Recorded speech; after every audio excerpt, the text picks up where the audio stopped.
The world of horror games has descended, instilling fear in the hearts of every inhabitant of Blue Star. Song Qing, a single father, activated the demon hunting system on this fateful day, accompanied by his 4-year-old daughter Dudu, who suffers from a mysterious ailment. By a twist of fate, his daughter awakened as a saint, and thus began their reign across every horror game instance. Daddy, I heard there's a new instance in Jiangnan City. All right, my dear, I will capture a malevolent spirit for you to ride. Survivors lament. It's over. The death rate in the horror hospital theme is 90%. Song Qing inquires, shall we speed through this time or savor the experience? Dudu replies, I want to meet the director of the hospital. The malevolent spirit director pleads, I beg you, please don't return. The nurses have all been exhausted. Chapter 1. The horror game commences. The horror game world is about to commence. All players, brace yourselves for terrifying events. Until you possess the ability to protect yourselves, keep your distance from those dreadful, malevolent spirits. Life-saving items exist within the instances. Find and preserve them. If you're fortunate enough to survive until the end of the game, immense opportunities await you. 1 hour remains until the game begins. Good luck to you all. A hollow, chilling voice resonated above the Nanshan amusement park. In an instant, pandemonium erupted as everyone within the park fled in a frenzy. Screams and cries intermingled in chaos. Today marks the 10th anniversary of the horror game's arrival on Blue Star, a time that invariably incites terror. On a bench beside the amusement park, 2 figures, one large and one small, sat together.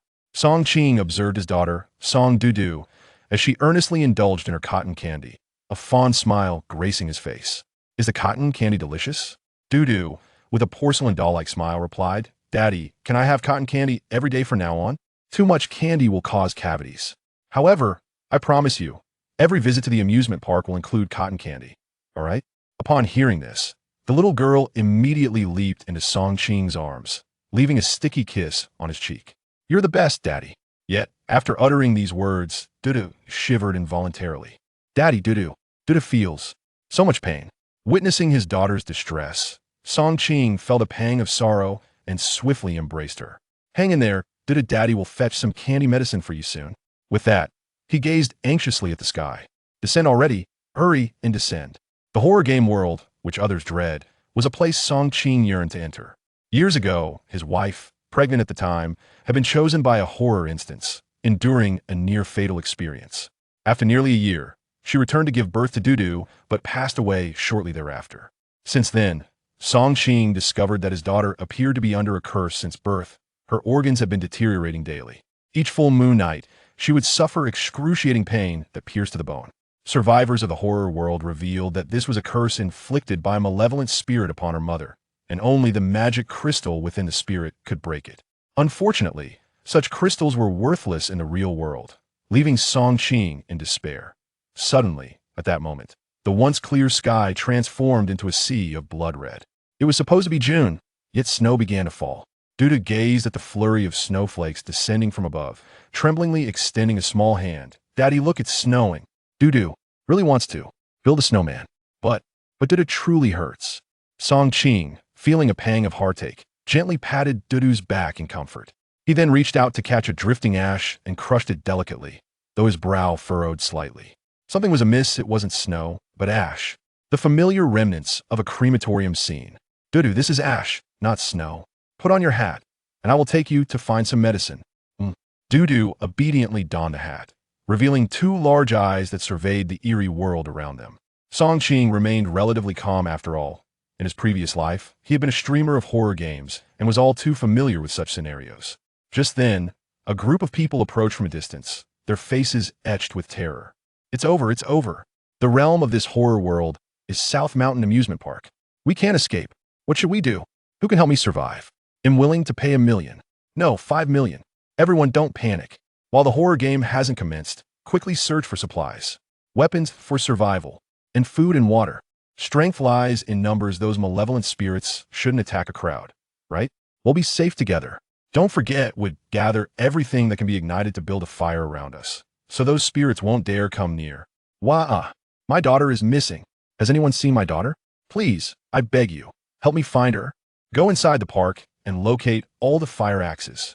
They are crucial for defense against those flesh-eating spirits. At that moment, A security guard in his 50s shone a flashlight towards Song Qing. "Young man, it's too dangerous for you to be with the child. Come with us, perhaps we can all survive." However, Song Qing shook his head. Was he joking? At a time like this, to speak of strength in numbers? Those spirits were cold-blooded killers. Did they intend to turn their gathering into a buffet for those entities? He waved his hand, saying, "I'm afraid it's best not to stick together. Spreading out would make us less conspicuous, thereby increasing our chances of survival." Yet, no sooner had he spoken than a few women inside erupted in frantic opposition. "What do you know? How can one survive alone? What if no one answers your cries for help? If you don't want to join us, that's fine, but don't spread doubt. It affects others' decisions." "Exactly. If you wish to perish, don't drag others down with you." Dudu, observing the women's disdainful attitude towards Song Qing, pouted in displeasure. "They are so disobedient, Daddy. Shall we not play with them anymore?" After speaking, Dudu trembled again, as if that searing sensation had returned. Song Qing glanced down at Dudu and immediately said, "All right, Daddy will take Dudu to play elsewhere." After speaking, Song Qing lifted his daughter slightly and headed toward the carousel. In less than 10 minutes, he suddenly felt a mysterious force surging into his body. Shortly thereafter, an electronic synthesized voice echoed in his ears. "The extraordinary Demon Hunter system is binding. Binding successful. You have received a novice gift package 1. Host, Song Qing Level 1 Demon Hunter experience points, 0-100. Number of evil spirits slain, 0. Current equipment, none." Stunned by the familiar prompt, Song Qing exclaimed internally, "The extraordinary Demon Hunter system? My golden finger has finally arrived?" Without hesitation, he chose to open the novice gift package. Ding! Opening the novice gift package. You have received Demon Hunter Apprentice Crossbow 1, Demon Hunter Apprentice Cloak 1, Basic Antidote 1. Looks decent enough, Song Qing mused, when suddenly a hollow, icy voice resonated from above. "The evil spirit is in position. Current game instance, Horror Amusement Park. The game is about to begin. 3, 2, 1. As the countdown concluded, a roar from the evil spirits echoed in the distance. Instantly, the amusement park was filled with screams and cries. Once again, the system's prompt sounded in Song Qing's ears. Task: prevent the woman in red from fulfilling her ultimate wish. Task completion conditions: slay the woman in red and ensure that over 50% inclusive of the survivors in the amusement park remain safe. Chapter 2: Demon Hunter Equipment. As the system's prompt resonated in his mind, Song Qing couldn't help but look down at Dudu, who was nestled in his arms. The little girl had her eyes closed and was trembling slightly. Song Qing pressed his lips together and whispered gently in Dudu's ear, "Dudu, if you're tired, sleep. Daddy will go find you some candy." Dudu nodded slightly and soon fell into a deep slumber against Song Qing's shoulder. To shield Dudu from the cacophony surrounding them, Song Qing entered a building called the Fairy Tale Kingdom. While there, he took the opportunity to learn about the profession of a demon hunter. Demon hunters are a unique class specifically trained to combat evil spirit beings. They possess immunity to certain mental intrusions from these beings and boast strength and perception abilities that far exceed those of ordinary humans. However, it is not to say that demon hunters are the natural nemesis of evil spirits. On the contrary, evil spirits will actively attack demon hunters, strength and speed exceeding that of normal humans by several times. This is truly remarkable, Song Qing thought in astonishment, lifting his arm and feeling an overwhelming power coursing through him. Indeed, I could easily punch a cow to death. Eagerly, Song Qing retrieved the 2 pieces of equipment provided by the system. Although the crossbow was merely a novice weapon, it was a ranged weapon nonetheless, sparing him the need to engage in close combat with the evil spirits. Although aware that he possessed immunity to certain psychological traumas, Song Qing recognized that the malevolent spirits inflicted not solely mental harm, but also terrifying physical assaults. Subsequently, a subtle shift in Song Qing's thoughts summoned information regarding a particular hand crossbow into his mind. Demon Hunter Apprentice Crossbow cannot be enhanced as single-target ranged secondary weapon. It inflicts substantial damage on entities of the malevolent spirit category. Each attack consumes 5 points of spiritual energy from the wielder. Spiritual energy? This was the first time Song Qing had encountered such a term. He promptly examined his status and discovered he indeed possessed a spiritual energy gauge. 100 points of spiritual energy? That implies I can launch 20 shots with the crossbow. Is this perhaps a bit too scant? Over the course of 3 days, this park harbors far more than 20 malevolent spirits. Could it be that? At this moment, Song Qing grasped an important fact. It turned out that spiritual energy could regenerate autonomously, albeit at a rate of 1 point per hour. However, should he slay a malevolent spirit, he could acquire varying amounts of spiritual energy in return. In other words, as long as I continue to hunt the malevolent spirits, I shall enjoy a ceaseless replenishment of spiritual energy. With this realization, Song Qing affixed the crossbow to his arm and retrieved another piece of equipment, the Demon Hunter Apprentice Cloak. The cloak was remarkably heavy, akin to a blanket, crafted from exceptionally comfortable fabric, soft to the touch. Demon Hunter Apprentice Cloak cannot be enhanced a standard piece of armor that can withstand the mental assaults of malevolent spirits. Usage does not consume spiritual energy. Active skill. Invisibility consumes spiritual energy to become invisible, evading pursuit by malevolent spirits, costing 10 points of spiritual energy per minute. A wave of exhilaration washed over Song Qing. Invisibility. This is a divine artifact. However, the rate of spiritual energy consumption per minute is rather steep, so it should only be employed in life-threatening situations. Nevertheless, the fabric is quite warm. It would be splendid to cover Dudu with it. He secured the cloak around himself and enveloped Dudu within its folds. Next, he produced the final item gifted by the system of Basic Antidote. Basic Antidote. Capable of treating wounds inflicted by low-level malevolent spirits, it offers slight healing effects against mental damage. Better than nothing.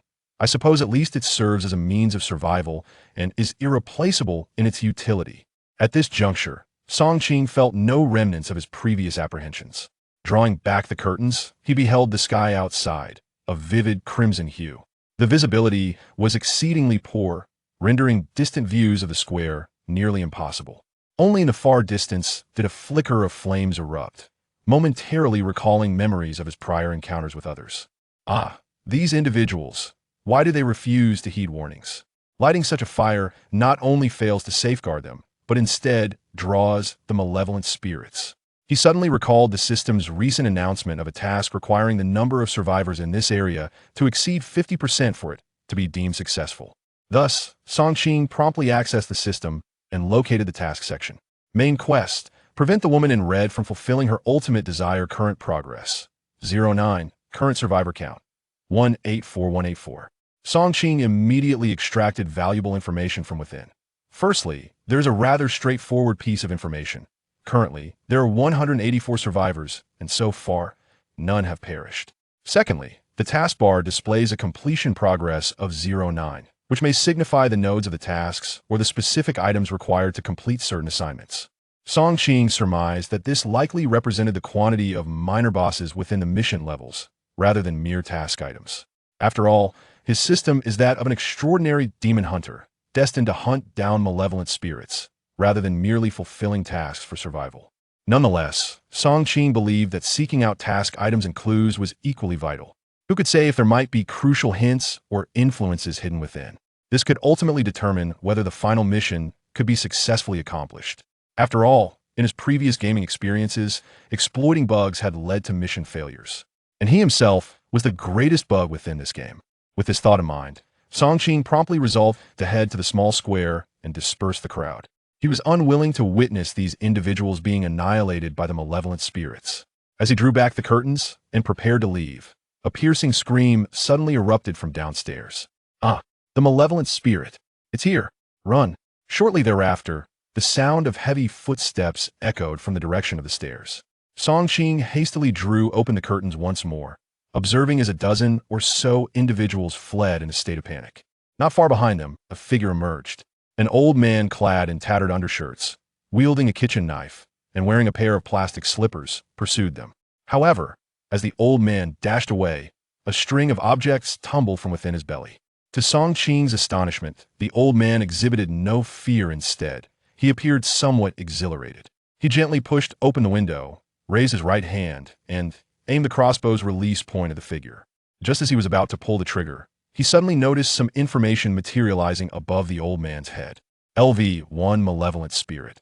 The most rudimentary of malevolent entities, bloodthirsty, with low lethality, sluggish movement, yet keen sense of smell. Special ability: exposure to light induces a frenzy, augmenting strength and speed 5-fold. Chapter 3. The awakening of Dudu upon perceiving the information regarding the malevolent spirit, Song Qing, was immediately enlightened. It dawned upon him that the system could indeed allow him to view the attributes of monsters. Without hesitation, he pulled the trigger. Whoosh! A flash of silvery light darted through the air. The malevolent spirit collapsed in response, a plume of smoke erupting from its wound. Ding! Level 1 Malevolent Spirit eliminated 1. Experience gained 5. Spirit power gained 4. Hearing the notification, Song Qing couldn't help but furrow his brow. Why was there no magic crystal? Could it be due to its low level? However, as he glanced at the crossbow in his hands, a satisfied smile crept across his face. Indeed, it was a fine weapon, capable of directly vanquishing a novice malevolent spirit. The damage output was rather impressive. Yet, Song Qing remained oblivious to a peculiar occurrence. From the smoke emanating from the vanquished spirit, a faint purple light silently penetrated Dudu's forehead. After dispatching the spirit, Song Qing immediately focused on sensing whether any dangers lurked nearby. Soon, he detected a considerable number of malevolent spirits approaching from the east. The east? Damn it! It's south the small square. Without delay, Song Qing cradled Dudu and sprinted towards the staircase. As he ran, he felt Dudu's head stir in his embrace, prompting him to remove the cloak draped over her head. Daddy! Song Qing paused for a moment. Dudu, you're awake? The little one nodded her head. Yes. I felt so comfortable just now, and then I woke up. Song Qing was taken aback. Suddenly feeling so comfortable. Could it be this cloak? Dudu touched the cloak but shook her head. It's not the cloak. It felt as if something entered my head. Upon hearing this, Song Qing was startled. He quickly patted Dudu's head but found everything to be normal with her. At that moment, a thought suddenly struck him. He focused his mind, and immediately, he noticed some notifications appearing above Dudu's head. LV1 Saint, a cute child who unexpectedly awakened after absorbing malevolent spirit energy. Saints are the best companions for demon hunters, capable of purifying the mental harm inflicted by malevolent spirits and healing injuries. Skill, spirit power aura within a radius of 1 meter. It can double the spirit power recovery of teammates. Would you like to form a team? Song Qing stood there in astonishment. What on earth? My daughter has become a saint? This is simply unbelievable. Could it be due to her illness? A wave of delight surged within him as he contemplated inquiring whether the system could assist him in curing his daughter. Just then, a notification resounded in his mind. The current saint's body is being scorched by poisonous flames. To achieve complete healing, one must reach level 30. Becoming a saintly envoy will awaken the exclusive skill Holy Light Baptism, which can dissipate on its own. Upon hearing this, Song Qing couldn't help but frowned slightly and immediately questioned in his mind. Must one reach level 30 to proceed? Can't magic crystals also provide healing? Hunting the malevolent spirits can alleviate her suffering. If one could obtain the high-level boss's magic crystal, it could temporarily quell the anguish. Upon hearing the system's response, Song Qing let out a deep sigh. It seems I am being compelled to level up with my child from now on. With this thought in mind, Song Qing silently invoked, Team up. Ding, team formation successful. Current teammate, Song Dudu, LV1 Saint. Experience sharing, loot sharing, and aura sharing activated. After a series of notifications, Song Qing glanced at Dudu once more. Dudu, with a look of astonishment, stared at her own hands and then lifted her gaze to meet his. Daddy, I feel like I love you just a little bit more. Song Qing also noticed an increase in the speed at which his spiritual energy was recovering. 99 points of spiritual energy had remarkably transformed into 100. He couldn't help but cover his forehead. My dear, I'm sorry, but from now on, I must take you monster hunting. With a broad smile, he watched the adorable child gesturing animatedly with her fingers. Daddy loves Dudu even more. The father and daughter then raced towards the square. Before they reached the square, Song Qing felt a surge of scorching flames approaching. Dudu curiously peered ahead and suddenly pointed towards the garden. Daddy, there are monsters coming out over there. Song Qing nodded gently, not rushing towards them, but instead hiding to observe. Thankfully, the game had just commenced, and the malevolent spirits had only recently been unleashed. With few in number and all of the lowest rank, lacking even the ability for mental assault, a group of players could easily handle these lesser spirits. However, as Song Qing approached the vicinity of the square, he encountered a different scene. In the center of the square, a throng of approximately 100 individuals had gathered, all visibly shaken and in a state of panic. Upon seeing the bloodied and disfigured spirits, both men and women could only scream in terror. They pressed towards the center, desperately trying to avoid being slain by the spirits. Stronger men even pulled women away to make room for themselves. The women who were dragged out could do nothing but curse and cry. The atmosphere was chaotic. The spirits roared from a distance, separated by flames. Yet they did not advance, clearly fearing the fire. Witnessing this scene, Song Qing couldn't help but shake his head in disappointment. They are so cowardly. Daddy, should we help them? With a faint sigh, Song Qing replied, of course, we should help, but not just yet. These people are utterly terrified. Only when they witness blood will they regain their courage. Dudu, somewhat understanding, responded with an "oh," and quietly retrieved 2 lollipops from her pocket. Daddy, I'll share one with you. As Song Qing looked at the lollipop his daughter offered, a blissful smile spread across his face. How long had it been since he last saw her smile? Approximately 20 minutes later, certain areas of the fire circle began to extinguish. Consequently, a disturbance arose. An evil spirit, having discovered an entry point, immediately lunged toward those extinguished areas with claws bared. The evil spirit has come. The crowd, gripped by fear, huddled closer together, each individual screaming and weeping. Yet, not a single soul dared to confront this malevolent entity. With a ferocious roar, a wretchedly garbed spirit, clad in tattered security attire, bared its jagged, chaotic fangs at the gathering. It lunged toward the crowd, its claws thrashing wildly. In the face of this entity, the crowd scattered like a school of sardines fleeing a shark in the ocean. Just then, a flash of silver light illuminated the air. The malevolent spirit suddenly staggered. Its lower half rendered immobile, leaving only its upper body to continue its relentless assault on the people. Witnessing this scene, the crowd felt a chill run down their spines, each person screaming and scrambling to evade the danger. Suddenly, something crashed down from the sky, landing with a resounding thud. Clarity emerged in the glow of the flames, revealing a long-handled fire axe lying on the ground. At that moment, a man's voice resonated from beyond the flames. Is there anyone brave enough to seize the fire axe and vanquish this evil spirit? Chapter 4. The courage born from adversity. All present were momentarily stunned, unable to ascertain who had thrown the axe. However, it was not long before voices began to rise. Who would dare? This is an evil spirit. If it remains unvanquished, we are doomed. Indeed, this creature harbors a deep grudge. Let us cease this folly. Brother, have you acquired the prop? Please assist us. Yes, do the right thing. Help us eliminate this malevolent spirit. Do not leave us half-hearted. Disappointment washed over Song Qing as he observed the crowd. None dared to take action. Despite his efforts to lower the difficulty, the fear of retribution from the evil spirit paralyzed them. Alas, these people are beyond hope. He then glanced at his daughter, Dudu, and sighed, let us depart, my dear. Daddy, perhaps you should frighten them a little? Song Qing was momentarily taken aback, uncertain of Dudu's intent. Noticing his reaction, the little girl beamed with a hint of mischief. Daddy, do you remember when I used to dislike eating meat? You used to say that the wolf grandmother would take away children who wouldn't eat their meat? After pondering for a moment, Song Qing suddenly smacked his forehead. How could I have forgotten such an approach? Dudu, you truly are my wise little assistant. With that, he affectionately kissed her cheek and felt rejuvenated. He surveyed the nearby wandering evil spirits, then addressed the crowd encircled by flames. I must apologize. I hold no interest in those incapable of self-preservation. Allow me to offer you some guidance. Over there, 3 evil spirits are approximately 20 meters away. You should see them shortly. And there, 5 more. A bit farther at over 100 meters, but you've merely illuminated their path. Oh, and across the river, there are a dozen or so. Their numbers are considerable. Yet the glow should be visible across the water.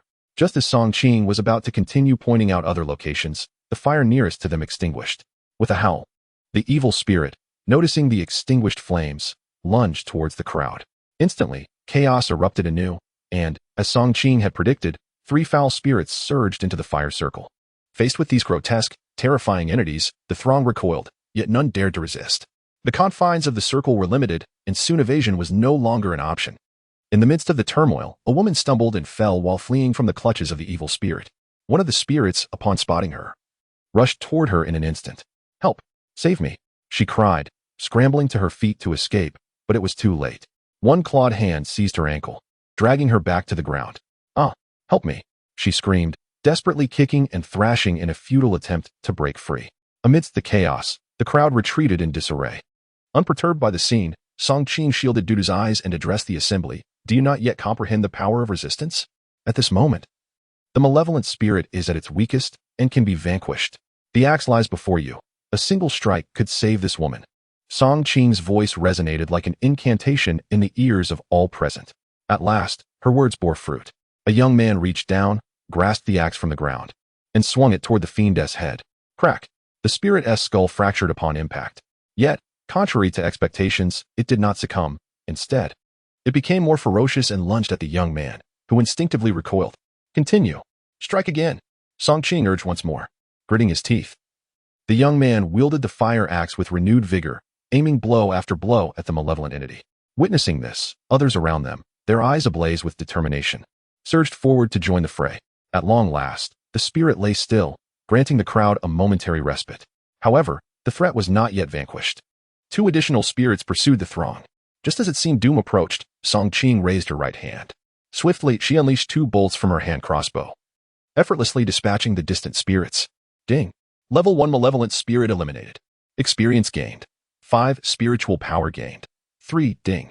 Level 1 malevolent spirit eliminated. The crowd stood in astonishment, their gazes filled with envy. Is it true? Such prowess. We toiled for ages to defeat one. Yet she dispatches 2 with ease? How formidable. They marveled at the strength of her weaponry. Song Qing approached, cradling Dudu, and gently patted the young man's shoulder. You performed admirably. His face flushed with pride. Thank you, esteemed one. Meanwhile, the woman, still trembling from her fright, expressed her gratitude profusely. Song Qing waved her hand dismissively, then surveyed the crowd. Do you believe now? Indeed. We had no idea of your capabilities. We were misled by the rumors circulating online. Yes, we thought these spirits were invincible. Who would have imagined it would be so simple? Thank you for your assistance, esteemed one. We were blind to your greatness. Observing their reactions, Song Qing realized she had garnered some respect in their eyes. Such tools are truly invaluable. If one can locate them, the hope of survival increases significantly. The crowd's eyes sparkled with newfound enthusiasm. Esteemed one, where did you find such a remarkable device? A serene smile played on Song Qing's lips as she gestured toward the distant structures. There, within those buildings. However, I recommend you form small groups to search them.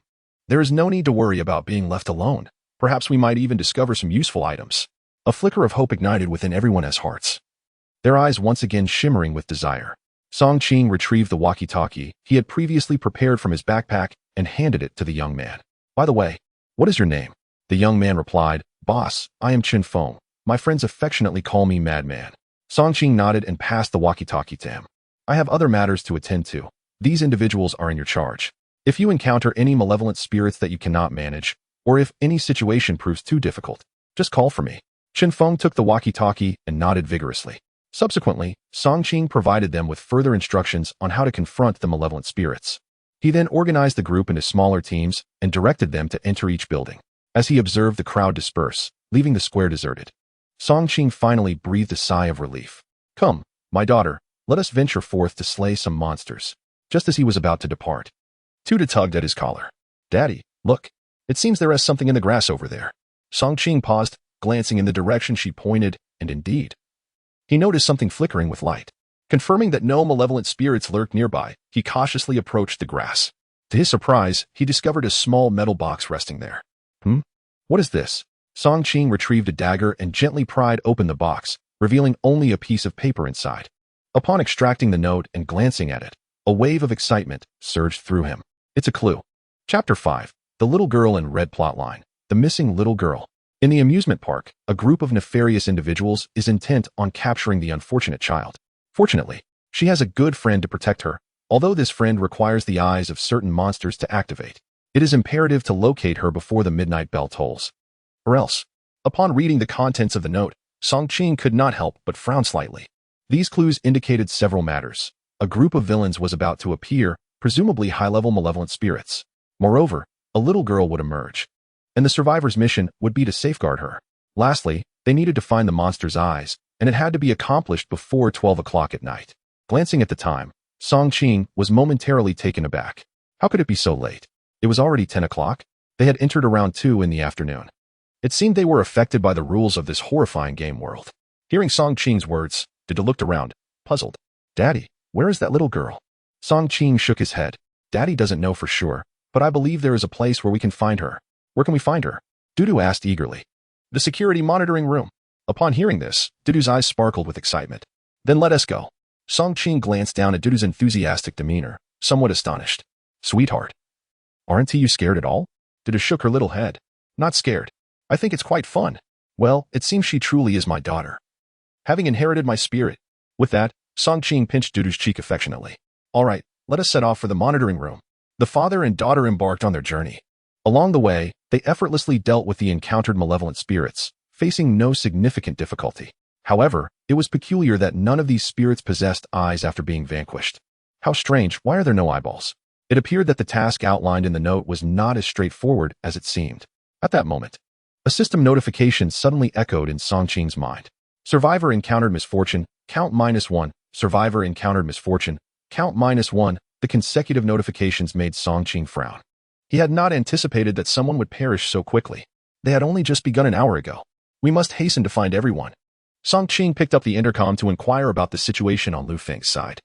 Learning that Lu Feng and his group had not encountered any attacks from malevolent spirits and that some had even discovered life-saving items, he felt somewhat reassured. He could only hope that the monitoring room would reveal the locations of those who had fallen victim. The further they advanced, the more oppressive the chill in the air became. The demon hunter's sixth sense warned him that a formidable malevolent spirit awaited in the direction of the monitoring room. At last, when Song Qing and his daughter arrived at the property management office building, they were enveloped by an eerie atmosphere. Dudu stealthily peeked with her 2 eyes at the distant office structure. "Daddy, it looks so frightening inside." Song Qing glanced down at Dudu and noticed an unmistakable thrill reflected in her eyes. "All right, let us see what transpires within." Bang, bang, bang. Before he could complete his thought, the sound of 3 gunshots echoed from inside. The security personnel at the amusement park are armed? Am I hearing this correctly? Song Qing was taken aback and immediately dashed toward the building. At that moment, his instincts were heightened, and he sensed a profoundly dangerous aura lurking within the edifice. Fortunately, the corridor's lights were illuminated, albeit flickering, providing at least some illumination to guide his path. A roar erupted from the second floor. "Ah, don't come any closer." Another scream pierced the air, followed by the sounds of crashing and frantic footsteps above. Song Qing, wary and cautious, refrained from rushing in directly and opted to inspect each room instead, primarily to avoid a sneaky ambush by the malevolent spirit. Utilizing his keen perception, he swiftly made his way to the second floor. Upon turning a corner, he beheld a tall man wielding a dumbbell bar, engaged in battle with a malevolent spirit. This spirit appeared significantly larger than the previous one, towering at least 2 meters. Remarkably, the man held his ground against the formidable entity. It seemed he had also acquired some sort of weapon. Thus, Song Qing activated the system to gather information about the colossal spirit. LV-1 Malevolent Spirit. Enraged, a low-level malevolent entity, bloodthirsty, with average lethality, sluggish movements, but keen sense of smell. Special ability. Exposure to light induces a frenzy, amplifying strength and speed by 5-fold. Upon reading this information, Song Qing was momentarily taken aback. It was merely a level 1 spirit, yet its fury indeed made it formidable. Without hesitation, he knocked an arrow and released it. To his surprise, the arrow did not vanquish the spirit but instead redirected its attention toward him. Ah, this frenzy truly enhances its resilience. Undeterred, Song Qing fired another arrow. Bang! The spirit plummeted to the ground near Song Qing's feet like a stone. The burly man, who had been cornered in the distance, rushed over to express his gratitude. "Benefactor, thank you. I, Wang Dazhuang, owe you my life." Song Qing regarded this rugged yet courageous man with admiration. "Why didn't you leave with the main group?" The man sighed, a hint of resignation in his voice. "I intended to follow, but today is my first day on the job, monitoring the surveillance. I was worried the captain would reprimand me." Hearing this explanation, even Dudu couldn't suppress her laughter. Wang Dazhuang was taken aback to discover that Song Qing was accompanied by a child. Without wishing to squander any more time, Song Qing promptly addressed him. "Lead me to the monitoring room. I need to ascertain the whereabouts of everyone in our compound." Wang Dazhuang, opting for brevity, guided Song Qing to the monitoring room. Upon entering, Song Qing was confronted with the shocking sight of 2 lifeless bodies in the outer chamber. Wang Dazhuang hastily elucidated. "They were originally on duty with the 3 of us. They went to join the main group but encountered a malevolent spirit on their way out." Through his explanation, Song Qing learned that the gunfire he had heard earlier was not from a handgun but rather from a distress signal flare. Although it was merely a signal flare, its potency was significant, possessing a certain degree of lethality. Song Qing was unwilling to linger on this matter. He was determined to locate the little girl as swiftly as possible. However, with the compound surveillance cameras numbering in the hundreds, the task of finding the girl was daunting. "Wang Dazhuang, let us split up. If you spot the little girl in any of the footage, notify me immediately." Although Wang Dazhuang was puzzled as to why Song Qing was searching for the child, he refrained from questioning further. Thus, the two commenced their search, scrutinizing each frame for any trace of the girl. Half an hour elapsed without a single lead. Just then, Dudu pointed excitedly at the large monitor in the room, exclaiming, "Daddy, look, there's a little girl on the top screen." Startled, Song Qing quickly turned his gaze in the direction indicated by Dudu. On the screen, by the riverside, stood a little girl in a red dress, clutching a teddy bear and curiously staring at the camera. Strangely, she appeared to be alone in the footage. Even more unsettling was the fact that her clothes and hair were drenched, as if she had just emerged from the water. It's her. Chapter 6. The malevolent nurse. Without uttering a word, Song Qing inquired about the address and prepared to leave. At this moment, Wang Dazhuang appeared somewhat apprehensive. Benefactor? Why don't I accompany you? He suggested hesitantly. However, Song Qing resolutely shook his head. No, I need someone to monitor the surveillance. Moreover, he glanced at Wang Dazhuang. You are already capable of self-defense. Why risk accompanying me into danger? Wang Dazhuang awkwardly retrieved a small box from his pocket. Actually, I was concerned you might seize this from me. So, Song Qing chuckled, having anticipated this revelation long ago. He even suspected that the two individuals lying on the ground were somehow connected to this matter. Nevertheless, it held no interest for Song Qing. He was focused on his own objectives and strategies. He understood that in situations where life is uncertain, individuals often resort to incomprehensible actions for survival. Enough with the explanations. I have no desire to hear them, nor is it necessary, he asserted. If you wish to survive, heed my advice, stay here and monitor the surveillance. And inform me of any developments. He added, and please, refrain from calling me benefactor. You may refer to me as Lao Song or Song Ge. With that, Song Qing handed over a pre-tuned walkie-talkie to Wang Dazhuang. Accepting it, Wang Dazhuang nodded vigorously. Understood, benefactor. I will keep you updated on everything I observe. Without further ado, Song Qing cradled Dudu and descended the stairs.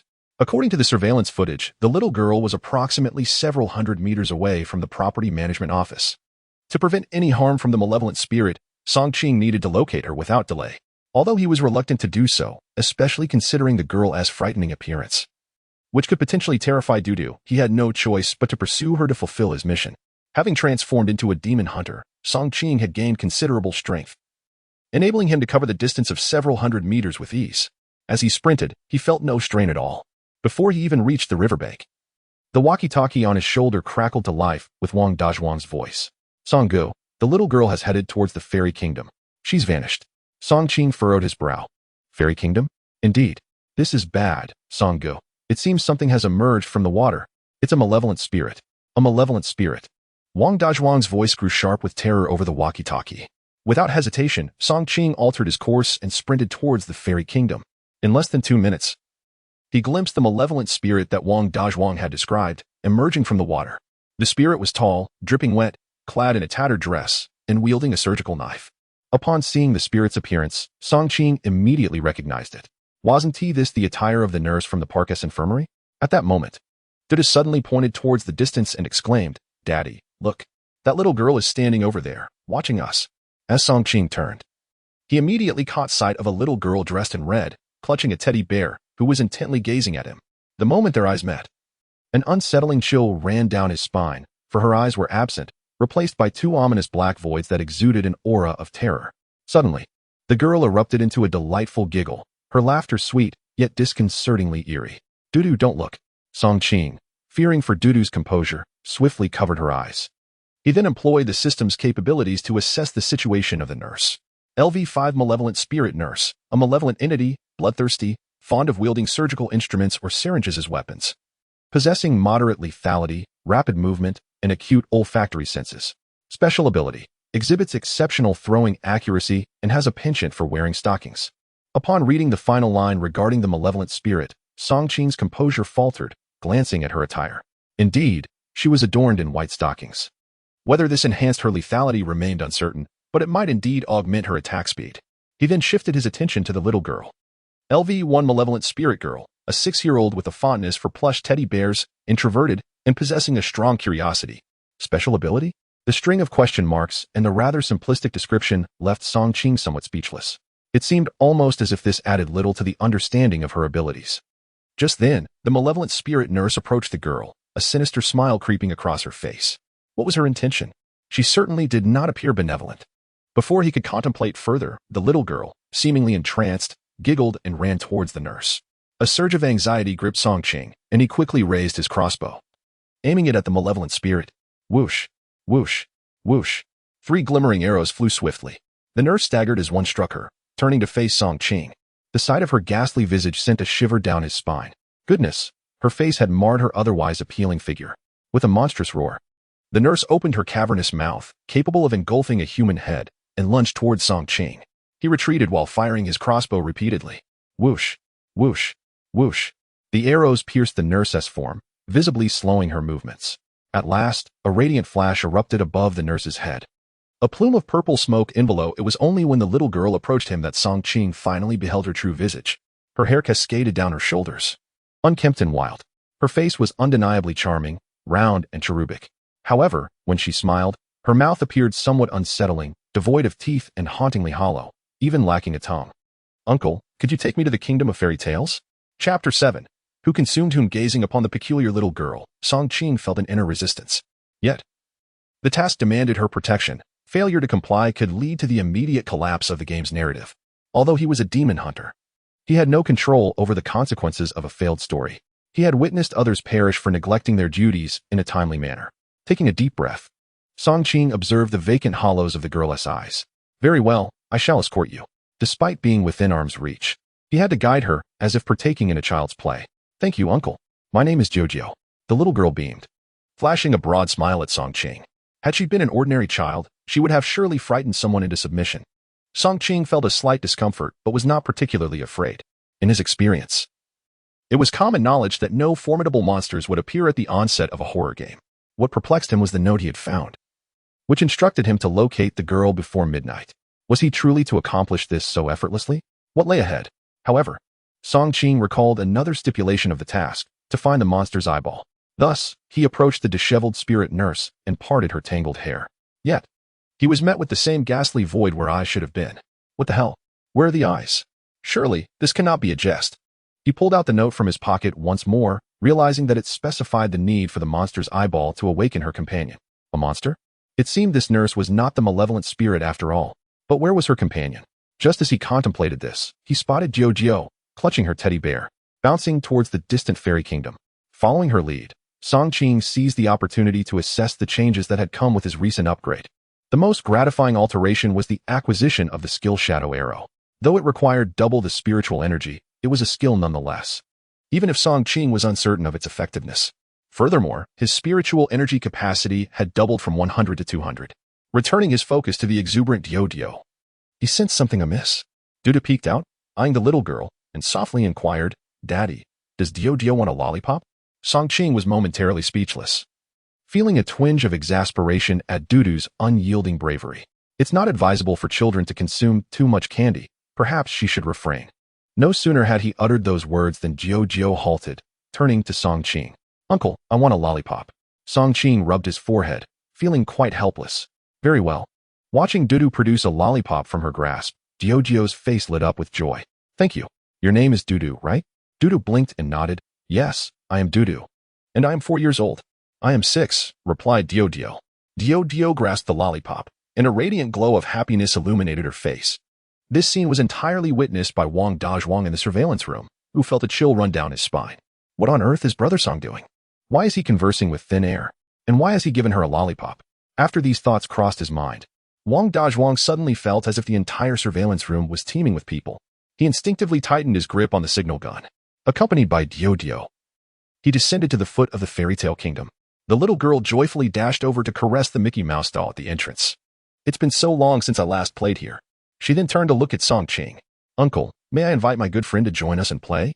Upon hearing this, Song Qing felt a surge of delight within him. Could it be the friend mentioned in the task? He immediately nodded. "Of course you can. Thank you, Uncle." Dudu politely bowed to Song Qing and retrieved a small whistle from her pocket. As the whistle sounded, Song Qing began to scan his surroundings, eager to catch a glimpse of her friend. Just then, a sudden commotion erupted from the building behind them, accompanied by the sound of footsteps. A cacophony of rocks cracking filled the air. Soon after, Song Qing noticed that a 3-meter-tall teddy bear statue was beginning to crack. Pebbles cascaded down, and moments later, he witnessed the teddy bear moving towards them. Indeed, the teddy bear had come to life. Song Qing was momentarily taken aback before realizing that Dudu's friend was indeed the teddy bear. Dudu, elated at the sight of the teddy bear, rushed over and embraced its leg. "Uncle, Dudu's sister, let us go inside." The teddy bear lifted Dudu into its arms, waving at Song Qing and Dudu. Song Qing glanced at Dudu in his arms, noting her face brimming with excitement. How did this girl muster such courage? Nevertheless, he nodded and followed them into the fairy tale kingdom. As they walked, the contents of the note lingered in Song Qing's mind. The mission stated that a monster would come to capture Dudu, and thus far, they had only encountered one. Furthermore, Dio's friend required the monster's eyeball to activate. Yet the teddy bear was already animated. So, has my task been completed or not? At that moment, Dio nestled on the teddy bear's shoulder, whispering a spine-chilling version of a fairy tale, punctuated by eerie, giggling laughter. Suddenly, a thought struck Song Qing. Yes, the note mentioned that the death knell would toll at midnight. Could it be that the mission's conclusion would only be determined when the clock strikes 12? At that moment, he sensed something gradually manifesting nearby. Although the sensation was faint, he was certain something was concealed within the park, yet to make its appearance. He glanced at his watch. It was 10:40 p.m. In the surveillance room of the property management building, Wang Dazhuang was oblivious to the number of cigarettes he had smoked. Yet, his heart raced with an unsettling rhythm. He dared not illuminate the room with all the lights, fearing that the bright glow would attract malevolent spirits. Heavenly mercy, please let there be no trouble, he fervently prayed, drawing crosses over his chest. Suddenly, he noticed the screens flickering before him, losing their signal. In an instant, the entire room was bathed in a blue hue emanating from the screens. Terrified, Wang Dazhuang seized the signal gun, crying out, "Do not approach, do not come any closer." Meanwhile, Chen Feng and his companions had nearly searched the entire office building. They unearthed several props and clues. "Xiao Chen, come here. I found a box with something inside." Upon hearing this, Chen Feng hurried over to take the box. The others quickly distanced themselves, apprehensive that something sinister might leap out. With utmost caution, Chen Feng opened the box, revealing a note inside. As he unfurled the paper, the contents became clear. At 11 o'clock, the malevolent spirits will emerge to abduct children. A chill ran down Chen Feng's spine as he glanced at his phone. 10:50. Only 10 minutes remained. Elsewhere, Song Qing cradled Dudu, listening to Liao recount stories with a sense of ennui. However, she transformed the tale of Snow White and the Seven Dwarfs into a chilling narrative of a battle of wits between Snow White and 7 monstrous dwarfs. Dudu, intrigued, inquired, "So, in the end, who devoured the princess, the dwarfs or the knight?" Liao blinked at Dudu, replying, "I don't know. I never saw the ending." "Uncle, do you know?" At that moment, Wang Dazhuang's frantic voice crackled through the walkie-talkie on Song Qing's shoulder. "Brother Song, the surveillance suddenly lost signal. 7 monsters are heading towards the fairy tale kingdom. You must run." The channel was then seized by Chen Feng. "Brother Song, we've discovered some clues." At 11 o'clock, 7 malevolent spirits will attempt to capture a little girl, and an evil knight will also appear. If the girl does not survive by midnight, we are doomed. Song Qing furrowed her brow, sensing that the 7 malevolent spirits were approaching her direction. Chapter 8. The Samsung replica. With a swift motion, the curtain was drawn aside, and Song Qing glanced out the window. In the distance, he observed an object resembling a potato gradually approaching across the artificial lake. The crimson mist obscured his view, but it was evident that it was an evil spirit. He couldn't ascertain its level, but it was likely stronger than the nurse he had encountered. As he pondered this, a sudden commotion echoed from the hallway. Click, click. Startled, Song Qing rose and peered downstairs. Not far from the corridor, he spotted several men clad in leather jackets, loading their shotguns while smoking, making their way toward the staircase. Taken aback, Song Qing froze. The men noticed him, momentarily halting their steps. The leader of the group scrutinized Song Qing, then lowered his cigarette to speak. "Why haven't you left yet? It's dangerous here. You should hurry." Before Song Qing could respond, a few of the men murmured behind him, "Dragon brother, why not take him with us? He could serve as bait." "Hehehe, look at this little one. The fat man loves children." However, Dragon brother waved his hand dismissively. "No need for bait to deal with a few fat ones. Just move." With that, they turned and descended the stairs without waiting for a reply from Song Qing. Observing the armed group, Song Qing was taken aback. When had they arrived? Why hadn't they come to assist during the earlier chaos? His confusion deepened as he realized he had not spotted them earlier. Suddenly, he recalled that there were areas in the amusement park lacking surveillance. It dawned on him who these individuals were. Damn, they were a specialized team for grinding through horror game replicas. How had he stumbled upon them? If not for his prior research, he would have been unaware that such companies existed in the world. They possess significant financial resources and connections, seeking out skilled individuals globally to navigate the treacherous realms of horror games. These individuals were formidable, most having experienced horror games multiple times. They sought the magical crystals and treasures contained within the monsters of the game world. The ultimate rewards after completing the replicas were their most coveted prizes. Yet, these people were utterly ruthless, showing no regard for the lives of others. Occasionally, to fulfill their missions, they would capture survivors to use as bait to lure evil spirits. Song Qing harbored no fondness for such individuals. He instructed Chen Feng and Wang Dazhuang to refrain from any rash actions and to keep him informed of the monster's locations. Dad, can they not see Dudu? Dudu suddenly inquired. Song Qing paused, glancing at Dudu, who was perched on a teddy bear's shoulder, swaying and humming a tune. They should, I suppose. He recalled what Wang Dazhuang had just told him. The little girl had vanished. Could it be that only demon hunters and evil spirits could perceive this little girl? Thus, Song Qing glanced toward the distance where Dudu stood. At that moment, Dudu seemed to be waiting for something. Never mind, I shouldn't let her distract me. We cannot afford to delay our leveling up because of her. With the impending threat of others snatching monsters, I must seize the opportunity to advance. With that thought in mind, Song Qing called out to Dudu in the distance. You stay here and play nicely. I'm off to deal with the bad guys. Dudu paused her singing and looked at Song Qing. Are you going to catch the 7 dwarfs? Song Qing peered outside, where he could vaguely see several burly, grotesque creatures resembling repulsive, fleshy balls. It seemed these were the dwarfs the little girl had mentioned. Indeed, I'm off to catch the dwarfs. Dudu giggled, but you must be careful. Those dwarfs are quite formidable. Song Qing nodded casually and led Dudu outside. They had barely walked 200 meters when a series of gunshots echoed from the distance. Damn it, their skin is tough. Everyone, be cautious, spread out, and draw its attention. Spill the blood on the ground, in the center. Don't let it charge at us. Aim for its head. Avoid striking anywhere else. A group of individuals was engaged in a tense yet orderly assault on the creature. Daddy, should we go over as well? Song Qing gently shook his head, a barely perceptible smile gracing his lips. Let them handle it for us. Let us allow them to entertain that monster for a while longer before we join in. Oh, Daddy, what if they end up killing the monster outright? Haha. Not for now. That creature is quite powerful. Observing the monstrous head being pummeled, yet showing no signs of collapsing, Song Qing felt a sense of astonishment. He then utilized the system to check the creature's information. LV-10 Flesh Mountain Evil Spirit, a flesh-formed evil spirit, bloodthirsty, low lethality, slow-moving, with tough skin. Special ability, Flesh Explosion. Upon nearing death, it will detonate its own body, harming those nearby. Upon reading this information, Song Qing was momentarily taken aback. The level seems quite high. A level 10 monster has appeared? However, observing the Flesh Mountain's sluggish movements alleviated his concerns about it suddenly charging at him. After all, with its tough hide, despite possessing a demon-hunting crossbow, he still needed to conserve his spiritual energy. It would be wiser to let others engage first while he reaped the benefits. Song Qing stood nearby, cradling Dudu, quietly watching. One couldn't help but admire the team's impeccable coordination. They balanced offense and defense with fluidity, clearly seasoned veterans. Fortunately, although the Flesh Mountain was sturdy, its lack of agility still posed considerable challenges for them. However, after a few minutes, the team sensed an issue. Dragon brother, something's not right. This fatty's skin is too thick. My ammunition is nearly depleted. What should I do? This cannot be an ordinary foe. Brother, could it be that we have misjudged the situation? The leader, Long Gu, wore a grave expression. Damn it, this cannot be a mere evil spirit.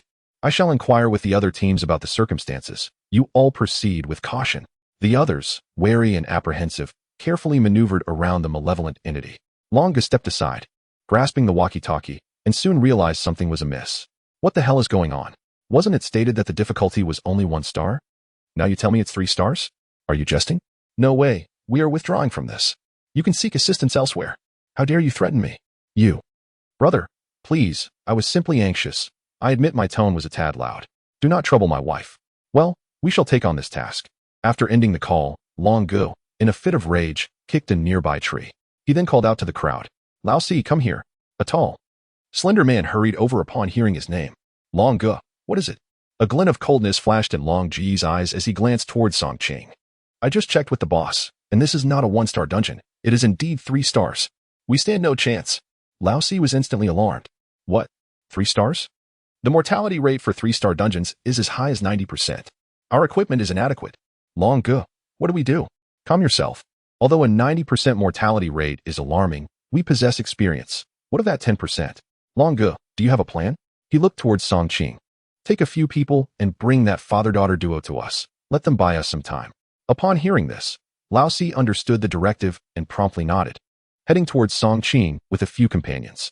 At that moment, Dudu emerged from Song Qing's embrace. Daddy, they seem to be coming for us. A slight smile graced Song Qing's lips. Indeed, they likely cannot manage this and seek someone else to take over. My dear, could you please act a bit frightened? Dudu flashed her adorable little tiger teeth. Daddy, I know how to do it. I'm a master at playing house. Chapter 9. A single arrow to explode the evil spirit's flesh mountain old fourth, accompanied by a few others, blocked Song Qing's retreat. Approaching with a firm grip on the gun handle. Brother, aren't you afraid of the monsters, bringing just a child along?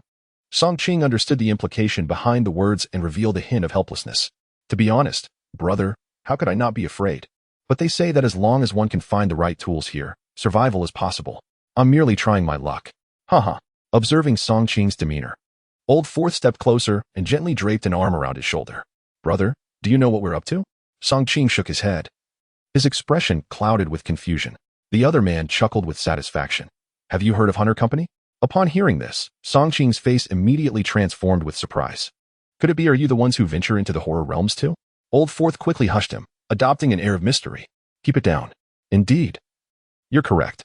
Now you understand why we Haven T joined you. He then gestured toward the distant figures engaged in battle. I know what you're after, brother. You wish to seize an opportunity, don't you? But don't forget what we do.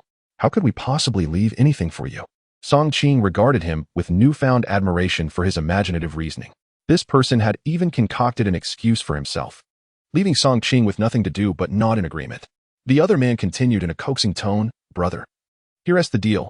We've encountered a bit of a problem. This monster seems to hold no value for us anymore. So we're giving it to you for free. Taken aback, Song Qing asked, You're giving it to me? You don't want it anymore? The other man boasted, thumping his chest, Of course. You don't believe me? I believe it's just isn't it a bit too much to simply abandon it? Ah. It certainly is a pity, but the boss just called, instructing us to support other teams. So brother, you're getting quite the bargain. A cold smirk crept across Song Qing's mind. The audacity of this man was astonishing. It was clear they lacked the firepower to confront the flesh mountain and merely sought to use him as bait to divert the monster while they made their escape. Unbeknownst to them, this seemingly harmless father-daughter duo were, in fact, formidable demon hunters and saints. So what exactly do you need me to do? Song Qing inquired. The other man pointed into the distance. Don't worry, it's simple. Just follow my lead, and I'll provide you with a gun. When the time comes, you shoot to attract the monster's attention. Seemingly concerned that Song Qing might hesitate midway, he quickly added, But you needn't worry. That monster won't be able to catch up to you. You've seen enough to know that. Hearing the blatant falsehood, Song Qing chose not to expose him. Indeed, it was true that the flesh mountain could not match the speed of a normal human running at full tilt. However, there is one point to consider. This monstrous creature, known as the flesh mountain, exhibits no signs of physical fatigue. Once it has fixed its gaze upon a target, it will relentlessly pursue it until the end. The adversary is taking advantage of Song Qing's ignorance regarding the creature's characteristics. However, in his quest to cure Dudu's ailment, Song Qing had diligently researched all pertinent information about the common monsters. Although the Flesh Mountain situation is somewhat unique, it is not vastly different. Old Four, concerned that Song Qing might abandon the effort, wrapped his arms around him and urged him onward. Come on, once we reach our destination, you will find that the matter is quite straightforward. With a sense of self-satisfaction, Old Four believed he had successfully lured Song Qing and led him forward, presenting him with a firearm. Here, brother, take this. Next time we meet, you'll owe us a significant favor. At this moment, Old Four exchanged a knowing glance with Long Gu, and they promptly addressed their companions. All right, cease fire. Let us hand this hefty fellow over to our brother here. It's time for us to depart. At the command, all weapons were lowered. Old Four waved at Song Qing, saying, Brother, it's your turn. Without hesitation, Song Qing raised the gun and fired. Bang! The shot struck the head of the Flesh Mountain. Though a large-caliber bullet could fell a creature as massive as an elephant with a single shot, it merely left a hole in the Flesh Mountain's head. Despite having observed the scene from a distance, the actual experience was still shocking. Long Gu and the others, witnessing Song Qing's naivety, wore smiles of amusement. Brother, it's all yours. Farewell. With that, Long Gu leisurely lit a cigarette, meticulously organized his gear, and signaled for the group to leave. As anticipated, the Flesh Mountain redirected its focus and charged towards Song Qing, wielding a dilapidated kitchen knife that appeared capable of inflicting severe harm. Although rusted, Song Qing had no doubt that the creature could cleave a person in two with a single strike. As he stowed away his hunting rifle, he carefully assessed his surroundings and led the Flesh Mountain down a side path. After all, he was wary of provoking revenge from Long Gu and the others by indulging himself alone. While Song Qing was not opposed to eliminating a few individuals, he needed to achieve a survival rate of at least 50% for his mission and thus opted to refrain from engaging in violence at this moment. Meanwhile, as Long Gu and his companions prepared to regroup and evade, he suddenly pondered a possibility. Old 4. Do you think that hefty creature might be on the verge of being defeated by us, allowing that lad to reap the benefits? Old 4 was taken aback. That should not be the case, considering this is a level 3 dungeon. And we've been at it for quite a while, without any significant reaction from that giant meatball. Nevertheless, Long Gu felt a sense of loss and called out to the rear. Xiaofang, go check if that lad has managed to dispatch the creature. If he truly benefits from this, we must reclaim what is rightfully ours. A young man behind him nodded promptly, checked his walkie-talkie, and swiftly turned back. As Song Qing guided the massive figure known as Meat Mountain down a secluded path behind the fairy kingdom, he came to a halt. Suddenly, Meat Mountain brandished a kitchen knife and lunged towards Song Qing. Without hesitation, Song Qing raised his hand and unleashed a shadow arrow that struck precisely at the center of Meat Mountain's forehead. The once menacing Meat Mountain abruptly froze, slowly crouching down as if afflicted by a severe stomachache. Witnessing this, Song Qing gasped in surprise. Goodness, that was a close call. Such a fortunate opportunity. With that, he swiftly led Dudu into the nearest small room for cover. Meanwhile, Xiaofang, a subordinate of Long Gu, followed the trail of blood into the alley. This guy can really run. I wonder if he's still alive. Just as he mused, he turned the corner and spotted a large, immobile figure in the dead-end alley. What is going on? Why is this hefty fellow not moving?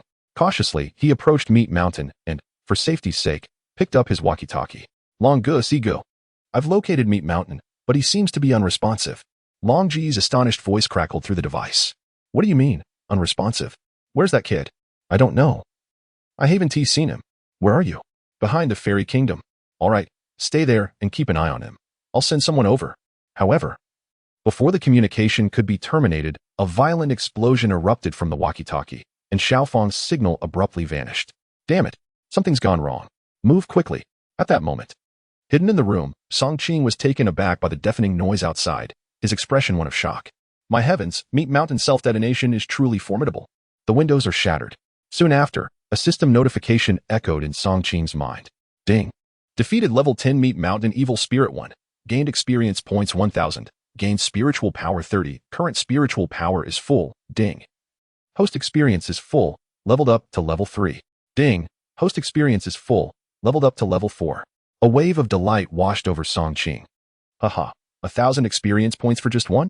What a windfall. No wonder this level 10 Meat Mountain appeared so early. It's a source of experience. It seems I cannot allow the remaining Meat Mountains to fall into their hands. Chapter 10. Deception holding Dudu in his arms.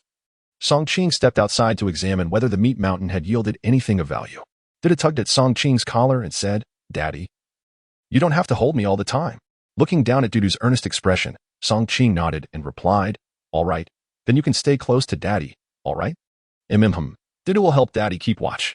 Seeing Dudu's adorable demeanor, Song Qing couldn't resist planting a kiss on her cheek. Truly my little cotton-padded jacket, Dudu declared. I want to be Daddy's bulletproof vest.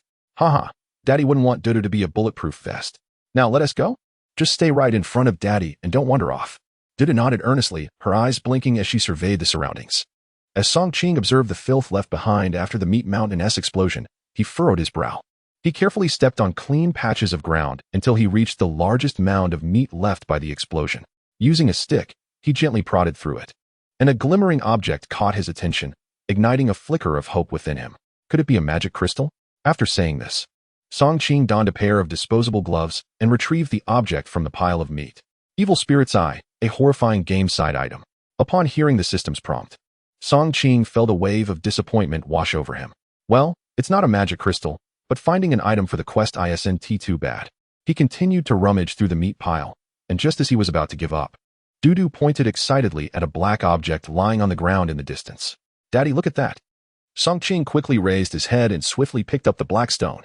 Magic crystal, rich in powerful energy. Refining it can grant formidable abilities. Wow, a magic crystal. Haha. This is fantastic, Dudu. You're saved. After saying this, Song Qing wiped the magic crystal clean and placed it in Dudu's hand. Give it a try. Does your body still hurt? Dudu's delicate little hand grasped the black magic crystal, feeling a wondrous energy coursing through her arm and into every bone in her body. Although the toxic fire that gnawed at her bones typically erupted only on full moon nights, it still inflicted damage at other times. Over the years, Dudu had gradually built up her resilience to withstand this pain, but it remained quite uncomfortable. However, as this miraculous energy flowed into her bones, it felt like a refreshing rain extinguishing the internal flames in an instant. With a spark of excitement, Dudu glanced at the magic crystal in her palm and nodded vigorously at Song Qing. I don't feel hurt anymore, Daddy. I feel fine. Hearing his daughter's words, Song Qing breathed a sigh of relief, a long-lost smile gracing his face. That's wonderful, truly wonderful. Then, upon checking Dudu's condition again, Song Qing was surprised to find that she was still at level 1. It seemed that the meat mountain was not to be left to them. They needed to hurry over. Thus, hand in hand, father and daughter departed from the alley. Unbeknownst to them, a man lay gasping for breath inside a nearby garbage bin. Minutes later, Long Gu arrived with a group of individuals in the alley. Xiaofang is in the trash can. One of the younger members quickly spotted him, prompting the others to hastily lift him out. Glaring at the filthy Xiaofang, Long Gu pinched his nose and directed the bystanders, "Wake him up." His subordinates resorted to pinching Xiaofang's acupoints and splashing cold water on him until he finally regained consciousness. As he opened his eyes and met the gazes of Long Gu and the others, the recent explosion amidst the meat mound flooded his mind, nearly bringing him to tears. What on earth happened? Start from the beginning, Long Gu commanded. After a fruitless search through the remnants of the meat pile, Long Ge's frustration mounted. Xiaofang promptly recounted the scene he had witnessed. Upon hearing Xiaofang's account, Long Ge's rage reached a boiling point. Damn it! Just what I feared has come to pass. Where's that kid? Xiaofang helplessly shook his head. I didn't see him when I arrived. He must have left. What should we do, Long Gu? Should we pursue? One of his men inquired. Long Gu bellowed. Of course, we must pursue. What if that kid took the magic crystal? Lao Si immediately directed his attention to a bespectacled youth in the crowd. Haven't you already hacked into the surveillance here? Check where that kid went. The glasses-wearing young man nodded and began operating a tablet he carried. Moments later, he looked up at Long Gu. He headed towards the river, likely aiming for another hefty target. Long Ge's face registered surprise. What is this kid's background? Is he not afraid of us? At that moment, Lao Si whispered, Long Gu, do you think he has been feigning ignorance all along? Perhaps he knew that the fat one was incapable and was merely waiting to seize our opportunity? Long Gu narrowed his eyes, a glint of coldness flashing through them. Damn it. No one has ever dared to take what belongs to me. He must understand that my possessions are not for the taking. Let us go. With a wave of his hand, Long Gu led his entourage in a vigorous pursuit. Meanwhile, Song Qing and his daughter Dudu were stealthily concealed beneath a willow tree near the river, quietly observing. In the distance, a group of individuals was fiercely assaulting the other end of the meat mound. Daddy, when do we strike? Dudu asked. Song Qing calmly waved his hand. Patience. We have ample time. Let them continue for a while to deplete this meat mound's health. After a few more minutes, it became evident that the distant group was running low on ammunition. Boss, we're out of bullets. I'm out too. Xiaowang, take this hefty target and circle around over there. We need to replenish our ammunition. Upon receiving the command, Xiaowang nodded and aimed his weapon, delivering a blow to the meat mound's head. Roar. The meat mound immediately pivoted and began chasing after Xiaowang. A wicked smile danced upon Song Qing's lips as he declared, My dear daughter, let us embark on our journey. With that, he swiftly cradled Dudu and dashed toward the direction of the formidable meat mountain. Ahead of them, Xiaowang seemed to possess remarkable stamina, sprinting with an impressive velocity. I shall hasten my pace and rest briefly ahead. Once the hefty one catches up, I will continue my run. I truly am a little genius. With this thought, Xiaowang propelled himself forward, his legs moving with astonishing speed, disappearing from sight in less than a minute. Unbeknownst to him, just as he rounded the corner, the meat mountain, which had been in pursuit, suddenly halted and collapsed onto the ground. Notification, Level 10 Meat Mountain Evil Spirit eliminated. Experience points gained, 1,000. Spiritual power gained, 30. Current spiritual power is at maximum. Seeing the meat mountain preparing for a self-detonation, Song Qing quickly sheltered Dudu Bay Chapter 11. A direct assault Brother Long, panting heavily, arrived at the spot where Song Qing had just appeared, accompanied by a group of his followers. Upon reaching the location, they found a crowd staring blankly at Xiaowang. Where is the fatty? Where is the monster? Xiaowang, equally bewildered, glanced back and stammered, I don't know. We were just running, and then it vanished. The squad leader, upon hearing this, ran a hand through his hair, then turned to Brother Long. Brother Long, we need to search now? Seizing the moment before Brother Long could unleash his wrath, the group hurriedly led Xiaowang toward the direction the others had just fled. Upon reaching the corner, they were met with a gruesome sight. Only a pool of shredded flesh remained on the ground. Brother Long's brow furrowed deeply as he finally grasped a grave realization. That kid is not simple. He intends to steal our loot. However, Old Four suddenly remembered a critical issue. Brother Long, I think there might be a serious problem with this situation. Brother Long turned to Old Four, intrigued. What problem? Well, earlier, Old 5 mentioned that the monster was in a better state than the one we encountered before. So, the one who managed to eliminate that creature is quite formidable. At this revelation, Brother Long's expression darkened. This kid is definitely suspicious. Otherwise, he could not have easily taken down that monster alone. The crowd began to murmur amongst themselves, and Brother Long's frown deepened.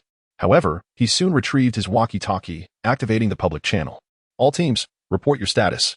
The familiar crackling sound of static filled the air. Brother Long, Team 3 is still engaged with the monster. Our ammunition is running low. Team 4 has one brother injured, but the rest are fine. And we have the monster under control. Team 5 is close to eliminating the monster. Brother Long, just give us 10 more minutes. Listening to the voices through the walkie-talkie, Brother Long exhaled a sigh of relief.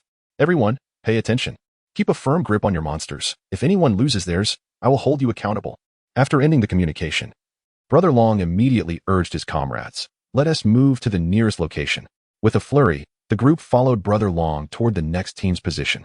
At that moment, Song Qing and his daughter had arrived at the site of Team 3. Having clearly heard Brother Long's voice over the walkie-talkie, he mused. It seems they have discovered us. Glancing at the time, Song Qing noted how swiftly it had passed. It's almost midnight. We can't afford to delay any longer. He turned to Dudu and said, let us go, my dear. There is no need for us to hide any longer. Dudu's face lit up with a broad smile at this declaration. That's wonderful. Can I speak first? Song Qing paused for a moment, taken aback. What do you wish to say? Dudu pondered while pinching her fingers and said, don't you often see some villains on television who step forward and declare, from now on, this is mine? Upon witnessing Dudu's earnest expression, Song Qing couldn't help but rub her forehead. What kind of cartoons does my daughter usually watch? However, seeing her seriousness, Song Qing could only nod in agreement. All right, you will be in charge of the announcing. Subsequently, Song Qing took Dudu's hand and walked toward the third team in the distance. The captain of the third team, supervising from the sidelines, recalled some details described by Longu earlier upon seeing Song Qing, a dashing man accompanied by a little girl, appearing harmless. Could this be the father-daughter duo he had heard about? Just as he was about to speak, he noticed the little girl beside the man suddenly place her hands on her hips and, in a childish voice, exclaimed, hey, you bad guys up front, from now on. This is our territory, the invincible Thunderbolt duo. The onlookers in the distance were momentarily taken aback by Dudu's adorable demeanor before bursting into laughter. What a cute little girl. Ha ha ha. Is she trying to charm us to death? The invincible Thunderbolt duo. Ha ha. It's been ages since I've seen such a delightful little girl. But can you really rob us, little lady? One couldn't deny that her lines were well delivered. But the aura was lacking. The captain of the third team revealed a smug expression and addressed those around him. Send a few to deal with that hefty fellow. He's got something valuable. Stop him. As he spoke, the crowd had already closed in. Dudu, feeling disregarded, stomped her foot in frustration. Don't underestimate me. My dad is incredibly powerful. Afterward, she looked up at Song Qing. Right, Dad? Song Qing, matching Dudu's earnestness, nodded in agreement. Everyone, I apologize. But I don't wish to engage in conflict with you, so I'll take care of that evil spirit. I'm giving you a chance. The captain of the third team burst into laughter. You're killing me. You should listen to yourself. What right do you have to speak to us like that? Others chimed in. Haha, 5 maybe this kid can communicate with spirits. Yeah, so fierce and so bold. Perhaps she knows something. Ah, what a pity. She could have encountered anyone else, but she had to run into us, a group specializing in dealing with strange monsters. What bad luck for her. Song Qing glanced at the time. You all are quite chatty. I don't wish to waste time with you. Would you prefer I end this quickly? The captain's smile vanished instantly, aiming his gun at Song Qing. Kid, you must not understand your predicament. Song Qing sighed helplessly, gently lifting Dudu and shouting toward the crowd. 10. Oh, are we counting down? They laughed. 9. Where does he get his courage? 8. Dudu echoed with a shout. Fifth brother, upon observing Song Qing's serious demeanor, immediately abandoned his playful intentions and exchanged a knowing glance with the others. Then, from the shadows, a man decisively pulled the trigger. Bang! A gunshot rang out. However, contrary to everyone's expectations, Song Qing did not collapse to the ground. Instead, they were met with a fleeting blur, revealing nothing but an empty space. Where is he? A wave of tension washed over everyone. The shooter suddenly felt a chill run down his spine, and as he turned, he was confronted by a familiar face. Crack! Without hesitation, Song Qing delivered a forceful kick, grotesquely contorting the man's knee. A scream pierced the air.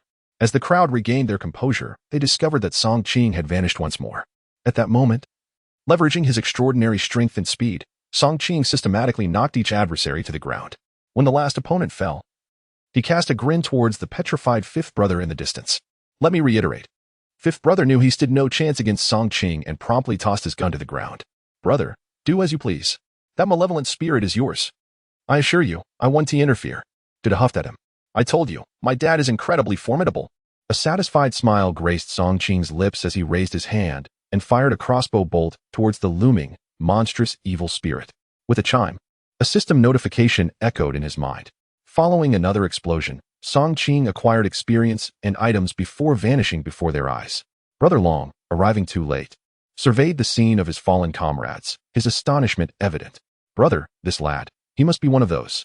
Hearing fourth brother's words, Brother Long furrowed his brow. Are you suggesting a superhuman? Chapter 12. Who was playing the game of deception when Long Gu uttered the term enhanced individuals?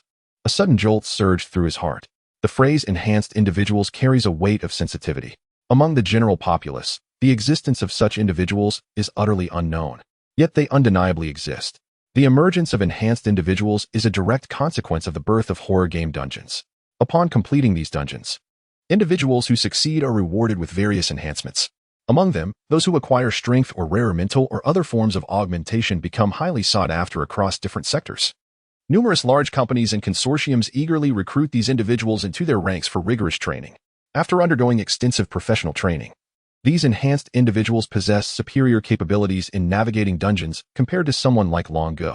However, cultivating a qualified enhanced individual is an endeavor that demands considerable financial resources. Firstly, enhanced individuals require a substantial consumption of magical crystals. Researchers within these companies have developed a device capable of extracting energy from magical crystals to empower enhanced individuals. With this energy refinement, enhanced individuals face the terrifying dungeons with a significantly increased chance of survival. Moreover, these individuals become not only stronger but also more ruthless, willing to employ any means necessary to achieve their goals. After pondering for a moment, Long Gu ultimately gritted his teeth and declared, "All right, we cannot simply back down. However, it would be unwise for us to surrender without a fight." Old Four immediately grasped Long Ji's intent and whispered, "Then let us trade for something. Perhaps some magical crystal items. At the very least, we should recoup our expenditure on ammunition." Long Gu nodded in agreement. "Old Four, your mind is sharp. You shall handle this matter." Old Four promptly nodded and turned to lead several brothers in pursuit of Song Qing. Subsequently, Long Gu retrieved his walkie-talkie, contemplating for a moment when suddenly an idea sparked in his mind. A nameless enhanced individual causing me trouble and a company draining my resources. Humph. Since they are adversaries I cannot confront, let them contend with one another. With this thought, Long Gu activated the walkie-talkie and spoke into it. "Boss, we've encountered a tough opponent who is stealing our prey, a young man." Whoosh. Song Qing unleashed a shadow arrow, striking the fifth meat mountain with precision. Ding. Killed level 10 evil spirit meat mountain 1. Gained experience points 1000. Gained spirit power 100. Current spirit power is full. Ding. Host experience is full. Level up to level 5. Unlock new skill. Multiple arrows costs 3 times the spirit power, can simultaneously attack 3 enemies. Upon hearing the level up notification, Song Qing's heart soared with joy. What a rapid rate of advancement. He had already reached level 5. The meat mountain truly is an unparalleled source of experience. Moreover, unlocking the new skill, multiple arrows, signifies that when faced with numerous monsters, he can efficiently eliminate them in the shortest possible time. Song Qing regarded this as one of the finest skills for archers within the game. After removing the eye of the evil spirit and the magic crystal from the flesh mountain, Song Qing opened his personal panel to assess his current status. Host, Song Qing spiritual energy, 500 level 5 demon hunter, experience points, 4,400 5,000 evil spirits killed, 15, current equipment, apprentice demon hunter crossbow. Upgradable, LV5 black iron crossbow. Apprentice demon hunter cloak, upgradable, LV5 black iron cloak. Current skills, shadow arrow, multi-arrow. Upon reviewing the information, Song Qing felt a surge of joy. He had not anticipated such a remarkable pace of advancement. I wonder what level Dudu is at now. He then checked Dudu's information. LV2 Saint, Song Dudu. An adorable little one, possesses immunity to mental attacks. Skill 1. Spiritual energy or a passive skill. Within a 1-meter radius, it doubles the spiritual energy regeneration of allies. Skill 2. Purification active release, capable of dispelling mental anomalies within the target. Upon seeing this information, Song Qing's initial reaction was one of astonishment. After all, he had already reached level 5, while Dudu was still only at level 2, lagging behind considerably. However, upon discovering that Dudu had awakened a second skill and acquired a passive ability, his heart swelled with delight. The spiritual energy aura seemed somewhat lackluster at the moment, as the primary source of replenishment came from slaying evil spirits. Fortunately, the Flesh Mountain was purely an experience-gaining endeavor, so he was not lacking in spiritual energy, consistently maintaining a full status. Yet, the new skill, Purification, was exceptional. Its ability to dispel mental anomalies was precisely what Song Qing desired most. In these harrowing dungeons, the most terrifying entities were not the blood-soaked monsters wielding various weapons, but rather the evil spirits that inflicted mental anguish. They would often appear unpredictably, invading when humanity's defenses were weakest, even capable of manipulating human minds. This invisible and intangible ability of evil spirits was what troubled Song Qing the most. What further delighted Song Qing was Dudu's immunity to mental attacks. He no longer had to worry about Dudu's safety. Just then, Song Qing sensed someone approaching from behind. He quickly gathered his thoughts, scooped up Dudu, and vanished around the nearby corner. When Old Four and his companions caught up, they suddenly felt the cold barrel of a gun pressed against their necks, causing their hair to stand on end. "Brother, don't shoot. It's us," Song Qing coldly inquired, gun in hand. "You've been trailing me for quite some time. What are your intentions?" Old Four hurriedly raised his hands, exclaiming, "Big brother, you've misunderstood. I came to inquire about your harvest. Cut the nonsense and speak plainly." Song Qing, unwilling to squander time, reached out and seized the opponent's firearm before finally lowering his own. The fourth man turned around, a sycophantic smile adorning his face. "My friend, it is as follows. Our leader holds your abilities in high regard and wishes to propose a collaboration. And then we all work together, and in return, we shall provide you with the locations of the malevolent spirits. You may simply share a portion of the spoils with us." Observing the cunning expression on the fourth man's face, Song Qing couldn't help but chuckle. "Do you truly believe I need to partner with you?" The other party instantly grew awkward. "Well, as the saying goes, a hero needs 3 helpers. We are genuinely sincere. And I know the locations of 2 remaining malevolent spirits." Song Qing raised his hand to interrupt. "Return and inform your leader that I appreciate his goodwill, but he should abandon such fanciful dreams of outsmarting me." The fourth man watched as Song Qing's figure faded into the distance, feeling dejected. How could this fellow be so impervious to persuasion? What does he mean by outsmarting? Initially, it was he who was attempting to deceive. After vanquishing the 6th beast, Song Qing glanced at the 6 orbs nestled within his bag and exhaled softly. With merely 10 minutes until midnight, they should be able to return with 7 orbs to the fairy kingdom just as the clock strikes. However, at that moment, a cacophony of gunfire erupted from afar. In an instant, Song Qing understood the situation. Damn it, they are stealing the monsters. Infuriating. He then hastily made his way towards the source of the gunfire, accompanied by Dudu. Chapter 13. I hope you recognize what is valuable. As Song Qing approached his destination, a violent explosion resonated from the last layer of the Flesh Mountain's malevolent spirit. However, this sound was markedly different from the self-detonation of the Flesh Mountain. It was evident that someone had employed a more lethal weapon. What on earth? Do they truly wish to prevent me from acquiring these precious orbs? Song Qing furrowed his brow, clutching Dudu tightly as he rushed to gather all the artifacts before the Flesh Mountain's demise. At that moment, Dudu suddenly pointed to a nearby shaded area. "Daddy, there seems to be something over there." Whenever Dudu mentioned a discovery, it often led to a clue. Although numerous hints had been encountered along the way, none were particularly significant, yet they had provided Song Qing with valuable insights. He paused and followed the direction indicated by Dudu, soon uncovering a small iron box. Gently, he opened it to reveal a note inside. "Snow White will appear in the fairy tale castle once the bell tolls. The 7 dwarfs will attempt to prevent Snow White's resurrection. They possess crucial items. Find them. The prince will slay anyone who stands in his way. He will ride to the castle to kiss the princess. Once kissed, all will be forever enshrined in the fairy tale." As Song Qing perused the note, he thoughtfully stroked his chin. Once the death knell tolls, Snow White will emerge in the fairy tale realm. Could it be that Dudu is Snow White? The 7 dwarfs are undoubtedly represented by the 7 Flesh Mountains, and the Eye of the Malevolent Spirit is the pivotal artifact. The prince will eliminate anyone bearing the eye, indicating that he will target those who possess it. The prince must be the Knight of the Malevolent Spirit, destined to journey to the fairy tale kingdom to kiss Snow White. If Dudu fails to acquire the 7 orbs, she will be unable to protect herself, resulting in a failed mission. Upon concluding his analysis, a smile crept onto Song Qing's face.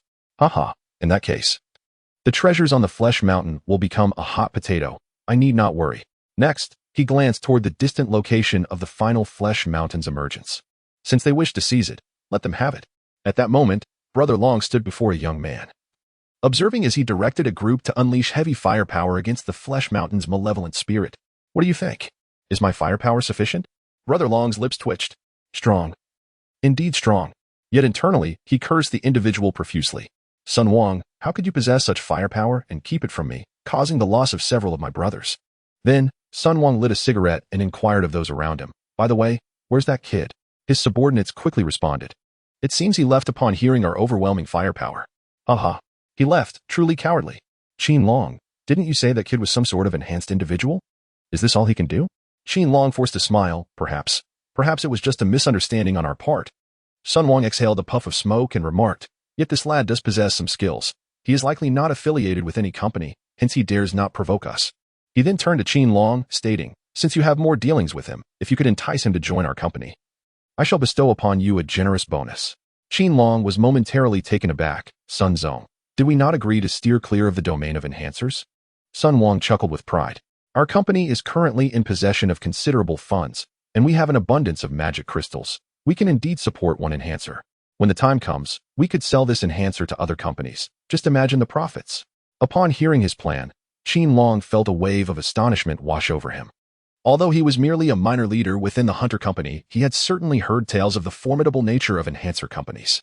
If they truly managed to recruit Song Qing, and with ample magic crystals, cultivate him into a qualified enhancer, selling him to those companies would undoubtedly elevate their own company to the pinnacle of success in Nancher City. This thought stirred a mix of emotions within Qin Long. He had labored for Sun Wang for many years, often risking his life. Yet this fellow had consistently barred him from the core of the company.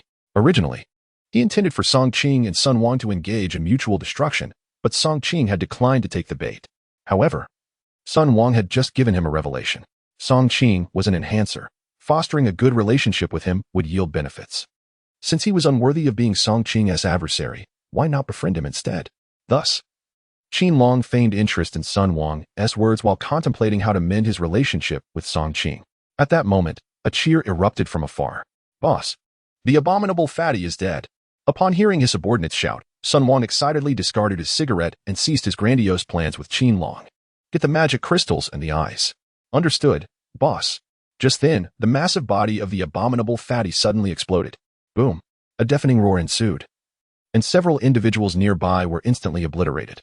A rain of blood descended within the blast radius, littering the ground with corpses and echoing with horrific screams.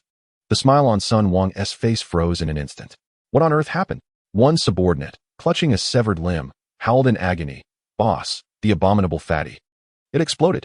Qin Long instantly grasped the situation, feeling a surge of joy mixed with sorrow. Lao Si, why are you still standing there? Take your men to manage the scene. Carry the injured brothers away. Yes. Qin Long then turned to Sun Wang, his expression grave. Boss, it seems the 3-star dungeon is far more challenging than the 1-star dungeon. Sun Wang erupted in a fit of curses, yet felt utterly helpless. Fortunately, someone had procured the eye of the malevolent spirit and the magic crystal, which afforded him a modicum of comfort. At that moment, Song Qing had already arrived at the foot of the fairy tale kingdom with Dudu in tow. Suddenly, a series of system notification sounds echoed in his mind. Survivor 1, Survivor 1. The relentless barrage of alerts instilled a sense of urgency in Song Qing. 8 individuals had perished? How could this inept group be so careless? Although there remained a considerable distance to the 50% mark, it was still early in the game. Barely a night had passed, yet 10 had already met their demise. Moreover, as time progressed, the ensuing challenges would escalate, leading to a sharp rise in mortality rates. Song Qing genuinely feared that the excessive loss of life among these individuals might jeopardize his mission. It seemed imperative that he take action. Thus, Song Qing retrieved the walkie-talkie, adjusted the frequency, and pressed the button to speak.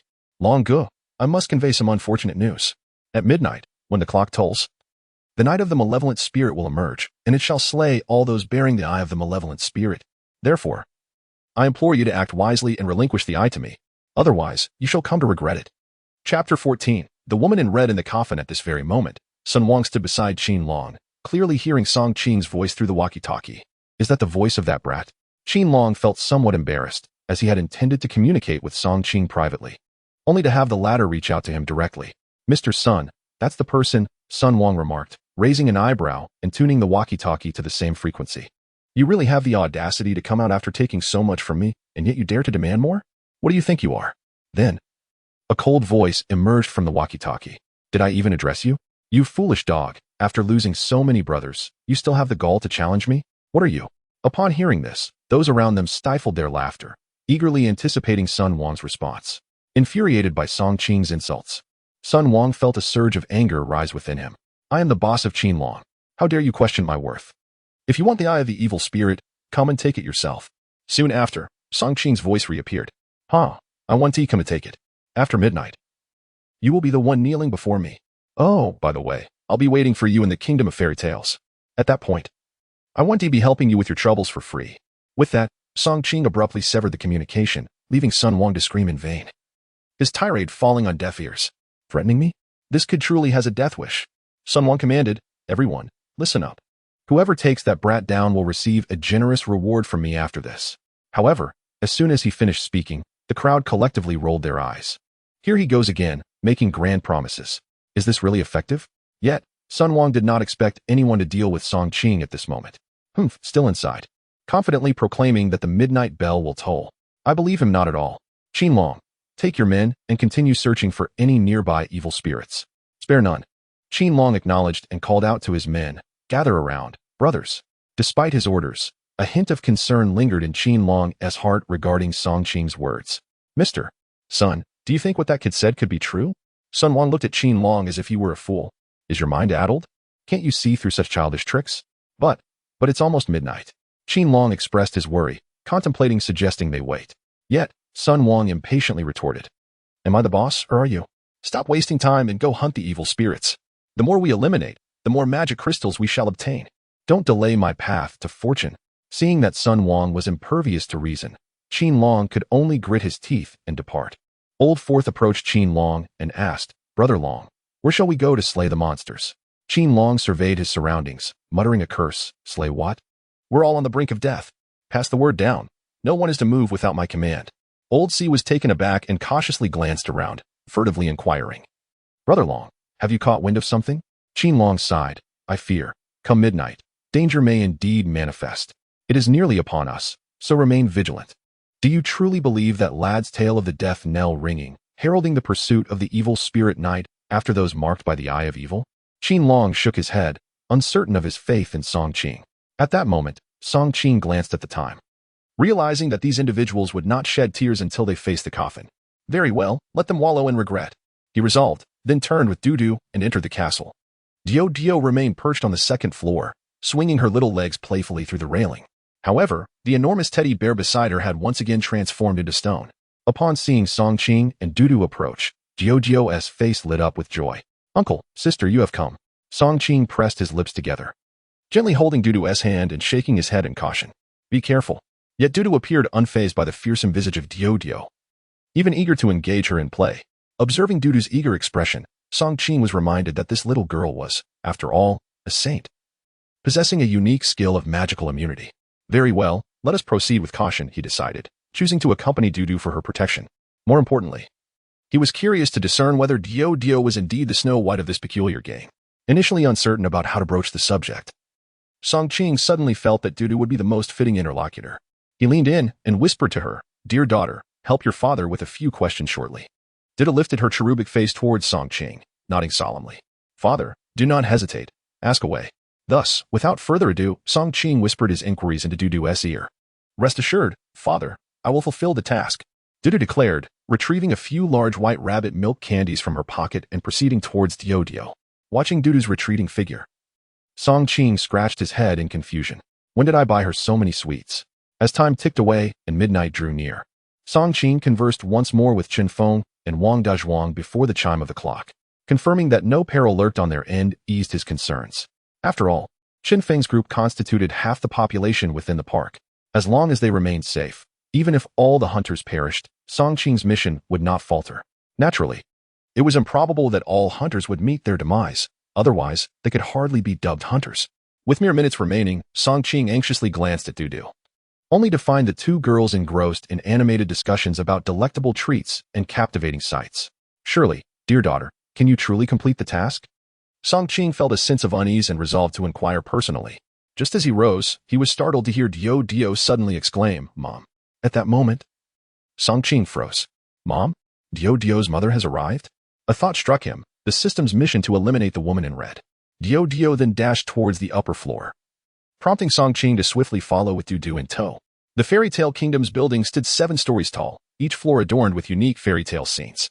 However, as Song Qing ascended the stairs with Dudu, he noticed the familiar cartoon characters and settings had vanished, replaced by decorations reminiscent of a somber, ancient castle. Observing the surroundings, Song Qing furrowed his brow, growing increasingly vigilant. Eventually, when Dudu led them to the top floor, the 7th floor room resembled a dilapidated palace. In the center of this forsaken palace lay a coffin, its presence adding an unsettling aura to the already eerie atmosphere. A chilling wind swept through the windowless room, producing haunting wails that sent shivers down one's spine. The coffin's lid lay ajar, revealing a woman in a red dress, her exquisite makeup contrasting with the stillness of her repose. She was strikingly beautiful and possessed a graceful figure, suggesting she had once enjoyed a life of comfort. Song Qing's eyelids twitched. He had no doubt that the woman lying within was none other than Dudu's mother, the woman in red. He recalled that the mission required him to eliminate her. Yet, an unsettling feeling lingered. This task seemed far from straightforward. After all, the instance had only commenced a few hours prior, and the night had yet to unfold, with the mission spanning 3 days. Drawing from his extensive gaming experience, Song Qing sensed that this quest was fraught with complexities. Thus, he utilized the system to examine the woman in red within the coffin. Dudu's mother, age unknown, abilities unknown, currently deceased, cause of death, excessive longing. Chapter 15. The arrival of the malevolent knight. Upon encountering the information regarding the woman in red, Song Qing's immediate reaction was to conclude that she was indeed the woman in red. However, that wasn't quite accurate at this moment, as the details indicated she was the mother of Dudu, rather than the woman in red herself. It was illogical to eliminate her now, considering her current state was one of death. He could not extinguish the life of someone already deceased. Yet, it was certain she would eventually transform into the woman in red. It merely required a series of events to unfold. This necessitated the pursuit of clues to unravel the intricacies of this dilemma. Furthermore, a crucial detail was presented. The cause of the woman in red's demise was excessive longing. As a seasoned traveler who had indulged in hundreds of horror games, various possibilities immediately flooded Song Qing's mind. First, it could be that the woman in red aimed to celebrate her daughter's birthday through this quest, fulfilling some unachieved wish. Secondly, perhaps Dudu's death was intertwined with this amusement park, leading the woman in red to succumb to despair, ultimately transforming into a vengeful spirit seeking retribution against many. Thirdly, the woman in red might desire assistance in uncovering the truth behind Dudu's death, striving for vindication or revealing the reality to the world. At that moment, Dudu lay by the coffin, gently clutching the hand of the woman in red, pressing it against her cheek. Yet that pale, almost bluish hand appeared so frigid. Suddenly, a melodious chime resonated from the heavens, instilling a profound sense of unease within Song Qing. Simultaneously, a blood moon loomed ominously in the night sky, casting its crimson light over the entire Nanshan amusement park. In the southwest corner of the amusement park, outside the adventure house, Sun Wang and his companions had vanquished all the malevolent spirits within and were taking a moment's respite. A sudden toll of bells startled everyone. "Mr. Sun, look, the blood moon has appeared," someone exclaimed, pointing at the moon and prompting all to gaze upward. Qin Long, who was reporting to Sun Wang, immediately recalled Song Qing's earlier warning upon witnessing the blood moon and hearing the mournful tolling. Damn it, could it actually be as he said? He pondered anxiously, glancing at Sun Wang, speculating whether the latter had brought the eye of the malevolent spirit with him. If what Song Qing claimed was true, that the malevolent knight would slay anyone in possession of such an object, he would undoubtedly hasten to distance himself from Sun Wang. As for aligning with Song Qing, Qin Long felt it was premature. He would wait until Song Qing weathered this crisis first. Old 4. Instruct the brothers to remain vigilant. If we encounter a knight or any similar malevolent entity, retreat without hesitation. Understand? Qin Long whispered into the radio. Huh, what about Mr. Sun? Came the response. With a cold laugh, Qin Long replied, that fool can manage on his own. I'm done babysitting him. Afterward, he glanced at Sun Wang, noticing that the latter was oblivious to his presence, and promptly led a few subordinates away stealthily. As the blood moon descended, Song Qing meticulously inspected the entire fairy tale castle, primarily to familiarize himself with the location of rooms and staircases. This knowledge would enable him to better anticipate the areas that might be vulnerable to the onslaught of malevolent spirits. The situation had become dire because Sun Wang, uncooperative in his actions, had taken the final task's artifact, resulting in Dudu's friends being unable to activate the castle's defenses. Consequently, It fell upon Song Qing to shoulder the responsibility of safeguarding both the castle and Jiuzhou's mother. Should the malevolent knight ascend and kiss Jiuzhou's mother, the game would irrevocably conclude. At that moment, the intercom crackled to life with the voice of Wang Dazhuang. Brother Song, there's a discovery in the artificial lake. It appears to be the malevolent knight you mentioned. A knight clad in armor is emerging from the water. Song Qing hastily seized the intercom and inquired, "How many knights are there?" "Just one." "One? Are you certain? Are there none elsewhere?" "No, only one." "Brother Song, look at this." "All right, I understand. Continue to observe and inform me of any developments immediately." "Yes." Once the communication ended, Song Qing let out a deep sigh. An unexpected concern for Sun Wang and his associates creeping into his mind. Just then, the intercom emitted another crackling sound. "Brothers, it's Qin Long."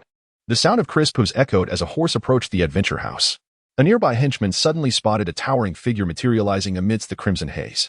As he discerned the knight atop the steed, the knight abruptly raised his longsword and gently waved it in his direction.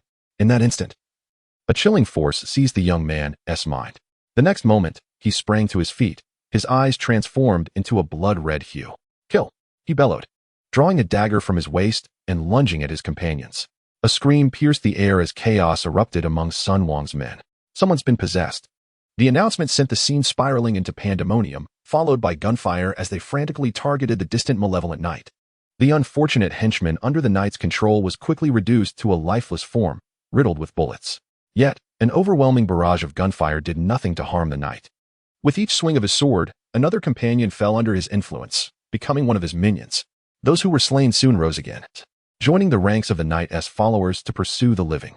Witnessing the steady decline of his subordinates, Sun Wang finally succumbed to panic. "Damn it! Run!" In an instant, the crowd erupted into a frenzy, fleeing to evade the knight's relentless pursuit. Despite the leisurely pace of the malevolent knight, he maintained an unhurried yet relentless stride, closing in on them with an eerie calm. The malevolent knight swung his sword once more, and suddenly, Sun Wang's little follower trembled violently, drawing his long knife and lunging towards Sun Wang. With a single strike, blood gushed from Sun Wang's arm. "Ah, have you lost your mind?" Sun Wang exclaimed, clutching his wounded arm and retreating a considerable distance. Upon glancing back, he discovered that his subordinate had transformed into a murderous fiend. What the hell is going on? Where's Qin Long? Where has that scoundrel vanished to? Enduring the pain, Sun Wang fired 2 shots, eliminating his own follower, all the while inquiring about Qin Long's whereabouts. At that moment, the walkie-talkie clipped to his waist crackled to life with Qin Long's voice. "Sun Wang, it seems your situation is rather dire." Hearing Qin Long's voice ignited a fury within Sun Wang. "What did you just say? If you have the guts, repeat it. Don't forget. Your family is still in my grasp." "Humph. Wake up, Sun Wang. You're barely clinging to life, and yet you still dare to threaten me. Given your past assistance, I shall grant you a chance to survive." Upon hearing Qin Long's words, Sun Wang glanced at his arm, suppressing his rising anger. "Fine, speak. If you save me, I shall reward you handsomely upon our escape." "Hee. Sun Wang, you never miss an opportunity to issue empty promises. Regrettably, I cannot guarantee my own survival. So I require something tangible." "Damn it. What do you want?" 100 magic crystals. "I will save you." "What? 100 magic crystals? Have you lost your mind? Do you even comprehend what that entails?" "Hee. Just look at how many brothers are still by your side. Do you truly believe your life is worth less than 100 magic crystals?" Witnessing several more brothers succumb to the malevolent knight's control, Sun Wang felt a pang of sorrow for his own fate. Gritting his teeth, he replied, "Fine. I agree. Haha. Come to the fairy tale kingdom. I shall await your arrival." In the fairy tale kingdom, Qin Long severed the communication and turned to Song Qing. "Boss Song, Sun Wang will send the 100 magic crystals shortly.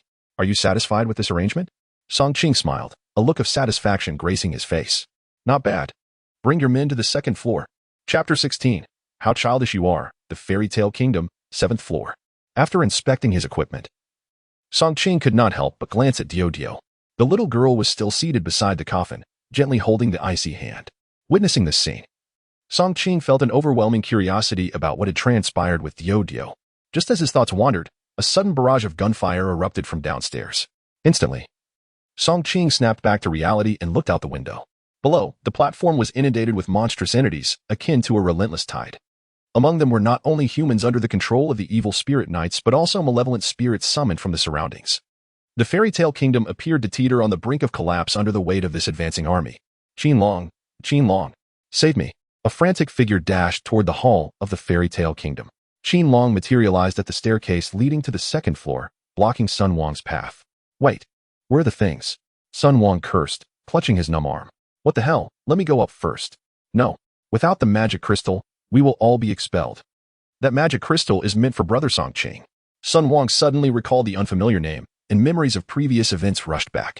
That kid seems to have uncovered some clue. But how can you be sure he will protect you? Qin Long retorted coldly. I do not know if he can protect me, but I am certain that you cannot. You. Sun Wang, exasperated yet powerless, replied, Fine, just remember this. You traitor. He then reluctantly handed over a card. An anonymous storage card for 100 magic crystals. Any trading post can redeem it. Qin Long took the card without hesitation, inspected it, and once assured of its authenticity, allowed Sun Wang to ascend to the second floor, casting a glance at the malevolent spirits outside. Qin Long's expression turned grave. Closed the door. His subordinates promptly shut and locked the door, barricading it with everything they could find within the room. Qin Long ascended to the top floor, presenting the magic crystal card and the evil spirit's eye to Song Qing. Everything is here. I can confirm that this magic crystal card can indeed procure 100 magic crystals. Song Qing nodded, tucking the card into his pocket. He then retrieved all the evil spirit's eyes. Phew, they are gathered, but time has run out. I wonder if they will still be of use.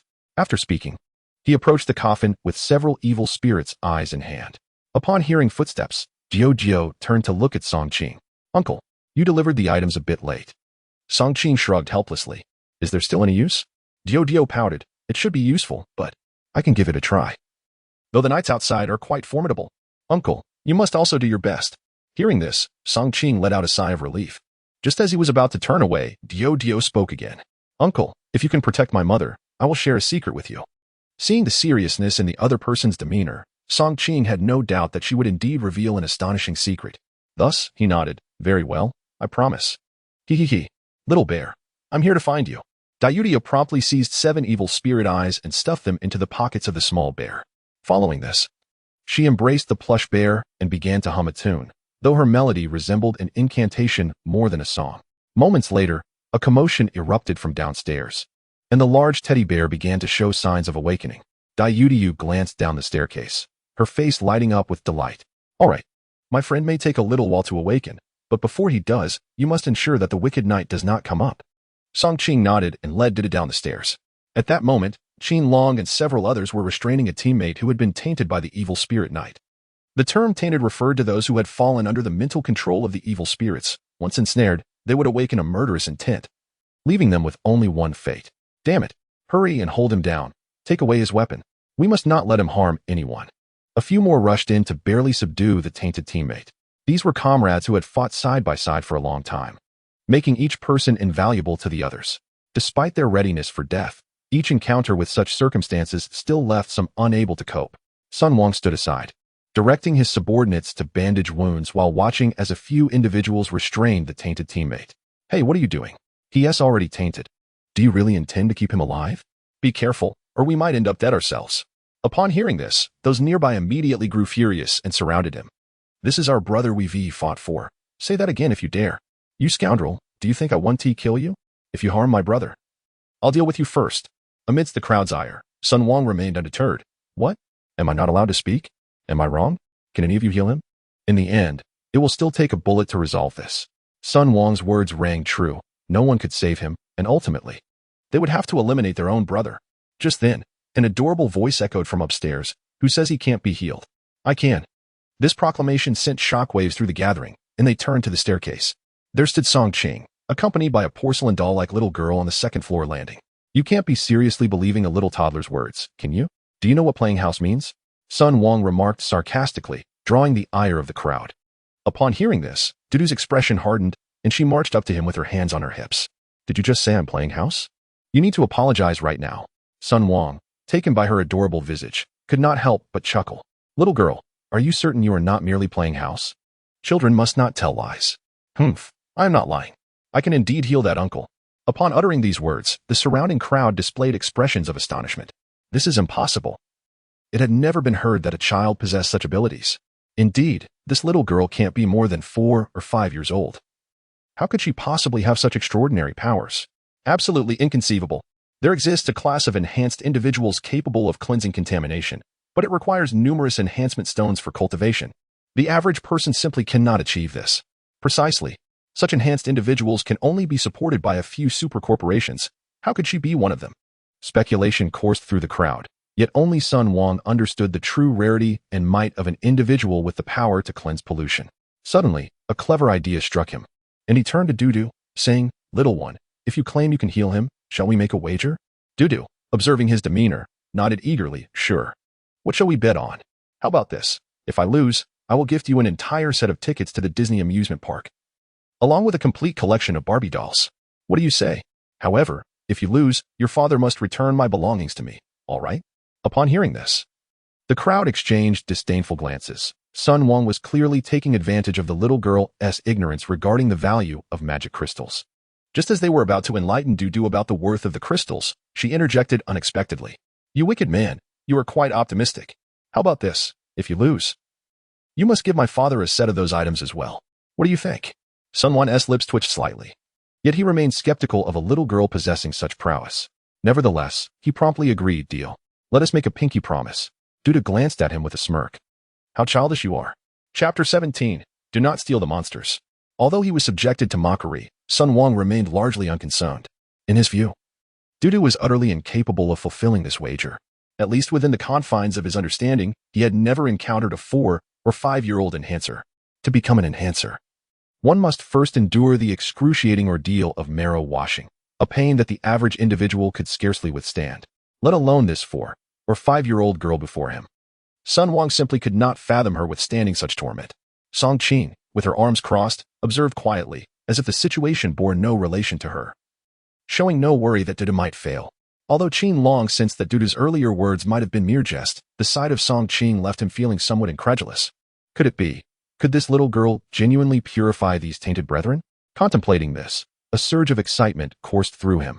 Dudu leisurely retrieved a lollipop from her pocket and placed it in her mouth, her feet slowly carrying her toward the youth who was incessantly biting at his companions. "Oh, this person looks quite fearsome. You all must hold him down. Do not let him bite me." Qin Long hurried over, joining in to restrain their frenzied teammate. "Rest assured, I will not allow him to bite anyone."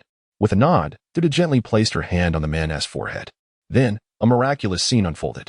The once violent team member, who had been relentlessly attacking others, suddenly fell silent.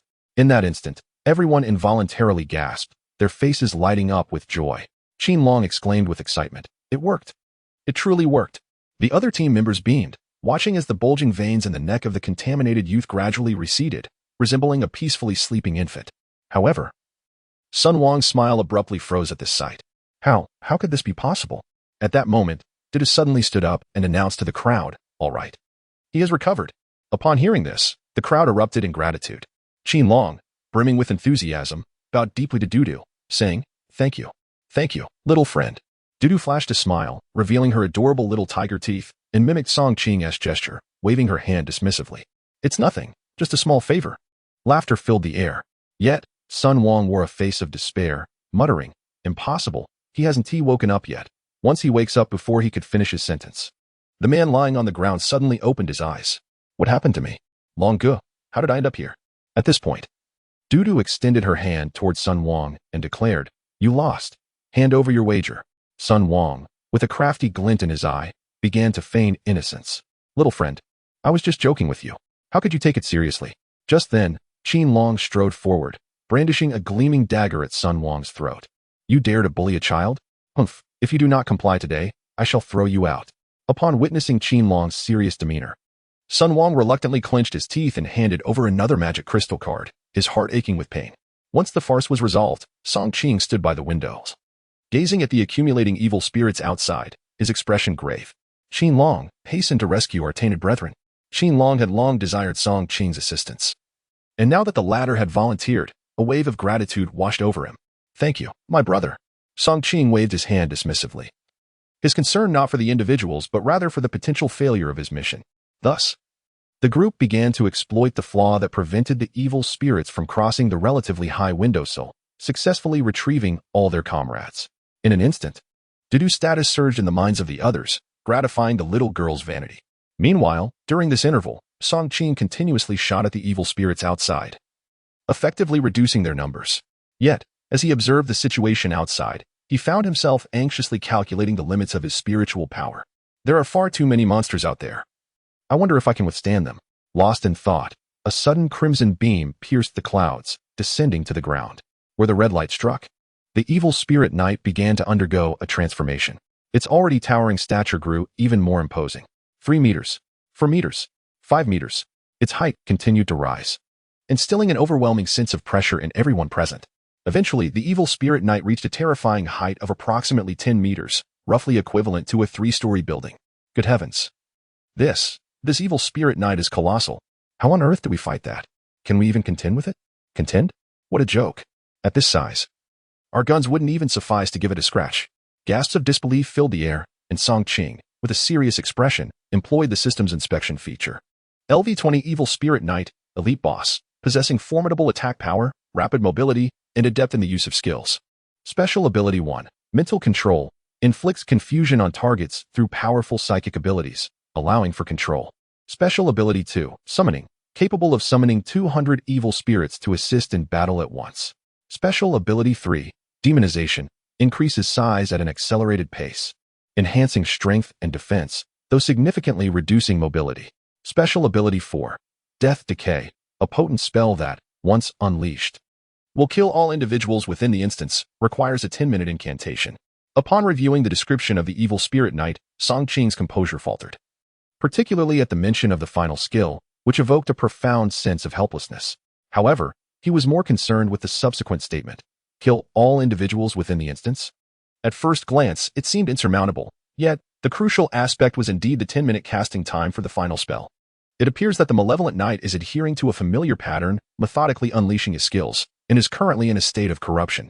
Judging by the pace of events, it seems he will first charge forward with the fiends, only resorting to unleashing the death decay upon encountering adversity.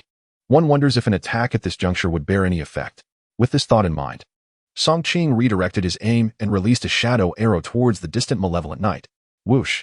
A silver streak of light flashed by. To Song Qing's astonishment, the knight's form seemed to dissolve into an ethereal shadow, allowing the arrow to pass through unobstructed. What? Is it possible that the malevolent knight is temporarily unable to retaliate? Contemplating this, Song Qing glanced once more at the distant figure.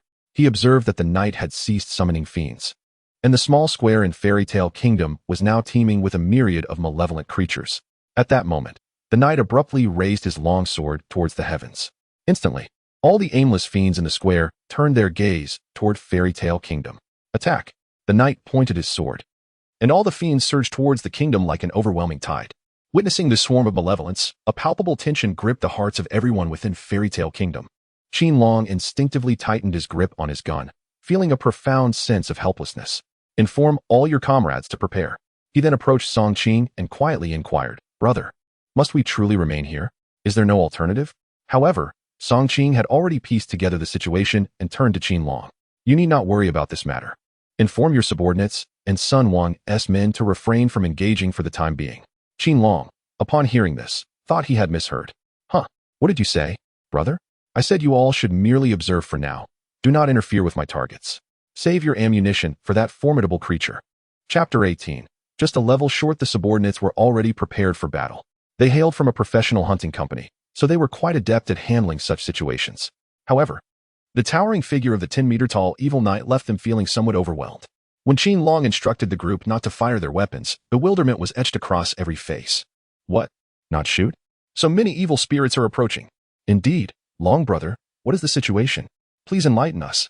Are we really going to abandon this? Is there perhaps a hidden escape route? Panic surged among them, wondering if they were indeed meant to forsake this place when it had been agreed upon to come here. Noticing the rising tension, Qin glanced towards Song Qing and then turned to address the group. Cough, why the questions? Do you not trust Brother Song Qing's abilities? His words sparked a wave of murmurs among the onlookers. Qin was well aware of their thoughts, yet he believed that Song Qing had a strategy in mind. At that moment, Song Qing stood on the balcony of the second floor, relentlessly firing arrows of light from his crossbow at the approaching evil spirits. Ding! Level 3 Evil Spirit, killed 1. Ding! Level 5 Evil Spirit, killed 1. Ding! Level 1 Evil Spirit, killed 1. The system notifications echoed in his mind. Yet Song Qing's expression remained as impassive as a mountain, each bolt finding its mark with deadly precision. His choice to engage in this manner stemmed from a personal motive. He sought to level up to confront the evil knight. From the onset until now, the number of evil spirits he had vanquished was not substantial, resulting in his low level, barely reaching 5. A level 5 demon hunter against a level 20 evil knight boss. The outcome was all too predictable. Thus, Song Qing required ample experience. This was why he refrained from allowing others to attack the evil spirits initially, instead letting the evil knight summon more minions. Observing the fallen evil spirits at the entrance below, Song Qing's aim grew increasingly precise. Ding. Host current experience is full, leveling up to level 6. Upon hearing this, a flicker of hope ignited within him as he continued to unleash bolts upon the encroaching evil spirits. The sight of the 200 evil spirits summoned by the knight, alongside others wandering in, was enough to make one's skin crawl. Fortunately, the system offered a monster-slaying reward mechanism. Each evil spirit killed not only granted experience but also an additional spiritual power reward. This was the reason Song Qing could ceaselessly hunt the evil spirits outside. Dudu stood nearby, munching on a lollipop, continually reminding him of the evil spirits attempting to breach the fairy kingdom from various angles. Ding. Host current experience is full, leveling up to level 7. Ding. Host current experience is full, leveling up to level 8. As time passed, the number of evil spirits below diminished at a visibly rapid pace. The individuals stationed on the first floor were utterly taken aback. Goodness. It appears we truly are not needed. How foolish of me to have been so anxious for so long. My word, this enhanced being is remarkably formidable. It is far superior to our firearms. After all, it is specifically designed to combat malevolent spirits, boasting far greater lethality than guns. Moreover, it possesses inherent strength. I can't help but feel envious. If only I could become an enhanced being, my life would be immensely worthwhile. Qin Long, puffing on a cigarette, also displayed a look of envy. Yet upon catching sight of the dazed spirit knight in the distance, a wave of intense unease washed over him. It seems he did not wish for us to waste ammunition. However, I wonder if we can contend with this behemoth. Just then, Qin Long noticed a shadowy figure stealthily making its way towards a room behind him. He scrutinized the figure closely and immediately recognized who it was. What on earth is Sun Wong up to? With that thought, he followed the figure into the room. Upon arriving at the door, Qin Long peered inside and saw a figure struggling to climb up towards the window. So, he intends to flee. In an instant, Qin Long braced himself to push open the door and pursue the figure. Meanwhile, on the upper floor, Song Qing seized the opportunity while the malevolent spirit below had been temporarily repelled to assess his level. Level 9 already, yet still no new skills? Just as he pondered this, a system notification echoed in his mind.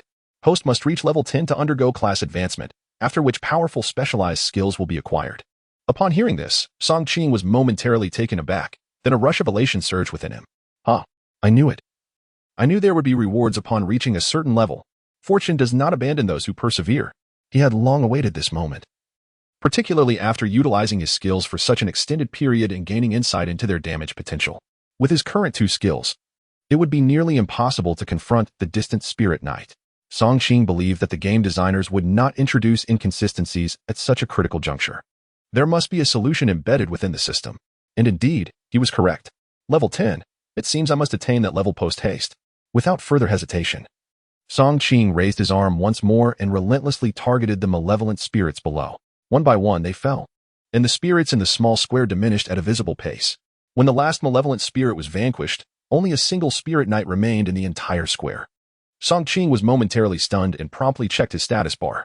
Host, Song Qing Spirit Power, 57900, Level 9 Demon Hunter, Experience Points, 68,680 100,000, Number of Malevolent Spirits Vanquished, 15. Current Equipment. Could it be? I still require 40,000 experience points. This cannot be. At that moment, the distant spirit knight suddenly stirred slightly. All witnessed the scene, their hearts ablaze with tension. Behold, the malevolent knight of shadows approaches. Prepare yourselves, everyone. It is coming. Indeed, it draws near. Quickly, check the path for ZY. In an instant, chaos ensued. Qin Long dashed upstairs frantically, gasping for breath as he turned to Song Qing. Brother, the Night of Shadows is upon us. Should we not initiate an assault? Song Qing remained silent, raising his hand to release an arrow towards the distant knight. Yet, the arrow merely pierced through its form, failing to inflict any harm. Could it be? Suddenly, memories of the Night of Shadows lore flooded Song Qing's mind. I understand now. He then lifted his gaze once more to the encroaching night, which halted before the gates of the fairy kingdom, reaching out to touch the entrance. Witnessing this bizarre behavior, Qin Long stood in shock. What is it doing? Song Qing's brow furrowed in realization. It intends to annihilate us all, then ascend. What? Qin Long gasped in astonishment. Incredulity etched across his face as he glanced downwards. In a swift motion, Song Qing scooped up Dudu and turned to Qin Long, commanding, "Alert everyone, unleash all firepower. Leave no bullet unspent." Taken aback, the other reacted. Calling out loudly to those below, "Open fire. Full force, fire at will." Chapter 19, Transition to the Night Demon Hunter. Song Qing raced towards the artificial lake, accompanied by Dudu. At that moment, the voice of Wang Dazhuang crackled through the intercom. "Brother Song, a dozen malevolent spirits have emerged from the lake." "Understood," Song Qing replied. Already arriving at the edge of the lake. "Daughter, wait here for Daddy, all right?" Dudu obediently gazed at him. "Daddy, are you going to slay many monsters?" "Indeed." "Time is of the essence. I must hurry." With that, Song Qing set Dudu down and swiftly drew back the trigger of his crossbow, sending arrows flying. The silver glimmer flickered as several malevolent spirits were dispatched in an instant. Song Qing stood at the lake's edge, fixated on the water's surface, ready to strike at any spirit that dared to surface. However, the number of malevolent spirits appearing in the lake was disappointingly scarce. He grasped the intercom once more, inquiring of Wang Dazhuang where larger concentrations of spirits could be found. Observing her father's anxious demeanor, Dudu shook her head. "Why doesn't Daddy ask if I have any solutions? It seems I must lend him a hand." Suddenly, Dudu began to chant a peculiar incantation. Moments later, a radiant light emanated from her hands, which she gently placed behind Song Qing. The next instant, the lake began to bubble as if boiling. Alarmed by the spectacle, Song Qing instinctively took a step back. "Dudu, be careful." He scooped her up without hesitation. Yet, Dudu erupted into laughter. "Daddy, don't be afraid. I did this." As Song Qing was about to inquire further, realization struck him like a bolt of lightning. He smacked his forehead. "Goodness, I completely forgot you possessed such abilities." Dudu beamed with pride, looking at her father. "See, Daddy, don't always think I'm a burden. I'm quite formidable." Song Qing chuckled heartily and planted a gentle kiss on her cheek. "Yes, my precious daughter, from now on, you shall be my partner." Afterward, Song Qing checked Dudu's status and was astonished to discover that she had reached level 5. What delighted him even more was the revelation that Dudu had awakened a new skill. Skill 3, Luring Trap, can set a trap within a 100-meter radius that, when triggered, attracts all malevolent spirits, excluding boss, within that range for 5 minutes, with a cooldown of 2 hours. Upon reading the details of this skill, Song Qing was overwhelmed with exhilaration. This was a perfect match for him. He would no longer need to worry about leveling up. Unable to contain his joy, he kissed Dudu's cheek once more. "Let us begin." Just moments ago, while Song Qing conversed with Dudu, the malevolent spirits in the river emerged like bees drawn to nectar. Upon witnessing these entities, Song Qing, without hesitation, raised his arm. Whoosh, whoosh, whoosh. A multitude of malevolent spirits fell by the riverbank, and Song Qing's experience points steadily increased. Ding. The host's current experience is full, leveling up to level 10. Notice, the host must undergo a job change before further experience can be gained. A wave of excitement surged within Song Qing. A job change. Please choose a new profession. Night Demon Hunter, Light Demon Hunter. Song Qing hesitated for a moment, then delved into the descriptions of the two professions. Night Demon Hunter, focused on stealth, single target burst, and high damage output, wielding melee weapons with formidable attack power, ideal for boss duels. Light Demon Hunter, possessing powerful area attack skills, excelling in ranged combat, with superior mobility, utilizing ranged weapons that inflict significant splash damage, suitable for farming experience from minor foes. After perusing these two professions, a sense of frustration welled up within Song Qing. Alas, it seems this job change has shattered my aspirations. It appears I have but one choice now. How unfortunate it is that I cannot select both. Host, upon reaching level 100, you may choose a secondary profession to enhance your abilities. Oh, so that's how it works? Song Qing grasped the situation, and the slight disappointment in his heart finally found equilibrium. I choose the Night Demon Hunter. Commencing job change. Please wait. Moments later, Song Qing felt an overwhelming surge of power. His body became more coordinated, and his strength multiplied. Job change successful. The host's primary profession is now Night Demon Hunter. Acquired main weapon, Night Demon Blade, X1. Acquired exclusive skill for Night Demon Hunter, Blood Strike. Received a complete set of novice equipment for Night Demon Hunter. A flurry of notifications left Song Qing in a state of exhilaration. Wow, it turns out reaching level 10 is truly a watershed moment. This is just the beginning of the game. He quickly examined his main weapon. Night Demon Blade, LV1. Upgradable, enhanceable, a novice equipment for Night Demon Hunters, possessing formidable armor-piercing capabilities, inflicting substantial damage on malevolent spirits. Thus, Song Qing promptly drew the night demon blade. In his hand appeared a sleek, jet-black short sword, measuring 50 centimeters in length, appearing exquisitely crafted yet evoking a sense of dread.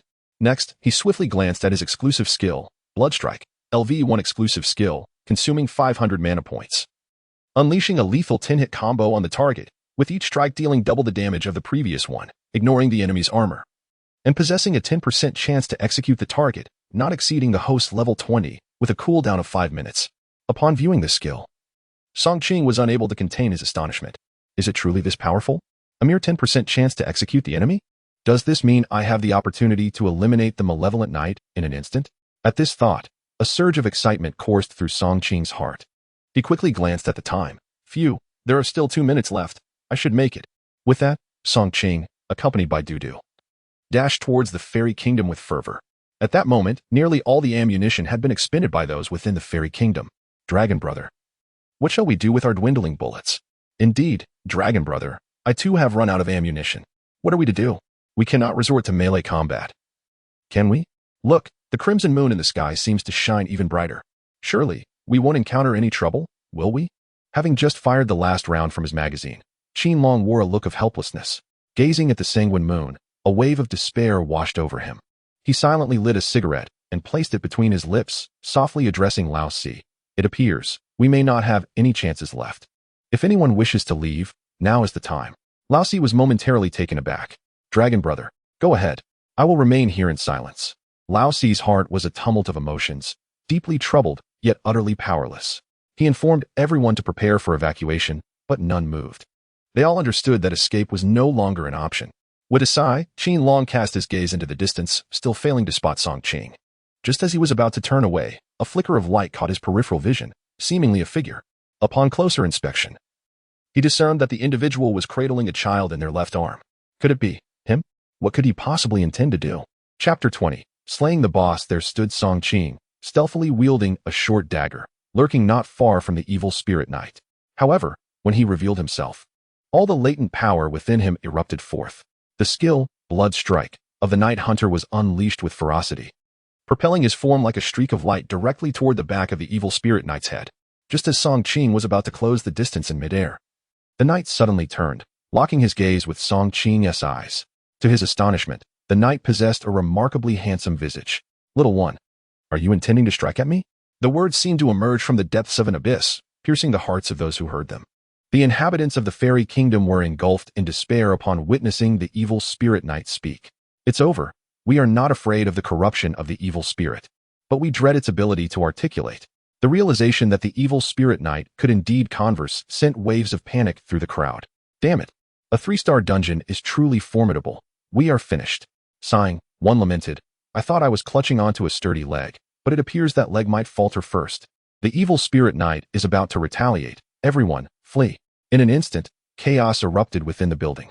On the 7th floor, Dudu leaned against the window, peering down at the commotion below, her mouth agape with excitement. Mommy, it seems that Dudu's sister might come to play with me soon. Upon saying this, she glanced back at the coffin.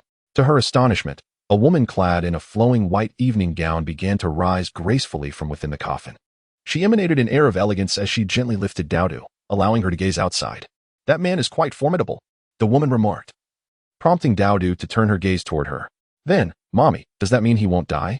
Dudu can't stay to play with me? The woman shook her head, a tender smile gracing her features as she cupped out his cheeks. Of course not. While he is indeed powerful, he is still no match for the knight. Yay. That is wonderful. By the way, I wonder if Little Bear has awakened. As she spoke, a sudden roar echoed from below. Dudu's face lit up with joy as she dashed to the railing, shouting down to the teddy bear. Little Bear, please go and teach that knight a lesson. Roar. At that moment, Song Qing had already unleashed his attack without a second thought, his eyes ablaze with lethal intent. Strike? I shall take your life. In the next instant, Song Qing's form vanished from sight. The evil spirit knight sensed the impending danger and abruptly halted his grand maneuver. Just as he prepared to evade, a dagger glowing with eerie light materialized behind him. Die. Boom. The blade of the night demon pierced with tremendous force into the colossal head of the evil spirit knight. Flash. Flash. Flash. 9 consecutive strikes. Each blow was fiercer than the last, leaving the evil spirit knight no chance to evade, enduring all 9 assaults. At that moment, The knight suddenly felt as though he could withstand Song Qing's onslaught and began to prepare for a counterattack. The long sword was drawn, poised to withstand Song Qing's final strike, intending to pierce the opponent's heart. Alas, it failed to recognize that Song Qing was no ordinary individual. Furthermore, it remained oblivious to the lethal capability of Song Qing's surprise blood stab. With a sharp thrust, the final blow drove itself deep into the opponent's neck. In the next moment, an alert resonated within Song Qing's mind. Triggered the surprise blood stab execution ability. Ding. Slayed a level 20 evil spirit knight boss 1. Gained experience points 100,000. Gained spiritual power 200. Acquired 3 unidentified pieces of equipment. A cascade of notifications ignited a surge of exhilaration within Song Qing. Could it be? A 10% chance to activate the execution mechanism. And I triggered it on my very first attempt. Haha. On the second floor of the fairy tale kingdom. Qin Long was so astonished by the scene outside that he dropped his cigarette, his expression etched with disbelief. Not only he, but everyone around was equally astounded. My heavens. What on earth is happening outside? If I'm not mistaken, he just defeated the evil spirit knight's boss. Is this still human? How could one possess such formidable strength? It was then that Qin Long noticed a hole burned into his clothing by the cigarette and shouted to the crowd, "Brothers, the crisis has been averted. No need to flee." Upon hearing this, those teammates who hadn't yet managed to escape halted in their tracks, erupting into applause. Meanwhile, on the upper floor, Dio suddenly pointed towards the ground and exclaimed, "Mom, look, that uncle has slain the wicked knight." Hearing her words, the woman staggered slightly before descending to take a look, her eyes brimming with incredulity. An ordinary person has managed to vanquish the evil spirit knight. This individual is remarkable. Her gaze then shimmered with tears, as if recollecting something poignant. Dio, could you please invite him upstairs? Dio turned to the woman, nodding enthusiastically. Of course. No problem. With that, Dio hopped off the small stool by the window and leaped down.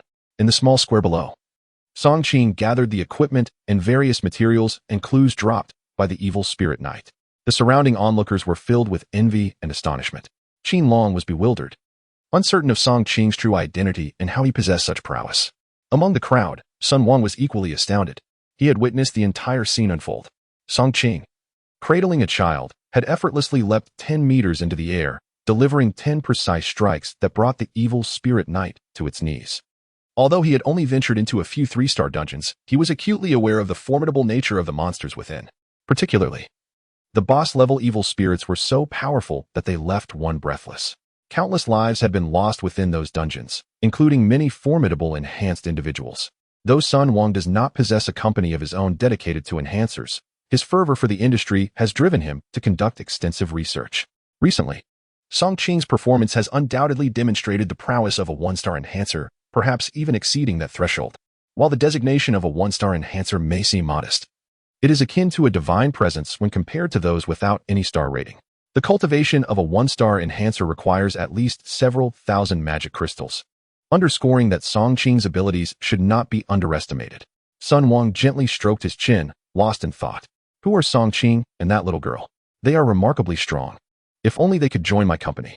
As he pondered how to persuade Song Qing to bring his daughter into his company, he suddenly felt a tug at his clothing. Whirling around, he was met with the sight of a little girl in a red dress beaming at him. However, her wide grin, stretching from ear to ear, startled him so profoundly that he forgot his previous thoughts, and with a sharp scream, he fled. The onlookers, witnessing Sun Wang's retreat, exchanged glances in bewilderment. What is wrong with him? Why is he screaming? He is probably just envious of their strength. In the crowd, Song Qing, cradling Dudu, was about to leave when he noticed Dio perched on a stone pillar at the foot of the stairs. Uncle, my mother is looking for you. Can you come over? Song Qing was taken aback, quickly grasping the situation. All right, let us head upstairs. Chapter 21 The Pact with the Woman in Red. Regarding the unexpected approach of the woman in red, Song Qing felt no surprise. On the contrary, he was eager to engage her in a meaningful conversation. Although he did not anticipate her assistance in overcoming challenges, he hoped to glean some insights through subtle inquiries. Upon reaching the top floor, Song Qing beheld the woman in red, adorned in a resplendent white evening gown. As she turned to see Song Qing and the little creature in his arms, a flicker of surprise crossed her features. I hear you sought me out. What is it you wish to discuss? Song Qing stated directly, striding toward her. The woman in red nodded. Indeed, time is of the essence, so I shall be forthright. I am of the same mind. Please express any requests or questions you may have, and I shall fulfill them, provided it lies within my means. Very well. I wish to propose a collaboration. Taken aback by her words, Song Qing paused. Collaborate with me? What could we possibly cooperate on? With a resigned sigh, the woman in red cast a glance at the creature beside her. I wish for you to end my life. Stunned by her declaration, Song Qing faltered. What do you mean? You want me to kill you? Given your current state, it seems impossible for me to do so. The woman in red, surprised that Song Qing recognized her current indestructibility, responded, Indeed, you cannot kill me in my present form. However, I seek your assistance in ending my existence in the form of a vengeful spirit. A vengeful spirit? Yes. The tale is lengthy. Ever since the creature met its fate in this park, I have searched for answers here, ultimately succumbing to despair. Yet, my overwhelming resentment tethered me to this realm, transforming me into a vengeful spirit. She then recounted her experiences following her demise. Essentially, the woman in red did not wish to exist as a vengeful spirit, but her profound bitterness compelled her into this state. For years, she struggled against the entity within her, but her frail strength rendered her incapable of resisting the spirit's domination. Thus, she desired Song Qing to eliminate her when she succumbed to the spirit's influence, allowing a fragment of her soul to endure. In doing so, she could reunite eternally with her daughter. Through this exchange, Song Qing also discovered another vital piece of information. Within the confines of the realm, various spirits and entities were categorized by levels. The most basic were the malevolent spirits they frequently encountered, which possessed minimal spiritual attack capabilities. Above these malevolent spirits were the vengeful spirits, which were formidable due to their powerful spiritual attacks. It became clear that spiritual assaults surpassed physical ones in potency. According to the woman in red, there existed further hierarchies above the vengeful spirits, including the ghost generals and ghost kings. Following this, Song Qing inquired further about the levels, gaining insight into the structured hierarchy among these entities. Each 100 levels represented a boundary, with every 10 levels subdivided into distinct ranks. For instance, the malevolent knight that Song Qing had previously vanquished was a 2-star evil spirit. Upon grasping this, Song Qing furrowed his brow slightly and remarked, So it is. Yet addressing your predicament remains quite formidable. As you have stated, the vengeful spirit's level has reached a staggering 100. However, the woman in red discerned a glimmer of hope. Does this imply you are willing to assist? I can lend my aid, but your cooperation is essential. Of course. Yet, soon the vengeful spirit will reemerge, and I cannot contain it. No matter, at least it has not manifested yet. I require clarification on several matters. Certainly. Feel free to inquire. Thus, Song Qing, without hesitation, posed all the questions he needed to know in one go. His inquiries primarily revolved around the potential encounters with evil spirits and their respective levels. Although the woman in red was not privy to all the answers, she conveyed what she knew with utmost clarity. Through this dialogue, Song Qing gleaned some vital information. Are there any further questions? The woman in red glanced at the moon outside, her expression tinged with concern. It is about to arrive. Song Qing shook his head. I cannot recall any more questions for now. However, the information you provided is sufficiently comprehensive. Hearing this, the woman in red sighed in relief. That is splendid. By the way, you must remember, do not worry about my demise. I am indestructible. Song Qing casually replied. Understood. Rest assured, I shall ensure your demise. However, upon uttering these words, he felt a peculiar sensation. Subsequently, the woman in red cast a glance at Dudu, who was joyfully playing with Dudu, and a tender smile graced her features. There is one more matter I wish to trouble you with. Song Qing comprehended her intent and nodded. I will take good care of Jojo. Upon hearing this, the woman in red displayed a look of gratitude. Thank you. Song Qing raised his hand to interrupt her. I beg your pardon. You have misunderstood. I can assist in caring for Dudu, but it will not be without compensation. The woman in red paused momentarily, then promptly nodded. Mr. Song, please state your demands. Over the years, you must have accumulated a significant amount of magical crystals within this realm. I require those crystals. Are you referring to this? She then produced a jet black shimmering orb from her pocket. Upon seeing this orb, Song Qing was momentarily taken aback. Magical crystals, treasures originating from the horror realm, are invaluable commodities in the outside world. However, many are unaware that magical crystals are also classified by levels. They are categorized from 1 to 9 based on the amount of energy contained within. In the market, only level 1 magical crystals are visible, while level 2 and higher crystals are likely confined to the inner circles of affluent conglomerates. Although both the first and second grade magic crystals are birthed from malevolent spirits, they differ significantly in value. The majority of second-grade magic crystals are derived from 5-star evil entities, each possessing an extraordinary worth. In accordance with the circulation levels in the black market, a single second-grade magic crystal is equivalent to 1,000 first-grade crystals. The crimson-clad woman revealed a second-grade magic crystal. Astonishingly, as Song Qing gently caressed the crystal, a surge of excitement coursed through him. "How many of these do you possess?" he inquired. The crimson-clad woman, with a hint of helplessness, shook her head. "I do not have many of these magic crystals, merely a little over 10, obtained during my hunts of those malevolent spirits. They hold little significance for me." Consequently, Song Qing proposed, "Very well, in exchange for safeguarding Dudu, you shall surrender all your magic crystals to me." Agreed. Following this, the woman provided Song Qing with an address where she had concealed her collection of crystals. After finalizing their agreement, Song Qing turned to the crimson-clad woman and asked, "By the way, I have yet to inquire your name." After a moment's hesitation, she replied, "And Wenjun." Song Qing was taken aback, instantly recalling the shocking news that had reverberated throughout Nashan City over a decade ago. "You are the Wenjun who fell from the roller coaster?" The crimson-clad woman did not respond. Instead, she emitted a piercing scream of agony, and her form began to shift. In the next moment, Song Qing sensed an aura of purity emanating from her, as her entire face became obscured by her hair. Subsequently, the crimson-clad woman turned and vanished from sight. Chapter 22. How annoying. Upon returning downstairs, Song Qing was immediately surrounded by Qin Long and his companions. "Brother Song Qing, we are eternally grateful for your timely rescue. We all owe you our lives." They all clasped their hands in a gesture of sincere appreciation. Observing this scene, Song Qing smiled lightly and waved his hand dismissively. "No need for such formality. My actions were not solely for your benefit, but also to secure my own safety." Then, turning to Qin Long, he inquired, "By the way, Brother Long, could I ask for your assistance shortly?" Without hesitation, Qin Long nodded in agreement. "Of course. Just let us know what you need. We are at your service." Song Qing chuckled. "Rest assured, I will compensate you fairly for your help." Upon hearing this, Qin Long's expression soured as he waved his hand in protest. "Brother, are you treating us like outsiders? Let us not forget, I, Qin Long, have some reputation in Nashan City. Your words are akin to slapping my face." The others promptly echoed his sentiments. "Indeed, Brother Song Qing, we were initially blind to your worth. Consider this a gesture of apology. Yes, you saved us once. It's only right that we help you in return." "Absolutely, Brother Song Qing, just give the word."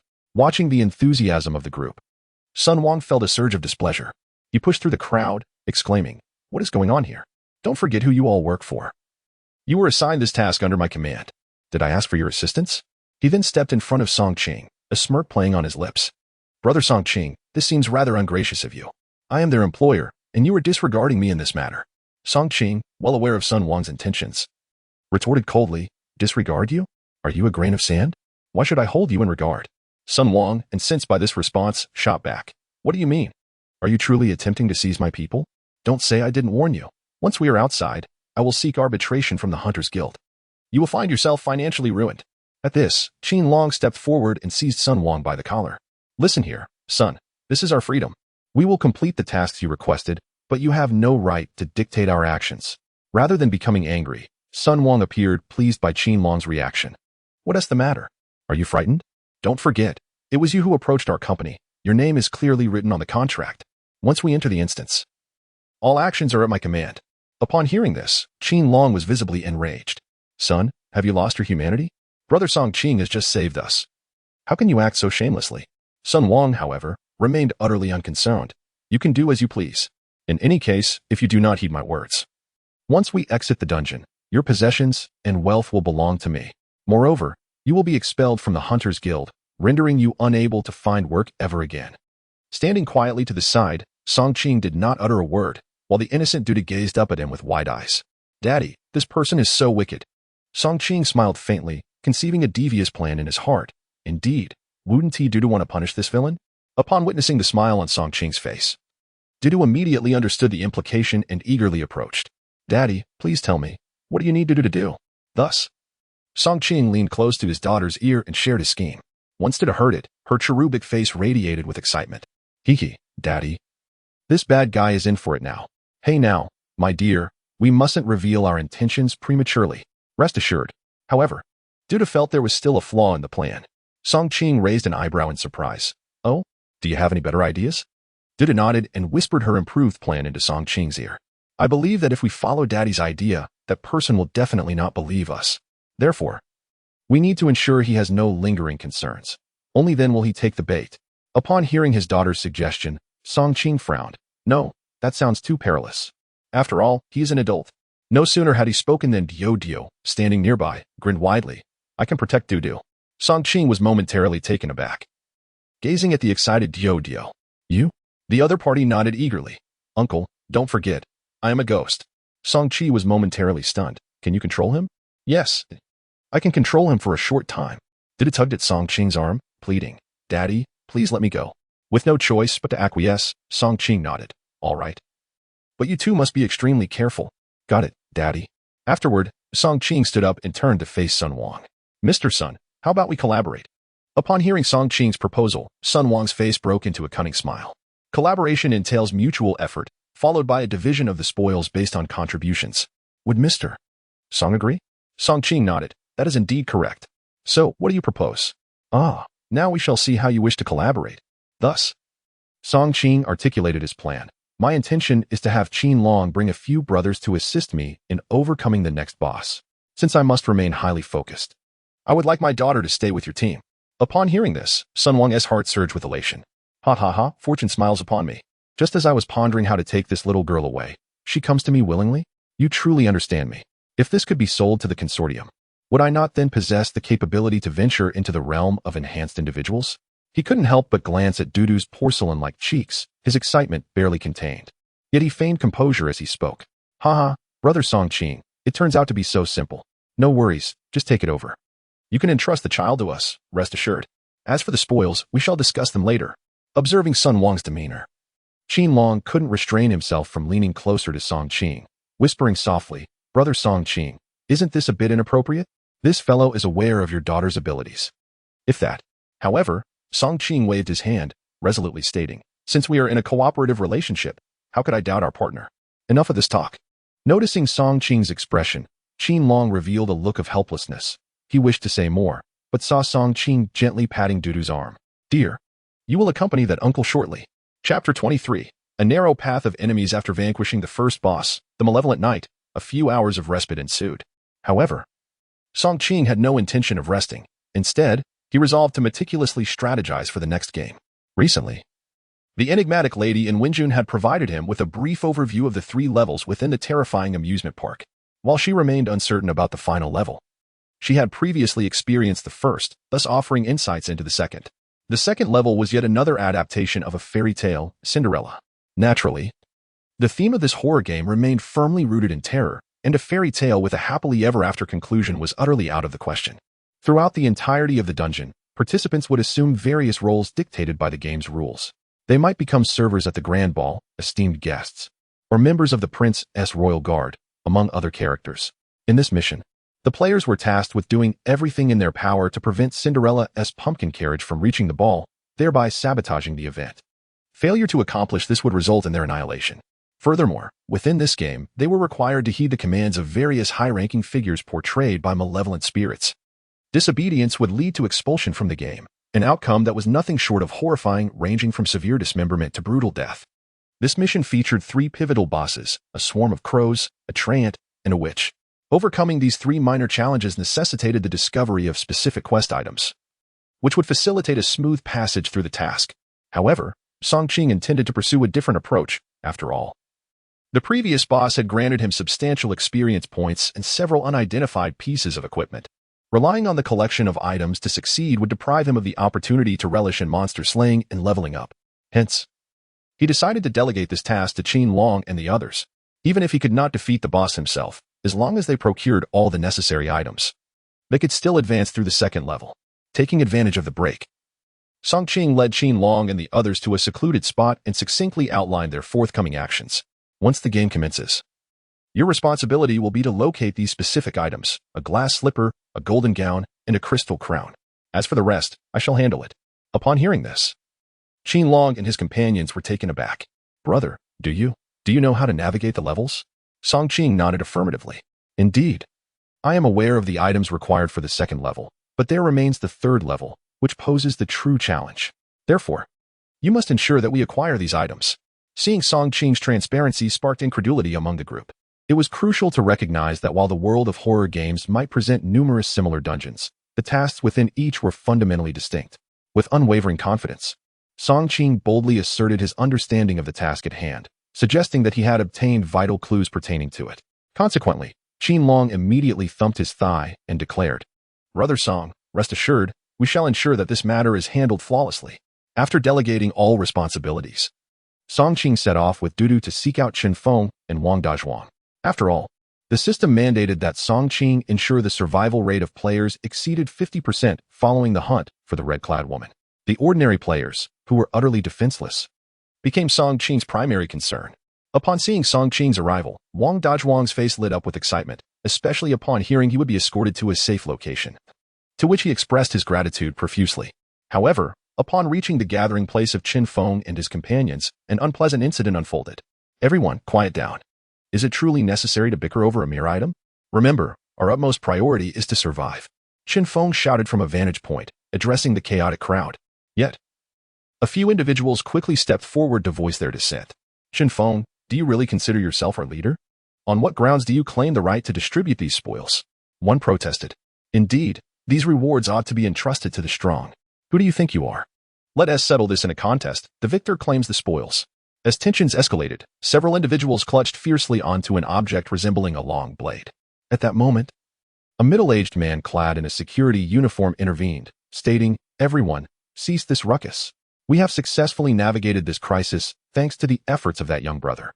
He was the one who entrusted Chen Feng to lead us. Is this behavior truly appropriate?" No sooner had he finished speaking than a burly man stepped forward and kicked him in the stomach. "Who do you think you are to speak here?" Just as the assailant prepared to throw another punch, a powerful hand seized his wrist. "Who dares to stop me?" he exclaimed. Upon looking up, he was taken aback to find it was Song Qing, causing him to break into a cold sweat. Why are you here?" Song Qing regarded him with an icy stare. "Why shouldn't I be here?" The man struggled to pull away, but was unable to escape Song Qing's grasp. Growing increasingly anxious, "Let go. What do you intend to do? What do you think?" At that moment, several others encircled them, their expressions hostile. "Song Qing, I advise you not to meddle. This does not concern you." A bespectacled man stepped forward. In an instant, Song Qing recognized him as Zhou Yang, his former manager. A wave of disdain surged through him at the sight. He had once been poised to become the manager himself, only to have this scoundrel sabotage him by leaking his project proposal to a rival company. Regrettably, Song Qing lacked the evidence to prove Zhou Yang's betrayal. Ultimately, Song Qing was dismissed from the company, rendering him a traitor within the industry, and he found himself unable to secure employment. It was at that moment that his life began to spiral downward. In order to make ends meet, he was compelled to deliver takeout for over 10 hours each day to afford treatment for Dudu. Little did he expect that his adversary would also be present in this scenario. "Zhou Yang, so you are here as well." Sensing the peculiar tone in Song Qing's voice and recognizing his formidable abilities, the other party immediately issued a warning. "Song Qing, though this is a horror game scenario, you must not seek personal revenge. The eyes of the public are discerning, and there are surveillance cameras all around. Do not presume to act recklessly just because you possess certain items." Yet, Song Qing merely chuckled derisively. "Personal revenge? Huh. Do we have any enmity between us? Do not overestimate your own significance." With that, he disregarded Zhou Yang and turned to Chen Feng. "Well, since they are eager, let us give them what they want." Upon hearing this, Chen Feng approached and whispered urgently, "Brother Song, that's not feasible. That item is a ghostly artifact, worth a fortune." However, Song Qing remained unfazed. "Ghostly artifact? What grade is it?" It's just a basic ghostly artifact," Chen Feng replied, scratching his head, puzzled by Song Qing's inquiry. After all, the value of ghostly artifacts far exceeded that of magic crystals. Possessing one would grant an ordinary person the ability to combat malevolent spirits. Yet, Song Qing continued dismissively. "You all still fight over such trash? Whoever performs well later, I shall offer you something better." At this proclamation, Zhou Yang couldn't help but sneer. "Song Qing, you still cannot curb your penchant for boasting. Since you refuse, we thank you for your generosity." Song Qing addressed the crowd. "Those willing to follow me may do so now. If you wish to remain here with them, I shall not compel you." As soon as he finished speaking, a brief commotion erupted within the crowd. Some chose to stay, but the majority opted to follow Song Qing. Zhou Yang smiled at Song Qing. "You see, not everyone is a fool. They naturally discern strength from weakness." "Is that so? We shall see." With a grand gesture, Song Qing led the group away. Before departing, he meticulously counted Zhou Yang's group in his mind. 32 individuals. There remains a considerable distance to 50%. Chapter 24. The New Game. Cinderella. At 6 o'clock in the morning, the sky's hue underwent a startling transformation. The vivid crimson sky abruptly vanished, replaced by a dreary gray expanse, with ashes continuing to descend like gentle snowflakes. The surrounding atmosphere grew damp and chilly, enveloped in a thin mist that shrouded the entire Nashon amusement park. After a night of rest, all survivors had found a momentary reprieve. Yet they were now divided into two factions. One faction was led by Song Qing, while the other was represented by Sun Wang. In a bid for self-preservation, Zhou Yang had joined Sun Wang's ranks that very night, bringing along over 30 individuals he had swayed to his side. As the survivors gradually awakened and surveyed the scene outside, they instinctively tightened their thin garments against the cold. Finally, the first night had passed. Just as they were reflecting on their fortune, a familiar hollow and icy voice echoed from the sky. Surprisingly, you have managed to survive. However, the game has only just begun, and the upcoming challenges will be even more intriguing. The second game, meticulously prepared for you, is called Cinderella. I hope you enjoy it. In this game, you will assume different roles, and each of you must adhere to the rules. Those who disobey will find a random part of themselves extracted as punishment. With that, the command was given for everyone to draw their new identities. As the words faded, darkness enveloped their vision, and they found themselves in a small, dark room. Moments later, an object resembling a lottery box materialized within the confines of the room. Come forth and select the roles you shall play in this game. Note that the ghosts in the game possess absolute authority. While they cannot kill you at will, those who fail to cooperate will likewise be eliminated and punished. Amidst the chaos, everyone could only fervently pray for a suitable role. Yet, Song Qing was aware that the primary roles in this game were predominantly played by ghosts, leaving the survivors to draw mostly minor parts. At that moment, Sun Wang boldly approached the lottery box. I shall go first, he declared, reaching inside to retrieve a black card. Upon revealing it, a broad smile spread across his face. I have drawn my role. You may continue. He did not disclose his identity, instead wearing an enigmatic expression as he regarded the others. With no other choice, the survivors took turns approaching the box to select their roles. Ah, I have drawn the part of a ball attendee. How delightful, exclaimed one. I received the role of a villager. I wonder what merits that holds. Another chimed in. I am a member of the Prince's Guard. What does it mean to be a witch's assistant? Is there really a witch involved? As each person claimed their role, Song Qing, cradling Dudu, stepped forward to the lottery box. Dudu extended her delicate little hand and grasped a black card from the lottery box, while Song Qing also retrieved a card. Upon opening it, Dudu momentarily froze. Daddy, I want to stay in the village. Song Qing chuckled softly, gently pinching her cheek. It's all right, my dear. Staying in the village is quite wonderful. He then opened his own card, revealing the Prince's Guard. It appears I can devise a plan to resolve the troubles this time. After saying this, Song Qing fastened the new equipment, the Cloak of Night, around Dudu, earnestly stating, My dear, go forth. Father will soon have to part ways with you. But this cloak will protect you. The Cloak of Night not only possessed the ability to render its wearer invisible, but also offered a degree of protection. Dudu looked at Song Qing with utmost seriousness. Daddy, don't worry, Dudu can take care of herself. Just as she finished speaking, Dio, clutching a teddy bear, giggled softly. I will protect my sister. At that moment, Qing Long approached with several companions. Brother Song Qing, I drew a villager too. I wonder what you got. Song Qing, not one to conceal his role, revealed his character. That's good. I will leave Dudu in your capable hands. Qing Long nodded immediately, rest assured. We brothers will certainly protect her. Song Qing nodded in satisfaction. At this juncture, nearly everyone present had drawn their respective roles. In the next instant, all the lights in the dark room vanished. After a brief moment of blindness, when the surroundings illuminated once more, it became evident that everyone had donned the costumes corresponding to their roles. The group found themselves in the locations befitting their characters within the dilapidated village. Just as they stood in bewilderment, a sudden peal of a bell echoed from the village entrance. Gather, all villagers, assemble at the village entrance. Amidst astonishment and panic, the crowd made their way to the entrance, only to realize, upon seeing a figure beneath the great tree, that they had been enlightened. No wonder Sun Wang had been grinning so brightly earlier. It turned out he was portraying the village chief. Oh no, now we must heed his commands. This fellow won't play tricks on us, will he? Qing Long, with Dudu by his side, quickly spotted Sun Wang's smug expression. Why him? Qing Long thought to himself, feeling a sense of dread, and then looked down at Dudu. I will protect you. Don't worry too much. However, Dudu looked up and smiled. Shouldn't he be the one worried? Seeing Dudu's fearless demeanor, Qing Long found himself at a loss for words, only able to add helplessly, just be cautious. Since I promised your father, I will surely keep you safe. Thank you, uncle. At that moment, Sun Wang, standing on the platform, proclaimed, Indeed, I am the village chief of this little village. From now on, everyone must obey my commands. His gaze then settled on Qing Long and Dudu. Dudu, Your father entrusted you to me before he left. From this moment on, you shall come to my home." Upon hearing this, Qinlong immediately panicked and stood in front of Dudu. "What are you planning, son?" Sun Wang laughed heartily. "What am I planning? I am the village chief. And according to the rules of the game, you must obey me here. I sense that you cannot take proper care of that little girl. Is there a problem with that?" After speaking, Sun Wang gestured to the burly men beside him. "Go, drag him aside. If he dares to resist, deal with him according to the rules." Two robust villagers rolled up their sleeves and approached Qinlong. At that moment, however, Qinlong showed no sign of fear, standing firm like a mountain before Dudu. "Get out of my way." One of the villagers yelled at Qinlong and reached for his shoulder. Yet, Qinlong's strength surpassed his, and he swiftly tossed him aside. The other villager, seeing this, pulled out a club and prepared to confront Qinlong, when suddenly a sweet, innocent voice pierced through the tension. "Uncle Qin, thank you for protecting me. I think I'll go find the village chief." Upon hearing this, Qinlong halted his movements immediately. "Dudu, what are you saying? He is a bad person." Sun Wang, however, was delighted by Dudu's response. "Haha, little one. It seems you remember our agreement. Come on." Dudu turned to Qinlong. "Then you can't make things difficult for Uncle Qin, okay?" Sun Wang stroked his chin, a playful smile on his face. "That depends on your cooperation." "Hiki."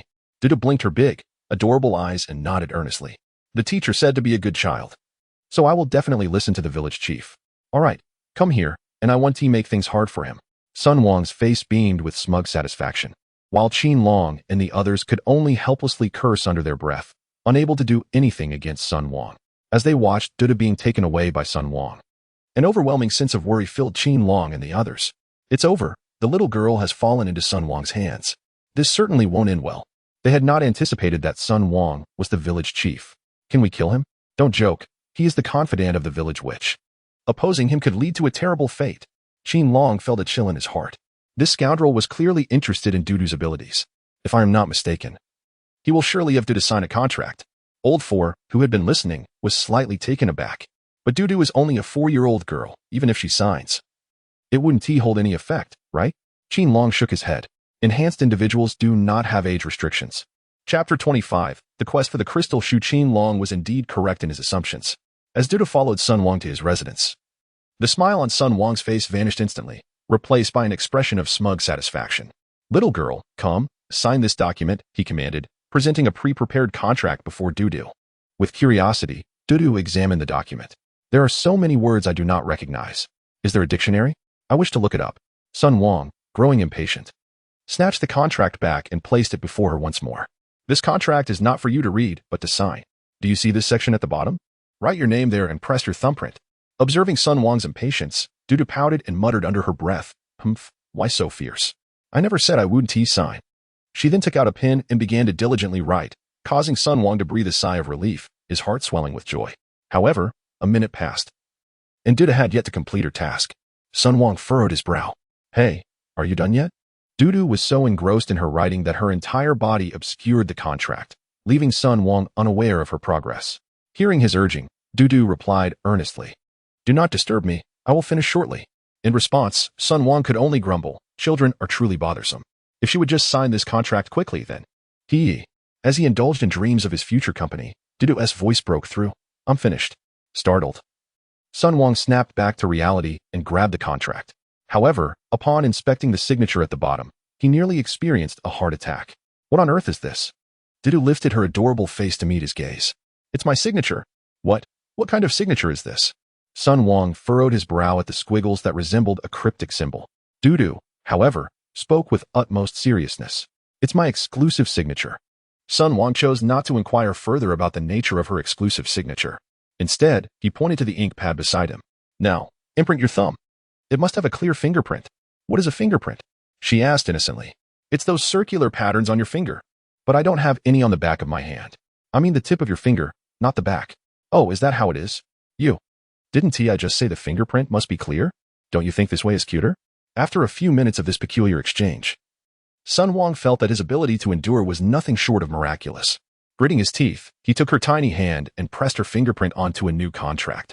"All right, you may go play for a while." Gazing at the few contracts marred with signatures on the ground, Dudu's face broke into a triumphant smile. "Sister Dudu, could you please assist me with that contract?" Dayudia chuckled and waved her hand dismissively. "All done." Sun Wang, unable to afford the luxury of indulging Dudu's whims, swiftly took the contract and headed towards the witch to deliver a message. Half an hour later, upon his return from the witch, the joy on Sun Wang's face had vanished.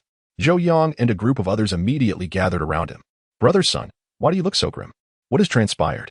Sun Wang settled into a chair, retrieving a parchment from his pocket and laying it upon the table. "Damn it. The witch demands that we acquire the heroine's crystal shoe before noon." Zhou Yang was momentarily taken aback, his eyes widening as he read the parchment. "The crystal shoe is located in Count Charles's castle?" Sun Wang rubbed his temples and nodded. "Indeed, this task is formidable. If we are to secure the crystal shoe by noon, we must venture into that cavern. That cave is home to bloodthirsty bats. Alas, it seems we may incur casualties this time. Not to mention, Count Wells's castle presents an even graver challenge." Upon hearing this, the crowd displayed expressions of dismay. Suddenly, a cunning plan sparked in Zhou Yang's mind. "Brother Sun, I am aware of the capabilities of these bloodthirsty bats. They will swarm anyone who passes by." Sun Wang instinctively glanced at the others behind him. Their hearts sank at his reaction. "Brother Sun, you can't target your own brothers. Indeed, we are your loyal followers. Such an act would be ungracious. Brother Sun, we must direct our efforts outward." Sun Wang rolled his eyes. "What are you thinking? Do you take me for such a person? I was merely pondering whom we could send." At that moment, an image of Song Qing flashed in Zhou Yang's mind, and another sinister idea emerged. "I believe Song Qing's daughter would be particularly suitable." The mention of this caused everyone around to pause, silently cursing Zhou Yang for his audacity, yet refraining from voicing their thoughts. Sun Wang immediately interrupted. "You're talking nonsense. That little girl is of great importance to me." However, Zhou Yang continued with a grin. "Brother Sun, you haven't heard my full proposal yet. Allow me to explain." Observing Zhou Yang's confident demeanor, Sun Wang furrowed his brow. "Go on then. As far as I know, bloodthirsty bats pose minimal danger to enhanced individuals, and they are even more drawn to them. If that little girl were to go, she could draw all the bloodthirsty bats towards her, allowing a safe passage to the castle to complete our task. Brother Sun, let us not forget, which holds greater value, life or riches?" After considering Zhou Yang's words, Sun Wang hesitated briefly but quickly reached a conclusion. "Indeed, you are correct. I too am uncertain whether this little girl is an enhanced individual. Thus, this opportunity serves perfectly to conduct an examination." The two of them were in perfect accord. Subsequently, Sun Wang returned to his residence and found Dudu, who was immersed in her creative endeavors. "Come, I shall take you to a place." Dudu paused, her paintbrush poised in hand as she gazed in curiosity. "Where are we going?" "To the Earl Charles Castle." Just as Dudu pondered this, her companion, Dio, exclaimed with delight, her eyes sparkling. "It's that old man. I haven't visited in ages. Sister Dudu, let's go." Upon hearing Dio's enthusiastic words, Dudu did not hesitate. She immediately sprang to her feet and nodded at Sun Wang. "All right, I love playing at the castle." However, this conversation caught the attention of the butler at Sun Wang's home. Seizing the moment during his break, he hurried to Qin Long's residence. "Brother Long, trouble is brewing. Dudu has been taken to the castle by Sun Wang." Upon hearing this, Qin Long could no longer remain seated. "What? He took Dudu to the castle? Damn it, that scoundrel must intend to use her as bait. I must swiftly inform Brother Song Qing." In this Cinderella scenario, there are no telephones or intercoms for communication. Therefore, the only means to relay information is by horseback. Fortunately, one of Qin Long's subordinates is a stableman, making a trip to the town within the bounds of the rules, so he set off with the message. Chapter 26. The encounter at the bloodthirsty bat cave. After much effort, I finally located Song Qing and conveyed the matter to him. Upon hearing the news, Song Qing paused for a moment, then immediately inquired, "Was it Dudu's own decision to go?" "Indeed," I replied. "Brother Long said it was that scoundrel Sun Wang who deceived her, and the young girl consented. What do you think we should do?" To my surprise, Song Qing merely smiled faintly upon learning this. "Since Dudu agreed of her own volition, then there is no cause for concern. Thank you for bringing me this news." The messenger, witnessing Song Qing's reaction, became somewhat anxious. "Brother Song Qing, you can't possibly believe that Sun Wang is a good person, can you? That man is driven solely by greed. Your girl has been led to that place. Her fate could be dire." However, Song Qing merely chuckled. "There is no need for worry. I believe Dudu is quite capable of handling these matters." Seeing that Song Qing remained unmoved, the messenger, exasperated, stomped his foot. "Fine. Since I cannot convince you, if problems do arise, do not regret it." With that, he turned and departed. Watching the messenger leave in frustration, Song Qing felt a sense of helplessness. He was well aware of Dudu's capabilities, and although their plans had diverged somewhat, he still had faith in her ability to resolve the situation. Moreover, Dudu was accompanied by Dudu, which would minimize the potential for trouble. After all, Dudu was the daughter of the Lady in Red, a formidable boss within the realm. Thus, Song Qing held little concern that Dudu would be unable to manage these challenges. At the moment Song Qing received the news, Sun Wang had already set off towards the castle of Count Charles with more than 10 companions, including Dudu. The carriage jostled through the dimly lit forest, creaking ominously, further amplifying the eerie atmosphere. Suddenly, the carriage came to a halt, and Sun Wang opened his eyes wide. "Brother Sun, we have arrived at the headless cliff." Upon hearing this, Sun Wang glanced at Dudu, who was seated across from him in the carriage. "Hey, Dudu, time to get off. We've reached our destination." Dudu responded softly and hopped down from the carriage. As soon as she alighted, she noticed a dark mountain looming in the distance, blocking their path, with a structure resembling a bridge perched atop it. "Ahem, Dudu, did your father instruct you to listen to me on the way here?" Dudu tilted her head and scratched her cheek. "Did he? When did my father ever say I should listen to you?" Sun Wang cleared his throat. "Your father asked me to take care of you, which means you should heed my words." "It's the same thing." "That's not true. My father never said that." Seeing Dudu's obstinate demeanor, Sun Wang's brow furrowed in irritation. He did not want to waste time arguing with her. "Regardless of that, the path ahead is blocked. So we must enter a cave. To ensure your safety, you need to go first." Dudu paused momentarily, lifting her gaze to Sun Wang. "Are you certain? This is for my safety?" Sun Wang coughed awkwardly. Of course. Dudu could distinctly sense the deception in his words, but chose not to expose him. Instead, glancing at Diao Diao beside her, Diao Diao, clutching a teddy bear, pointed into the distance, exclaiming, "I used to play in that cave all the time. It was filled with bats, so much fun." Upon hearing Diao Diao's words, Dudu's playful spirit ignited. "I want to see it too." However, as soon as she uttered this, Sun Wang felt something amiss. Are you speaking to me?" Realizing her mistake, Dudu merely nodded. "Yes. When do we set off?" Observing Dudu's eager enthusiasm, Sun Wang furrowed his brow. "Aren't you afraid?" Yet, to his astonishment, Dudu had already dashed ahead. Among the convoy were not only Sun Wang's men, but also several subordinates of Qin Long. Noticing Dudu's intent to proceed, they immediately called out, "Dudu, don't go ahead. It's dangerous." Meanwhile, Sun Wang tightened his belt, a hint of pride in his tone. "I am the village chief now. Anyone who disrupts the order should not blame me for exercising my authority."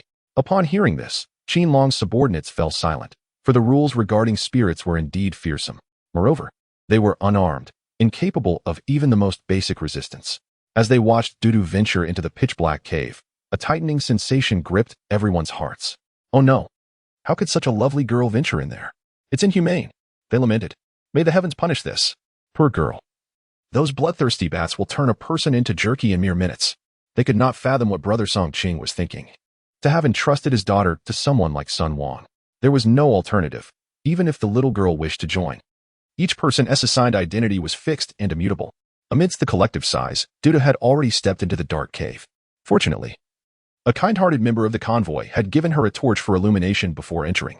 Holding the torch, Dudu slowly advanced into the cave. As she entered, a shrill wailing echoed from within, resembling a woman's frightened cry. Had Dudu been alone, she might have felt fear. However, with Diao Diao, the talkative daughter of the quest queen by her side, any trace of fear dissipated. "I used to come here often. Sometimes, those who entered were quite foolish, unable to even pass the first challenge, leaving me to linger here. My mother often loses her temper when she cannot find me.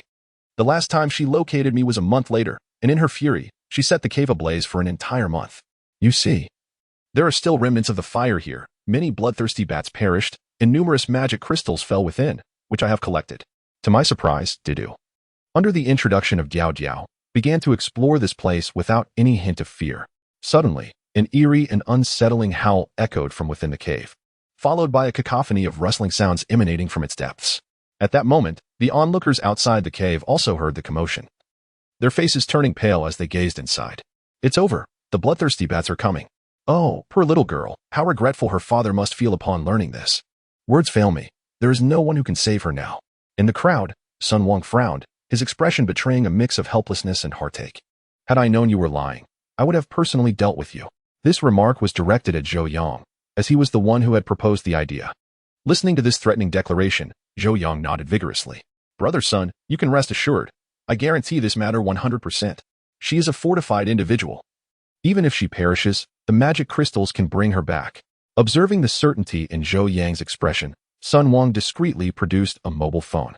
He opened an application, revealing a live feed of Dudu's current location.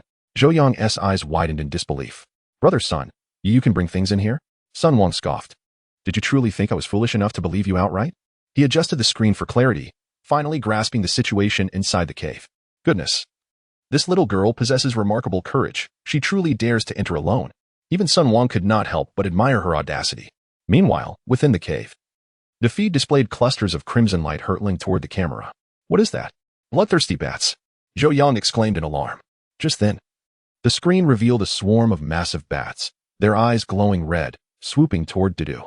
Witnessing this scene, Sun Wang resignedly closed his eyes. It's over. Chapter 27.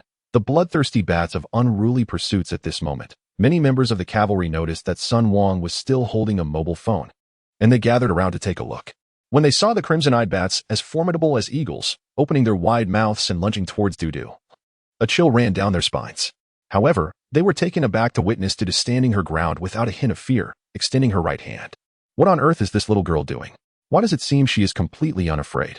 Indeed, I share your sentiments. Doesn't it appear as though she is greeting those bats? Goodness, it truly seems she is. Listen, she appears to be saying, "Good morning, Mr. Bat, Mrs. Bat." My heavens, does she genuinely believe she is playing house? Alas, the poor child, she will likely scream in agony soon enough. And I cannot bear to hear such a thing. Just as everyone lamented that the adorable little girl was about to meet her doom, the bats in the video suddenly halted, as if they had collided with an invisible barrier. Unbeknownst to them, Dudu had picked up Didi's teddy bear. Upon catching the scent of the toy, the bloodthirsty bats froze, as if they had detected the presence of a terrifying creature. Didi stood nearby, a hint of pride on her face, addressing Dudu. What do you think? My teddy bear is impressive, isn't it? Dudu couldn't help but beam with joy, exclaiming, hee hee. It's truly wonderful. Then, as if struck by a brilliant idea, she called to the bats that were attempting to flee, come back. To everyone's astonishment, the fleeing bats indeed came to a halt. It's too dark in this cave. Could you make your eyes shine a little brighter to light my path? No sooner had she spoken than the bloodthirsty bats began to glow with all their might. In an instant, the cave illuminated as if adorned with crimson light bulbs. Though the atmosphere was undeniably eerie, the bats' earnestness was evident. They willingly took on the role of illuminating guides, fluttering ahead of Dudu. Outside the cave, onlookers were left in disbelief. Was it said that these were bloodthirsty bats?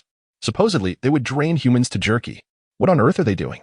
Zhou Yang, in utter disbelief, tugged at his hair. Impossible, absolutely impossible. Those are bloodthirsty bats. How could they possibly obey a little girl? However, as soon as he uttered these words, a chorus of derisive laughter and mockery erupted from the crowd. Perhaps that little girl has found some sort of charm. Indeed. An adult seeking revenge on a girl. How dare you call yourself human? Don't worry. The spirits here will not spare such a person. Hearing the mockery and gossip of those around her, Zhou Yang let out a disdainful hum. But then, as if struck by a sudden thought, she burst into laughter. Ha ha ha. I am indeed a villain. So what? That little girl will meet her demise regardless. The moment she uttered those words, the surrounding individuals were taken aback. And Zhou Yang, unconcerned about her own thoughts, spoke candidly. That little girl must be possessed by some high-level malevolent spirit, which explains her peculiar behavior. Did you not notice? Her words instantly resonated with the crowd. They began to recall that Dudu's recent actions had indeed been rather strange. From her soliloquy, as if conversing with an unseen companion, to her bizarre gesture of raising her hand, every odd action served as a reminder that Dudu seemed to be under the control of a sinister force. The mere thought of such a possibility caused the collective anxiety that they had momentarily set aside to resurface. To further provoke the crowd, Zhou Yang continued. Do not be deceived by her current escape from the bloodthirsty bats. The real danger lies ahead.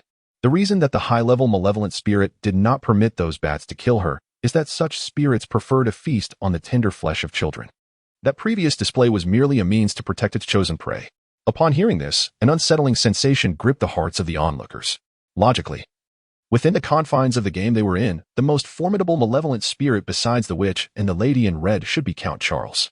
As if sensing their thoughts, Zhou Yang nonchalantly added, "Oh, by the way, Count Charles is a Western noble who favors using knives and forks. She will likely be served in several portions." As Zhou Yang's description unfolded, the scene vividly materialized in the minds of the crowd. The thought of something so adorable as Dudu facing such a fate caused a pang of sorrow in each heart. Not far away, Sun Wang began to grasp Dudu's impending fate, his mind racing with thoughts. Damn it, she must not be a fortified individual, otherwise she would not so easily fall prey to a malevolent spirit. He then glanced at the time. It was getting late, before the bloodthirsty bats arrived. They needed to make haste. As the group entered the cave, A chilling breeze swept through, sending shivers down their spines. Just moments before, they had sensed a foreboding atmosphere outside the cave through their phones, but upon stepping inside, the uneven rock walls and the perilous stalactites that could pierce a person made their backs tingle with apprehension. They finally realized the immense courage it took for Dudu to venture in alone. Meanwhile, Dudu had reached the end of the cave with the aid of the bloodthirsty bats. Upon exiting the cave, she was instantly captivated by a distant, dark castle. Wow, what a beautiful castle! There must be so many delightful things inside. Beside her, Jojo nodded while cradling her teddy bear, exclaiming, "Indeed, there are numerous toys inside, specially arranged by Charles for me. Allow me to take you there." Upon hearing Jojo's words, Dudu immediately shouted with excitement, "Then let us hasten our way." With that, Dudu darted towards the distant castle. However, the bloodthirsty bats could not venture far from their lair. Noticing Dudu's departure, they swiftly turned and retreated into the cave. The lead bat caught a whiff of human scent and emitted a piercing shriek, rallying all the bloodsuckers to follow it back into the cavern. Moments later, anguished cries echoed from within the cave. Meanwhile, as Sun Wang and his companions endured the assault of the bloodthirsty bats, Dudu and Dio had arrived at the entrance of Count Charles's ancient castle. Gazing at the towering wrought iron gates, Dudu scratched her head in confusion. "It's too high. I cannot reach it. I must find a stone." Her eyes soon fell upon a large blue stone nearby. "That stone will do perfectly." Dudu approached the stone, gently grasping one side. To her astonishment, with a slight exertion of her delicate arms, she managed to flip the heavy blue stone, which weighed several hundred pounds, with ease. After a few rolls, she positioned the stone beneath the grand iron gate. Standing atop the blue stone, Dudu reached out and pressed the doorbell. To her utter amazement, this seemingly abandoned castle, which appeared to have not hosted a visitor in centuries, resonated with a melodious chime. "It has been far too long since we welcomed guests. Come in," a deep voice echoed, suggesting a presence behind it. Subsequently, the grand door swung open. At that moment, Dudu, still clutching a torch that had long extinguished, stepped cautiously towards the castle's grand hall. With a creak, the castle door opened to reveal a man clad in a gray suit. Strangely, he possessed only half a head. Seeing him, Dudu whispered, "Are you Count Chapter 28? The young lady of the copy. Upon witnessing the peculiar demeanor of the figure before her, Dudu felt no fear. Rather, she was filled with excitement. "Wow, sister, what you said is indeed true. It appears to be a vampire. Look at those wings and those teeth." Dudu's reaction left the half-headed man momentarily stunned. "Little girl, cease your antics. There is no one here but you and me." He then extended his sharp claws toward Dudu's face. At that very moment, an overwhelming sense of pressure surged from behind her. "I see you no longer wish to keep that remaining half of your head, do you?" "Who?" The half-headed gentleman in the suit froze, turning abruptly to face the source of the voice, only to kneel in supplication. "My lord, I did not expect you to awaken. I was merely jesting with this little girl." With that, he retreated a half-step, no longer daring to approach Dudu. Dudu had now noticed the man clad in an elegantly tailored high-collared suit. He was tall and possessed an air of refinement, though his skin was unnaturally pale and his teeth were sharply pointed. He held a goblet of wine and addressed the half-headed man with a chilling demeanor. "You insufferable insect of a butler, should I catch you indulging in my delicacies again, you ought to know your fate. Depart." "Yes, yes, my lord." The half-headed butler hastily fled from the castle's grand hall. Subsequently, Count Charles turned his gaze towards Dudu, a hint of a smile gracing his lips. "My dear young friend, I hear you are looking for me?" At this moment, Dudu had set aside her playful spirit, for she had realized that Didi was nowhere to be found. A sense of trepidation began to envelop her. After all, she had overheard the exchange between the count and the butler, and this composed count had referred to himself as a delicacy. I heard there is an amusement park here, and I wanted to play for a while. But I suppose it's no longer necessary. Aha, what an adorable little girl." Count Charles set down his goblet and scrutinized Dudu with an expression of regret. "Alas, the castle abides by its own rules. Thus, since you have entered, you must adhere to its demands." Dudu looked up at the count with pleading eyes and whispered, If I leave now, will I still have time?" Seeing her distressed countenance, the count couldn't help but burst into laughter once more. "Leave? No, no, no, you need not depart today. You must complete a task before you can exit. However, given your charming demeanor, I shall grant you an additional gift." With that, the count produced a key from his pocket.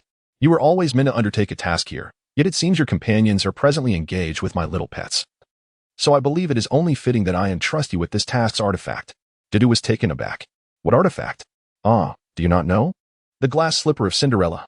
Such a significant artifact." Suddenly, Dudu recalled how Song Qing emphasized the importance of this crystal shoe when narrating the task to Qin Long. She had never anticipated discovering such a crucial item so soon after stepping out. Observing Dudu's contemplative expression, Charles poured himself a goblet of crimson blood wine. Listen. I am merely outlining a rule, not presenting you with a multiple-choice question. You have no options. Upon uttering these words, Charles drained the goblet of blood wine and placed it before Dudu. Do you see this cup? If you can fill it with your own blood, I shall consider your task complete. Hearing this, Dudu was instantly terrified and burst into tears. I don't want to be pricked and bleed. I want to go home. I want my daddy. Wah. With that, Dudu turned to flee, but Charles was swifter, seizing her with a firm grip. Huh? Run? Little girl, there is nowhere to escape. But fret not. My cup isn't very large. It only requires half of your blood. With that, he drew his knife, preparing to slice Dudu's wrist. In that instant, Charles felt a presence in the corner of his eye. Old man, how dare you bully my sister? Today, I shall pull out all your teeth. Upon hearing the childlike voice, a cold sweat broke out on Charles's back. Miss, how did you arrive here? Dudu did not respond, discarding her teddy bear and advancing towards Charles with a large pair of iron pliers. Open your mouth. No, please, miss. I had no idea she was your sister. When did you even get a sister? I said, open your mouth. Please, miss, spare me. No. The air was filled with agonizing screams from the castle. Outside, in the graveyard, the butler, with half a head, shuddered upon hearing the cries from within. The count had not encountered children in a long time. She was surely in grave danger. What a pity, such fine flesh, such exquisite blood. With a shake of his head, he resumed digging. At last, the screams subsided, and the castle fell into silence once more. Charles covered his mouth, tormented by pain. The scattered teeth on the ground, stained with blood and gums, appeared utterly horrifying. Dudu tossed the pliers aside, clapped her hands, retrieved her teddy bear, and took Dudu's hand. Sister, come, I will take you to the amusement park upstairs. Dudu wiped her tears and finally smiled through her sobs. In the amusement park, Dudu played with unrestrained joy. Meanwhile, in the cave of the Cliff of Heads, Sun Wang clutched his right arm, which had been gnawed to the bone, nearly fainting from the pain. Zhou Yang, I will kill you. This is you the rotten ideas you propose. At this moment, Zhou Yang's condition was utterly miserable. He had lost all the flesh on one of his thighs and much of the skin on his back due to the vicious bat attack. Hearing Sun Wang's tirade, he let out a bitter laugh. Son, is this truly the moment for such talk? We should focus on how to complete the mission ahead. Otherwise, we shall all meet our demise.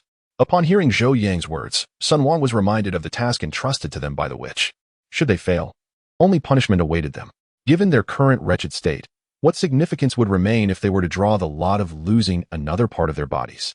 The primal instinct for survival surged within him, fueling a newfound strength. All who are still alive and able, follow me. Exhausting their last reserves of energy, Sun Wang and his companions finally reached the ancient castle. The butler, upon observing Sun Wang and the others, who were barely intact, lost all interest in serving them. The task items have already been taken. You may leave. With that, the butler slammed the door shut. Sun Wang and his companions stood frozen in disbelief. What? The items were taken? By whom? Soon, a voice from within the crowd exclaimed, could it be that little girl, Dudu, took the items? Meanwhile, Dudu and Daiudia sat atop Count Charles's back, their expressions tinged with melancholy. We have found the first item. I wonder how things are faring with father. Is he in danger? After saying this, she turned to Daiudiu and whispered, can we fly even faster? Daiudiu immediately plunged a dagger into Count Charles's back. My sister wants to go faster. Can't you hear her? Count Charles, on the verge of tears, lamented his fate. Daiudiu was indeed his nemesis. Is it truly appropriate for you to violate the game rules like this? I shall be the one punished. Yet, as he recalled Daiudiu's sharp pincers, he felt a pang of pain in his mouth, compelling him to soar towards the city with his two young companions. Chapter 29. Dudu is captured within the city. Song Qing had just concluded a patrol with his entourage, ensuring that the prince's upcoming ball would proceed without a hitch. This step was imperative, as Song Qing needed to ascertain the prince's whereabouts and movements to prevent any surprise attacks from the sorceress. After completing his duties, Song Qing returned to the palace to report to the captain of the guards. The captain, a formidable high-ranking demon, was clad in an ill-fitting tailcoat. He raised his goblet, a smirk of satisfaction gracing his features as he regarded Song Qing. Have you completed the inspections? Nodding, Song Qing replied with measured composure. Indeed, everything has been checked. If anything were to befall the prince, you would bear the brunt of the responsibility. Rest assured, I shall accept full responsibility. The demon let out a hearty laugh, lowering his goblet and leaning closer. I hear you are quite the fighter? Song Qing narrowed his eyes, a hint of defiance evident. That is correct. So bold. Very well. I have a task for you. Retrieve something for me. Feeling a surge of excitement at the prospect of a challenge, Song Qing replied, no problem. Just tell me where to go. The demon casually produced a map from his garments and laid it before Song Qing.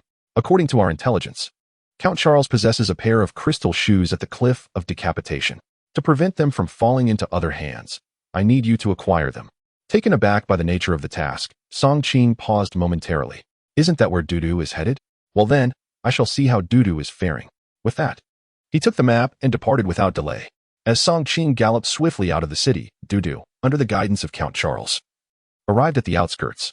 Ladies, we have reached the royal city. May this old servant now take his leave? Observing the Count's obsequious demeanor, Dudu found it rather amusing. Sister Jiao Jiao, I believe we can manage entering the city on our own. Let him return. Jiao Jiao nodded in agreement. Very well, you may leave. But should you dare to mistreat my friends again, do not blame me for setting your castle ablaze. Why yes, I assure you, it shall not happen again. Then be on your way. Jiao Jiao waved dismissively, her attention mostly captured by the opulent architecture of the royal city. Upon hearing this, Count Charles turned and fled, lacking any semblance of dignity. Dudu, with a small bear backpack slung over her shoulders and a candy box in hand, wore a look of eager anticipation. Yea, at last. I shall see father. Let us go. Jiao Jiao affirmed with a sound and promptly followed suit. However, as they approached the gates of the royal city, a towering guard brandishing a spear suddenly blocked Dudu's path. Child, this is the royal city. You cannot enter. Dudu halted and looked up at the guard. Why not? Hee. The rules of the game dictate that to enter the royal city, one must be adorned in splendid attire. Your humble cloth garments will not grant you passage. The guard, a subordinate of Zhou Yang, instantly recognized the young girl before him as Song Qing's daughter, and thus sought to create difficulties for her. Seeing the obstruction before her, Dudu was immediately at a loss. But I have no other clothes, uncle. Could you perhaps make an exception? I just want to see my father for a moment, and then I'll leave. Would that be all right? The guard scrutinized Dudu from head to toe, and suddenly recalled that Song Qing was no ordinary figure within the realm. He smiled and replied, it's not impossible. But you must pay an entrance fee first. Upon hearing this, Dudu scratched her head and murmured, I don't have any money. Could my father pay you later? The guard immediately adopted a stern expression. No money? What do you mean? I don't have time to accompany you inside to find your father. At that moment, several patrolling guards caught sight of the scene and hurried over. It's Dudu. Dudu spotted the patrolling soldiers and joyfully exclaimed, Uncle, I've seen you before. Could you help me pay the entrance fee? My father will reimburse you shortly, all right? The patrolling soldier was momentarily taken aback. Entrance fee? When did we start charging for entry? The gate guard, puffed up with pride, glared at the patrolling soldier. I am now the captain of the gate guards. If I say there is a fee, then there is. You. The patrolling soldier, infuriated by the gate guard's arrogance, retorted. This is a violation of the rules. However, the gate guard casually pointed to a nearby notice. Violation of the rules? What a joke. The notice clearly states that the entrance fee is to be collected at the discretion of the gate guards. What, do you have an objection? The patrolling soldier, resigned, shook his head. He glanced at Dudu's hopeful expression and reluctantly asked, Fine, how much do you need? I can cover it. As he spoke, the patrolling soldier produced a bank card and handed it over. There is 200,000 here. That should be more than sufficient for the entrance fee, right? However, he was taken aback when the gate guard showed no interest whatsoever. Please, this is a realm. You think you can transact with outside currency? What are you thinking? Damn it, what do you want then? 10 magic crystals. At this, the patrolling soldier gasped in shock. What? 10 magic crystals? Are you out of your mind? Haha. You poor fool, if you don't have the money, don't pretend. With that, the guard turned his attention back to Dudu, a false smile creeping onto his lips. Little one, it's not impossible for you to enter the city, but how about this? Let me take a look inside your little bear backpack. If there is something valuable in there, I might consider making an exception. Upon hearing this, the patrolling soldier stepped forward and seized the guard. Are you even human? You would rob a child? The soldier, seized unexpectedly, forcefully pushed his assailant away, exclaiming, What do you think you are? Do you believe I won't have you thrown out immediately? Upon hearing this, the patrolling soldier became flustered, promptly closing his mouth in submission. Observing the soldier's aggressive demeanor, Dudu, with no other choice, unzipped her backpack. As the zipper parted, a pair of resplendent blue crystal high heels emerged, leaving the soldier momentarily speechless. He abruptly snatched the small bear backpack from her grasp. This is this. Before he could finish his sentence, the patrolling soldier was equally astonished. Dudu, is this not the crystal shoe from the mission? Was it not in the possession of that vampire count? How can it be in your hands? Dudu. Filled with a flicker of hope, inquired as she walked toward the city. With this item, will I be able to see my father? The soldier, taken aback, suddenly conceived a nefarious thought and called out to Dudu, halt. Dudu shuddered, stopping in her tracks and looking at him with a hint of desperation. Uncle, I've given you the crystal shoe. Please let me see my father. I beg you. Upon hearing this, the patrolling soldier's face reflected shock. No, this item is too crucial. It cannot be relinquished. Just as he finished speaking, the soldier swiftly drew his longsword from his waist. Do you believe I won't apprehend you right now on the grounds of disturbing the peace? It must be noted that authority weighs heavily. The soldier was the captain of the city gate guards, several ranks above the ordinary patrolling soldier, leaving the latter with no recourse. As the patrolling soldier fell silent, the soldier sternly commanded the guards behind him, come, seize this little girl. I suspect she has stolen a valuable item, intending to endanger the royal city. In an instant, 2 guards seized Dudu. No, these crystal shoes were gifted to me by the count. Gifted? What folly is this? The soldier replied. Arrest her and take her to the dungeon, and then we shall decide her fate. Under the watchful eyes of the crowd, Dudu was taken away. The patrolling soldier, frantic with worry, hurried off to find someone to inform Song Qing of Dudu's capture. Chapter 30. Leveling up in the bloodthirsty bat cave in the ancient castle of Count Charles, he gazed sorrowfully at the broken fang resting in his palm, tears welling in his eyes. For their vampire clan, these fangs symbolized their identity, their most profound emblem. Though now a relic of the past, the growth of these teeth was excruciatingly slow, and it would take many years for them to return to their former glory. As he sat in his chamber lamenting his predicament, a sudden surge of powerful energy caused Charles to pause in bewilderment. Why has the raven arrived? With that thought, he carefully tucked away his fang and descended the stairs. There, a figure cloaked in black sat quietly in a chair, awaiting his arrival. Charles furrowed his brow, his mind racing with speculations. This individual rarely visited without purpose. Today, he surely came regarding the evening's banquet, likely concerning the crystal shoe prop. With this realization, Charles rubbed his forehead, striving to maintain an air of nobility. What brings you here? The man in black rose slowly, revealing a hint of respect upon his face. Greetings, Count Charles. However, upon observing Charles's appearance, the raven hesitated momentarily. Count, your teeth. Charles instinctively touched his teeth, clearly reluctant to discuss the matter. Enough about that. It's merely a minor issue. Now, tell me why you're here. The raven straightened, a serious demeanor settling over him. Count, I was sent here by the Lady Witch. Charles nodded slightly. And what did she request of you? She instructed me to retrieve the prop. The crystal shoe? Indeed. I apologize, but according to the rules, I cannot hand over the prop to you. The raven's brow furrowed at this response. This is a prop meant for Her Majesty. Is there a problem with my retrieving it? Upon hearing the raven's tone and attitude, Charles abruptly turned, a flash of crimson light igniting in his gaze. Are you attempting to reprimand me? In an instant, a chilling wind swept through the room, and an overwhelming pressure bore down upon the raven, rendering him unable to lift his head. I apologize, Count. It is my attitude that is at fault. Please forgive me. Charles snorted coldly. Return and inform the witch that I do not require her oversight in my affairs. Otherwise, do not hold me accountable. Please, allow me to take my leave. The raven, humiliated, felt a surge of anger within yet dared not retaliate. After all, Charles was a high-ranking evil spirit, while he was merely a common one, separated by an entire tier in their hierarchy. Over time, the supernatural beings had established a strict hierarchy. Though each major realm contained 100 levels, they were further divided into 3 tiers, each representing a distinct status. Levels 1 to 3 were deemed lowly, 4 to 6 were considered ordinary, and those exceeding 6 were classified as high-ranking. These 3 tiers not only signify malevolent spirits but also encompass vengeful ghosts, ghostly generals, and even higher echelons of power. The Crow, having just broken through to the 40th level, stands as a mere ordinary malevolent spirit, utterly incomparable to Charles. After departing from the Count Charles's castle, the Crow's agitation grew, yet it could only return to inform the witch. After all, the witch held a position of equal standing with the adversary, making it prudent for her to manage these troublesome matters. Charles, feeling somewhat helpless, exhaled and gazed out at the ominous clouds, murmuring, Miss Dio. I can assist you no further. May you refrain from extracting my teeth again. At the cliff-top of decapitation, Song Qing surveyed the distant, dark mountains, tightening his grip on his weapon. Vampires, I am coming. With that proclamation, he leapt from his steed and advanced toward the cavern. Upon entering, he immediately sensed an aura of danger lurking within. Could it be the blood-sucking bats? Not long into his venture, he caught a whiff of an overwhelming stench of blood. Why is the scent so potent? It appears a battle has transpired here. As Song Qing shared a bond with Dudu, He could perceive Dudu's status. Though he was unaware of Dudu's location, her condition remained quite favorable, alleviating his concerns. He directed his torchlight downwards, revealing streaks of dried blood upon the ground. Crouching low, he delicately touched the crimson residue. Fresh blood? It seems it has not been long since it was shed. Just as he prepared to rise, a piercing scream echoed from the depths of the cave. Suddenly, a flurry of bats surged toward him. In the dim glow of the torch, he beheld a multitude of red lights racing towards him from the shadows. Bloodthirsty bat, a lowly bloodsucking creature, adept at swarm attacks, swift in movement, and exceptionally agile in darkness.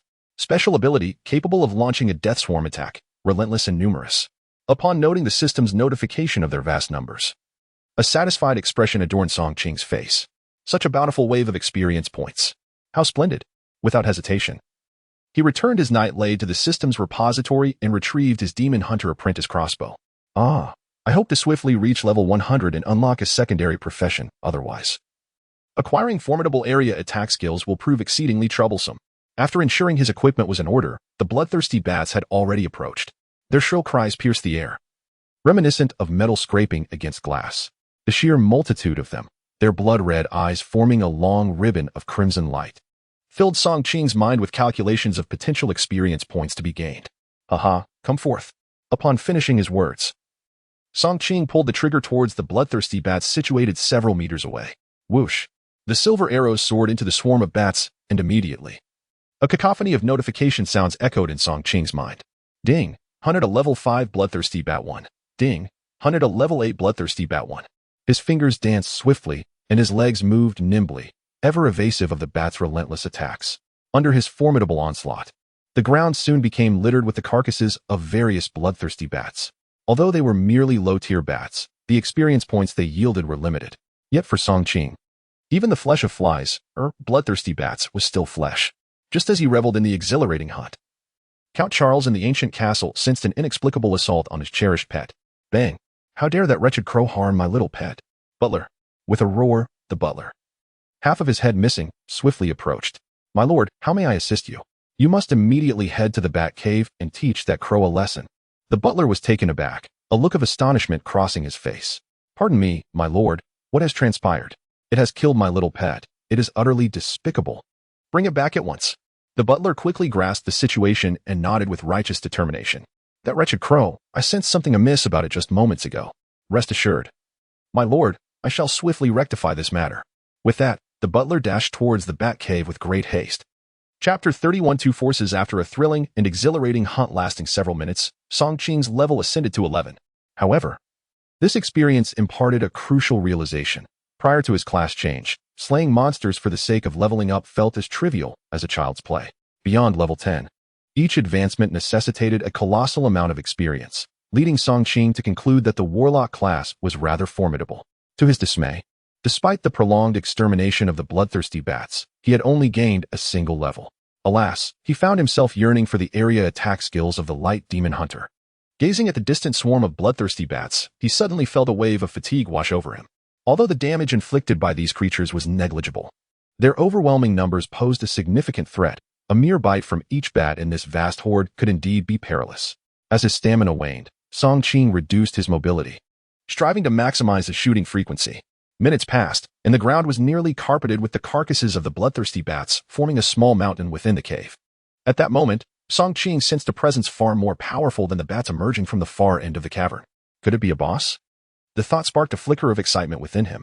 After all, bosses offered abundant experience. He decided to investigate, continuing to advance while dispatching the relentless wave of bats. As the steward stepped into the cave, he was immediately enveloped by a palpable aura of death, a scent emanating from the demise of the wicked spirits. Is that raven insane? Does it not fear the Count's wrath? He pondered, feeling increasingly vulnerable. What if the creature turned its attention towards him? With that unsettling thought, the steward instinctively slowed his pace. He realized that if the raven continued its rampage, the Count would surely be displeased. Resolutely, he quickened his steps. Just as he reached the midsection of the cave, the menacing raven suddenly vanished. What? Has it fled? The steward, perplexed, glanced ahead, only to be met by an overwhelming presence surging from behind him. No, please. Spare me. Mr. Raven, let us speak civilly. In an instant, he was gripped by an overpowering intent to kill, compelling him to kneel. Song Qing had his blade poised at the steward's throat when he noticed the figure kneeling before him, addressing him as Mr. Raven. "You know the Raven?" he inquired, his voice low and deliberate. The steward was taken aback. You are not Mr. Raven? Who are you?" Unable to move due to the dagger's threatening position, he could not see Song Qing's true form. Yet, he was certain that his assailant was far more formidable than himself, as evidenced by the mountains of bloodthirsty bat corpses nearby, a testament to his might. Song Qing remained silent, tightening his grip. "I am the one asking you." The butler felt the dagger's edge slice against the skin of his neck, prompting a hasty response. "I know the crow." "Then why do you believe I am the crow?" The butler, fearing for his life, recounted the reason for his presence. As Song Qing dispatched the bloodthirsty bats with one hand, he listened intently, intrigued. "Are you saying the Count did not bestow the item upon the crow? Why is that?" Unaware that the Count had entrusted the crystal shoe to Dudu, the butler pondered momentarily before replying. "In truth, the relationship between the Count and the witch is rather tenuous. They are both subordinates of the Red Queen. I suppose due to their strained rapport, he chose not to give it to her." Song Qing nodded slightly and addressed the butler. "Since you serve the Count, you must have control over these bats, correct?" "Why, yes," the butler stammered. "Send these bothersome creatures away. I shall continue my hunt upon my return." Upon hearing this, the butler wasted no time, pinching his fingers together. Instantly, a plume of green smoke erupted from his hand, filling the cave. The blood-red eyes of the bats began to dim as they caught a whiff of the smoke, prompting them to disperse. With the bats no longer a nuisance, Song Qing finally found a moment's respite. Seizing the opportunity, he engaged the butler in conversation regarding the relationship between Count Charles and the witch. Through the butler's account, along with his own understanding of the characters within this narrative, he gleaned insights previously unknown to him. For instance, the Red Lady, and Wenjun, was entirely different before and after the possession of the vengeful spirit, and Wenjun had been cultivating her own power long before the spirit's arrival, with the vampire Count Charles as one of her allies. After the spirit took hold, the Red Lady dominated all the entities within the narrative, yet she bore significant limitations. She could not remain within Wenjun's body for extended periods, appearing only at crucial moments.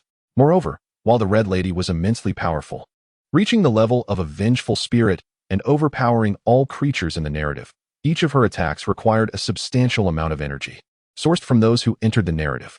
Upon learning of the Red Lady's vulnerabilities, Song Qing devised his own strategies, determined to acquire the crystal shoe. He turned to the butler and commanded, "Take me to the castle now. Do not play tricks." The butler felt a surge of joy at these words. He was elated that he still held value to the other, and upon reaching the castle, the Count would ensure his protection. As for the visitor's intentions, it was of no concern to him. He eagerly nodded in agreement, then accompanied Song Qing as they traversed the Batcave, arriving at the ancient castle of the Count. Upon reaching the castle, the butler pointed towards the entirely blackened edifice, declaring, "This is the castle of Count Charles. He resides within. Shall I summon him for you?" Song Qing nodded, having no intention of entering the castle, for it was the domain of the other party, and caution was paramount.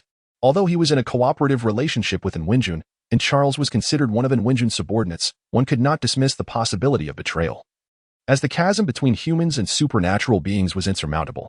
After waiting for less than 5 minutes, Song Qing suddenly sensed an overwhelming danger creeping closer. In an instant, the sky above darkened with ominous clouds, windows of the castle flew open, and countless vampiric bats surged forth, hurtling towards Song Qing. Chapter 32. Unfamiliarity breeds contempt. Count Charles was genuinely enraged this time. Had the butler merely informed him that a raven had slain his beloved pets, he might have calmly engaged in a discussion regarding compensation. However, learning that a human was responsible for the massacre of his 1,000 small companions felt like an affront to his dignity. How could a noble vampire count endure such humiliation, especially at the hands of a mere mortal? Today, Charles felt as though he was enduring a day of tribulation, besieged by misfortune. Earlier that morning, he had mistakenly offended the formidable Dudu, resulting in the loss of several teeth. Then came the raven, displaying an infuriatingly indifferent demeanor towards him. Just when he thought his misfortunes had reached their peak, another human dared to bully him. Did they think him a feeble creature, merely a sickly cat? In that moment, Charles resolved to teach this insolent human a proper lesson. With a piercing shriek, Charles unleashed the bloodthirsty bats from within the castle. After all, if this individual could effortlessly dispatch his 1,000 pets, he could not afford to be complacent. Attaining his current status and power was no trivial feat thus. He initiated his attack, sending his pets to harass the opponent before striking himself. Yet, as the horde of bloodthirsty bats descended upon the human, the latter raised his hand, unleashing a flurry of crossbow bolts. Whizzing through the air, the bats fell one by one to the ground. Witnessing the carnage, sorrow welled up within Charles. How dare this human retaliate? With a flourish, he raised his cloak and, enveloping a multitude of bats, charged towards Song Qing. In the face of such an overwhelming swarm, Song Qing remained remarkably composed, retreating while engaging in combat. The shortcomings of the light-hunting demon's area attack skills became painfully evident, particularly in the vast open space, rendering him increasingly vulnerable to the onslaught of bats. Stop! Stop! Song Qing, with nowhere to retreat, raised his hand in desperation. From the swirling darkness above, a gruff voice echoed, "You have slain so many of my pets, and you think you can simply call for a halt? Today, I shall drain you of every last drop of blood." With that proclamation, sharp claws emerged from the black mist, lunging towards Song Qing's neck. At that moment, Song Qing swiftly drew a dagger from behind. Die! With a fierce growl, his figure Vani, who exactly is this individual? Could he possibly be a high-ranking hunter? Yet, that seems implausible. What purpose would such elite hunters have in a low-level dungeon? What advantage could it possibly confer upon him? Charles, wary and cautious, summoned his will and ignited a portion of his own essence, transforming his body into a wisp of black smoke that vanished instantaneously. As Song Qing's fifth strike met only emptiness, he swiftly retracted his blade, searching for Charles's whereabouts. Enough. Who are you truly? When Charles reemerged, he found himself atop the ancient castle, 100 meters away. He scrutinized Song Qing, but soon realized he could not fathom his opponent. The more he pondered, the greater the sense of threat he felt. Song Qing stood with his hands clasped behind his back, a faint smile gracing his features. "I am someone you cannot contend with. Do not be so arrogant, boy. This is my territory. Do you not fear for your life?" Upon hearing these words, Song Qing erupted into laughter. "What a joke. You can hardly protect yourself, yet you threaten me? Do you truly believe you can intimidate me?" Charles, perched upon the rooftop, was engulfed in frustration. What kind of individuals had he encountered today? A little girl who couldn't hold her own was one thing. Given her connection to the daughter of the Scarlet Queen, the Crow's attitude had also been quite problematic. Yet it was not the time to sever ties with a witch's minion, so he had endured. However, now an unidentified human with unknown strength dared to confront him directly. This was an affront to his very being. The troubling reality was that this individual showed no fear of him. In their brief exchange, he had discerned that this opponent was formidable. Naturally, being a high-ranking evil spirit, he could indeed eliminate this threat if he desired, albeit at a significant cost. Yet, the price was steep, and it could leave him in a profoundly weakened state. Given his understanding of the witch, she would undoubtedly seize the opportunity to eliminate him should he falter. Thus, he could not afford to engage in a confrontation. He simply could not withstand it. With a swift mental shift, Charles devised a way to regain his footing. "Humph. Boy, do not be too presumptuous. I possess the item necessary for the mission. Fail to complete it, and you too shall perish." Upon hearing this, Song Qing laughed once more. "I believe you have misunderstood something. I do not intend to complete this game through the acquisition of items." Charles was taken aback, his heart racing. "What? You do not intend to succeed by obtaining items? How then do you plan to pass?" Casually, Song Qing sheathed the Night Demon blade. "By vanquishing the 3 major bosses, I can dismantle this game. Are you not aware of the rules?" With this revelation, Charles finally grasped Song Qing's ambition but remained skeptical of his capabilities. Cautiously, he inquired that is simply impossible. How could you possess such strength? Remember, the witch's 2 subordinates are no trifles. Song Qing merely smiled. "Then I shall become a vegetarian? To take a step back, even if I lack the capability to eliminate them, I can still dispose of you and seize the item." Charles finally began to show signs of tension. "You, lad, are you truly certain you wish to proceed with this? The item is in my possession. You may not be able to vanquish me." Noticing that Charles remained unfazed, Song Qing couldn't help but furrow his brows slightly. If it came to a fierce battle, he was undoubtedly at a disadvantage, for the opponent's level exceeded the scope of what he could assess. At that moment, a sudden clamor of hooves echoed from a distance. "Brother Song Qing! Brother Song Qing! This is bad. Dudu has been captured." Upon hearing this, Song Qing was momentarily taken aback and turned to look behind him. There, Qin Long, with a face full of panic, was frantically waving a long knife to fend off the dwindling bloodthirsty bats while rushing towards him, shouting. Chapter 33, Alliance with the Vampire. Upon receiving the news, Song Qing felt utterly bewildered. What did you say? What happened to Dudu?" As his daughter, Dudu was the apple of his eye, and hearing that she had been captured nearly sent him into a frenzy. Qin Long tightened his grip on the reins, swallowing hard before hastily explaining. It is said that she was apprehended for stealing an extremely important prop, the crystal shoe. At this revelation, Song Qing momentarily froze, turning to look at Count Charles, who was perched atop the ceiling. "The crystal shoe prop is not in your possession?" Charles, taken aback by the news of Dudu's capture, glanced at Song Qing after witnessing his reaction. You You are the father of that little girl? Song Qing furrowed his brow slightly. Indeed, I am Dudu's father. Did you give her the crystal shoe? Charles finally exhaled in relief. So it was merely a misunderstanding. I had no idea you were the girl's father. You should have mentioned it sooner. As he spoke, Charles absently touched the wound on his chest where he had been pierced, feeling somewhat vexed. Song Qing scrutinized him intently. What exactly transpired? Speak quickly. Charles sighed and recounted the events in detail, although he fabricated an excuse to gloss over the incident involving Dudu removing his teeth. Song Qing was hardly interested in the matter of Charles's teeth. Yet he was astonished to learn that Dudu had ventured to the royal city with the real crystal shoe in search of him. My brother. I believe we should expedite our efforts to rescue her. However, at that moment, Song Qing felt little worry, for through the system's team panel, he could see that Dudu was still in excellent condition. Charles pondered for a moment, quickly realizing a highly advantageous condition for himself. Although he was not actively involved in the affairs outside the Headless Cliff, he had some acquaintance with the Lord of the Royal City. As long as he provided a token to the Lord, the latter would undoubtedly grant him a favor. Furthermore, he believed that with Dudu accompanied by Dudu, they would surely turn misfortune into fortune. Thus, he was determined to seize this opportunity. With a hint of a smile, he addressed Song Qing. I can indeed assist you with this matter. Upon hearing these words, Song Qing turned to Charles, immediately discerning that the latter had ulterior motives. However, to expedite the rescue of his daughter, he steeled himself to inquire, what are your conditions? Charles cleared his throat twice, offering an awkward smile. Of course, there are conditions. You must agree to assist me in obtaining the soul lamp from the witch, and I will aid you. Song Qing was momentarily taken aback. The soul lamp? Yes. This object may hold little value for you, but for us specters, it is immensely useful. The soul lamp is a spectral device used by the witch to collect the soul power of those who perished within the instance.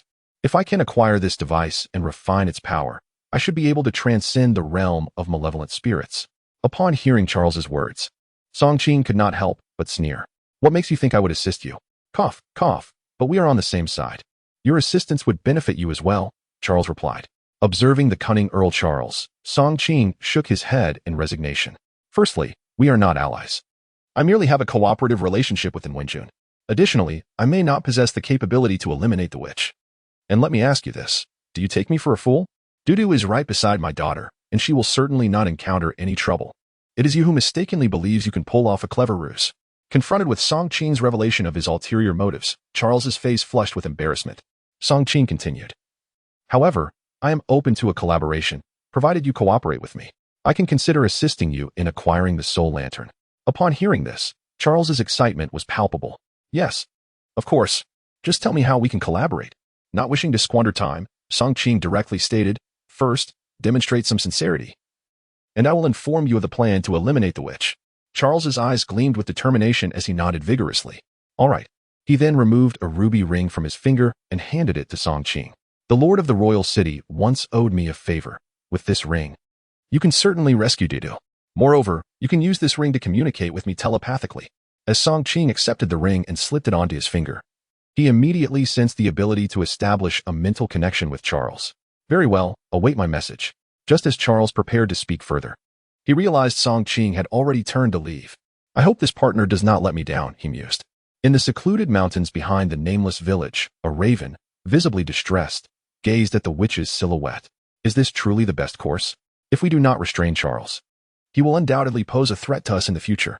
The witch, her long black hair cascading down to her waist, turned her back to the raven and spoke slowly. Charles? He is merely a minor player. We cannot act against him just yet. But he disregards our commands. Are we to simply swallow our pride? Humph, that is certainly out of the question. Since he insists on being obstinate, you must teach him a lesson. With that, the witch raised her hand, and a pitch-black torch floated gently before the raven. Take this and set his bat cave ablaze. Let him feel some pain. As the raven accepted the torch-like artifact, a surge of excitement illuminated his face. Rest assured, my lady, I shall accomplish this task. The witch nodded slightly, her form gradually vanishing into the air. Empowered by the intermediate ghostly artifact, the raven could hardly contain his eagerness as he tested its potency, raising his hand and unleashing a torrent of flames. Haha, what a formidable ghostly artifact. It surpasses my little dagger by far. After stowing away the ghostly torch, the crow leapt into the air, transforming into a jet-black raven as it soared towards the precipice known as the Headless Cliff.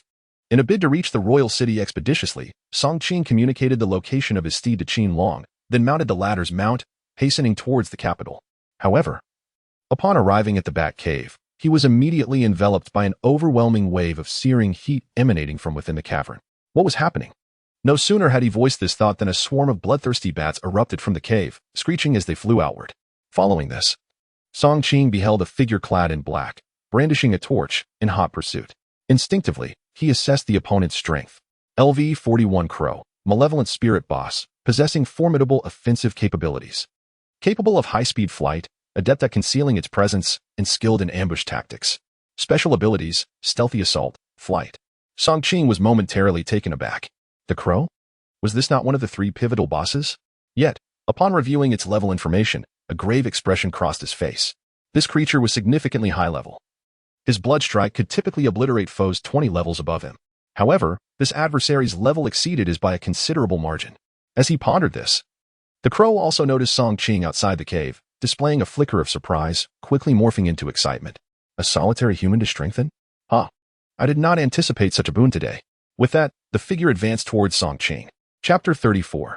The hunt for crows. Although enhanced individuals possess formidable abilities and are adept at combating supernatural entities, frequently hunting them for various artifacts. Their strength also renders them prime targets for these very entities. In the eyes of the crow, enhanced individuals encountered within the 3-star dungeon are exceedingly rare. Thus, he naturally did not regard Song Qing as a formidable opponent. After all, his own rank classified him as a significantly powerful evil spirit within the dungeon. With a torch in hand, he approached Song Qing, unperturbed by the possibility of his escape. Song Qing's expression bore a hint of vigilance.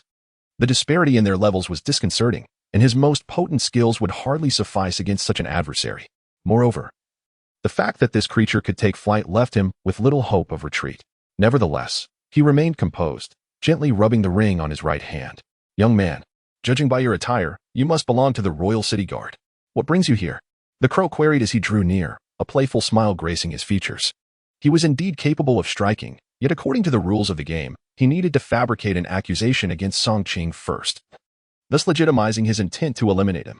Song Qing met the crow's gaze with a calm defiance. I am a member of the Royal City Guard. I owe you no account of my mission. The crow, unfazed, leaned closer and remarked, Oh, you refuse to cooperate? TSK, are you not aware that within this game, disobeying the commands of an evil spirit is strictly forbidden? Is that so? Yet I distinctly recall that characters in this game must adhere to a hierarchy. I am with the Royal Guard, while you are merely a subordinate to the village shaman. By rank, you have no authority to command me. At this retort, the crow burst into hearty laughter. Young man, you are far from ordinary. You even know of the shaman. However, if you naively believe that your rank can shield you from harm, you are sorely mistaken. As he spoke, the crow moved behind Song Qing, gently patting his shoulder and lowering his voice conspiratorially. There is another rule, one I suspect you are unaware of. Should an evil spirit inadvertently slay a human, the most they face is a penalty from the game, one imposed by a spirit of higher rank. Thus, if I were to accidentally kill you, my punishment would merely be slight, while you would lose your very life. With this, the crow erupted into laughter once more. By the way, I am inherently benevolent, so I shall grant you a chance. Surrender your weapon to me, and I might consider sparing your life. Upon hearing the crow's words, a cold smile crept across Song Qing's face. The creature's intentions were transparent. He aimed to disarm him, thereby facilitating an effortless victory. However, Song Qing remained undeterred, his confidence unwavering. And what if I refuse? The crow's smile vanished in an instant, his eyes shimmering with an eerie crimson light.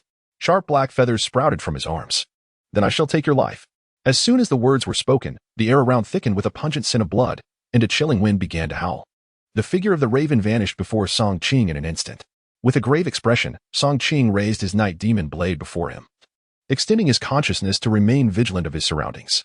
Yet, the raven's formidable power far surpassed his own. He could sense its presence enveloping him from all directions. Damn. Such speed. Though Song Qing would not yield, he was nonetheless unnerved by the overwhelming prowess of his opponent. This astonishing velocity was clearly beyond his capacity to counter, and the raven could easily eliminate him with little effort. Suddenly, a sharp intent to kill surged from behind, prompting Song Qing to dodge urgently. Though he was still too slow, the raven's form gradually materialized in the air, a short blade piercing Song Qing's shoulder. Heh, kid, your stubbornness might not serve you well, it taunted. With a flick of its wrist, blood erupted from Song Qing's wound. Does it hurt? Come on, say something fierce to me. I relish your defiant spirit. It gives me a sense of conquest. Unexpectedly, Song Qing chuckled. I didn't know you harbored such a wicked sense of humor. TSK, TSK. By the way, I have something to tell you. The raven, rather than hastening to kill Song Qing, decided to toy with him like a cat with a mouse. All right, let us hear what you have to say before you meet your end. Feel free to share your last words. If I'm in a good mood, I might convey them for you. With a slow sigh, Song Qing raised his right hand, revealing a ruby ring on his middle finger. Villains often perish from excessive chatter. I believe your words are rather verbose. Were I in your position, I would not hesitate to eliminate my adversary instead of indulging in meaningless dialogue. Upon seeing the ring, the raven froze, failing to grasp the full weight of Song Qing's words. Where did you acquire that ring? It recognized the jewel, after all. Count Charles was far too miserly to entrust such a significant item to a mere human. A thought flickered through the raven's mind. Could this individual be the one to have slain that man? Yet, he quickly dismissed the notion, incredulous that any human could vanquish Charles. Despite his disdain for Charles, he held a healthy respect for the latter's strength. Then, another thought struck him. Could it be that he sent you? Before he could finish his sentence, his body jolted violently, and a hand erupted from his chest. The raven's eyes widened in disbelief as it turned to see. A swirling black mist materialized behind him, and from within emerged Charles, clad in a formal black suit. You guessed correctly. He is my partner. Raven, you truly deserve to die. Upon finishing his words, Charles waved his hand at the butler behind him, who promptly handed him a pristine white towel. As he wiped the stains from his hands, Charles lamented, "Moreover, I have repeatedly advised you not to meddle with my pet. Why do you persist in disregarding my warnings? Setting fire to things? You must truly be tired of living." Subsequently, he cast the towel onto the ground and directed his attention to Song Qing, saying, "I leave this person in your care. Expedite the upgrade, lest it jeopardize our collaboration." Observing Charles's retreating figure, Song Qing let out a resigned sigh. This fellow is more pretentious than I am. At this moment, the crow was consumed by regret, having fallen into Song Qing's grasp, and began to plead for mercy. "I am sorry, I was wrong. I beg you to spare me." Song Qing touched the wound on his shoulder and replied with a smirk, "Spare you? First, enlighten me on where you erred." The crow was taken aback, surprised that Song Qing genuinely asked. Thus, he quickly racked his brain to elucidate his mistakes. I erred by troubling you. And what else?" He was pressed further. "Also, I should have shown you more respect. I promised to amend my ways next time." "Well, what more?" The crow was flummoxed, racking his brain for additional transgressions. Song Qing sighed in exasperation. "All right, allow me to enlighten you. Your folly lies in squandering so much breath on me. In your next life, as a ghost, spare the chatter." With that, he drew the dagger of the night and plunged it into the crow's chest. "You." The crow's eyes widened in disbelief as he stared at Song Qing. "And remember, in your next life, do not naively assume that your enemies will spare you. Now begone." Notification: Slain level 40 Malevolent Spirit 1. Experience gained 150,000. Notification: Host's current experience is full, leveling up to level 12. Notification: Host's current experience is full, leveling up to level 13. Notification: Host's current experience is full, leveling up to level 15. Notification: Skill point gained 1. The continuous stream of notifications echoed within Song Qing's mind. Chapter 35. Dudu in prison. The immense experience points bestowed upon Song Qing by a level 40 evil spirit boss were indeed remarkable. However, the downside was that the crow's equipment and magical crystals had been confiscated by Charles. At this moment, Song Qing finally discerned Charles's capabilities. Yet he remained curious as to why his adversary had refrained from delivering a fatal blow previously. With the interlude concluded, Song Qing mounted his swift steed and galloped fervently toward the Royal City. Royal City Prison. Dudu stood before a stool much taller than herself, her face a picture of grievance as she gazed at the warden seated behind the desk. "Uncle, I truly did not steal the items. They were given to me by the Count," she pleaded. The warden, however, merely scoffed in disbelief. "Child, do you take me for a fool? Your deceit is utterly pathetic. A dignified vampire count would entrust such a significant item to a mere girl? Ha! Who would believe that?" Dudu endeavored to defend herself, but the warden remained unconvinced, bringing the little girl to the brink of tears. "I swear, I'm not lying. Everything I said is the truth." At this juncture, a guard stationed nearby interjected, addressing the warden. "Sir, the girl's father has slain numerous evil spirit brethren. You must not show mercy." The warden paused, taken aback by this revelation. The guard proceeded to recount Song Qing's exploits in detail. Upon hearing the guard's words, astonishment flickered across the warden's face. Is there truly such a formidable human? Could it be that a high-ranking hunter has entered our midst? The guard quickly shook his head. Not at all. It is merely that he was fortunate enough to acquire some powerful artifacts. The warden then relaxed slightly, a smirk appearing as he regarded Dudu. "Well, Who would have thought you possessed such a father? Now that you have fallen into our hands, you must bear the consequences of your father's actions. Stained is there with the blood of my kin. This grudge will rest upon your shoulders. Dudu trembled in fear, tears welling in her eyes as she felt utterly wronged.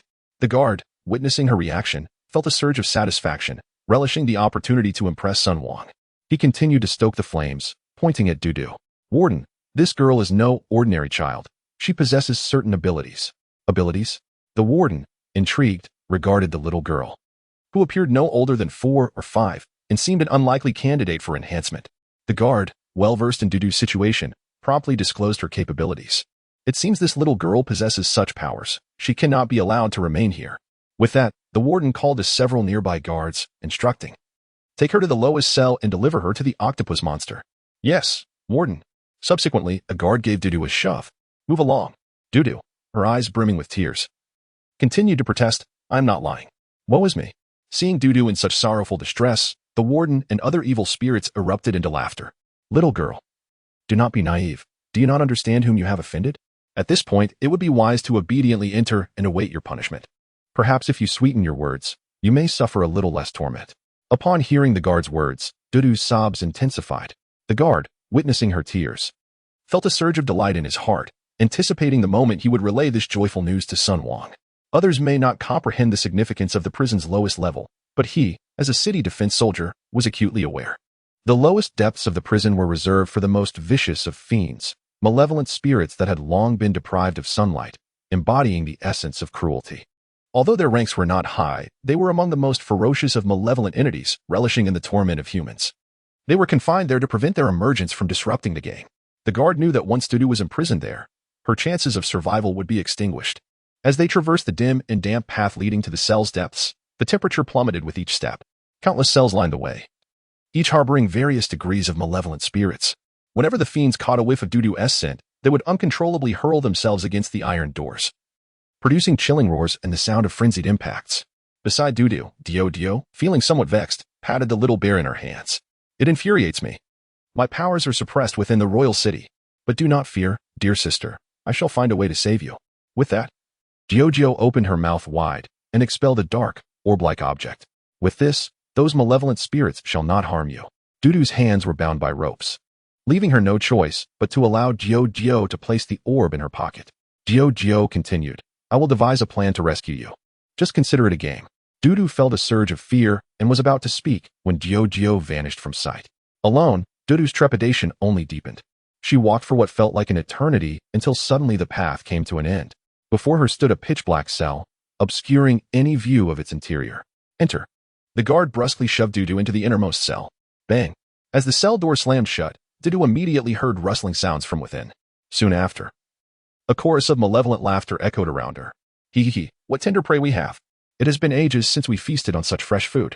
"Oh, it seems the warden intends for us to have a grand feast today. What day is it? Is there a celebration, bringing us such a delightful little girl?"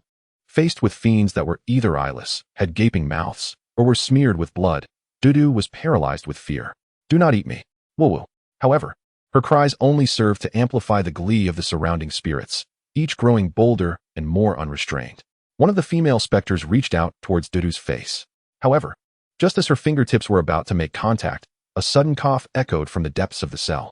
The malevolent spirits were instantly seized by a shiver, rendered speechless. The female ghost swiftly retracted her hand, hastily retreating into the crowd. At that moment, only Dudu's sobs filled the room. Following this, a sound reminiscent of dragging iron chains resonated across the ground. A beam of light streamed through the prison door, allowing Dudu to discern the source of the noise. Before her stood a man, his body covered in tentacles, exuding a foul, slimy odor, with eyes gleaming with a greedy hunger. Upon seeing this figure, all the malevolent spirits trembled in fear. They dreaded the octopus creature, for within this prison, they were all mere prey to it. This particular demon was the most dangerous of its kind, not particularly high in rank but exceedingly ferocious, with even the evil spirits falling prey to its appetite. It was immensely powerful and an important subordinate of the Lady in Red. Even the warden could not recklessly deal with it, relegating it to the lowest level of confinement. "Oh, how long has it been since I've encountered such tender fare? It seems the warden still remembers me." A blood-soaked tentacle extended towards Dudu's face. Witnessing this scene, the malevolent spirits sighed helplessly. Such exquisite and delectable prey was likely beyond their reach. However, the silver lining was that once this octopus creature had its fill, it would temporarily turn its attention away from them. In the nameless village, on the back mountain, Sun Wang and several key figures knelt on the ground, pleading fervently with the shaman. Yet, the shaman had just received the distressing news of her most loyal subordinate, the crow, being slain, stirring tumultuous waves within her heart. Nearby, several evil spirits addressed the shaman. Great shaman, why not just eliminate these cowards? It would serve as vengeance for Brother Crow. The shaman remained silent for a considerable time. But after a while, a sudden idea flashed through her mind. She tiptoed over to Sun Wang and Zhou Yang. It would be quite simple to kill you. But I have conceived a more fitting game that will allow you to continue living. Would you care to hear it? Sun Wang and Zhou Yang exchanged glances, then immediately knelt and exclaimed, "We are willing, great shaman. Whatever conditions you propose, we shall accept." The shaman nodded in satisfaction, squatting before Sun Wang and lifting his chin with her sharp nails. "Offer yourself as a sacrifice, become mine, and I shall bestow upon you formidable power. I will ensure your immortality in this realm." After hearing this, Sun Wang and the others broke into a cold sweat. Was this not still a death sentence? However, the shaman continued, "Alternatively, I could slay you, extract your souls, and refine them until you are utterly obliterated." It seemed there was no real choice in this dilemma. While Sun Wang hesitated, Zhou Yang promptly bowed his head. "I am willing." The priestess nodded with satisfaction. "Very well. I shall bestow upon you strength and grant you eternal life, but you must assist me in completing a certain task." Zhou Yang immediately raised his head to gaze at the priestess. "What task?" "Retrieve the girl known as Dudu. I wish to make Song Qing regret her actions."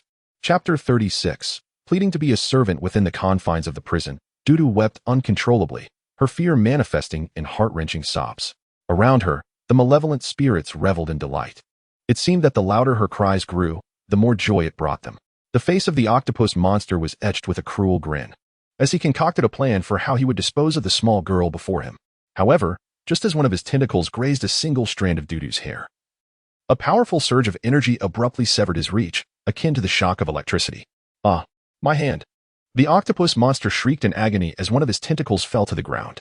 The surrounding fiends were rendered speechless, bewildered by the unexpected turn of events. What just happened? How did Octopus Brother lose a tentacle? It felt like an electric shock. Is there electricity here? No. I distinctly felt a tremendous force. Could it be this little girl? The spirits exchanged glances, their attention shifting to Dudu. At that moment, the octopus monster, using another tentacle, retrieved the severed limb, acutely aware of a lingering, formidable energy within it. Recognizing this powerful yet somewhat familiar force, a look of terror spread across his face. He stared incredulously at Dudu, his lips trembling slightly. Who are you?" Dudu, overwhelmed by the terrifying environment, was far too frightened to respond. She continued to sob and cry for her father. Observing her distress, a few of the nearby demons felt a surge of anger. "This little brat is clearly uncooperative, Octopus Brother. Allow me to deal with her." A demon covered in green moss licked its lips and reached out toward Dudu. In an instant, a tentacle adorned with suckers swiftly twisted the demon's head off. "Did I permit you to move?" The dying demon looked in astonishment at the octopus monster. "Octopus Brother, I was merely trying to assist you." The octopus monster shot him a frigid glance. "Unnecessary." With that, he expelled a pool of green liquid from his suckers, dissolving the demon entirely. The remaining spirits exchanged glances, perplexed by the octopus monster's evident trepidation towards the little girl. "Octopus Brother, she's just a human girl. Why are you so protective of her?" One spirit questioned. "Indeed, the green moss demon was only trying to help you. Isn't this a bit disheartening?" Another added. "Could it be that this little girl has some sort of background?" Though the spirits harbored fear of the octopus monster, they recognized that if he were truly so unpopular, they could collectively rise against him. The octopus monster surveyed the crowd with a cold glare. "Are you all fools? I am powerful enough to have a tentacle severed in an instant, and you still dare to approach her?" Suddenly, his gaze sharpened as he pointed at Dudu's bulging pockets, inquiring further. "Little girl, do you happen to have a pearl in your pocket?" Seeing Dudu still in tears, the octopus monster quickly spoke up. "Please, stop crying. I promise I won't eat you. Can you answer my question?" At this moment, Dudu, exhausted from her sobs, nodded softly. The octopus monster inquired again about the earlier question, and Dudu, without hesitation, pulled the pearl from her pocket. However, as she revealed the pearl, an overwhelming surge of power swept through the air. The moment this formidable force was unleashed, all the malevolent spirits felt as though doomsday had arrived. The prison was filled with screams, wails, and pleas for mercy. Even the mightiest of them, the octopus monster, felt a heart-stopping power upon seeing the pearl. He knelt before Dudu, prostrating himself. his tentacles trembling uncontrollably as he exerted all his strength to resist the oppressive force. So, you are the daughter of the Red Queen. I am sorry. I was wrong. Can you please put the magic pearl away and spare us a way to live? Dudu, surprised, gazed at the spirits bowing and kneeling before her. What is the matter with you? She asked. Her curiosity piqued. The octopus monster trembled slightly as he knelt again, pleading, please, put away your magic pearl. We were wrong. The other spirits joined in, crying out and begging for mercy, their fear palpable, as if they were the humans and Dudu the demon. Dudu looked at the pearl in her hand and recalled what Dio had said to her before. She then addressed the malevolent spirits in the cell. So, you promise you won't eat me again? The spirits, kneeling and knocking their heads on the ground, affirmed her request. Only then did Dudu put away the pearl, her face lighting up with joy. As the magic pearl was retracted, the malevolent spirits gasped for air, as if released from a noose, swaying within the confines of the prison. When the octopus monster looked at Dudu again, his expression was filled with complex emotions. Then, he unexpectedly knelt before her. My lady, I, the octopus monster, am willing to be your servant forever. Please accept me, your humble servant. I shall guard you for all eternity. Witnessing this, the other spirits quickly followed suit, each vying to kneel before Dudu. My lady, we wish to be your most loyal servants, never betraying you for all time. My lady, accept me. I will shield you with my body forever. Have mercy on us, my lady. We vow to protect you across lifetimes. Dudu, taken aback by the spirit's reactions, found herself at a loss. I do not require any servants, or perhaps it would be best for you to wait until my father arrives before continuing. Upon hearing her words, the multitude of spirits fell into a state of perplexity. What? Young lady, your father has also arrived? Dudu nodded earnestly. Indeed, I came here with my father. As her words echoed, the malevolent spirits began to murmur among themselves. Father? That cannot be. The husband of the woman in red never entered. It is said he passed away long ago. Could it be she is an impostor? The octopus creature, upon hearing Dudu's declaration, initially entertained the same thought. However, upon further reflection, he concluded that even if Dudu were not the young lady, the magical orb she possessed was undeniably authentic. Her status, regardless of her title, must be of considerable esteem. Thus, he immediately addressed the other malevolent spirits with a serious demeanor. Regardless of whether she is the young lady or not, as long as I, the octopus creature, am present, no one, be it person or spirit, shall dare to harm her. The spirits then came to their senses and promptly retracted their previous thoughts. Yes, indeed. Whether she is the young lady or not, we have already sworn an oath. Eternal loyalty to you. In the office of the warden, Sun Wang and Zhou Yang, clad in black robes, had fully become the subordinates of the witch. Warden, we have heard that you recently captured a young girl. Please hand her over to us. With that, Sun Wang placed a red hairpin on the other's desk. The warden was momentarily taken aback. Why didn't you mention this earlier? She has already been sent to the lowest level. By now, she is likely nothing but bones. Upon hearing this, Sun Wang and Zhou Yang exchanged glances. What? Sent to the lowest level? When did this happen? The warden, shrugging helplessly, replied, It has been about an hour. The octopus creature is probably savoring the taste. You might inquire if he could describe the flavor of that little girl. Hearing the warden's words, Sun Wang burst into laughter. Ha ha, if that is the case, Song Qing is likely to be driven mad. Zhou Yang, however, stroked his chin thoughtfully. I believe in seeing the living and the dead. We must ascertain even if it is just a bone.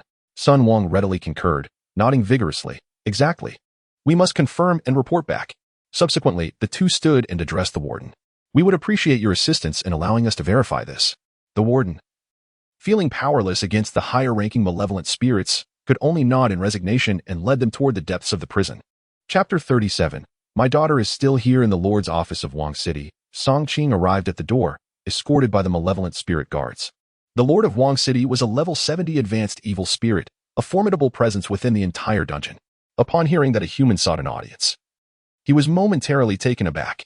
A human seeks me? Isn't this game supposed to have nothing to do with me? Why would a human come looking for me? Could it be that someone is plotting something again? Humph. Overestimating oneself. Let him in. The door swung open, and the guard ushered in Song Qing, who was clad in a similar uniform. What do you want? Song Qing wasted no time, extending his right hand to reveal a ruby ring on his middle finger. You must recognize this ring. The Lord's expression shifted, a hint of intrigue crossing his face. How did you come by Charles's ring? Where did you acquire it? With a smirk, Song Qing replied, Of course, he gifted it to me. Otherwise, do you think I could possess his belongings? The Lord nodded slightly, dismissing the improbable thoughts from his mind. He gazed at Song Qing and inquired, "Now, tell me, what brings you here?" Song Qing recounted the tale of Dudu's capture in detail, expressing his desire for the Lord's assistance in rescuing her. Upon hearing this, the Lord furrowed his brow. "Human, do you understand how significant a favor is to me? You expect me to help you save a child? I would think a request for assistance in clearing this dungeon would be more reasonable. Does Count Charles know you seek me for such a trivial matter?" Song Qing met the Lord's gaze earnestly. "Firstly, I want to clarify that little girl is my daughter. She is the most important person in my world. Secondly, could you refrain from being so tedious? Count Charles gave me the ring, which means you owe me this favor. Understand?" Seeing Song Qing's audacious demeanor, the Lord's deputy was about to reprimand the impudent intruder, but the Lord burst into laughter. "Young man, as you wish, I shall accompany you. However, do bear in mind that should you miss this opportunity, you will forfeit this favor. Understood? Shall we proceed?" Song Qing responded, "Let us go." With that, the Lord swiftly led Song Qing toward the direction of the prison. In the depths of the prison, Dudu was in fits of laughter, entertained by the jokes told by the spirits. "That was hilarious. Did that donkey ever get the carrot?" As Dudu listened to the spirits regale her with stories, the warden opened the cell door and addressed Zhou Yang and Sun Wang behind him. "I told you, that little girl is surely gone. The stench is overwhelming. I won't be accompanying you. You may go on your own. I will wait for you above." Exchanging glances, Sun Wang and Zhou Yang nodded, then stepped forward into the depths of the cell. As they ventured halfway, the chilling cacophony of malevolent spirits surrounding them sent shivers down their spines. Sun Wang swallowed hard, desperately suppressing his urge to relieve himself. Should we proceed?" Zhou Yang, though equally terrified, was determined not to appear cowardly in front of Sun Wang. Suppressing his own dread, "What are we afraid of? After all, we are now spirits ourselves, and we are under the command of the witch. These malevolent entities would not dare to harm us." Upon hearing Zhou Yang's words, Sun Wang clenched his muscles and continued downwards. As they descended, the temperature plummeted. Sun Wang murmured, "What if that little girl is devoured, leaving no bones behind?" Zhou Yang pressed his lips together. "Well, at least if we go through this, we can say we fulfilled our mission, making it easier to report back." "Fine, but I truly believe that little girl is surely dead," Sun Wang replied. "Indeed. These spirits are so famished that they would want us for a meal, let alone that little girl." Just then, a tinkling laughter echoed from below the cell. Sun Wang paused, thinking he had misheard. After listening intently, he nudged Zhou Yang. "Did you hear that sound?" Zhou Yang, equally unnerved by the laughter, responded, "Yes. Do you think it could be that the little girl's resentment is so profound that she is transformed into a vengeful spirit?" As soon as he finished speaking, Sun Wang shuddered involuntarily. Don't say such things. How could a mere child possess such intense resentment? Perhaps it's just other little spirits laughing. Right. Let us not frighten ourselves further. Let us hasten and check it out." Thus, they quickened their pace. Eventually, Sun Wang and Zhou Yang reached the lowest level of the prison. The laughter had ceased, and the cell was enveloped in darkness, devoid of any light, rendering them unable to see anything. With a sudden spark, a flint ignited, illuminating the torch with a flicker of light. It seemed the temperature around them rose by a few degrees, and the scene within the cell gradually came into view. In the vast chamber, dozens of various malevolent spirits appeared, instilling a sense of dread that made Sun Wang's previously suppressed urge return with a vengeance. Zhou Yang's expression soured as he glanced at Sun Wang and quietly asked, "How shall we inquire?" "You go ask," Sun Wang retorted, already paralyzed by the atmosphere. "Why are you making me do it now?" "You do it, or I won't share any of my assets with you." Reluctantly, Zhou Yang stepped forward to ask, "I'd like to inquire if there is a little girl in this cell, around 4 or 5 years old." He stood at a distance, too fearful to approach, afraid that the malevolent spirits might reach through the bars and seize him. Yet, none of the spirits acknowledged his query. Instead, they gazed at him with expressions of hunger. Zhou Yang swallowed hard, feeling the weight of their stares. "Excuse me. I heard the warden say that a little girl was brought down. I wonder if she is still here?" At that moment, a female spirit delicately brushed aside her disheveled hair and extended her tongue, approximately 20 to 30 centimeters long, to lick the bars. Why not step closer to find out? Upon hearing this, Zhou Yang hesitated further, even taking a step back. I don't need to. I think I'll head back now." With that, Zhou Yang turned to leave, when a deep voice resonated from the depths of the cell. "Miss, someone is looking for you." Sun Wang and Zhou Yang were momentarily taken aback, then glanced into the cell. There, they saw Dudu standing with a small backpack, a lollipop in hand. "Were you looking for me?" Outside the prison, the warden yawned. "Why are these two taking so long? Are they coming out or not?" He then handed the keys to a nearby guard. "If they come out, Close the door and return the keys to my office. I need to rest for a while. Yes, Warden. The warden strolled outside. Upon arriving at his office, he found two individuals seated inside. One was human, while the other had his back turned to the door, revealing only half of his head. Who are you? Do you not know where this is? Call for help. Just as he finished speaking, the man in the chair turned around. Upon seeing him, the warden felt his legs weaken. Master of the city, what brings you here? Dressed in opulent attire. The master of the city spoke with a hint of impatience. I have heard that a little girl is locked up here. Bring her out immediately. The warden broke into a cold sweat upon hearing this. He had sent Dudu to the lowest level, and she was likely already devoured. I. Noticing the warden stammering, the master of the city furrowed his brow. What? Is there a problem? Is it truly so difficult to retrieve a single person? And no, the girl was sent to the lowest level. What? The master of the city erupted in anger, slamming the table as he stood. What is your position that you would so carelessly send someone to the depths of the prison? It seems you no longer wish to be warden. The warden, perplexed by the sudden visit from the master of the city, dared not question further and immediately knelt, pleading. Please spare me, master. I shall not dare again. At that moment, Song Qing suddenly spoke. Let us first check below. My daughter is still there.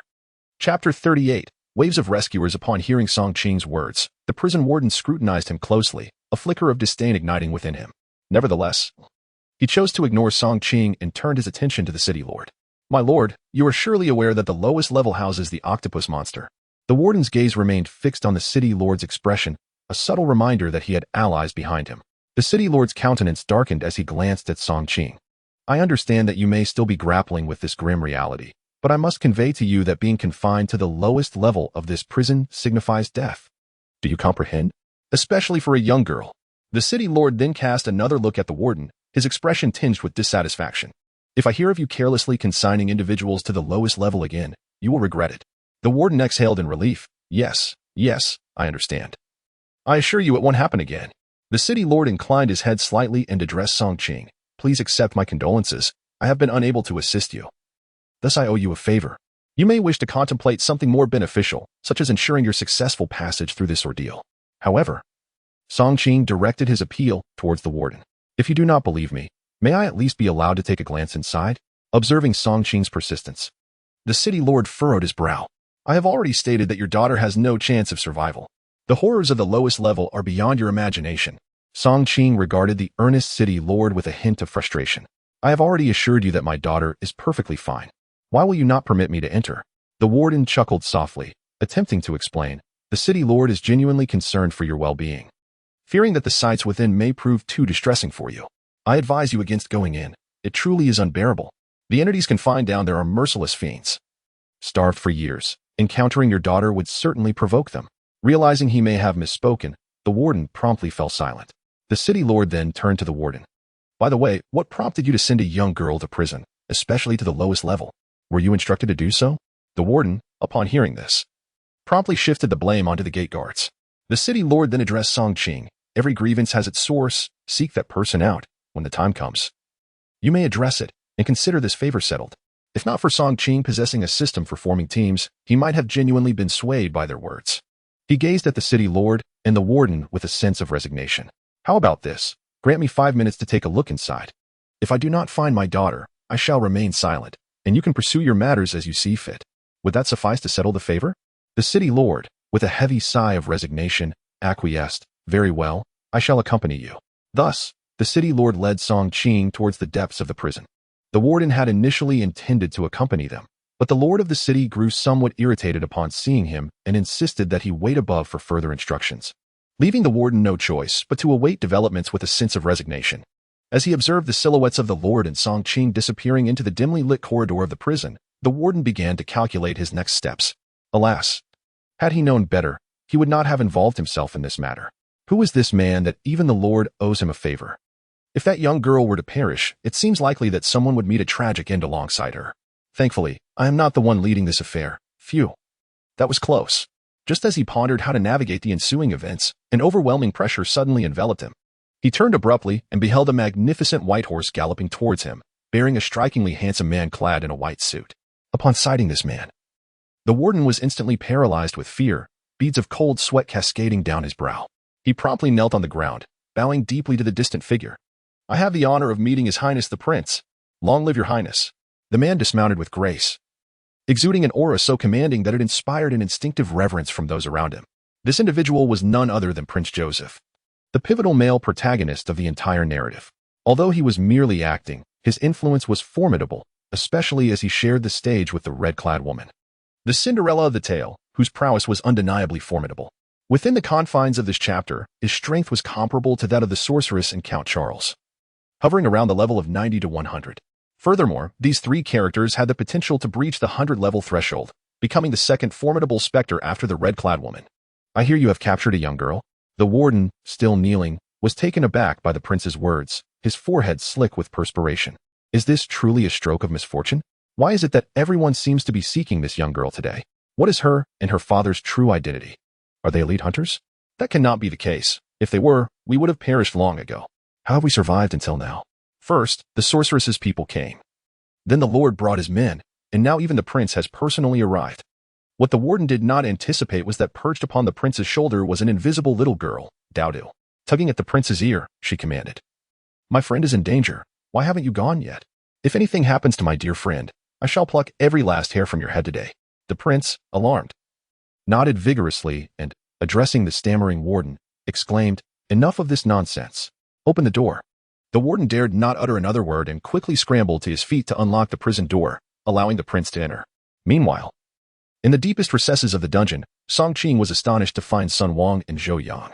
To his further surprise, the identities of the two were now that of malevolent spirits. Upon seeing Song Qing, both Sun Wang and Zhou Yang felt an immediate surge of anger. Had it not been for Dudu, they would not have found themselves in this predicament. Had it not been for Song Qing, Dudu would not even exist. Thus, they instinctively attributed this animosity to Song Qing. What an ironic twist of fate. Who would have thought you would dare to venture into this place? An adversary delivered right to their doorstep, Mr. Sun. Today you need not hold back. Had Song Qing and his companions arrived merely a few moments earlier, perhaps Sun Wang and Zhou Yang would not be so brazen. The reason they felt emboldened to speak to Song Qing so audibly now was the realization that the malevolent spirits within the prison posed no threat to them. Despite the formidable nature of the evil entity contained within, which was ever willing to protect Dudu, they found themselves at an impasse. However, the very design of the deepest confines of this prison served to restrain them, enhancing the sealing capabilities to prevent any violent outbursts. Thus, upon sighting Song Qing, their spirits soared even higher. Should they succeed in vanquishing Song Qing, upon their return, they could boast to the witch, potentially earning themselves greater accolades. Song Qing furrowed his brow as he beheld these two who had willingly succumbed to becoming evil spirits, finding the situation somewhat amusing. "Oh, the reason I refrained from eliminating you previously was due to my own considerations, yet here you are, eager to force my hand." Upon hearing Song Qing's words, Sun Wang and Zhou Yang paused momentarily before erupting into laughter. "Huh, you wish to kill us? Song Qing, have you lost your mind, or perhaps your sight? Do you not perceive our power? Indeed," they proclaimed, "we are no longer mere lowly spirits. We have ascended to the esteemed ranks of intermediate evil spirits. Take note." Song Qing had long recognized their level. It was a power acquired through the sacrifice of their very lives, rendering them stronger than ordinary malevolent spirits. Yet what of it? He took a couple of steps back and called out to the spirit within the prison, "My dear daughter, do not fear. Father is here." Dudu had long ceased to be afraid within the prison, especially upon seeing Song Qing, her excitement compelling her to wave fervently. "Father, I knew you would come to rescue me." Song Qing smiled warmly. "Rest assured, Father will always protect you." With that, he turned once more, addressing the direction behind him. "I wish to call upon that favor." Chapter 39. The endless call. The city lord found himself in a state of exasperation, akin to a mere henchman brought forth by Song Qing. He had no desire to assume such a role, thus casting a resentful glance towards Song Qing. "First and foremost, allow me to clarify that I am not your subordinate. Refrain from barking orders at me. Furthermore, how dare you squander a favor of mine on such insignificant scum? I feel utterly insulted." To his surprise, another figure emerged from the shadows, leaving Sun Wang and Zhou Yang momentarily stunned. "Well, Song Qing, I must say you possess quite the audacity to bring someone along. Given your standing, what sort of assistance could you possibly procure? Let us dispense with the pleasantries and conclude this swiftly." Consequently, Sun Wang and Zhou Yang paid no heed to the city lord's status, choosing instead to approach Song Qing directly. Observing the reckless behavior of the two, Song Qing could not help but find it amusing. "I truly cannot fathom how you two have grown so bold."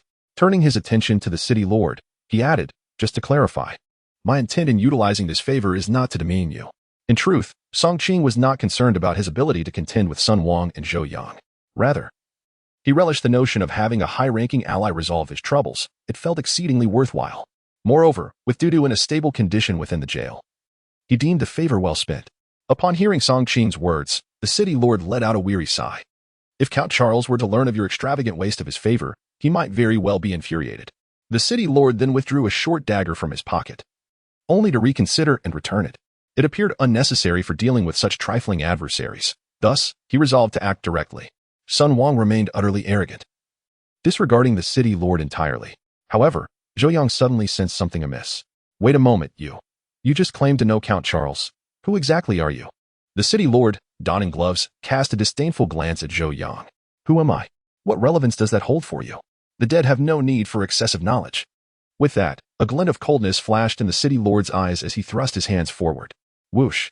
It felt as though the air around them had been siphoned away. Sun Wang and Zhou Yang were caught off guard, their bodies propelled uncontrollably forward, their necks ensnared by the city lord's powerful grip. In an instant, panic gripped Sun Wang and Zhou Yang as they recognized the peril, struggling desperately to free themselves from the city lord's hold. Yet, as the pressure from the city lord's grip intensified, they found it increasingly difficult to breathe, their strength waning. In light of this dire predicament, Sun Wang immediately began to plead for mercy. Meanwhile, Zhou Yang clutched the city lord's hand with all his might, striving to articulate his words. Please, don't kill us. We are confidants of the witch. As he spoke, Zhou Yang struggled to roll up his sleeves. As his entire arm was revealed, the lord's grip instantly loosened. You truly are the confidants of the witch? Damn it. With that, the lord unceremoniously tossed Sun Wang and Zhou Yang to the ground. Upon witnessing this, Song Qing was momentarily taken aback. What does this mean? The lord clapped his hands, removed his gloves, and threw them to the ground. Confidants of the witch, I wish to avoid trouble. I am sorry, but I cannot assist you. With that, he turned to leave. Song Qing, feeling somewhat dejected, grasped the lord's arm and inquired, why? There are merely two scoundrels who have allied with the witch. The lord turned around, pointing at Zhou Yang's arm. The meaning behind that totem tattoo is not trivial. The witch has bestowed her power upon them. They are, in essence, part of the witch. Do you understand? Watching the lord depart, Song Qing sighed in frustration. It seems I must take matters into my own hands. Meanwhile, Sun Wang and Zhou Yang were filled with excitement, utterly astonished that they had become confidants of the witch. What an immense honor this was. Even the lord dared not lay a hand on them. Clearly, no one could thwart their plans to eliminate him now. Haha.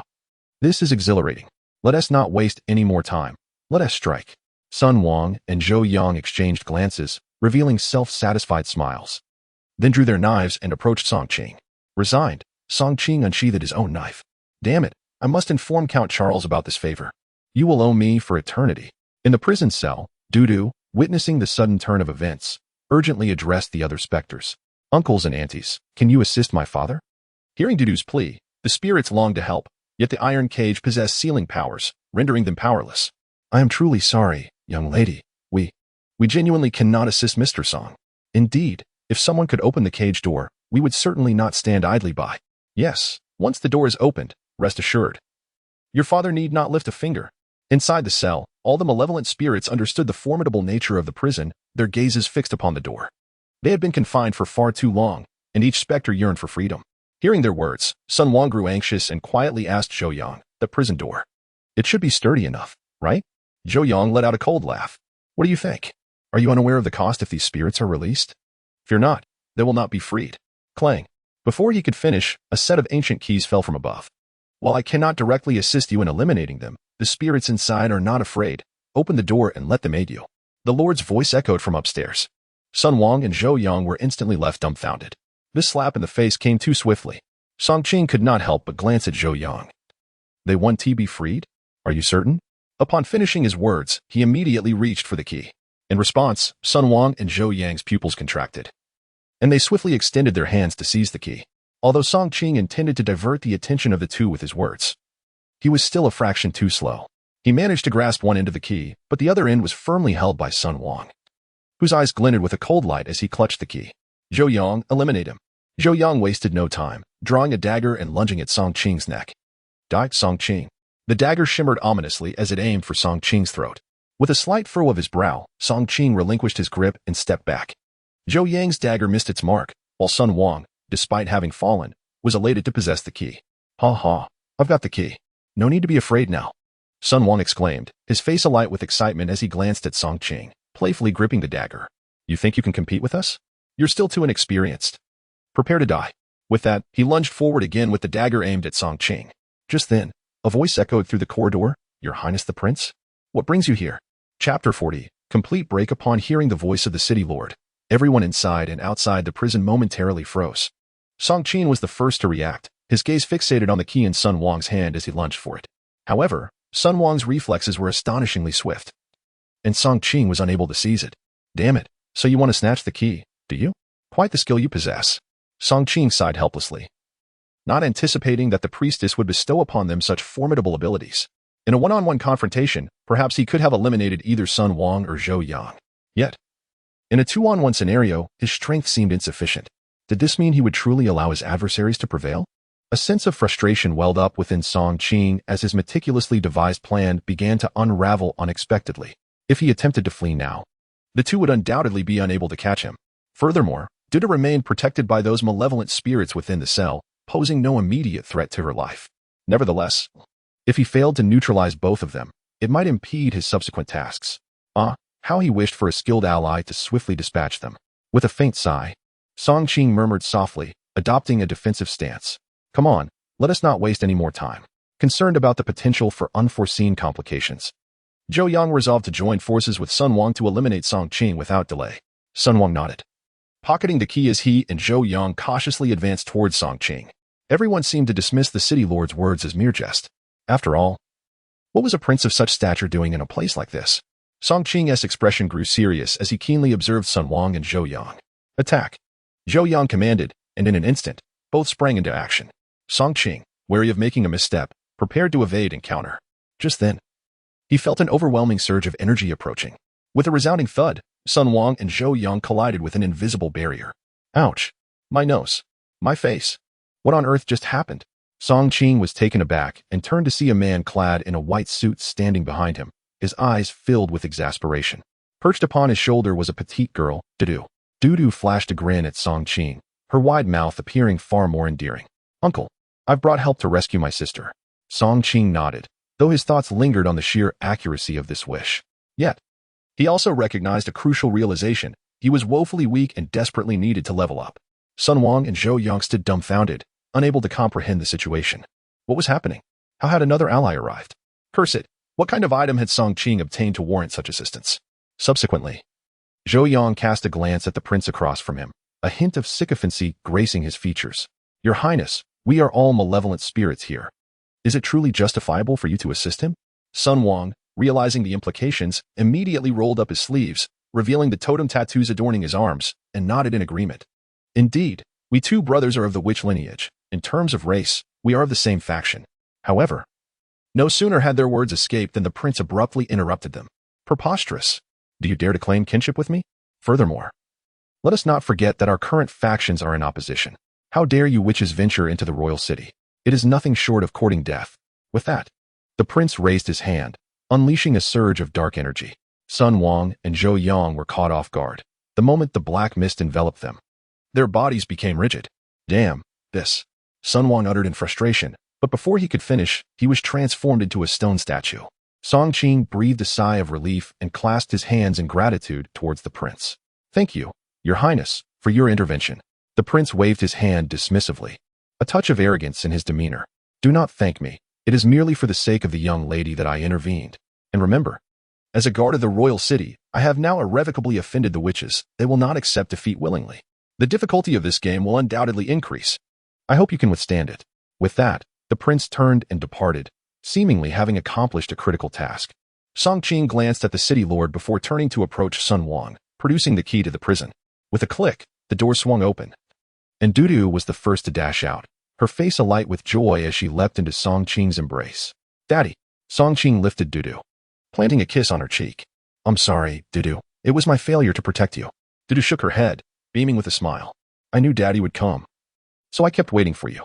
Song Qing held Dudu tightly, a smile of happiness gracing his face, drawing envious glances from those around them. At that moment, the voice of the city lord echoed from behind. The prince just shared something important with me, and I believe it is necessary to inform you. Song Qing turned to face him, still cradling Dudu. What is it? The city lord sighed, gesturing towards the stone figures of Sun Wang and Zhou Yang. To slay Sun Wang and Zhou Yang would signify a formal declaration of war against the witches, which is precisely why I refrained from assisting you in their demise. However, now, well, you should tread carefully. If I am not mistaken, the witches are likely preparing to retaliate against you. Be ready for battle and obtain another crucial artifact, the golden silk garment, to weaken the power of the red-clad woman, or else. Even the alliance of Charles and the prince may not secure victory in this game. With that, the city lord turned and departed. After absorbing this information, Song Qing's gaze flickered with gravity. The city lord was correct. The game had reached a point of irrevocable opposition. Suddenly, a thought struck Song Qing. Damn it. We must urgently relocate the villagers. If I am not mistaken, the priestess will force them into sacrificial offerings to become her acolytes. At this moment, a man covered in tentacles approached. Song Qing felt a flicker of caution, but the stranger quickly introduced himself, allowing him to relax. Daddy Dudu, we can assist you in delivering the message. Song Qing pondered for a moment and nodded slightly. Then I appreciate your efforts. Do exercise caution on the journey. Rest assured, you have granted us our freedom. Such a small task is well within our capabilities. At the rear mountain of the nameless village, the priestess furiously shattered a magic crystal in her hand. Bastards. It seems they no longer wish to play by the rules. With that, she rose and spoke to a large water vat behind her. It is your turn now. Go and capture everyone in the village. I intend for them to be sacrificed and become mine. As her words echoed, ripples began to disturb the still surface of the vat. Then, a damp, moss-covered hand emerged from within. Finally, I can emerge and stretch. Subsequently, vines began to surge forth from the vat, spreading rapidly and causing all surrounding vegetation to wither at an astonishing pace. Chapter 41. The Redeemer of the Nameless Village. Qin Long gazed upon the creature before him. An octopus-like monster adorned with writhing tentacles, a chill of trepidation coursing through his veins. This, esteemed one, do you have any commands? The octopus creature surveyed its surroundings, then lifted a cup of tea from the table and drained it in one gulp. Notify all the villagers to assemble. Qin Long was momentarily taken aback. Why? The formidable presence of this malevolent spirit, compounded by its terrifying appearance, led him to fear that it intended to annihilate everyone. The octopus creature shot a look of impatience at Qin Long. What nonsense is this? Hurry up, unless you wish to meet your demise.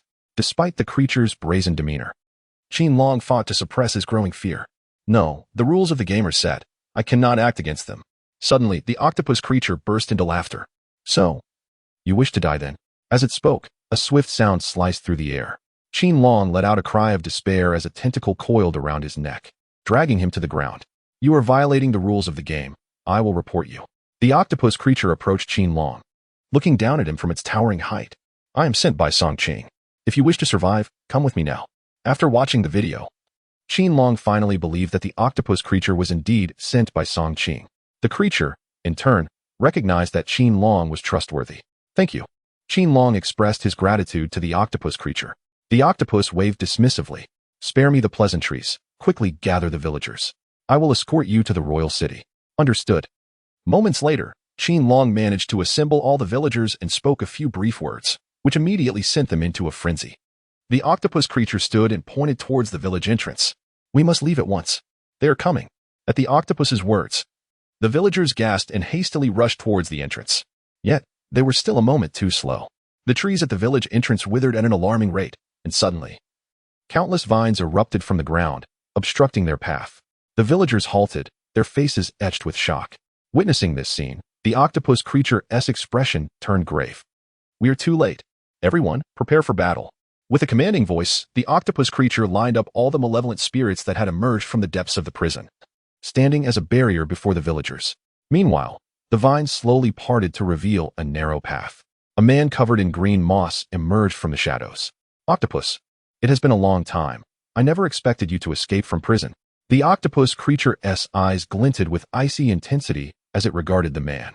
Tree spirit, I once saved you. It is time to repay that debt. To his surprise, the tree spirit erupted into laughter. Octopus, do you still think you are the once feared creature of the royal city? A debt of gratitude? Haha, truly amusing. After receiving a taunt from the other party, the octopus monster's expression faltered. So, you intend to confront me openly today, do you? No, it is not about confronting you, but rather a warning. Do not meddle in our affairs, or you will meet a most dreadful fate. Upon finishing the words, the tree spirit's vines began to grow wildly. A cold glint flashed in the octopus monster's eyes. Charge at me. In a cave on the back mountain of Nameless Village, at its deepest recess, a crystalline ice coffin lay, exuding a misty aura. A witch clad in black knelt not far from the ice coffin. Your Majesty, there seems to be a minor issue with the script. The woman in red within the ice coffin gently sat up, displaying a displeased expression. What issue? The witch, feeling helpless, recounted the situation. After hearing it, the woman in red's face contorted with dissatisfaction. How could you allow the game to descend into such chaos? The witch knelt, feeling quite aggrieved. There has always been someone stirring trouble. Who? Your daughter. Upon hearing the witch's words, the woman in red exhibited a faint smirk. It seems she remains undeterred, wishing to compete with me. In that case, there is no need for pretense. Leave those villagers alive for now, and inform that Song. His name is Song Qing. Yes, him. Let him redeem the captives with items, 1 item for 10 people.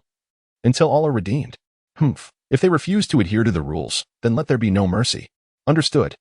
The witch felt a weight lifted from her heart and immediately conveyed the message to the tree spirit. After enduring a fierce battle, the octopus monster and its companions finally recognized the disparity in strength between themselves and the tree spirit. The octopus monster was now covered in wounds. Tree spirit, grant me some face. Should you proceed this way, you shall regret it. The tree spirit chuckled mockingly. Humans are merely our sustenance. I am at a loss for words regarding your descent into collaboration with such fodder. Faced with the tree spirit's derision, the octopus monster lowered its head in resignation. The tree spirit ceased its banter, unleashing countless thorns upon all present. In that moment, the captives found themselves utterly devoid of the capacity to resist. It's over. We are utterly finished. Woe is me, I do not wish to die. Save me. Why must we, having acted so earnestly, still face death? Why? Just as everyone believed their end was nigh, the tree spirit furrowed its brow and waved a hand.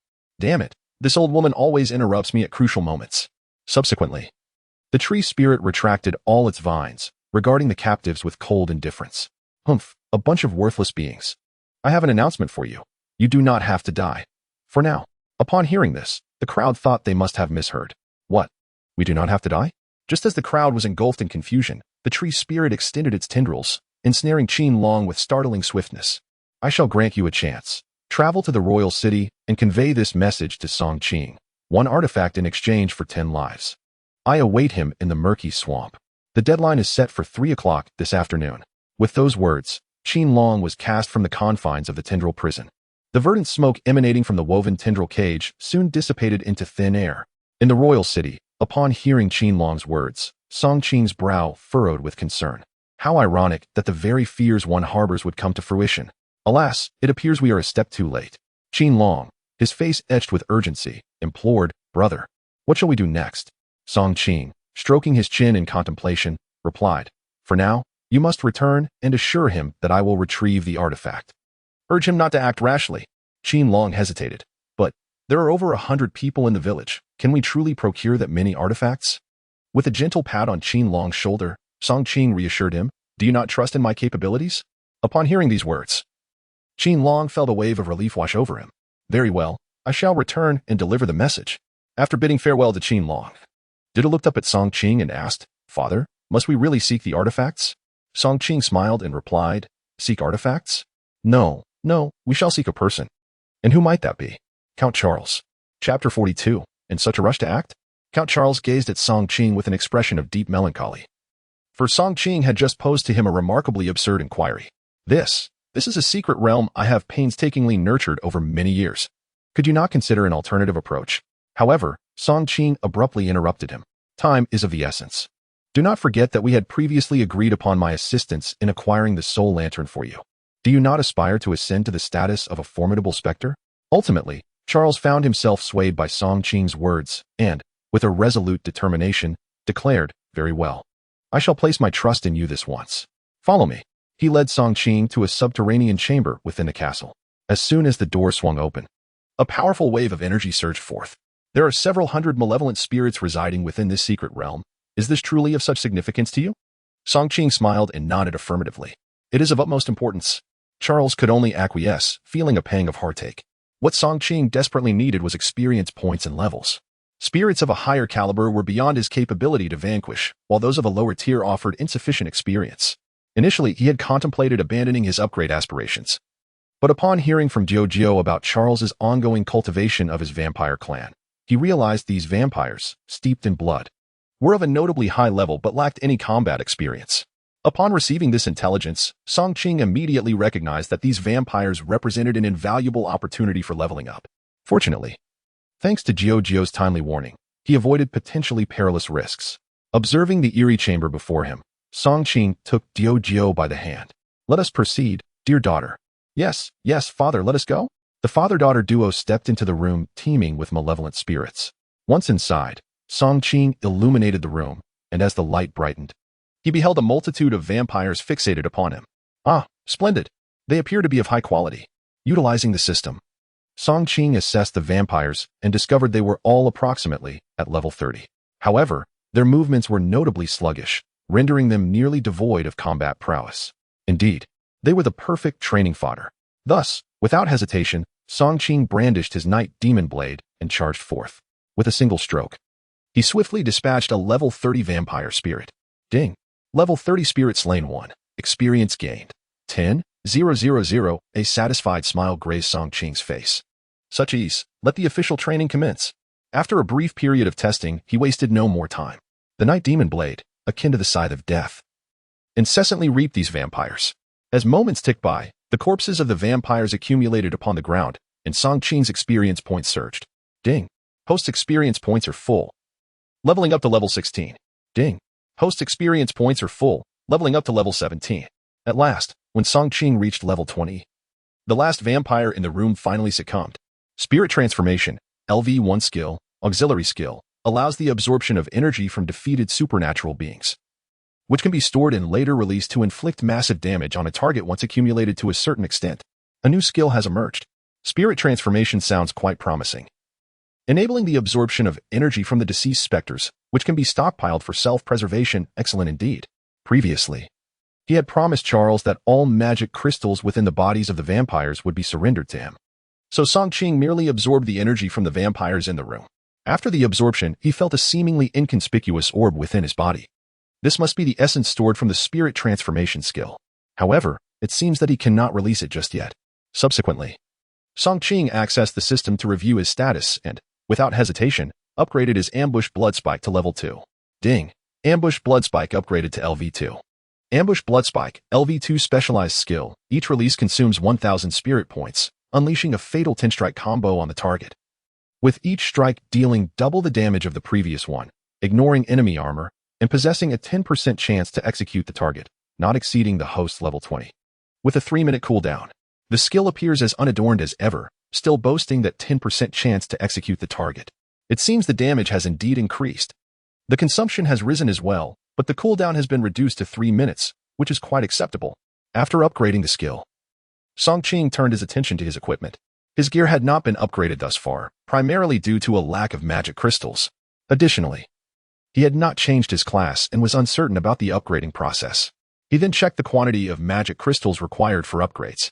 LV1 Night Demon Blade, currently upgradable to LV20 Night Demon Blade, requiring a total of 600 first-grade magic crystals.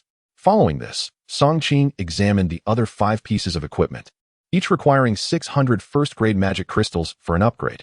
In total, that amounts to 3,600 first-grade magic crystals. Given the exchange rate of first-grade to second-grade magic crystals, this would necessitate 3 second-grade magic crystals and 600 first-grade magic crystals. Song Qing had never been particularly short on magic crystals. During his last collaboration with the Scarlet Cloud and Wenjun, he had received 13 second-grade magic crystals, more than sufficient for his indulgences. He unhesitatingly pressed the upgrade option. Ding! Night Demon Blade upgraded to LV20 Night Demon Blade. Ding! Night Cloak upgraded to LV20 Night Cloak. Ding! Night. After a series of notification chimes, Song Qing's equipment and skills had all been successfully upgraded. Phew. It is time to move on. In the shadowy marshes behind the unnamed village, with less than 10 minutes remaining until 3 in the afternoon, the group still awaited news of Song Qing's arrival to rescue them.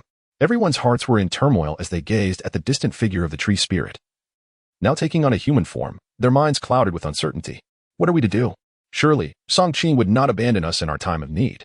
The hushed whispers among the crowd only served to heighten the already tense atmosphere.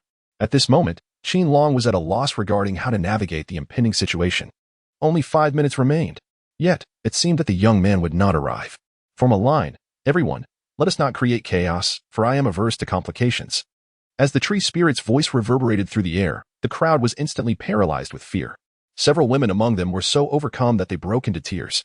Witnessing their panic, the tree spirit erupted into laughter. Who shall step forward first? Upon hearing the spirit's words, the crowd began to stir restlessly. Qinlong immediately stepped out from the throng. The designated time has yet to arrive. You cannot act prematurely. The tree spirit responded with a disdainful sneer. Rules? I am the rule. With that, he pointed towards the crowd. Just as he grasped a young girl who had already been reduced to tears, a voice suddenly echoed from a nearby path within the marsh. Why the haste to resort to violence when the time has not yet come? In an instant, the crowd turned their attention to the father and daughter emerging from the forested path, a flicker of hope igniting in their hearts once more. Chapter 43. Counterattack. Upon hearing Song Qing's voice, the tree spirit could not help but curse silently. The more one wishes to avoid certain matters, the more they tend to manifest, damn it. Subsequently, the tree spirit rose and approached Song Qing. The sight of Song Qing and his daughter rekindled hope in the hearts of the onlookers. Qinlong immediately addressed the crowd, proclaiming, with brother Song Qing here, there is no need for fear. We shall undoubtedly escape this realm alive. Everyone nodded in agreement, their gazes turning towards Song Qing. The tree spirit casually discarded the girl onto the ground, its eyes glinting with a frigid light. Well, I didn't expect you to acquire those items in such a short time. It seems you possess some skill. Come now, 1 item in exchange for 10 people. Choose wisely. First, claim your items. Song Qing smiled faintly and nonchalantly tossed a box before the tree spirit. Take it, the goods are inside. Seizing this moment, Song Qing swiftly inspected the tree spirit's attributes.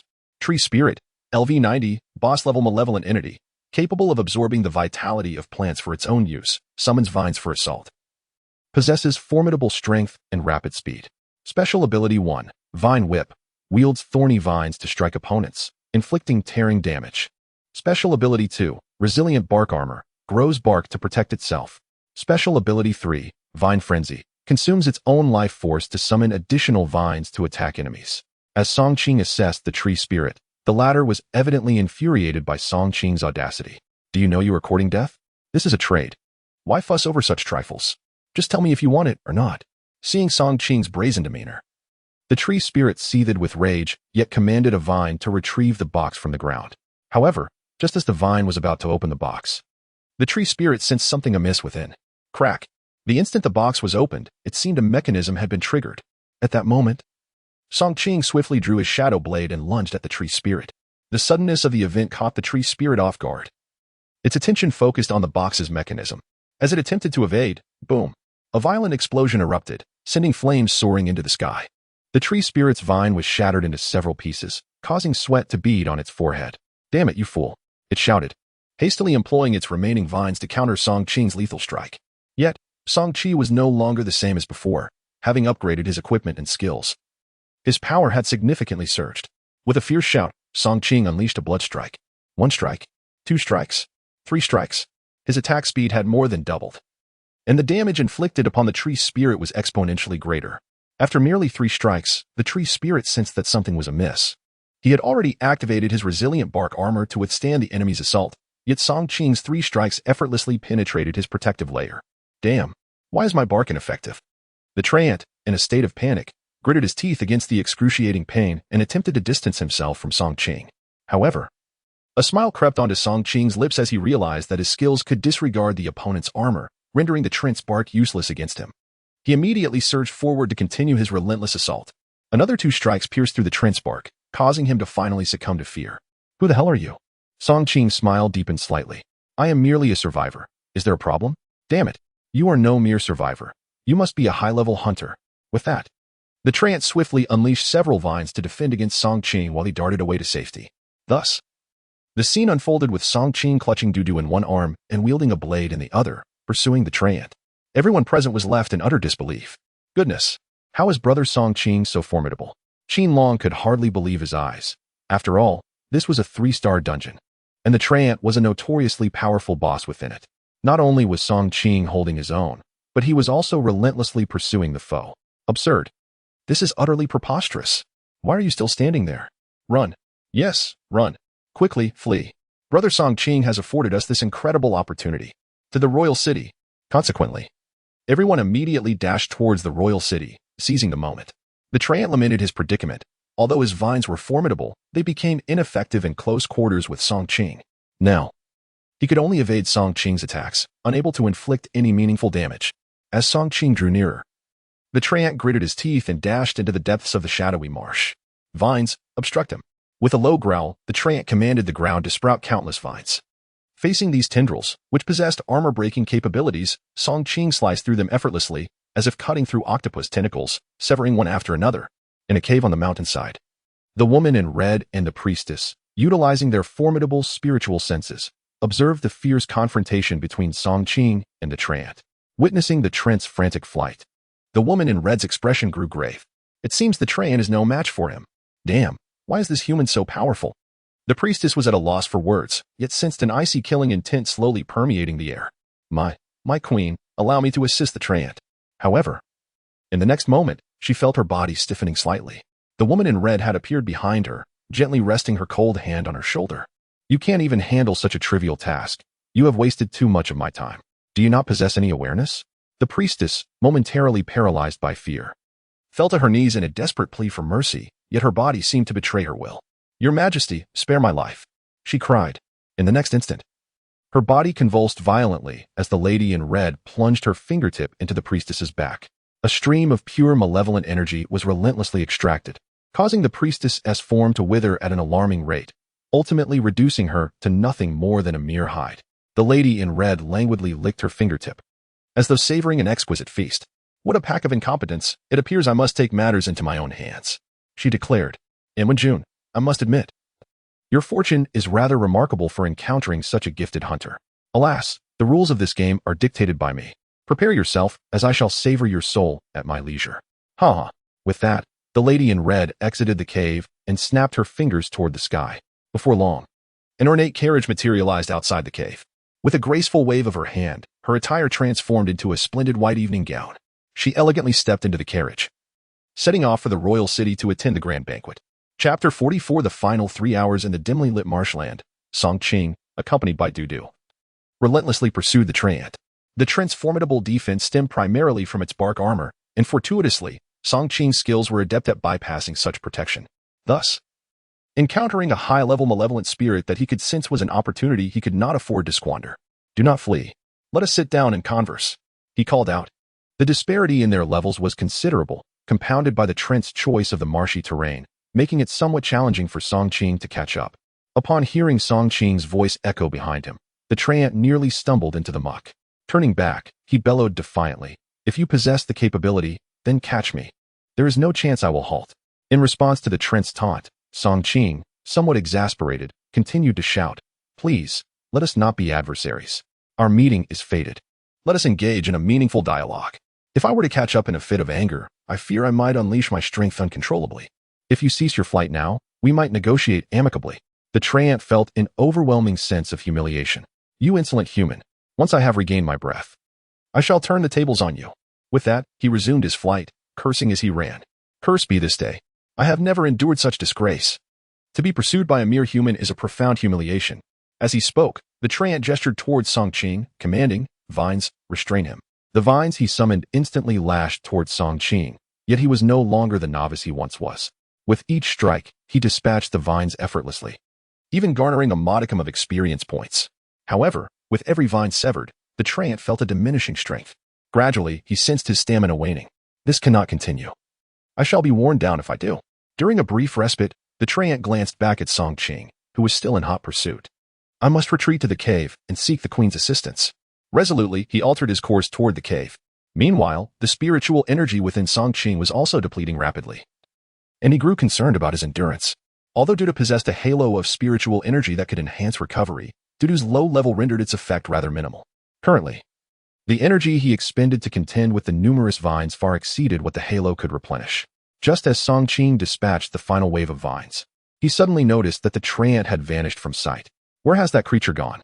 He swiftly scanned the area, and thanks to the demon hunter's acute perception of malevolent spirits, he quickly pinpointed the treant's location. To his astonishment, the treant was heading toward the village. It appeared he was seeking the witch or the woman in red. He could not allow this to succeed. Thus, Song Qing hastened his steps to pursue the others into the royal city. Qin Long, accompanied by a group of followers, trailed the octopus monster into the city. As they entered, The outer city gates were abruptly shut. Witnessing this scene, everyone wore expressions of astonishment. What is happening? Why did the gates close so suddenly? Could it be that something dire is about to unfold? Indeed, look. The malevolent spirits have already ascended the city walls. It must be a grave matter. An ominous premonition lingered in the air. Could it be that the Tran has caught up with us? At this moment, Qin Long felt somewhat bewildered. He could not comprehend one crucial matter. How could Song Qing single-handedly pursue and eliminate the top bosses in the dungeon, leaving them utterly powerless to retaliate? It was simply absurd. At that instant, the leader of their party, the tentacled creature, abruptly halted and gazed intently towards the outside of the city. An incident has occurred. The queen is coming.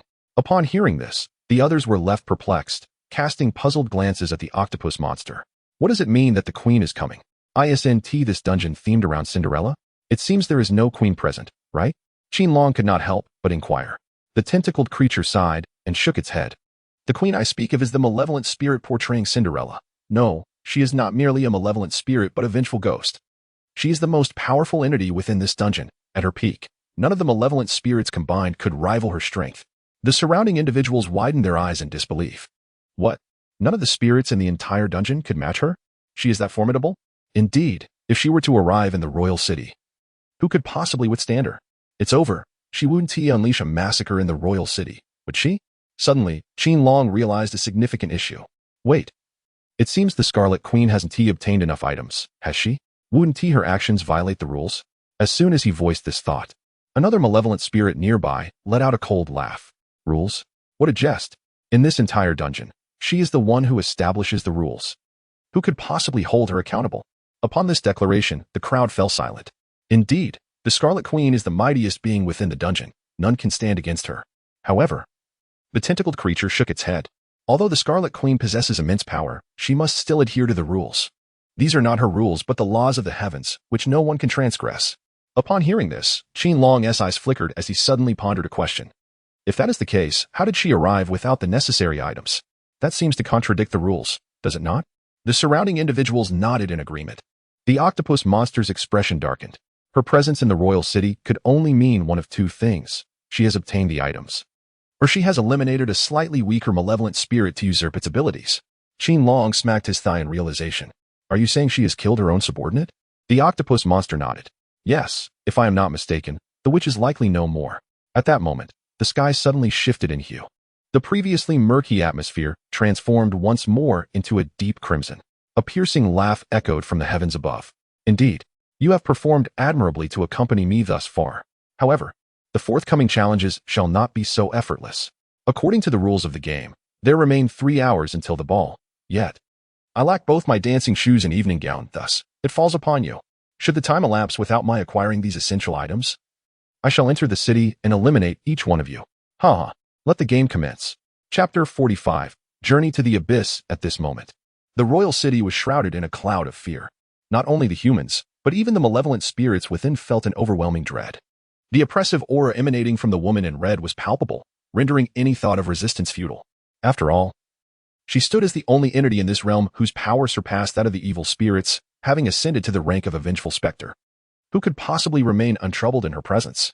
This time, aside from the father and daughter duo, Song Qing and his child, all the other humans trapped within the instance had congregated in the royal city. What shall we do? We can only rely on Song Qing and his daughter now. Indeed. How could the two of them possibly fulfill this daunting task? I fear our prospects are grim. It's over. Last time, when the Treant sought the item, he failed to produce it and was hunted down to an unknown fate. This time, the queen surely would not grant him such an opportunity. Oh, I do not wish to perish. Another 3 hours have passed. What shall we do? Surely there must be items within the royal city. Let us search for them, hoping to prolong our lives a little longer. What are you thinking? The queen has entered the city, and the aura she carries transforms people into malevolent spirits. Do you truly believe her purpose is merely to attend a ball? What? Is that so? No wonder everyone is so terrified of the queen. It turns out she possesses the ability to turn individuals into evil spirits.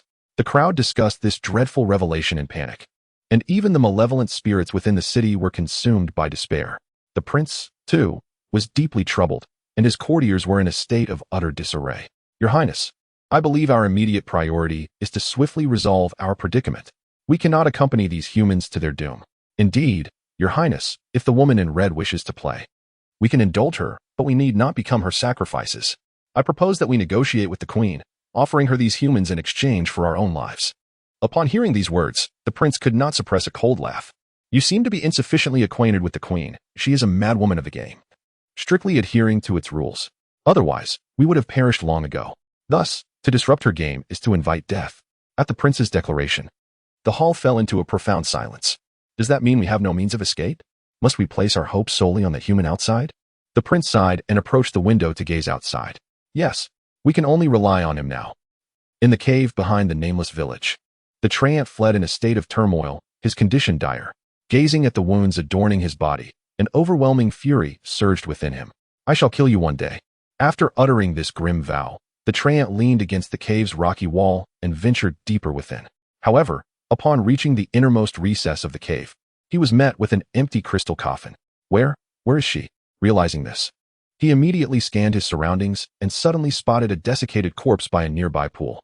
The treant hurried over, propping the lifeless form upright, only to discover that the corpse belonged to the priestess. Hiss. How could this be? Subsequently, the tree spirit examined the body of the shrine maiden and found no trace of injury upon her. In an instant, the tree spirit comprehended who had slain her. It seemed the royal city was beyond his reach. At that moment, a box on the ground piqued his interest. He reached down, picked it up, and upon opening it, discovered a slip of paper inside. After reading its contents, a wave of agitation washed over him. He pressed his lips together, intending to leave the cave, but just then, a familiar aura enveloped him. Song Qing stood before the small palace within the cave, gazing at the tree spirit. "Run. Keep running." The tree spirit's lips twitched slightly as he silently cursed Song Qing, yet he spoke with a tone of submission. Wait. No more running. I believe we can sit down and have a proper conversation, don't you think?" Song Qing set Dudu down, his face adorned with a playful smile. At this moment, suggesting a conversation made him wonder if Song Qing regarded him as a fool, or if he himself was the fool. With that, Song Qing drew forth his nightlight. "Enough of this chatter. I have matters to attend to, so let me send you on your way." The tree spirit felt a sudden tightening in his chest and hastily exclaimed, "Wait. You cannot kill me." Song Qing paused. "Why can't I kill you?" "Because I possess crucial information. If you slay me, you will never learn this information," the tree spirit proclaimed with fervor, yet Song Qing merely scoffed. "Apologies. But I have no interest in your information. Therefore, let me expedite your departure." With that, Song Qing lunged forward, plunging his blade toward the tree spirit. The latter shrieked in agony, crying out, No. I'll talk. The queen has killed the shrine maiden. She is waiting outside the royal city. She has made a demand. Within 3 hours, you must gather all the artifacts to find her, or she will annihilate everyone in the city. I know where those artifacts are. Just spare my life, and I will reveal their locations." Truly. The tree spirit then presented a box to Song Qing. A gown woven with golden threads. "Can I trust you?" Song Qing glanced at the tree spirit and discerned honesty in his demeanor. He accepted the box and opened it. Inside lay a magnificent evening gown, intricately crafted from golden threads. Song Qing confirmed that this item was indeed an artifact. But he was even more astonished that the Red Queen had killed the shrine maiden for power. She was her most trusted subordinate, the second strongest within the entire scenario. Contemplating this, a chill crept over Song Qing. This Red Queen was indeed formidable. However, he believed that acquiring all the artifacts within such a brief time frame was unattainable. As he pondered, the tree spirit suddenly spoke. "I can assist you in obtaining the other artifacts. In exchange for my life, what do you say?" Song Qing smiled faintly and inquired. "Then you must reveal something of substance. There are indeed numerous props." Upon hearing this, the treant eagerly interjected. "I am aware that the other props are easily obtainable. However, there is one particularly crucial artifact, the crown, whose location I am aware of. Do not keep me in suspense. Speak." "The last artifact resides within the abyss of sorcery. I am certain it lies within." The treant unhesitatingly divulged the whereabouts of the final artifact, subsequently sharing all he knew about it. After listening, Song Qing felt assured that the treant was not deceiving him, and nodded in agreement. "Very well. Lead the way." Thus, the treant promptly set off towards the cave, guiding the way to the abyss of sorcery. Meanwhile, outside the royal city, on a carriage, the Red Queen set down her mirror, her face adorned with a look of disdain. This young man is truly Navi, utterly unaware that he has been sold. She found it quite convenient for the treant to deal with him. Otherwise, he would indeed have posed a considerable inconvenience. After this thought, she stretched leisurely and smiled at her reflection in the mirror. "And when June, this time, you shall meet with utter failure." Chapter 46. The conspiracy within the abyss. The abyss was not far from the village, nestled within the depths of a secluded mountain behind After traversing the forest, the tree spirit pointed towards a cavern that resembled the gaping maw of a colossal beast. Ahead lies the abyss. Song Qing nodded and extended his consciousness, immediately sensing a formidable aura emanating from within the cave. Turning to the tree spirit, he inquired, "You aren't leading me here with the intent of launching a surprise attack, are you?" The tree spirit promptly shook its head. No, how could I dare? Rest assured, I shall remain by your side and will not stray." Song Qing replied, "You had better keep it that way."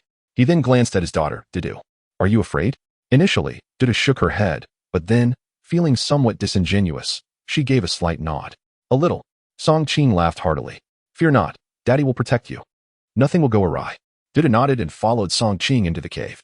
As soon as they entered, a chorus of anguished wails echoed within, unsettling their spirits. The further they ventured, the lower the ceiling became, forcing Song Qing to crouch at times to navigate through the constricted passage. After approximately 100 meters, Song Qing sensed a horde of malevolent spirits charging towards them. The tree spirit, eager to prove its worth, exclaimed, "Be cautious. Malevolent spirits are lying in wait ahead. Allow me to handle this." However, just as the tree spirit prepared to act, it suddenly felt a tug at its collar. "No need. I shall manage this myself." In the face of such an opportunity to gain experience, Song Qing would not permit anyone else to intervene. Thus, he sheathed his night demon blade and replaced it with his secondary weapon, the night crossbow. Although it lacked the piercing power of the night demon blade, the crossbow still possessed the ability to launch triple arrows, making it ideal for dispatching lower-level malevolent spirits. Whoosh! The silver bolts shot forth like swarming locusts into the depths of the cave. Before the frenzied malevolent spirits could draw near, they toppled one by one to the ground. Notification: killed level 10 malevolent spirit X1. Experience points 1000. Spirit power 20. As the notifications rang out, Song Qing suddenly felt his previously expended spirit power replenishing. After a moment's contemplation, he grasped the reason behind it. Each shot from the crossbow consumed 5 points of spirit power, and even with the triple shot, it amounted to a mere 15 points. Conversely, the spirit power rewarded for slaying a malevolent spirit was generally around 20 points, with some even reaching 30. Thus, his spirit power was increasing with each use. Having discerned this pattern, Song Qing appeared to have uncovered a swift method for replenishing his spirit power. He became increasingly enthusiastic about the hunt, and before long, he had reached the midpoint of the abyss. Upon arriving at this location, the number of malevolent spirits had significantly diminished, yet their levels had notably increased. When reaching the fork ahead, the tree spirit suddenly spoke up. "Well, there's a fork in the road ahead. Perhaps we should split up? This would expedite our progress." Without much thought, Song Qing pointed towards a cave teeming with malevolent spirits. "I shall venture down this path. You take that one, but do not even think about fleeing. I can capture you at any moment." The tree spirit chuckled awkwardly. "How could I? I am a person of my word." "You better be."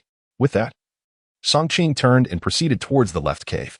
Watching Song Qing depart, the tree spirit swiftly made its way to the right cave. After an indeterminate duration of running, the tree spirit suddenly felt encircled. "Tree spirit, it has been a long time." A voice echoed, causing the tree spirit to tremble and glance upwards.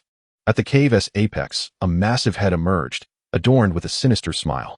The tree spirit quickly returned the smile. "I did not expect to find you here, Ghost King. I've been searching high and low for you." The Ghost King, however, was unamused, his smile evaporating, replaced by a rather menacing expression. "Are you intending to lead the human to me in order to eliminate me?" Upon hearing this, the tree spirit hastily shook its head. No, Ghost King. You misunderstand me. I am also being coerced. I came to seek your alliance to vanquish him." The Ghost King scoffed at this. "Just a mere human. And you wish to enlist my help? This is rather uncharacteristic of you." The tree spirit, feeling despondent, recounted the peculiarities surrounding Song Qing. The Ghost King's brow furrowed slightly. "Is he truly that formidable?" "Indeed. If you do not believe me, just look." Fearing the Ghost King's skepticism, the tree spirit revealed its unhealed wounds. The Ghost King leaned in for a closer inspection, nodding slightly. "This individual is quite extraordinary. He can disregard your bark armor, which is your most vital defensive skill." "Indeed. Therefore, for our survival, we must join forces to eliminate him. Otherwise, your brethren within this infernal lair will be slaughtered." The Ghost King licked his lips, then detached his head from the nauseating flesh at the cave's summit. "He is indeed formidable. I have no desire to provoke him. However, I do have a few strategies to deal with him." With this, the Ghost King laid out his entire plan. "This task is to be entrusted to you." The tree spirit was momentarily taken aback, then hesitantly replied, "However, he is exceedingly vigilant. I believe it would be best to present something substantial to entice him." The Ghost King regarded the tree spirit with a cold smirk. Very well, I shall grant you this opportunity. Should you fail, do not blame me for not sparing you. With that, the Ghost King opened his mouth and regurgitated a box. The tree spirit immediately opened it, revealing an exquisite crown within. Excellent. I shall proceed at once. I assure you I will complete the task. The treant, unwilling to waste any time, swiftly turned and departed in another direction, clutching a box. Meanwhile, Song Qing and Dudu were on the verge of penetrating the left cavern, having ascended from level 20 to level 24. However, Dudu's advancement was excruciatingly slow, remaining at level 9. Upon inquiring with the system, Song Qing discovered that he was the captain, primarily responsible for hunting the malevolent spirits, while Dudu, as a teammate, merely benefited from shared experience, hence the sluggish progression in levels. With this clarification, Song Qing felt no further concern. He was simply pleased that Dudu was indeed leveling up. Despite the absence of any upgrade rewards accompanying his own 4-level increase, it was evident that his damage output had significantly improved. The malevolent spirits they encountered scarcely managed to withstand more than 3 of his strikes. Fatigued from their endeavors, Song Qing and Dudu sought a spacious area to rest. Just then, an urgent sound of footsteps echoed from behind them. The treant came rushing over, exclaiming, Brother, I have made a new discovery. Taken aback, Song Qing observed the treant's expression of anxious excitement. What discovery? He inquired. In the right cavern, clues to the crown have been found. Look. With that, the treant handed a box to Song Qing. Upon inspecting it, he indeed sensed the presence of the item within, yet something felt amiss. Why is the box separate from the item? Having anticipated this question, the treant promptly replied, Oh, if I am not mistaken, the item is likely being guarded by one of the malevolent spirits within. We must not delay, let us hasten to it. Glancing at the time, Song Qing realized they had little left. He was reluctant to jeopardize his mission due to the number of survivors in the dungeon dropping below 50%. Without further ado, he followed the treant towards another cavern. Before long, they arrived at a particularly eerie corner. The treant pointed inside, declaring, the clues to the item were discovered right here. Nodding in agreement, Song Qing released his spiritual awareness and, indeed, detected the item within. It's ahead, he announced, leading Dudu forward, where they found the crown beneath a stone platform. As he grasped the crown, a loud clang resonated from the entrance. Following that, the treant's laughter echoed. Haha. Did you not expect this? Oh, by the way, I forgot to mention, this cavern is inhabited by a vengeful spirit. I hope you enjoy yourselves. Haha. As the treant's voice faded, Song Qing immediately sensed that something was amiss within the cavern. Fresh food. How long it has been since I last saw it. A chilling voice emanated from the depths of the cave, followed by the approach of a bloodied man in white, advancing ominously towards Song Qing and Dudu. Chapter 47. Desperation. Upon glimpsing the blood-soaked figure deep within the cave, Dudu was so frightened that she instinctively hid behind Song Qing. He cursed under his breath, furrowing his brow slightly, and began to retreat with Dudu, utilizing the system to assess the foe's abilities. LV-101 Malevolent Spirit, Blood Demon, Sealed, Bloodthirsty, possessing formidable lethality. Revels in slaughtering targets. Boasts exceptional physical defense. Though sealed, its powers are significantly diminished, and it harbors a fear of light. Special Ability 1. Bloodthirsty Pursuit, capable of tracking targets through the scent of their blood. Special Ability 2. Relentless Strangulation, a passive ability that allows it to strangle targets with its immense offensive prowess. Special Ability 3. Undying Form. In the face of powerful adversaries, it can sacrifice parts of its body to regenerate. Special Ability 4. Pool of Flesh and Blood, can concentrate slain targets into a nurturing pool, absorbing their flesh and blood for its own use. Reading through this alarming description, Song Qing felt a shiver run down his spine. This creature was absurdly powerful, even though it was a sealed malevolent spirit. Its level could easily overpower him. Song Qing could hardly conceive of any abilities he possessed that could contend with it. Run, he declared, leading Dudu in search of an alternative escape route. Behind them, the blood demon let out a chilling laugh that echoed through the cavern. Little ones, you cannot escape. Come here. I promise to grant you a swift end. Casting a glance over his shoulder, Song Qing noticed that the malevolent spirit's speed was not particularly swift. Just as he thought they might maintain their lead, the creature suddenly opened its gaping maw. A feral roar erupted. At that moment, Song Qing felt a significant impact on his psyche. Fortunately, Dudu possessed purifying abilities, which effortlessly alleviated the effects he had suffered.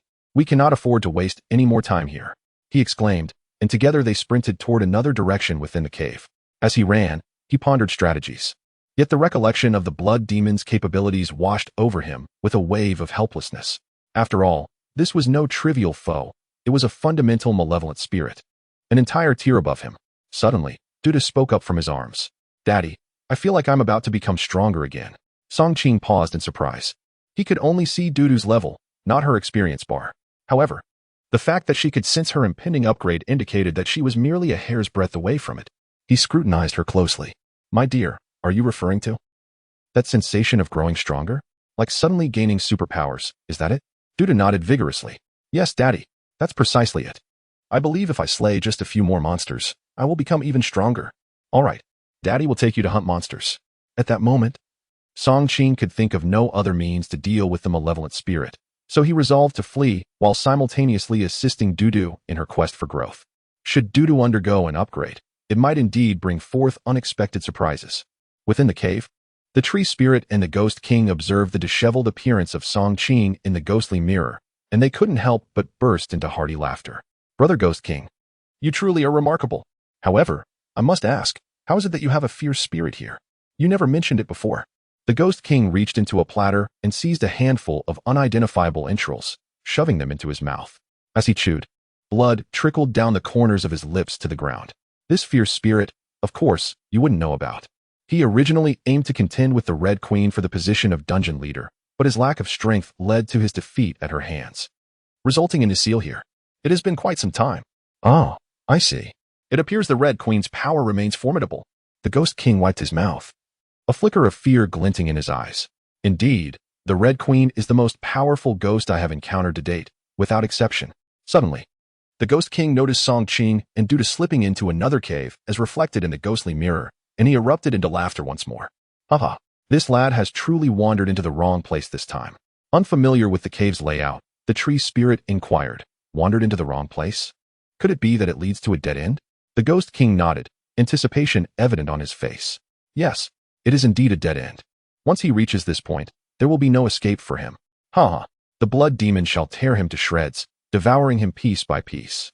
Upon hearing this, the tree spirit finally felt a sense of relief. That's good, that's good. Once this lad is dealt with, everything will be manageable. Then I can return to report to the queen. The Ghost King patted the tree spirit's shoulder. Rest assured, this boy will undoubtedly not emerge alive. The blood demon is no ordinary ghost. Having been sealed for so long, he will not spare them. Come, let me treat you to some delectable food. Unable to resist the Ghost King's generosity, the tree spirit followed him away. Meanwhile, Song Qing and Dudu were traversing the cave, vanquishing monsters. Unfortunately, Dudu showed no signs of upgrading thus far. Dudu, how do you feel? Have you acquired any superpowers? Dudu pouted, it should be coming soon. Song Qing wiped the sweat from his brow, surveying the cavern strewn with corpses. I have nearly vanquished all the evil spirits here. I am on the brink of upgrading. Daughter, you cannot let your father down. Dudu nodded earnestly. Father, I assure you, I am being truthful and will not let you down. Well then. Song Qing glanced around, pointing ahead. It seems there are still a few evil spirits over there. Let us proceed. As they began to move forward, a rustling noise emerged from the ground behind them. The blood demon, having been sealed away, had significantly slowed its speed. However, his primary prowess lay in his ferocious offensive capabilities.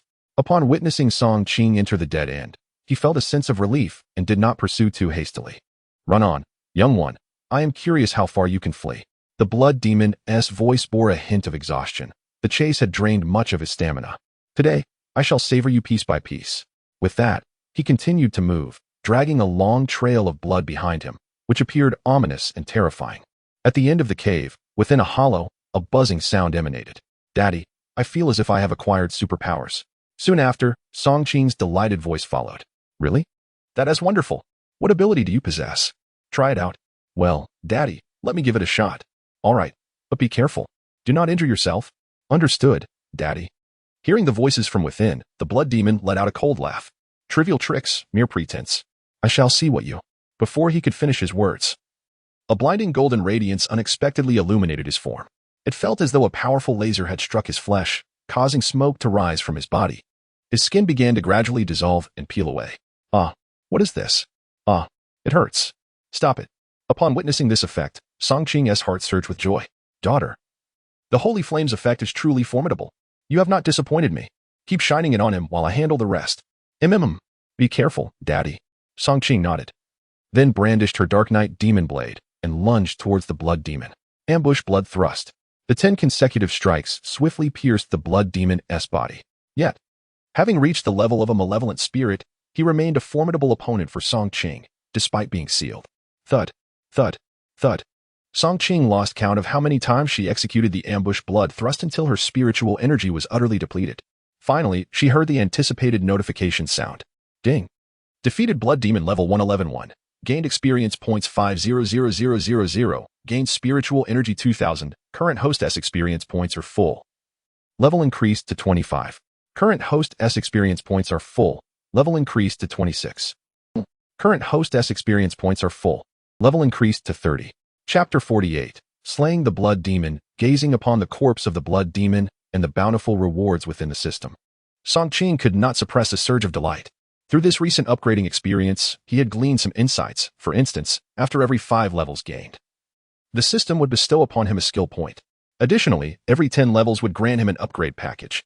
Moreover, the experience points required for subsequent levels would increase significantly after reaching every 10th level.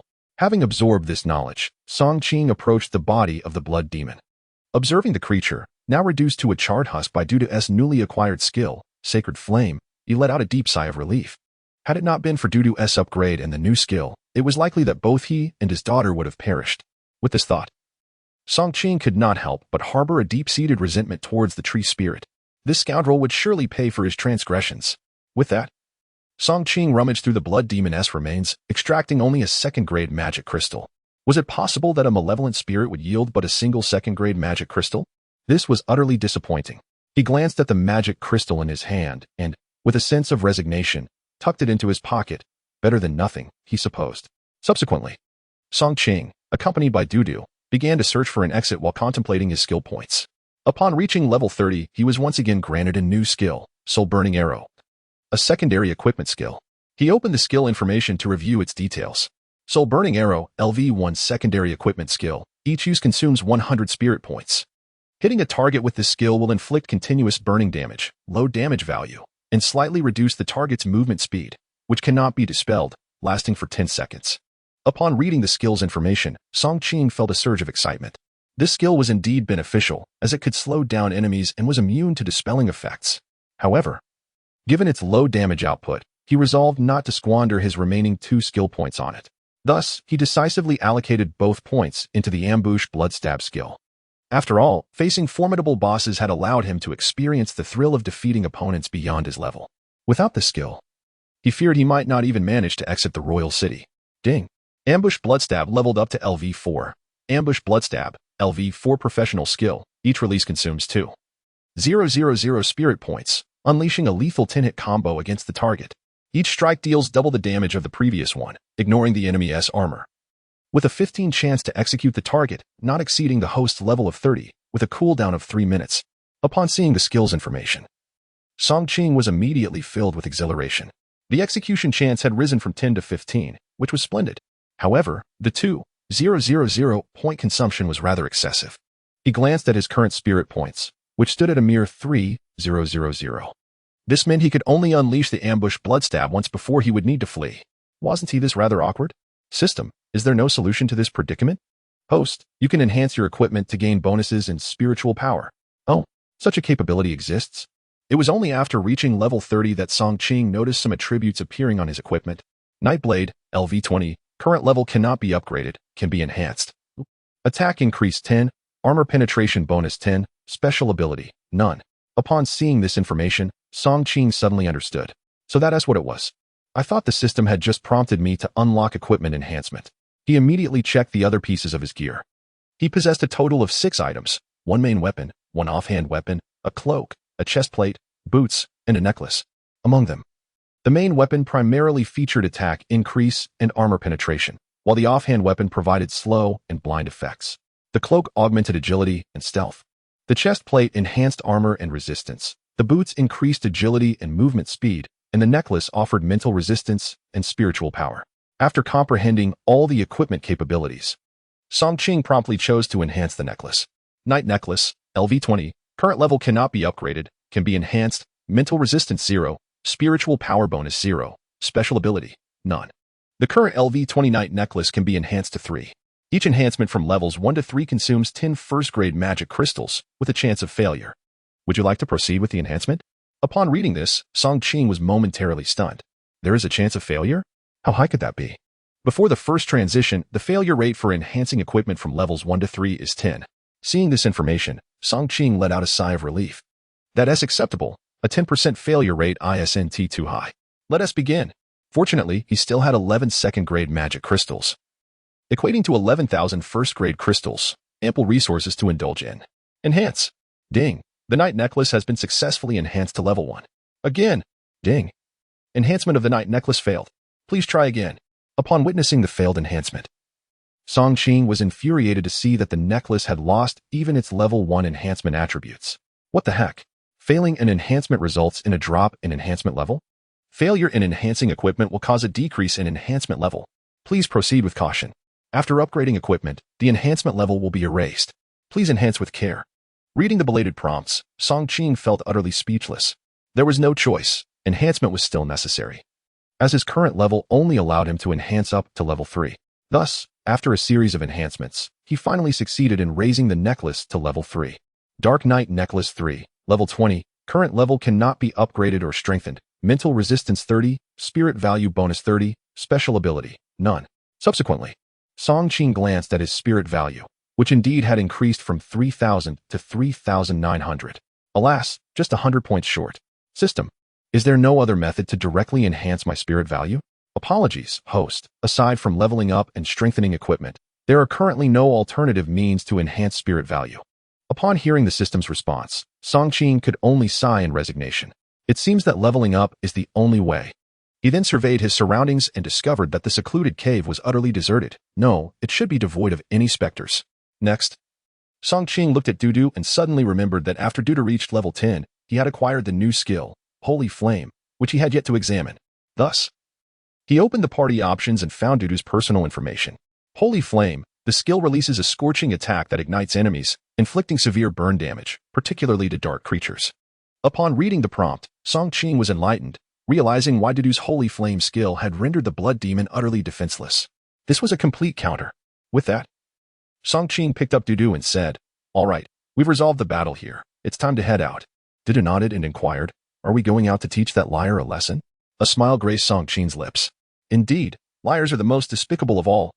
Within a palace of the demon lair, the tree spirit and the ghost king were thoroughly intoxicated.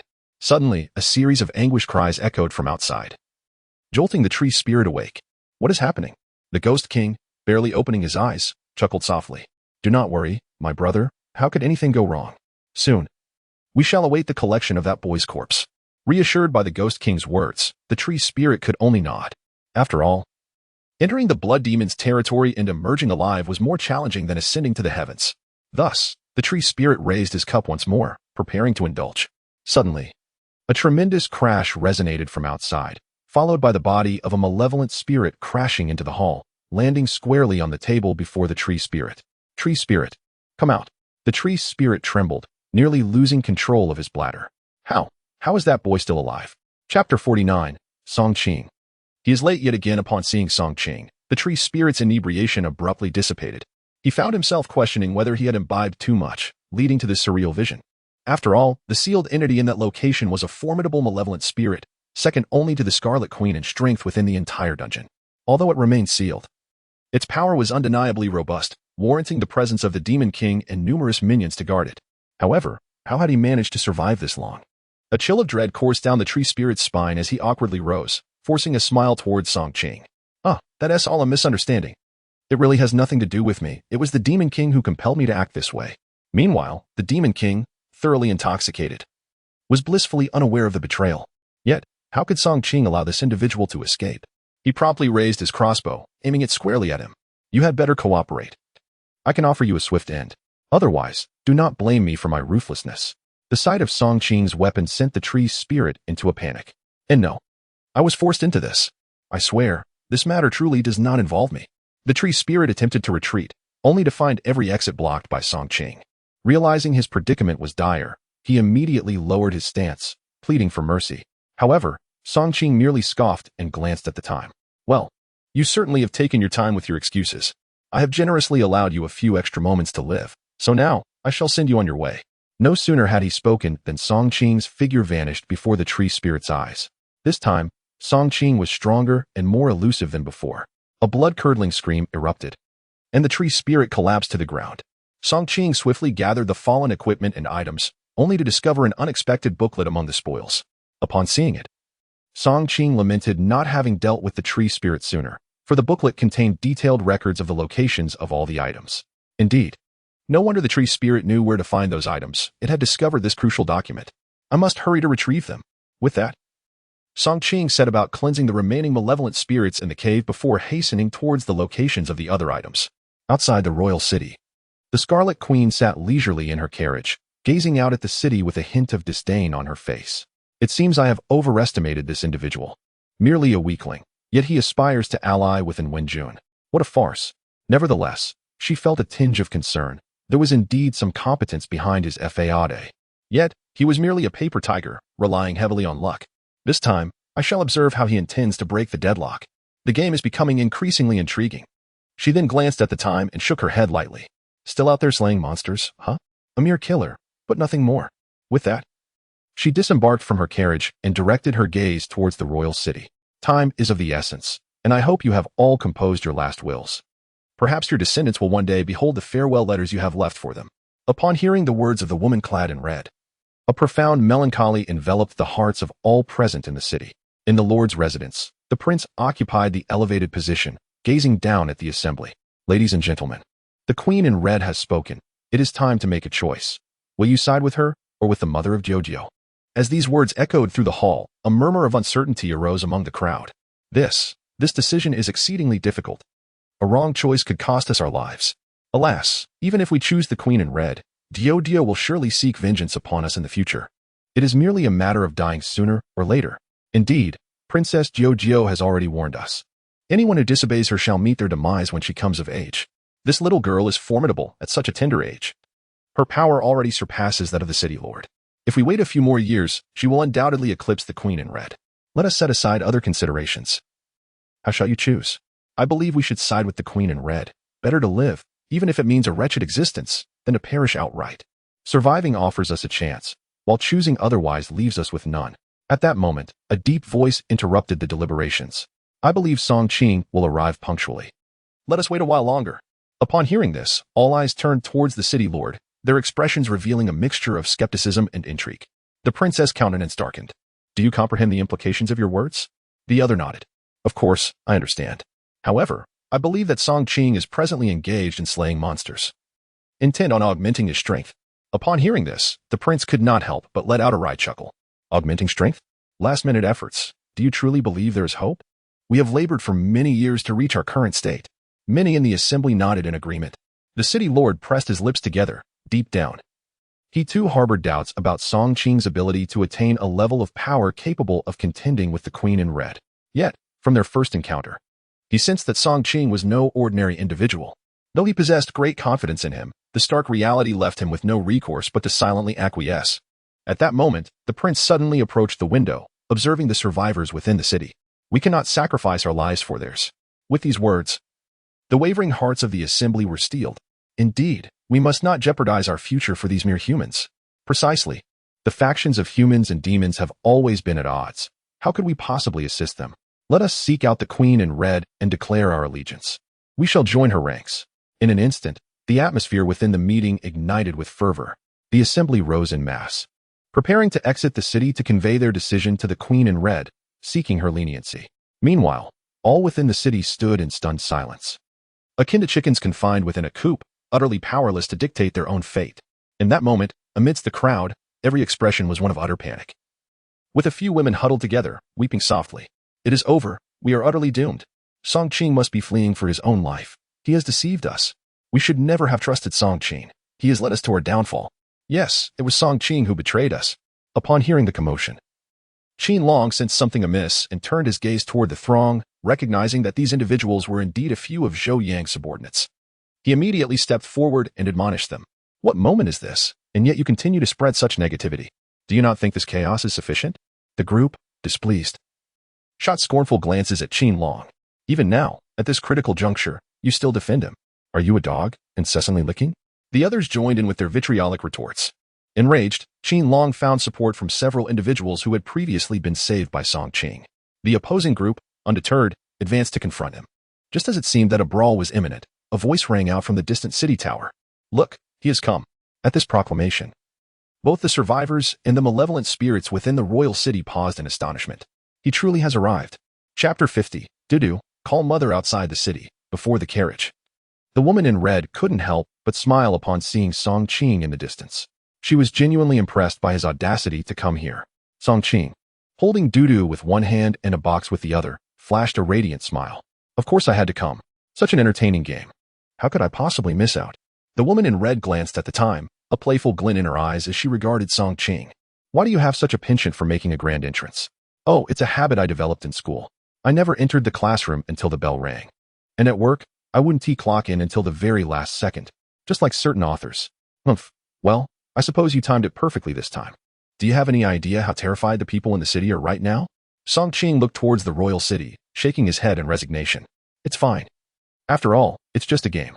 Participation is key, or else if I venture out alone to gather equipment, they would hardly feel involved." The woman in red let out a cold laugh. "Having killed so many of my subordinates, do you truly believe you stand a chance of surviving here?" Song Qing gazed at her exquisite features and chuckled. "Why do you say that? Since I dared to come, it's certainly to survive. Unless you have no desire to continue this game." Upon hearing this, the woman in red burst into hearty laughter. "All right, show me what you've brought." Song Qing tossed the box towards her, and with a flick of her finger, it floated gently into her grasp. As she opened the box and beheld its contents, a glimmer of coldness flashed in her eyes. "You are playing with fire." With that, she threw the box to the ground. Meanwhile, atop the battlements of the royal city, a crowd of people and malevolent spirits had gathered, all fixated on the confrontation between Song Qing and the woman in red. As a severed head tumbled out of the box, the atmosphere grew tense. "Damn it, what is he doing? Is he trying to provoke the woman in red? This is disastrous. How can we proceed now? That head looks eerily familiar. If I'm not mistaken, it belongs to the blood demon." "The blood demon?" The crowd turned to the prince, who sighed in resignation and briefly recounted the fierce battle between the woman in red and the blood demon. After hearing the prince's words, everyone gasped in shock. "Is it possible? Prince, are you saying that human killed a formidable spirit upon witnessing the initial gesture of the woman clad in red?" The prince instinctively shut his eyes, overwhelmed by a sense of impending doom. He is doomed. The moment those words escaped his lips, despair enveloped the crowd, extinguishing any flicker of hope. Yet, at that very instant, the crimson clouds that had gathered in the sky began to disperse once more. The lord of the city, his lips twitching slightly, pointed unsteadily into the distance, exclaiming, "Prince, look, the little princess has emerged." The prince, taken aback, opened his eyes to behold the astonishing sight of Song Qing bringing out Dudu. How did the little princess appear? Emerging from behind Song Qing was a charming little girl clad in a pink dress, Dudu. However, she was no longer the same as before. The wound on her mouth had vanished, and her once disheveled hair was now styled into two delightful little ponytails, swaying gracefully, radiating an irresistible cuteness. The moment the woman in red laid eyes on Dudu, a sharp pain pierced her mind. How did you manage to reveal her?" Song Qing, glancing down at Dudu, and then at the woman in red, suddenly proclaimed, "And Wenjun, your daughter is able to accompany me through the dungeon now."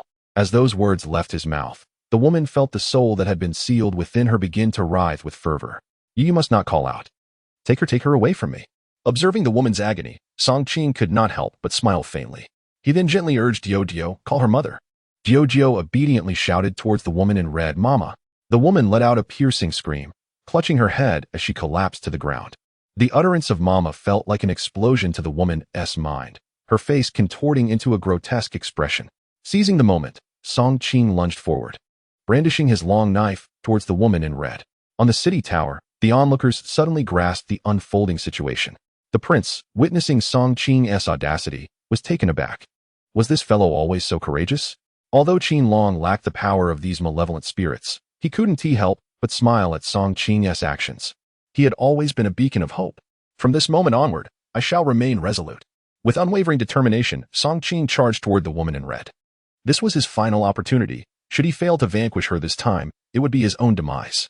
Therefore, he could afford no mistakes, not even the slightest. As the dagger pierced the woman's chest, a chilling scream erupted from her. Subsequently, a torrent of black gas began to rise ominously. Without hesitation, Song Qing relentlessly thrust his blade into her again and again. The enhanced surprise attack, imbued with unparalleled might, relentlessly threatened the woman's life.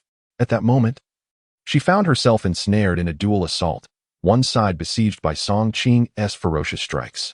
On the other hand, it was the presence of Dudu, brought by Song Qing, that provoked the dormant remnants of Wenjun's soul within her.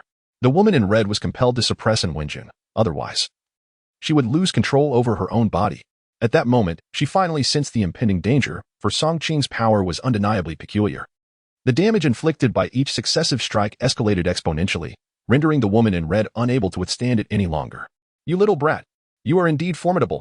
I shall ensure your demise here." With that, her body trembled violently before she collapsed motionless to the ground. A plume of red smoke swiftly erupted from Wenjun's body, vanishing into the surrounding darkness. Song Qing furrowed his brows slightly and immediately halted his assault. As the woman in red departed from this vessel, the hostility etched on Wenjun's face began to fade gradually. Cough, cough. A fit of violent coughing ensued, and slowly, Wenjun opened her eyes. Upon witnessing her revival, Song Qing could not help but exhale in relief. "Phew, I thought I had killed you." And Wenjun smiled, albeit with a hint of shyness. "Could you perhaps get off me first?" Song Qing was taken aback, only then realizing the somewhat ambiguous position they were in, lying closely together. Chapter 51. Song Qing's thoughts in the royal city. Sentiments were mixed, some rejoiced while others lamented. Although Song Qing's cunning plan succeeded in driving away the lady in red, it also incurred her wrath. Given their knowledge of her, it was evident that she would not let them off lightly. When the lady in red went mad, even the malevolent spirits would not be spared. However, the majority expressed gratitude for Song Qing's timely intervention once more. More importantly, Wenjun had returned. Although her strength primarily stemmed from the lady in red, she remained formidable. In the conference room of the Lord's Manor, Wenjun sat at the head of the table with Dudu by her side, surveying the assembly of individuals and malevolent spirits before her. The current quest was not yet concluded, thus we must remain vigilant. The lady in red will undoubtedly seek vengeance against us. Our immediate course of action must be to unite and resist her. Otherwise, we shall face the grim fate of being mercilessly slain by her. The expressions of the attendees grew serious as Wenjun turned her gaze towards Song Qing, continuing to address the assembly. "This struggle transcends mere human-demon conflict.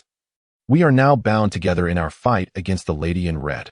It is thanks to Song Qing that I have been liberated from her control. My heartfelt thanks to you."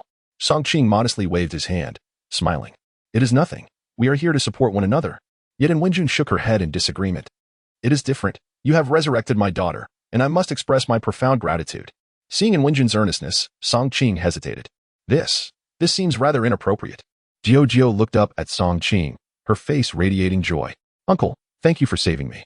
You mentioned something about obtaining the rights to manage a dungeon, didn't you?" At her words, the atmosphere fell into a hushed silence. Qin Long, standing behind Song Qing, felt his heart nearly cease at the mention of dungeon management rights. Such rights were a little-known matter.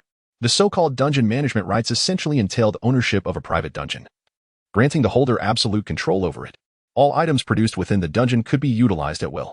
More importantly, all malevolent spirits within the dungeon would be compelled to obey the owner. Naturally, the owner could also utilize valuable items acquired from other dungeons to nourish the spirits within. As the spirits grew stronger, they could assist in crafting even more potent ghostly artifacts. This was a mutually beneficial arrangement. However, the inherent enmity between humans and spirits made it implausible for them to sit together and engage in discourse. The notion that the weaker human faction could even propose to acquire such management rights was akin to a fantasy. Nevertheless, Qin Long understood that there existed individuals in the world who truly possessed dungeon management rights, albeit in limited numbers. After all, setting aside the formidable nature of the spirits, merely entering a dungeon was a fearsome endeavor in itself. Surviving smoothly has become the collective aspiration of all, and should one procure an artifact or a ghostly instrument, it would be akin to a blessing from ancestral graves. However, proposing to relinquish the rights to manage the dungeon signifies an acknowledgement of their own weakness by the ghostly faction. As anticipated, before Song Qing could utter a word, dissent emerged immediately. How preposterous! Who do you think you are to claim the rights to manage the dungeon? A mere dream. I oppose this. Following this, others joined in the chorus of opposition. I too dissent. We are a 3-star dungeon. Why should we cede our rights? Our ghostly kin have yet to secure a single ghostly instrument for everyone.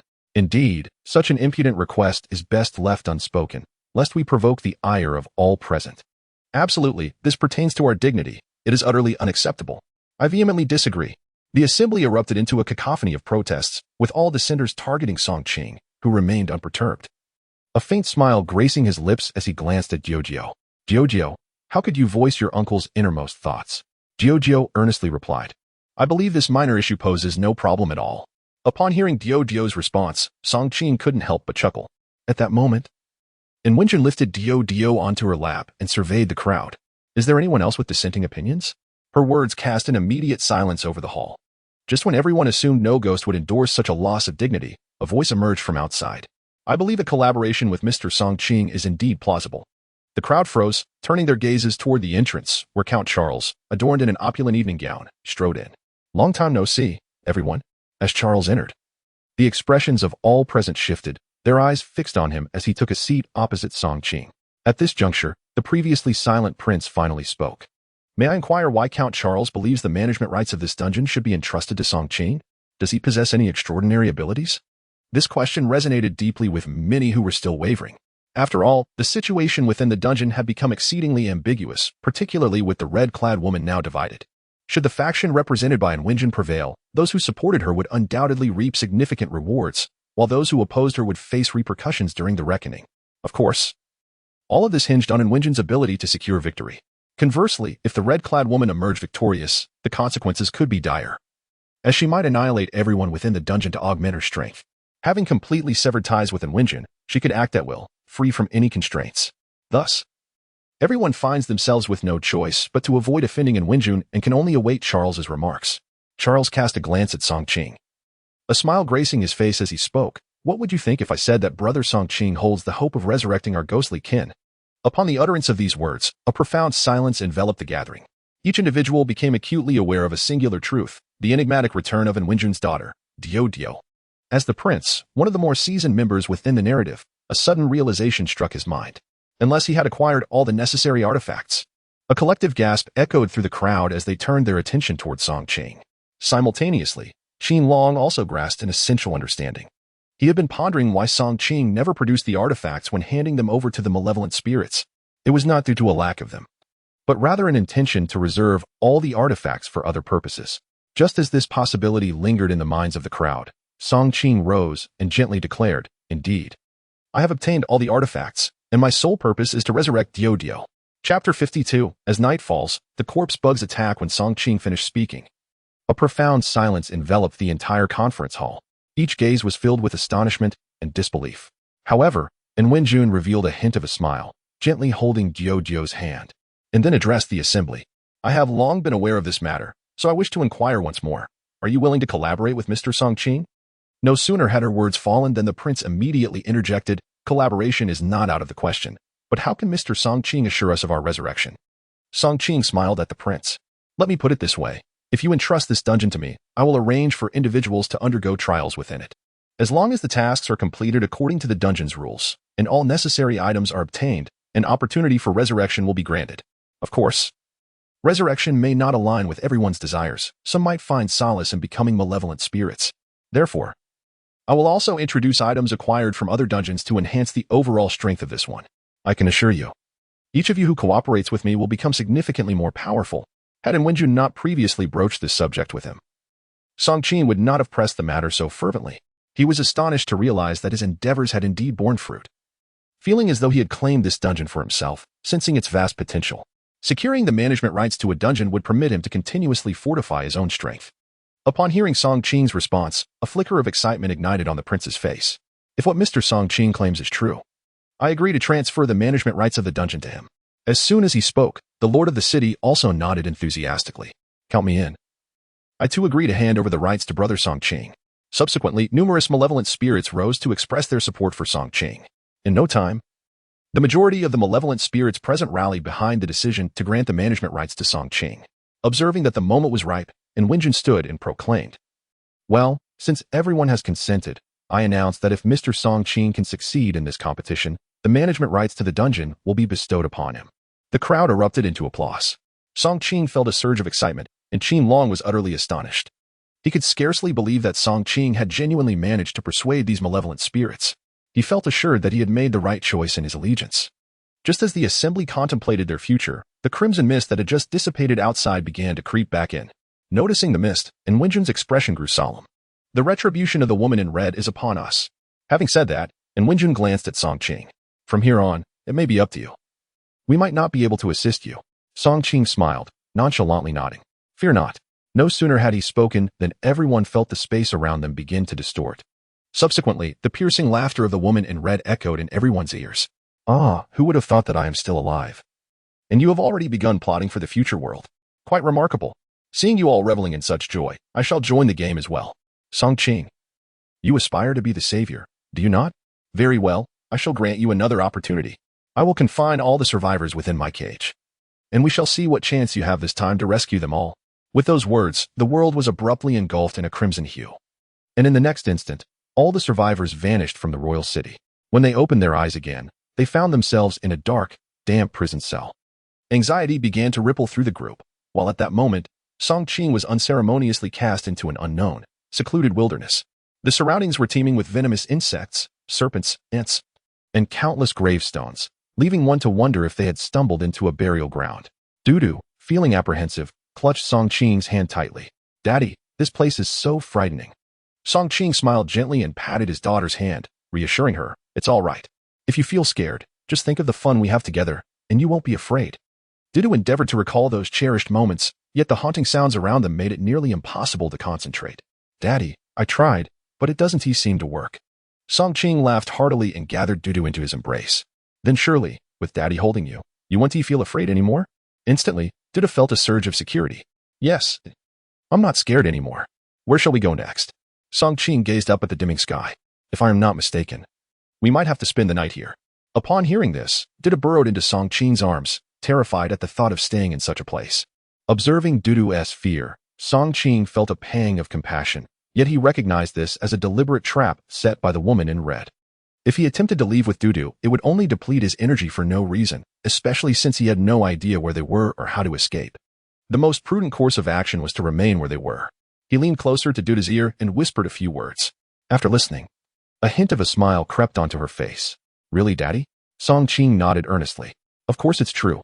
Now you must rest well, or you will be too fatigued for tomorrow's adventure. Dudu immediately expressed her desire to sleep. Thus, Song Qing fashioned his cloak into a makeshift sleeping bag for Dudu, gently patting her back and softly singing a lullaby. After an entire day without rest, Dudu quickly succumbed to slumber. With Dudu asleep, a wave of fatigue washed over Song Qing, but he dared not close his eyes. Who could say whether the woman in red might launch a surprise attack? Therefore, he resolved to keep watch over Dudu. The forest was chilled by a persistent wind, accompanied by the eerie sounds of strange calls. In the stillness of the night, an unsettling rustle echoed from a distance. Song Qing furrowed his brow as he glanced at Dudu, who was sleeping soundly. With a heavy heart, he rose to investigate the source of the noise. Illuminating the darkness with a torch, a grave expression crossed his face. In the distance, a multitude of black beetles surged toward him like a relentless tide. Observing the swarm, Song Qing turned to Dudu and reassured her, "Sleep well, my dear. I shall vanquish these vile insects." With resolve, he advanced toward the approaching horde. Meanwhile, in the grand assembly hall of the royal city, Wenjin utilized her supernatural abilities to project Song Qing's plight onto the central space. As the assembly beheld the densely packed, spine-chilling black beetles, a collective shiver coursed through the room. The prince's face clouded with concern. Curse it. If memory serves, those creatures are corpse beetles. And Wenjin's expression mirrored the gravity of the situation as she nodded in agreement. Indeed, they are corpse beetles. If Song Qing cannot endure until morning, he may not survive the night. The others were puzzled. These tiny creatures seem rather insignificant, easily squashed underfoot. No? Upon hearing this, Count Charles, seated in the corner, chuckled softly. Insignificant? A mere jest. Though they appear harmless, these corpse beetles are more formidable than my bloodthirsty bats. They fear neither death nor flame. His proclamation left the previously confident crowd momentarily speechless. What? They're unafraid of fire? How then can Song Qing eradicate them? Count Charles shook his head in resignation.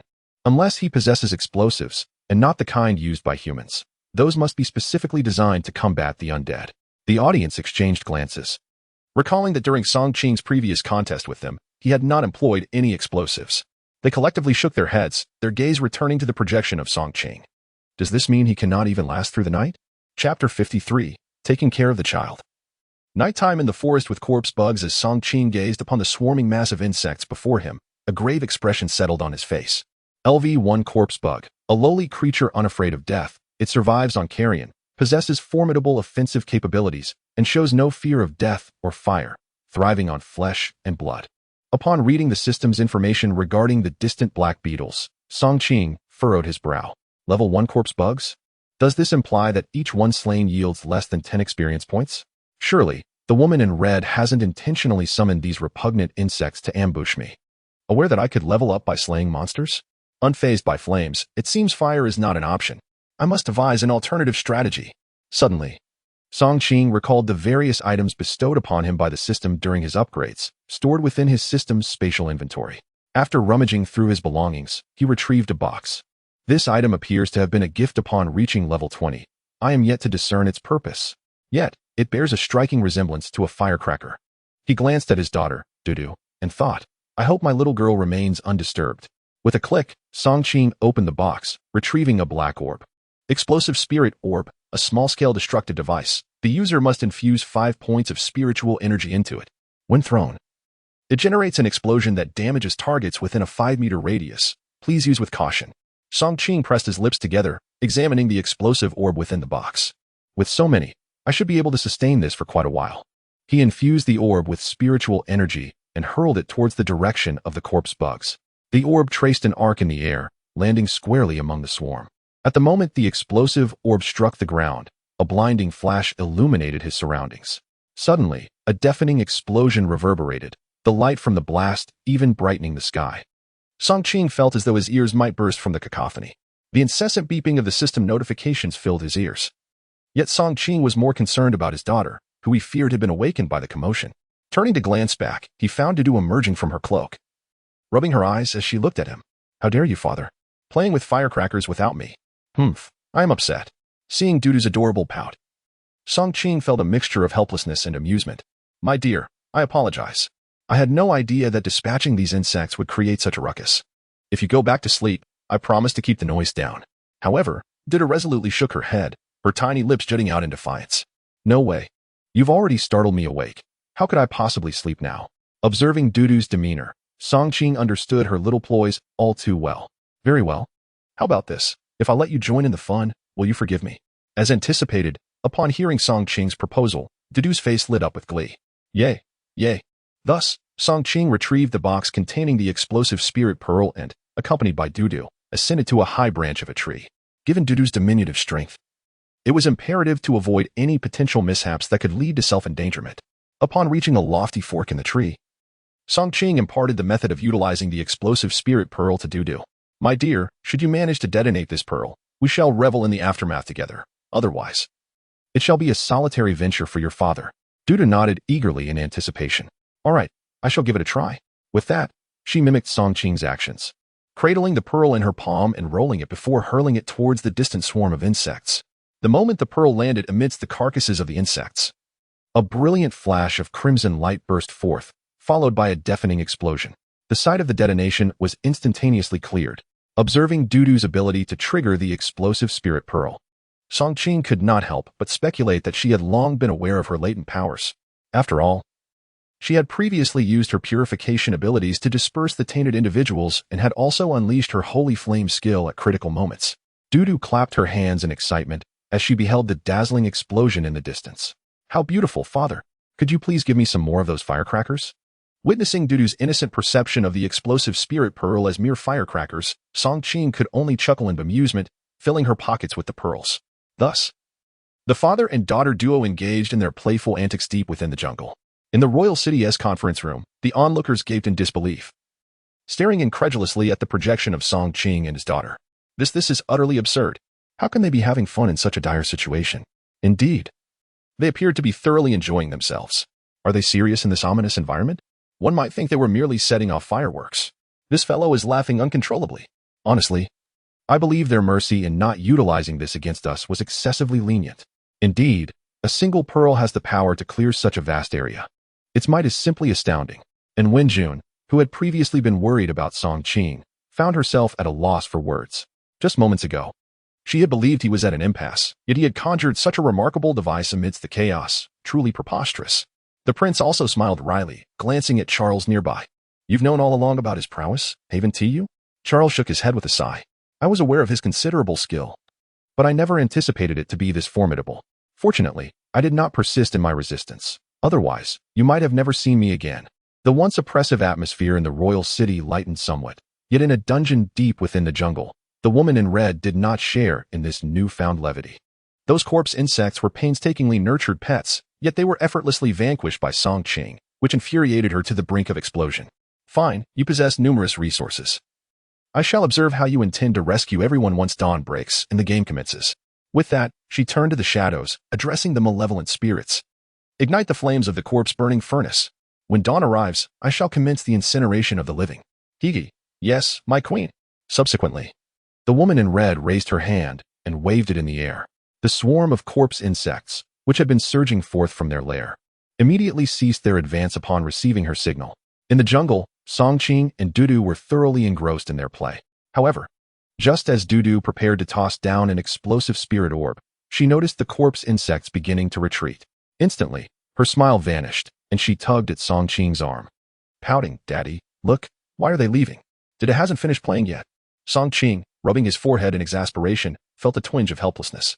Yet, upon seeing Dudu's teary-eyed expression, he knew that if he did not acquiesce, she would undoubtedly burst into tears right before him. Thus, he gritted his teeth and declared, "Let us go. Daddy will take you to chase them." Hearing this, Dudu's tears transformed into a radiant smile. All right. Consequently, Song Qing leaped from the tree with Dudu in tow, pursuing the retreating corpse insects and hurling explosive spirit orbs.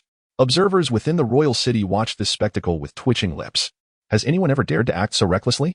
Both the prince and Wenjun shook their heads in disbelief. Ridiculous. Who would be foolish enough to do such a thing? Those are corpse insects. Though low in level, they are typically not easily slain by ordinary folk. Mr. Song Qing is the first person I have encountered who dares to treat corpse insects as mere toys. Meanwhile, in the dungeon, the woman in red nearly spat blood upon witnessing Song Qing's actions. Bastard, what do you take my corpse insects for? You are truly doomed. Chapter 54. A meeting with Sun Wang in the underground. Uncertain of how long they had been running, dawn broke around them. Song Qing and Dudu had finally exhausted the explosive spirit beads contained within the box. Song Qing was oblivious to the number of corpse insects they had slain or the distance they had traversed.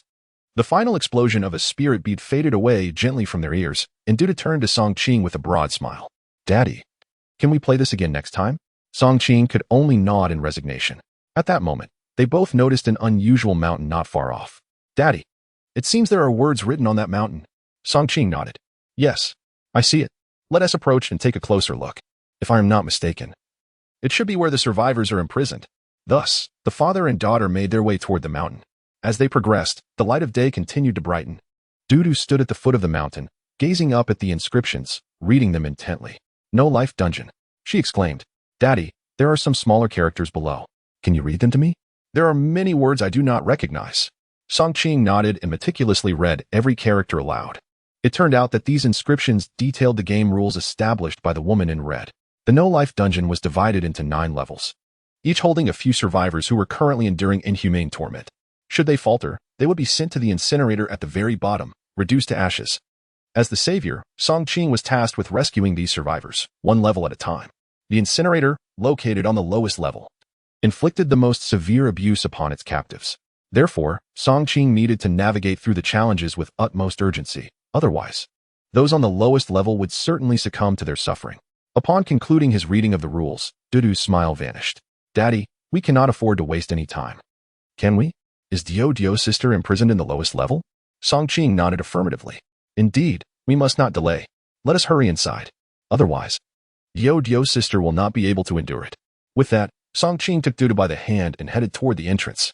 As he pushed open the heavy door, a waft of decay emanated from within, reminiscent of an ancient tomb thousands of years old, making it nearly impossible to breathe. The moment the door creaked open, anguished cries echoed through the air.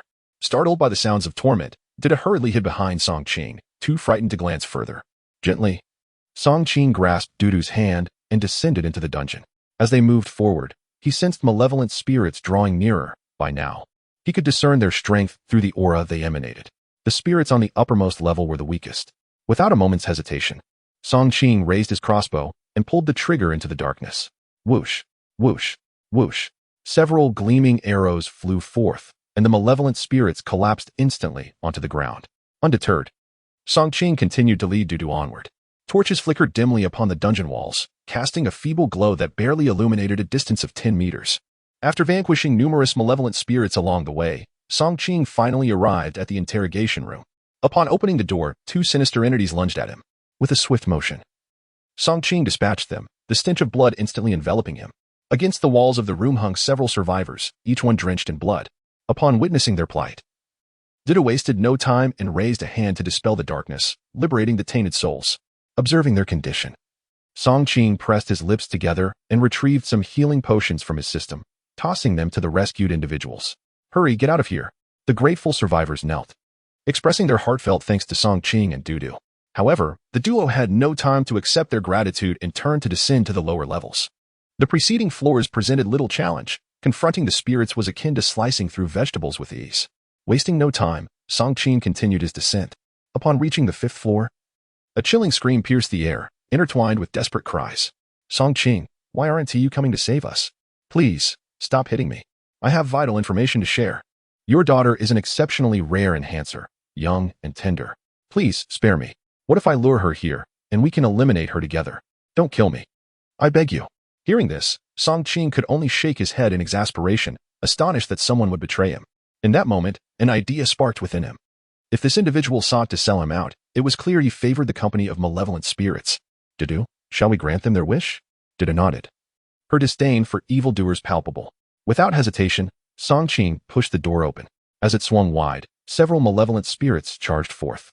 This time, however, he set aside his dagger, opting to confront them with bare fists. Though the spirits were also above level 30, they were no match for Song Qing's formidable strength. A single punch sent one spirit reeling, its head askew, while a swift kick shattered another's leg.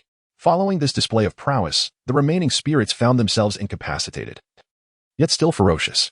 Meanwhile, the survivors within the interrogation room, hearing the commotion outside, were filled with renewed hope. It's Song Qing. He has come to save us. Thank goodness. Hurry, we are here. Please, save us. We can't hold on much longer. If you don't rescue us, we might die. As they clamored, the door to the interrogation room swung open. Song Qing grasped Dudu's hand and walked in, while several malevolent spirits in the interrogation room rushed towards them the moment they entered. At that instant, Dudu unleashed the sacred flame, instantly subduing the fiends. Witnessing Song Qing and Dudu swiftly vanquish these entities, the survivors bound to the rack erupted in jubilant cries. Wonderful! We are saved! We are saved! Ha ha ha, Song Qing. You are amazing. I knew you would come to rescue us. Splendid. Once we are out, I shall reward you handsomely. Listening to their exuberant voices, Song Qing smiled, pleasantly surprised that they still remembered his kindness. By the way, you were with Zhou Yang, right? Upon hearing this, the individuals assumed that Song Qing had come to their aid out of loyalty to Zhou Yang, and they nodded vigorously. Indeed, Brother Yang is quite close to us. We will certainly ensure he acknowledges your contributions. Absolutely. Your rescue of us is akin to saving Brother Yang. We will surely speak highly of you in his presence. Yes. Yes. This matter must be properly relayed. Furthermore, I have a good relationship with General Sun Wang. I can certainly put in a good word. As they fervently boasted about their connections to Zhou Yang and Sun Wang, Song Qing's understanding deepened. No wonder they were so arrogant. They were indeed Zhou Yang's accomplices. They remained blissfully unaware that Zhou Yang and Sun Wang were already gone. Thus, Song Qing gazed at them with a smile. What a surprise to see familiar faces. Let me escort you to meet Zhou Yang and Sun Wang. Upon hearing this, they eagerly nodded. Yes, yes. Please release us. Thankfully, I just gritted my teeth and held on. Otherwise, I might have perished. Indeed, let us down first. Brother Song Qing, what do you mean by opening the door? As Song Qing opened the door, allowing the malevolent spirits to surge in, a wave of anxiety washed over them. Song Qing chuckled at their apprehension. Did I not mention? I am taking you to meet Zhou Yang and Sun Wang. For a moment, they were perplexed, their faces displaying astonishment. Song Qing, unwilling to waste further time, promptly declared, Zhou Yang and Sun Wang are already waiting for you below. So, do me a favor and convey my regards. With that, Song Qing led Dudu to evade the encroaching spirits and shut the main door behind them. The individuals inside suddenly grasped the situation, their cries of despair echoing through the chamber. FO Chapter 55. The Illusion of the Woman in Red Soon. Song Qing arrived at the 8th level. Upon entering, he was met with the anguished cries and curses of Qin Long. Give me a swift end, come on. Let me tell you, Brother Song Qing is here, and you are all doomed. Ah, damn you. If you have the guts, come at me. Standing outside the door, Song Qing sighed helplessly. The fact that he could endure this torment at such a moment truly marked him as a man. If he were to emerge from this ordeal, it would be no trouble to entrust him with the company S affairs. In truth, during yesterday's meeting in the hall, Song Qing had contemplated establishing a company outside the instance. After all, if he successfully navigated this trial, he would acquire the rights to manage it. Once he held those rights, numerous external matters would necessitate someone to oversee them. Initially, his relationship with Qin Long had not been particularly favorable. However, after several days of interaction, he had come to sense Qin Long's loyalty. More importantly, Qin Long possessed extensive knowledge about the instance and had spent considerable time navigating the circle, establishing a network in Nashan City. Thus, Song Qing pushed the door open and swiftly eliminated the malevolent spirits within, heading directly to the torture chamber where Qin Long and several others were being tormented. Qin Long, lifting his scarred face, managed to muster a pained smile upon seeing Song Qing. "Mr. Song Qing, thank you. Thank you for coming to save us." Song Qing nodded, glancing at the few wicked spirits lunging toward him, then at Dudu. Dudu immediately understood and raised his hand to unleash the sacred flame. Empowered by the sacred flame, the malevolent spirits momentarily halted, letting out anguished cries. Without hesitation, Song Qing charged in, swiftly dispatching several of the wicked spirits. Afterward, he rescued the individuals from the rack, interrupting their expressions of gratitude. "Enough, there is no time for thanks. Qin Long, quickly take this healing potion and lead everyone to safety, except for those on the 5th floor." Qin Long nodded eagerly, swallowing the healing potion and declaring, "Mr. Song Qing, don't worry about us. I promise to complete the task. I'm going now." "Yes. Survive. You will be of great use after we escape." Upon hearing Song Qing's words, Qin Long felt a surge of excitement, rising to shout towards Song Qing's retreating figure. "Yes, boss." A smile graced Song Qing's lips as he descended to the final level. The last layer held the most captives, and Dudu was imprisoned here. The environment of the 9th level starkly contrasted with that above. A massive furnace blazed with fierce flames. The stench emanating from it was nauseating. Beside the furnace lay a gruesome pile of bloodied corpses, those who had succumbed to the brutal interrogations, a grim reality Song Qing felt powerless against. He understood that the paramount objective was to rescue the remaining captives to ensure the completion of the system's task. At that moment, a chilling wail pierced the air. Song Qing immediately sensed a tremor in Dudu's small hand, and he quickly grasped it tightly. "It's all right, Daddy is here." Dudu lifted her head to gaze at Song Qing, her eyes glistening with unshed tears. "Daddy, it's the voice of Sister Dudu." Song Qing recognized it as the voice of a little girl. "Yes. Let us go save Dudu." Thus, the father and daughter made their way towards the distant furnace. As they advanced, the heat emanating from the furnace intensified, and Song Qing felt beads of sweat forming on his brow. Suddenly, the anguished cries of Dudu ceased, and a voice belonging to the woman in red echoed from behind the furnace. "Song Qing, I've heard of your prowess. Everyone admires you, claiming you are their savior. It has been ages since I've encountered someone as formidable as you." Song Qing halted, holding Dudu's hand as he called out towards the furnace. "If you acknowledge my strength, then surrender. Now that I have arrived, this should not pose much difficulty for me." At that moment, the woman in red emerged from behind the furnace, her hand clutching a child whose fate was uncertain. Upon seeing the girl in her grasp, Dudu nearly burst into tears. "Sister Dudu." Song Qing tightened his grip on Dudu's hand and continued to confront the woman in red. "What do you intend to do?" The woman in red glanced down at the nearly lifeless Dudu, bursting into laughter. "What am I going to do? Ha ha ha. Of course. I will make you pay a price." Song Qing scoffed coldly. "Those who spoke to me in such a manner before have already met their demise.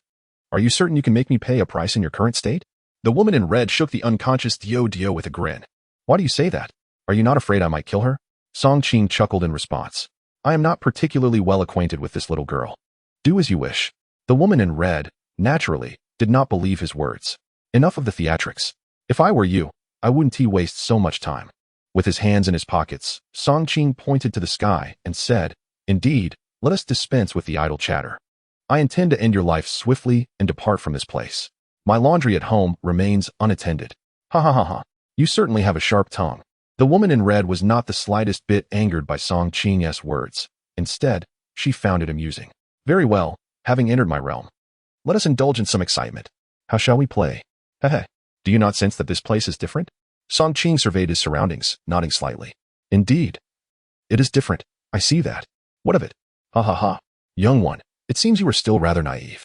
Have you not realized that you have entered the illusion I have crafted?" Upon hearing this, Song Qing's brow furrowed. The woman in red then carelessly tossed Dudu at his feet, as if discarding refuse. "See for yourself. Once you do, you will understand what is truly at stake." Song Qing furrowed his brow and turned Dudu's body over, only to discover that what had been Dudu moments ago had transformed into a tattered bag before him. Ha! Amusing, isn't it? Song Qing stood up and gazed at the woman in the red dress. So, you are a fabrication as well. The woman suddenly swept her hair aside, revealing a face grotesquely marred. Give it a try? Without hesitation, Song Qing drew his blade and struck. As anticipated, the woman in red disintegrated into a cloud of smoke. Ha! Isn't it entertaining? Be cautious in your next life. A wave of dread washed over Song Qing as he glanced down at Dudu, only to find that Dudu had inexplicably morphed into an unfamiliar child. Suddenly, the child opened his mouth wide, revealing a mouthful of sharp fangs, and lunged at Song Qing's leg. Meanwhile, in the royal city, Wenjun observed the projection of Song Qing, her expression turning grave. Damn it, trouble has arisen. I've released the illusion. If Song Qing cannot extricate himself within an hour, we may be in dire straits. Her words incited a stir among those present. The prince turned to Wenjun and inquired, You are most familiar with the woman in red. Do you know how to escape such an illusion? And Wenjun shook her head in resignation. I do not know. She has taken measures to guard against me, and I have only gleaned scattered clues from her memories. However, one thing I can assert is that during this hour, the woman in red will exploit various weaknesses to seize control of Song Qing's body. The prince was taken aback, then immediately looked at Wenjun. Is it akin to when she possessed you? And Wenjun nodded. Indeed. From here on, it is solely up to him. Chapter 56, a fine performance, but do not act again at this moment. Despite being ensnared in the illusion created by the woman in red, Song Qing remained remarkably composed. He began by surveying his surroundings, committing the layout of the environment to memory before aimlessly wandering about. As he approached the edge of a cliff, a sudden cool breeze swept past him. Turning around, he was astonished to find that the scenery had entirely transformed. Furrowing his brow, Song Qing glanced down at the ground beneath him. Concrete? Hadn't he just been on a mountain path? He crouched down, gently feeling the surface, which indeed felt solid beneath his touch. As he surveyed his surroundings, a wave of familiarity washed over him. This place. Yes, it was the bus stop near my university. Just as he was pondering, a bus appeared across the street, slowly making its way toward him and coming to a halt right in front of him. A window slid open, and a beautiful girl with flowing black hair leaned out, waving at him. Song Qing. At the sight of her, Song Qing was momentarily frozen. Wife. Indeed. The girl waving at him was none other than Dudu's mother, Dong Min. This scene mirrored the moment he first met her during his university days. Hearing Song Qing refer to her as wife, Dong Min's cheeks flushed crimson. You naughty boy, what are you babbling about? This is the last bus of the day. Are you getting on or not? Realizing the situation, Song Qing hurriedly made his way onto the bus. Meanwhile, in the conference hall outside the illusion, the crowd watched in apprehension as Song Qing actually boarded the bus. Concern etched on their faces, they murmured among themselves. What is happening to Song Qing? Did he not realize this is an illusion? Why is he getting on the bus? Indeed, this is clearly a trap. How could he fall for it after completing his previous tasks? Observing in Wenjun's grave expression, the prince addressed the gathering. As the saying goes, the onlooker sees most of the game. You are not within the illusion and cannot truly grasp its formidable nature. The woman in red possesses immense power. Her illusions are not easily resisted. This particular illusion must have subtly infiltrated Song Qing's memories. If I am not mistaken, the scene we just witnessed was a crucial fragment from Song Qing's past. And Wenjun nodded slightly, adding to the prince's remarks. He speaks the truth. The greatest potency of an illusion lies in its ability to ensnare you without your awareness. Even the most formidable individuals cannot maintain unwavering focus indefinitely. After enduring so many battles, Song Qing's physical and mental resources are severely depleted. Thus, it is entirely normal for him to succumb to the illusion. As the prince and Wenjun articulated their concerns, a renewed wave of anxiety swept through the crowd. Could Song Qing possibly escape from the illusion? The prince glanced at Wenjun, yet chose to remain silent, for he too was uncertain whether Song Qing could indeed emerge.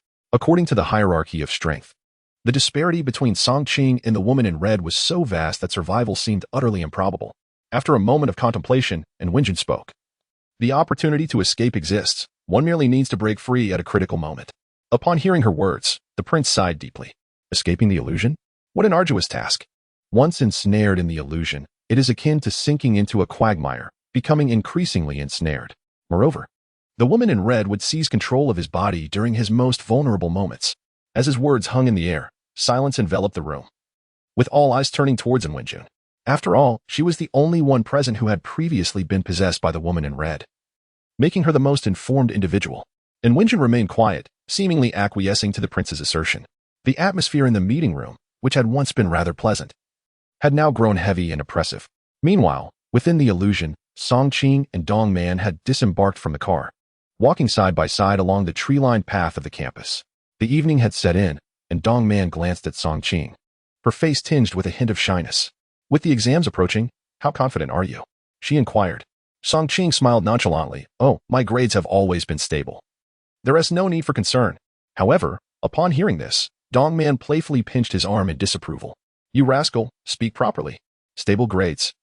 Or are you referring to being stable at the bottom? Song Qing looked at her and shrugged. Well, there's a recent event in the game, and I wanted to take this time to gather some equipment and make a little money. Dong Man's expression darkened at his response. Do you truly believe university is merely a casual endeavor? If that is your outlook, we might as well part ways. With that, she turned to leave. But Song Qing quickly grasped her arm. Wait, I'll study harder. It's just that I haven't covered many of the lessons, so cramming might be a bit challenging. Seeing his reaction, Dong Man sighed in relief, then pondered before saying, all right, I'll help you review the material over the next few days. Upon hearing this, Song Qing's spirits lifted instantly. Really? Of course, but you must pay attention. I'll be testing you. Haha, I promise to complete the task. Humph, stop grinning and hurry back to get your books. I'll retrieve my notes as well. Let us meet at the study room. Suddenly, Song Qing realized something. But if we go to the study room now, there probably won't be any seats left. Dong Man's expression shifted to one of concern. Indeed, it's quite late. It seems there won't be any study rooms available. What shall we do? Song Qing's eyes flickered, revealing a hint of satisfaction on her face. I know a place, she declared. Where? The city library. Won't it be closed at this hour? The main entrance will indeed be locked, but the CAF on the 3rd floor remains open until midnight. I'd be delighted to treat you to coffee. Upon hearing this, Dong Man hesitated for a moment before glancing at Song Qing. You'd better focus on studying. Of course, I'm a very diligent student. With their plans set, they promptly returned to their respective dormitories to gather the necessary books and notes, then headed to the CAF on the 3rd floor of the city library together. The CAF featured cozy little booths, where Song Qing and Dong Man settled down to study. Song Qing leaned closer to Dong Man, inhaling the fragrance of her hair, enveloped in a sense of romantic affection. As time ticked away, they finally finished the last segment of their studies. Exhausted, Dong Man glanced at the time. Oh no. It's 11 o'clock. We can't go back. Song Qing was momentarily taken aback, then looked at Dong Man. Can't go back? Dong Man nodded. Yes. The dormitory matron locks the doors after 10:30. If we return late, we'll surely face consequences. After a brief moment of contemplation, Song Qing suggested. There's a new hotel across the street offering great deals. Shall we check if the beds are comfortable? Hearing this, Dong Man's face flushed crimson, and she playfully protested. What are you saying? If you keep this up, I won't talk to you anymore. Song Qing chuckled, wrapping his arm around her shoulder. Come on. We've already established our relationship, so what is there to fear? Besides, I assure you, I am a man of integrity. I promise I won't overstep. After much hesitation, Dong Man finally nodded. All right, but we each get our own room. Song Qing laughed heartily and nodded. No problem. Let us hurry, if we delay, there might not be any rooms left. With that, they rose and made their way downstairs to the hotel across the street. We'd like 2 rooms, please. The attendant looked at Song Qing and Dong Man, shaking his head apologetically. I'm sorry, but we only have 1 single room available tonight. Song Qing glanced at the blushing Dong Man and quietly murmured, Look, there's only 1 room left. Why not make do with it? I could sleep on the floor. Dong Man, her hands nervously entwined, subtly nodded in agreement.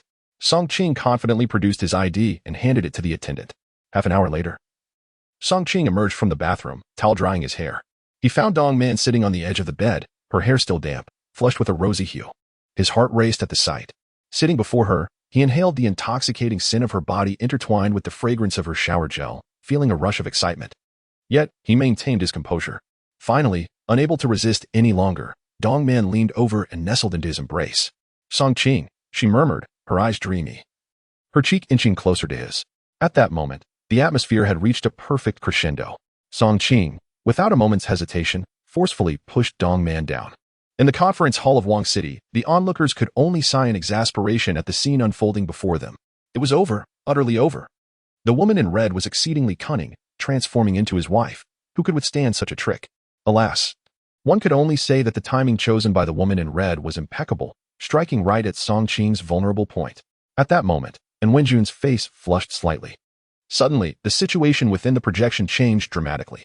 The prince, astonished, pointed at the screen, exclaiming, "Look!" The crowd turned their attention, and there, within the projection, as Song Qing leaned in, a dagger unexpectedly appeared in his hand. With a swift thrust, it plunged deeply into Dong Man's chest. Huh. The woman in red performed well. But there shall be no encore. Chapter 57. So you have been playing me all along. In the grand hall of the royal city, the audience was utterly astonished by Song Qing's actions. What is happening? Did he discover that his wife is actually the woman in red masquerading as her? Hasn't he already entered the illusion? Indeed, isn't it exceedingly difficult to escape once inside? How can this be the case? What did he just say about the performance being commendable and advising against future acts? Could it be that he has always known his girlfriend was an impersonation? And Wenjun, seated in the chief position, was particularly unsettled. While others may not grasp the true power of the woman in red's illusion, she had profoundly experienced its might. Once ensnared, it was nearly impossible to find a way out, often leading one to forget events from mere moments ago, becoming entirely absorbed in the experience, making it exceedingly hard to resist. Even more terrifying was the woman's ability to simulate the deepest memories of her target within the illusion. This made it all too easy for one to become lost, and the woman in red would seize that opportunity to usurp their body. Yet, at this moment, Song Qing appeared transformed, devoid of the deep affection he once exhibited, his eyes now brimming with disdain. Dong Man, pierced and in agony, gazed at Song Qing with disbelief. You, Song Qing, why? Why must you kill me? The dagger in Song Qing's hand twisted slightly, intensifying Dong Man's anguish. Huh. Keep pretending. Blood trickled from the corner of Dong Man's mouth as she looked at Song Qing, her expression filled with torment. I'm Dong Man. Song Qing. Why are you doing this? Do you no longer love me? With a long sigh, Song Qing coldly retorted, Woman in red, is this truly entertaining? Realizing her identity had been unveiled, Dong Man's visage began to contort. Within moments, she transformed into the woman in red. However, her condition was evidently dire, as she had been struck at a vital point by Song Qing. Why? How could you have discovered me? Song Qing chuckled heartily. You still haven't realized? From the very beginning, I was laying a trap for you. Regrettably, you failed to see through it. The woman in red looked at Song Qing in agony. What? You knew from the start? Then why did you board the bus? Song Qing regarded the woman in red, then confidently withdrew his dagger. Pfft. The woman in red coughed up blood, her face displaying disbelief as she glanced at herself. What? What have you done to me? What? Why has my power vanished? Seated nearby, Song Qing pulled a tissue from his pocket and gently wiped his dagger. This is a long story. Allow me to explain how I gradually ensnared you. I believe you would find it quite fascinating. The woman in red, weakened, collapsed onto the ground, her breath shallow as she stared at Song Qing. Indeed, you are quite ruthless. Before I meet my demise, I wish to know how you ensnared me, Song Qing said, leisurely polishing his dagger as he began to elucidate his various maneuvers. In truth, I sensed something amiss upon entering the 9th layer. The woman in red paused, her expression puzzled. What do you mean? What was off? Firstly, I had already resurrected Jiao, yet she was not taken out, remaining part of the ghost clan. However, you brought her inside, which violates the rules. Thus, I remained on guard against you. As expected, you indeed manipulated certain elements differently, but fortunately, I was adequately prepared. With that, Song Qing sheathed his dagger and continued, moreover, the illusion lacked fluidity. The transitions were rather abrupt. Do you take me for a fool? Or perhaps think I possess the memory of a goldfish, able to forget events in an instant? I must express my gratitude, though. You allowed me to relive the sensation of love, albeit with minor imperfections along the way, which are of no consequence. The woman in red was profoundly shaken. So, you always knew it was an illusion, but why did you continue to play along with me? Song Qing smiled, casting a glance at her. If I hadn't cooperated, how would you have revealed your weaknesses? Furthermore, I too sought your vulnerabilities. Only by playing along could you lower your guard. Wouldn't you agree? He then pointed to the wound on her chest. The woman in red found herself at a loss for words, gazing at Song Qing as if he were a creature of the night. So, you have been performing for me all along. You are despicable. Thank you for the compliment. Song Qing replied nonchalantly. The woman in red had relinquished her resistance, and with her remaining strength, she asked once more, but I could clearly sense your deep emotion for the role of my wife. Why then, did you strike so decisively? Did you not fear killing the real her? Rising, Song Qing stretched languidly and remarked, while I have maintained consistent performance, you misconstrued it as underwhelming. Regarding this, let me clarify. Throughout my 4 years in university, I received a full merit-based scholarship each year. The woman in red surrendered entirely. You have won. You are formidable. With those words, her form began to fade, becoming increasingly translucent until she vanished completely. At that moment, the once-dim sky abruptly brightened, and the withered trees and flowers began to bloom anew. An electronic synthesizer sound echoed from above. Congratulations, survivors, for completing the 3-star dungeon, Nashon Amusement Park. Please collect your rewards and proceed to the teleportation portal in the square in 30 minutes to exit the dungeon. In an instant, the distant sounds of cheers reached Song Qing's ears, accompanied by the prompt tone of the system resonating in his mind. Ding! Congratulations, host, for completing the task and receiving a grand prize package. Please check your rewards.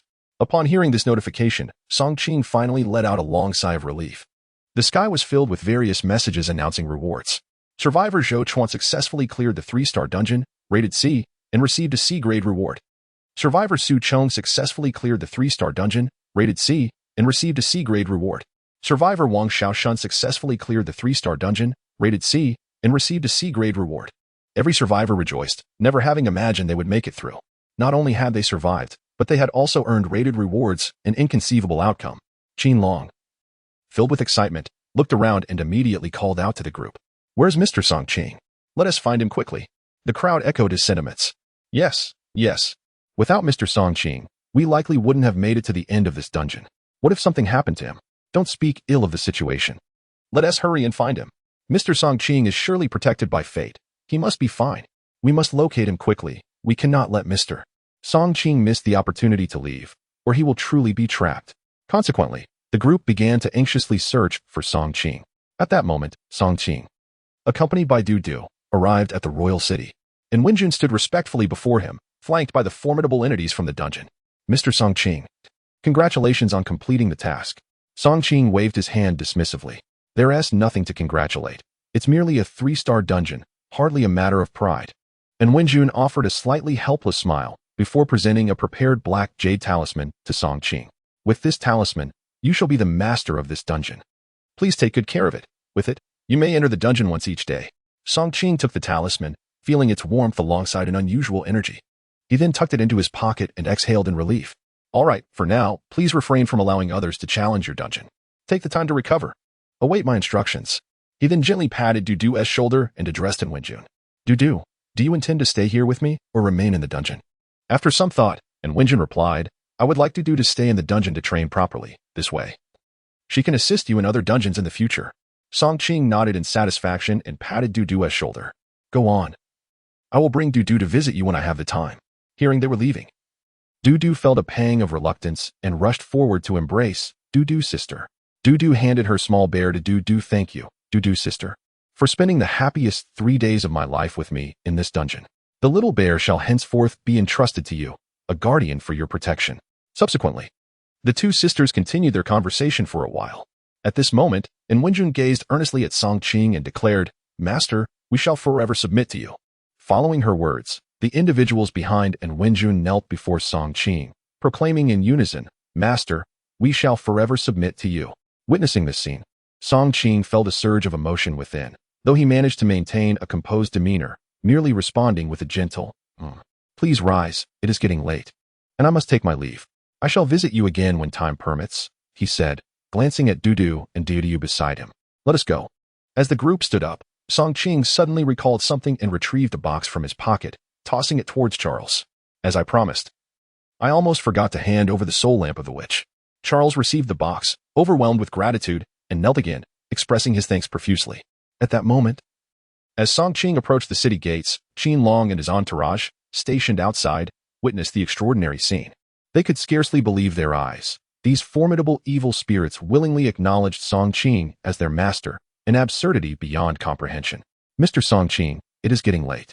We must depart from this place, Qin Long said respectfully to Song Qing. Just then, a notification echoed through the sky once more.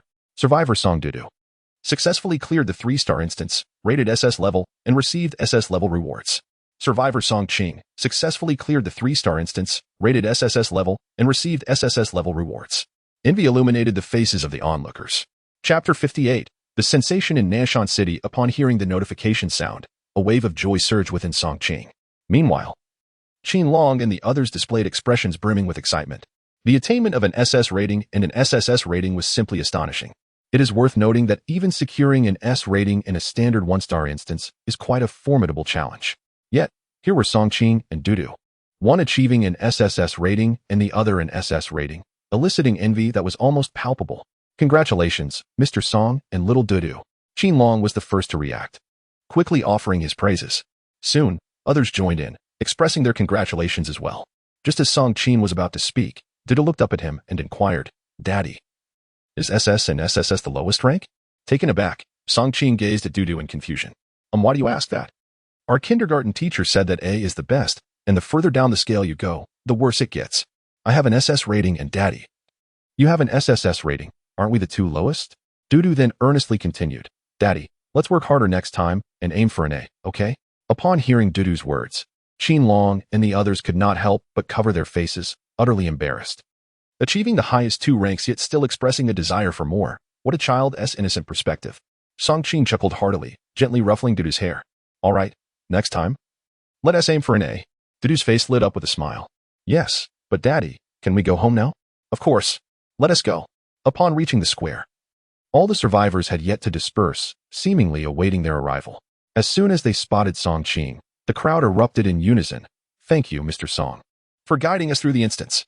Song Qing glanced at Qin, who shrugged and raised his hands in a gesture of innocence. "I didn't teach them that."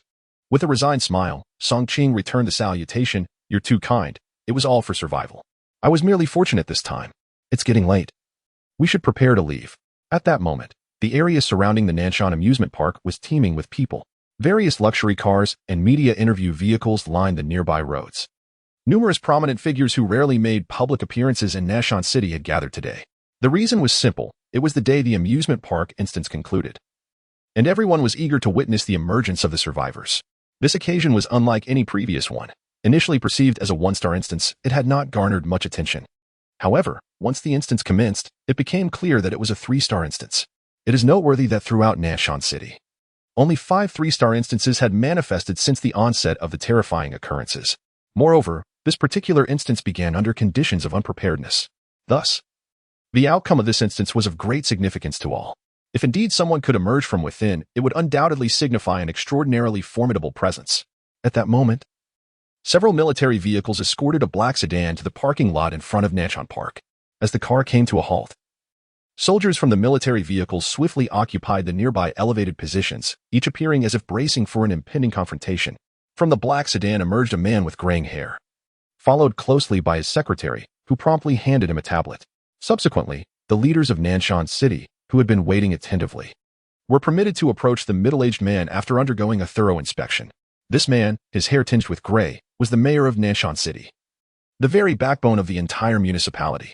Holding a tablet, he was reviewing various documents when his gaze suddenly fell upon a photograph of a 4-year-old girl.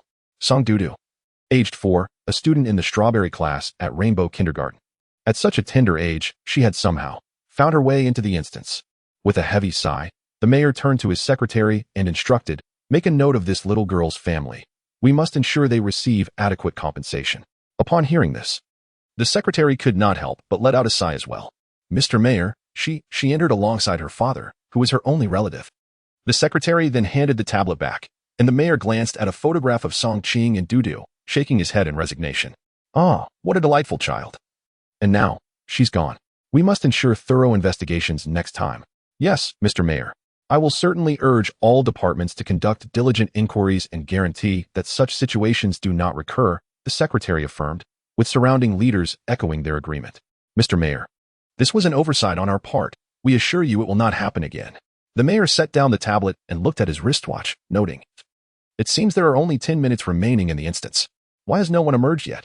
Could it be?" The secretary pursed her lips and glanced out towards the amusement park. Previously, there have been 5 instances of 3-star difficulty, with the highest survival rate from the last one.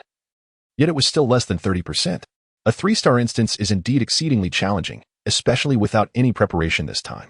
Hearing this, the mayor rubbed his forehead. Upon returning, "We must conduct a thorough review. Furthermore, we must soothe the emotions of the families of those unfortunate citizens who inadvertently entered. Appropriate compensation must be provided." "Yes, Mr. Mayor." Just as the group was conversing, a sudden cheer erupted from the distant crowd. Upon hearing the jubilant exclamations, a look of excitement illuminated the mayor's face. Could there be survivors? Soon after, an official exclaimed with enthusiasm, "Mr. Mayor, survivors have emerged." Consequently, the mayor, shielded by his secretary and several soldiers, made his way to the entrance of the amusement park. At this moment, reporters, along with various hunting companies and individuals from related firms, eagerly awaited. Their faces illuminated with excitement as they pointed towards the survivors emerging from the instance. Lo and behold, they are coming out. 1, 2, 3. And the rest more. By the way, how many individuals entered this time? 184, right? The largest number yet, predominantly ordinary citizens. Incredible. How many have emerged now? 30 or 40. They are still coming out. 73, 74, 75. My goodness, why do they appear to be in such good condition? Indeed, it is quite puzzling. Not a single one seems injured. As the survivors approached the passage, a throng rushed forward, eager to interview them, hand out business cards, and extend lucrative job offers. Each of these survivors from the 3-star instance was a rare talent, coveted by major corporations. Not far away, the mayor was astounded by the stream of survivors. So many survivors? How did they manage this? This is a 3-star instance. Could it be? Could there be an issue with the investigation? Is this really a 3-star instance? The surrounding officials exhibited expressions of disbelief and hurriedly sought out information. At that moment, the mayor suddenly recognized a familiar face amidst the crowd. It was the little girl. She had somehow survived. How is this possible? He exclaimed. He then instructed his secretary. Please find out what rating that little girl received. And what was the survival rate? Yes. The secretary swiftly maneuvered through the crowd. Soon, he obtained a list of ratings. When he saw an SS rating and an SSS rating glaring back at him, he thought his eyes were deceiving him. He rubbed his eyes vigorously and looked again. Indeed, it was an SS and an SSS rating. What shocked him further was that the recipient of the SS rating was none other than Dudu. His mind raced, and he quickly grabbed a nearby soldier, asking, "Are these data authentic and reliable?" The soldier glanced back at him, nodding affirmatively. 100% reliable. Unable to contain his astonishment, the secretary glanced once more at the chart and rushed back to the mayor, his heart pounding with shock. Other officials gathered around as well. Upon discovering that the SSS-rated survivor was named Song Qing and the SS-rated survivor was Song Dudu, they were left speechless. A 4-year-old girl received an SS rating? Surely. There must be some mistake. She is just a child. By the way, ISNT Song Dudu's father Song Qing? What on earth is the background of this father-daughter duo? In an instant, all the officials were rendered speechless, their faces reflecting sheer astonishment as they gazed upon the contents of the report. Meanwhile, the mayor's heart was stirred by a tumultuous wave of emotions. The bond between this father and daughter was anything but ordinary, particularly that of Song Qing, who was truly exceptional. He then cast his gaze upon the topmost statistical figure, a survival rate of 70%. It was utterly outrageous. Consequently, he leaned closer to his secretary's ear and whispered urgently, "Investigate this Song Qing. If the opportunity arises, inquire whether he would be interested in joining the prestigious Hunter Academy of Nashon City. And remember, tread carefully so as not to alert the prey." Understood, Mr. Mayor. I shall attend to it immediately. Chapter 59. Changyu Group in a taxi. Song Qing gently cradled the peacefully slumbering Dudu, his eyes brimming with happiness. Having long lost hope regarding his daughter's illness, his life began to take a transformative turn following the harrowing experience of the recent quest. Thus, he resolved to embark on a new chapter of life with Dudu. Although Dudu's condition had not been completely cured, the acquisition of the magical crystals alleviated some of Song Qing's worries. With newfound experience and capabilities gained from clearing the quest, he felt that addressing Dudu's ailment was merely a matter of time. After enduring 3 exhausting days within the thrilling quest, Song Qing yearned for the comfort of home, a warm bath, and a restful sleep. The vehicle gradually came to a halt outside a dilapidated old community in Nashon City. Embracing Dudu, he stepped out of the car and strode towards the entrance with a light-hearted gait. The secretary trailing behind was momentarily taken aback upon witnessing Song Qing's residence. How could he possibly live in such a place? Unable to resist, he glanced around the community, noting the myriad of windows and the omnipresent litter, accompanied by a pungent odor of refuse. A thought quickly materialized in his mind. It seems his family background is quite modest. Perhaps I could approach him from this angle.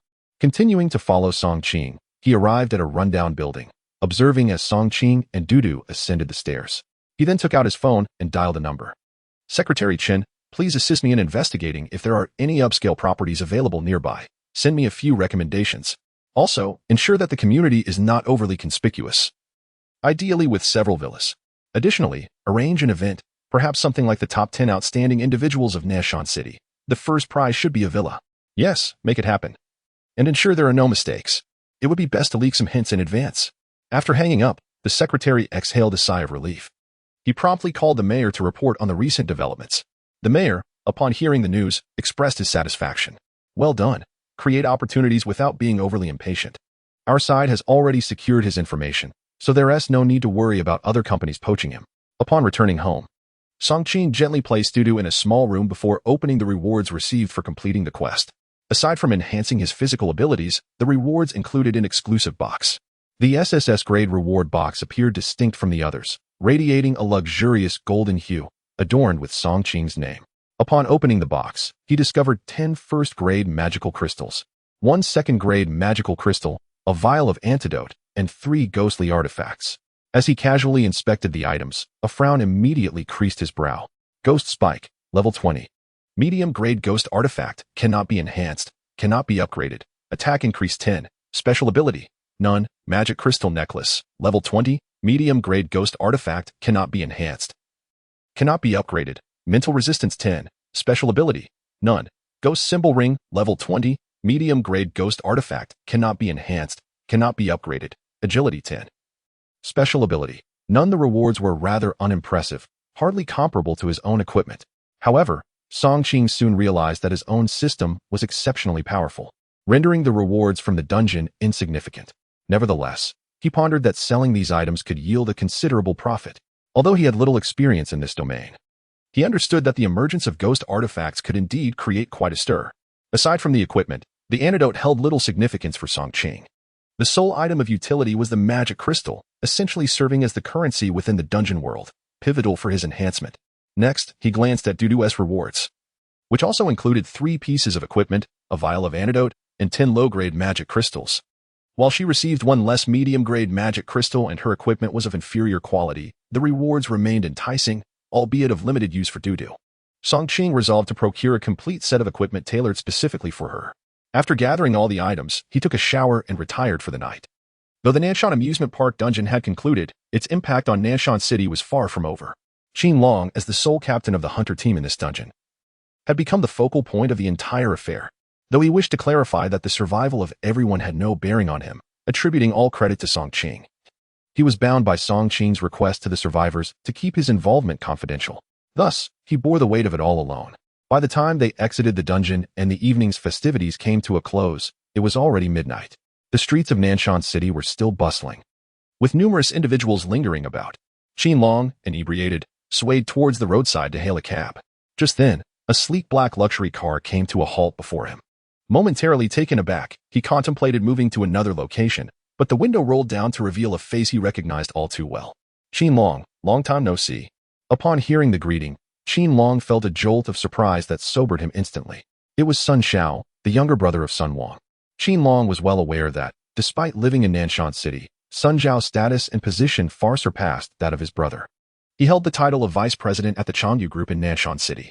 The Changyu Group stands as one of the few distinguished conglomerates in the entirety of Nanshan City, with its diverse industries spanning across various sectors, effectively controlling a significant portion of the city's economy. Moreover, it is the only group in Nanshan City that possesses a hunting company capable of ensuring the survival of its entire team from a 3-star dungeon. This clearly illustrates the formidable strength of the Changyu Group. Sun Xiao, the deputy general manager of the hunting branch under the Changyu Group, is also a remarkably formidable hunter. Previously, it was Sun Xiao who led the team to escape from the 3-star dungeon, showcasing his top-tier prowess within the city. Qin Long realized that Sun Xiao must have caught wind of something, otherwise he would not have sought him out. As expected, Sun Xiao wasted no time on pleasantries and got straight to the point. Congratulations on your fortunate escape from the dungeon, but I recall that my brother entered with you. How is it that you alone emerged? Upon hearing this, Qin Long fell silent for a moment before responding. Unfortunately, General Manager Sun encountered misfortune in the dungeon. I express my deepest condolences. Sun Xiao's reaction to the news of his brother's demise was not one of the anticipated disarray. Evidently, he was already aware of the matter. Expressing condolences? Is this the attitude you take when apologizing? Sun Xiao pressed on, his eyes flashing with cold intensity as he glared at Qin Long. Qin Long understood that leaving this situation unscathed would be an uphill battle. He was no match for Sun Xiao, who was notorious for his vengeful nature. Taking a deep breath, he attempted to maintain his composure.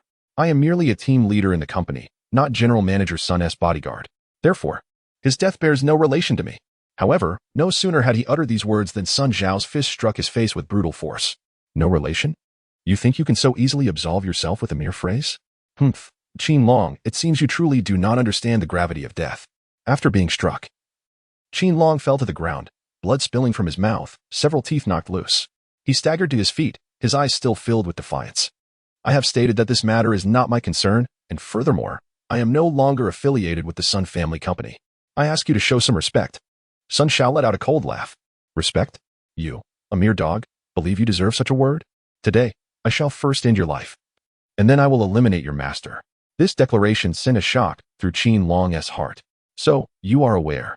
Sun Shao delivered another powerful kick that sent Qin Long flying several meters, followed by maniacal laughter. Indeed, I wish to see just how honest you are. And it turns out, you are not merely a dog, but a treacherous wolf. My brother truly had poor judgment. With that, Sun Shao drew a sharp dagger from his waist and advanced towards Qin Long. Let us settle this today. I do not wish for disobedient dogs to continue living. As he approached with menacing intent, Qin Long felt a sense of suffocation and panic. Do not act recklessly. This is Nanshan City. Humph. Do you think I care about such things? Do not presume that a fleeting moment of glory grants you immunity. In Nanshan City, I could extinguish your life with greater ease than crushing an ant. Just as Sun Shao approached with a knife in hand, two figures, one large and one small, emerged unexpectedly from a nearby alley. Is it true? Is it truly easier to take a life than to squash an ant? Such audacity. Chapter 60. Healing your illness. The sudden appearance of Song Qing momentarily stunned Qin Long and Sun Shao. Upon seeing Song Qing, a look of surprise immediately illuminated Qin Long's face. Boss, save me, he exclaimed. Sun Shao, hearing Qin Long's voice, furrowed his brow in confusion. Boss? He echoed. Subsequently, he turned his gaze towards Song Qing, a flicker of anger crossing his features. What a coincidence. I hadn't even sought you out. Yet you come knocking on my door. Very well, today I shall deal with you as well. Qin Long approached Song Qing with a hint of nervousness and remarked. Boss, this is Sun Shao, the younger brother of Sun Wang and the vice president of the Hunter Company under Changyu Group. Song Qing subtly raised his hand, interrupting Qin Long. I am acquainted with him. During his previous attempts to find a way into the instance, Song Qing had researched relevant materials. Thus he had some understanding of the prominent figures in Nanshan City, particularly the Hunter Company under Changyu Group. Sun Shao had been a part of the group for quite some time and was considered one of the top-tier powerhouses in the city. However, Song Qing was no longer the soft target he once was. Dealing with Sun Shao was now well within his capabilities. Upon hearing Song Qing claim familiarity, a smug expression crossed Sun Shao's face. Since you know me, don't expect to evade my wrath. You bear part of the responsibility for my brother's death. Today, I shall grant you a swift end, and in return, I shall spare your daughter. Qin Long's brow furrowed at Sun Shao's words as he stepped forward, positioning himself protectively in front of Song Qing and Dudu. Sun Shao, my brother's death has nothing to do with us. It was the evil spirit within that killed him. Do not indiscriminately cast blame. Get lost. Do you think you have the right to speak here? If you utter another word, I will not hesitate to end your life. Sun Shao retorted, glaring menacingly at Song Qing. You have 1 minute to arrange your affairs. After that, I will take action. Seeing Sun Shao's demeanor, Dudu pouted. Daddy, what does he mean? Song Qing knelt down, gently pinching Dudu's cheek with a smile. Don't be afraid, Dudu. This uncle is unwell, and Daddy is going to help him heal. Dudu looked at Song Qing with confusion. Is that so? Yes, precisely. He asked me to inform you and requested my assistance in treating him. You just wait here for Daddy and don't wander off. I'll return shortly, all right? Okay, Daddy. You go ahead. I'll wait for you right here and won't go anywhere. Song Qing affectionately pinched Dudu's cheek once more before turning to Qin Long. Take good care of my daughter. I'll be back soon. Qin Long glanced at Dudu and quietly said, Boss, you. Song Qing shook his head. Enough. I actually have something to discuss with you. Just wait for me here. Understood. With that, Song Qing rose and walked towards Sun Shao. Sun Shao watched as Song Qing approached, a smirk dancing on her lips. What? Afraid of losing face in front of the child? Or do you truly believe I would let you off the hook? Song Qing turned to glance at Dudu before facing Sun Shao again. This isn't the right place for confrontation. There are cameras everywhere. Let's discuss this in the alley. Upon hearing Song Qing's words, Sun Shao felt no trepidation. All right, it seems you still think highly of yourself. Today, I shall teach you what it means to have a limited perspective. With that, Sun Shao strode confidently into the alley. Song Qing followed closely behind, her steps steady and resolute. Meanwhile, Qin Long, observing Song Qing's retreating figure, felt a wave of anxiety wash over him. If anything were to happen to Song Qing, it would truly spell trouble. He couldn't help but glance down at Dudu, who was squatting on the ground counting the tiles, his lips twitching slightly before he ultimately suppressed his concern. Never mind, If something were to happen to Mr. Song, I would surely raise his daughter as my own. He clenched his teeth, silently vowing. Just then, a piercing scream echoed from within the alley. Qin Long's body tensed, ready to rush over. But he was halted by Dudu's innocent question. Uncle, does it hurt a lot to treat someone? That man sounded so awful. Looking into Dudu's sparkling eyes, Qin Long felt a pang of compassion and forced a smile. Yes, that. Uncle is quite ill, so he needs proper treatment. Oh, how unfortunate. But when will my daddy learn to treat people? Qin Long was rendered speechless, uncertain of how to respond. However, seeing Dudu's expectant gaze, he offered an awkward smile. Well, perhaps he learned while you were asleep. All right, I will also learn to heal like daddy. The screams from within grew even more chilling, sending shivers down Qin Long's spine. After several minutes, the cries began to fade away. Unable to contain himself any longer, he turned to Dudu. The treatment should be wrapping up soon. Let us hurry over. Dudu immediately stood up and nodded eagerly. Okay. Thus, Qin Long hastened towards the alley with Dudu in tow. However, upon reaching the entrance, they spotted Song Qing wiping blood from her hands with a tissue. Boss, you. Song Qing casually crumpled the tissue and tossed it into a nearby trash bin. It's nothing. The treatment was successful. You should be able to recuperate for a while now. Upon hearing this, Dudu's face lit up with admiration. Daddy, you're so amazing. Song Qing smiled, reaching into his pocket to retrieve a small bag, which he handed to Dudu. That uncle mentioned he didn't have enough money, so he insisted on giving a little magic crystal as payment. What a good person. Dudu. You can keep these magic crystals to buy candy later. Dudu, with a beaming smile, carefully tucked the small bag into her satchel. I want to save up to buy a beautiful outfit for Dad, she exclaimed, giggling. Indeed, she is truly her father's dutiful daughter. All right, you keep it safe. And when you have saved enough, you can buy him some clothes. During this exchange between Song Qing and her daughter, Qin Long stood in utter disbelief. He could hardly trust his own eyes as Song Qing emerged from the alley as if nothing had happened. Could it be that the earlier cries had originated from Sun Xiao? If so, how formidable must Song Qing be? Previously, within the instance, there had been no point of reference, and Qin Long had little understanding of the malevolent spirit's power, hence he was oblivious to Song Qing's capabilities. However, he was acutely aware of Sun Xiao's strength, and this juxtaposition starkly illuminated the disparity between them. Song Qing's might remained an unfathomable height, evoking a sense of awe within him. At that moment, Song Qing suddenly turned to him and said, By the way, I have something I wish to discuss with you. Let us find a suitable place. Qin Long nodded immediately, but then a thought struck him. Boss, how did you know I was here? Song Qing waved her phone. Who in Nanshan City is unaware of your whereabouts? Qin Long's face flushed with embarrassment as he sheepishly scratched his head. It's just that they are quite enthusiastic. Boss, I can't comprehend why you would entrust the person who leads everyone through the challenges to me. Song Qing sighed. I prefer not to be in the spotlight, which is precisely why I sought you to establish this company. Qin Long straightened up and looked earnestly at Song Qing. Rest assured, boss, I will not let you down.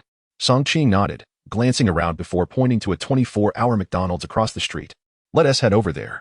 Dudu and I haven't tea at dinner yet. It's much more comfortable outside the instance. Thus, the trio made their way towards the fast food establishment across the road. Meanwhile, anguished cries echoed from within the alley. Help. Help me. I am on 3rd Avenue, over here, on the other end of the call. There was a moment of astonishment. Mr. Sun, what has happened? Is there a problem? Stop. Wasting time. Hurry over. As Sun Xiao made the call, a man inside a car at the end of the alley discreetly pulled out his phone and dialed. Mr. Mayor. There is no need to summon the security team. Mr. Song Qing's strength exceeds our expectations, and Sun Xiao is no match for him. There was a gasp on the line. What? Sun Xiao is not his opponent? Indeed. Sun Xiao cannot even touch the hem of his garment. Mr. Song Qing is truly formidable. It seems I have not misjudged him. Continue to follow him closely. Inform me immediately of any developments. Understood. Chapter 61. Selling Magic Crystals. Buying stylish clothes for father, the fast food restaurant was nearly deserted. Song Qing purchased some fries and burgers, consuming them while inquiring about the company's affairs with Qin Long. After all, he had recently acquired the operational rights to a 3-star dungeon, and possessing a company would significantly aid him in managing dungeon-related matters. Given Song Qing's inherently lazy disposition, he preferred not to squander time on establishing a company. Thus, he entrusted the entire responsibility to Qin Long. Well-versed in the intricacies of company formation, confidently assured Song Qing that he could handle all the arrangements. Song Qing held no doubts regarding Qin Long's loyalty, so he refrained from delving deeper into the topic. As he took the last bite of his burger, he mumbled, By the way, did you discover anything from tonight's dinner gathering? Upon hearing Song Qing's words, Qin Long's interest peaked. He glanced around and leaned closer, whispering, "Boss, didn't you mention earlier about continuing the search for dungeon opportunities? I actually have some intriguing news." Song Qing's curiosity was instantly aroused, and he eagerly pressed on. "Do tell." The divination master, Stardust, recently revealed that a new 3-star dungeon is likely to emerge in Nashon City. This information has been confirmed. However, only a select few are aware of this, and I also uncovered a crucial detail. Entry tickets will be required for this dungeon. Song Qing's curiosity deepened. "What do you mean by needing entry tickets? Is there such a type of dungeon?" "Yes, but they are exceedingly rare. Typically, only dungeons of 5 stars or above require entry tickets. Yet, for reasons unknown, this one is set to materialize in Nashon City." Qin Long, brimming with excitement, took a large sip of his drink and continued, "Moreover, there is a possibility that a high-quality defensive ghost artifact may appear within this dungeon." Song Qing immediately became intrigued. Is it possible to predict such things? Master Stardust has never been wrong. I find this information highly credible. Witnessing Qin Long's earnest demeanor, Song Qing picked up a fry and softly inquired, "How can we obtain these entry tickets?" With a gleam of excitement in his eyes, Qin Long retrieved a slip of paper from his pocket. "Here's the information regarding the auction's time and location. Boss, take a look."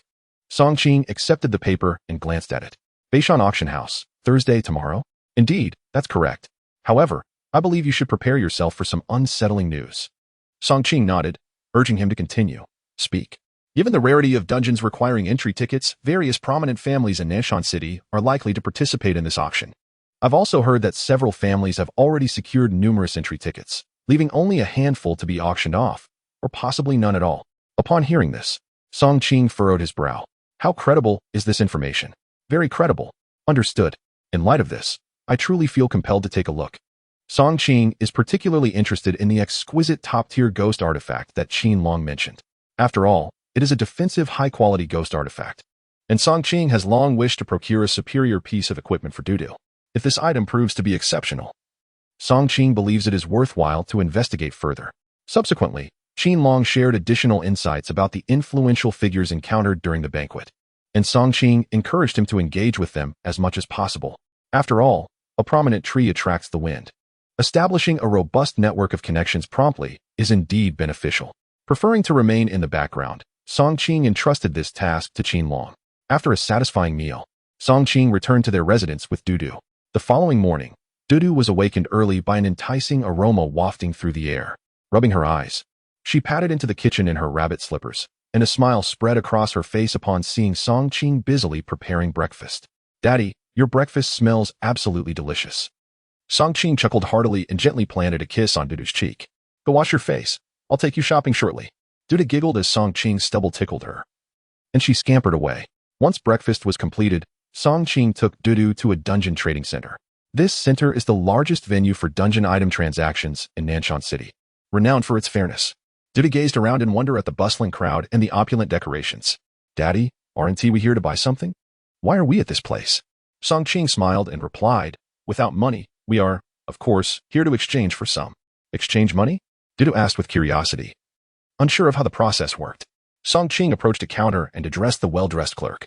"Hello, I would like to exchange some magic crystals for cash." The clerk nodded politely. "Certainly, sir. How many magic crystals would you like to exchange?"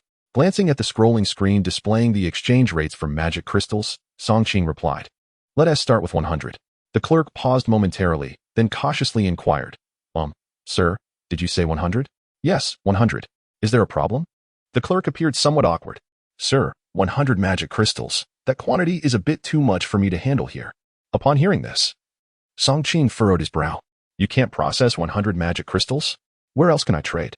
The clerk pointed towards a gentleman in the distance. "Sir, perhaps I can escort you to the manager. Typically, transactions exceeding 50 crystals qualify for VIP treatment, with no other option." Song Qing nodded in agreement and followed the clerk towards the manager's office, with Dudu in tow. "Manager, a customer wishes to sell 100 magic crystals." The manager, who was attending to another client, was momentarily displeased at the interruption. "What? Who wants to sell 100 magic crystals?" The clerk gestured towards Song Qing. "It is this gentleman." The manager, taken aback, turned to observe Song Qing and Dudu, appraising them from head to toe.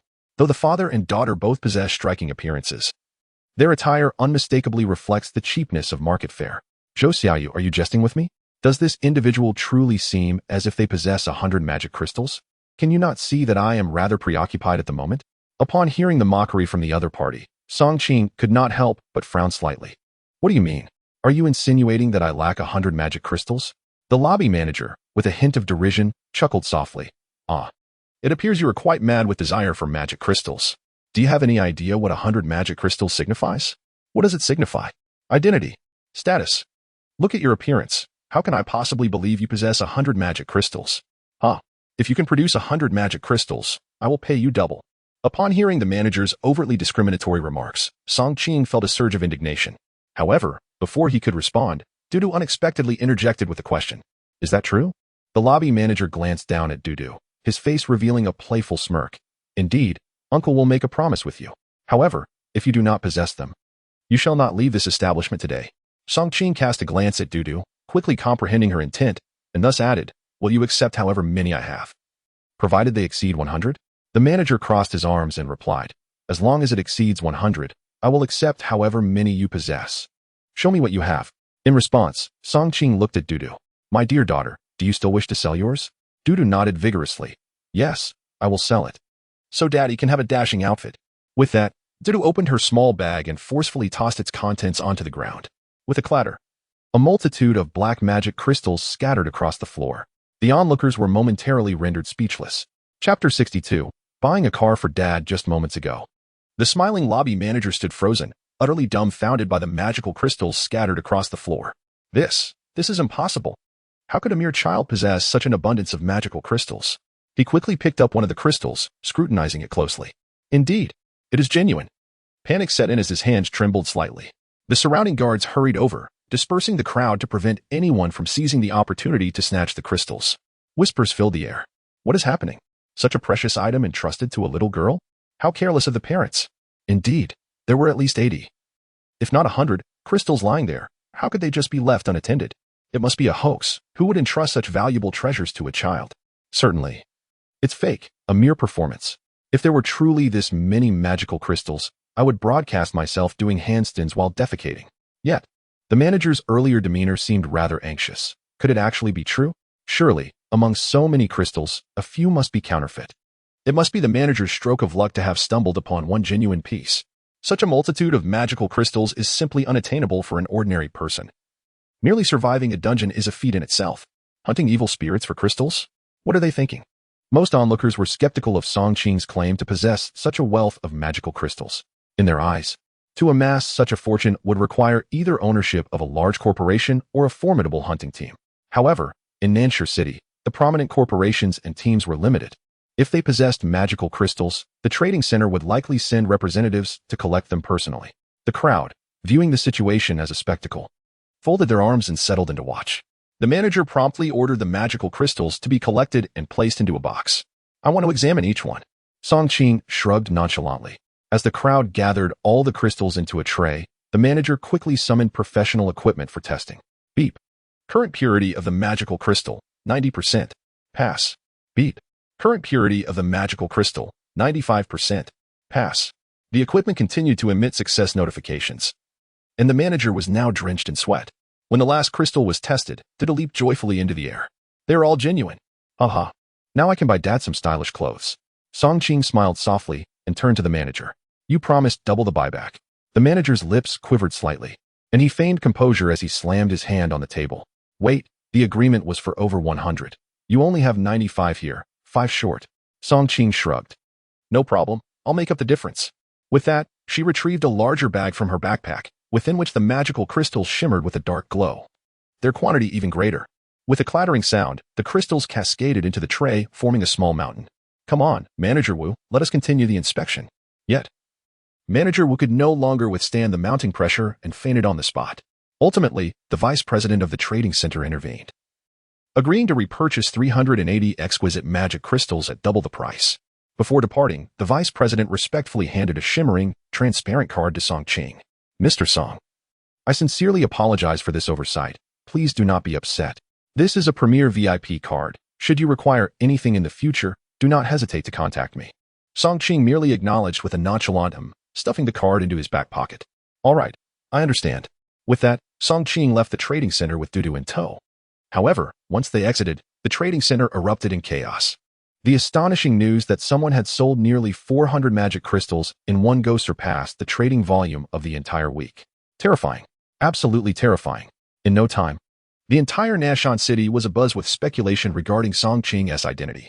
Yet, Song Qing deliberately concealed his persona, only enhancing the air of mystery surrounding him. As for Manager Wu, he was promptly dismissed and held liable for substantial compensation to the trading center. With the farce concluded, Song Qing and Dudu proceeded to the automobile trading center. Once, Song Qing had owned a vehicle, but he sold it to pay for Dudu's medical treatment. Later on, Dudu often felt that her father lacked a car because of her, wishing to ride in their own vehicle while serenading him. Gazing at the myriad of cars, Dudu exuberantly declared to Song Qing, "Father, today I wish to buy you a car. Choose whatever you like." Song Qing chuckled. "It's not merely a casual selection, is it? Today's trading price for magic crystals is 2 million each, and they sold over 380 crystals, originally valued at over 700 million. Due to the wager, they amassed a total of 1.5 billion. From a young age, Song Qing had given Dudu a children's savings card to store her red envelope money. Thus, the 300 million from the 95 magic crystals Dudu had exchanged was safely deposited on that card. Hearing Dudu's words warmed Song Qing's heart. "This is a gift from you to your father, so you shall choose. I will wait right here for you. Once you've made your selection, surprise me, all right?" Dudu, upon hearing Song Qing's suggestion, immediately nodded. But you mustn't peek, Daddy." With that, she dashed to the very center of the showroom. Standing before a particular car, "Uncle, could you wrap this car for me? I want to gift it to my father." The car salesperson chuckled awkwardly, pointing to the price tag displaying 30 million. "Little one, this car is quite expensive. Perhaps you should ask your adult to come over." Yet, Dudu shook her head resolutely. "Uncle, this is a gift for my father. I cannot tell him in advance. Please, I beg you, sell it to me." Saying this, Dudu handed the salesperson her children's savings card. Seeing such an adorable little girl, the salesperson could not bear to refuse and immediately nodded. "All right, I shall see what I can do for you." "Thank you, Uncle." Dudu, with a beaming face, bowed graciously to the salesperson. The salesperson, feeling helpless, approached the counter with the card in hand. "Sister Chen, please do me a favor and swipe it to dissuade her." Sister Chen at the counter sighed. "If only my child cared for me in such a manner." After uttering this, she examined the bank card. A children's savings card. "Very well. It seems I must once again assume the role of the villain." She swiped the card, and the machine promptly displayed the balance. Upon seeing the amount, Sister Chen was left utterly astonished. This cannot be right. She carefully recounted, and indeed, Dudu's card possessed a staggering 9-digit figure. "What a remarkable fortune!" Sister Chen exclaimed. "What is the matter?" Dudu inquired. To which Sister Chen at the counter replied, "Please, wrap this up for our little princess." Chapter 63. Congratulations. You have won. With the acquisition of her second vehicle, Song Qing felt an overwhelming sense of happiness. Dudu sat in the passenger seat, chattering incessantly. Song Qing took Dudu to the most luxurious villa district in Nanshan City, where she invested a staggering 100 million to purchase the smallest yet most expensive villa. After all, there was no need for the father and daughter duo to reside in a grand abode. A cozier space would be far more intimate. In the afternoon, Song Qing accompanied Dudu to acquire various decorative items and essentials for their new home. Before long, their new residence was tastefully arranged. After dinner, the clock struck 8. Glancing at the time, Song Qing promptly took Dudu to the Beishan auction house. Upon arrival, they were greeted by a line of luxurious cars awaiting security checks before being permitted entry into the auction house. Fortunately, they arrived early. After a wait of about 10 minutes, they finally entered what was touted as the largest auction house in Nanshan City. In the parking lot, a plethora of opulent vehicles adorned the landscape, a testament to the anticipation felt by the affluent residents of Nanshan City for this auction event. Song Qing sensed that many attendees were there primarily for the dwindling entry tickets, which added considerable pressure on her shoulders. Upon entering the hall, a delightful array of gourmet delicacies, exquisite desserts, and fine wines were casually displayed along the counters. As Song Qing and Dudu indulged in the offerings, they captured moments with photographs. Although curious glances were cast their way, Song Qing remained oblivious to the opinions of others, cherishing the joyous time spent with her daughter. As the clock struck 8, signaling the end of the festivities, Song Qing and Dudu made their way to the auction hall to await their chance at securing an entry ticket. The crowd was substantial, with attendees exuding a sense of wealth and privilege, while Song Qing and Dudu dressed in their own casual manner. The pair stood out amidst the throng, drawing whispers from those around them, yet Song Qing remained unfazed. Suddenly, a voice called out from behind, "Oh, I didn't expect to see you here." Song Qing turned in surprise to find Sun Xiao, whose face had taken on a rather unfortunate appearance. Well, I didn't expect to see you either. The two phrases mirrored each other, yet conveyed entirely different sentiments. Sun Xiao, acutely aware of Song Qing's mockery, displayed a flicker of anger. You Song, just you wait. What happened yesterday is far from over. You're here for the entry ticket, aren't you? Rest assured, I will ensure you do not obtain it. At Sun Xiao's words, Song Qing turned to face her. All right then, let's have a private chat when the time comes. I believe the last treatment did not entirely cure your affliction. The moment those words escaped her lips, Sun Xiao's body shuddered slightly, betraying a hint of fear. Let me warn you, do not act recklessly. This is the Beishan auction house. If you dare to make a move against me, you will regret it. Song Qing chose to ignore her threat, turning back to engage in a game of string with Dudu. As Song Qing remained unresponsive, Sun Xiao's fury intensified. Damn it. If you manage to secure this entry ticket today, I might as well write my surname in reverse. No sooner had Sun Xiao uttered these words than the surrounding lights began to dim, and a young and attractive host graced the stage. After delivering an opening statement, the auction commenced in earnest. The initial items up for bid were trivial props and low-grade, ghostly artifacts. While these items certainly held value, they seemed rather unremarkable in the context of tonight's prestigious auction. Song Qing attentively observed the proceedings, and it was evident that the organizers had meticulously curated each piece on offer. Furthermore, the quality of the auction items showcased the prowess of the auction house. At long last, after the preliminary appetizers had been served, the main event arrived. The next item up for bid was an entry ticket to death, with a starting price of 10 million, and each subsequent bid required a minimum increase of 10 million. Let the bidding begin. Once the host concluded this announcement, a hushed murmur swept through the crowd. Astonishingly, the starting price was relatively low, and the increments would quickly match it. Clearly, the organizers recognized the ticket's undeniable value, thus setting a modest price. This was intriguing. It seemed that the bidding would soon exceed the ticket's inherent worth. Undoubtedly, although the was formidable, many skilled individuals were present. And with the anticipation of superior ghostly artifacts being available, who would want to forego such an opportunity? Indeed, the superior ghostly artifacts were the crux of this auction, and acquiring them necessitated an entry ticket. Immediately, the frenzy of bidding commenced. 50 million. I bid 100 million. 130 million. 180 million. 200 million. The bidding was fiercely competitive, and the price swiftly reached the ticket's actual value. Yet the fervent calls continued unabated. Dudu, curious, glanced at the stage and then at Song Qing. Father, when shall we bid? Song Qing, somewhat exasperated, shook his head. No rush, let us wait a bit longer. Observing the enthusiasm in the room, Song Qing realized that his chances of securing the entry ticket were slim. He believed it might be more prudent to find someone who already possessed the ticket and negotiate a purchase from them. At that moment, a voice emerged from behind him. Song, why aren't you raising your paddle? Are you short on funds? Song Qing turned to face Sun Xiao, a cold smile creeping onto his lips. Short on funds? What a laugh. If you dare, come at me. With that, Song Qing raised his paddle and proclaimed, 500 million.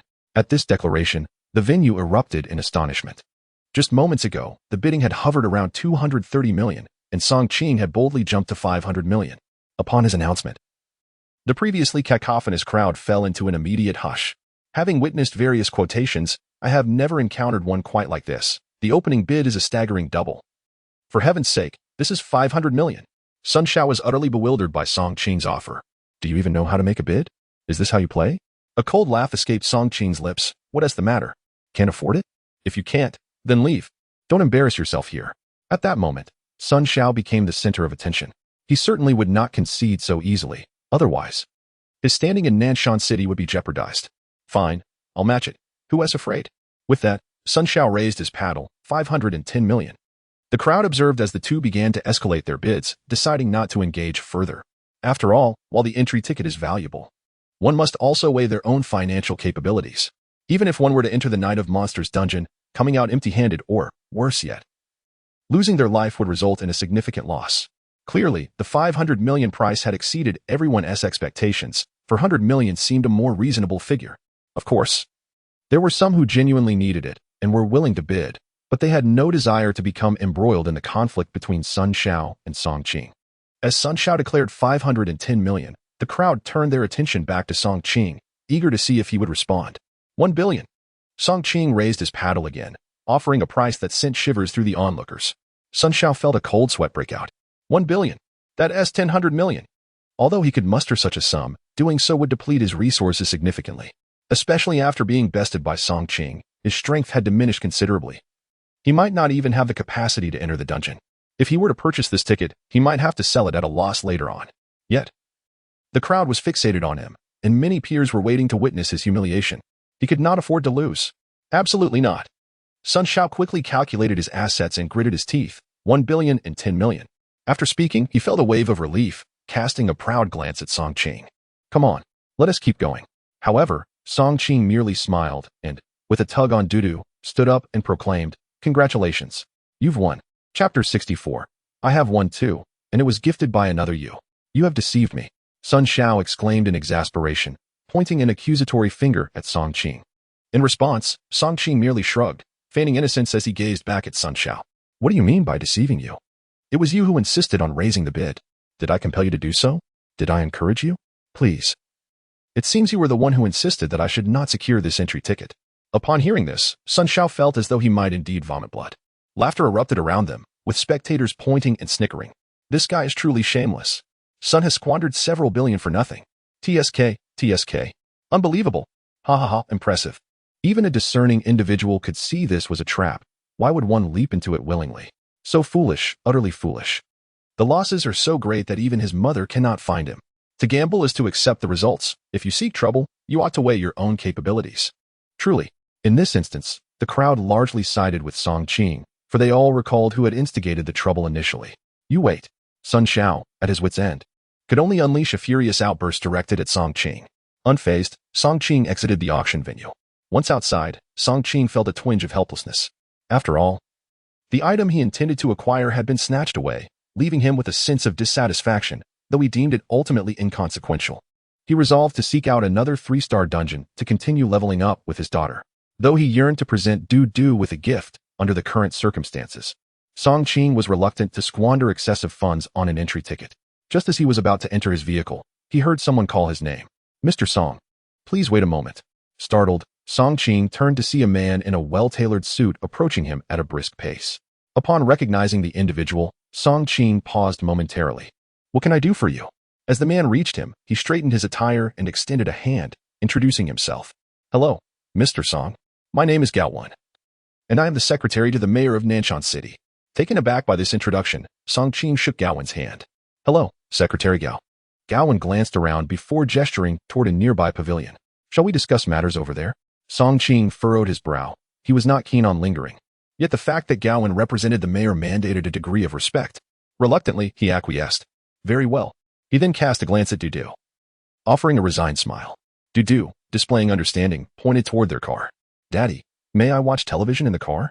Song Qing nodded promptly, handing the car keys to Dudu, of course, but only television, all right? Understood, Daddy. With that, Dudu joyfully scampered off with the keys. Observing Dudu's retreating figure, Gaowen could not help but offer a compliment. The young lady appears to be exceedingly sensible, and moreover, her capabilities are quite impressive. Song Qing could not help but glance at her. There was no need for Secretary Gao to be secretive. Any matters could be addressed directly.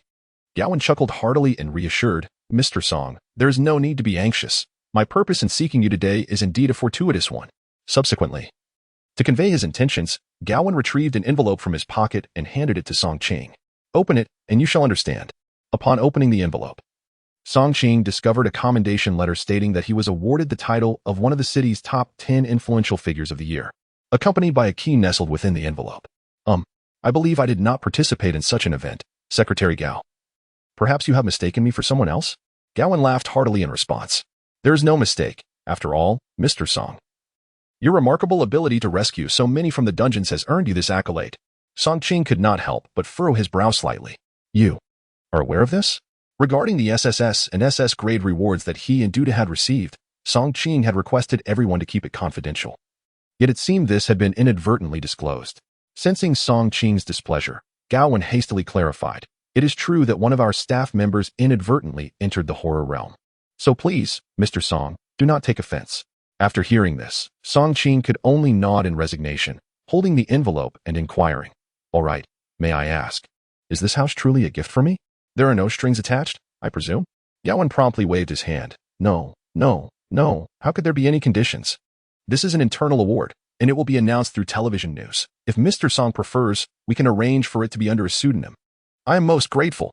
Song Qing expressed his appreciation, although he still found it hard to believe in such unexpected fortune.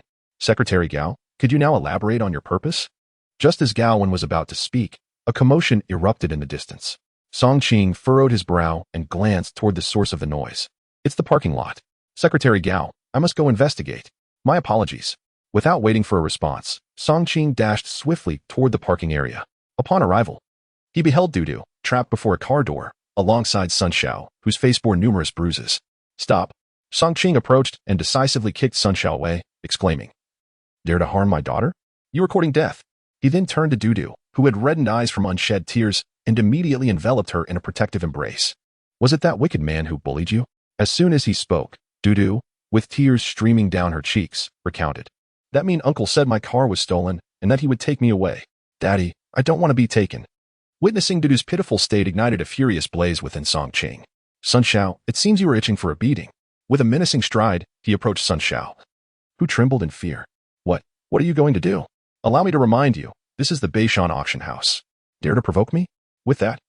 As soon as Sun Xiao uttered his words, Song Qing delivered a swift kick to his abdomen. How utterly audacious to make such a demand. Sun Xiao felt a wave of nausea as he realized he was no match for his adversary, and promptly retreated to his car in disgrace. The vehicle soon approached Song Qing again, and Sun Xiao lowered the window, brandishing an entrance ticket with a triumphant flourish. Mr. Song, unable to enter the venue. Are you not feeling particularly envious? Higi, you can't acquire this. It's the last one. Observing Sun Xiao's insufferable demeanor, Song Qing couldn't be bothered to respond. A ticket purchased for 1 billion and 10 million, indeed quite impressive. Upon hearing Song Qing's retort, Sun Xiao nearly choked on his indignation. You were simply envious. At that moment, Gaowen approached from behind, carrying a box which he presented to Song Qing. Mr. Song, I almost forgot to deliver this to you. The city mayor instructed me to hand it over. Song Qing was momentarily taken aback, but upon opening the box, he found 2 recesses, each containing a silver gray card identical to the one Sun Xiao had just flaunted. A smile crept onto Song Qing's lips. Secretary Gao, please extend my gratitude to the mayor for his thoughtful gesture. I shall graciously accept. Gaowen chuckled heartily. Go on, accept it. Subsequently, Song Qing brandished the 2 entrance tickets in front of Sun Xiao. Look, I have my own. Why should I envy you? Moreover, mine were gifted, not purchased for 10 billion. Sun Xiao felt darkness encroach upon his vision as he spat out a mouthful of old blood. Chapter 65. I am unsuitable as a teacher. Sun Xiao stormed off in anger, prompting Song Qing, Dudu, and Gaowen to erupt in uncontrollable laughter. Subsequently, Song Qing carefully placed the box and 2 admission tickets back inside, presenting them once more to Gaowen. Thank you, Secretary Gao. But this is far too precious for me to accept. However, Gaowen shook his head, laughing heartily. This is not a gift from me. It is a present from Mayor Shi. Really? Mayor Shi has bestowed such a valuable item upon me? Is there something he requires of me? Song Qing understood that there is no such thing as a free lunch, and he was wary of being exploited by such an extravagant gift. Gaowen, perceiving Song Qing's concern, gently patted him on the shoulder. Mr. Song, you need not worry. Mayor Shi holds you in high regard. How about this? It is still early. Shall we visit Mayor Shi's residence together? Song Qing glanced at the time. Is it not too late to impose?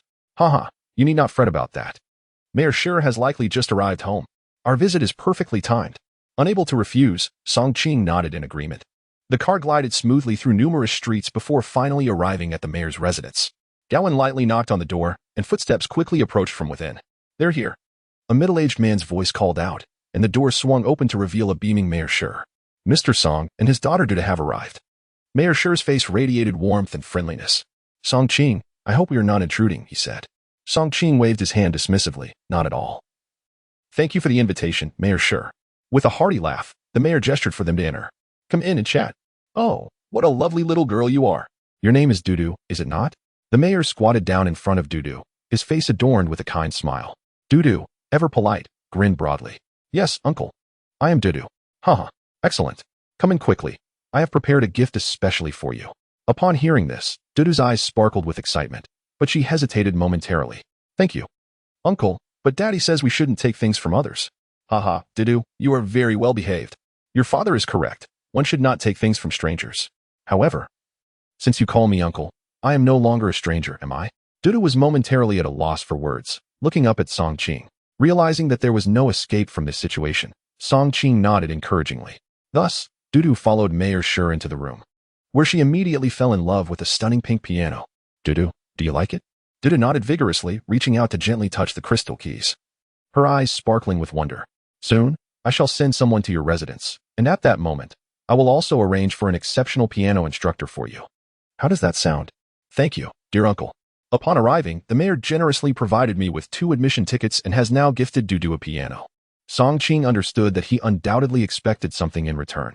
Thus, while Dudu was in the room playing the piano, Song Qing followed the mayor to the adjacent chamber. Mr.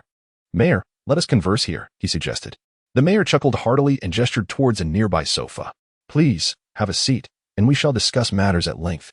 Song Qing could only nod in agreement, settling onto the sofa, curious about what this elderly gentleman might articulate. After gently lifting his teacup and savoring a sip, the mayor began, ever since the recent harrowing incident occurred, I have been keeping a watchful eye on you and the other unfortunate souls ensnared within it. Only now that you have emerged can I find solace in my slumber. The past few days have truly been quite alarming for me, and I wish to extend my sincerest apologies regarding this event. Song Qing smiled and quickly waved his hand, saying, Mr. Mayor, you are too kind. This is merely the way of fate. No one can guarantee the safe evacuation of civilians when such trials arise. Hearing this, the mayor's face brightened with satisfaction. It must be said that his earlier remarks had significantly alleviated his own concerns. The mayor continued, however, since your escape, I have come to realize that the difficulty of this particular scenario far surpasses that of an ordinary 3-star challenge. Not only did you survive, but you also managed to bring the child along and even rescue so many others. I find you to be quite extraordinary. As he spoke, the mayor's gaze was fixed intently on Song Qing, unwavering and earnest, a spark of invitation gleaming in his eyes. Song Qing took a sip of tea and smiled. Mr. Mayor, you flatter me. It is merely a matter of good fortune. The mayor waved his hand with a smirk playing on his lips. Good fortune? Is it mere luck that allows one to achieve an SSS rating? Is it luck that enables you to lead so many out of the challenge? Is it luck that permits you to vanquish so many malevolent spirits? Upon realizing that his facade had been penetrated, Song Qing could only offer an awkward smile. All right. I confess, I did accomplish all of that. However, Mr. Mayor, do enlighten me about what you truly wish for me to do. At that moment, the mayor rose, his expression turning serious as he gazed at Song Qing. You must have heard of the Elite Hunter Academy? Song Qing nodded. Of course, I am well aware. It is the most formidable hunter training institution organized by Nanshan City, where the students are all enhanced individuals. Indeed, the mayor confirmed, as far as I know. You have not undergone any enhancements, correct? Song Qing nodded once more, acknowledging, that is correct. I have not received any enhancements. Haha. It is truly miraculous that someone who has never undergone enhancement could accomplish tasks that even the enhanced find insurmountable. Regarding your past and your secrets, I hold little interest. My sole inquiry is whether you could assume the role of a teacher at the Hunter Academy. Upon hearing this, Song Qing was momentarily taken aback. He was acutely aware of the formidable reputation of the Nanshan City Hunter Academy. To become one of its students is the aspiration of countless enhancers, let alone to become a teacher there. It is well known that the academy boasts the most powerful resources in all of Nanshan City. Moreover, the instructors have all been seasoned warriors, having endured various trials, and to receive their guidance is the dream of every enhancer. Significantly, the teachers at the Nanshan Advanced Hunter Academy are granted 3 opportunities for free enhancements, a coveted privilege that elicits envy from all. Although Song Qing had never experienced enhancement, he understood the immense resources required for it. The initial enhancement demands at least 100 first-grade magic crystals, a daunting figure indeed. The second enhancement requires a staggering 10,000 first-grade magic crystals, equivalent to 10 second-grade crystals.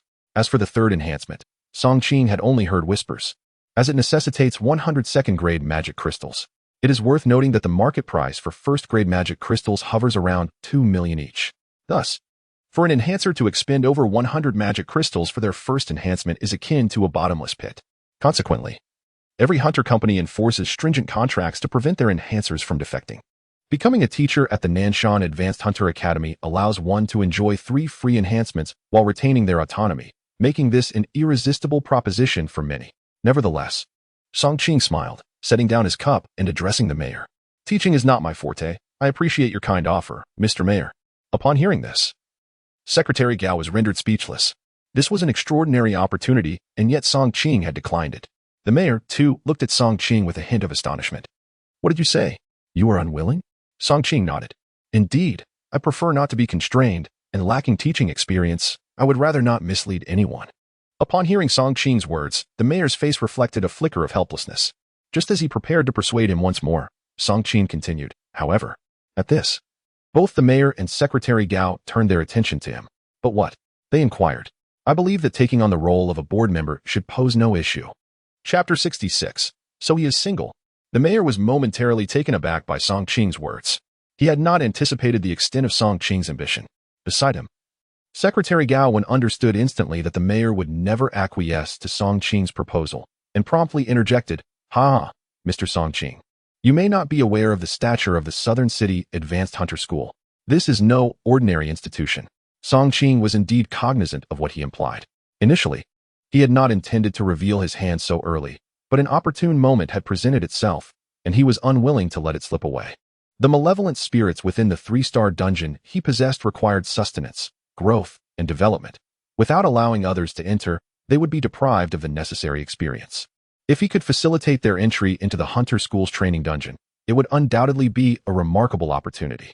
Thus, Song Qing rose and produced a black jade talisman. What if I were to say I have secured the operational rights to the three-star dungeon of the Southern City Amusement Park? In an instant, the room fell into a profound silence. The mayor felt as though the very air had been siphoned from the space. His gaze fixed intently on the jade talisman in Song Qing's hand. Secretary Gao was rendered speechless, utterly astonished. Mr. Song Qing, how is this even possible? He stammered. The mayor pointed at the talisman in Song Qing's hand, inquiring, "May I take a look?" Song Qing nodded, generously extending the talisman into the mayor's hands. Of course, the mayor gingerly accepted the talisman, scrutinizing it for a considerable duration, his face a canvas of disbelief. This is real. This is truly real. Initially, he had not believed that the talisman in Song Qing's possession was the teleportation talisman for the Southern City Amusement Park dungeon. But upon closer inspection, he sensed a peculiar energy fluctuation. Though he had never encountered a three-star dungeon's teleportation talisman, he was familiar with the one-star variant.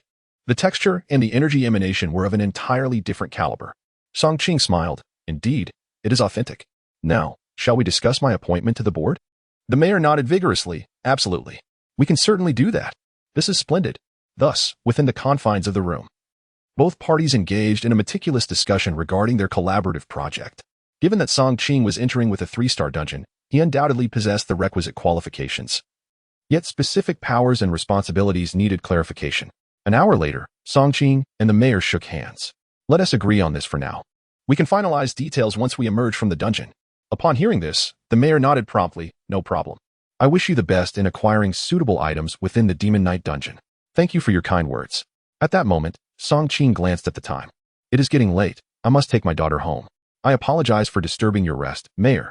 The mayor waved his hand and suddenly asked, Indeed, Song Qing. Will you be bringing Dudu with you into the Demon Knight dungeon this time? Song Qing nodded affirmatively, of course. Upon hearing this, the city chief momentarily paused, contemplating before he spoke. After all, Dudu is still a child. Would it be appropriate for you to take her into the dungeon? He continued, How about this? I am quite fond of Dudu. If it proves too difficult, she could stay with me. My spouse enjoys a lively atmosphere and adores children. With a resigned sigh, Song Qing replied, Thank you for your kind offer, Mr. City Chief, but I must insist on bringing Dudu with me into the dungeon. Well then, I shall not impose on you any longer. With that, Song Qing rose and made his way towards the adjacent piano room. Observing Song Qing's resolute silhouette, the city chief could not help but feel a pang of helplessness. The plight of this father and daughter was apparent. It was likely that Song Qing was reluctant to leave Dudu alone outside, hence his decision to take her along, yet the dangers within were considerable. At that moment, Secretary Gao quietly interjected, Mr. City Chief, it has been quite some time since Mr. Song Qing's wife passed away. He remains single and is remarkably accomplished. I believe. The city chief quickly grasped his implication and pondered for a moment while stroking his chin. Indeed. Finding a new mother for Dudu could enhance her quality of life. What do you think of Miss Kong Wan? Secretary Gao nodded immediately, though his expression bore a hint of concern. Miss Kong Wan is quite beautiful, and her education and family background are exceptional. If she were to be with Mr. Song Qing, it would indeed be a fitting match. However, the city chief furrowed his brow at him. Speak plainly, do not beat around the bush. Well, it's just that Miss Kong Wan's temperament. As you know, she has long been a teacher at the Hunter School, revering the strong. Yet her own prowess is formidable, and many suitors have ended up hospitalized. I worry. Seeing Secretary Gao's demeanor, the city chief burst into hearty laughter. The more formidable she is, the more sparks they will create together. Thus, I shall call the principal of the Hunter School immediately and arrange for Kong Wan to join the Demon Knight dungeon expedition, where she can also look after Dudu. After bidding farewell to Song Qing and Dudu, the city chief promptly picked up the phone and dialed the hunter school. The response was swift, indicating that Kong Wan was indeed eager to enter the Demon Knight dungeon and would be thrilled about the opportunity. At the hunter school staff's dormitory, Kong Wan, clad in sports attire and just returned from a run on the playground, was preparing to freshen up when she encountered the principal, Mr. Wu. Principal Wu. What brings you here? Mr. Wu smiled and handed her an envelope. I have a task for you. It is imperative that you complete it. Kong Wan nodded immediately, accepting the envelope and glancing at its contents. Initial surprise washed over her, but soon her brow furrowed. Principal Wu, I am grateful for the opportunity to enter the Demon Knight dungeon, but asking me to care for a child is simply out of the question. However, Principal Wu retracted his smile and spoke earnestly. Kong Wan, what I must convey to you is not a notification, but an order. With that, Principal Wu turned on his heel and departed, leaving Kong Wan to sulk and stamp her foot in frustration. I truly detest children. Honestly, do they think I am oblivious? The pressure to marry has reached absurd levels, and they have paired me with someone encumbered by a dependent. How utterly lacking in principle. Yet, upon gazing at the ticket to the Demon Knight instance, Kong Wan ultimately steeled herself. Never mind. Being granted access to the Demon Knight instance for training is already quite commendable. Whatever happens, I shall simply face the consequences. Thus, she returned to her dorm room, brimming with anticipation to wash up and retire for the night. Chapter 67, The Strange Woman. 3 days later, Song Qing, with a travel bag slung over his shoulder and Dudu by his side, drove towards Beiwang Mountain. The location of the Demon Knight instance had descended deep within the mountains of Beiwang. Upon arrival, Song Qing observed that numerous vehicles had already gathered at the site. To safeguard the surrounding areas, all entrances to Beiwang Mountain were guarded by the military. Presenting 2 entrance tickets, Song Qing was granted access into the depths of Beiwang Mountain. Beyond the instance's designated area, a considerable crowd had already amassed. However, only 15 individuals were permitted to enter the actual instance. Several military personnel halted Song Qing's advance, requesting, please present your entrance tickets and identification. Song Qing extended his hand, offering both his entrance tickets and the identification documents for himself and Dudu. Upon seeing the 2 tickets, the military personnel momentarily froze. Is there not one more person? With a smile, Song Qing gestured towards Dudu, stating, my daughter is also here to partake in this instance challenge. What? Her?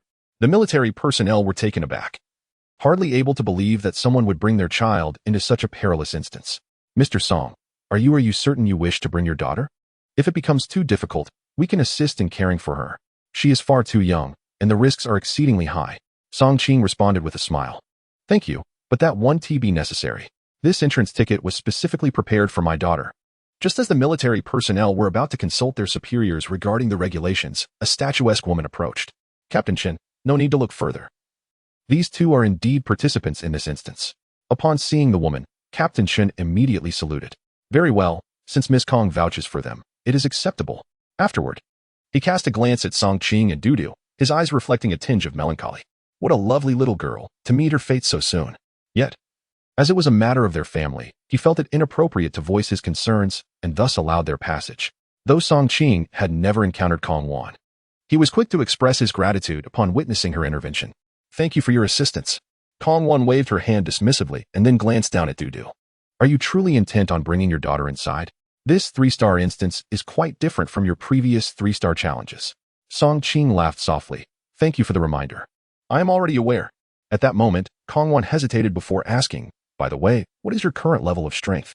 Song Qing was momentarily taken aback, unsure of the meaning behind her inquiry. Observing the confusion on his face, Kong Wan was startled. Surely you cannot be serious. Are you not a reinforcer? Song Qing nodded slightly. Indeed, neither my daughter nor I are reinforcers. Is there a problem? Upon hearing his response, Kong Wan felt a wave of despair wash over her. Initially, she had anticipated merely caring for a small child, but now she found herself burdened with an adult as well. This was too much. Subsequently, her tone shifted to one of irritation. Indeed, it is quite absurd for someone lacking in capability to insist on entering this place. It seems they have money to squander. Suddenly, Kong Wan contemplated a troubling possibility. Could it be that my family intends to matchmake me with this individual? Do they not realize my preferences in men? With this thought, her disdain for Song Qing intensified. Very well, once we enter, all actions will be under my directive. Should any issues arise, I shall not take responsibility. Do you understand? Song Qing was momentarily taken aback. Could there be a misunderstanding? However, Kong offered him no explanation and strode directly inside. Observing Kong's haughty demeanor, Song Qing felt a sense of frustration, while Dudu looked up at him. "Daddy, does that auntie dislike me?" Song Qing quickly shook his head. "Of course not. You are adorable. How could she possibly dislike you? It's probably just a bit of a misunderstanding. Let us proceed." Thus, Song Qing led Dudu toward the location where they would descend into the instance. Upon their arrival, everyone had received their equipment and was in the process of donning and testing it. At that moment, Kong tossed two devices before Song Qing. These devices can connect to the outside, allowing the rescue team to assess our situation and formulate a rescue strategy. They also enable us to communicate. Upon hearing this, Song Qing couldn't help but furrow his brow. Are they meant to monitor us? Kong glanced at him, her face displaying a look of disdain. Wear them if you don't wish to perish. With a resigned sigh, Song Qing complied and donned the gear, subsequently assisting Dudu in securing a headset around her neck. Then, Kong's voice emerged through the earpiece. "Can you hear me? Please respond." To avoid unnecessary trouble, he gently pressed the button on the headset and replied, "Received." Dudu, noticing his action, also pressed her headset and replied, "I received it too." Upon hearing Dudu's sweet voice, Kong felt a twinge of sympathy for her, shifting the blame entirely onto Song Qing. She then approached Dudu, gently adjusting her equipment, and said, "Your name is Dudu, correct?" Dudu nodded obediently. "Yes, auntie." "Auntie, do you not like Dudu?" Hearing Dudu's question, Kong immediately transformed her earlier impatience into warmth and affection. "Dudu, how could that be? I am quite fond of you. However, it is truly dangerous here. Perhaps you should refrain from going this time, all right?" Yet, Dudu shook her head. "Auntie, my daddy said I must stay close to him, so he can protect me." Witnessing Dudu's resolve, Kong's frustration with Song Qing deepened significantly. "Very well, once we enter, should any issues arise, seek out auntie, understood?" This time, Dudu nodded obediently. Subsequently, the gathered crowd awaited the arrival of the instance at the central location. During this interlude, Song Qing took the opportunity to keenly observe the other 13 individuals. He could not help but be astonished by the formidable strength of this assembly, which exceeded his expectations. However, what surprised Song Qing the most was the absence of Sun Xiao, who had long harbored intentions to bring about his demise. Just as Song Qing believed he would be free from interruption this time, a man in the distance flashed him a sinister smile, followed by a gesture across his throat. Song Qing furrowed his brow slightly, and at that moment, the sky suddenly changed color. Kong took a deep breath and declared, "The Demon Knight instance has descended. Do not forget what I have told you."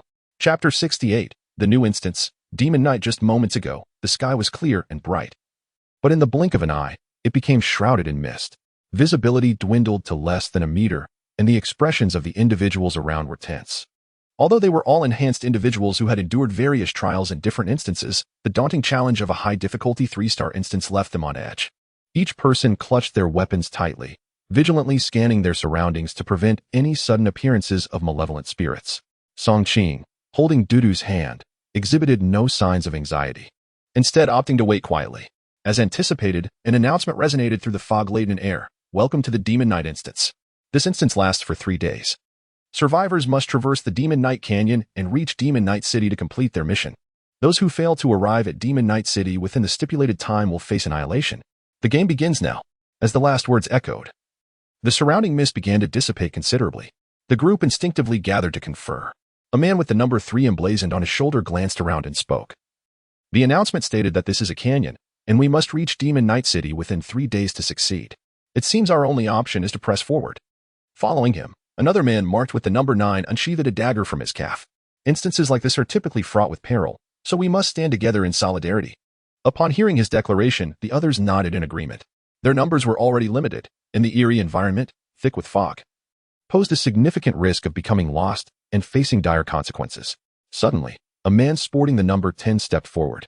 "I believe traveling together is feasible, but what if someone becomes a burden?" His words were clearly directed at Song Qing, who was accompanied by his daughter, Dudu. As anticipated, his remarks incited discontent among the others. "Indeed, we certainly do not wish to carry a dead weight. We aim to proceed together, but we do not want anyone taking advantage of us." "Exactly.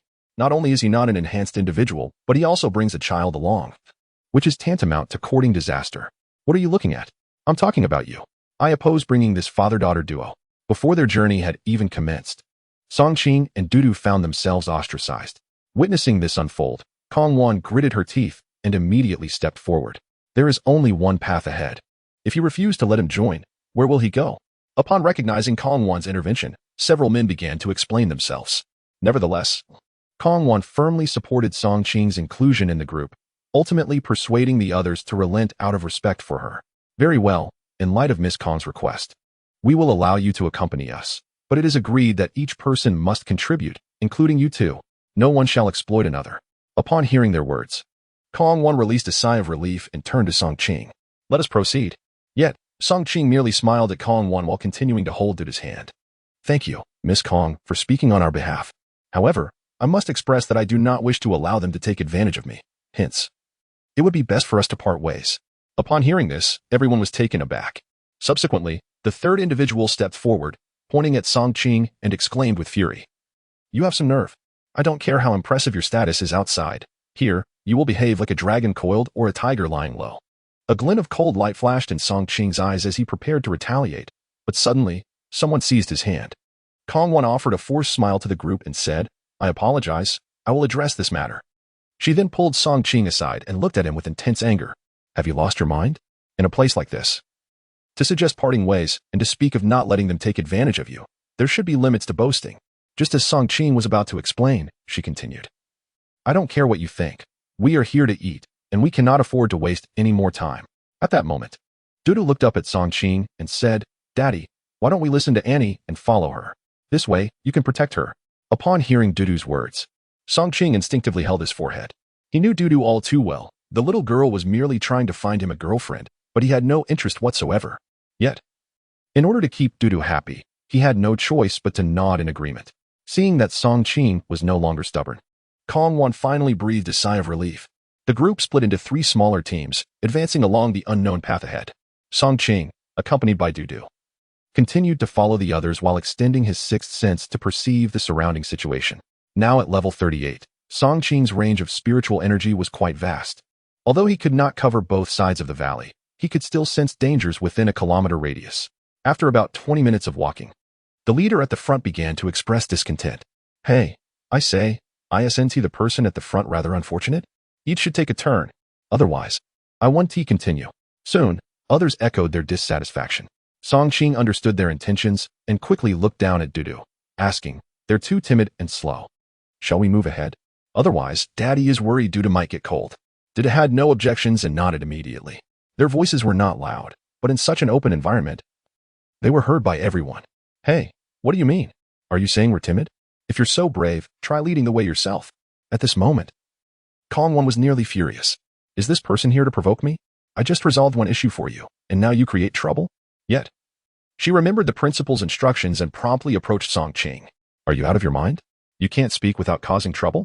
Song Qing looked at Kong Wan's stunning face and shrugged helplessly.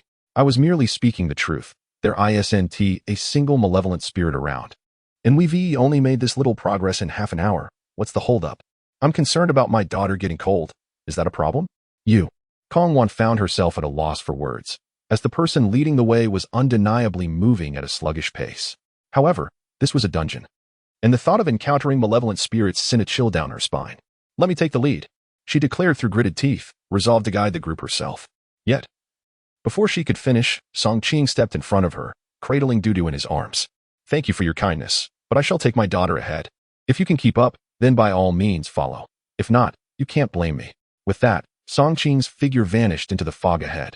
In an instant, the group was left dumbfounded. Has he lost his mind? This is a dungeon, not just an ordinary misty valley. The thought of Song Qing and Dudu confronting danger made Kong Wan mutter under her breath. They deserve it. They're only asking for trouble. Despite her words, she resolutely dashed after Song Qing's direction.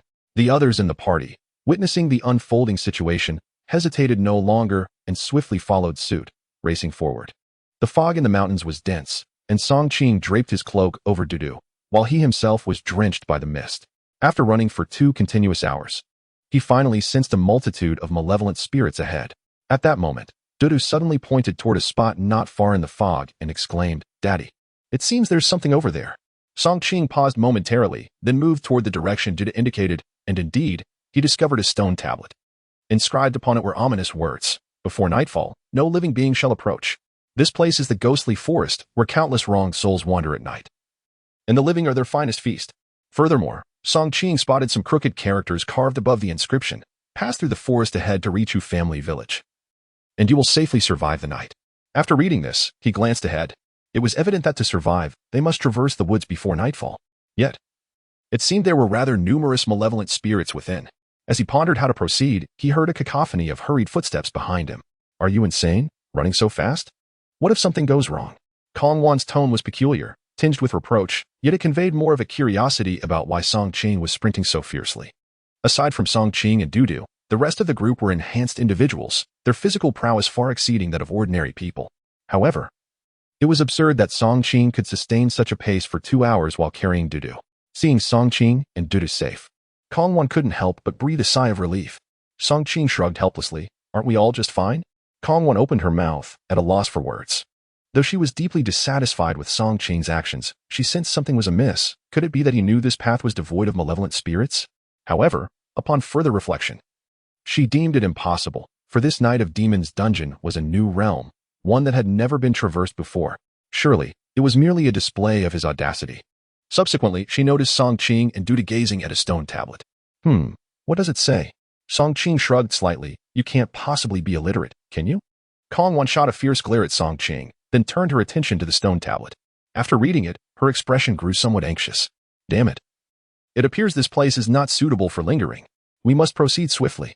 Yet, Song Qing pointed toward the thicket ahead and remarked, it is teeming with malevolent spirits. At least several thousand of them. Chapter 69. The warning on the stone tablet. Kong Wan paused momentarily, gazing incredulously at Song Qing. You mean there are thousands of malevolent spirits inside? How is that even possible? If there were truly that many, our safety would have been compromised long ago. Song Qing shrugged indifferently. If you don't believe me, feel free to take a look. But if you meet your demise there, it will have nothing to do with me. Kong Wan glared at Song Qing, her anger palpable. Is it so difficult for you to speak kindly? I am merely trying to protect you. As the two exchanged heated words, a cacophony of footsteps approached from behind. Soon, a large group arrived, each member appearing breathless and in poor condition. A man with a number 1 affixed to his shoulder shot an annoyed glance at Song Qing. Why are you running so fast? Have you forgotten what we discussed earlier? Song Qing shot a sidelong glance at him. The ones holding us back are you. Besides, I never agreed to team up with you. The man, visibly enraged, pointed an accusing finger at Song Qing. You. What? Am I mistaken? Did I ever say I would join your team? Who labeled me as a burden? I dare say. Some of you seem more like the hindrance. The man fell silent, turning his gaze toward the inscriptions on the stone tablet. Gradually, the others gathered around the tablet. Their astonishment grew upon seeing that both Song Qing and Dudu were still alive. Number 10's eyes widened in surprise. He had believed that the two of them stood no chance of survival, especially considering they were neither enhanced individuals nor did they possess any significant strength, let alone the presence of a small child. Indeed, they proved to be quite capable, even managing to eliminate Sun Wang. Perhaps they possessed some noteworthy skills after all. At that moment, nearly everyone noticed the ominous warning inscribed on the stone tablet, and a grave expression settled upon their faces. Number 3 looked up at the dimming sky. It appears night is approaching. The group then realized that the sky was indeed darkening. Oh no, we should hasten onward. Consequently, everyone prepared to advance once more. Song Qing, however, did not impede their progress, nor did she intend to disclose the presence of malevolent spirits ahead. Upon observing Song Qing's reaction, Kong Wan found herself momentarily taken aback. She then quietly inquired, are you certain there are really thousands of malevolent spirits ahead? Yet, the surrounding individuals remained silent, and her question was overheard by all.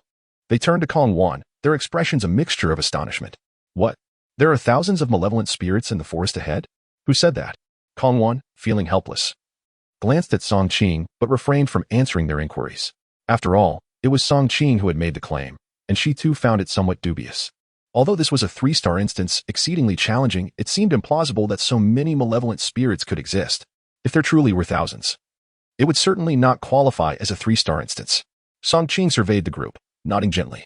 Indeed, there are indeed thousands of malevolent spirits lurking within the forest ahead. As soon as he finished speaking, a voice immediately rose in opposition. You claim there are thousands? Have you counted them? What a tall tale. How could there possibly be so many evil spirits? I see now, this fellow is rushing to plant this stone tablet here to ensnare us. Laughter followed. With the consensus that in a 3-star dungeon, and with only a handful of participants, it was implausible for so many evil spirits to exist. Do you even understand the rules of a dungeon? Nearly everyone dismissed Song Qing's words, responding with derision. On the side, Kong Wan, feeling the group's reaction was excessive, promptly interjected. What do you mean? He is merely offering a kind warning. It's one thing not to believe him, but what else with the mockery? Upon seeing Kong Wan defend him, the crowd fell silent. Subsequently, the first man turned to address everyone, regardless of whether what he says is true. We need to exercise caution. Let us move. It will be dangerous in the forest once night falls. We should find a safe place to take shelter. The group readily agreed with the first man's suggestion, and after a brief discussion, they set off. Kong Wan watched as they departed, feeling a bit troubled. Hey, are you coming or not? At that moment, Song Qing had just heated up the self-heating hot pot he had brought and was enjoying it with Dudu. After hearing Kong Wan's words, he sighed. I've already mentioned that there are many evil spirits in the forest ahead. We need to think of a strategy. Now is not the time. Kong Wan rubbed her forehead, feeling somewhat exasperated. If we don't leave now, do you intend to stay here? Doesn't the stone tablet say there are vengeful spirits at night? Song Qing merely smiled and handed a portion of the hot pot to Kong Wan. Let us eat first. There is no rush. Upon seeing the self-heating hot pot, Kong Wan could no longer contain her composure. Hey, this is a horror dungeon. How can you still think about bringing something like this? Song Qing looked at her and asked, don't you like hot pot? Oh. I also have some river snail rice noodles, but they might have a strong smell. Would you like some? Seeing that Song Qing had avoided her question entirely, Kong Wan was left speechless. I can't believe this. If it weren't for the principal instructing me to look after you, I wouldn't bother with you at all. I'll only ask you one more time. With that, Kong Wan found a rock and placed it in front of Song Qing, then glanced at his backpack. Do you have a seafood self-heating pot? Song Qing looked up at her, astonished.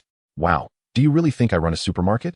Yet, astonishingly, he actually pulled out a seafood self-heating pot and handed it to her. Don't forget to pay me back later. I only brought one of these. Kong Wan was at a loss for words, lifting the seafood hot pot and starting to eat. In no time, the area around the stone tablet was filled with savory aromas, while Song Qing and Dudu ate with grease dripping from their mouths. Although Kong Wan felt quite exasperated, she found that eating the seafood hot pot made her feel considerably better, gradually restoring the energy she had expended while running. At the temporary command center for the North Mountain Dungeon, the soldiers tasked with monitoring were intently observing the conditions and physical states of everyone displayed on the large screen. They were utterly astonished to see Song Qing, accompanied by his daughter and Kong Wan, remaining behind, indulging in hot pot instead of joining the main group. Is this person out of his mind? This is a level 3 dungeon, they exclaimed. How could they have brought self-heating hot pot inside? Who knows? During the initial inspection, they only checked for weight limits on personal belongings without examining the contents. Seriously? I thought the additional gear belonged to that little girl. But it turns out Song Qing left his behind. What? He did not bring any equipment? Could it be that he discarded his gear and replaced it all with food? Upon hearing this, everyone in the room was left speechless. Just then, the sound of footsteps echoed from outside, and the tent flap was lifted, revealing the mayor accompanied by several individuals. The soldiers immediately stood and saluted. If anyone else were present, they would undoubtedly be taken aback.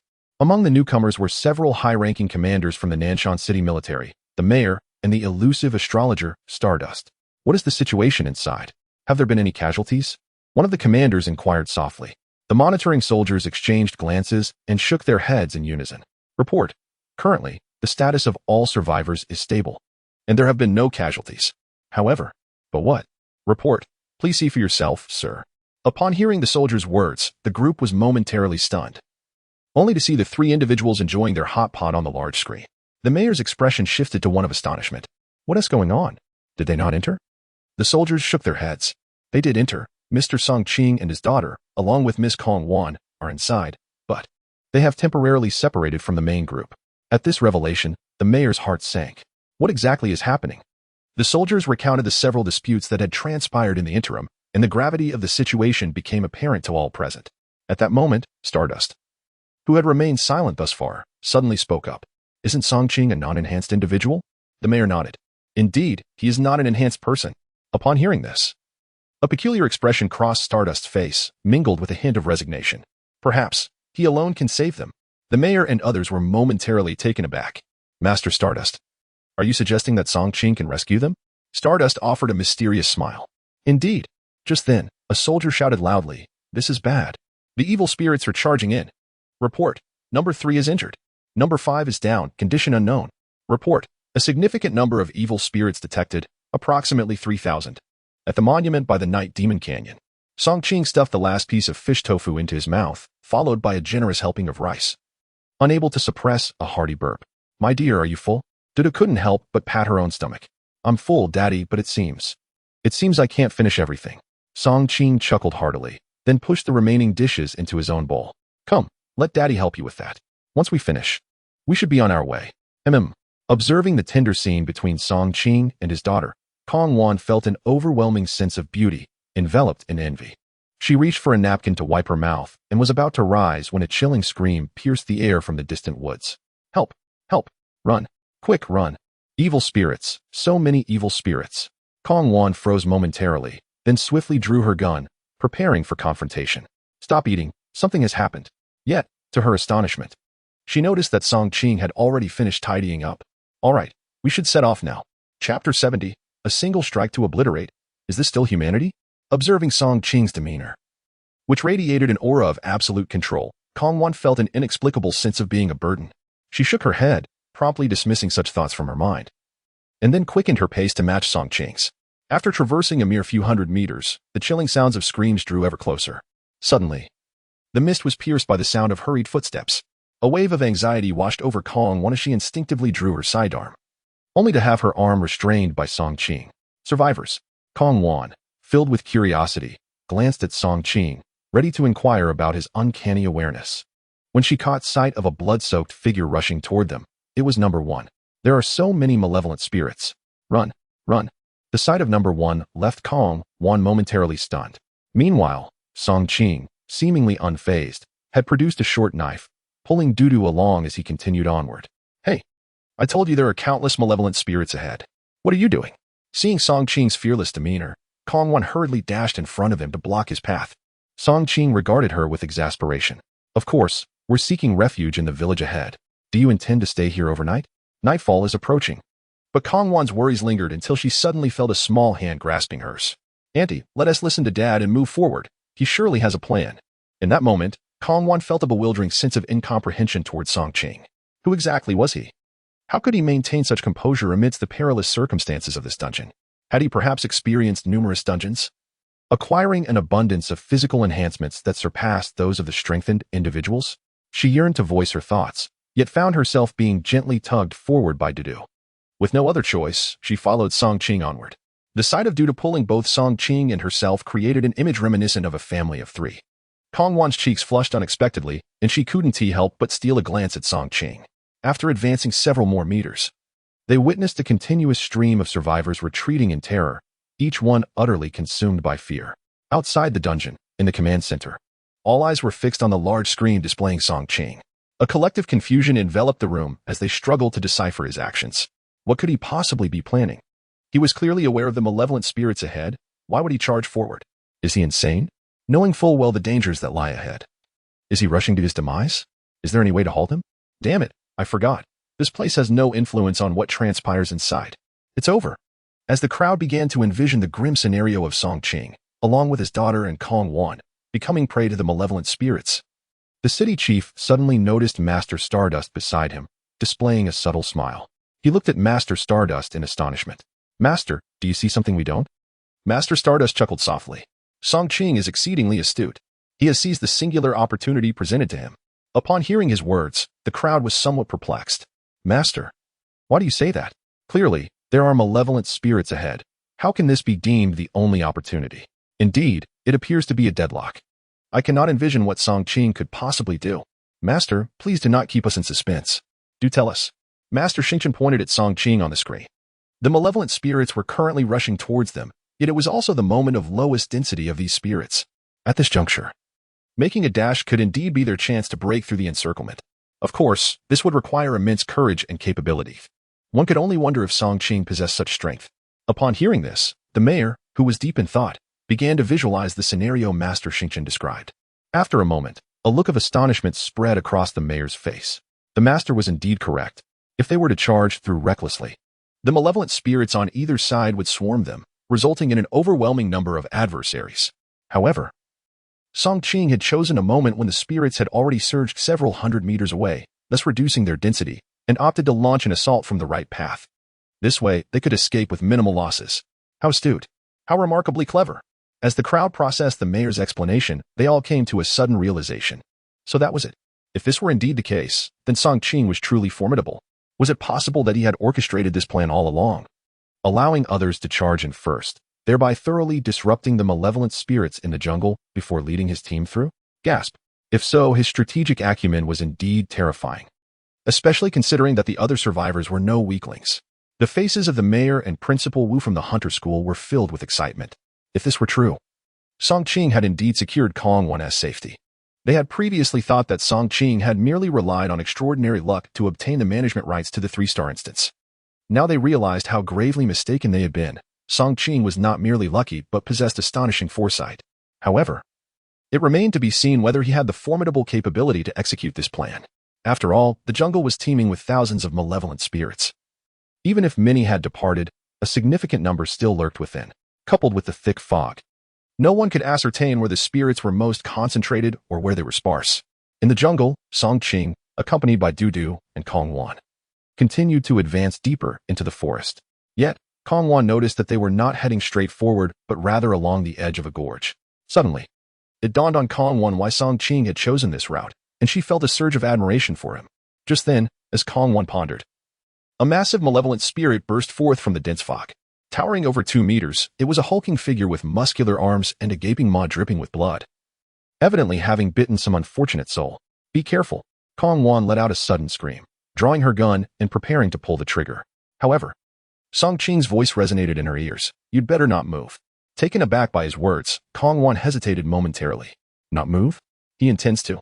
Before she could fully grasp the meaning, Song Qing's figure had already vanished from her sight. A piercing scream erupted from the towering, evil spirit in the distance, which then crashed to the ground with a thunderous sound. It died just like that? Witnessing this scene, Kong-won was left utterly dumbfounded. What on earth just happened? Such a formidable evil spirit, reduced to nothingness. She could scarcely believe her own eyes. Everything appeared so surreal.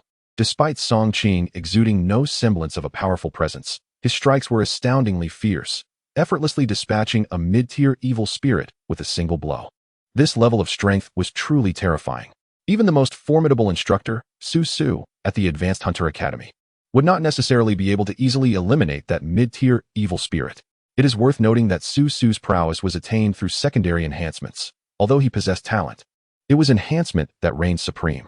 At that moment, Kong-won couldn't help but glance at the side where Dudu was, only to find the little girl still indulging in candy, her expression devoid of any surprise, as if it were the most mundane occurrence. Dudu, is your father always this formidable? Dudu looked up at Kong-won, puzzled. Yes, isn't it just a simple monster? Isn't it difficult? Daddy says that I can be just as powerful in the future. Upon hearing Dudu's words, Kong-won felt as though her worldview was shattering. What a joke. How could that be? That was a mid-tier evil spirit, incredibly powerful. Even she might struggle to defeat it head-on. Goodness, who are these people? Boasting? Yet, the little girl did not seem to be exaggerating at all. What secrets lay hidden within Song Qing? As Kong-won's thoughts spiraled into confusion, Song Qing turned to her and said, What are you standing there for? Are you going to wait to be surrounded by evil spirits? Oh, right.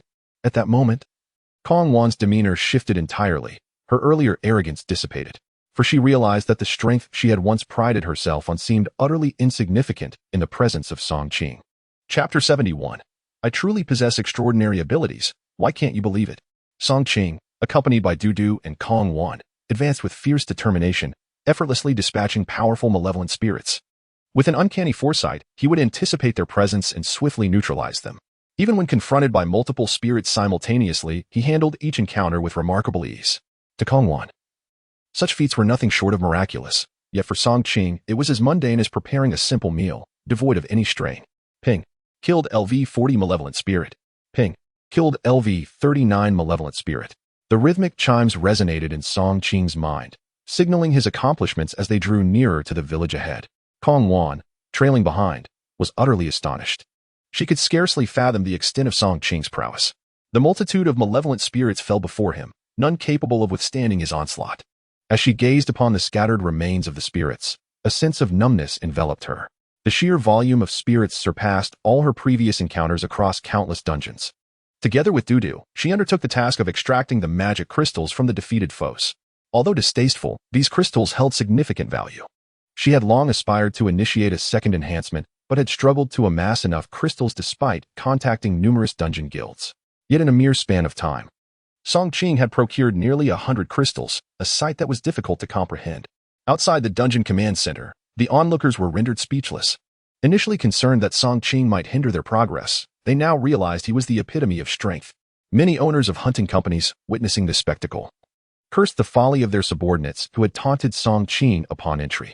Now, he alone had forged a path through the chaos, leaving them with nothing to show for their efforts. Some had even succumbed to the claws of the malevolent spirits. The astonishment on the mayor's face had remained unwavering from the onset. He swallowed hard, his hands trembling as he raised his teacup, struggling to bring it to his lips. Incredible! Far more formidable than I had anticipated. Beside him, Principal Wu of the Advanced Hunter School was equally taken aback by Song Qing's display. Such prowess seemed almost a waste for a mere board member. Meanwhile, Master Stardust observed Song Qing's every move with a composed demeanor, a satisfied expression gracing his features. Impressive. Truly impressive. It has been many years since I encountered such a gifted individual. Perhaps, with proper cultivation, he could ascend to the ranks of 7-star, 8-star, or even 9-star masters. At this proclamation, the crowd turned their gaze toward Master Stardust, astonished. Master, it has been ages since we've heard such praise from you. Indeed. A 9-star master. This seems utterly improbable.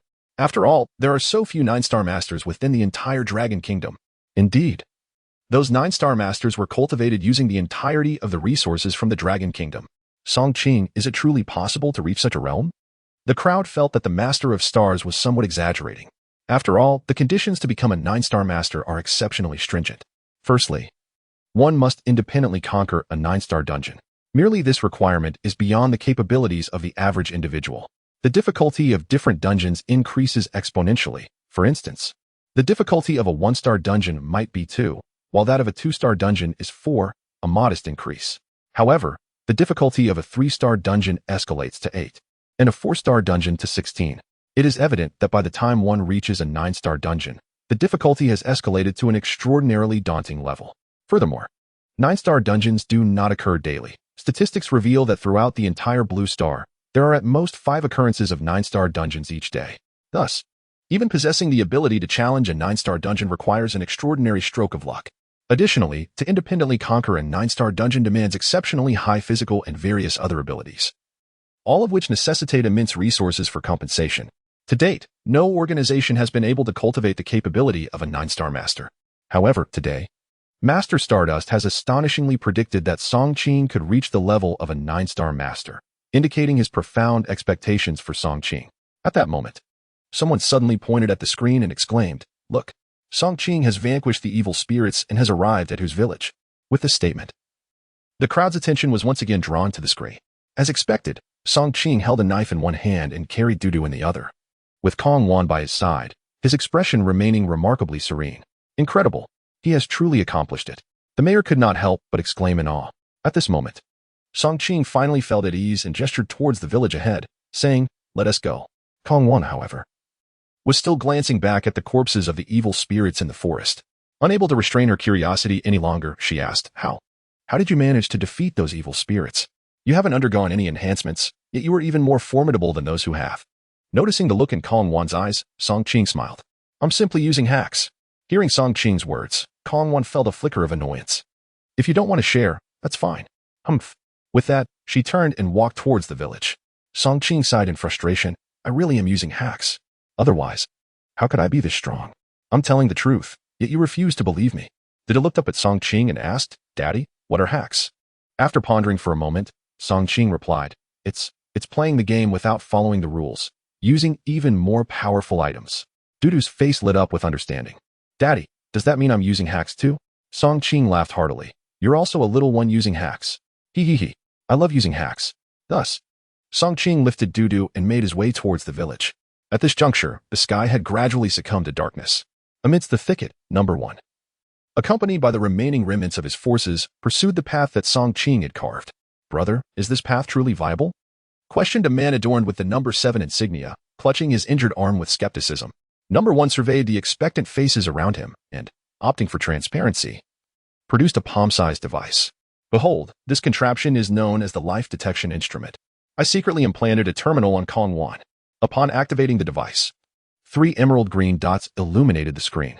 These dots represented 3 individuals, their extinguishment signifying death, red indicating severe injuries, yellow denoting minor wounds, and green signifying robust health. The crowd was momentarily taken aback. So, what you mean is that the three of them are still in good health? Number 1 nodded, exhaling a heavy sigh. It appears that the young lady possesses some extraordinary abilities unbeknownst to us. No wonder they did not accompany us. They evidently know the method to navigate this place. These words ignited a flame of indignation among the crowd. By heavens! After a lifetime of hunting eagles, we've been pecked in the eye by one. This vendetta must be avenged. Indeed, revenge is imperative. How dare they ensnare us within the confines of this instance? Such a grievance, if left unaddressed, is unworthy of a gentleman. At that moment, number 10 interjected amidst the fervor. I believe our immediate priority is to ensure our survival. As for vengeance, we have 3 days. There is ample time. He then removed his earpiece. Kong Wan's background is formidable. Hence, you understand? The crowd quickly comprehended, promptly dismantling and destroying all surveillance devices. Subsequently, number 1 glanced at the group. The night encroaches. We must quicken our pace. Thus, they set forth upon the bloody trail forged by Song Qing. Chapter 72. You shall sleep on the floor tonight. As the remaining 6 survivors cautiously advanced toward Hu family village, Song Qing, accompanied by Dudu and Kong Wan, arrived at a modest yet appealing 2-story building. Let us rest here for the night, Song Qing proposed. Kong Wan, though silent, surveyed the surrounding low earthen structures, feeling an unsettling aura emanating from the building before them. Just as Song Qing prepared to enter with Dudu, Kong Wan could no longer contain herself. Wait a moment. Song Qing glanced back at her. What is it? Everywhere we look, there are these earthen houses. Choosing this 2-story building seems rather conspicuous, does it not? Song Qing understood her apprehension. After all the other houses were made of mud, while this one stood out, inherently raising concerns of danger. However, he felt no trepidation. Having already employed his 6th sense to assess the situation, there was no peril within, merely the presence of another. To ease your worries, why not check elsewhere for danger? He suggested earnestly. Kong Wan regarded him with disbelief. But I'm a girl. How can you be so heartless? Song Qing shot her a sideways glance. If you are unwilling to explore, then heed my advice. If we are to navigate this scenario, do not dally. At that moment, Kong Wan found herself stripped of any remaining agency. In truth, it seemed she had never possessed any autonomy, always following Song Qing's lead. Frustrated, she pushed the door. But Song Qing intercepted her. What are you doing? What if someone is inside? Kong Wan retorted coldly. In such a scenario, how could anyone be here? If there were, I would devour this door. Song Qing chuckled, examining the door. This door might be rather unpalatable, don't you think? Ugh, that's impossible. Before Kong Wan could finish her thought, the door abruptly swung open. An elderly woman stood at the threshold, her face lined with deep wrinkles, exuding an air of intimidation. Come in, she beckoned. Song Qing turned to Kong Wan. Shall I escort you to your room? Kong Wan stood in stunned silence, incredulously gazing at the woman. How did you get in? The woman disregarded Kong Wan's query and turned, walking into the room. Song Qing laughed heartily and followed suit, guiding Dudu inside as well. The room was not particularly spacious and contained minimal furnishings, yet it was impeccably clean. Song Qing refrained from inquiring about the elderly woman's identity as he recognized that she, much like Dudu, was a neutral entity within this scenario. Though she appeared to be alive, she still belonged to the realm of malevolent spirits. Suddenly, the elderly woman halted and addressed Song Qing. The cost for lodging is 100 magic crystals for the night. Upon hearing this, Kong Wan gasped in astonishment. What? Lodging? Is this not an ordinary dwelling? Why is there a charge? And why is it so exorbitant? The elderly woman glanced back at Kong Wan. If you find it too expensive, you need not stay. There are free options nearby. Observing the woman's indifferent demeanor, Kong Wan could only silence herself. Redirecting her gaze towards Song Qing, she watched as Song Qing examined the gathered magic crystals, counting them briefly. I happen to possess 100 magic crystals. That should suffice for a room. With that, Song Qing placed the 100 crystals on the table and, accompanied by Dudu, ascended the stairs. Kong Wan felt a tumult of emotions within her, pursing her lips as she turned to leave. Just then, Song Qing suddenly looked back at her from the staircase. Where are you going? Kong Wan, feeling somewhat embarrassed, murmured, I think I will opt for the free accommodation. The elderly woman observed the darkening sky outside. Nightfall is imminent, and the nearby free lodgings are unlikely to withstand the malevolent spirits of the night. The establishment will close in half an hour, so if you intend to leave, do so swiftly. Witnessing the elderly woman's demeanor only intensified Kong Wan's distress. I do not possess that many magic crystals. Ultimately, she spoke the truth. At that moment, Dudu, situated upstairs, suddenly exclaimed, Andy, I am quite small and take up little space. Surely 3 of us can share a bed. Dudu's innocent proclamation made Kong Wan blush. Aware that children often speak without filter, and knowing that with Dudu present, Song Qing would likely not act against her. However, she still felt the strangeness of the situation.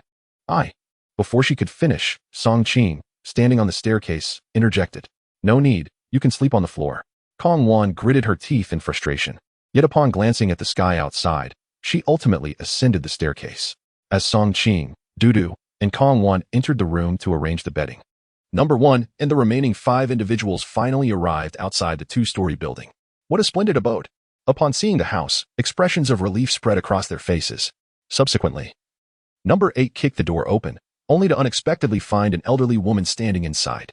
Upon seeing her, the group tensed, even brandishing their weapons. The elderly woman stood at the entrance, her expression one of displeasure. Each room in this establishment costs 100 premium magic crystals per night, plus a maintenance fee of 100 crystals for the door. Hearing this, Number 5 immediately aimed his weapon at the elderly woman's head, his irritation palpable. Humph. Have you lost your mind over money? Which is more important, your life or these magic crystals? However, to their astonishment, the elderly woman continued to regard them with an air of calm. There are 10 minutes until closing. If you do not wish to stay, then leave. Seeking death. Are we?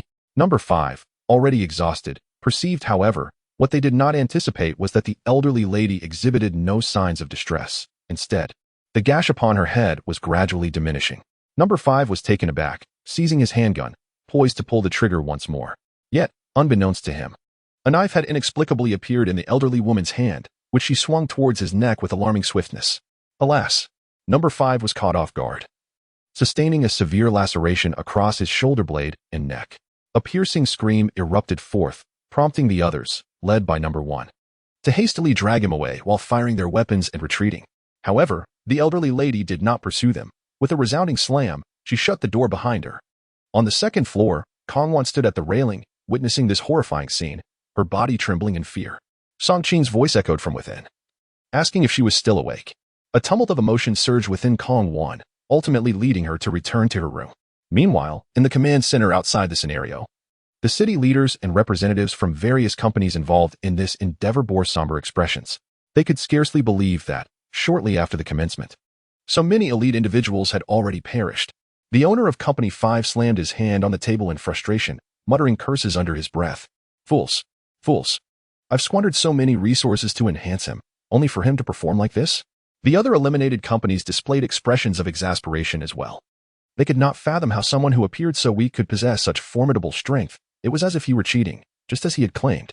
At that moment, the president of the Hunter Company, a subsidiary of Changyu Group, wore a grave expression. After a brief observation of the footage, he stepped out of the tent and retreated to a secluded area to retrieve his phone and dial a number. As soon as the call connected, he unleashed a torrent of invective.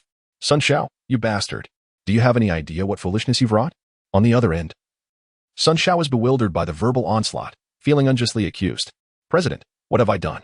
I don't believe I've done anything wrong. It's all your fault. You provided us with utterly erroneous information, leaving Lu Hong in a precarious position within the scenario. He may very well perish. Upon hearing this, Sun Xiao was drenched in cold sweat. This cannot be. I spent a fortune to secure those entrance tickets out of goodwill. How could anything go amiss? I thoroughly investigated those individuals. Lu Hong should be fine. Nonsense. What do you mean you investigated thoroughly? What about Song Qing? How do you explain his situation? Sun Xiao was left speechless. Song Qing? He is merely lucky, isn't. How could he possibly survive in such a scenario? The president, seething with anger, recounted the events he had just witnessed on the surveillance footage. After hearing this, Sun Xiao felt a chill run down his spine. This cannot be. Is there some kind of mistake?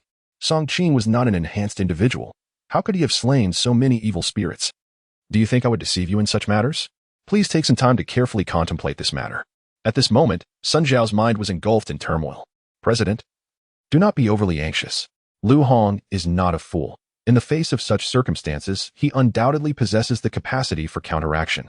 Counteraction capability? Indeed. I am well acquainted with Lu Hong. He will not passively await his fate. Even if Song Qing is formidable, he is still a guardian of a child. Therefore, President, let us remain calm and observe further. Upon hearing Sun Xiao's words, a thought sparked in the president's mind. Could it be that Lu Hong intends to take action against that child? Within the dilapidated straw hut of Hu family village, several individuals gathered around the lifeless body of number 5, their faces etched with fury. Damn it! What on earth transpired? How did Song Qing and Kong Wan survive? There must be some sort of oversight. I propose we shift our focus from vying for first place and acquiring the props to contemplating how we can ensure our survival. Let us reach out to Kong Wan. I am somewhat familiar with her. Perhaps she can offer us assistance. How do we contact her? Our communication devices are all lost. The last voice belonged to number 11. However, as he spoke, he noticed that the others had retrieved their communication devices. Number 1 gently patted his shoulder and remarked, "You remain too naive." Amidst number 11's expression of frustration, number 1 activated the communication device and inquired, "Kong Wan, are you there? Please assist us." Chapter 73. The uniquely tasteful Song Qing. As soon as Kong Wan heard the voice in her headset, her sleep vanished in an instant. She couldn't help but glance at Song Qing, who was on the bed telling a story to Dudu, and then realized that this message was exclusively sent to her by number 1. After pondering for a considerable time, Kong Wan finally cleared her throat and addressed Song Qing. "Ahem, may I trouble you with a question?" Song Qing turned to look at her, noticing that her expression was quite peculiar, yet he nodded in response. "Go ahead." Thus, Kong Wan pointed to her headset and said, "Wang Shun is looking for me," the one referred to as number 1. Song Qing nodded. In his mind, he had anticipated that those individuals would seek him out. However, he did not expect them to reach out so late. It seemed they were truly in a predicament. Having no other option left, ask him what he wants. Kong Wan obediently pressed the communication button and replied, "What is it?" Soon, Wang Shun's voice resonated through the headset. "Miss Kong, we just had a discussion and concluded that the difficulty of this instance is rather high. It would be quite challenging to succeed on our own, and we unanimously believe that collaboration would be more advantageous. Hence, we would like to invite you to rejoin us." Upon hearing Wang Shun's voice, Kong Wan couldn't help but scoff internally. These individuals certainly had an audacious sense of entitlement. Insisting that she join them was utterly shameless. She glanced at Song Qing and spoke into the headset. "Speak plainly." Wang Shun's voice soon echoed again. "Ahem. What I mean is we would like you to persuade Song Qing to see if we can journey together." "Understood. I will inquire." After finishing her sentence, Kong Wan switched off the headset and turned to Song Qing, relaying Wang Shun's intentions to him. "They must be at their wits' end and are seeking refuge with us with you." Song Qing nodded, comprehending what Wang Shun and the others meant. He then spoke directly. "I can take them with me." Kong Wan was taken aback, while she felt that it was rather callous to so readily abandon them. Given that this was an instance where lives could truly be lost, taking on these burdens could indeed prove to be a perilous gamble. "But weren't you at odds with them previously? Why would you agree?" Song Qing smiled and replied, "I haven't finished my statement. Do not jump to conclusions just yet." Kong Wan was puzzled. Given Song Qing's formidable strength, what could he possibly gain from them? Song Qing glanced out the window and continued. "Tell them this. I am willing to take them along, but each must provide me with 100 magic crystals. Furthermore, all decisions during our journey will be at my discretion." Upon hearing Song Qing's demands, Kong Wan was left utterly speechless. She had not anticipated his request to be so outrageous. 100 magic crystals was no trivial matter. Not only Wang Shun and his companions, but even she herself would find it exceedingly difficult to procure such an amount. "Well, it appears they are utterly incapable of producing it, aren't they?" Song Qing remarked with a charming smile. "Of course, I am aware they cannot," Kong Wan replied, perplexed and struggling to comprehend Song Qing's intentions. Subsequently, Song Qing elucidated her doubts. If they cannot provide it, cash may serve as a substitute, calculated at the prevailing market price of magic crystals upon exit. Truly, one could see the greed in their eyes. Kong Wan felt exasperated and pressed the communication button once more. Song Qing stated that they could accompany them. Yet each individual must present 100 magic crystals. If unavailable, cash could be used for settlement. Furthermore, all actions henceforth must adhere to his directives. Upon hearing Kong Wan's stipulations, Wang Shun was left utterly dumbfounded, erupting into a tirade of curses. "What nonsense is this? Have you no shame?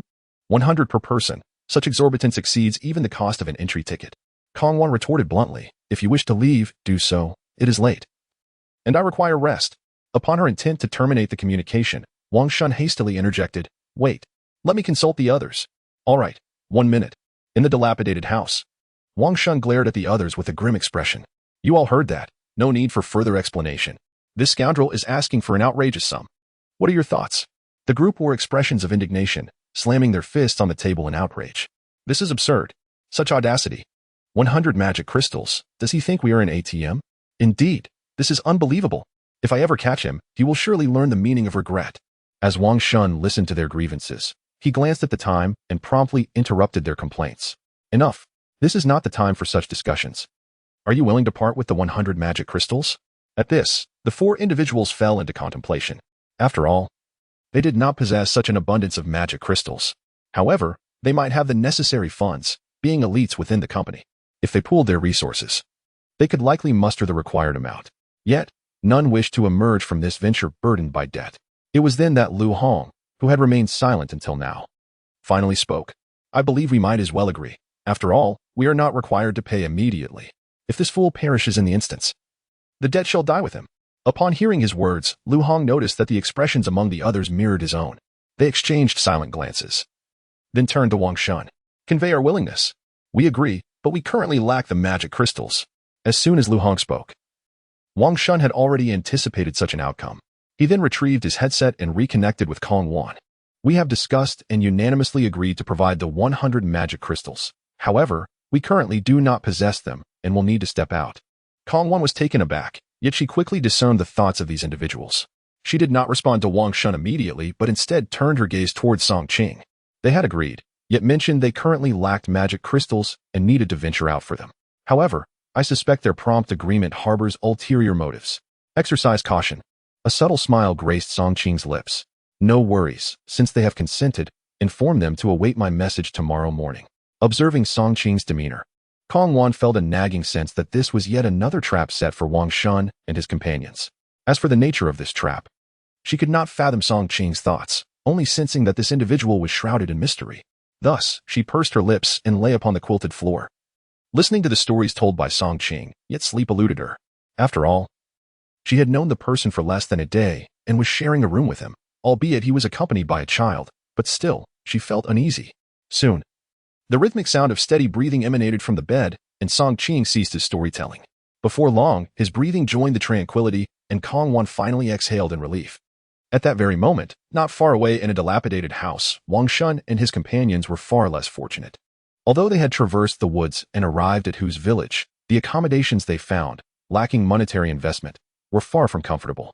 Less than an hour after settling in, a rustling sound arose from outside the window. The group immediately grabbed their equipment to investigate, discovering a relatively small beast, which they swiftly dispatched.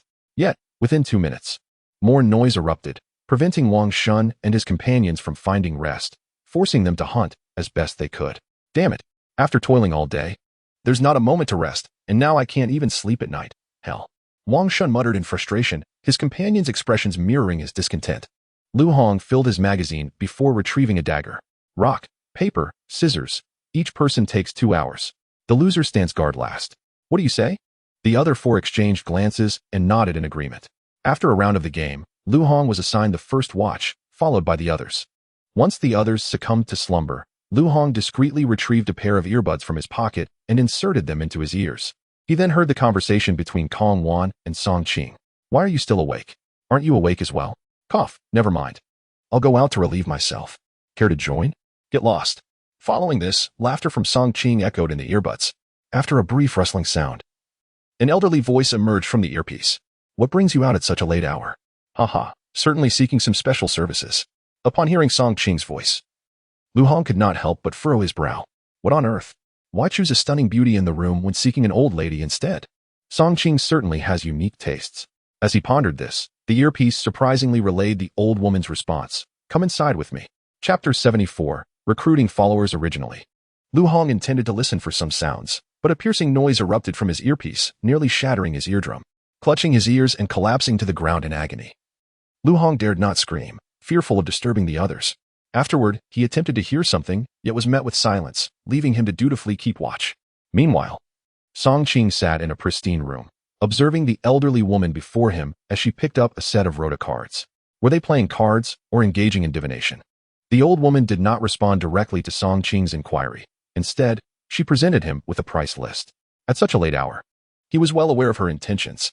Upon glancing at the items on the price list, Song Qing's brow furrowed in dismay. So expensive? I'm already staying at your establishment. Can't you offer a discount? Absolutely not. The old woman retorted decisively, her demeanor suggesting indifference. Resigned, Song Qing retrieved 50 magic crystals from his pocket. This is all I have left. I'll take package 3. The old woman nodded. reclaiming the price list and placing a tarot card on the table. Path of Life, Cave, Tentacle Beast. The card bore 3 seemingly unrelated words. Song Qing frowned slightly and asked the elderly woman for clarification. It's quite simple. The path to the next stage lies within a cave. And to pass the second stage, you must slay a tentacle beast. With that, the old woman tucked away the tarot card and closed her eyes, expecting further crucial information. Song Qing was surprised to find her unwilling to elaborate. Is this all I get for 50 magic crystals? Can't you share a bit more? The old woman, still with her eyes shut, replied, Package 3 comes at this price. If you wish to know more, Package 2 would be more suitable for you. Frustrated. Although he had more magic crystals, Song Qing was reluctant to squander them in such a manner. He thus rose reluctantly and declared, Forget it. I shall take my leave and get some rest. Not seeing you off. As Song Qing exited the room, he glanced at the earpiece and various equipment he had brought in, turning to the old woman and said, I'll leave these with you. Just as he was about to ascend the stairs, he spotted someone standing at the top of the staircase. The room was dimly lit, yet he could clearly discern her silhouette. It was Kong Wan. Upon seeing Song Qing, she furrowed her brow slightly. Weren't you supposed to be in the restroom? Why the delay? I suddenly felt the urge and took my time. Is that a problem? Humph. I distinctly heard you conversing with an elderly woman. I never expected you to be this kind of person. As she spoke, Kong Wan's face flushed with embarrassment. She had overheard their conversation outside the door, and her perspective was shattered by the implications of special services. Initially, she had thought she misheard, only to discover that Song Qing had indeed gone into the room with the elderly woman and lingered for quite some time before emerging. Song Qing gazed at Kong Wan with a bewildered expression. What sort of person is this? He thought, amused. Kong Wan stamped her foot in frustration, exclaiming, You are. Do you dare to deny what you were just doing? As Song Qing walked, he noticed the flush on her cheeks. Reflecting on his earlier conversation with the old woman, he suddenly comprehended the misunderstanding. Oh my, you can't possibly think I was engaging in such activities with that elderly lady. Kong Wan, blushing fiercely, retorted angrily. Isn't that the case? I heard everything, including the request for special services. You better not let Dudu find out. Song Qing covered his forehead in exasperation. Goodness, I can't believe you. When I mentioned special services, I simply meant gathering some intelligence. What were you imagining? He then recounted his recent escapade downstairs, leaving Kong Wan in shock. So it wasn't what I thought. Song Qing rolled his eyes. I'm not as depraved as you presume. Besides, your looks are merely passable to my standards. If I wanted something, I could easily find someone else. You jerk. Kong Wan's face reddened further at his words, and she reached for her weapon, only to be stopped by Song Qing. Enough. If there's nothing more to discuss, you should return to your rest. We have important matters to attend to tomorrow, and if you don't get enough sleep, it will be quite exhausting. He yawned, indicating his fatigue. Reluctantly, Kong Wan conceded and returned to her room to rest. The night passed in silence. The next morning, Song Qing was awakened by the sounds of Kong Wan rising. Despite having slept on the floor, she appeared to be in good spirits, likely due to her years of training at the hunter school. After freshening up and having a light breakfast, Song Qing set out with Dudu and Kong Wan. As they stepped outside, they spotted Wang Shun and his companions, battered and weary, seated nearby. Upon noticing Song Qing and the others, they instantly stood to greet them. Ahem, from this moment on, let us consider ourselves partners. Let's put aside any past grievances. Wang Shun initiated, extending his hand towards Song Qing. However, Song Qing had no intention of shaking hands. Instead, he lowered his gaze to Wang Shun's hand. Apologies, but I believe you may have misunderstood my intentions. What I meant yesterday was that I will guide you through, and you will follow my lead. Understood? After a night of torment, the group had lost their previous bravado and could only nod helplessly. Yes, I misunderstood. We will surely cooperate from now on. Just give us any tasks you require. Kong Wan watched in astonishment at their reaction. It was hard to believe that these individuals were elite figures from Nanshan City, typically proud and haughty. Yet, in just one day, they had been reduced to this state, suggesting that their previous night's experience had been quite harrowing. Beside him, Song Qing chuckled softly. Excellent. Your awareness is commendable. Had you possessed such insight earlier, many lives could have been spared. He then produced several contracts from his pocket and presented them to the group. Here, sign these contracts, and it will formalize our collaboration, allowing me to allocate tasks efficiently. Upon seeing the contracts, Wang Shun and the others exchanged glances. Clearly, Song Qing was not foolish. He had prepared a contract in advance. However, they too had their own plans, and thus, they affixed their fingerprints, marking the commencement of their official partnership. Subsequently, Song Qing glanced at the time and remarked, The upcoming task is straightforward. We must continue forward. Yet, similar to yesterday, we must locate a hiding place. Although the information had been purchased by Song Qing, he chose to share it with the group. This particular instance differed from others, as it presented a formidable challenge with high task requirements. Moreover, the atmosphere was shrouded in mist, even more severe than the previous day, with visibility reduced to approximately 3 meters. In order to successfully complete this mission, Song Qing opted to share the critical information with his companions, aiming to jointly discover the sanctuary, a cave. Upon learning that they not only needed to find a cave, but also eliminate a malevolent spirit boss, expressions of dread spread across their faces. Initially, they had assumed this instance was merely a notch above a standard 3-star difficulty. However, they soon realized that the challenge here stemmed not from the strength of the spirits, but from their sheer numbers. Defeating even a single spirit proved to be an arduous task, let alone carving a path like Song Qing. At that moment, they finally recognized that Song Qing was indeed the robust ally they needed.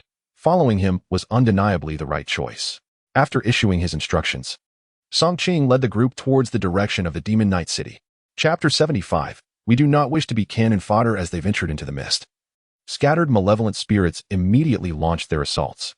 Faced with these sudden attacks, Wang Shun and his companions found themselves utterly defenseless. Even Kong Wan, confronted by the spirits, was flustered and could only react in haste. After half an hour, Song Qing raised his hand to halt their advance. Kong Wan, clutching her injured arm, inquired, "What is it? Are we unable to proceed ahead?" With a sigh, Song Qing asked, "In half an hour, how far have we traveled?" Kong Wan glanced at her watch. "Less than 5 kilometers. Indeed, 5 kilometers in half an hour. If we maintain this pace, not only will we fail to locate the cave, but we may not even reach the mountain that houses it." A heavy silence descended upon the group. Song Qing's observation rang true. Their progress was painfully slow, hampered by the relentless ambushes of the spirits surrounding them. "The mist is too thick. We simply cannot move swiftly. This cannot be blamed on us." "Indeed, it is not our fault. These spirits are the reason for our sluggish pace. Look, in such a short time, I've sustained 3 more injuries. What do you propose we do? We genuinely cannot traverse any faster." Wang Shun and the others felt helpless. They longed for survival, yet these elusive spirits offered no respite.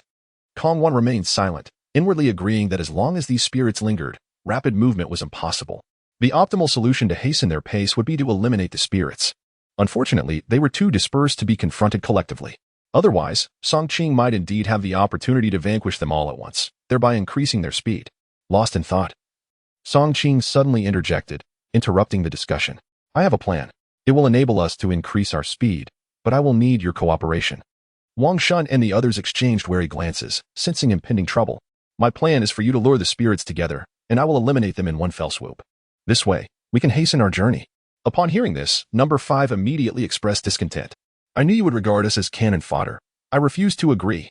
As soon as he spoke, Lu Hong stepped forward to oppose. "Indeed, we are already injured. Is it not excessive to ask us to engage in such a perilous endeavor?"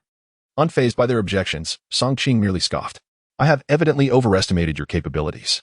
If that is the case, let it be known that we shall not cooperate." With that, he took Dudu's hand and turned to Kong Wan. "We shall proceed on our own. You will attract the spirits while I deal with them." Kong Wan shuddered at his words, but eventually nodded. "All right." With that, Kong Wan followed Song Qing into the depths of the mist. As they watched the figures vanish into the mist, Wang Shun and the others were engulfed by panic. What should we do? Must we truly part ways? Damn it. Are we to serve as bait to lure the malevolent spirits? We were deceived by them just yesterday, and now they return. If we do not follow him, we stand no chance of surviving. At that moment, Lu Hong spoke up. "I believe it would be prudent for us to cooperate with him. We must be cautious. Otherwise, we shall have to rely solely on ourselves." Upon hearing this, Wang Shun found Lu Hong's reasoning sound and turned to the other 3, saying, "Why don't we agree? After all, he alone can vanquish those evil spirits. What do you all think?" The others exchanged a few trivial remarks, but ultimately nodded in agreement. Meanwhile, ahead of them, Song Qing had dispatched several malevolent spirits and pointed toward the direction ahead. "Let us head that way for a moment." Kong Wan's mind was preoccupied with thoughts of how to evade the spirits. Upon hearing Song Qing's words, she momentarily froze, realizing she was about to become bait. After silently repeating a few phrases to herself, Kong Wan approached Song Qing. "I am ready." Song Qing looked at Kong Wan, slightly taken aback. "Ready for what?" This time, it was Kong Wan's turn to be bewildered. "Weren't you assigning me the role of bait?" Upon hearing this, Song Qing burst into laughter. "What a joke. That was merely for their benefit. You are not needed at all." Kong Wan stared at him in disbelief. "What? So you had it all planned out? Why didn't you tell me sooner? You startled me. Song Qing shrugged. If I had informed you earlier, you wouldn't have been so anxious and frightened. But will they truly come? What if they don't? If they aren't fools, they will definitely come. Observing Song Qing's inexplicable confidence, Kong Wan could only pout and sit aside, continuing to wait. Sure enough, a few minutes later, shouts emerged from within the mist. Song Qing, where are you? We were wrong. We are willing to be bait and cooperate with you. Please say something. Yes, we truly understand our mistake. We won't dare again. Grant us another opportunity. We were just a bit scared, but we have all realized that to succeed, we must rely on you, brother Song Qing. Kong Wan was taken aback upon hearing the voices from the mist. Song Qing was indeed correct. These individuals had returned. Even offering an apology, it was quite a slap in the face. Kong Wan reflected that if it were her, she would feel too embarrassed to return. Yet, these people truly came back, showing a complete lack of integrity. Without further ado, Song Qing instructed them as soon as they approached. Follow my instructions. You must walk together. Remember, do not disperse. Otherwise, if you lose track of me, I shall not be held responsible. As he spoke, he advanced towards Wang Shun and the others. Just as Wang Shun was still processing the situation, Song Qing abruptly tore off a bandage from his body.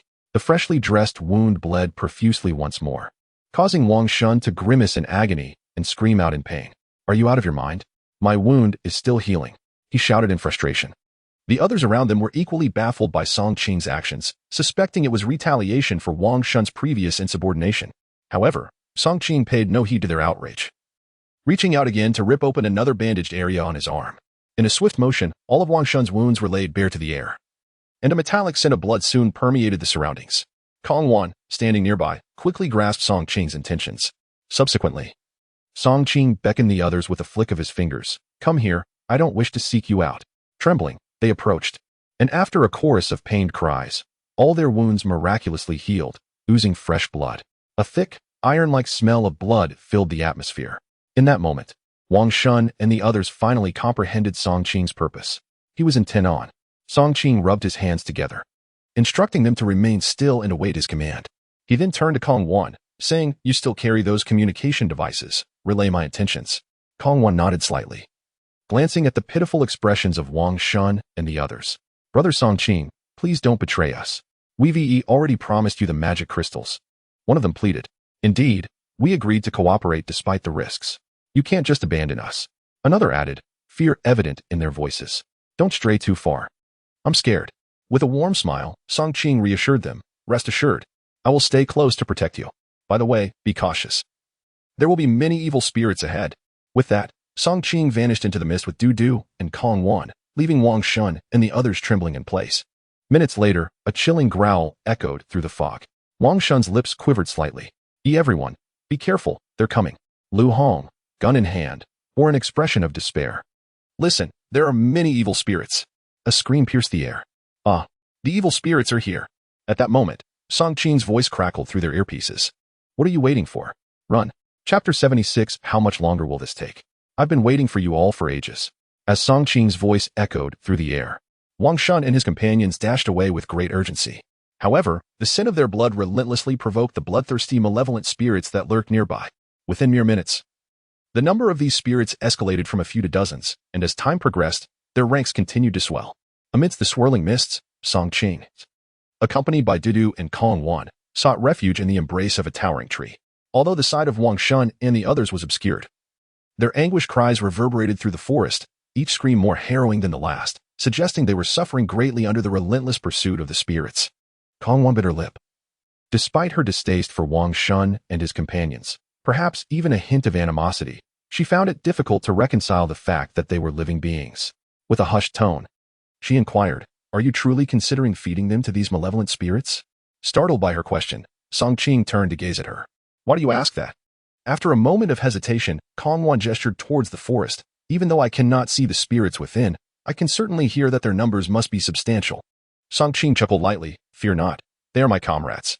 How could I possibly resort to such actions? Let us not rush to conclusions. But, with so many malevolent spirits, how will we deal with them? That is not a concern for you to bear. Just keep an eye on Dudu. Glancing at the time, Song Qing addressed Dudu. If we encounter any spirits, do you remember what to do? Dudu nodded earnestly. I remember, Daddy. You needn't worry about Dudu. I can protect Auntie. A satisfied smile spread across Song Qing's face. That is splendid. Safeguard yourself and Auntie. Daddy will return shortly. Kong Wan, hearing Song Qing's earnest exchange, was momentarily taken aback. What was happening? Had they lost their senses? Asking a 3- or 4-year-old girl to protect her. Was it truly appropriate to utter such words? She tugged at Song Qing's sleeve, frustration etched on her features. I will look after your daughter. Rest assured. Emphasizing the words look after. She aimed to convey to Song Qing that she would be responsible for the child, not the other way around. With a mischievous grin, Song Qing replied, suit yourself. Just make sure to protect yourself as well. With that, he leaped gracefully, vanishing from the tree branch. Meanwhile, the forest echoed with the continuous cries of despair. Wang Shun and his companions had been fleeing from the omnipresent spirits for half an hour. Each one of them was nearing the limits of their endurance. Although they were enhanced individuals, their physical capabilities far exceeding those of ordinary humans, the combination of blood loss, unclear visibility, and the overwhelming number of spirits had led to a rapid decline in their stamina.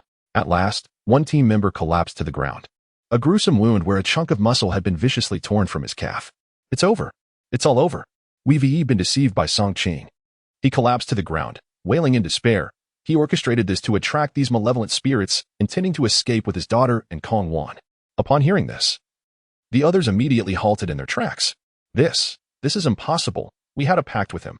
He would never betray us. Huh? A pact? Pray tell. What realm are we in? First, ponder how to survive. Damn it. We should have foreseen this. We were far too naive. In an instant, hope dissipated among them as they stood frozen, listening to the encroaching whispers of the malevolent spirits surrounding them. I can't run anymore. If you wish to flee, then go, Wang Shun declared, pulling a pack of cigarettes from his pocket and lighting one for himself. Lu Hong glanced at Wang Shun, a wave of frustration washing over him, and sat beside him, igniting a cigarette of his own. The other three soon followed suit, lighting their cigarettes and descending into a heavy silence. The wails of the malevolent spirits echoed from every direction, like the tolling of a death knell. In that moment, tears streamed down Wang Shun's cheeks, filled with unwillingness. Suddenly, a piercing scream from a distant spirit shattered the tension. Wang Shun paused, quickly wiping his eyes. Did you hear that sound? Lu Hong exclaimed, discarding his cigarette and shouting into the mist. Song Qing, are you here to rescue us? The others joined in the chorus of desperate calls. At that moment, Song Qing burst into the encirclement of malevolent spirits like a warrior of legend. With remarkable agility and formidable strength, he dodged their attacks, seeking opportunities to deliver lethal blows. Fortunately, these spirits were not of a high caliber, slightly stronger than those in the woods, ranging approximately from level 50 to 60. Although Song Qing was only in his 40s, his exceptional nimbleness and rapid movements allowed him to face these spirits with little resistance. The system notifications echoed in his mind, signaling a gradual increase in his level. Following the voices of Wang Shun and the others, Song Qing fought his way through. Upon witnessing their battered forms, he tossed a vial of medicine to them. You have half a minute to apply the medicine and then leave this place. The sight of Song Qing brought tears of joy to Wang Shun's eyes. I thought you truly abandoned us. He sobbed, overwhelmed by emotion. Even feeling a pang of homesickness in that desperate moment, just when he had given up hope, Song Qing arrived like a divine warrior. The others appeared equally distressed, hurriedly applying medicine to their wounds.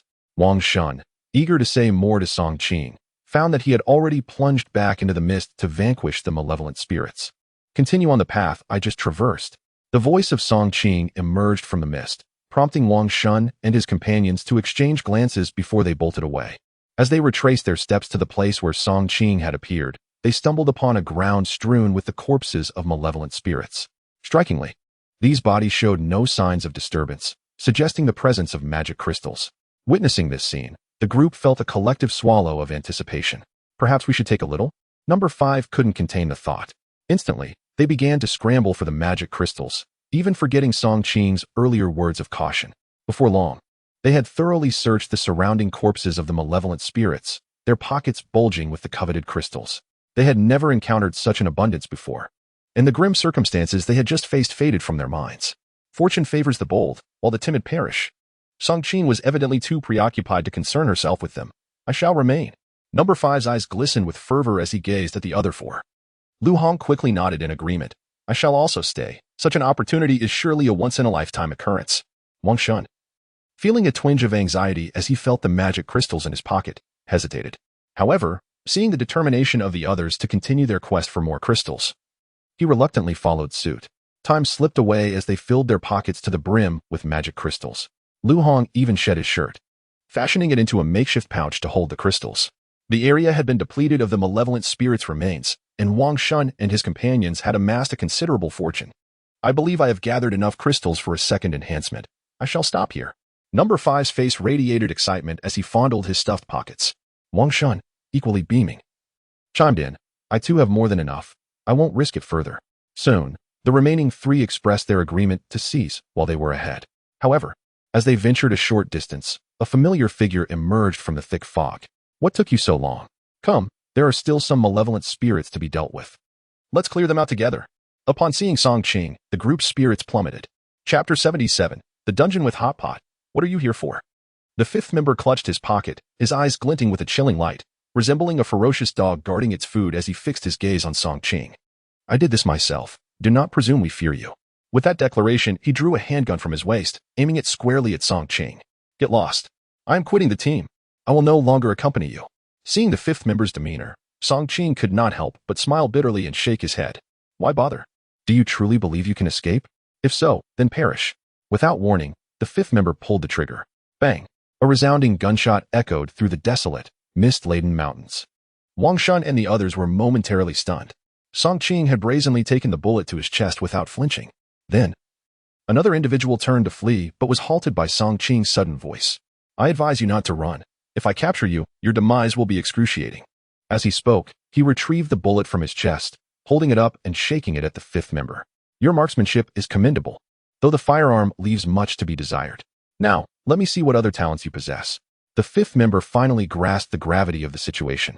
Panic edged across his face as he retreated. Do not come any closer. I warn you. A cold smirk played on Song Qing's lips. What is this? Are you afraid? Go on, keep shooting. Let us see if you can kill me. Upon hearing these words, the 5th member panicked, turning and fleeing, quickly vanishing into the fog. Song Qing sighed and turned to Wang Shun and the others. By the way, there are magic crystals within the remains of those evil spirits.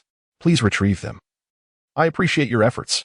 With that, Song Qing too disappeared into the mist. Wang Shun and the others exchanged glances. What should we do? Should we run or stay? Wang Shun stuttered as he spoke. The remaining 3 were equally astonished by Song Qing's prowess. Run? Where to? In the end, we would still meet our demise here. Just look at the 5th member. I refuse to die, regardless of the riches. Life is worth more than money. Song Qing was far too formidable. At least for now, they did not wish to oppose him. Indeed, it's better to earn money than to spend it with no life left. Even if offered 100 ninth-grade magic crystals, I would refuse. Doesn't he even fear bullets? How can we contend with him? Thus, the group promptly gathered the magic crystals into a bag and continued to drag the foul-smelling corpses of the evil spirits closer to extract the crystals. Just as they completed their task, footsteps echoed through the mist. Soon, Song Qing reappeared before them, a warm smile gracing his face. Thank you for your hard work, everyone. Please take 2 magic crystals each.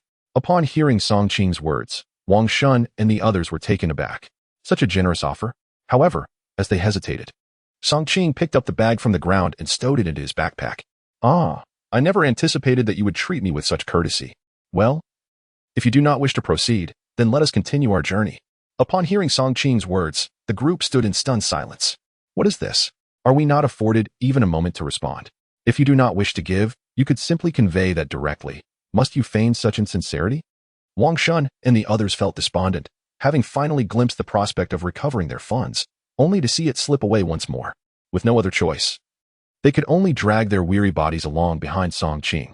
After walking for a few minutes, Song Qing called down Kong Wan and Dudu, who had been hiding among the trees. When Dudu saw Song Qing again, she joyfully leaped into his embrace.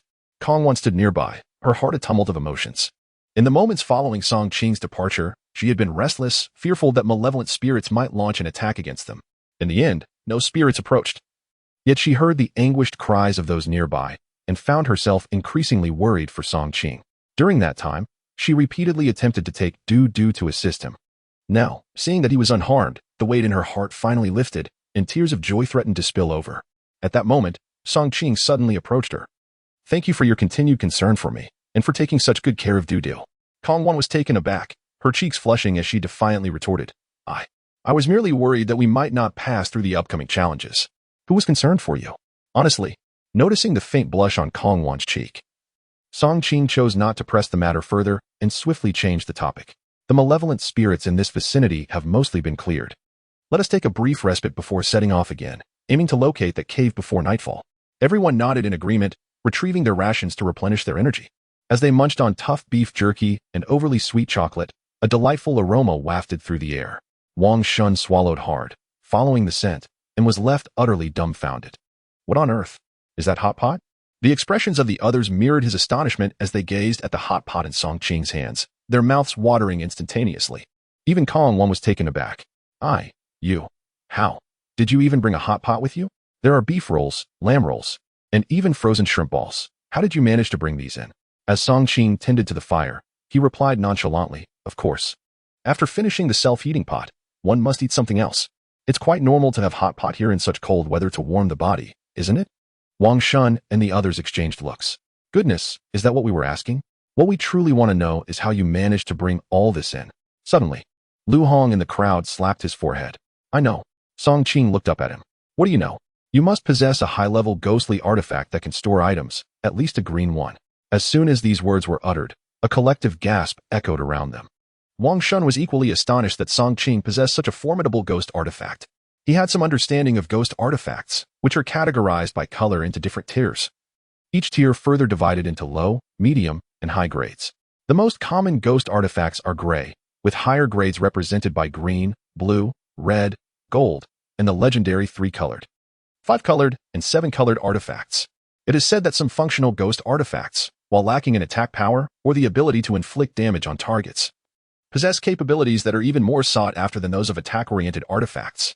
Among these, the most coveted are those with storage capabilities. Typically, such artifacts are of at least green grade, and each one is worth a fortune. Whenever such artifacts emerge in dungeons, they invariably stir up a frenzy. Everyone gazed at Song Qing with incredulity. In contrast, Song Qing could only manage a wry smile and shake his head. He possessed no ghost artifact, merely the system's storage space. However, observing their eager expressions, he smirked and retrieved an ancient-looking ring from his pocket. Indeed, I do possess a storage ghost ring. With a cubic meter of storage space, allow me to enlighten you. Instantly, the group's previous obsession with hot pot vanished, and they fixated on the ring in Song Qing's hand like ravenous wolves. Subsequently, he slipped the ring onto his finger. All right, let us eat. Kong Wan, sitting nearby, was rendered speechless. Typically, those who own a storage ghost ring do not flaunt it so openly unless their strength is sufficient to suppress others. Yet, Song Qing confidently showcased it. She leaned closer and whispered in his ear, You shouldn't have revealed that. Song Qing merely smiled and handed her a bowl, saying, Choose your preferred ingredients. Seeing Song Qing divert the conversation, Kong Wan chose to remain silent. After satisfying their hunger, the group set off once more. As they journeyed, an air of contemplation enveloped them, leaving little room for conversation. After trudging for 7 or 8 hours, just as exhaustion began to overtake them, Wang Shun's voice rang out ahead. Look, a mountain is blocking our path. Shortly after, Kong Wan exclaimed, A cave. I've discovered a cave. Could this be the one we are searching for? A thrill surged through Song Qing as he hastened to the cave's entrance for a closer inspection. Before him lay a cave towering over 10 meters high and approximately 7 or 8 meters wide. The surroundings were overrun with various poisonous plants and vines. And within the cave, water accumulated up to the calves, murky with decaying vegetation. Gazing into the dark abyss of the cave, Song Qing resolutely addressed the group. This must be the place. Let us hurry inside. Our time is limited, and we have much to accomplish. Upon hearing these words, the crowd immediately switched on their flashlights and ventured into the dark abyss of the cave. Chapter 78, As Darkness Falls. The monsters approached the cavern appeared exceedingly eerie in the pitch-black darkness, yet it harbored no imminent danger. A notable advantage was that the area remained untainted by fog. The extent of their visibility matched the reach of the light. However, after traversing a few hundred meters, the group encountered an obstruction.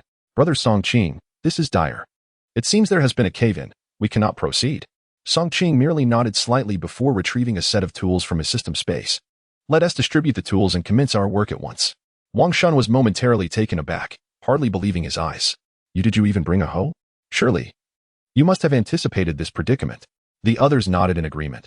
Their curiosity piqued regarding whether Song Qing had foreseen the narrative of this quest. Song Qing waved his hand dismissively. Please, this is a new quest. How could I possibly know the plot? He continued, Enough of this chatter. Let us clear this cavern swiftly and leave. Otherwise, if time slips away, we shall all meet our doom. Seeing Song Qing's reluctance to discuss the matter further, the others resigned themselves to his directive. Pointing to the hoe on the ground, Song Qing assigned tasks. Wang Shun, you four will excavate the cave. Kong Wan, you shall maintain vigilance over our safety. Dudu, you will assist me in hunting the malevolent spirits. Any objections? Wang Shun and the others, though reluctant, acquiesced to his orders. After all, Song Qing was the sole individual capable of vanquishing the malevolent spirits, and given Dudu's youth, it was only fitting that they remain together. Moreover, Kong Wan was the only adult female in the group. It would be inappropriate for her to toil in the excavation. Thus, the task of digging the cave naturally fell to them. The sounds of rock being hewn echoed through the cavern. Clang, clang, clang. After applying the medicinal concoction provided by Song Qing, most of their injuries had healed, allowing them to work without hindrance. However, after a while, Lu Hong suddenly voiced his dissatisfaction. We've been deceived. There are no malevolent spirits here at all. Upon hearing Lu Hong's words, Wang Shun and the others turned to look, and indeed, they found Song Qing and Dudu frolicking outside the cavern, thoroughly enjoying themselves. Witnessing this, two of them were instantly incensed. How can he treat us this way? Does he truly see us as mere laborers? I refuse to accept this. He*s outside playing merrily with a child while we toil away in here. Wang Shun sighed. Why should we complain? Simply because he possesses the ability to hunt malevolent spirits and is stronger than us. We must focus on our work. Surviving this ordeal is a blessing in itself. Lu Hong, upon hearing his words, seemed to come to a realization, nodding slightly as he leaned on his hoe. Indeed, surviving is a significant achievement. If we can procure something in the process, that would be even better. Now is not the time for our resistance. Upon hearing Lu Hong's words, Wang Shun could not help but glance at him, sensing an underlying meaning in his statement. However, he chose not to elaborate further and continued his labor in excavating the ground, while Wang Shun and the others were diligently breaking the rocks. Song Qing and Dudu had already arrived at the entrance of the cave. Daddy, it seems that night is falling, Song Qing remarked with a slight nod. Extending his senses outward, a considerable gathering of malevolent energy was assembling from a great distance, far exceeding any number he had ever witnessed before. The weight of this realization cast a shadow over Song Qing's expression. Indeed, darkness was approaching, and with it, the monsters. Sensing her father's unease, Dudu gently took Song Qing's hand. Don't worry, Daddy. Dudu will protect you. The comfort in his daughter's words brought a smile to Song Qing's face as he affectionately ruffled her hair. All right, let Dudu protect Daddy. Dudu then took a few steps towards the cave's entrance, picking up small stones and tossing them outside. Song Qing stood nearby, watching her playful silhouette with a tender smile. However, not far behind them, Kong Wan glanced at the father-daughter duo with a hint of envy. Having never enjoyed such closeness with her own father, she couldn't help but feel a pang of longing. Lost in thought, she was startled when Song Qing appeared before her, interrupting her reverie. I have a small favor to ask of you. Kong Wan immediately lifted her gaze to meet his. What do you need me to do? If I must confront the boss, I hope you can look after my daughter. Upon hearing Song Qing's request, Kong Wan was momentarily taken aback, noticing a glimmer of sincerity in his eyes. All right, I promise. Then, a thought crossed her mind, and uncertain whether to voice it, she finally asked softly. Are you worried about Wang Shun and the others? I have never considered them my own, nor have they regarded me as one of their own. Caution is essential. Kong Wan felt a surge of joy at his words and instinctively questioned. So does that mean I am considered one of your own? As soon as she spoke, she realized her slip and felt her cheeks flush. Song Qing regarded her with a measured gaze. For now, we are merely collaborators. Kong Wan felt a tinge of disappointment at his response. Just hours ago, before entering the dungeon, she had dismissed Song Qing entirely.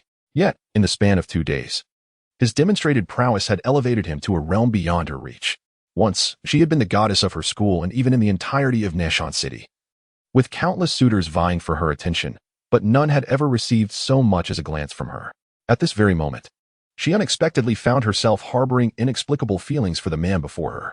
Suddenly, Kong Wan realized, how could I forget to entertain such peculiar thoughts in a place like this? Such musings could very well lead to my demise. It is utterly dreadful. Thus, she took a deep breath, striving to cast aside the image of Song Qing from her mind. It was then that she noticed, to her surprise, that Song Qing had vanished without a trace. Not far off, only Dudu remained, engrossed in playing with a stone. Upon seeing Dudu, Kong Wan's anxiety surged, and she stamped her foot in frustration. How could he leave without a word? What if something went awry? How would I explain this? Truly, men can be so careless. She hastened toward Dudu, and upon confirming that he was unharmed, she finally exhaled in relief. Where is your father? Where has he gone? Dudu raised his head, pocketing an oval pebble, and pointed in the direction of the mist.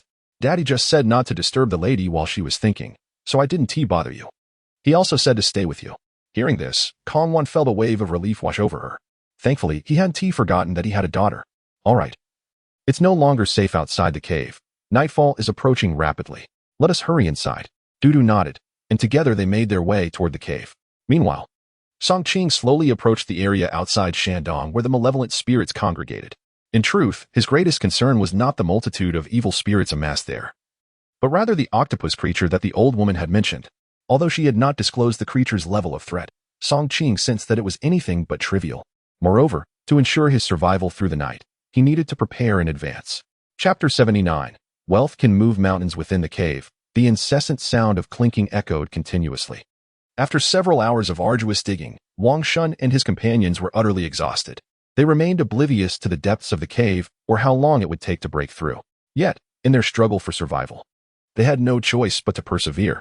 As they observed Kong regaling Dudu with tales while idly passing the time, the four men exchanged glances, their demeanor shifting into a mocking tone in the absence of Song Qing. Truly, in the next life, I shall insist on being a woman, one lamented. Oh, being a woman is splendid. They need not toil, merely sit back and have everything provided. Indeed, women have it easy, no matter how they recline. There will always be men eager to please. Kong Wan's expression darkened upon hearing their derisive remarks. What do you mean by that? Wang Shun chuckled, rising to dust himself off. Nothing of consequence, merely conversing. We weren't speaking of you, so why the urgency? The others joined in the ridicule. Emboldened by Song Qing's absence, feeling liberated to act as they pleased, Kong was no fool. She recognized that, in such dire circumstances, her individual strength was no match for the four men. Yet, even with her good temper, their relentless insults began to wear on her. Just then, footsteps echoed from outside the cave, prompting Wang Shun and his companions to immediately suppress their smiles and exchange glances, resuming their work. After enduring their taunts, Kong felt a surge of distress. Upon seeing Song Qing approach with a flashlight, her pent-up grievances threatened to spill over, and she longed to rush forward and express her woes. However, recalling their merely collaborative relationship, she understood he would not advocate for her. Thus, she silently buried her frustrations deep within.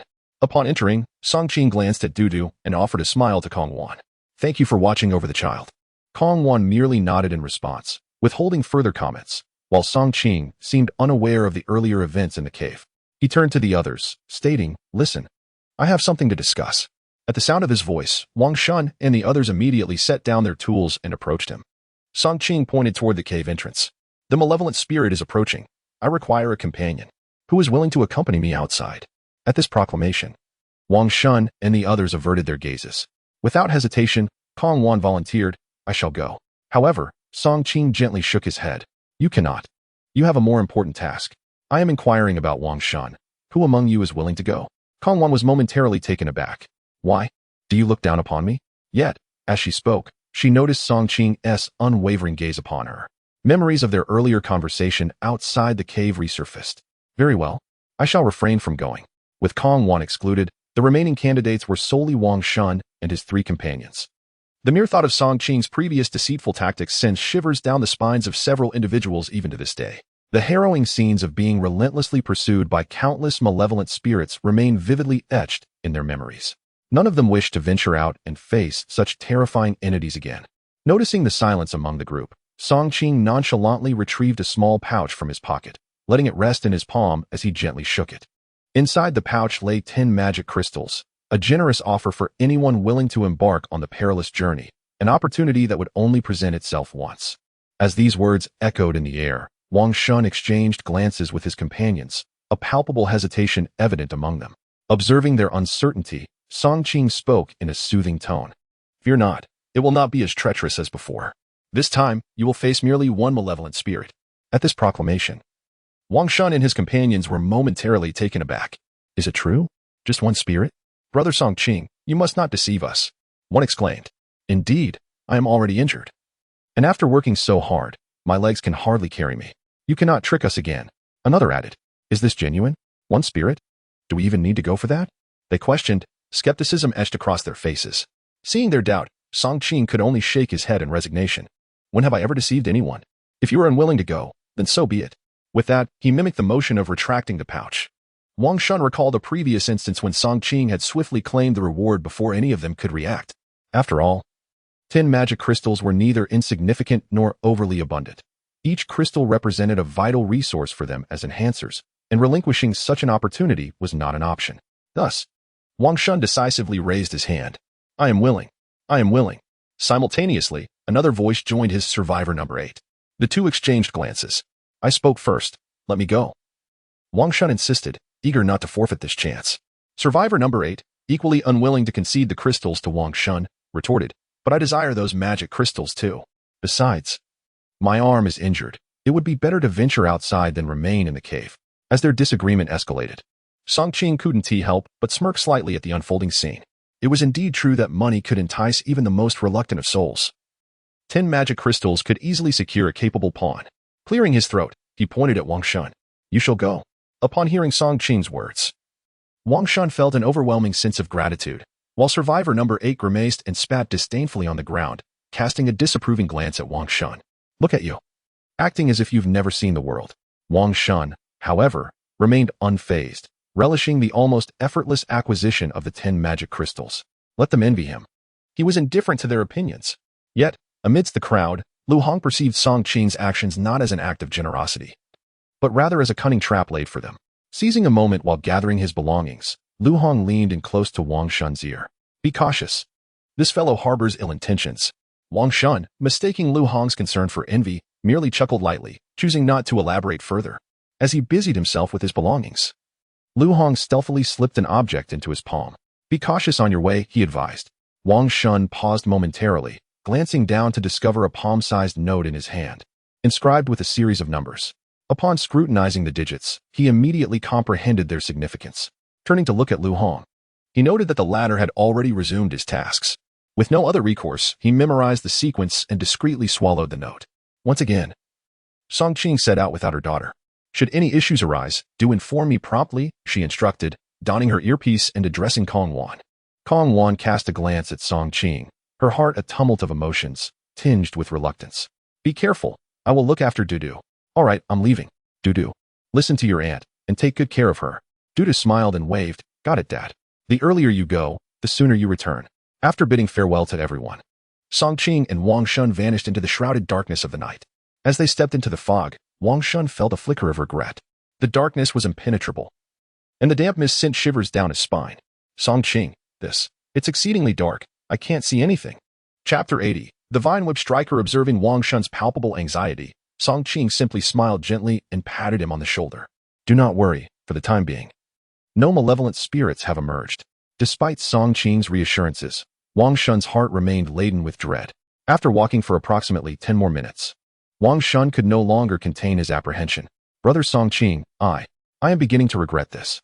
Is it possible for me to return? Would it be inappropriate to go back now that we have ventured this far? Once again, Song Qing patted his shoulder and produced a bag containing magical crystals from his pocket. Do not say I am unsophisticated. These crystals are yours. If you can hold your ground here for half an hour, I shall grant you 10 more. Indeed, the power of money proved compelling. For upon hearing Song Qing's words, Wang Shun was instantly invigorated. Is that true? Of course, have I ever deceived anyone? Seeing the sincerity in Song Qing's demeanor, Wang Shun clenched his teeth and nodded, accepting the magical crystals into his possession. All right, brother Song Qing, since you trust me so, I shall commit to remaining here for half an hour. Upon hearing Wang Shun's response, Song Qing's face broke into a satisfied smile. He then vanished into the encroaching mist, leaving behind a trembling Wang Shun, surrounded by dense fog and an oppressive darkness that obscured his vision, even with a flashlight in hand. Wang Shun could barely see 2 meters ahead. This meager visibility offered little in the way of emergency response, should a malevolent spirit appear. He feared he might not have time to escape. 10 minutes after Song Qing's departure, Wang Shun could no longer endure the mounting pressure and began to entertain thoughts of fleeing. No, if I simply follow his lead as a pawn, I shall surely meet my demise. Rather than live in such trepidation, I would prefer to preserve my life. Resolute, he turned on his heel and cautiously made his way back in the direction from whence he came. However, not far from him, Song Qing remained attuned to the aura that Wang Shun emitted. He has not disappointed me. Splendid. The hunt can commence. Casting one last glance toward Wang Shun's retreating figure, Song Qing, relying on his sixth sense, detected a massive red luminescence looming nearby, gradually emerging from the earth. Upon perceiving the enormous red light, Song Qing wasted no time in conducting a thorough examination in his mind, swiftly acquiring information regarding the creature that lay before him. Vine Whip Striker, level 100. A top-tier malevolent spirit creature, possessing unparalleled lethality and dominion over its territory. The progenitor can continuously grow, and even hunt other malevolent spirits to enhance itself. Its territory extends 20 kilometers in radius from the progenitor. Special Ability 1. Vine Whip. Upon unleashing this skill, certain vines' attack speed increases by 200%. And their attack power also surges by 200%. Special Ability 2. Reattachment of severed limbs possesses an extraordinary self-healing capability, allowing it to regenerate its tendrils within an exceedingly brief period upon being severed. Special Ability 3. Infinite Growth is a passive skill that grants boundless growth, utilizing the energy of the progenitor to augment the number of tendrils. Special Ability 4. Mucus Protection. The subterranean progenitor is safeguarded by a pool of mucus. Special Ability 5. Infinite Growth. Each nightfall, the Whipper will revive, and its strength will continuously escalate. Upon encountering this information, Song Qing could not help but display a grave expression.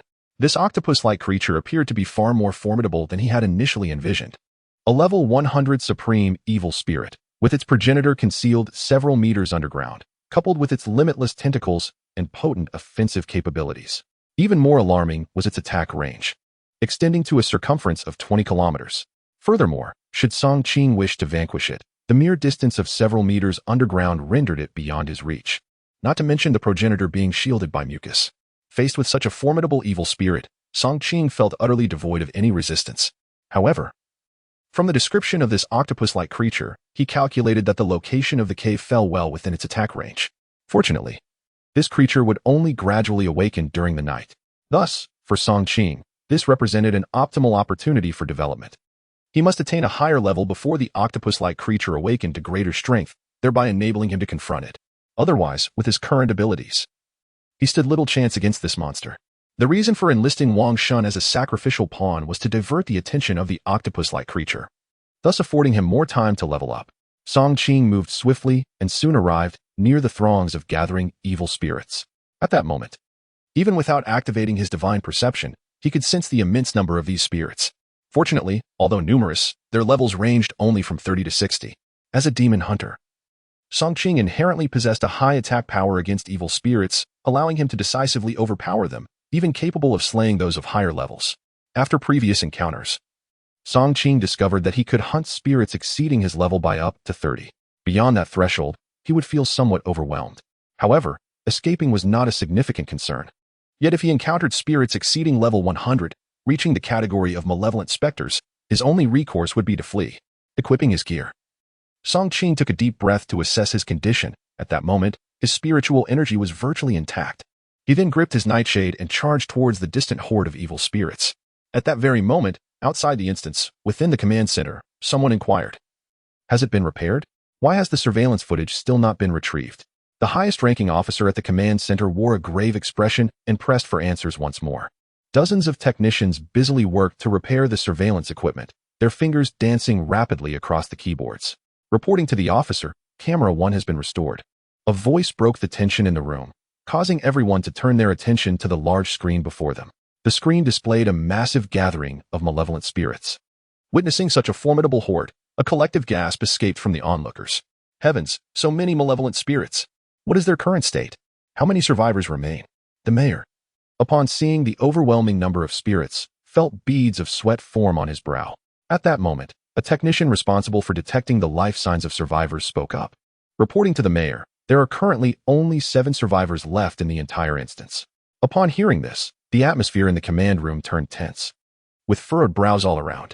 How could it be that merely 2 days had passed, and the 15 survivors had dwindled to half? The mortality rate is alarmingly high.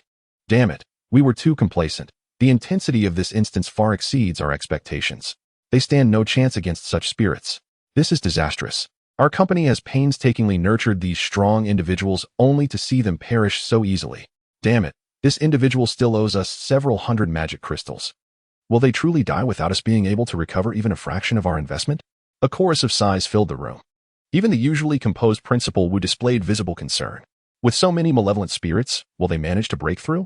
By the way, can we ascertain who is battling these spirits from the camera feeds? As soon as he finished speaking, several technicians responded, reporting, "Camera 2 has also been restored. Camera 4 has been successfully repaired." With the technicians' announcements, the previously blacked-out screens flickered back to life, revealing the unfolding events within the instance. However, as everyone searched intently, they noticed the malevolent spirits beginning to stir restlessly. Look, there seems to be a person in there.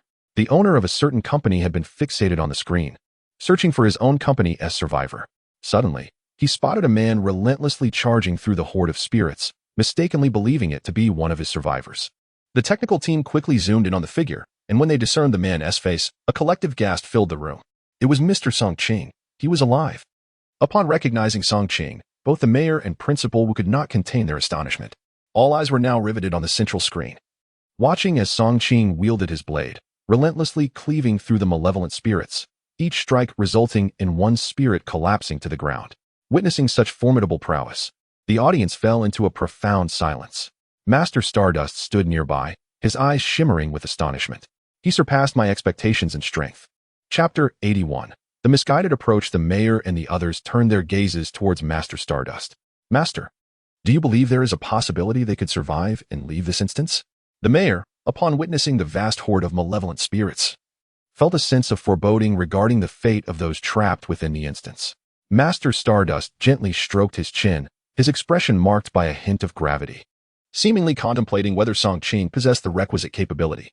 In truth, the challenge of this instance did not lie in vanquishing these malevolent spirits, rather, it was crucial to uncover the more pivotal methods of resolution, which could facilitate passage, albeit at a certain cost. Upon hearing Master Stardust's seemingly vague assertion, the others were left somewhat bewildered. The mayor discerned the underlying implication of his words. Master, are you suggesting that Song Qing and his companions have fundamentally employed the wrong approach? With a sigh, Master Stardust nodded. The horror instance was, in essence, an intricately designed microcosm, replete with numerous artifacts and clues pertaining to the instance.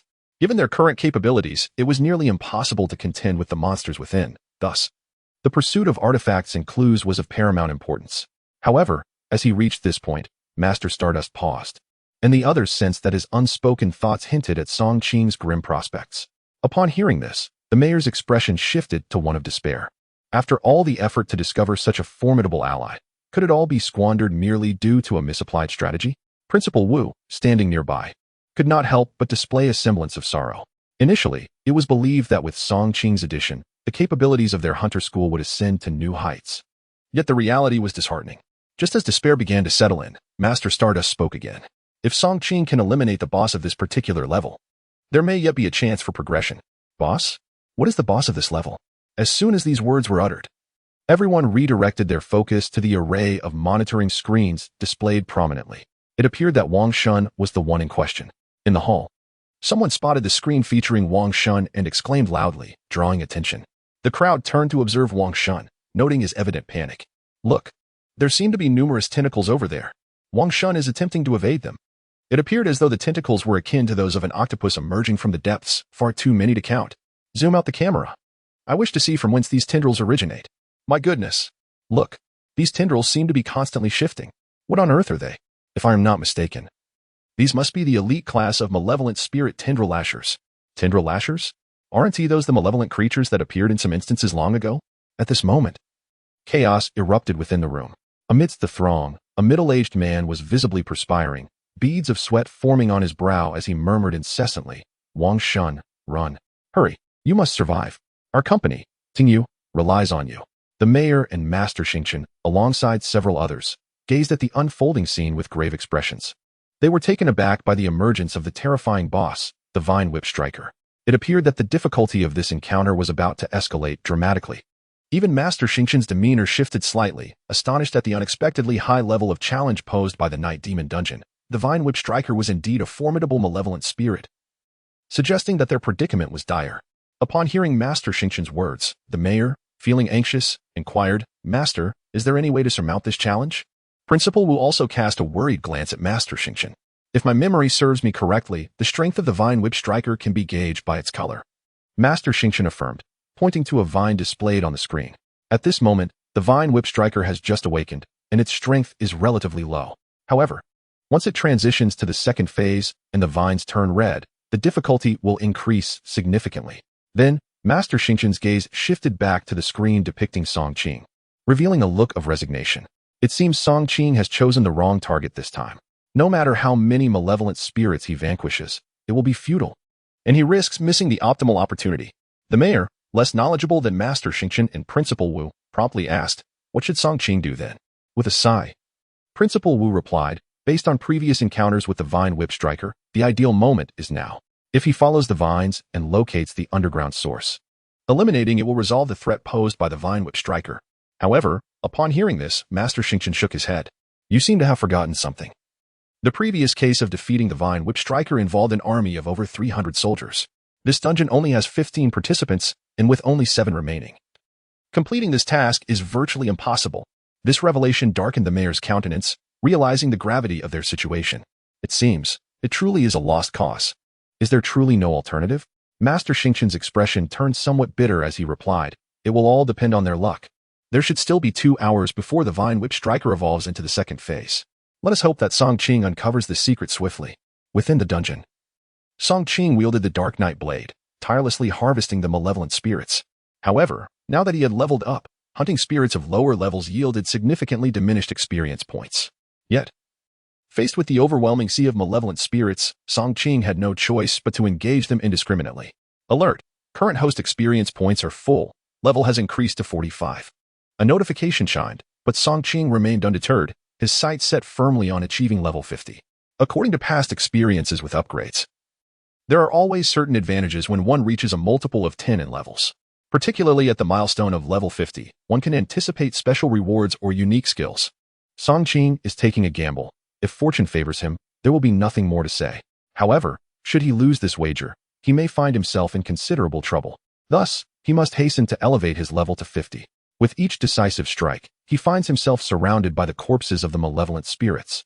At this moment, he is utterly disinterested in the towering heaps of bodies, consumed solely by the act of slaughter. The enchanted mirrors within these evil beings elicit no response from him. Were Wang Shun and the others present, they would undoubtedly be overwhelmed by greed at the sight of the amassed corpses, rushing recklessly towards them. Just as Song Qing continues his relentless killing, a series of beeping sounds emanates from his earpiece.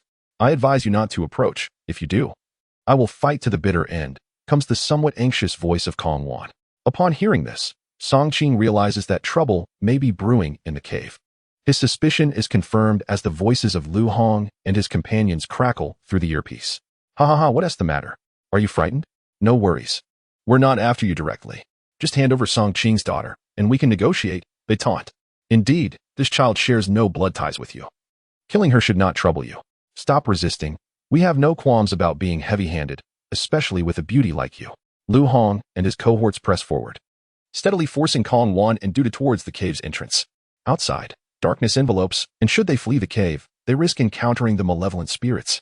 Then, Kong Wan's voice resounds once more through the earpiece. "Are you truly willing to take this step? Do you not fear my father will settle the score with you?" As her words hang in the air, Lu Hong erupts into a cacophony of mocking laughter. "Miss Kong, even at this juncture, you still attempt to leverage your status against us? That seems rather unwise. They say, when in the field, a commander's orders may be disregarded. Presently, you are at our mercy. Do you believe you possess any bargaining chips?" He continues, "Now, I will count to 3. Hand over the little girl. Or do not blame us for our lack of courtesy." 1. Lu Hong advances, while Kong Wan clings tightly to Dudu, whispering words of comfort. "Do not be afraid, dear. I will not abandon you." Dudu hides behind Kong Wan, her small hand discreetly slipping into her pocket. Inside, she has stashed some cherry-sized beads. Remnants from their last quest, spirit-exploding orbs. She is aware of their potency. Song Qing had saved a few for her as a means of self-preservation. Gently tugging at Kong Wan's hand, Dudu whispers, "Annie, do not be scared. I will protect you." Upon hearing Dudu's voice, Kong Wan felt a surge of warmth in her heart as she continued to shield Dudu with her presence. "Rest assured, Dudu, with Annie here, they shall not harm you. I will never entrust you to their hands." Suddenly, Dudu was tempted to throw away the explosive spirit orb in her grasp. At that moment, the voice of Song Qing resonated through the earpieces of both Kong Wan and Dudu. "Do not engage them just yet. Exit the cave and proceed in the direction I instructed you." Chapter 82. The Pursuit Through the Mist. Upon hearing Song Qing's words, Kong Wan felt a considerable sense of relief. Meanwhile, Dudu placed unwavering trust in Song Qing. Thus, Kong Wan leaned down and whispered a few words into Dudu's ear. Quick-witted and astute, Dudu immediately grasped the situation and began to move cautiously toward the exit. At that moment, Lu Hong held a gun, its barrel trained on Kong Wan. His face ablaze with fury. 3. Yet, when he reached the count of 3, he still did not pull the trigger. To him, Dudu was merely a child, easily captured if he desired. However, the most pressing issue was Kong Wan. As long as she remained, he could not act recklessly. Although he had just claimed to be indifferent to Kong Wan's father, it was merely a threat. Should they find a way to escape the scenario alive, they would undoubtedly seek to leave the confines of this predicament. However, if they succeeded and the news reached Kong Wan's family, his fate would be dire indeed. Reluctantly, he wished to avoid antagonizing Kong Wan and could only continue to close in. Miss Kong, I advise you to heed my warning and hand over that little girl. Otherwise. But before he could finish his sentence, Kong Wan delivered a sudden kick to his wrist. The unexpected blow caught Lu Hong off guard, causing the gun to be sent flying from his grasp. Kong Wan swiftly turned, scooping up Dudu and shouting, "Run!" In an instant, Kong Wan and Dudu vanished into the obscuring mist of the night. Lu Hong was taken aback, unable to fathom that they would dare escape into the impenetrable fog, causing him to seethe in rage. "Damn it, are you risking your lives?" He bellowed at the two companions nearby. "Why are you still standing there? Hurry and pursue them. We've come this far. There is no retreat." The two men exchanged glances, their expressions laden with worry. "How can we navigate through this pitch-black darkness?" "I believe it would be wiser for us to dig a tunnel and clear the rubble as soon as possible," one suggested. "Indeed, it is far too perilous outside. Stepping out is tantamount to death. Let us remain here in the cave. It is safer." Lu Hong, upon hearing their words, felt an overwhelming urge to slap both of them. They had already irreversibly severed ties with Song Qing, intending to use Dudu as leverage to coerce him into surrendering the magic crystals. Now they had allowed Kong Wan and Dudu to escape, a golden opportunity lost. They found themselves with no way out but to confront Song Qing head-on. Yet, his two bumbling companions were faltering at such a critical moment. He knew that given Song Qing's prowess, eliminating them would be as effortless as crushing an ant. "Fine, if you refuse to go. The magic crystals we acquire will have nothing to do with you," he declared. Upon hearing this, the two men exchanged glances, a flicker of determination igniting within them. "Let us go," they resolved, immediately sprinting after Lu Hong toward the cave's exit. At that moment, outside the cave, darkness enveloped everything, and as the trio burst forth, they quickly realized that once outside, capturing anyone would prove exceedingly difficult. Because they were utterly unaware of where Kong Wan had fled to, what should they do? From which direction should they pursue? Lu Hong, after glancing in several directions, immediately spoke up, expressing his uncertainty.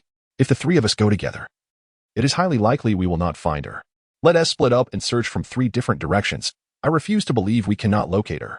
Having reached this point, the other two did not voice any further objections and promptly chose a direction to sprint away. Meanwhile, Kong Wan, accompanied by Dudu, ran frantically while clutching her earpiece. "Song Qing, are you listening? I have brought Dudu out." Shortly after, Song Qing's voice emanated from the earpiece. "What is your current location? Please provide me with a general direction." Kong Wan nodded and, after a brief moment of contemplation, immediately relayed her position. Song Qing swiftly instructed, "Pick up your compass and head south. I will make my way towards you. We shall meet." "All right, I understand," Kong Wan replied, feeling a wave of relief wash over her. Suddenly, a thought struck her, and she queried through the earpiece, "By the way, how are you faring?" "I'm doing well." "No need for concern," Song Qing responded before abruptly cutting off the communication. A tinge of disappointment washed over Kong Wan, yet she swiftly composed herself. After all, she and Dudu were still not out of danger, and she was uncertain whether Lu Hong was searching alone or with 2 others. Should she indeed face all 3? Her chances of survival would be slim, especially while needing to protect Dudu. She simply could not withstand the confrontation. Thus, she continued to dash in the direction indicated by Song Qing.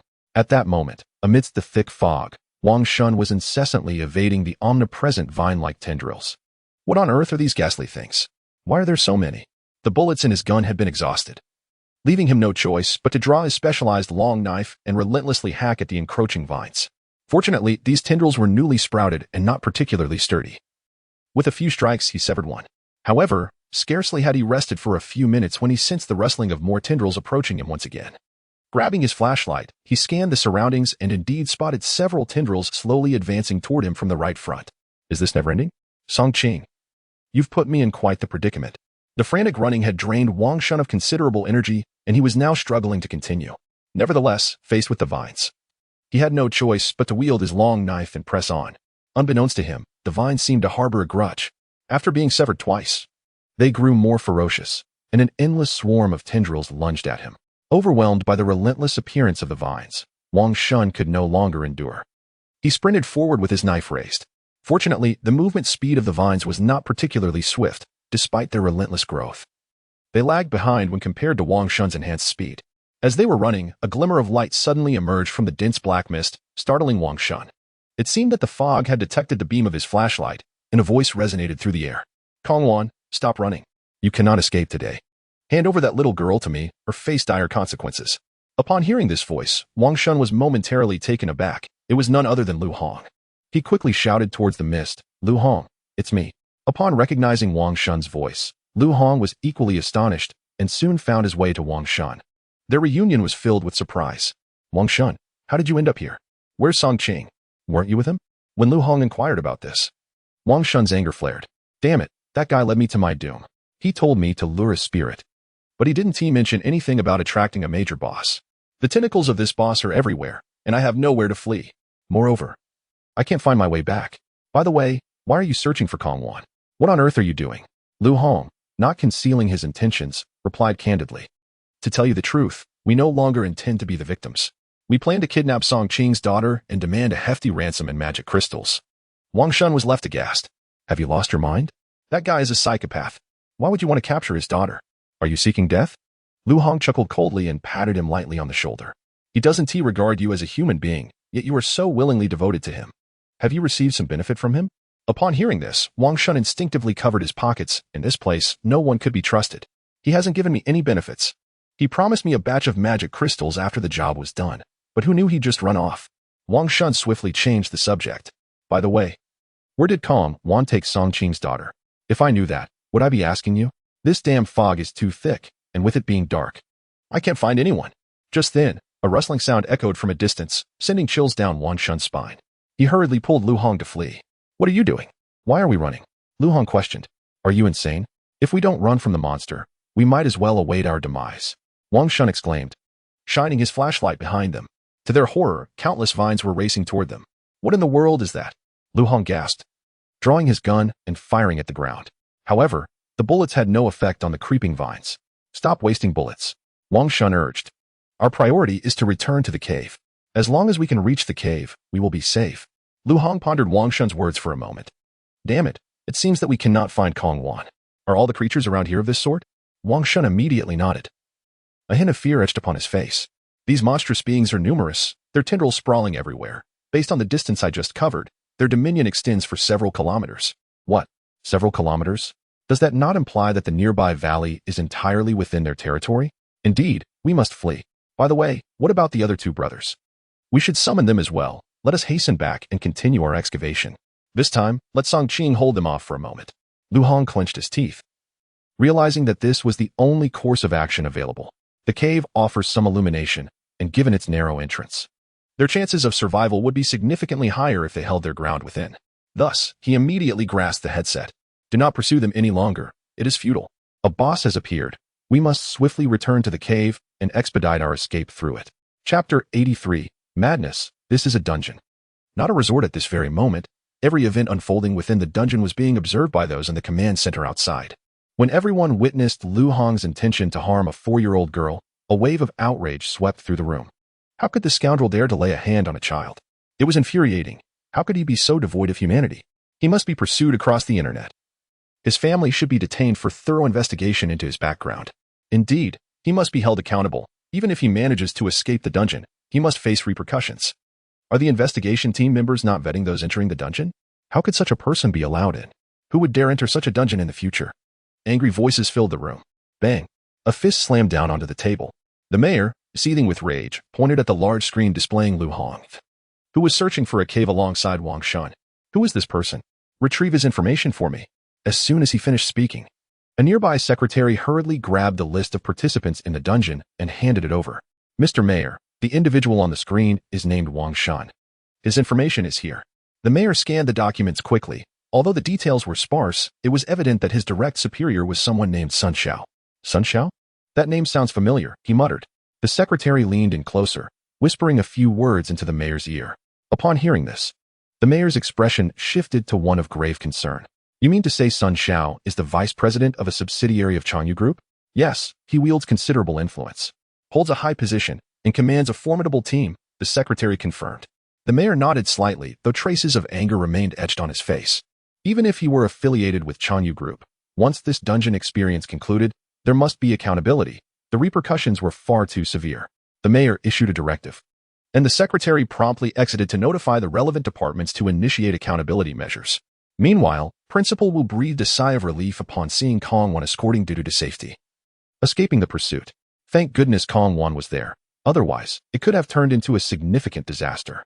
Beside him, Master Xingqian nodded slightly, an enigmatic glimmer flickering in his expression. Did you all notice? That little girl just revealed a bead. At this remark, several individuals turned to him, having overlooked that moment. Now, upon his mention, they eagerly instructed someone to rewind the footage for a second look. Indeed, they discovered that Dudu was indeed holding a bead the size of a glass ball. However, as they beheld this bead, a sense of puzzlement washed over them. Master Xingqian, have you uncovered something amiss? The other party nodded gently, then fell into a moment of quiet contemplation. I believe that Song Qing was remarkably powerful, and his ability to care for a little girl so well in such a perilous scenario strongly suggested that he would never take an action to separate from his daughter. The mayor, after listening, also pondered for a moment, his gaze fixed intently on Master Stardust. Master, do you imply that Song Qing acted with intention? It is quite possible. If he did not do so deliberately, then he must have left his daughter with some life-saving skills. That orb I observed seems to be a rudimentary ghostly artifact, a single-use item. Master Stardust's voice was not loud, yet as he spoke of ghostly artifacts, everyone around could not help but perk up their ears. What? What is that? A ghostly artifact? It is a disposable ghostly artifact, which, when thrown, can inflict significant damage on nearby targets. Upon hearing this, a collective gasp arose from the crowd. No way. If it truly is that kind of single-use ghostly artifact, that is exceedingly extravagant. Ordinary ghostly artifacts are already worth their weight in gold, while such disposable ones are rarely utilized. Indeed, a single-use ghostly artifact is a sheer waste. Typically, they are reclaimed and forged into other artifacts. Heavens! What background does Song Qing possess to prepare such high-grade defensive ghostly artifacts for his daughter? Envy gleamed in the eyes of the onlookers. After hearing Master Stardust's response, the mayor suddenly felt that everything transpiring seemed to be within Song Qing's anticipation, or perhaps it was all part of his design. With this thought, his gaze instinctively turned towards the large screen. At that moment, Song Qing was retreating while fighting, finally reuniting with Kong Wan and Dudu. Upon seeing Song Qing, Kong Wan was so excited that she almost rushed forward to embrace him. However, Song Qing reached out and lifted Dudu into his arms, planting a couple of kisses on her cheeks. I'm sorry, my daughter. Daddy had no choice but to leave you there. Did you miss me? Were you scared?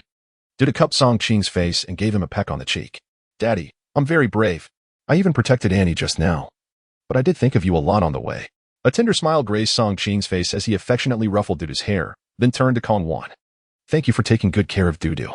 Hearing Song Qing's gratitude, Kong Wan felt somewhat comforted, as if her efforts had finally been acknowledged. Yet, recalling the recent events, she still felt a lingering fear and harbored considerable anger towards Lu Hong and his companions. That despicable Lu Hong actually attempted to kidnap Dudu to threaten you. How outrageous. Once we get out of here, I will definitely settle the score with him. Song Qing chuckled, seemingly unconcerned. It's all right, as long as you are safe now. I am at ease. Seeing Song Qing's nonchalant demeanor, Kong Wan was momentarily taken aback. How could they not hold them accountable for such matters? If you choose to disregard this, I shall take it upon myself. With that, she glanced around. Although the visibility in the mist was quite low, the air was thick with a pungent scent of blood, and she immediately realized that Song Qing had eliminated numerous evil spirits here. Shortly thereafter, the sound of approaching footsteps from the malevolent entities reached her ears, and Kong Wan nervously turned her gaze to Song Qing. By the way, have you encountered that boss during your prolonged absence? Song Qing burst into hearty laughter. The last time I ventured out, I had already located that evil spirit boss. If my deductions are accurate, Lu Hong and Wang Shun are currently engaged with that very boss.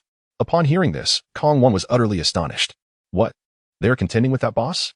Then she looked back at Song Qing's beaming face and suddenly understood the situation. So you had foreseen that they would target Dudu, thus intentionally separating them? Song Qing nodded with great satisfaction. Precisely. Witnessing Song Qing's affirmative gesture, Kong Wan felt a surge of anger. She pointed at Dudu and sternly addressed Song Qing. You have gone too far, using your own daughter as bait. Have you considered the consequences of such actions? Yet, Song Qing regarded Dudu with an expression of feigned innocence. Isn't everything fine? Moreover, I did ask for your assistance. You have taken excellent care of Dudu. You. Kong Wan was at a loss for words, uncertain whether to attribute Song Qing's behavior to a lack of awareness or an excessive trust in her. Yet she still felt that Song Qing's actions were somewhat inappropriate. You cannot act this way again. If Lu Hong had truly taken direct action against Dudu, there would be no place for your regrets. Song Qing chuckled heartily. All right, I understand. Thank you for your reminder. I shall be more cautious next time. Then, Song Qing pointed deeper into the mist. I still have some unfinished business. Allow me to lead you to a safe location first. Kong Wan was unaware of Song Qing's intentions, but seeing the confident expression on her face, she sensed that the latter certainly had a solution in mind. Very well. You may proceed as you wish. What do you need me to do? Take good care of Dudu, and if possible, prepare some food as well, all right? While speaking, Song Qing retrieved a bag from her system space. There is quite a bit in here, so I've packed it all into one bag. You can manage the food preparation. After saying this, Song Qing handed the bag to Kong Wan. As Kong Wan held the contents of the bag, she was utterly bewildered. Hey, please, we are here to conquer a dungeon, not to vacation. However, before she could finish her sentence, Dudu, with an uplifted chin, tugged at Kong Wan's hand and pouted. Auntie, I want sweet and sour pork. Can you make it? Kong Wan felt utterly defeated by this father-daughter duo and sighed helplessly. Are you aware of my culinary skills? Song Qing smiled broadly. The prestigious Hunter Academy includes a field survival course, where culinary arts is a mandatory examination component. Having graduated from this esteemed institution and now serving as its elder, I believe your cooking abilities must be quite commendable. Chapter 84, New Skills. Bloodland Storm. Song Qing led Kong Wan and Dudu to a relatively secure location. I will be hunting nearby. You two stay here. Call for me if there's any news. Kong Wan nodded helplessly, then moved a stone slab to the center. She opened her bag and laid out various pots, bowls, and all the ingredients on it. After glancing up, she prepared to leave Song Qing. Be careful, Song Qing smiled broadly, casting a glance back at her. All right. I won't disturb your cooking. Dudu, remember to help? Got it, Daddy, Dudu replied sweetly, popping a lollipop into her mouth. She settled onto a nearby stone, swinging her feet and humming a nursery rhyme. As Song Qing vanished into the mist, Kong Wan felt a wave of reassurance wash over her. Even though they were still enveloped in the dungeon's fog, with Song Qing nearby, her anxiety diminished significantly. The items in her bag were ready to use, requiring no washing. So she swiftly prepared the ingredients for cooking. Meanwhile, in the command room outside the dungeon, everyone was rendered speechless by the scene on the screen. What are they doing? The mayor's face twitched slightly. He could hardly comprehend that Song Qing had handed Kong Wan a bag filled with pots, bowls, and various ingredients. Not only the mayor, but even the secretary beside him felt as if their worldview had been shattered. Mr. Mayor, if I am not mistaken, it seems he intends to cook, Principal Wu said, covering his forehead, feeling overwhelmed. Isn't this a joke? Bringing so much food into the dungeon. What on earth are they planning? I could tolerate the self-heating hot pot, but what is this? Master Xingqian was equally at a loss for words. He had always believed that such dungeons should be tense and serious, yet Song Qing repeatedly broke the rules, treating the dungeon like a resort. My goodness. He even brought skewers of lamb. And look, beer is prepared as well. Did they plan to drink? Is this still a dungeon? He couldn't fathom how they could be so unconcerned about the evil spirits nearby catching a whiff of food. This is absurd. With all this food, I feel hungry myself. What kind of dungeon is this? They even plan to barbecue? Have they lost their minds? Everyone struggled to believe their eyes. But as they looked back at the screen showing Song Qing, it became clear why they dared to act this way. Song Qing wielded his blade with precision, cutting through the evil spirits relentlessly, each strike claiming one. The corpses of the malevolent beings piled high on the ground, and not a single one could reach Kong Wan and Dudu's position. Then, someone gasped in astonishment. I understand now. His intent was to allow the savory aroma of the meat to waft through the air, enchanting the surrounding malevolent spirits to converge upon him. This way, he would not need to venture far before directly dispatching these wicked entities. Upon hearing this, the crowd was instantly struck with astonishment. What on earth is he planning? Is he truly going to eradicate all the malevolent spirits in this vicinity? There are over 10,000 of them. Madness. Utter insanity. I have never fathomed that anyone could possess such formidable power. Who is he, truly? It is beyond comprehension. I feel as though he is operating under some form of extraordinary advantage, utilizing the enticing scent of barbecued meat to lure the malevolent spirits. My goodness, it is almost unbelievable. Is he attempting to eliminate every single one of these spirits and thereby unlock the next challenge? No one dared to believe the spectacle unfolding before their eyes, yet the reality was undeniable.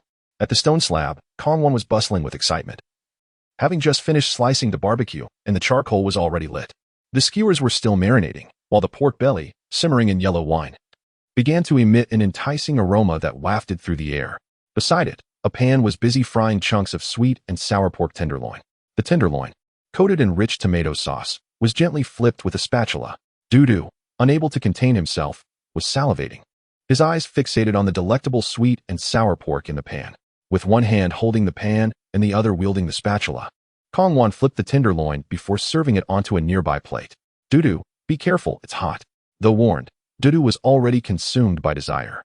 Seizing a piece of the sizzling tenderloin with his chopsticks, as he took a bite, he let out a puff of air, the heat searing his mouth. Yet he could not bring himself to expel the morsel. The sweet and savory pork rolled around in his mouth, the robust flavor eliciting an involuntary exclamation of delight. Auntie, this is absolutely delicious. Upon hearing Dudu's praise, a satisfied smile spread across Kongwan's face. If you enjoy it, shall I prepare it for you again next time? Dudu nodded vigorously, mumbling incoherent compliments about Kongwan's culinary skills. Kongwan then began to tend to the lamb skewers, which, under the scorching heat of the charcoal, released a rich fragrance that traveled further into the air. At that moment, Song Qing, who was wholly engrossed in vanquishing monsters, could not resist licking his lips upon catching a whiff of the barbecued meat. He glanced at his level, realizing he was just shy of reaching level 50. Almost there. Just hold on a little longer. Once he finishes, he can return to feast. With that thought, he swallowed hard and charged once more towards the cluster of malevolent spirits. At this juncture, Song Qing's swordsmanship became even more precise and swift, each strike efficiently dispatching a spirit without hesitation. Fortunately, there existed a mechanism whereby he could replenish his spiritual energy upon defeating these spirits, allowing him to sustain his vigor. As long as he did not encounter a higher-level boss, the energy gained from these ordinary malevolent spirits was sufficient to transform Song Qing into a relentless force. Exhausted from the relentless battle, nearly 2 hours had elapsed, and the presence of the malevolent spirits around him had significantly diminished. Suddenly, a notification chimed in Song Qing's mind. Current host experience points are full. Level has risen to 50. Ding. Acquired new skill. Bloodblade Storm. Ding. Current host equipment can be upgraded to level 50. Equipment can be enhanced to level 6. Upon hearing the notification, a wave of relief washed over Song Qing. How splendid. He had finally obtained a new skill. He wondered what extraordinary capabilities the Bloodblade Storm possessed. Without hesitation, he opened his skill menu to examine the introduction of Bloodblade Storm. Bloodblade Storm. LV1 specialized skill. Unleashes cutting damage to targets within a 10-meter radius, consuming 100 points of spiritual power per second. As he read the skill description, Song Qing was momentarily taken aback, quickly followed by an overwhelming euphoria. Haha. So it turns out the Night Demon Hunter lacked an area attack skill, and here it was. With this skill, I need not worry about the overwhelming tide of malevolent spirits any longer. What is there to fear in future upgrades? He promptly allocated all his stored skill points to Bloodblade Storm. Ding. Bloodblade Storm upgraded to level 4. Bloodblade Storm LV4 specialized skill.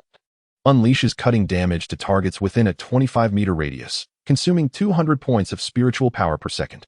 With the upgraded Bloodblade Storm at level 4, Song Qing could hardly contain his excitement as he surveyed his surroundings, soon spotting a group of malevolent spirits charging towards him. Let us practice on you first. Without hesitation, he sprinted towards the approaching spirits, brandishing his short blade. Bloodblade Storm. He plunged into the midst of the spirits and immediately unleashed the skill. As he did, a tempest erupted around him, seemingly filled with countless blades, transforming the environment into a hellish battleground. Within a 25-meter radius, the malevolent spirits were swiftly reduced to mere fragments. Song Qing discovered that this skill could annihilate these lower-level spirits in scarcely 5 seconds. The system notifications resonated in his mind, and before long, he found his level nearly reaching 51. Goodness, this is exhilarating. This is truly a leveling tool of immense power. If this continues, upon reaching level 100 and transitioning to become a light demon hunter, would there not be an even more formidable area attack skill awaiting me? With this thought, Song Qing felt an intensified yearning for the transition beyond level 100. At that moment, a rich aroma wafted through the air, accompanied by the cheerful calls of Dudu. Daddy, Daddy, the braised pork is ready. Come back and eat. Upon hearing Dudu's voice, Song Qing lost all desire to continue the battle. He glanced at the gathering spirits in the distance, chuckling softly. I shall deal with you after I've had my fill. With that, he turned and sprinted towards Dudu's direction. At this moment, a few kilometers away, Wang Shun, Lu Hong, and 2 other survivors finally congregated. Damn it. We've managed to survive, Lu Hong exclaimed, wiping the sweat from his brow, unable to resist glancing at the wounds inflicted by the vines. The pain radiated from the injuries, and he felt an urgent need to find a suitable place to tend to them. Just then, Wang Shun's voice echoed from behind. Damn it, this creature seems to have grown stronger. Those vines have turned red. Previously, when they weren't red, I could sever them with just a few strikes. But just now, my blade is dulled without making a dent in them. It appears this beast has evolved. A grave expression crossed Lu Hong's face as he pointed ahead. There's no time to lose. We must hasten to find a cave while we still have the opportunity. Let this creature deal with Song Qing. The other three nodded in agreement, and they resumed their frantic dash. Chapter 85. The labor fee of 200 magic crystals. Song Qing found Kong Wan and Dudu, gazing at the lavish spread before them, saliva practically dripping from his mouth. Wow, I never expected your culinary skills to be this remarkable. Whoever marries you will surely be blessed by the heavens, he exclaimed, reaching for a skewer of lamb while speaking. Upon hearing Song Qing's words, Kong Wan could not help but roll her eyes. What do you mean by that? Do you think I'm merely a decorative piece, destined to stay at home and raise children? Sensing the discontent in her tone, Song Qing hastily waved his hands in apology. No. I was only joking. Please don't take it to heart. You are incredibly talented. How could you be just a decorative piece? Besides, even raising children at home is something you could excel at, right? Dudu? Dudu, with grease smeared across her face, grinned and nodded. Yes, Andy is very good at taking care of people. Witnessing the harmonious banter between the pair, Kong Wan felt utterly exasperated. You both have such sweet tongues. Hurry and eat. I really cannot fathom how you maintain such hearty appetites in a place like this, which is a demon night instance. Song Qing grinned widely, offering a piece of roasted meat. No matter how dire the circumstances, one must eat when it's time to eat. Surely, that's not unreasonable? Kong Wan could only sigh in resignation, flipping the roasted meat with a sigh. If it were some fast food, I wouldn't say a word. However, to find such delicacies stored in such precious ghost rings, I truly find it hard to comprehend. With a chuckle, Song Qing resumed his meal. After satisfying their hunger, Song Qing, along with Dudu and Kong Wan, ventured into the area littered with corpses. Without those few foolish benefactors to assist us, it seems we must rely on ourselves. Kong Wan gazed at the mountain of evil spirit bodies, rendered speechless by her astonishment. She recognized Song Qing's prowess, but never anticipated it would reach such heights, effortlessly dispatching an overwhelming number of evil spirits as if they were mere vegetables. Incredible. Simply astounding. This was the most formidable man she had ever encountered in her life, without exception. At that moment, she found herself at a loss for words. Thus, Song Qing and Kong Wan donned gloves and breathing masks, commencing the grim task of handling the evil spirit's remains, while Dudu stood guard nearby. Having dealt with a substantial number of evil spirit corpses, they could swiftly procure the magic crystals within. After more than an hour of diligent searching, they had largely exhausted the bodies in their vicinity. In total, the duo amassed over 3,000 first-grade magic crystals. This left Song Qing somewhat disheartened, after all. It took 1,000 first-grade magic crystals to exchange for a single second-grade crystal, which felt rather undervalued. Conversely, upon witnessing such an abundance of magic crystals, Kong Wan was rendered dumbfounded. Although her father was a renowned figure in the entire South City, with their family company valued at no less than 100 billion, this was the first time she had ever encountered such a vast quantity of magic crystals, and the impact on her was profound. Oh dear, this is outrageous. Had I known, I wouldn't have wasted my time. Just as Kong Wan's astonishment was about to escape her lips, she heard Song Qing's complaint. Upon hearing the complaint, Kong Wan found herself at a loss for words. What? Do you think it's too little?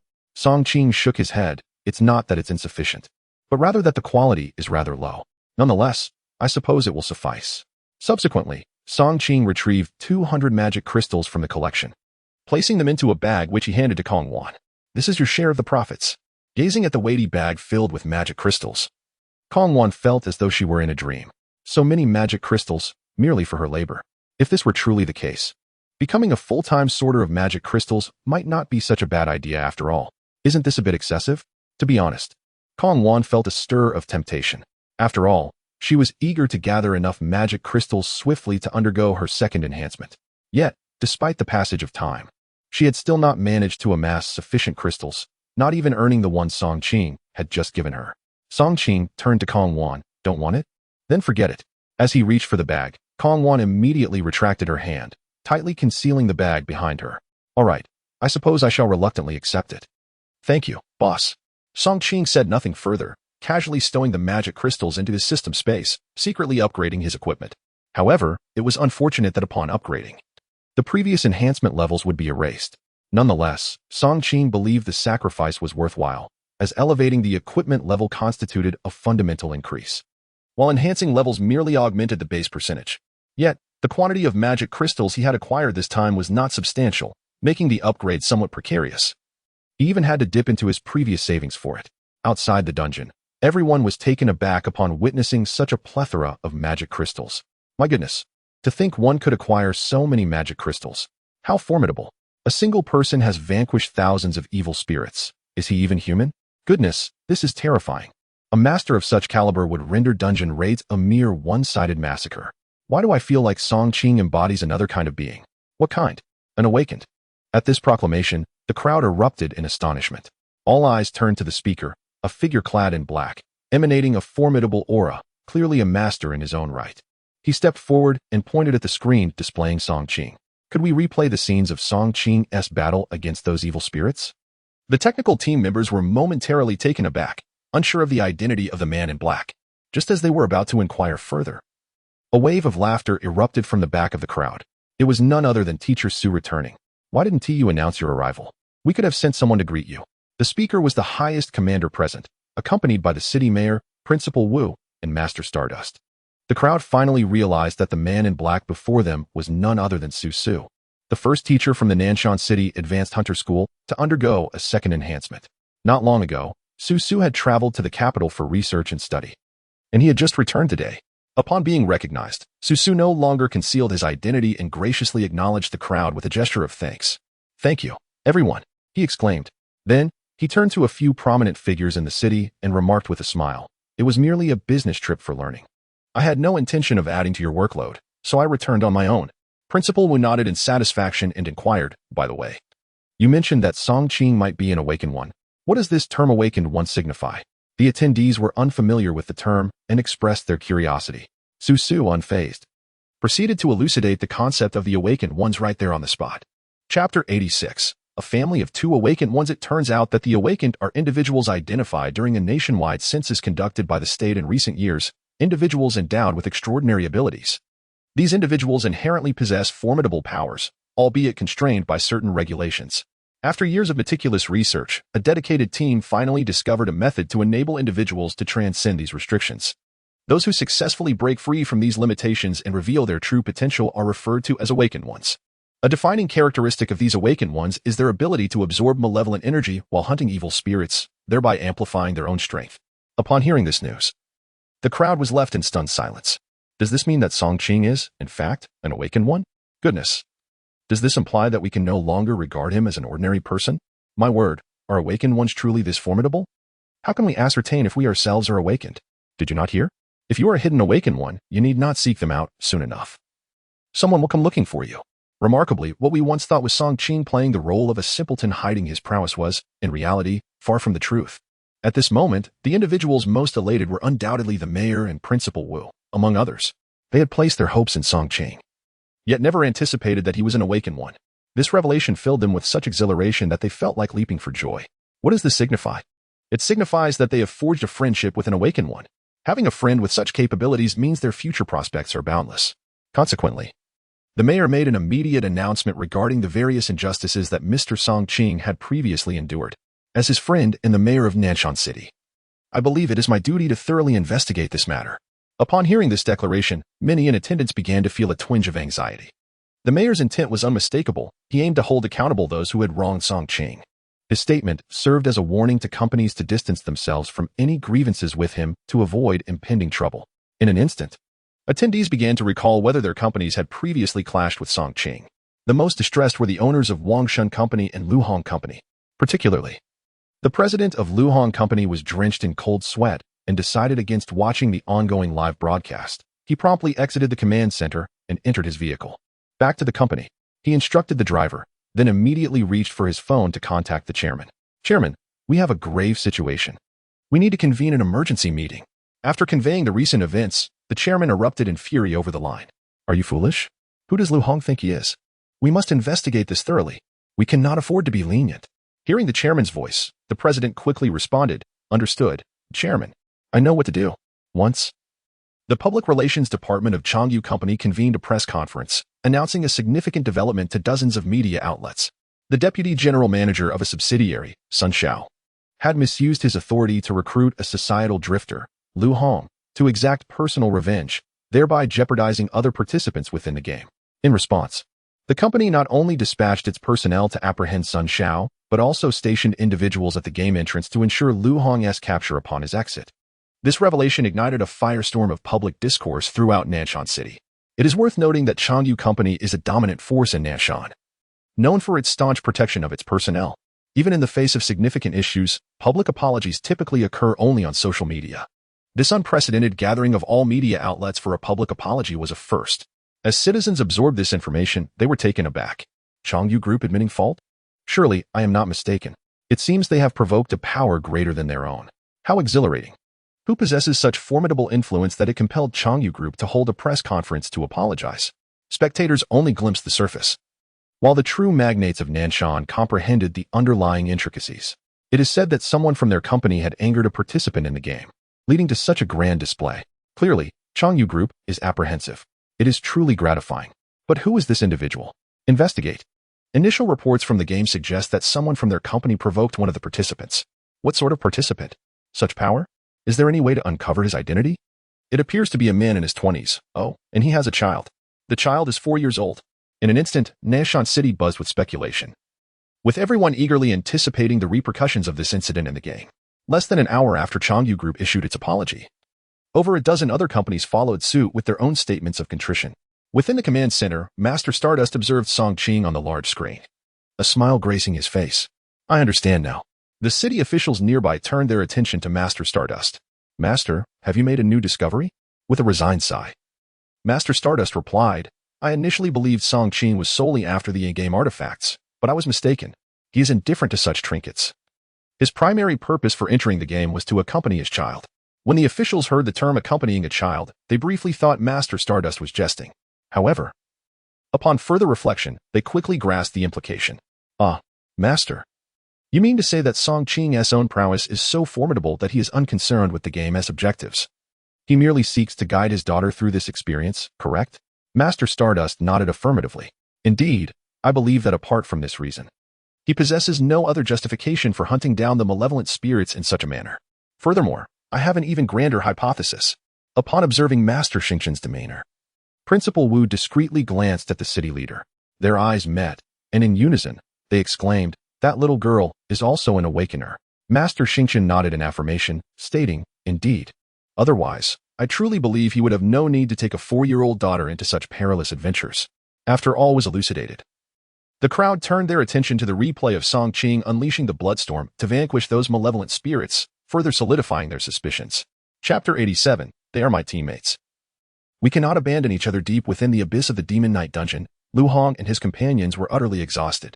I can't go on any longer. I'm completely spent. One of them exclaimed. It's infuriating. Why does that monster insist on pursuing us relentlessly? Another added, frustration evident in his voice. At this rate, we shall eventually be drained of all our stamina. Observing his companion's complaints, Lu Hong sat nearby, feeling somewhat bewildered. They had been fleeing for an entire hour, yet they remained ensnared by the relentless pursuit of the malevolent spirit. Each time they neared the cave, the vine whip wielder would invariably obstruct their path, resulting in a significant waste of both time and energy. Despite having brought a substantial supply of provisions and being enhanced, they could not withstand such relentless exhaustion. The thought of perishing in this forsaken place filled Lu Hong with dismay. He had originally entered this dungeon to aid Sun Xiao in avenging himself.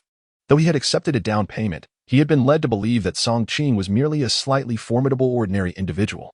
However, it soon became apparent that he was no match for Song Qing, revealing that Sun Xiao had concealed critical information.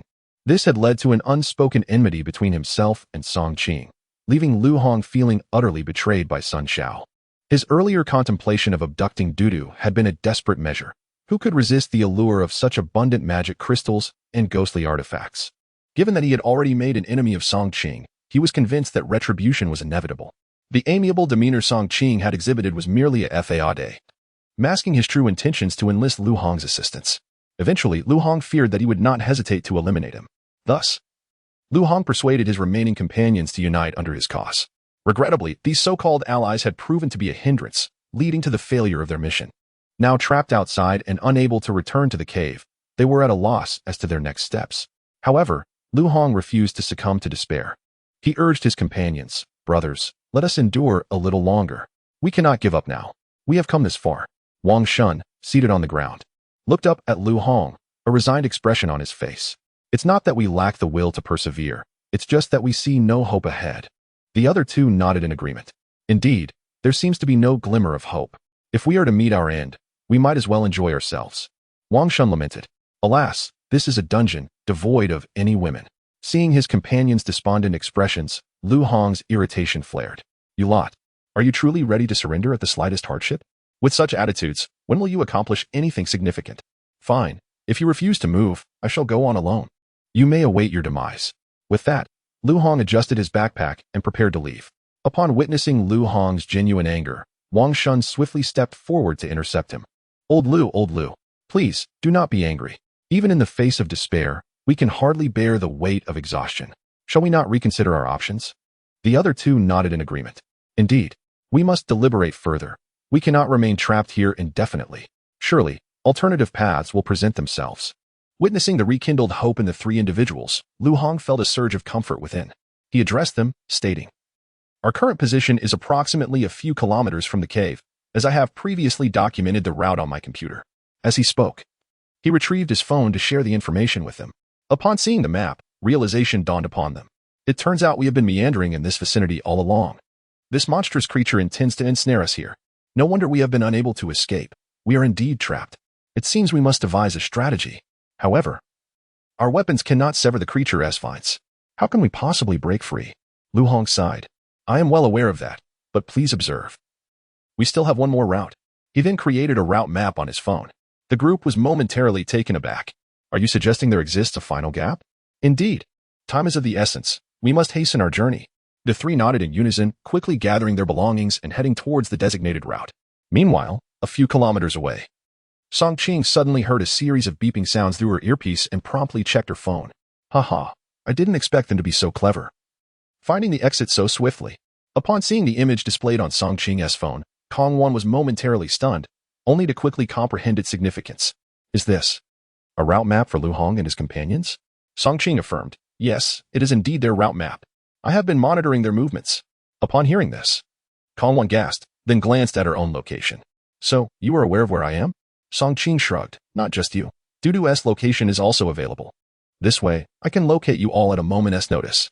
Kong Wan was at a loss for words, feeling a mix of reassurance and discomfort at being monitored. "Rest assured, I am not surveilling you. We are partners in this endeavor." Song Qing's sudden explanation caught Kong Wan off guard, as if her thoughts had been read, leaving her somewhat embarrassed.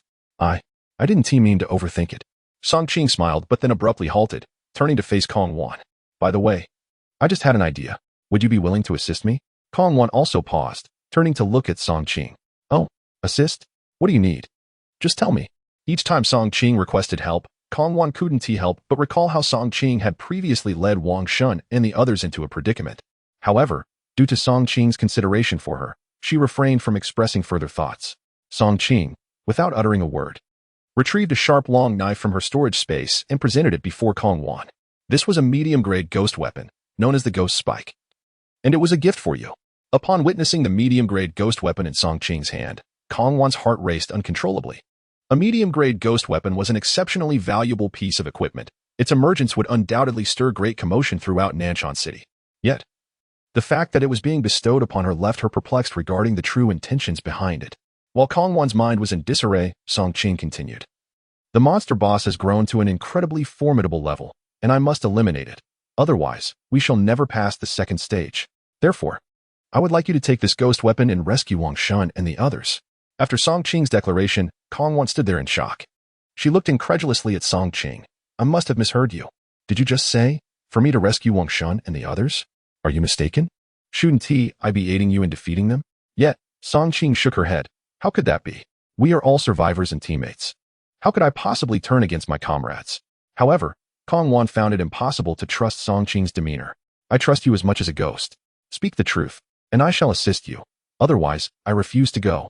Seeing Kong Wan's unwavering stance, Song Qing, albeit reluctantly, approached her and whispered her plan into her ear. As Kong Wan felt Song Qing's closeness, her cheeks flushed slightly, yet after hearing the plan, she still found it rather unbelievable. This is far too dangerous. Isn't it? You alone. Along with Dudu. This is exceedingly perilous. Song Qing chuckled lightly. It's all right. I've undertaken even more dangerous tasks than this before. What is there to fear? Just tell me whether you will assist or not. Kong Wan turned away, gently raising her hands and waving them in the air. My mind is quite chaotic right now. Let me think it over. Song Qing, with no choice but to wait patiently, stood by. Meanwhile, Dudu continued to enjoy a lollipop, seemingly oblivious to the gravity of the upcoming task. Finally, Kong Wan turned back to face Song Qing. All right. I can agree to your request, but I have one condition. Song Qing broke into a gentle smile. No problem. Speak. Take Dudu with you and return alive. Understood. Subsequently, Kong Wan reached out to take the ghost weapon from Song Qing's hand and turned to walk into the mist. At that moment, only Song Qing and Dudu remained in the fog. Song Qing looked down at Dudu. Come, Daddy will take you to fight the monsters. Dudu, upon hearing this, leapt up in excitement. Wonderful. Chapter 88. Is Kong Wan Kai the savior? Everything that transpired amidst the fog had been closely observed by the personnel at the command center. When Song Qing retrieved a mid-grade ghostly artifact from his ring, gasps of astonishment erupted throughout the scene. Goodness, a ghostly artifact. A mid-grade ghostly artifact. How is it even possible? While this mid-grade ghostly artifact evoked envy, it no longer seemed extraordinary, as it was becoming increasingly common for him to produce such items. Indeed, it was no longer surprising. Even the appearance of a superior-grade ghostly artifact would not provoke much reaction from me. However, if he were to unveil a green ghostly artifact, that would certainly elicit a gasp of admiration from me. The crowd watched in envy as Song Qing casually gifted the mid-grade ghostly artifact to Kong Wan, their eyes turning red with jealousy. Alas, that mid-grade ghostly artifact is priceless, and yet he simply gave it to Miss Kong. The cost of wooing her is exorbitant. Goodness. I must admit, if anyone were to present me with a mid-grade ghostly artifact, I would instantly propose. Enough of your foolish dreams. With your lackluster appearance. It's a miracle if you manage to find a partner, let alone receive a ghostly artifact for free. Silence. Look. Miss Kong seems to be heading towards Lu Hong and the others with the ghostly artifact. Gasp. I understand now. Song Qing must have given this artifact to Miss Kong to assist him in eliminating those four. As the crowd anticipated that Kong Wan would confront Lu Hong and his companions, ready to strike, they were startled to see her attacking the twisting vines instead. 1 strike. 2 strikes, 3 strikes. The vines, thick as an arm, were swiftly cleaved apart. The power of the mid-grade ghostly artifact became immediately apparent. The vines, which even the finest steel and advanced technological blades could not penetrate, fell before the might of the mid-grade ghostly artifact. Even Kong Wan could not suppress her astonishment as she glanced at the artifact in her hand. Truly, it was a formidable mid-grade ghostly artifact.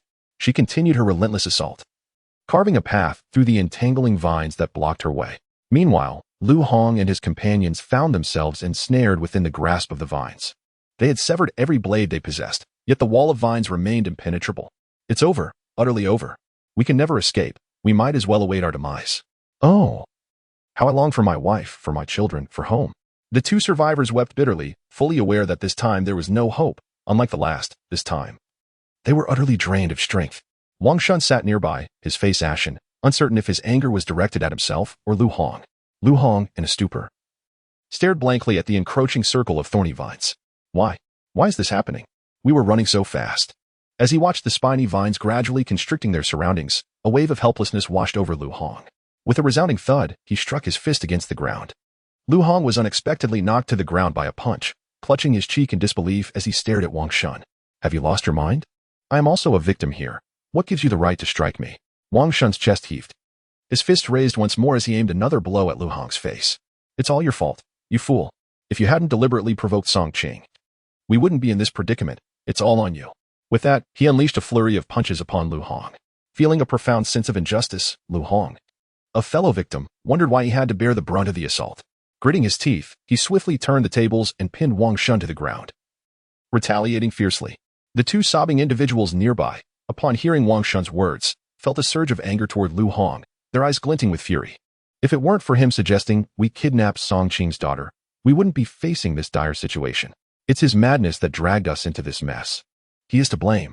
Thus, they joined the fray, turning the encounter into a 3-on-1 battle, where Lu Hong stood no chance against the trio. Given that all were enhanced individuals, a single punch could spell doom for an ordinary person, just as Lu Hong was on the brink of collapse. A woman's voice suddenly pierced through the chaos. How long do you intend to fight? At her words, Wang Shun and his companions halted, looking around in confusion. Who was speaking? As they puzzled over this, a vine behind them was cleaved open, revealing Kong Wan, brandishing a longsword, appearing behind them. Kong Wan? Miss Kong? What brings you here? Wang Shun exclaimed in shock, hardly able to believe his eyes. It was indeed Kong Wan come to their rescue. However, she offered no explanation for her presence, merely glancing down at Lu Hong, who lay barely conscious. This sight brought her a modicum of comfort. Without further ado, she addressed the three men. There is a critically important matter that requires your assistance. If you are willing to help, I will lead you out. If not, consider this visit a figment of your imagination. The trio, disregarding any conditions, eagerly nodded in agreement. Yes, we are willing. We would brave any peril to escape this wretched place. Please, take us away. We cannot bear to die here. It is too terrifying. Yes, tell us quickly. We wish to leave this place immediately. A satisfied expression crossed Kong Wan's face as she glanced at Lu Hong on the ground. And you, can you still move? Lu Hong managed to raise his arm slightly, signaling that he was still alive. Kong Wan nodded. Currently, Song Qing is surrounded by that malevolent spirit.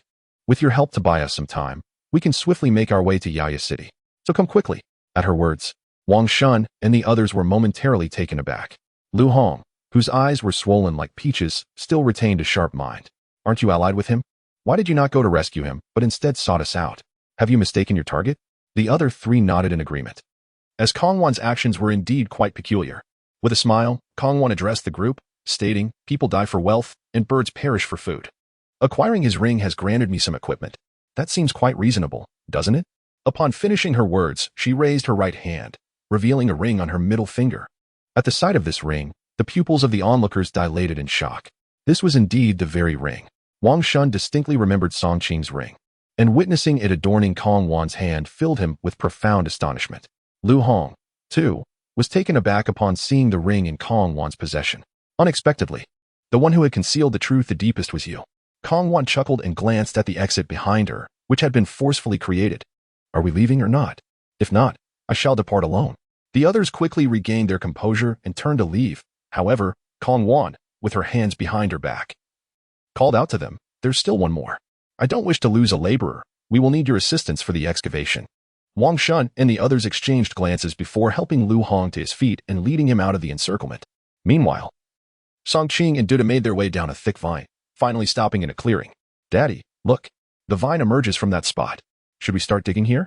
Song Qing approached the massive vine, measuring about 3 to 5 meters in diameter, feeling a sense of awe. What a surprise. I never anticipated the vine would be this thick. This must be the entrance to the core. He then retrieved an object resembling a golden fruit from his system space. Dudu, upon seeing it, wore a puzzled expression. Daddy, what is this? A smile graced Song Qing's lips as he carefully explained. This golden fruit is known as a devil fruit. When planted in any plant, it rapidly absorbs the nutrients from the soil. Dudu's eyes sparkled with excitement. Daddy, do you intend to plant it within this monster? Indeed. Otherwise, we might have to dig down for dozens of meters, and even if we dig until next month, we may not unearth a gigantic creature. Song Qing then turned to Dudu. Be cautious and stand back. Do not get too close to the monster inside. It may become extremely ferocious once I plant it. Dudu nodded earnestly and sheltered behind Song Qing. He drew the knife blade from his waist and delicately made an incision at the root of the vine. The opening was perfectly sized for the devil fruit. And then Song Qing inserted the fruit into the incision at the vine's base. As time inexorably ticks away, the enigmatic devil fruit remains utterly inert. At this moment, not only are Song Qing and Dudu fixated on this peculiar fruit, but so too are the onlookers gathered before the monitors in the command center outside the instance. What is Song Qing up to? What was that peculiar object just now? Could it possibly be a lemon? It appears rather odd. Not resembling a typical fruit, but rather akin to a seed, albeit one of a golden hue that seems non-existent. He has a knack for producing unexpected and bizarre items. What could this one be, and what are his intentions? As time continues to elapse, while Song Qing and Dudu seek refuge in a more secure location, the tendrils on the ground suddenly begin to thrash about violently, as if stirred by an unseen force. Chapter 89. A father-daughter battle. As the vine began to whip through the air like a lash, Song Qing quickly led Dudu to take cover in a nearby direction. Dudu's eyes were wide with astonishment as he gazed at the thrashing vine in the distance. Father, that creature resembles a colossal octopus, as if it has been sprinkled with salt. Song Qing paused for a moment, chuckling at the thought, glancing back at the vine, which indeed bore resemblance to a giant octopus, one seemingly seasoned with salt. Dudu then inquired, So, Father, what shall we do next? Are we to remain here and watch it perform? Indeed, for now we can only observe its display. Once its head emerges, we shall confront it. Father, please be cautious. We cannot afford to be struck by it. It looks quite formidable. The father and daughter settled quietly on a nearby stone, watching intently. The vine continued to crackle and pop in the air, the golden fruit inflicting excruciating pain upon it. This golden fruit had been purchased by Song Qing from an elderly woman. Initially, he intended to acquire merely a piece of information. But the woman insisted that without this devil fruit, overcoming the challenges would be exceedingly difficult. She fervently marketed the devil fruit to him, priced at 1,000 magic crystals. Had it not been for Song Qing's ability to inspect the fruit's powers, he would never have made the purchase. Upon inspection, he discovered that the golden fruit indeed possessed formidable capabilities. Reluctantly, he spent 1,000 magic crystals to acquire it. Fortunately, he had bought it, otherwise, vanquishing this vine assailant today would have proven nearly impossible. The vine continued to lash about, carving deep furrows into the ground. Observing the chasms, Song Qing felt a shiver run down his spine. A single strike from it could easily reduce him to mere pulp. Soon, the vine's strength began to wane, signaling that the time had come. He turned to Dudu. The creature is about to reveal itself. We must be vigilant. Dudu nodded vigorously, swinging his small fists. Don't worry. Father, I'll take care of you. Song Qing smiled gently. This time, he kept Dudu close to him to heal the damage inflicted by the creature's corrosive slime. Dudu possessed a remarkable ability to dispel the taint of malevolent spirits, which included the vile slime surrounding the creature's core. Before long, as Song Qing and Dudu retreated a few meters further, the ground began to fissure. Like an earthquake, the cracks widened, evolving from being barely able to accommodate a finger to gaping wide enough to engulf a whole body. Song Qing stared in astonishment at the enormous chasm before him. My goodness, this creature appears to be quite large. At that moment, a tremendous thud echoed from the ground in the distance. A series of sounds like rain began to resonate in the sky. Song Qing hastily lifted his cloak, draping it over himself and Dudu. The noise continued, reminiscent of raindrops falling, as countless clods of mud descended upon the earth. Fortunately, with his timely action of shielding them from above, Song Qing was able to evade the assault of the muck. After a few minutes, the commotion finally subsided, and Song Qing discerned a colossal crimson figure not far off. A roar erupted, reverberating as if it had emerged from the depths of hell, striking terror into the heart. From several meters away, Song Qing detected a foul stench permeating the air. He furrowed his brow slightly and glanced at Dudu, who still bore an expression of excitement. You can do it, Dad. Dudu encouraged, raising his tiny fist in a gesture of support. With a resigned nod, Song Qing pressed onward. Fortunately, endowed with a formidable sixth sense, he could perceive every movement of the beast. The maternal form of the vine whipper slowly emerged from the depths of the earth, exuding a putrid odor. In its effort to expel the demon fruit, it had severed all its tendrils. However, the vile fruit had already taken root deep within its being. As Song Qing approached within 5 meters of the creature, he finally beheld its true form. It was entirely coated in a rancid green slime, resembling a colossal caterpillar. At the front of its head loomed an enormous mouth, shaped like a sewer pipe adorned with sharp spikes, incessantly dripping with viscous fluid.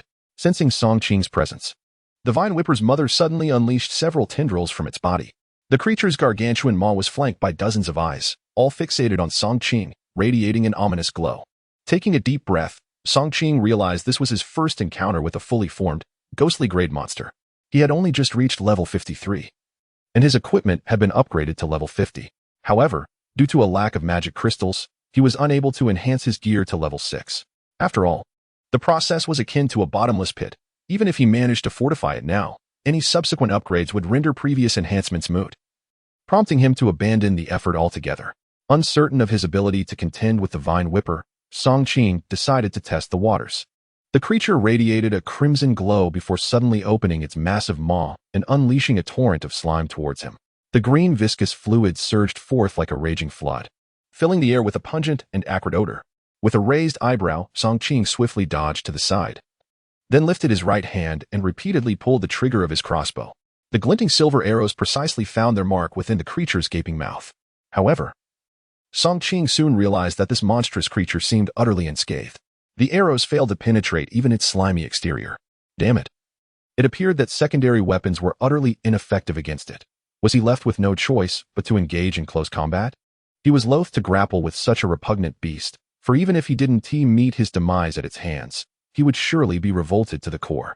Yet, with no alternatives, in order to vanquish the creature swiftly, Song Qing gritted his teeth and withdrew his dark night blade, charging towards the monster. The creature seemed to sense his approach. A glimmer sparked in its eyes as it opened its gaping maw, revealing rows of glistening, jagged teeth aimed directly at him. Unperturbed, Song Qing hastily activated his newly acquired skill, Blood Spike Storm. With the skill in effect, he immediately distanced himself from the beast. The 4th level Blood Spike Storm boasted an attack radius of 25 meters. Thus, as long as he remained within that range, he could inflict harm upon the creature. He preferred to avoid close proximity and instead devised a strategy to gradually whittle down the monster's health. This method was a spur-of-the-moment idea he wished to test.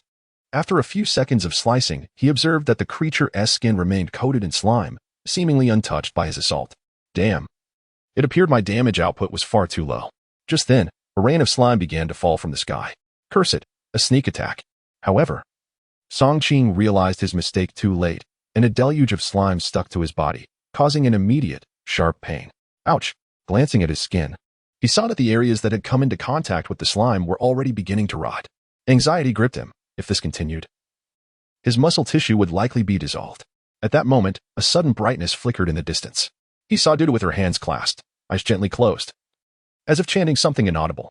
An aura of soft light radiated from her, reminiscent of a clear sky after rain. A warm beam enveloped Song Qing, and to his astonishment, the green slime began to dissipate gradually. Not only that, but the skin that had been scorched and eroded by the slime was also starting to heal. Caught off guard by this sight, Song Qing wondered if Dudu had unlocked some new skill. He dodged while making his way towards her, seizing the moment to assess her condition. Indeed, during the time she had spent with him, her level had already reached 15. More importantly, Dudu had awakened a new skill, Holy Light. A brief examination of her new skill revealed that Holy Light could cleanse dark impurities and enhance healing capabilities. This skill is extraordinary. It is nothing short of divine assistance. A surge of excitement coursed through Song Qing as he rushed forward, lifting Dudu to shield them both from the onslaught of the monster's slimy rain. Does Daddy still hurt? Dudu asked sweetly, clinging to Song Qing with innocence. Gently, Song Qing pinched Dudu's cheek, acknowledging the child's bravery. This time, it's Dudu who protected Daddy. Thank you, my dear. Dudu beamed, revealing 2 adorable little tiger teeth. Hee. From now on, let Dudu be the one to protect Daddy. In that moment, a thought struck Song Qing. The Holy Light could indeed dispel the monster's slimy substance. If so, could Dudu dissolve all of the monster's goo, allowing him to confront the Vine Whip Wielder's true form? He quickly conveyed his idea to Dudu, who nodded eagerly. Then I'll give it a try. If it feels uncomfortable, I'll stop at any time. Dudu exclaimed, stretching out their arms and calling out to the monster, Monster, go away. With a whoosh, radiant light burst forth from Dudu's palms. As the illumination struck the body of the Vine Whip Wielder, the slime in the illuminated areas began to dissolve almost instantaneously. Witnessing this, Song Qing felt a wave of exhilaration. This is fantastic. Upon observing Dudu's condition, he noted that Dudu appeared to be in excellent shape. Thus, he unsheathed his blade. Dudu, let's proceed as planned. Dudu nodded vigorously and immediately directed the beam of holy light toward the Vine Whip Wielder's head. In that fleeting moment when the light shone, the Vine Whip Wielder emitted a series of anguished cries. Soon, the slime on its head began to disintegrate rapidly, prompting Song Qing to launch himself forward with a blood-tinged thrust toward the now exposed area. Chapter 90. The Hunt for the Malevolent Spirit. The Vine Striker immediately perceived the perilous situation it was in, suppressing the searing pain from the holy light. It lashed out with its spiked tendrils towards Song Qing and Dudu. At that moment, Song Qing found himself airborne, utterly unable to attend to Dudu. Outside the dungeon, in the command center, everyone watching this scene felt their hearts constrict. Madness! He has lost his senses. How could he involve his own daughter in such a perilous venture? Alas, what a pity. Such a young girl. How could she possibly evade such danger? This is utterly irresponsible. What manner of father would risk his child's safety for the sake of vanquishing a monster? I strongly condemn the use of children in dungeons. We ought to establish a new law prohibiting their involvement. Not only the others, even the city leader and Master Stardust found themselves unable to bear the sight. Song Qing. Oh, how unfortunate. That little girl has even visited my home. I genuinely adore her. A look of regret crossed the city leader's face, yet he felt powerless, only able to sigh and lament. Master Stardust clenched his hands tightly, evidently distressed as well. A child so young could hardly withstand such a fierce assault. How foolish of Song Qing. At that moment, all eyes in the room were fixated on the large screen. Tendrils descended ominously from above, poised to strike Dudu. It seemed that in the next heartbeat, she would be reduced to mere pulp. The onlookers, hearts heavy with concern, could not help but close their eyes. Suddenly, a piercing scream pierced the air. She is gone. The abrupt sound compelled everyone to turn back to the screen. When they beheld Dudu's inexplicable disappearance, they were left in stunned silence. What has transpired? Where is she? That little girl was just there. How could she vanish in the blink of an eye? Could it be a malfunction with the camera? Yet, that seemed implausible as everything else appeared normal. As the crowd grappled with anxiety over Dudu's fate, Song Qing's blade struck fiercely against the head of the vine striker. The area devoid of slime resembled a bald head, and the dark night blade sliced through the flesh as effortlessly as one would cut tofu. As the skin parted, a thick, viscous fluid gushed forth. Caught off guard, Song Qing found himself entirely engulfed in the substance. In an instant, his contaminated skin began to corrode. A sharp pain coursed through his body. Yet he gritted his teeth and persevered. Die, now. He unleashed a flurry of 10 strikes. His blade relentlessly cleaved at the vine striker's wound, each strike more forceful than the last. Even though the vine striker's core possessed formidable defenses, Song Qing's blade held the power to bypass armor. At long last, with the 9th strike, a chime echoed in Song Qing's ears. Ding! You have slain the LV-1 malevolent spirit, the Vine Whip Striker. Congratulations, host. You have achieved an extraordinary kill, completing the first phase of the overlevel kill achievement and earning 100 second-grade magic crystals. You have received double experience. Your current experience is now full. You have advanced to level 54. Your current experience is now full. You have advanced to level 55. Your current experience is now full. You have advanced to level 80. A torrent of notifications left Song Qing utterly bewildered.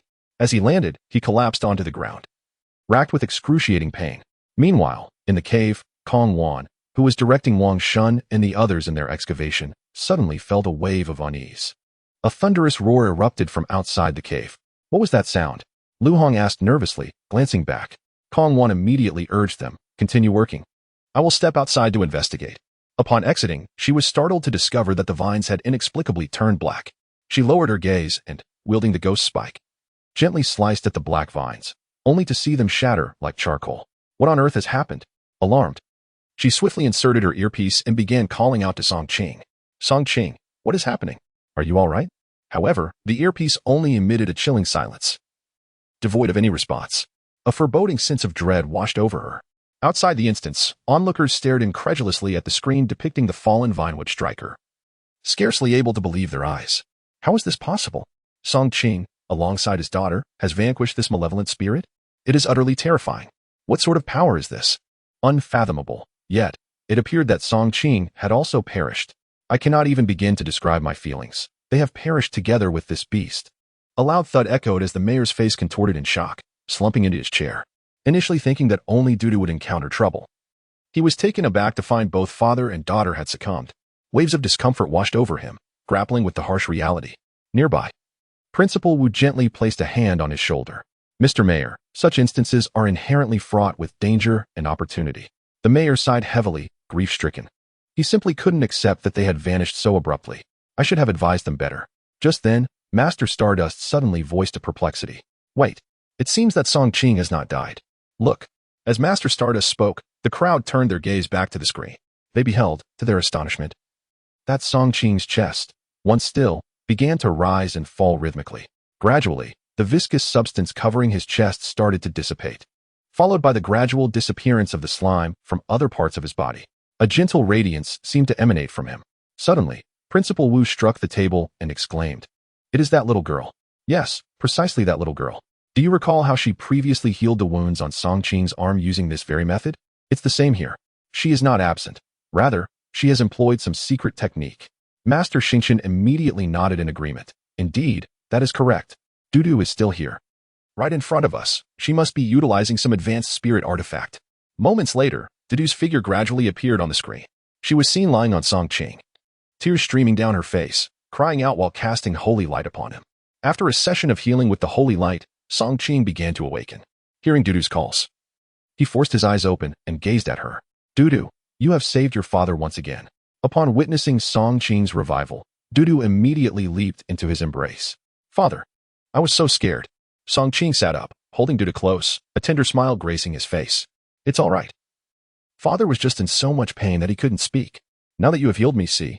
With that, Song Qing waved his arm, indicating his recovery. Dudu then broke into a smile. Instantly, the command center erupted with cheers. Wonderful. Fantastic. Both Song Qing and Dudu are safe. You frightened us. What on earth happened with these two? We were terrified. To be honest, that was truly a nail-biting moment. If Dudu hadn't possessed such abilities, we could have faced serious consequences. The city mayor exhaled a sigh of relief, gently wiping away the tears at the corners of his eyes. He had truly been frightened by the recent events. He never anticipated that both Song Qing and Dudu would come back to life. It felt like a colossal joke played upon him. He promptly turned to his secretary and said, "Next time, ensure that the hospital prepares some fast-acting heart-saving pills for me, or I might not survive the next ordeal." The secretary could only smile wryly in response. "Indeed, Mr. Song Qing and the little girl Dudu just played a grand joke on us." Meanwhile, Master Xingchen nearby relaxed his grip slightly. On the screen, Song Qing stood up and surveyed the massive vine whip creature before him, letting out a sigh of relief. He then approached the creature's head with a knife and swiftly extracted a magic crystal. After rinsing it, he discovered it was a second-grade magic crystal. Upon seeing it, Song Qing couldn't help but grimace. What a ripoff. After exerting such effort, I only receive a second-grade magic crystal? What a loss. Meanwhile, Dudu noticed something intriguing. Pointing towards the tail end of the vine whip creature. "Father, there seems to be something here." Song Qing paused for a moment, then walked over, and indeed, he discovered something resembling an ostrich egg behind the creature's body. Thus, he promptly extracted the egg from the maternal body, and after cleansing it thoroughly, he discovered that its surface was adorned with an intricate pattern of totemic designs. Holding it in his hands, Song Qing immediately heard the system's notification sound. Magic pet egg, an egg nurtured within the body of a demon fruit, which, upon hatching, will yield a formidable magical companion. Upon reading this notification, Song Qing felt a surge of delight within him. System, how can I hatch this magic pet egg? The magic pet egg can be nourished with the ghostly energy obtained from slaying demons, leading to its hatching. So that was it. Song Qing gazed at the magic pet egg in his hands, his heart swelling with excitement. "Father, what kind of egg is this?" he gently inquired while cradling the magic pet egg. "It is a very powerful magic pet egg, but it will require a considerable amount of time to hatch." Upon hearing Song Qing's words, Dudu's face lit up with astonishment. "Is it like the bear belonging to Sister Diudio?" Song Qing chuckled heartily. "Indeed. But what hatches from this magic pet egg may not necessarily be a bear. It could be something entirely different." "Wonderful. Father, can you give this magic pet egg to me?" "Of course. It shall be entrusted to you from now on. But do be cautious. You must not damage it." Dudu nodded earnestly. "Understood, father. I will protect it with all my might. By the way, I want to give it a name." As she gently caressed the magic pet egg, she pondered, "Since you are so dark, I shall call you Little Black." Song Qing. Chapter 91. The final stop, Demon Night City. In the cavern, Lu Hong and his companions were tirelessly excavating the obstructed tunnel. As Wang Shun pried loose a fragment of rock with his shovel, the pile before them began to collapse dramatically. "Be careful," Wang Shun shouted, retreating hastily. After a cloud of dust settled, they finally beheld the far end of the tunnel. Overwhelmed with emotion, Wang Shun and his companions knelt and wept with joy. "We finally broke through. Oh, it's been so hard. We did it. My goodness, I now understand the challenges of tunneling.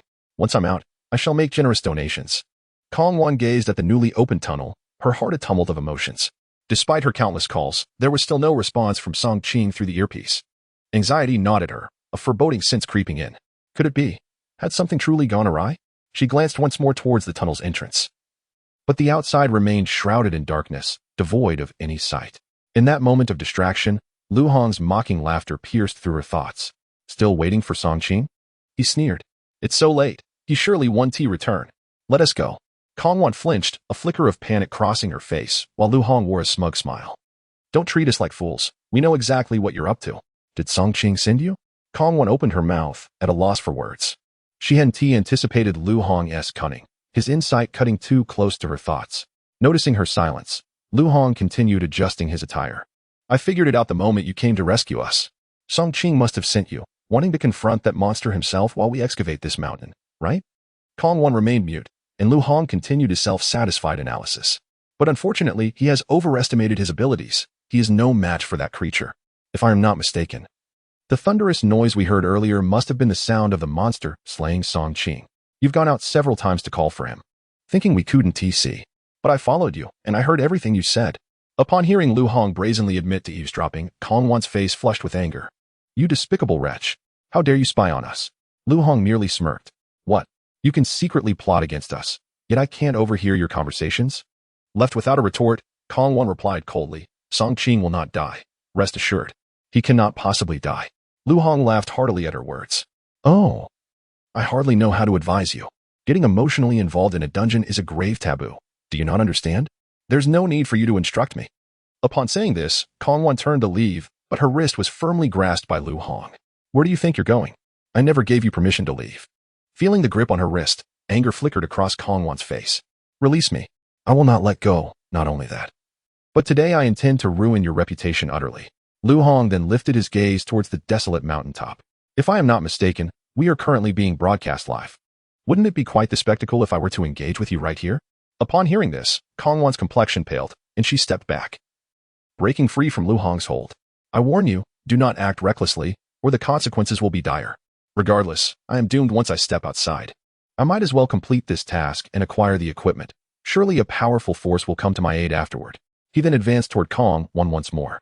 At that point, no one will be able to touch me. I strongly advise you to cooperate, or I shall show you the true meaning of cruelty. Kongwan retreated again, but suddenly felt as though she had collided with a wall.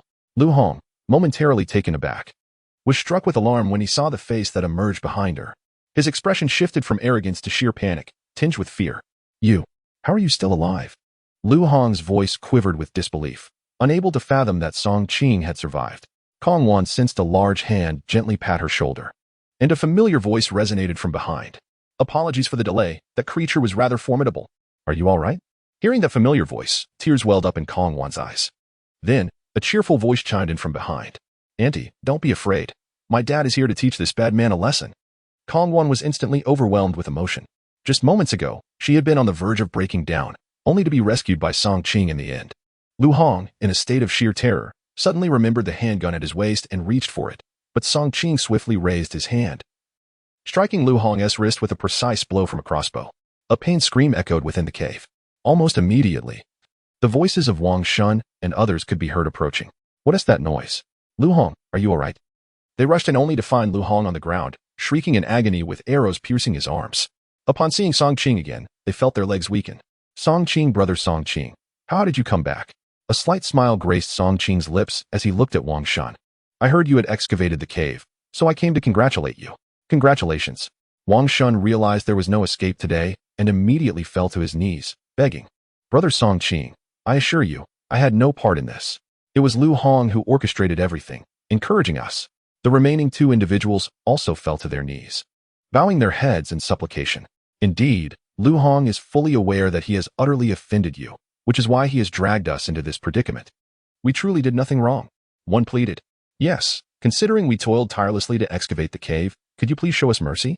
Song Qing's gaze flickered with a hint of indifference. However, Wang Shun and his companions still held some usefulness for him, particularly Wang Shun, who, in his foolishness, posed no threat to him. It was Lu Hong who had relentlessly sought to bring about his demise, while the other two were merely unwittingly ensnared in his schemes. Consequently, Song Qing pointed at the prostrate Lu Hong and instructed Wang Shun and his companions, eliminate him, and then meet me at the cave. After issuing his command, he took Dudu by the hand and turned to Kongwan, saying, you may proceed ahead. Kongwan tightened her clothing, glanced back at Lu Hong, who was desperately begging for mercy, and then resolutely turned away. Not long after they had walked a mere 30 meters, anguished wails erupted behind them, followed by the sounds of blunt impacts and clattering. Eventually, only the echo of footsteps remained within the cave. Upon emerging from the pitch-black cavern, Song Qing realized that dawn was approaching. Unbeknownst to him, he had fought throughout the night, lost in the fog. Glancing down, he noticed that Dudu had fallen asleep in his arms. Beside him, Kongwan was watching intently, her eyes filled with admiration and affection. With a sigh, Song Qing pointed toward a distant, mist-shrouded city wall. Ahead lies Yaoyu City, the final obstacle.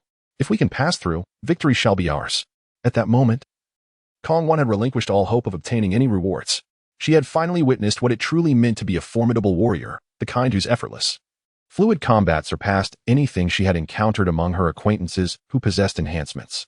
As she gazed at the distant Yaoyu City, she waved her hand through the air a couple of times. Ah, the fog is dissipating. That bodes well. Song Qing inhaled deeply and declared, the hour is late. We must set forth. Thus, the group set their course toward Yaoyu City. Chapter 92. The terrifying city of demonic night. Before entering the city of demonic night, the group was already enveloped by a pungent scent of blood emanating from within the city. Wang Shun and the others swallowed hard, whispering to one another. The atmosphere here seems quite ominous. Indeed, the stench of blood is overwhelming. As soon as the words left their lips, a dense cloud suddenly swept across the sky. The group quickly looked up to see a flock of black crows flocking towards the city, their sheer numbers inducing a sense of claustrophobia. A wave of foreboding washed over them. Kong Wan's earlier unease resurfaced, fear creeping back into her heart as she gripped her weapon tightly, her eyes scanning the surroundings to prepare for any imminent danger. Among them, however, Song Qing continued to walk forward, quietly cradling Dudu, his expression betraying no sign of concern. At this moment, Song Qing had reached level 80, his formidable strength instilling him with unwavering confidence. After advancing several hundred meters, the group could finally discern the city walls. The structure resembled an ancient European fortress, characterized by towering walls interspersed with arrow slits every few dozen meters. Each corner of the city was adorned with a tall watchtower, exuding an impressive aura. Within the city, a few grand mansions stood tall, though their limited number made them hard to distinguish due to the distance and a faint mist that lingered. As they drew closer, the gruesome reality became apparent. The walls were piled high with corpses, their blood staining the stone a deep crimson. Various dismembered limbs hung from the trees outside, creating a truly horrific scene. The ground was riddled with small pits, not filled with rainwater, but with foul, putrid blood. It was as if they had stumbled upon an ancient battlefield devoid of life. Song Qing even spotted several small mounds formed from human bones near the base of the city wall. Upon witnessing this sight, Kong Wan could no longer suppress the turmoil in her stomach and hurriedly retreated to vomit, while Wang Shun and the others appeared equally affected, their faces pale.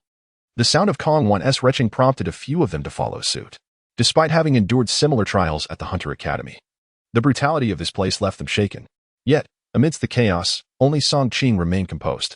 As for Dudu, she lay peacefully asleep in Song Qing's embrace, the repugnant odors having been mitigated by the perfume he had prepared, leaving her utterly unaffected. Song Qing surveyed the carnage surrounding him, his brow furrowing in concern. He crouched down to examine one relatively intact corpse, only to discover something unsettling.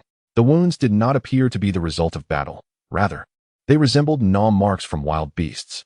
He then scrutinized another body, noting that the gash on its abdomen seemed to be the fatal blow. Yet the disarray of the body suggested it too had been ravaged by animals. Subsequently, Song Qing examined dozens of corpses, arriving at a chilling hypothesis. These individuals had all been consumed by insects. Upon uttering this revelation, Kong Wan and Wang Shun, along with the others, were momentarily taken aback. Insects? Song Qing nodded affirmatively. If my conjecture holds true, these people were all hosts to parasites. They had all been infested by insects. The mere mention of parasitism sent an unsettling shiver through Wang Shun and his companions, as if they could feel the insidious creatures crawling upon their own skin. So, shall we still venture into the city? Wang Shun cast a fearful glance towards the city gates. Song Qing shot him a sidelong glance, retorting, "Not enter the city?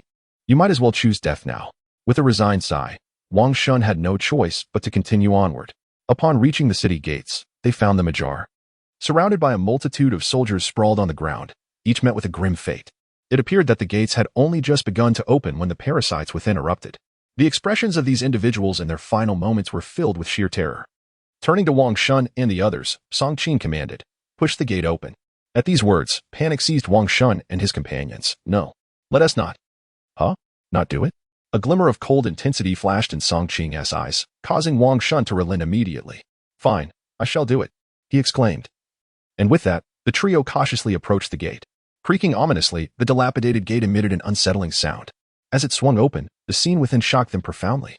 The streets were strewn with corpses, blood staining the thoroughfare a deep crimson. No trace of living souls remained in the city. The horrifying sight sent Wang Shun and his companions into a terrified scream. Song Qing, upon witnessing this gruesome tableau, furrowed his brow. He had not anticipated such a terrifying scenario. Those with weak mental fortitude would likely falter at this juncture. After a moment, he glanced at Kong Wan, noticing her struggle to maintain composure. Therefore, he advised, "If you feel nauseous, it's best to purge. You'll feel better afterward." As if on cue, Kong Wan found a secluded spot to vomit. Seizing this opportunity, Song Qing extended his consciousness outward. Having reached level 80, his awareness could encompass a significant portion of the city. However, he was taken aback to find no hint of malevolent spirits lurking about. Peculiar. There are no evil spirits here? Doubting his instincts, he unleashed his consciousness once more to investigate. This time, he uncovered some troubling signs. "Let us go towards the eastern part of the city." With that, Song Qing strode forward into the heart of the city. Observing Song Qing's determination, Kong Wan gritted her teeth and followed suit, stepping over the corpses, striving to maintain her calm.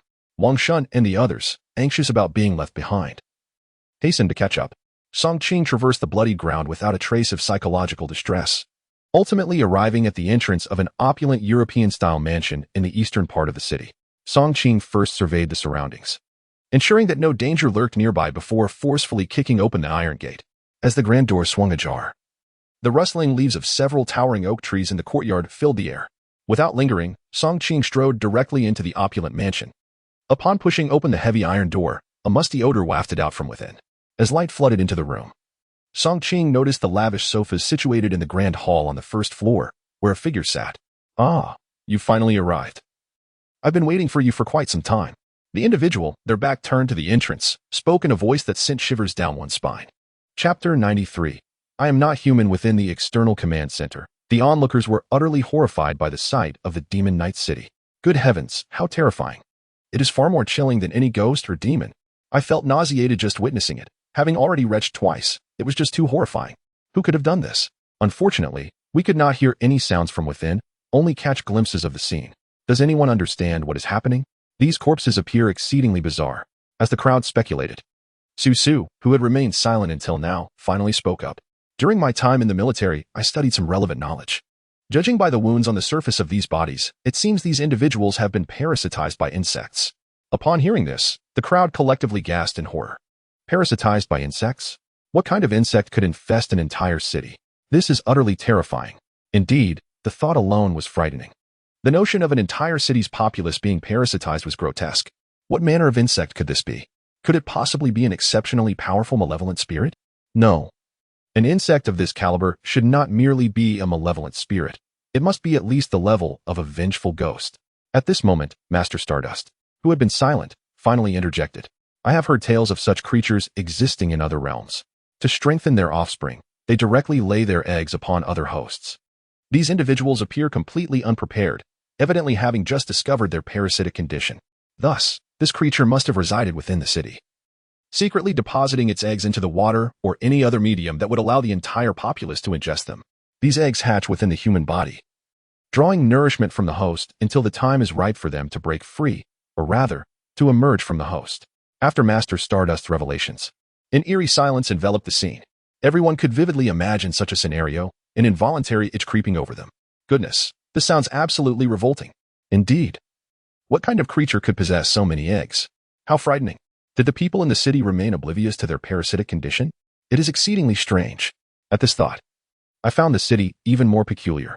At that moment, Song Qing had already led the group into the grand hall of the mansion. Upon seeing a certain individual, Kong Wan and Wang Shun were taken aback. The person's face was nearly unrecognizable, resembling a grotesque mask riddled with holes, as though gnawed upon by insects. Yet, one could discern from his attire that he was likely of considerable means, presumably the owner of this opulent residence. With elegant demeanor, he held a cup of coffee, attempting to bring it to his lips, yet was unable to do so, for the flesh around his mouth had vanished, leaving a gaping hole in his chin. Song Qing scrutinized him from head to toe before softly inquiring, "All the people in this city are dead. How is it that you remain unharmed?" Upon finishing his statement, Wang Shun and the others were momentarily taken aback. Had he lost his mind? This individual appeared so formidable. Could he not think before he spoke? What if he provoked this man? What would they do then? Kong Wan's expression also reflected her concern. Did Song Qing not consider the implications of his words? Was he really implying that while others had perished, this man remained unharmed? Such remarks could indeed be quite hurtful. Nevertheless, the man seemed unfazed, wearing a faint smile as he replied, "Because I am not human."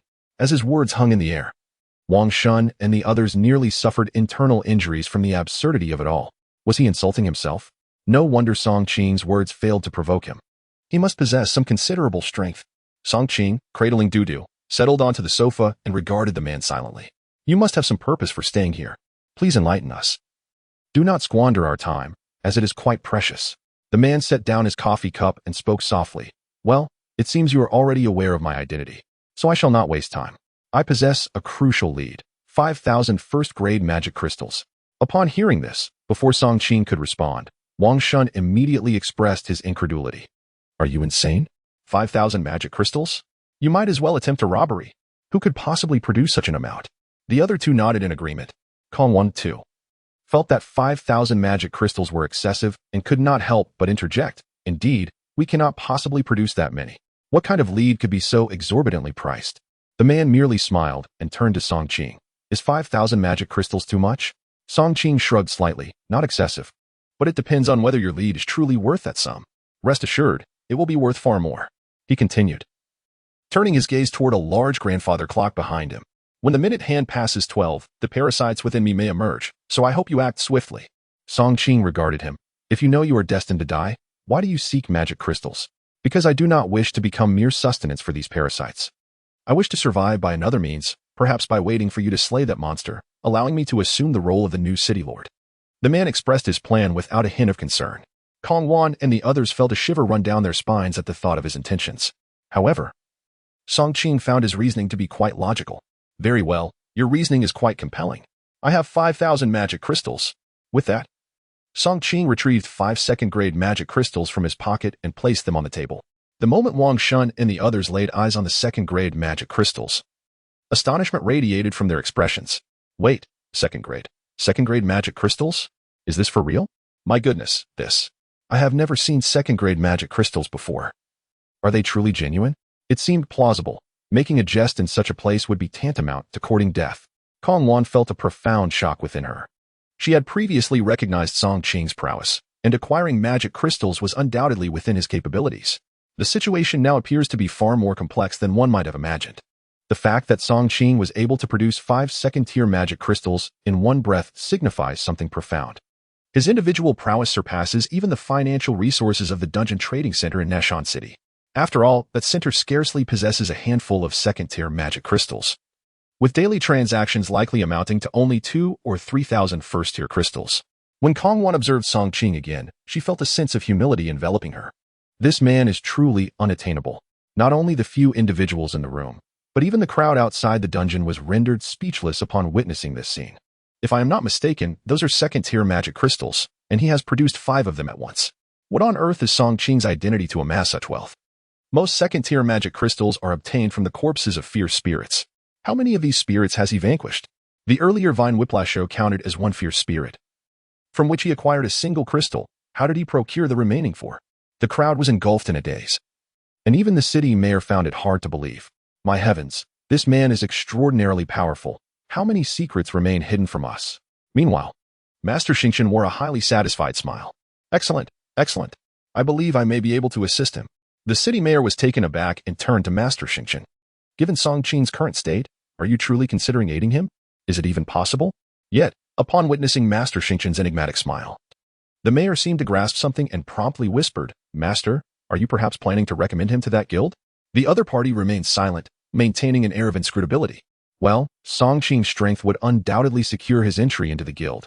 He genuinely possesses the qualifications.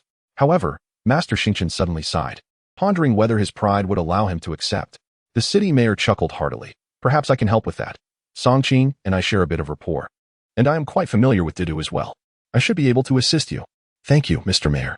Haha. Watch the video. Watch the video. The elegantly dressed man reached for the second-tier magic crystals on the table, inspecting each one. To think you are so wealthy as to acquire second-tier magic crystals. It seems you are qualified to battle against formidable demons. Upon hearing this, Kong Wan and the others were momentarily taken aback. Formidable demons? The man rose and approached the floor-to-ceiling window, gazing out at the towering city walls. Indeed, it is a centipede spirit, which has devoured countless malevolent entities and has now evolved into a humanoid form. However, it is currently in the process of laying eggs. This is your golden opportunity. Chapter 94. The Centipede Spirit, the Thousand-Legged Demon. As the man's words concluded, Song Qing promptly unleashed his consciousness. This formidable awareness rapidly enveloped a significant portion of the city. And within a grand castle, he sensed a potent and perilous aura. However, as Song Qing sought to investigate further, an overwhelming force impeded his actions. A moment of astonishment washed over him. Was this individual truly so powerful that they could obstruct even my consciousness? At that moment, within the castle of the city lord, a colossal crimson centipede, coiled upon a stone pillar, suddenly stirred, emanating a dense black mist. Moments later, the red centipede vanished, and a strikingly alluring woman materialized in the hall. She donned a remarkably revealing chi-pao, its lengthy hem accentuating her long legs, which could render onlookers dizzy. With a delicate gesture, she traced her fingertip across the glass surface, leaving 3 distinct marks. It has been ages since I encountered such a formidable group. I hope they can provide me with a modicum of surprise. After speaking, she instinctively caressed her slightly protruding belly. Fear not, my little ones. I shall soon find you suitable hosts, ensuring that you feast on the finest delicacies upon your arrival. With a mischievous smile gracing her lips, she took flight from the opulent mansion, within the command center of the dungeon. The mayor wore a tense expression as he scrutinized the computer screen flickering with images. Have we yet to ascertain the specifics regarding this centipede spirit? A technician operating the computer shook his head in exasperation. Although we have connected to the provincial city's dungeon data system, the sheer volume of users is overwhelming. Coupled with our limited knowledge of this centipede spirit, retrieving its information proves quite challenging. The mayor's anxiety grew. What manner of creature is this? It appears formidable. Master, are you familiar with this beast? Master Xingqian bore a look of resignation. I am merely a diviner. My understanding of such monsters within dungeons is limited. I have indeed never encountered this centipede spirit, yet I can ascertain that its strength undoubtedly surpasses that of malevolent spirits. Indeed, I share your sentiment. If it truly is a malevolent spirit, the implications are terrifying. Can Song Qing contend with this creature? Master Xingqian gently shook his head, offering reassurance. Mayor, do not fret. Let us proceed methodically. Song Qing is no pushover. He will surely navigate this perilous situation. How can one not be anxious? At that moment, the technician's computer screen flickered, and several data options materialized before them. Upon examining the information, the technician exclaimed loudly, "Found it." The group immediately converged around him. Let us see what the situation entails. This centipede spirit does not appear to be easily vanquished. The technician promptly opened the panel, retrieving the data on the centipede spirit. LV5 Malevolent Spirit. Thousand-legged demon. The centipede spirit has formed, having consumed human brain marrow to attain its essence. It possesses a formidable exoskeleton capable of withstanding attacks, and can parasitize its eggs within the bodies of humans or other malevolent entities. It wields exceptionally lethal fangs that can effortlessly tear through defenses, and its thousands of legs grant it unparalleled offensive power with astonishing speed. Upon reading this description, the onlookers were left in a state of shock. My goodness, such strength? A level 5 malevolent spirit? This centipede spirit was discovered in someone else's dungeon and should merely serve as a reference. Yet, the one in this dungeon remains exceedingly formidable. This creature is terrifyingly powerful. How can we combat it? It appears utterly devoid of any inclination to engage. If it were me, I would choose to perish. I certainly do not wish for it to implant its eggs within my brain. Indeed, resistance would be utterly futile, though the centipede spirit does possess an admirable aesthetic, transforming into such a beautiful woman. While the group deliberated on strategies to confront the centipede spirit, Song Qing had also entered a private room with the man. Bang! The door closed, leaving Wang Shun and the others feeling somewhat helpless as they glanced at the door. We've spent our money. We are a team. Why are we not allowed to listen? Exactly, we've paid. Why deny us access? Besides, Song Qing will surely inform us upon his return. Never mind.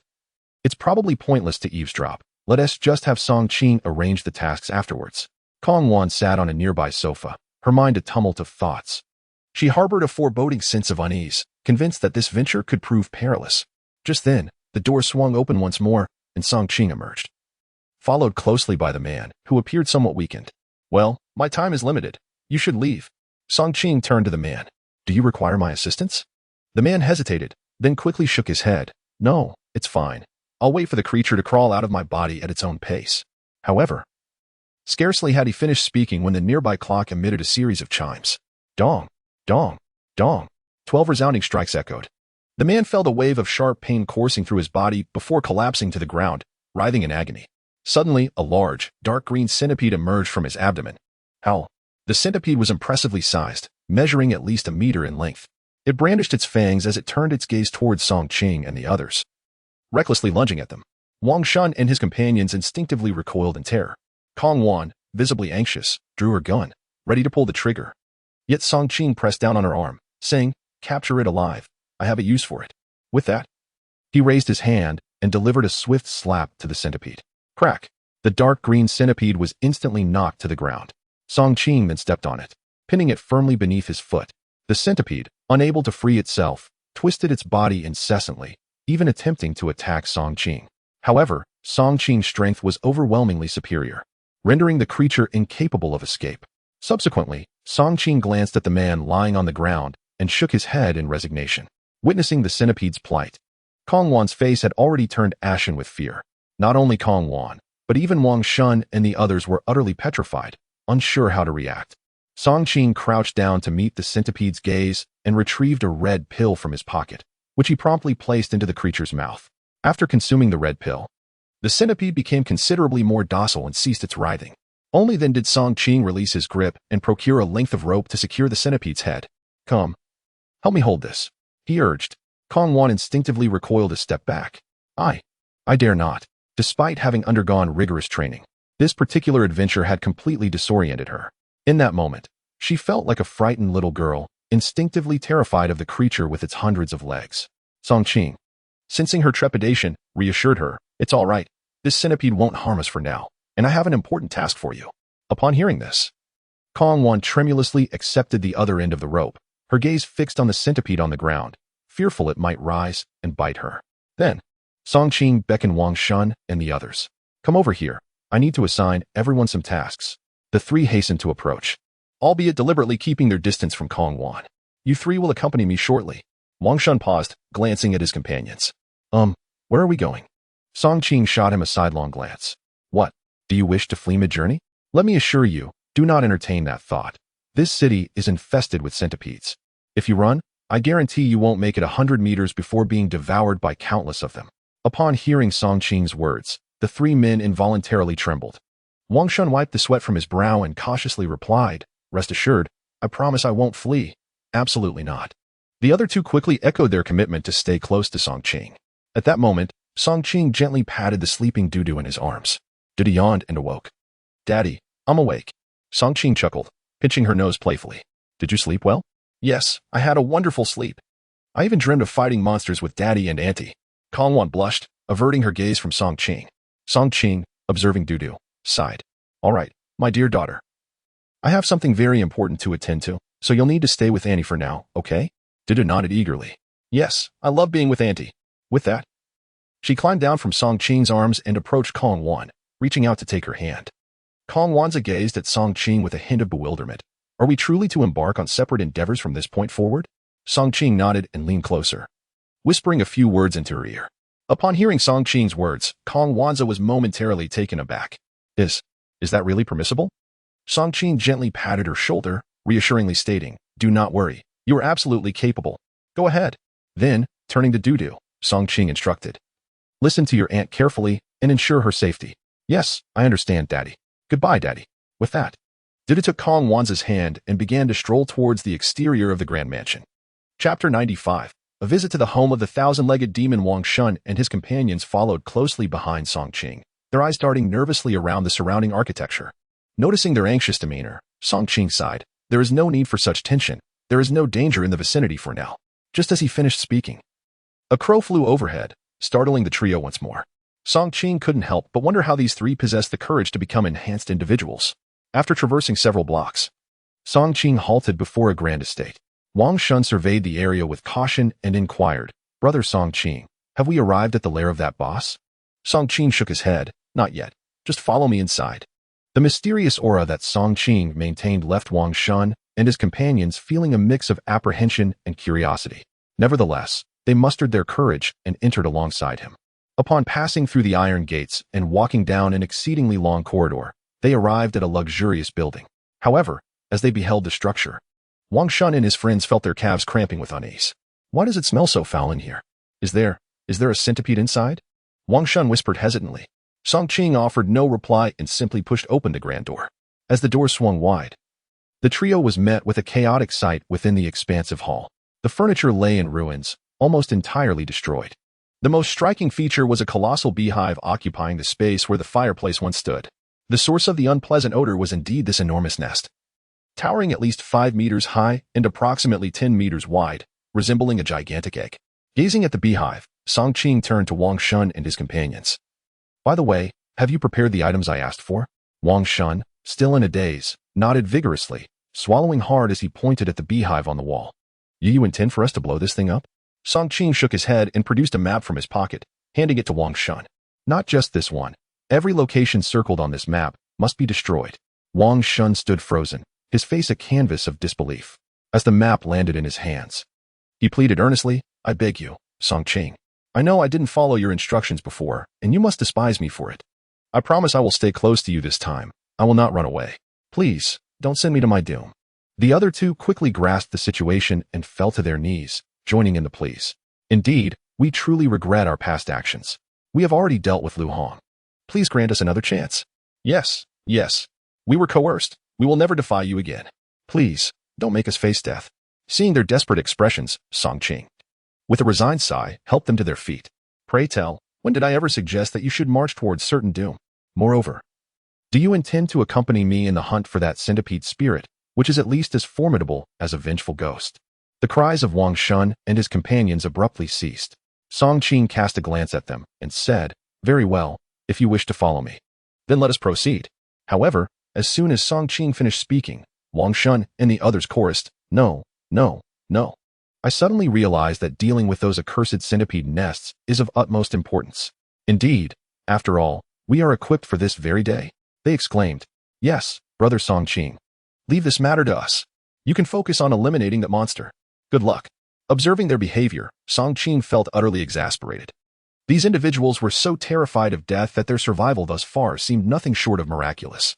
Thus, Song Qing looked at the three of them earnestly and reiterated, let me emphasize once more, after everything is set up, follow my instructions before detonating. Do you understand? Notify me once everything is installed. And ensure that all nests are accounted for. If even one is missed, we shall all perish. Do you comprehend? The three nodded vigorously. They dared not take this lightly, as their very lives depended on their diligence. As long as it spared them from facing that terrifying vengeful spirit head-on, they would exert every effort to fulfill their task. Afterward, Song Qing signaled for them to don their earpieces. Following some adjustments, communication was confirmed, and Song Qing gestured to the trio before they parted ways. In the command center, a heavy silence engulfed everyone. After a considerable time, the mayor finally spoke. Song Qing is being reckless. How could he separate everyone?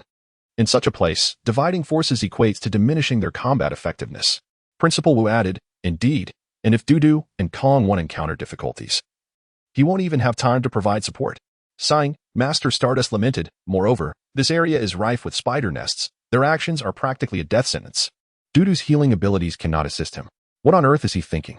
Once again, the room fell into a hushed stillness. The mayor suddenly turned to Master Stardust. Could it be that Song Qing is concocting something new? New? Master Stardust recalled all of Song Qing's previous endeavors yet remained puzzled as to the purpose behind his actions. Perhaps, but can this truly succeed? We shall see. Everyone could only watch helplessly, their gazes fixed on the screen. At that moment, Song Qing had become a solitary figure. Surveying the desolate streets littered with corpses, his gaze unwaveringly fixed on the Lord's mansion. He then glanced at the time, a faint smile gracing his lips. The time is ripe, let us proceed. After speaking, Song Qing strode towards the city Lord's mansion. The mansion in the Demon Knight City was not particularly extravagant, lacking the opulence of the surrounding structures, yet it was remarkably spacious. Outside the mansion stood two massive stone lions, exuding an aura of strength and majesty. Regrettably, several corpses hung above, marring this otherwise splendid sight. Inside the mansion, the scene was dismal. The central avenue was flanked by a multitude of corpses, creating a chilling atmosphere. Although it was daytime, the entire city was eerily silent, devoid of any sound, making it exceedingly difficult for an ordinary person to muster the courage to enter.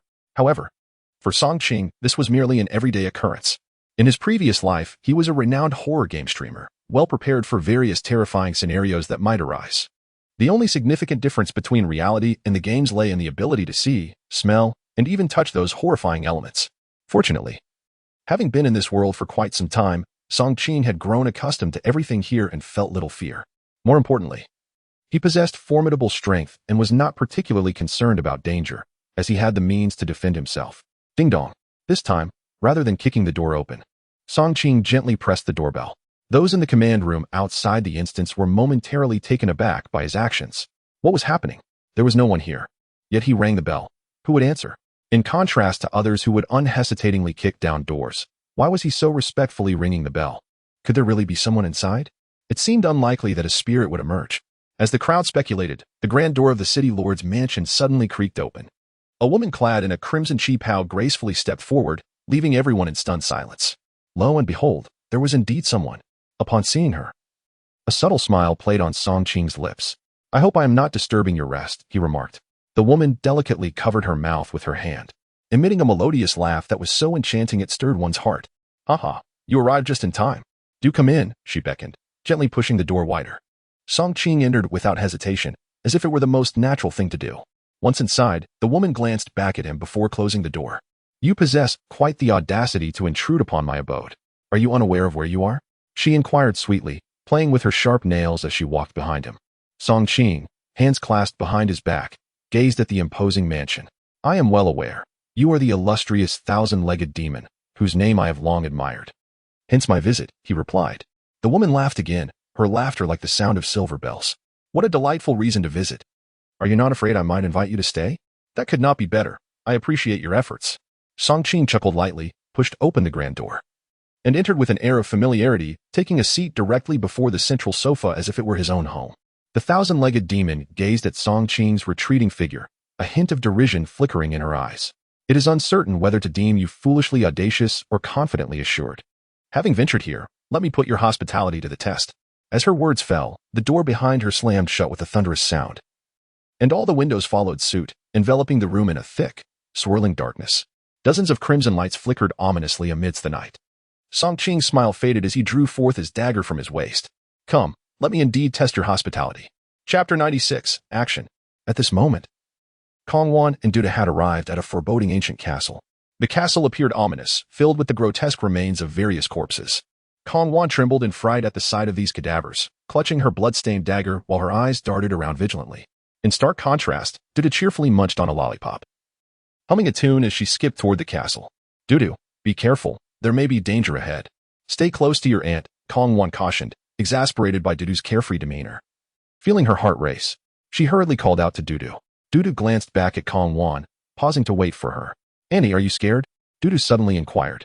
Kong Wan's cheeks flushed with embarrassment. Her earlier display of fear had indeed been rather lacking in composure. Of course. I'm not scared. It's just wise to be cautious. You'll understand when you grow up. This place is quite perilous. Let us be careful, she replied. Dudu nodded obediently, gently following Kong Wan as they ventured deeper into the castle. With a creak, the heavy castle door, as if untouched by oil for centuries, resisted Kong Wan's efforts to push it open. As soon as the door swung ajar, a swarm of bats erupted from the dark chamber. Kong Wan quickly pulled it down, seeking refuge from the flurry of wings. Fortunately, the bats were not vampires, and once they departed, the castle fell back into an eerie silence. Suddenly, Dudu raised her little wristwatch, which displayed the time. Auntie, it seems we don't have much time left. We should hurry, she urged, noticing the absence of immediate danger. Kong Wan nodded and led Dudu further into the castle. The vastness of the castle was overwhelming, with myriad corridors that twisted and turned, making navigation quite cumbersome. For the first time, Kong Wan felt an urgent desire to expedite her exploration of this ancient edifice, wishing to escape its historical gloom. The two ascended the stairs swiftly, following the directions previously given by Song Qing, and arrived at a basement. This must be it. Dad mentioned that there would be a cross in front of the basement door, Kong Wan said, affirming her thoughts. She raised her torch to examine the door, and indeed, there was a bronze cross affixed to its center. Yes, this is the place. Dudu, be cautious and hide behind your aunt. Opening this door may pose a threat, she instructed. Dudu obediently nestled to the side, peeking out with her curious eyes. At this moment, Kong Wan steeled herself, suppressing her fear. Biting her tongue, she grasped her long sword and struck fiercely at the iron chain. With a resounding clang, the chain snapped in two. Kong Wan stared in astonishment at the weapon in her hand. She had not anticipated that this ghostly blade would possess such formidable strength, capable of cleaving through such a thick chain with ease. Carefully securing the ominous object, Kong Wan then tugged at the iron chains. The unbound door slowly revealed a narrow crack. She dared not peer through the fissure, but took a deep breath, gently resting her hand upon the doorknob. With one hand clutching a sword and the other grasping the handle, she gritted her teeth and yanked it back forcefully. To her astonishment, as the basement door swung open, nothing emerged. Her imagination had run wild. Oh, what a fright. Thankfully, all is well. Dudu, let us venture inside. Dudu nodded, cautiously following Kong Wan into the depths. Kong Wan, flashlight in hand, illuminated her surroundings with each couple of steps, vigilant against any lurking dangers, sparing no attention to the ground beneath her or the ceiling above. The basement unfolded as a corridor, and after several minutes of walking, they finally reached its end. However, when they arrived, they were instantly struck dumb by the sight before them. Not far away lay a massive spherical object, its surface riddled with holes resembling a honeycomb, each hole the size of a frying pan. Annie, what is this? A wave of unease washed over Kong Wan as she recalled Song Qing's instructions. This was indeed the nest of the centipede spirit. Dudu's face betrayed her surprise. Are you saying there might be little centipedes emerging from within? The very thought sent a shiver down Kong Wan's spine, causing goosebumps to rise. Yes, your father instructed us to destroy this nest. Thus, we shall commence. With that, Kong Wan drew her sword, ready to obliterate the nest. However, just as she raised her weapon, the nest suddenly split open, and a mass of crimson-purple centipedes tumbled forth. In that moment, Kong Wan was rendered speechless. In the next instant, she seized Dudu and sprinted towards the exit. Run! Outside the dungeon. Everyone in the command room felt a wave of dread as they witnessed the unfolding scene. It was over. Song Qing had led them astray, and they were doomed. Damn it! Why are there so many centipedes? How many eggs has the centipede spirit laid in the city? This was the 12th nest they had encountered, surely. The spirit had not been laying eggs all these years? I can't bear it. I can't. This is giving me goosebumps. I hope Miss Kong and Dudu can escape this peril. Unable to endure the sight any longer, even the mayor waved his hand, prompting the feed to be cut. Suddenly, a wail erupted from behind. Several soldiers were unable to hold back a middle-aged man who, accompanied by a charming middle-aged woman, rushed forward. They fell to the ground, wailing in despair. The woman's appearance bore a striking resemblance to Kong Wan. Upon the mayor's first glimpse of the couple, he let out a deep sigh and gently assisted them to their feet. Mr. and Mrs. Kong, please accept my condolences. The couple erupted into anguished wails. Oh, my poor daughter. I warned her repeatedly not to partake in such perilous quests, yet she refused to listen. And now, I shall never see my daughter again. My dear one, how tragic it is. Why did you not intervene? She is but a girl, unmarried, and now her life hangs by a thread. Must we endure the sorrow of burying our child? The couple wept uncontrollably, while the secretary leaned in close to the mayor's ear and whispered, we try to stop them. But they had just returned from abroad and rushed here upon hearing the news. The mayor sighed, gesturing lightly with his hand. Very well, let them grieve for a moment. Allow them to stabilize their emotions before confronting this harsh reality. It is truly inconceivable at this time. The secretary nodded reluctantly and signaled to a few nearby individuals to gently escort Mr. and Mrs. Kong aside. Meanwhile, in various locations within the perilous realm, Wang Shun and his two companions hurriedly scoured the map, locating every possible site. Have all the placements been secured? Has everything been checked? Wang Shun inquired of a recently finished team member. The individual, breathless from their exertion, nodded while gasping for air. All checks completed. All lines verified with no issues. We are ready for detonation. Another companion nodded in agreement, handing over the remote control. Rest assured, everything has been thoroughly inspected. There will be no errors. Press one button here, and it will ignite there instantly. Upon hearing their reassurances, Wang Shun exhaled in relief and glanced out the window. Excellent, excellent. Now we must swiftly seek a secure location from which we can remotely access all areas. Just as he finished speaking, a man nearby pointed toward a structure not far off. While I was inspecting the lines earlier, I noticed a sturdy loft atop a building. I believe we could take refuge there. Wang Shun nodded emphatically. Then let us not linger. We must hasten to find a safe haven. The rest depends on Song Qing. The three then hurriedly made their way toward that destination. However, en route, they were startled by the sound of an explosion emanating from a nearby building. What is happening? Wang Shun asked, his heart tightening. The others were equally perplexed, turning their gazes toward the source of the noise. They beheld the entrance of a distant shop erupting in a shower of debris, as though something within had detonated. One individual began to approach for an investigation but was swiftly pulled back by Wang Shun. In a state of despair, one returned to ascertain the situation. The other party, realizing that their actions may have been somewhat foolish, swallowed hard and retreated. The three individuals fixed their gaze intently on the dilapidated door. Suddenly, two soft tentacles emerged from behind it, swaying in the air, each approximately half a meter in length, appearing almost adorable. However, this sight left Wang Shun and his companions utterly dumbfounded. Goodness, it's a centipede spirit. Run. No sooner had Wang Shun's voice echoed than countless centipedes began to pour out from the door. Upon spotting the fleeing trio, they immediately pursued, the ground resonating with a chilling sound that sent shivers down their spines. Chapter 97. Your child is in my hands in the Lord's manor of Demon Knight City. A gruesome battle had just ensued. Song Qing spat a mouthful of blood onto the ground, having just fought valiantly against hundreds of centipedes, leaving behind a gruesome scene of severed limbs and twisted bodies. The woman clad in purple, standing a short distance away, displayed a flicker of fury upon her countenance. You have slain so many of my children. Today, you shall meet your demise. With that, she abruptly raised her 10 fingers, and, in an instant, her nails elongated dramatically, transforming from mere centimeters to nearly a meter in length. They glistened like 10 blades poised in the air, emitting a sharp, ominous sound. Today, I shall let my children parasitize within you, feeding them with your very lifeblood. As she lunged forward with ferocity, Song Qing's eyes widened in alarm. When his blade clashed against her formidable nails, sparks erupted in the air. He narrowly evaded the strike, yet his cheek bore several deep gashes, stinging painfully. You possess some skill. It seems you are indeed formidable. Upon hearing his remark, the woman spat disdainfully onto the ground. A mere human dares to critique a malevolent spirit like me? You shall soon learn the true meaning of desperation. With that, she raised her claws once more, charging at Song Qing with renewed vigor. Recognizing the relentless assault of her 10 fingers, which offered no apparent weaknesses, Song Qing retreated hastily. However, the centipede demon showed no mercy, continuing its relentless pursuit. With no avenue for escape, Song Qing grasped his dagger and engaged in combat, simultaneously unleashing a flurry of arrows towards her. The arrow struck her thigh, drawing blood that flowed down her pale skin, staining the ground beneath. Impressive. You possess the talent to wound me, the true form of my essence, she acknowledged, delicately brushing her fingers over the injury before licking the blood from her fingertips. A sultry gesture that stirred something within the hearts of onlookers.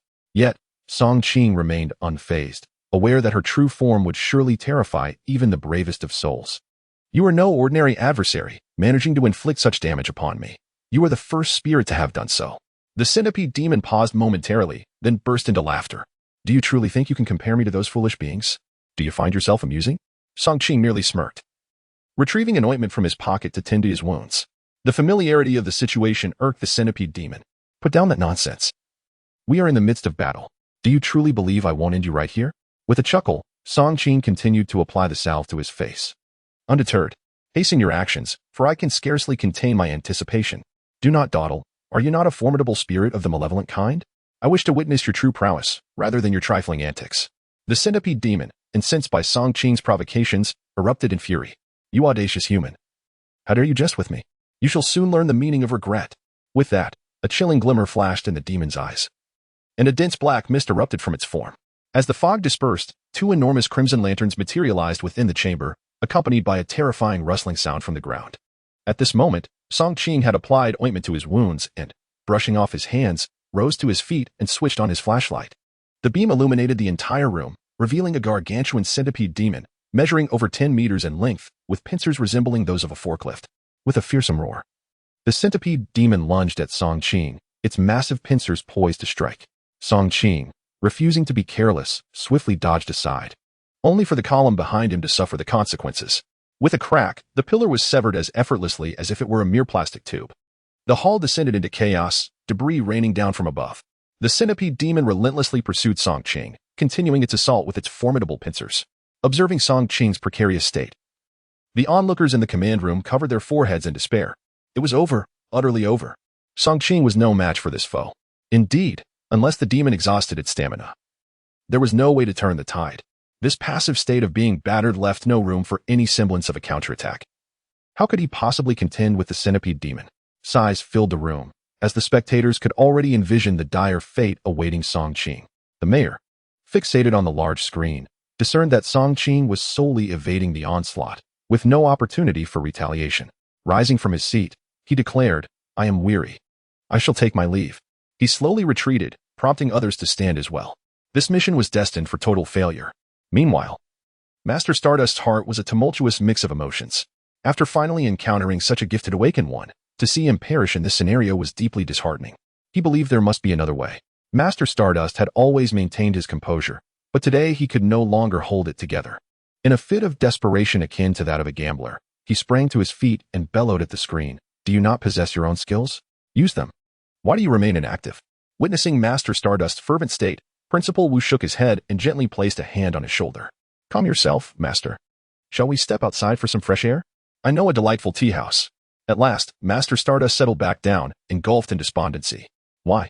Why did he choose to confront the characters within this scenario head-on, rather than seek out the necessary tools?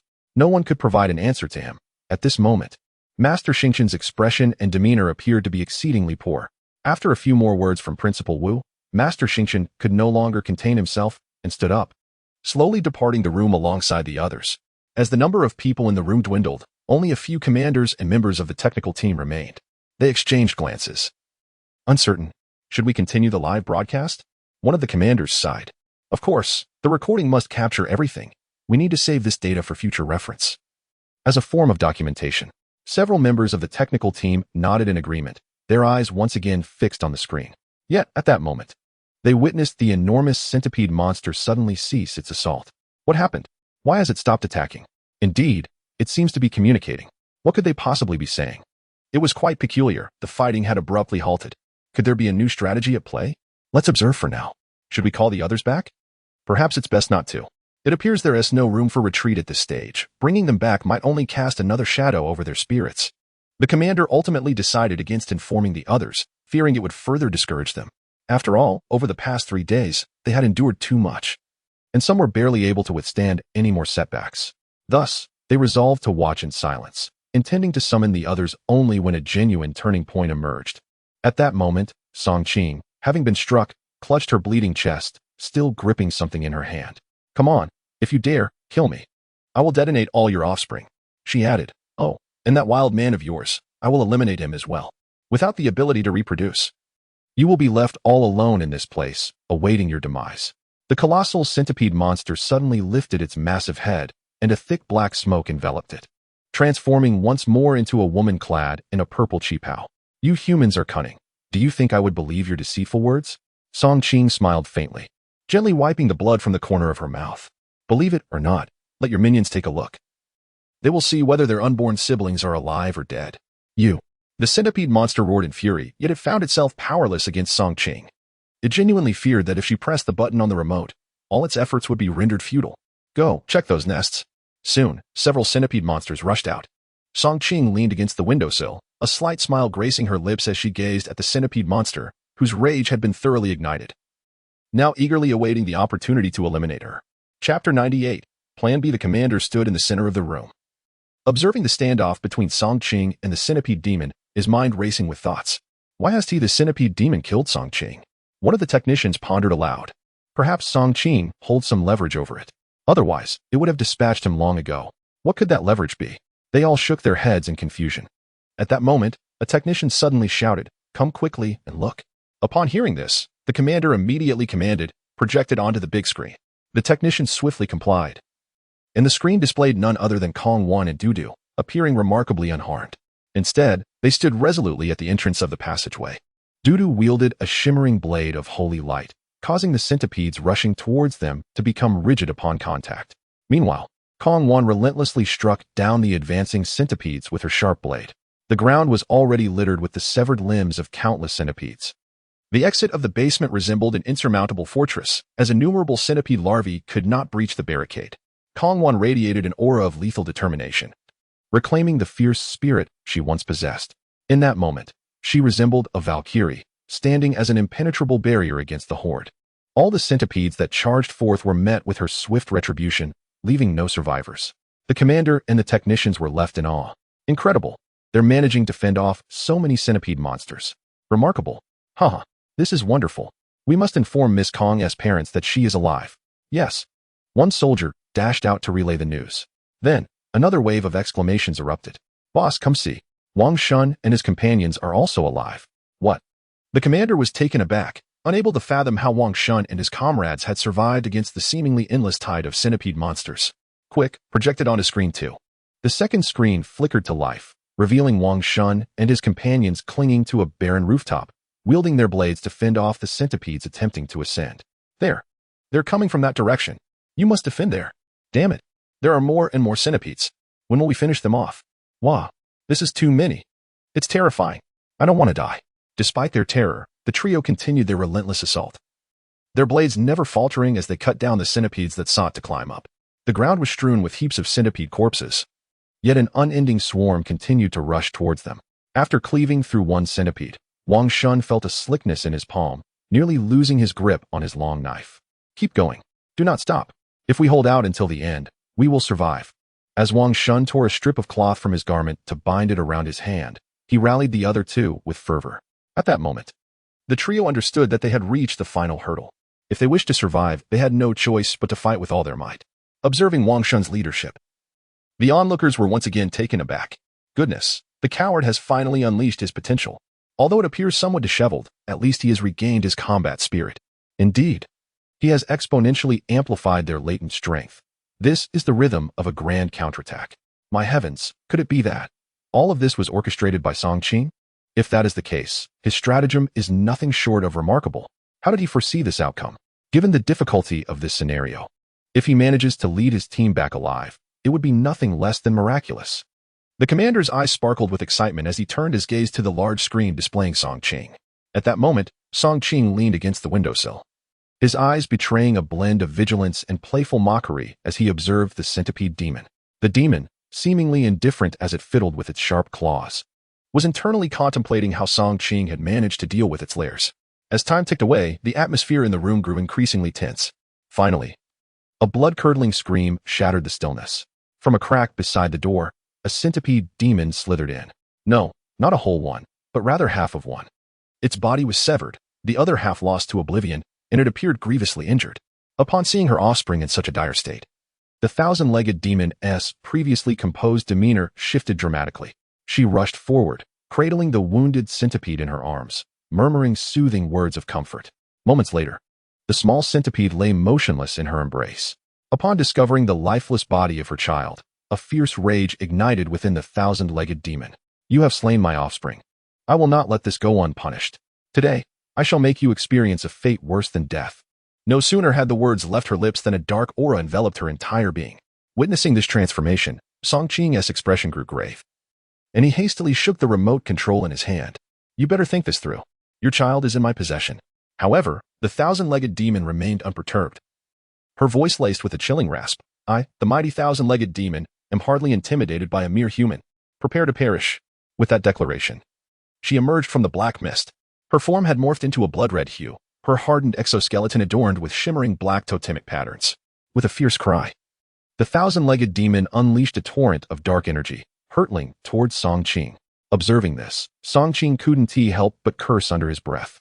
He clutched the earpiece tightly and shouted, "Activate Plan B. Immediately execute Plan B." As he spoke, he swiftly dodged to the side. The two parties once again engaged in a fierce battle, transforming the vast hall into a realm of shattered fragments amidst their clash. Witnessing this scene, the commander immediately realized that this might be the final confrontation between Song Qing and the centipede demon.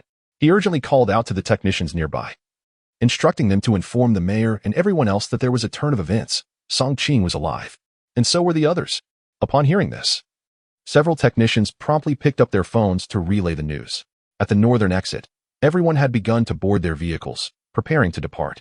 The mayor cast a sorrowful glance at Master Stardust, who bore a look of melancholy. Master, do not be too disheartened. Death is a part of life, and we must all accept our fates, he consoled. Master Stardust sighed deeply, reflecting on the promising potential of Song Qing. What a remarkable talent he was. Had he survived, perhaps Nanshan City could have regained its former strength. Principal Wu also wore a face of regret. Indeed, Song Qing was the most promising young individual I have encountered thus far. It is unfortunate that he might meet his end here. It is merely fate. At that moment, the mayor's secretary's phone vibrated, prompting him to swiftly address the driver. Hold on. I need to take this call. He then stepped aside and answered the phone. Just as he was about to speak, an urgent voice came through the line. Secretary Gao, please immediately inform Mayor that Mr. Song Qing is alive, and Miss Kong along with Dudu are safe as well. Wang Shun and the others are fine too. The secretary responded, understood. However, as soon as he finished, he sensed something amiss and quickly grabbed the phone to inquire further. What did you just say? The voice on the other end escalated in urgency. I said Mr. Song Qing, Dudu, and Miss Kong are all alive, and Wang Shun and the others are safe, and Mr. Song Qing is currently engaged in a final battle with the centipede monster. After hearing this, Secretary Gao became exhilarated. He did not even hang up the phone, but shouted to everyone present, Wait. Great news. Song Qing, Dudu, and Miss Kong are alive, and Wang Shun and the others are safe. They are preparing for the final showdown with the centipede monster. At this revelation, the scene fell into utter silence. Then, the mayor's voice broke through. Xiao Gao, what did you just say? Song Qing and the others are not dead? Secretary Gao nodded vigorously. Yes, Mayor, they are alive. Upon receiving this uplifting news, Master Stardust suddenly burst into laughter. I knew it. Come, let us hurry back. We must not miss this opportunity. Subsequently, everyone hastily exited their vehicles, racing towards the command center with fervor. Chapter 99. Hold on.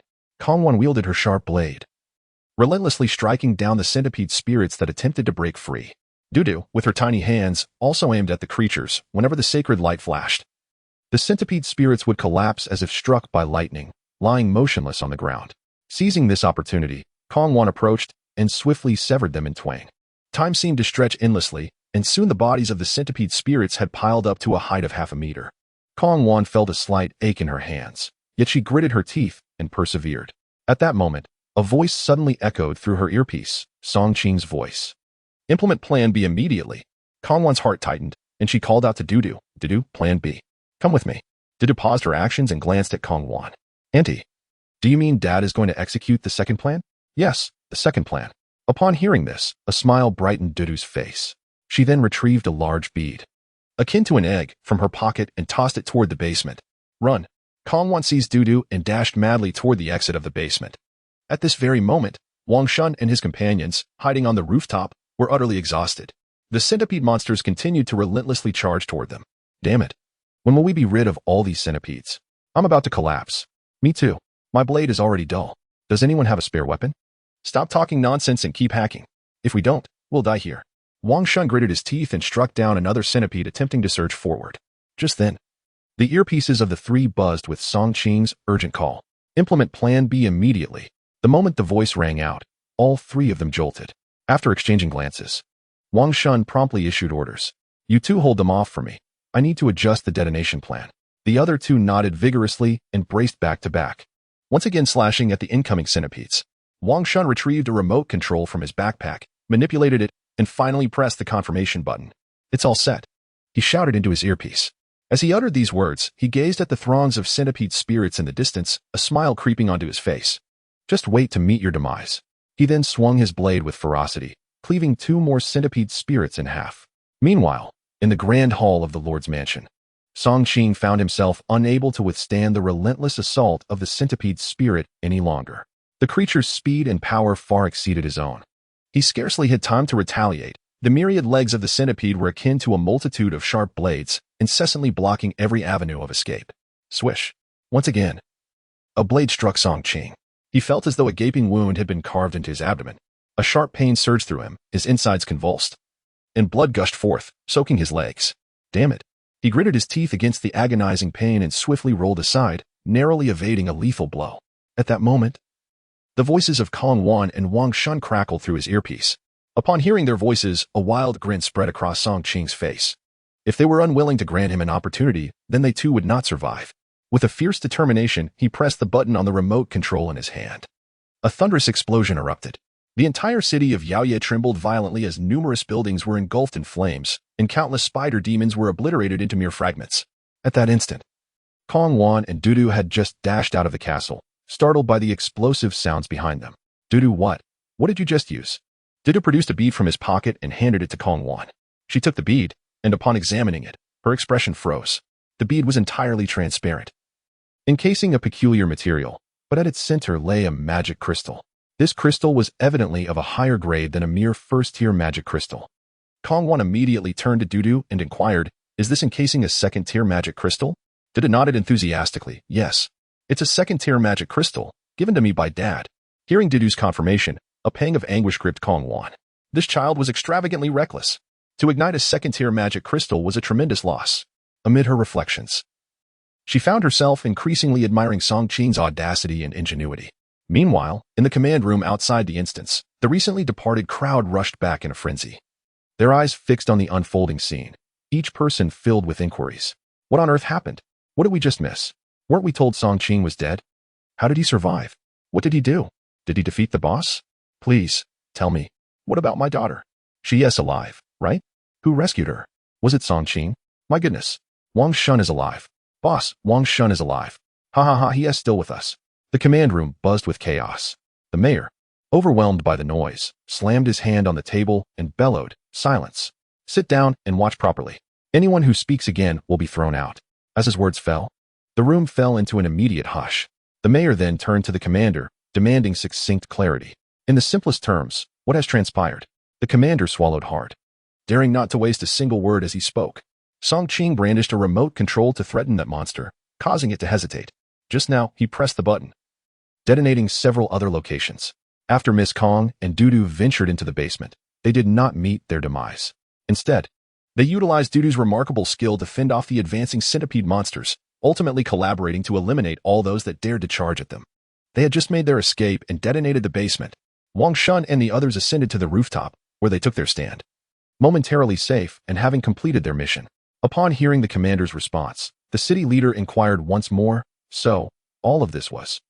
The commander nodded and replied, "Everything was meticulously planned by Song Qing.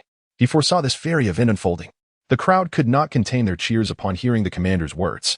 Master Stardust gazed at the explosive aftermath displayed on the large screen, his eyes alight with excitement and his face reflecting astonishment.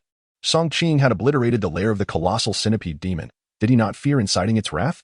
He continued to ponder aloud. He is no fool. Thus he anticipates that the opponent will seek his demise. His trump card may be gone, yet he still possesses another. What could it possibly be? While Master Stardust was deep in analysis, the crowd turned their attention to Song Qing, who appeared on the central screen, drenched in blood. Resembling a figure risen from the depths of hell, exuding a terrifying aura. The colossal centipede demon, consumed by rage, resolved to annihilate Song Qing. For he had destroyed everything it held dear. Die! It roared, opening its gaping maw to lunge at Song Qing. At that moment, Song Qing found himself bereft of any means of resistance, resigned to his fate. Yet, the spectators noticed a faint smile curling at the corners of Song Qing's lips. Gasped. Master Stardust suddenly recalled how Song Qing had negotiated with him earlier and exclaimed loudly, "He must have a backup plan. Indeed, he certainly has a contingency." His speculation was astute. Song Qing was, in fact, awaiting the system's notification following the explosions. As the earth trembled beneath him, the system's alerts resonated in his ears. Current host experience points are maxed out. Level increased to 81. Current host experience points are maxed out. Level increased to 82. Current host experience points are maxed out. Level increased to 99. Ding. Killed a 30-level evil spirit 1. Ding. Killed a 40-level evil spirit 1. The alerts became overwhelming. As the devastation wrought by the explosions was immense, resulting in the simultaneous extermination of countless centipedes, Song Qing remained patient. With the centipede demon's pincers mere meters away from him, in that moment, he stood still, resolutely waiting. At last, the system delivered its long-anticipated notification. Current host experience points are maxed out. Level increased to 100. A glimmer of brilliance ignited in Song Qing's eyes. Now was the moment. Chapter 100. A deadly strike within the command room. All eyes were fixated on the scene unfolding on the screen. Time seemed to stand still, and the movements of the colossal demon appeared to halt. At that moment, its massive claw was less than a meter away from Song Qing. In that brief span, it could cleave his body in two with the mere blink of an eye. Was this truly how it would all come to an end? The onlookers, who had once harbored hope that Song Qing might achieve a miraculous comeback, could not help but shut their eyes at the sight before them. They were at a loss as to what survival capability Song Qing could possibly possess. The outcome seemed to have already etched itself in their minds. Some turned their faces away, unable to bear the sight, while others clasped their hands in prayer, awaiting the final reckoning in silence. Mayor Shi gripped a ballpoint pen with such intensity that it threatened to snap. Principal Wu trembled nervously, his legs shaking incessantly, mumbling, "Don't die, don't die." Master Xingqian's nails dug into his palm, drawing blood without his awareness. Kongwan's parents held their breath, their hands tightly clasped together, their fingertips turning pale from the pressure. Oblivious to their distress. In the city of Yaoya, Kongwan gazed towards the Lord's mansion, her eyes reflecting hope and unwavering faith. Dudu pulled out a lollipop, murmuring, "Daddy, come back quickly, I miss you. When you return, I'll share my lollipop with you." Not far away, atop a bare rooftop, Wang Shun and his companions sat, their eyes fixed on the direction of the Lord's mansion. "We will survive. We must. My wife is waiting for me. I have to go back. Otherwise, she will be heartbroken." "As if it's easy," he continued. "My wife said if I don't return, she won't let it go. That foolish woman. Where else would I go if not back?" Meanwhile, within the grand hall of the Lord's mansion, Song Qing barely had time to absorb the system's prompt. He immediately focused on the crucial information displayed. Current level of the host has reached 100. Promotion is available. Would you like to proceed? Yes. Congratulations. Host has successfully promoted to the Crimson Flame Demon Hunter. Current secondary profession options, Radiant Demon Hunter. In an instant, Song Qing felt a surge of immense power coursing through his body. His previously battered form was restored in a flash. Then, the system's voice echoed in his ears once more. Acquired exclusive skill of the Crimson Flame Demon Hunter. Crimson Flame Fierce / Crimson Flame Fierce / an exclusive skill of the first-tier Demon Hunter. Harnessing the power of Crimson Flames to strike all enemies in front, dealing tenfold damage. There is a 10 chance to inflict critical damage. Upon doing so, the Crimson Flame power will inflict an additional 100-fold damage. This skill ignores 50 of the target's armor, and in the case of a critical hit, it bypasses 100 of the enemy's armor. Acquire the exclusive skill, Crimson Flame Technique. Crimson Flame Technique, a first-tier skill exclusive to demon hunters, allowing the practitioner to cultivate the heart of Crimson Flame, inflicting a burning effect with their attacks. The stronger the Crimson Flame, the more devastating the burning damage inflicted upon the target. Acquire the exclusive set for the Crimson Flame Demon Hunter. Upon witnessing the dazzling array of rewards, Song Qing wasted no time in utilizing what could be used and exchanging what could be traded. These actions were executed in the blink of an eye. After donning the complete Crimson Flame set, Song Qing also obtained the exclusive skill, Crimson Flame Fierce Slash, significantly enhancing his combat prowess. Suddenly, a fierce flame erupted from Song Qing's eyes, and a blazing long sword materialized in his hand.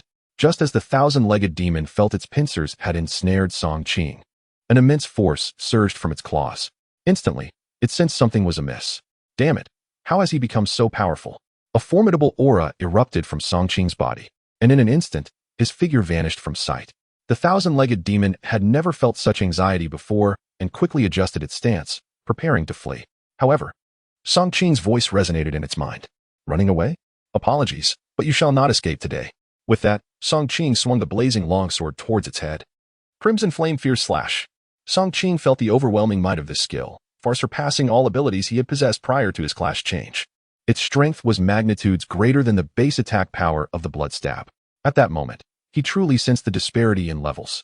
Although he was only around 30 levels below the thousand-legged demon at level 80, he was utterly powerless against its fierce assaults. Yet, upon changing classes, he immediately felt an overwhelming surge of strength. The thousand-legged demon now appeared as nothing more than a mere toy, devoid of any pressure. Realizing its life was in grave danger, it swiftly turned to evade. Its previously exceptional agility, which it had relied upon, now seemed utterly futile. Consequently, it expelled a cloud of black smoke from its body, transforming into a human form and kneeling in supplication. Great Immortal, spare me. However, Song Qing merely scoffed. Spare you? Too late. With that, he brought down his sword. In an instant, the skies within the dungeon realm crackled with thunder. The thousand-legged demon's body began to wither, ultimately reducing to a lifeless centipede. Outside the dungeon, the command center fell into a profound silence. Everyone stared at the large screen, rendered speechless. Song Qing's thunderous strike seemed to resonate within the hearts of all present. Each individual was left in shock by such overwhelming power.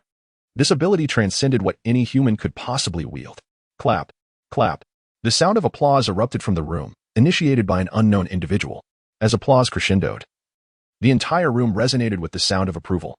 Incredible! It was truly remarkable. The mayor's voice quivered with emotion as he spoke. After numerous twists and turns, Song Qing managed to turn defeat into victory, undoubtedly earning a place of reverence. The mayor found himself at a loss for words to describe his feelings, only able to release a silent roar of exhilaration within. Amazing. Astonishing. Who dares to claim that no one from Nanshan City can conquer this 3-star dungeon? Meanwhile, Principal Wu, overwhelmed with emotion, found his vision clouded by tears. Among the many exceptional students who had emerged from his tutelage, none possessed the wisdom, courage, and talent that Song Qing exhibited. Not a single one. Even Su Su, standing nearby, could not suppress a look of envy. Song Qing was indeed formidable. Master Xingqian's hands trembled slightly as he struggled to find appropriate words. Song Qing's repeated escapes from the brink of death could no longer be attributed to mere luck. It was a testament to his profound strategic acumen. With this thought, his resolve to ensure Song Qing's admission into that enigmatic guild solidified. Within the dungeon, Song Qing sheathed his sword and knelt to extract the second-grade magic crystal from the body of the formidable beast, his expression tinged with disappointment.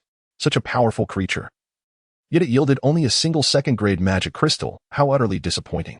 At that moment, hurried footsteps echoed outside the city lord's residence. The doors swung open, allowing a beam of sunlight to flood in. Kong Wan, accompanied by Dudu, stood at the threshold, their shadows elongated dramatically. Suddenly, Dudu burst into tears, rushing into Song Qing's embrace. Daddy, I thought I would never see you again. Woo-woo. Song Qing affectionately ruffled Dudu's hair, reassuring him, that will never happen. Daddy promised to take care of you as you grow up. How could I possibly disappear? Haha. Dudu's tears transformed into laughter as he presented a lollipop to Song Qing. I made a wish. If Daddy returns safely, I would share my favorite lollipop with you. Here it is. With a hearty laugh, Song Qing accepted the lollipop and gently caressed Dudu's cheek. All right, Daddy will gladly accept it. He then lifted his gaze to meet Kong Wan's tear-filled eyes. Thank you.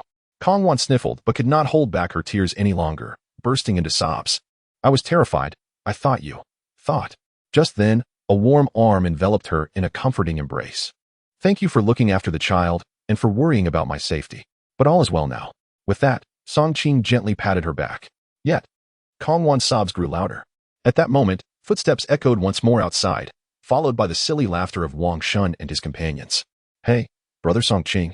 We came to express our gratitude, but since you're busy, we won't disturb you. Thank you. Yes, thank you for allowing us to survive. We owe you our lives. Indeed. Should you require our assistance in the future, do not hesitate to speak up. We shall no longer shy away. At that moment, a notification echoed through the heavens, announcing the impending conclusion of the instance. There are 10 minutes remaining until the instance ends. Please prepare to exit. Now announcing the scores of the surviving members of this instance. Song Qing, SSS Grade Rating. Awarded SSS Grade Gift Package 1. Chapter 101. Conquering the moment the notification sound echoed through the sky, Wang Shun and his companions were momentarily stunned. Their eyes filled with disbelief as they turned to Song Qing. An SSS rating? Could it truly be that formidable? What rewards might accompany such an illustrious score? A ghostly artifact, perhaps, or something else entirely? Kong Wan, too, was taken aback, suddenly struck by a thought. Could it be that during the last instance at Nanshan Amusement Park, you truly achieved an SSS rating? Song Qing nodded affirmatively. Indeed, that was me. Is there a problem? Upon hearing Song Qing's confirmation, a hint of self-deprecation crossed Kong Wan's face. Well, I initially thought Principal Wu was merely boasting about your prowess. But it turns out you were the one who saved us all here. Thank you. Wang Shun and the others were equally astonished. What? So it was Brother Song Qing who obtained the SSS rating in the last Nanshan Amusement Park instance? That is simply incredible. I've heard about that instance. Many entered, yet so many emerged as common folk. Brother Song Qing, you are truly remarkable. I must admit, this instance has completely reshaped my understanding of what constitutes true expertise. Those in our company are mere novices, myself included. Hearing the praises from the group, Song Qing chuckled heartily. It's nothing, merely a stroke of good fortune. Barely had his words faded when another notification resounded from the sky. Song Dudu, S-level rating. Received S-level gift package 1. Wang Shun and his companions gazed at Dudu in astonishment. No, it cannot be. A little girl has achieved an S-level rating? How is that even possible? Brother Song Qing, it's not that we doubt you, but could this instance truly belong to you? I simply cannot fathom how a 4 or 5-year-old girl could attain such an S-level rating. Is this some sort of cheat? Observing Wang Shun and the others drooling with envy, Kong Wan rolled her eyes and remarked, You only see Dudu's age, yet fail to recognize her accomplishments. I can assure you that Dudu deserves this S-level rating. She has saved Song Qing once and me once, which is more than sufficient to warrant this honor. Wang Shun and the others, struck by the revelation that Dudu had saved 2 individuals, were left speechless. The voice from the sky continued. Kong Wan received a B-level rating, while Wang Shun and his companions were awarded C-level ratings. Of course, had they not assisted Song Qing in completing the tasks, they might have received even less. Exhausted, the group sat nearby, their eyes fixated on their rating gift packages, feelings of joy mingling with a sense of resignation. Kong Wan retrieved her reward from the box. A necklace capable of dispelling spiritual pollution, a rather rudimentary ghostly artifact. Dudu, with the solemnity of unwrapping a birthday gift, carefully began to open her S-level rating gift package. Upon seeing the gifts within the ornate box, Dudu leaped up in excitement. Haha, this is wonderful. I absolutely adore this gift. She reached out and began to wave a stick resembling a magic wand in the air. Meanwhile, Song Qing utilized the system to examine this wand-like object. Staff of the Demon Knight City Lord, a high-grade ghost artifact. The wielder of this staff possesses immense pressure, capable of subduing evil spirits of all levels, and has the ability to eliminate foes in an instant, usable only 3 times, with formidable attack power. Upon reading this evaluation, Song Qing was momentarily taken aback. This was undeniably a weapon tailor-made for Dudu. The ability to suppress evil spirits of every level was already impressive. The capacity to eliminate enemies instantly, albeit only 3 times, was exceptionally overpowered. Meanwhile, Wang Shun and the others gazed at Dudu's reward with envious expressions. A high-grade ghost artifact. Oh, how enticing. I want that so badly. It must be incredibly valuable. We are outdone even by a child. It's disheartening. Kong Wan sighed, her expression tinged with disappointment. Subsequently, Song Qing also revealed his reward and opened it on the spot. When the contents of the box were revealed, everyone, including Song Qing, was left in stunned silence. Inside was merely a solitary card. Kong Wan blinked, looking at the lonely card in the box, thinking that Song Qing had suffered a loss. However, considering it was an SSS-level reward, it must surely hold secrets yet to be uncovered. Song Qing picked up the card, intending to check it with the system. However, upon touching it, a peculiar energy surged into his body, leaving him with no further reactions. Observing this phenomenon, Song Qing felt a sense of bewilderment. Curious energy. At that moment, footsteps echoed from outside. The group jolted and immediately looked up. Standing at the door was a man dressed in lavish attire, adorned with gold-rimmed glasses, exuding an air of wealth. This was the same man from the mansion earlier. Upon seeing him, everyone was momentarily stunned. "You didn't die?" He chuckled. "Indeed. I have not perished, and I owe my survival to Mr. Song Qing." Song Qing turned to the man. "So you have come to express your gratitude. Is that correct?" The man burst into hearty laughter. "Yes and no. What do you mean? Stop stalling. We need to leave soon. First and foremost, I wish to thank Mr. Song Qing for saving my life. However, I cannot offer anything of great value, so I would like to present this low-grade green ghost artifact, the Moon Goddess attire, to your esteemed daughter as a token of my appreciation." Upon hearing this, Kong Wan and Wang Shun felt their hearts tighten. A green ghost artifact? Is this some kind of joke? The ghost artifacts we typically encounter are merely gray. We have never even seen a green one. And you claim you cannot offer anything better? Do you have any idea of its worth? The group erupted in fervent exclamations. Kong Wan's expression was one of astonishment. She had never anticipated acquiring a green ghost weapon in such a mere instance. Suddenly, a thought struck her, and she exclaimed. It was previously mentioned that there exists a remarkably powerful piece of armor in this instance. Could it be the Moon Goddess's garment you referred to?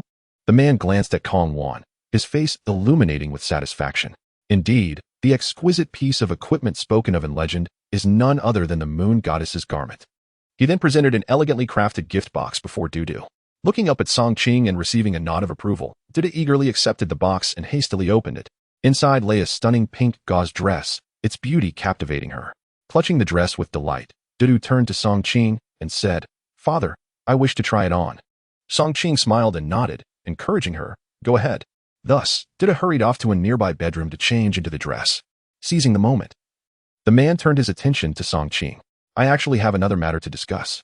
Song Qing, already aware of the man's intentions, smiled slightly. "You wish to become the lord of this Demon Knight city?" The man smiled flatteringly, hoping for Song Qing's support.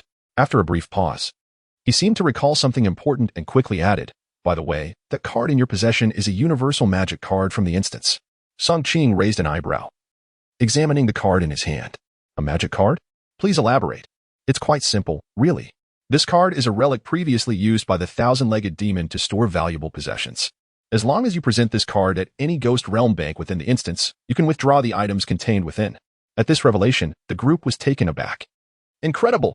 They were essentially handing over the thousand-legged demon's treasures to Song Qing. Initially, they had thought it was merely a card, and that they had been duped. Song Qing chuckled, tucking the card away, and spoke directly. "Well, this is quite remarkable. Now, let us discuss another matter. You desire to become the city lord, and that can be arranged. I can grant you the lord's decree, but you must transfer the operational rights of this instance to me." Upon hearing this, the man fell into deep contemplation. Wang Shun and the others were left dumbfounded. Does that mean he is directly seizing control of the instance? Am I hearing this correctly? This is an elite-level 3-star instance. Yes, relinquishing the operational rights would mean losing the initiative. In the future, any magic crystals produced within the instance would have to be partially surrendered to the individual holding the operational rights. Kong Wan nodded, her gaze fixed on Song Qing, increasingly convinced of his enigmatic depth. It is well known that only those capable of dominating the instance can claim it. Could it be that Song Qing possesses such power? At that moment, Song Qing let out a cold laugh. "Forget it. If you are hesitant, clearly it is not meant to be. So let us not force it." The man quickly interjected. No. I agree. I am willing to relinquish the rights to manage the dungeon." However, Song Qing remains relentless. "Apologies. But that was the previous offer. If you wish to become the lord of this city, you must present 80% of the magical crystals from the entire dungeon." "What?" The man was momentarily taken aback. Song Qing cast a glance at him, exuding an overwhelming aura. "I must remind you that without my assistance, your survival is highly questionable. What makes you think you possess the standing to negotiate with me?" The man's mental defenses crumbled in an instant, and he fell to his knees, pleading. "I am willing to surrender 80% of the dungeon's revenue. Please rest assured, my lord. With that, he presented a black jade token with both hands. Song Qing nodded in satisfaction, waving the token in her hand. Go. The items you require are located in the room on the second floor. The man, frightened, dashed swiftly towards the second floor. At that moment, Wang Shun and the others were left in astonishment, having never witnessed a malevolent spirit so intimidated by a human. With less than a minute remaining until the dungeon's conclusion, Kong once suddenly turned to Song Qing and asked, "By the way, that device you detonated with second-grade magical crystals, was it given to you by that man?" Song Qing glanced at Kong Wan. "How did you know?" The device bore some insignia from his estate. Song Qing shrugged, tacitly acknowledging it. Kong Wan inquired further, "So, does it mean that as long as that man acquires enough second-grade magical crystals, he could indeed defeat the centipede spirit?" Song Qing looked at Kong Wan and couldn't help but smile. "I'm afraid that even with an abundance of second-grade magical crystals, he would still be unable to slay that centipede spirit." No sooner had the words left her lips than a luminous screen appeared before them. Song Qing, accompanied by Dudu, who had donned the moon goddess's attire, stepped toward the glowing screen. Chapter 102, The Commencement of a Second Profession. Mages Bei Shan and Song Qing walked along the narrow path, holding the hand of Dudu. They were accompanied by Kong Wan and Wang Shun, gradually making their way out. At the exit, military personnel stood in formation on either side. All eyes fixated on the threshold, each gaze brimming with anticipation. Song Qing had achieved the miraculous feat of vanquishing a formidable ghost all on his own, an ability that defied belief in the eyes of the onlookers. Consequently, many sought to establish a connection with him during this opportune moment. More significantly, Song Qing had acquired the rights to manage this dungeon, meaning he would henceforth dictate the timings for its opening and closure. Anyone wishing to enter this realm for training would need to seek out Song Qing. Thus, he had become a figure of immense interest, a coveted individual revered by all in Nashan City. As the crowd cheered and saluted him, Song Qing gradually acclimated to the attention, casually waving at the throng. At the mayor's invitation, he delivered a brief speech reflecting on his experiences and insights from the recent triumph. Though his words were largely fabricated, he played along, compelled by the relentless inquiries from company executives and the scrutiny of various media outlets. Not only Song Qing, but also Dudu, Kong Wan, and Wang Shun found themselves subjected to interviews. After the interviews concluded, Song Qing declined the invitation to dine with them, opting instead to return home with Dudu. He had pressing matters to attend to, such as finalizing his choice of secondary profession and enhancing his equipment. More crucially, he needed to ascertain the location from which to retrieve the contents of the magic card, an urgency that weighed heavily on him. Dudu, seated in the passenger seat, toyed with the staff of the Demon Knight Lord, humming a cheerful tune, clearly in high spirits. As Song Qing paused at a red light, he took a moment to check Dudu's level, only to find himself momentarily stunned. LV-15 Saint, Song Dudu, an adorable little one, possesses immunity to mental attacks and must level up to continue gaining experience. Skills: Aura of Spiritual Energy, Purification, Lure Trap, Holy Flame. Holy Light. Could it be that his daughter needed to level up to gain further experience? Without hesitation, Song Qing inquired of the system, "What must my daughter do to level up?" In response to the host, to advance from Saint to Apprentice Saint, the Saint must complete a small dungeon with a rating no lower than 3 stars, consisting of no more than 5 participants, an untried dungeon, and obtain an SSS rating to proceed with the advancement. Upon hearing the system's response, Song Qing furrowed his brow. Completing a small dungeon with a minimum rating of 3 stars and attaining an SSS score to level up? The requirements seemed excessively demanding.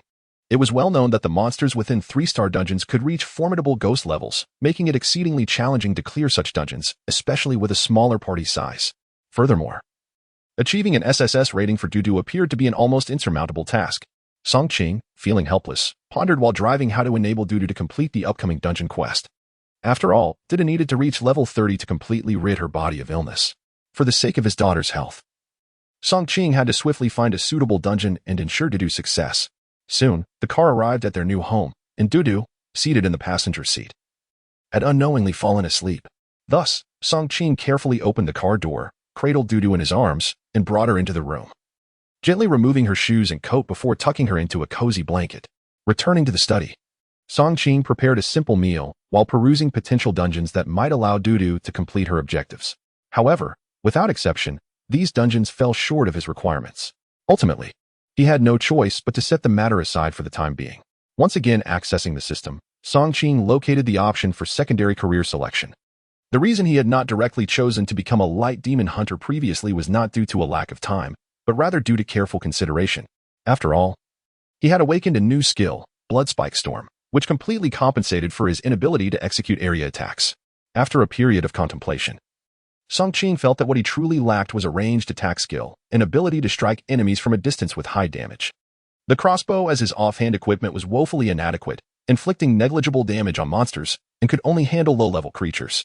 Noticing that there were currently 3 secondary careers available, Light Demon Hunter, Mage, and Beast Tamer, he reviewed the brief descriptions and evaluations provided by the system for each option. Song Qing was familiar with the Light Demon Hunter, a class characterized by both ranged and area attack skills. Although its damage output paled in comparison to the melee-focused Night Demon Hunter, the Mage was also straightforward to understand, fragile yet capable of high-range damage. With some area attack abilities, it was the career most compatible with Song Qing's attributes. Lastly, the Beast Tamer could tame wild beasts and even certain dark creatures for use, but required extensive practice. While formidable in the later stages, it was underwhelming at the outset. With the system even advising against this choice, Song Qing promptly dismissed the Beast Tamer from his mind, recognizing that with his current low level, taming high-level dark creatures was virtually impossible. As for taming low-level dark creatures, the notion of keeping them as pets seemed absurd. Thus, he found himself at an impasse with the remaining 2 secondary careers. The Light Demon Hunter was powerful, akin to the Mage. Yet its damage output was somewhat lacking, an undeniable shortcoming of the profession. Although its speed ensured survival, defeating formidable monsters would still pose a challenge. Conversely, the Mage was the most compatible career for him, boasting high damage and ranged attacks. However, the system also highlighted a significant drawback of this profession, the costliness of spells. Song Qing fully understood this, as without the expenditure, the true prowess of a mage could hardly be showcased. After much deliberation, he finally made up his mind, resolutely choosing the mage as his secondary career. May I inquire if the host has chosen the mage as their secondary profession? Indeed. Ding. Congratulations to the host for unlocking the secondary profession, mage. Acquired the mage's exclusive skill, Thunderstrike. LV1 Thunderstrike, a long-range skill that inflicts substantial damage on the target, with the additional effect of chaining damage to surrounding targets. The more targets affected, the less damage each subsequent target receives. Upon dealing damage, there is a chance to stun the target, with each attack consuming 1,000 points of spiritual energy. Upon witnessing this skill, a faint smile crept upon Song Qing's lips. This skill is splendid, perfectly compensating for my lack of long-range attack capabilities. Quite impressive. Subsequently, Song Qing examined additional aspects of his secondary profession and noted a particular detail. No wonder they say mages are expensive. Upgrading skills requires the consumption of magic crystals. To evolve the Hunter-S skills into mage skills costs 10 second-tier magic crystals each time. Indeed, quite costly. Song Qing could not help but shake his head with a sigh. Fortunately, there is no requirement for mage equipment, which is rather pleasant. However, I am curious about the damage potential of this skill. Perhaps I shall test it within Wenjun another day. At this moment, the entire South City, along with factions related to the dungeon, was in an uproar. Song Qing had become the most sought-after individual in South City, with everyone eager to draw near to him. However, Song Qing had publicly declared that he would not be collaborating with any companies for the time being, nor would he accept visits or interviews from the media. Thus, all eyes turned to those associated with Song Qing. At Qixio Company, Qin Long had just finished attending to all matters and was preparing to report to Song Qing with the selection forms from various companies that had signed up for the South Mountain Amusement Park dungeon. Suddenly, his secretary entered, her heels clicking on the floor. President Qin, the president of Changyu Group, is downstairs and wishes to meet with you. Qin Long scoffed. Meet with me? I suspect he seeks an audience with Director Song. Inform him not to waste his time. Director Song will not see him. The secretary nodded. Understood. President Qin, by the way, the vehicle is ready. Qin Long gathered all the documents. All right, I am aware. Notify everyone that no one is to disturb Director Song. Should anyone dare to collaborate with other companies for personal gain, they should not blame me for turning against them. With that, Qin Long turned and descended the stairs, leaving his secretary with a look of helplessness. It seems Changyu Group is in for quite the trouble this time. What were you thinking, provoking him? Chapter 103. Welcome guests. In the evening, Song Qing prepared a sumptuous feast. Dudu, wash your hands. It's time for dinner. Got it, Dad. Dudu swiftly sprang from the sofa and dashed to the restroom. Standing before the kitchen door, Qin Long observed Song Qing, clad in an apron while cooking, and found it hard to reconcile this domestic image with that of the lethal man he knew. Mr. Song, all the company application forms are here. Do you have any further instructions? Song Qing emerged from the kitchen, carrying the dishes. No, this will suffice for the companies. Oh. By the way, Changyu Group has been looking for you lately. What do you think? Song Qing set down the food and turned to Qin Long. Have you eaten yet? Qin Long was momentarily taken aback, a flicker of joy crossing his face. Not yet. Then stay and join me for dinner. I actually need to discuss something with you. Oh, I'll help. No need. I prefer cooking alone.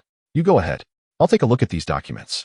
Qin Long hurried to the restroom to wash his hands, while Song Qing sat at the dining table, perusing the application list.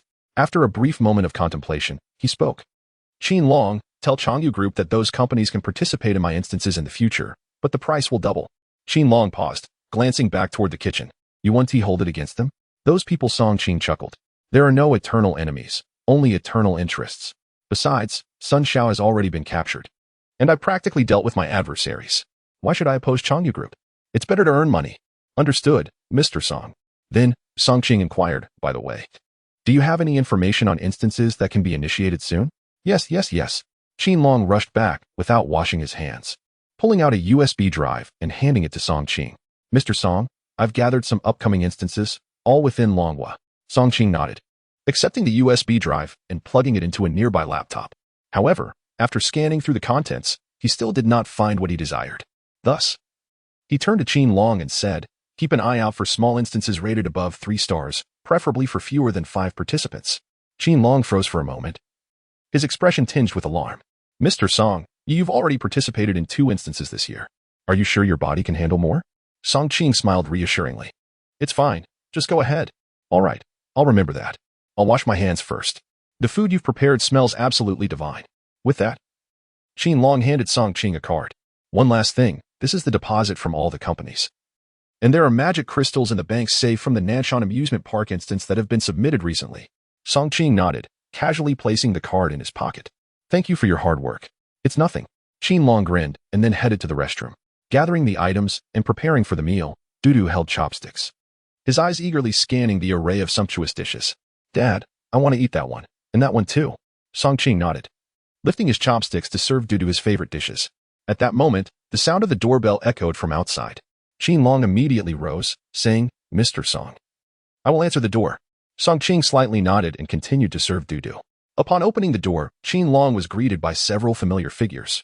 At the forefront stood Li Wei, the highest official of Nanshan City, accompanied by an elderly man clad in a white robe, exuding an ethereal aura, and a sweet-faced, statuesque woman. Mr. Mayor, Master Stardust, Miss Kong, what brings you here? Li Wei chuckled heartily and waved his hand toward the interior. What? Is my younger brother Song Qing not welcoming us? Unsurprised by Li Wei's arrival, Song Qing stood up and led Dudu over to greet them. Ah, it is indeed Mr. Mayor. I apologize for the oversight. Please come in, he exclaimed. Master Stardust, it is an honor to finally meet you. Miss Kong. I did not expect you to join us as well. Dudu, displaying impeccable manners, addressed Li Wei. Uncle, you are here. Please come in. My father has prepared many delicious dishes. Li Wei laughed. That's splendid. I haven't had a meal yet myself.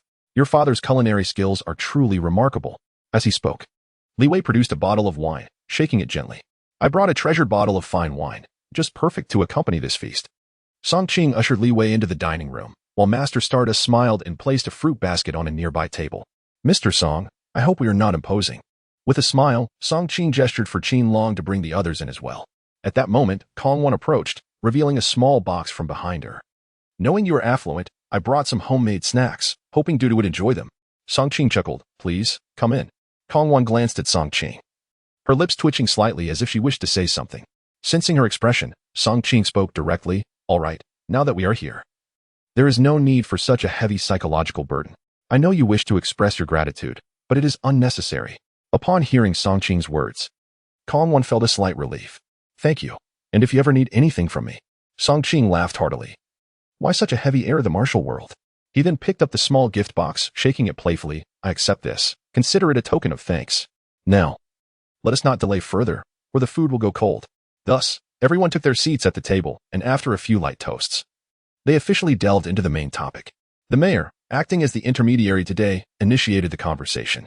Haha, let's down these 3 cups of wine, and from now on, we shall be friends. I suggest we skip the pleasantries and get straight to the point. Is that agreeable? Everyone turned to Song Qing, awaiting his response. Song Qing nodded. Preferring to avoid any roundabout troubles, it was best to speak plainly. That would be splendid. Please, Mayor, go ahead. As long as it is within my capabilities, I shall endeavor to assist. Haha, wonderful. Li Wei replied, satisfied, then turned to Master Xingqian, saying, "Master, since we are at this juncture, why don't you share a few words?" Master Xingqian set down his wine glass and looked at Song Qing. "In fact, I have come here with the intention of helping you gain entry into a mysterious guild." Upon hearing this, the atmosphere fell into a profound silence. Dudu, clutching a chicken leg, looked up at Song Qing while munching. "Daddy, what is a guild?" Song Qing chuckled and wiped the soup off Dudu's face. "A guild is a place where many people gather together." Dudu nodded, somewhat understanding, while Master Xingqian added, "Indeed, it is not just about the number of people. They all share a common aspiration, helping one another to become stronger." Upon hearing this, Dudu turned back to Song Qing. "If it makes one stronger, then this guild must be quite remarkable." Li Wei burst into laughter. "Yes, so what do you think about your father joining the guild?" However, Dudu shook her head. "No, that won't do. What if my daddy doesn't want to?" Seeing Dudu's whimsical demeanor, everyone erupted into laughter. At that moment, Song Qing set down his wine glass and turned to Master Xingqian. "Master, may I inquire which guild you are referring to?" "The guild I speak of is called the Fan Hai Guild." Upon hearing the name Fan Hai Guild, Song Qing felt little reaction, as he had not previously heard of it. In contrast, Qin Long and Kong Wan displayed looks of astonishment. Qin Long gazed at Master Xingqian with a hint of admiration.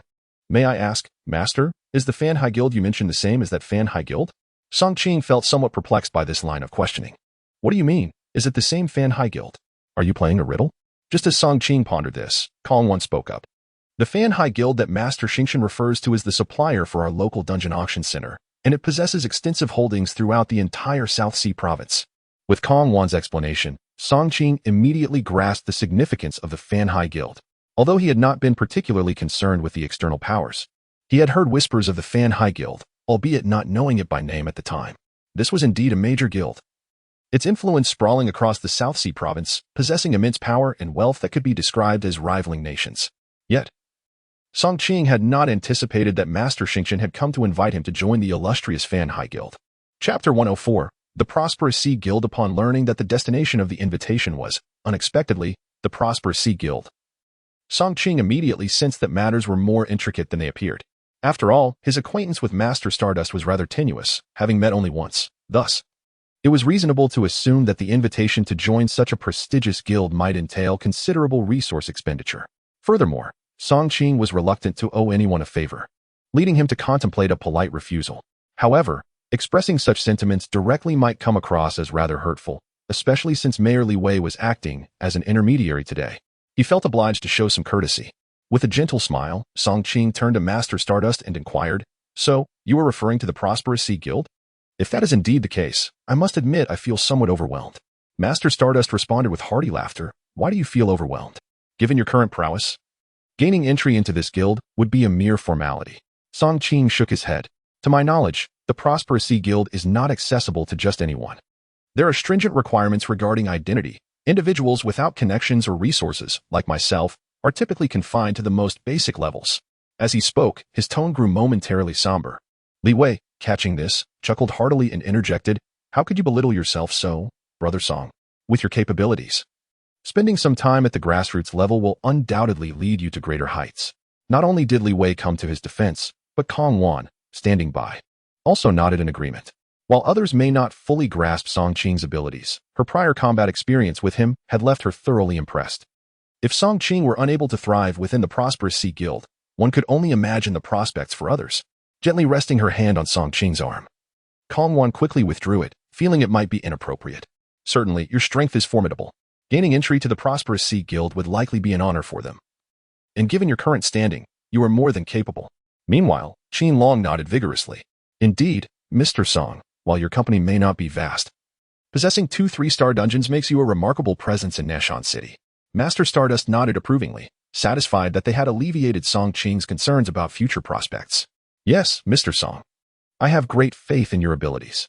With your current skills, entering the Prosperous Sea Guild will allow you to truly showcase your talents and even reach higher echelons." However, the more they praised him, the more discomfort Song Qing felt. He preferred to seize control of his fate rather than allow others to dictate it. With a subtle smile, he raised his glass. "Let us first enjoy our meal and drink. We can discuss these matters later." Seeing Song Qing divert the conversation, the group reluctantly acquiesced and shifted topics. As the gathering continued, everyone once again raised their glasses and delved into various topics of conversation.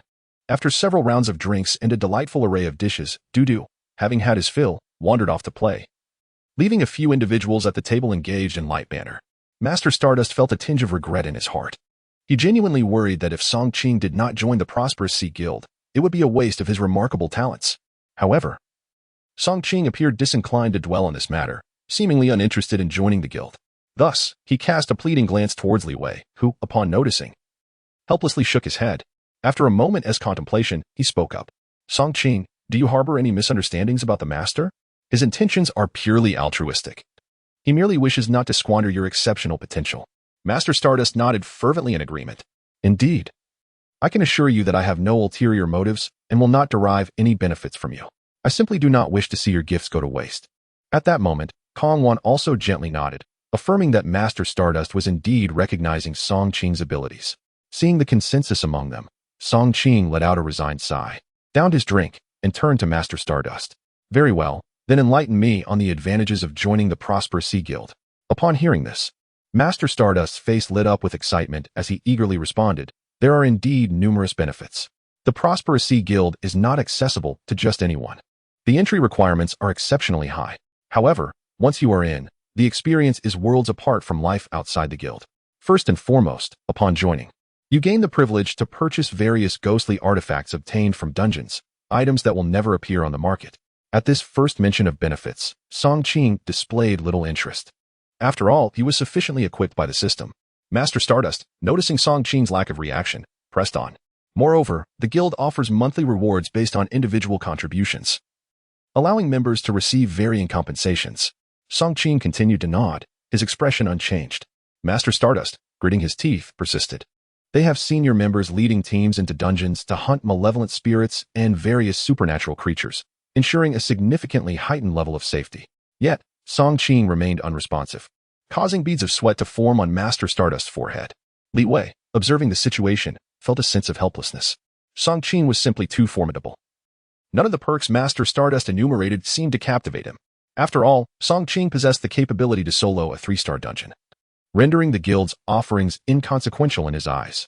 For instance, the monthly subsidy of magic crystals is akin to a mere trifle for Song Qing. With a casual foray into a dungeon, he could effortlessly acquire far more magic crystals. Suddenly, a thought sprang to Li Wei's mind, prompting him to lean closer and whisper a few words into the ear of Master Stardust. Upon hearing this, Master Stardust immediately grasped the implication and exclaimed, Indeed. There is another significant advantage. Our guild boasts more skilled diviners, those whose expertise surpasses my own. Once you join this guild, they can provide you with precise information about dungeons, enabling you to prepare in advance. Upon hearing this, Song Qing's eyes sparkled with interest. Li Wei and Master Stardust both noticed the shift in Song Qing's demeanor, sensing a turning point in the conversation. Li Wei quickly signaled to Master Stardust, who continued without hesitation. The greatest benefit lies in your ability to prepare ahead of time. You can enlist the help of higher-level players to tackle dungeons and obtain superior equipment. Furthermore, I can assist you in finding some awakened individuals to explore dungeons together. Master Stardust sensed that Song Qing would be somewhat swayed by these enticing prospects. Indeed, Song Qing finally spoke up, though not in the manner they expected. Is it truly that impressive? Can they predict the star rating of a dungeon and the number of participants allowed? This inquiry left Master Stardust momentarily speechless. Well, what you mentioned should be fundamental. They can certainly do that. They often display star-rated dungeons, and with a bit of contribution points, you can challenge them. At that moment, Song Qing felt a surge of excitement. If that were the case, then Dudu's advancement quest could be completed with ease. He turned to Master Stardust once more. Oh, right. If I were to join now, when could I officially begin accepting tasks and entering dungeons? This question left Master Stardust and the others momentarily perplexed. Kong Wan, with a hint of concern, looked at Song Qing and gently tugged at his arm, whispering, You just finished a dungeon less than a day ago. And now you want to explore another? Are you reckless? Song Qing offered a wry smile and shook his head, choosing not to divulge the reason. He did not wish for others to know that Dudu was a girl afflicted by a peculiar illness. It's all right. I'm merely bored at home and wish to venture into dungeons to earn some money. Upon hearing Song Qing's response, Kong Wan could only shake her head in resignation. Given Song Qing's current worth, he could easily top the wealthy list of Nanshan City. After all, holding the rights to 2 3-star dungeons, his fortune could effortlessly elevate him to the position of the richest individual in Nanshan City within a few years.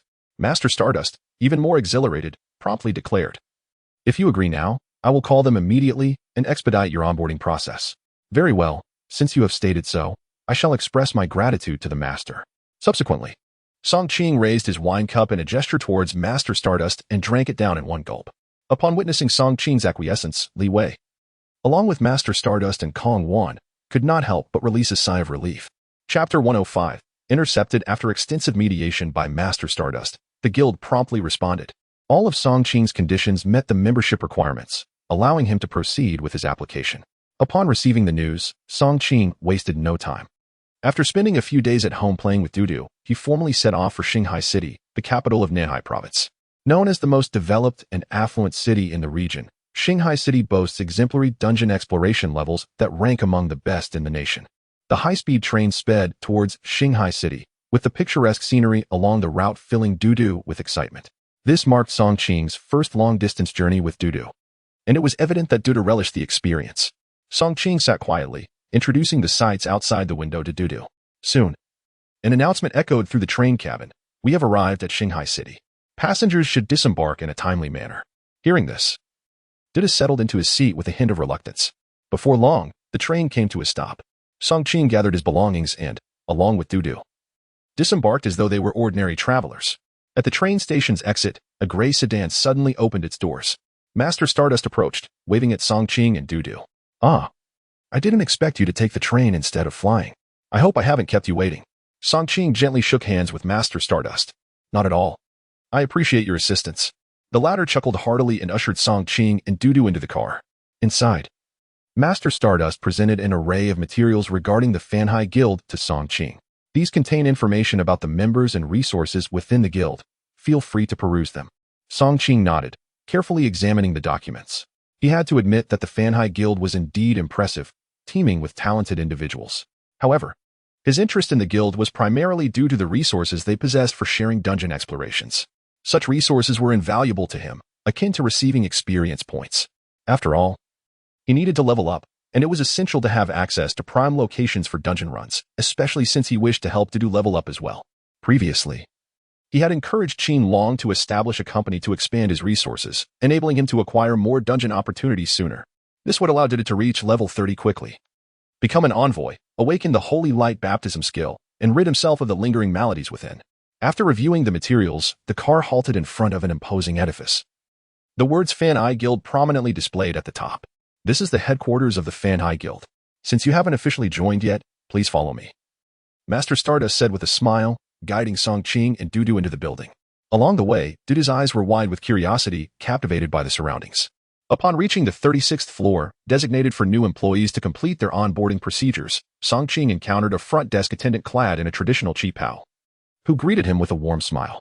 Please present your identification, along with your daughters, as we need to verify your identities to assist you with the onboarding process.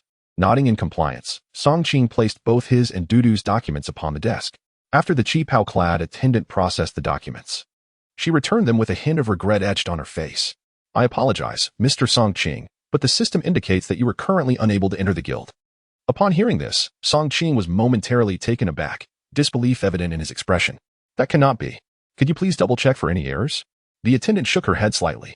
I am truly sorry, Mr. Song. The system contains detailed information about you, and there has been no approval for your guild application.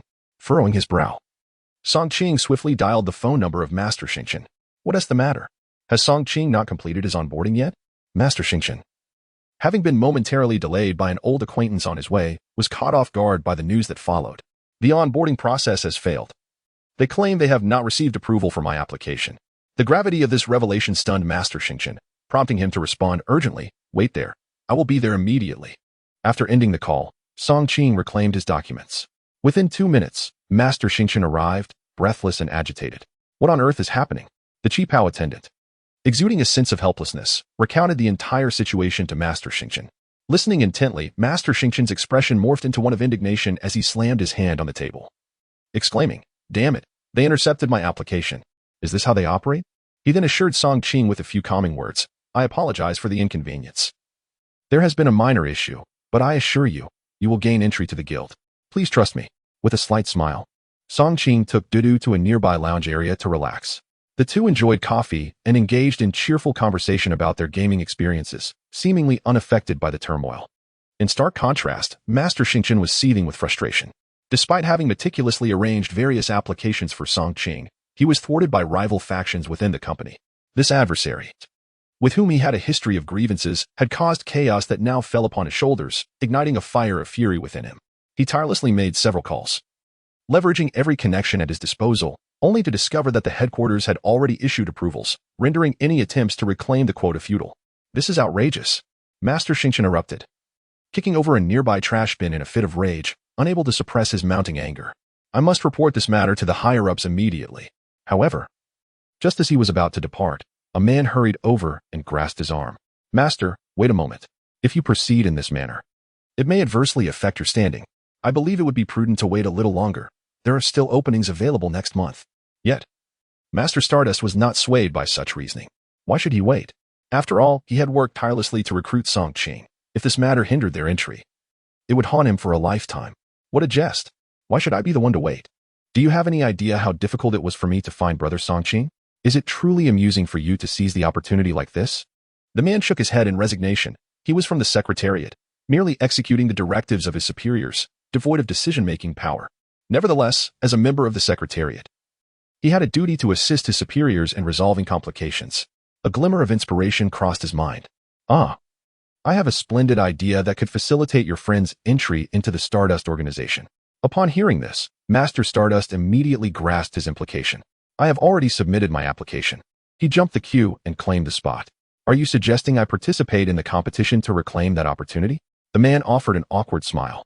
Indeed, it appears that this is the most viable solution. I must inform you, that is impossible.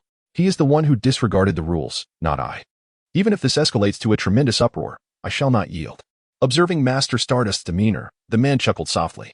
Why resort to such extremes, Master? A conflict will benefit neither party. Even if your friend gains entry, he will still face opposition from the other side. Upon hearing this, Master Stardust abruptly rose to his feet. This was an overt provocation. If tensions escalated, Song Qing would be in dire straits, particularly as he awaited a promotion within the company. Lost in thought, he was suddenly interrupted by a voice from behind. A challenge? I believe that should pose no issue. Let me give it a try.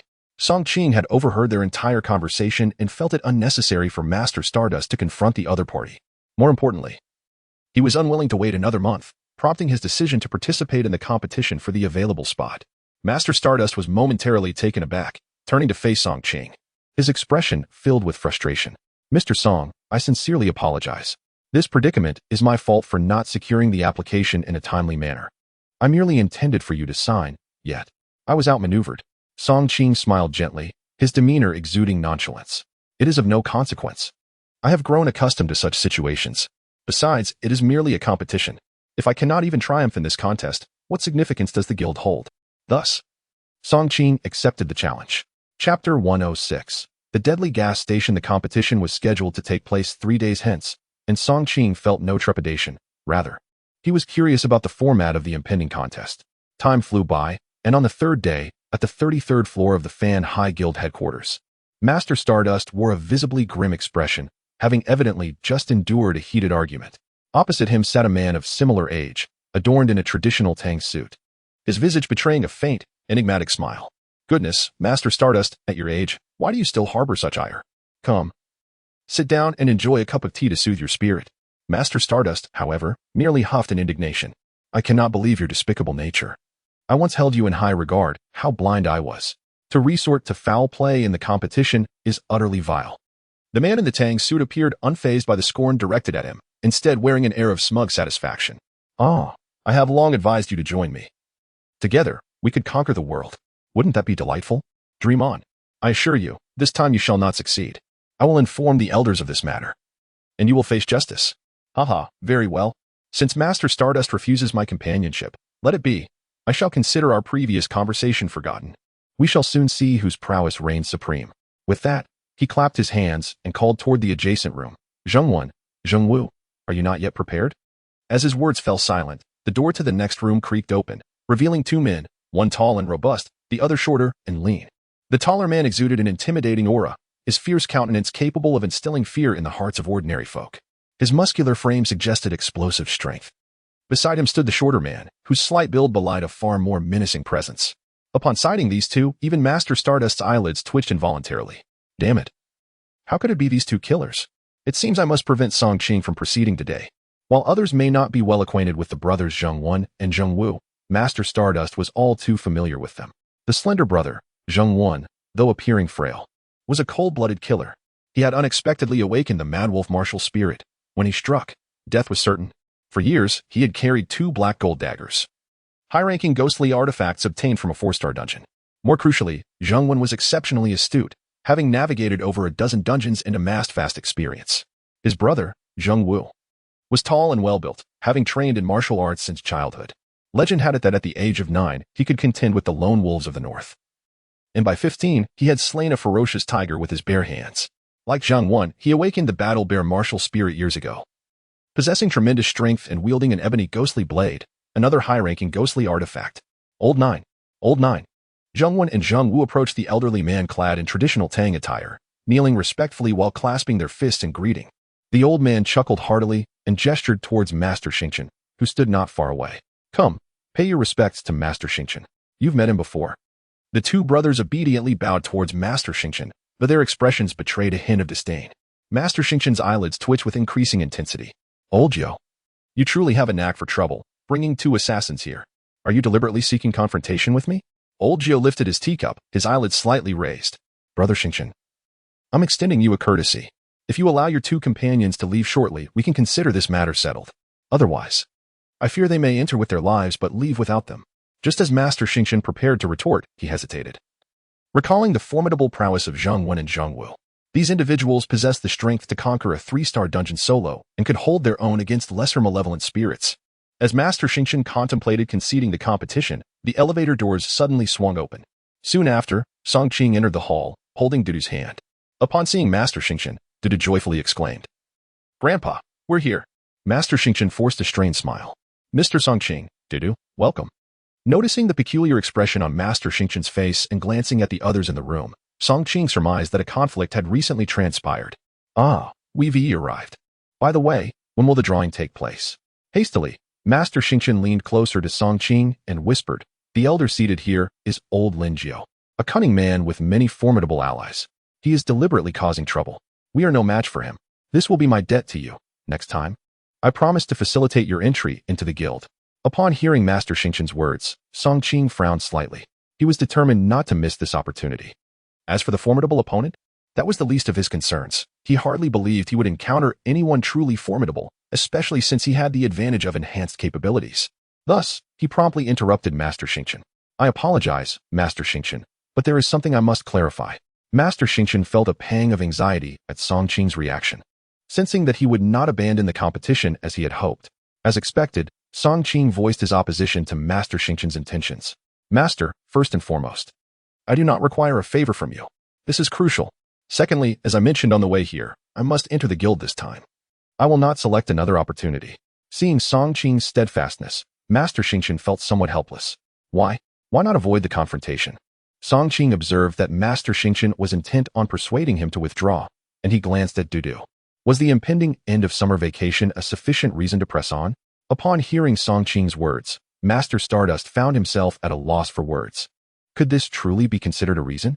Moreover, why did you insist on bringing your daughter along on such perilous adventures? She is but a child. As he pondered these questions, Song Qing, accompanied by Dudu, had already arrived before old Nine Lin. Hey, I heard you were the one who snatched my spot. Is that correct? Old Nine Lin, who had been sipping tea, was momentarily taken aback, raising his gaze to the handsome young man before him, and then burst into hearty laughter. So you are Song Qing? Song Qing nodded. Indeed, I am Song Qing. Haha, how intriguing. I did not anticipate your audacity. But did not Stardust inform you? You are no match for me. However, Song Qing seized the teapot from Lin and poured himself a cup. Do not speak so confidently. What if I emerge victorious? Would that not bring you great embarrassment? With the teapot snatched away, a flicker of anger crossed Lin's face, yet as he observed Song Qing's brazen demeanor, a scornful snort escaped his nostrils. Young man, I have consumed more salt than you have rice. Do you realize you are courting death? Is that so? I wish to test that theory. Lin Old Nine slammed his palm on the table and rose to his feet. Since both contestants are prepared, let us draw lots. The referee nodded and placed a container for drawing lots on the central table. According to the rules, the youngest participant would draw first. Song Qing glanced at Dudu. My dear, go ahead. Dudu nodded and stepped forward, cradling the lock container in her arms, and began to shake it vigorously. Upon seeing Dudu, Zheng Wen and Zheng Wu, standing opposite Song Qing, exchanged glances filled with smugness. Boss, this time, can we proceed according to our plan? Zheng Wu licked his lips as he looked toward old Nine Lin. A cold smile crept onto Lin S' face. Since they have chosen to court disaster, let them assist. This time, you may unleash your full potential. Understood. At that moment, a bamboo stick tumbled from Dudu's grasp onto the ground. The referee picked it up, glanced at it, and then looked between Master Stardust and old Nine Lin. The result of the draw was the 3-star dungeon, Deadly Gas Station. Chapter 107, Dining Again in the Instance? Do not be absurd. In the expansive square, Song Qing and Dudu stood on one side, while Zheng Wen and Zheng Wu faced them. This instance perfectly aligned with Dudu's advancement mission, a 3-star instance, and moreover, a 4-person endeavor. Song Qing had mentally prepared himself. He would leave the entirety of this challenge to Dudu, merely acting as her protector and support. Master Xingqian's face was etched with helplessness and regret. Ah, Song Qing. Have you truly made up your mind? If it proves too daunting, do not compete. Even if it means losing face, I would accept it. At worst, I could apologize to that old man. It's nothing. I cannot bear to watch you walk into danger, especially with Dudu here. My heart simply cannot endure it. Observing Master Xingqian's distressed expression, Song Qing offered words of comfort. There is no need for your distress, Master. This is a choice I have made for myself. And it is entirely unrelated to you. Besides, you must have some faith in me. If I cannot even pass this minor trial upon joining, how could I possibly remain here? Wouldn't you agree? Hearing Song Qing's reassurance, Master Xingqian could only nod in resignation. Very well, then. I wish you good fortune. At that moment, the previously clear sky began to darken ominously. Zheng Wu, standing opposite Song Qing, cast a sly grin and mimicked the act of firing a gun. Dudu gripped Song Qing's arm tightly. Daddy, is it very dangerous this time? Song Qing smiled gently. With Daddy here to protect you, there is no danger. Rest assured. Think of it merely as a game. I understand. Dudu is not afraid. Saying this, the little girl pulled a lollipop from her pocket and handed one to Song Qing. Daddy, when you feel nervous, eat a lollipop, and you won't feel anxious anymore. Song Qing was momentarily taken aback, a smile breaking across his face. It seemed the little girl had also watched that television series. At this moment, darkness enveloped the sky. When the surroundings gradually brightened once more, Song Qing and Dudu found themselves in a vast valley. Before them lay a wide road, its destination unknown. The mountain winds howled around them, stirring up clouds of yellow sand, and the air was thick with a dry, earthy scent. Dudu placed the hood of her moon goddess attire over her head and adjusted her collar to shield against the sand. Song Qing donned his crimson flame demon hunter cloak, raising the collar to fashion a mask for himself. Suddenly, a voice resonated from the heavens. Welcome to the Deadly Gas Station. We shall now announce the game rules. The 2 teams will embark on 2 buses from different locations, heading to the same destination. Along the way, they will encounter several stations, each one a gas station. The first team to reach the destination will emerge victorious. The competition begins now. As the voice faded into the air, the only sound that remained was the howling of the wind. Daddy, it seems they said a bus would come to pick us up. Why don't I see any vehicles? A faint smile graced Song Qing's face. Do not be hasty. Typically, such prompts within a dungeon are merely traps laid for the players.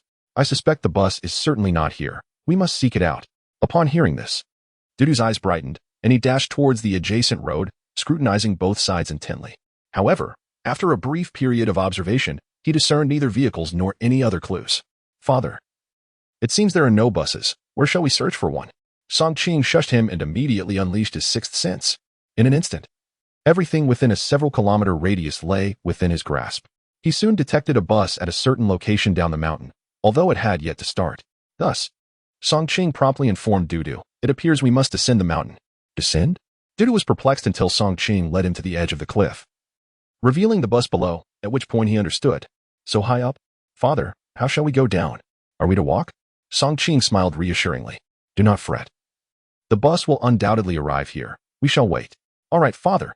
And so, the father and daughter quietly awaited the bus, during which Song Qing produced a self-heating pot to prepare a meal. Meanwhile, outside the dungeon, Master Stardust observed the scene on the screen, his lips curling in disbelief. Really? Eating again? Please, you found the bus at the first opportunity. Why not pursue it? Beside him, Lin Laojiu erupted in laughter at the sight of Song Qing and Dudu dining. Ha ha ha, this is too amusing. I must say, Master Stardust, is this the elite you recruited? With such intellect? Truly treating this as the real world. Waiting for a bus? Master Stardust's expression darkened, and he retorted irritably. You are quite the busybody. Look at Zhengwen and Zhengwu. They resemble fools, still failing to locate the bus. Who are you referring to? Despite Master Stardust's reprimand, Lin Laojiu remained unfazed, leisurely sipping tea with a smug expression. Do not think I am unaware. Song Qing must have awakened a remarkable ability to sense his surroundings, which is why he found the bus so quickly. However, do not rejoice too soon. Zhengwen and Zhengwu will inevitably find it. They are seasoned hunters. Master Stardust could not resist glancing at another screen. There, the brothers Zhengwen and Zhengwu continued their aimless search for the bus. After a prolonged search, they still failed to uncover its presence. Zhengwen halted to scrutinize the expansive road before him, kneeling to examine the tire tracks closely. Zhengwu crossed his arms, brandishing his ghost-headed knife, his gaze scanning the surroundings intently. Brother, have you discovered anything? As Zhengwen stood up, Zhengwu approached, lowering his voice to inquire. Zhengwen pondered for a moment, resting his chin in contemplation, before speaking. The tire tracks on the ground were few, yet some could still be discerned. Judging by the tracks and the cracks in the earth, it appeared that the vehicle had ascended the mountain frequently. Thus, it must have originated from below. Upon hearing this, Zhengwu's eyes lit up. Brother, are you implying that there is a vehicle down the mountain? Indeed, that is merely my conjecture, Zhengwen replied. The reference points are scarce, and the clues I can gather are limited. This is all I can deduce. That's sufficient. Brother, let us descend the mountain and investigate. We shall soon ascertain the truth. Even if we stray from the correct path, the vehicle will eventually catch up with us. Zhengwen nodded but did not rush to depart. Instead, he turned to Zhengwu and said, Wait a moment, please help me find some stones. And bring that wooden board as well. Zhengwu was momentarily taken aback. What do you need the stones for? And what purpose does the wooden board serve? Despite his confusion, he complied and fetched the stones and the board as instructed. Zhengwen pointed at the wooden board and said, Split it into thinner pieces. Without further inquiry, Zhengwu raised his obsidian knife and cleaved the board into 2 thinner sections. Zhengwen measured the lengths and, once satisfied, laid the board in the center of the road. He then placed some stones beneath either side and positioned a heavier rock on the board near the edge of the cliff. In that instant, Zhengwu comprehended Zhengwen's intentions. Brother, are you planning to have the vehicle press down on the board when it arrives, causing the stone to tumble and alert us? Zhengwen nodded affirmatively. Precisely. Zhengwu, filled with admiration, gave a thumbs up. Then let us set forth. Thus, the 2 brothers promptly began their descent down the mountain. Outside the scene, Lin Laojiu pointed at the screen displaying the brothers Zhengwen and Zhengwu, a smug expression gracing his face. What do you think? The difference is palpable, is it not? Master Xingqian remained silent, feeling somewhat exasperated. The brothers Zhengwen and Zhengwu were not fools like Lu Hong and Wang Shun. They were seasoned experts. If Song Qing continued in this manner with Dudu, it was likely that they would indeed lose this competition. In truth, Master Xingqian did not mind the prospect of defeat. His greater concern lay with the ruthless brothers, who would undoubtedly not spare Song Qing and her daughter. He truly dreaded witnessing the tragic fate that awaited them. Chapter 108. Free Ride. The brothers Zhengwen and Zhengwu possessed remarkable stamina, and it did not take them long to reach the foot of the mountain. At that moment, the bus at the base was just preparing for departure, with the driver starting the engine and slowly making his way up the slope. Suddenly, 2 figures appeared around the bend, obstructing the vehicle's path. The driver slammed on the brakes, his face etched with displeasure as he regarded the duo. You cannot board now. You must wait for the next stop, he declared. However, before he could finish his sentence, Zhengwu forcefully kicked open the door, launching himself into the bus like a cannonball. The driver was momentarily stunned, only to be met with Zhengwu's menacing grin, a gleaming black blade in his hand. In an instant, the driver met his demise, leaving the interior of the bus saturated with a pungent scent of blood. The passengers erupted into chaos, shrieking and clamoring to escape the vehicle. At this juncture, Zhengwen leisurely opened the door and addressed the frightened crowd. The bus is overloaded. You must disembark. With that, he discarded the driver's lifeless body onto the pavement outside before nonchalantly taking the driver's seat and pressing the button to open the rear door. With a hiss, as the rear door swung open, the panicked passengers rushed out of the bus. The door soon closed again, with Zhengwu occupying a front seat, steering the vehicle with one hand while unfurling a map of the route in the other, a cigarette clutched between his fingers. The final destination is over 1,000 kilometers from here, with 7 gas stations along the way. It seems we must hasten to seize the advantage, preventing them from refueling and reaching their destination. Zhengwu's face bore a wicked smile. Brother, should we not give them a chance? It would be splendid to eliminate that father-daughter pair directly. Zhengwen shook his head. The competition is of utmost importance. Killing is merely a supplementary task, optional at best.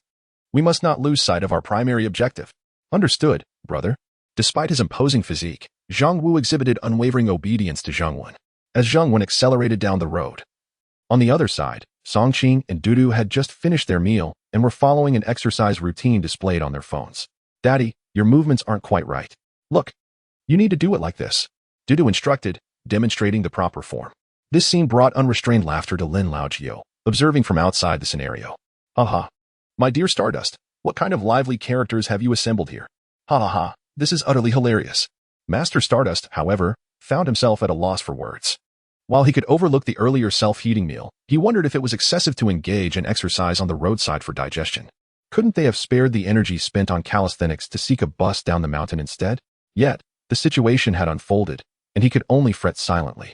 Just as they were nearing the end of their routine, the sound of approaching vehicles echoed from the road. Daddy, the cars are coming. Upon sighting the bus, Dudu called out loudly. Song Qing nodded, wiping the sweat from his forehead. Indeed, it had finally arrived. Thus, the father and daughter hurriedly waved to signal the bus. Soon, the vehicle came to a halt before them, and the driver leaned out to glance at Song Qing. Where to? This question left Song Qing and Dudu momentarily perplexed. Where to? They had no idea where they were supposed to go, as the mission did not specify a destination. Just as Song Qing pondered whether to fabricate an answer, Dudu spoke up first. My dad and I are going to the destination.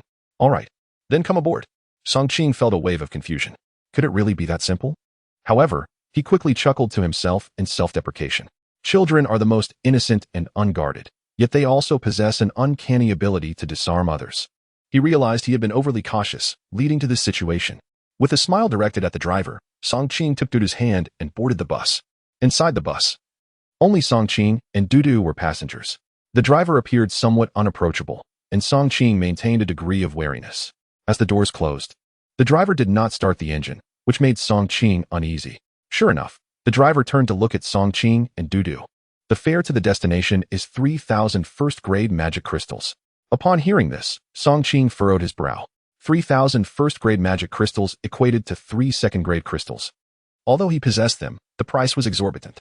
Thus, he inquired, how far is it to require such a sum of magic crystals? The driver rolled his eyes, his expression tinged with impatience. It's over 1,000 kilometers. The distance itself isn't far, but the real challenge lies in traversing the villages and gas stations along the way. Is it unreasonable to charge you 3,000 magic crystals for guiding you through such perilous areas? Faced with a driver who exploited passengers, Song Qing might have chosen to disembark if they were outside. However, it was evident that this was the only bus available, and if he refused to board, he would have to walk to the destination. Over 1,000 kilometers on foot? Only a madman would attempt such a feat. Therefore, after a moment of contemplation, Song Qing ultimately decided to produce 3 second-grade magic crystals to hand over to the driver. However, Dudu eagerly stood up, declaring, Dad, let me do it. Song Qing nodded and handed the magic crystals to Dudu. With delight, Dudu clutched the staff of the Demon Knight City Lord in one hand and the 3 second-grade magic crystals in the other, rushing to the front of the bus. Here you go, sir. The driver nodded in satisfaction, reaching out to accept the magic crystals. Yet, the next moment, upon seeing the staff in Dudu's hand, he recoiled in fright, as if jolted by an electric shock. Dudu, bewildered by the driver's reaction, asked, Uncle, what's wrong? Here, this is the fare. Please take it. At that moment, the driver felt a surge of frustration. He once again fixed his gaze upon the scepter held by Dudu, his heart filled with certainty that it belonged to the thousand-legged demon. However, he was taken aback by the presence of such an artifact in the hands of a mere child. Striving to soften his expression, he addressed Dudu, Little one. May I pose a question to you? Dudu, with a naive curiosity, looked up and replied, Of course. Please ask, Uncle. The driver took a deep breath, cautiously pointing at the scepter in Dudu's grasp, inquiring that, Scepter, where did you acquire it? Dudu glanced back at Song Qing and then turned to the driver, saying it was a reward from the last quest. The driver was taken aback, his heart racing. What? A reward? If that is the case, does it mean they have defeated the thousand-legged demon? Hiss. To vanquish the thousand-legged demon? Who exactly were this father and daughter? They must be formidable individuals indeed. Regardless of how they managed to defeat such a fearsome foe, they were not someone he could afford to provoke. Consequently, he immediately plastered a smile on his face and said to Dudu, Thank you, little friend, you may return now. Dudu, momentarily stunned, shook the magic crystal in her hand. Uncle, this is the fare, why won't you take it? The driver was now drenched in sweat. Was he joking? The seemingly harmless child before him was a creature capable of defeating the thousand-legged demon. Did he dare to extort fare from them? Madness. Thus, he hurriedly waved his hands, saying, "No, no, no. You have answered my question, so the fare is waived." Upon hearing this, Dudu looked at him with excitement. "Really? Free?" "Yes, indeed. And I can assist you with some explanations along the way." With that, the driver turned to Song Qing, his obsequious smile emanating an uncomfortable aura. Song Qing, though somewhat surprised, nodded and replied, "Thank you, Dudu. Now come back and don't delay Uncle's driving." "Oh." Dudu waved goodbye to the driver and returned to sit beside Song Qing. The vehicle began to move slowly. Outside the instance, Old Lin 9 glanced at Master Stardust beside him, a triumphant smile on his face. "So, what do you think, my friend? How confident are you now?" "It has been over half an hour, and the vehicle has just started." Master Stardust glared at him, his expression dark. "Humph, what is there to be pleased about? This is just the beginning. Besides, can your people survive the first stage? There are zombies over there." Old Lin 9 waved his folding fan dismissively, chuckling. "Just a few zombies. They are but trivial matters for them." He then pointed at the screen, exclaiming, "Look, just as we speak of the devil, he appears. Our people have arrived at the first station." Haha. Chapter 109. The eerie gas station Zheng when observed a towering billboard on the right side of the road, emblazoned with the words gas station. He glanced down at the fuel gauge and exclaimed, "Xiao Wu, prepare to get out and refuel."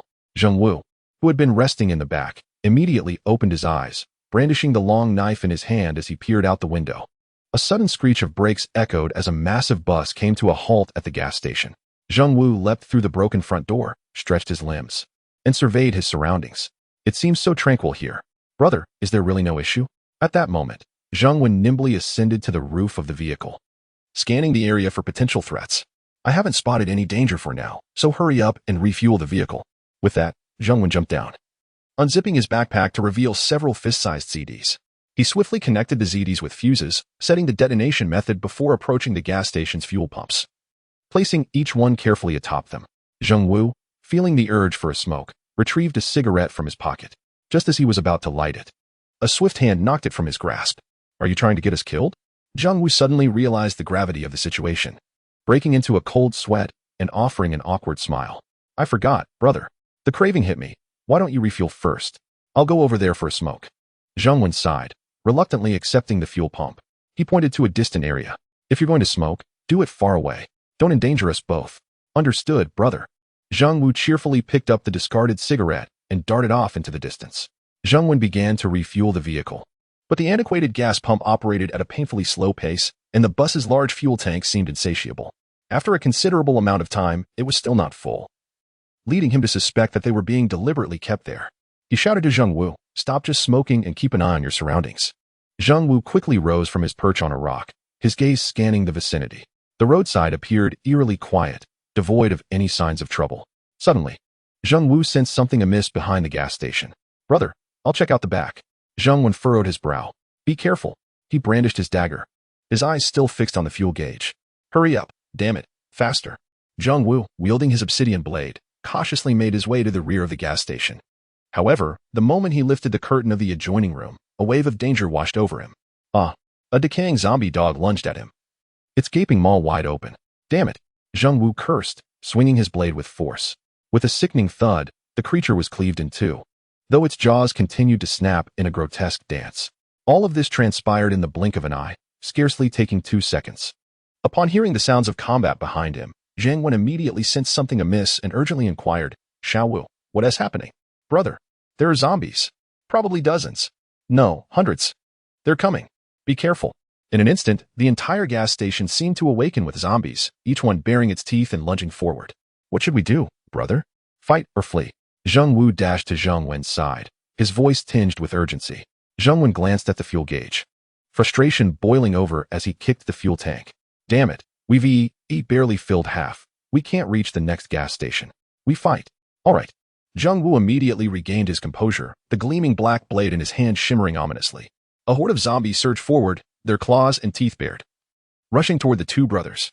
Zheng Wen swore under his breath, hung the fuel nozzle on the car, and drew his short blade, preparing to engage. With precision and ferocity, Zheng Wu wielded his large knife, cutting through the throng of zombies, each swing claiming multiple lives. Meanwhile, Zheng Wen was no less formidable, though his dagger was short, Each strike was executed with remarkable swiftness, sending a zombie crashing to the ground with every thrust. Faced with the overwhelming horde, the brothers remained remarkably calm, fighting back to back as they cleared the zombies. Observing this scene, Lin Lao Jiu couldn't help but smile maniacally. Brother, what do you think? Do my men still catch your eye? Master Xingqian, though outwardly stoic, was inwardly astonished. He had not anticipated that the Zheng brothers would work together so seamlessly. Handling such a multitude of zombies with such composure, they were undoubtedly the ideal partners every organization yearned for. Yet, in response to Lin Laojiu's taunts, he would not afford him a favorable expression. Don't celebrate too soon. This is merely the first hurdle. We shall see who prevails. Upon hearing Master Xingqian's words, Lin Laojiu laughed even more maniacally. Is that so? Then let us wait and see who emerges victorious. Their gazes then shifted to another screen, which appeared much more harmonious. Song Qing and Dudu were seated, quietly conversing with the driver. The driver, who had previously been cold and aloof, had transformed into a warm and chatty neighborly figure.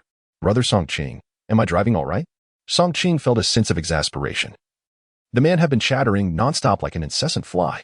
Yet, given the driver's enthusiasm, he could only silently endure. Yes, it's fine. Haha, that's great. By the way, there should be a gas station less than 10 kilometers ahead.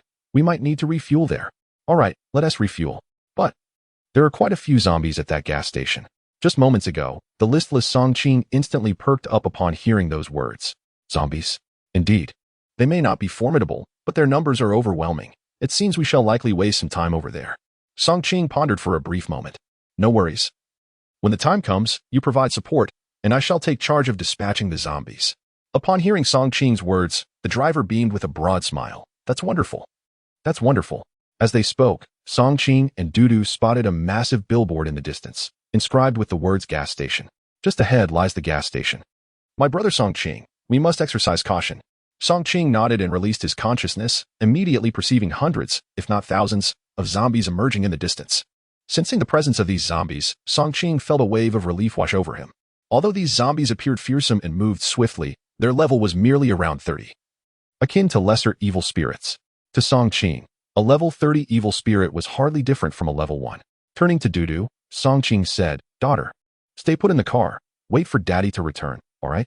Dudu nodded in response. Understood, Daddy. As the vehicle came to a halt, Song Qing noticed that amidst the horde of zombies, there were indeed 2 individuals. Upon seeing them, Song Qing couldn't help but smile. It was this pair of brothers. They seemed to have been trapped here for quite some time. How unfortunate. With that, Song Qing drew his blazing sword, ready to confront the zombies outside.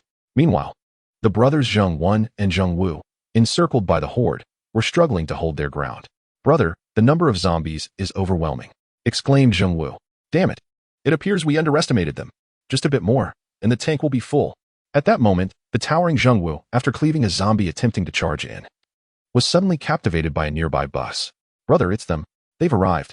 Upon hearing Zheng Wu's words, Zheng Wen felt a surge of joy. Haha. Just when we were at a loss for how to escape, they come to our rescue. Truly good people. Zheng Wu, however, sensed that there was likely some trickery afoot. So while he continued to slash, he inquired, Brother, what do you suggest we do? I've noticed something. These zombies are particularly attracted to the scent of blood. I have a blood pack in my backpack. You're taller. Toss it over there. Zheng Wu's face lit up with excitement, and he swung his knife with renewed vigor, preventing even more zombies from breaching their defenses. Seizing the opportunity, Zheng Wen retrieved the blood pack and handed it to Zheng Wu. Here. A sly smile crossed Zheng Wu's face as he glanced towards Song Qing, his eyes glinting with malice. Go die? He exclaimed, and with that, he hurled the blood pack in Song Qing's direction. The small opening of the blood pack exuded a pungent scent of blood, instantly attracting zombies that rushed over to tear it apart. Subsequently, a horde of zombies surged towards Song Qing's bus, launching an assault that startled the driver, who was just about to open the door. What on earth is happening? There weren't this many zombies just moments ago. How have they appeared in such numbers? Song Qing let out a sigh, yet remained rather unfazed. I haven't even taken action, and you are already causing trouble. In light of this, Song Qing leaned closer to Dudu, whispering a few words in her ear. Upon hearing this, Dudu couldn't help but chuckle softly. Daddy, Dudu promises to complete the task. With that, Dudu silently recited a few incantations, directing her finger toward the direction of the Zheng brothers, Zheng Wen and Zheng Wu. In an instant, a flash of light flickered. The surrounding zombies, as if sensing fresh blood, immediately lunged fiercely toward the 2 brothers. Chapter 110, The Onslaught of Zombies just moments ago. The horde of zombies relentlessly assaulted their vehicle, but in the blink of an eye, they mysteriously retreated. The driver, momentarily dumbfounded, struggled to comprehend the bizarre turn of events. At that moment, Song Qing called out to him, "My friend, open the door. We need to refuel." The driver nodded and pressed the button to unlock the door, only to be taken aback as the surrounding zombies appeared utterly indifferent to their presence, surging instead towards Zhongwen and Zhongwu. Meanwhile, Song Qing exited the vehicle, grasped the fuel nozzle, and began to refuel. Observing the relentless assault from the zombies surrounding Zhongwen and Zhongwu, a triumphant grin spread across his face. Zhongwen, who had been seeking an opportunity to escape, hurriedly prepared to flee. However, he soon realized that the number of zombies had multiplied, and they appeared even more ferocious than before, prompting an unsettling realization. "Xiao Wu, you didn't toss the blood pack our way, did you?" Zhongwen inquired. Zhongwu, sensing something amiss, affirmed, "I distinctly threw it towards Song Qing. Yet these zombies seem oblivious to that blood and have instead turned their aggression towards us." "Brother, I did throw it.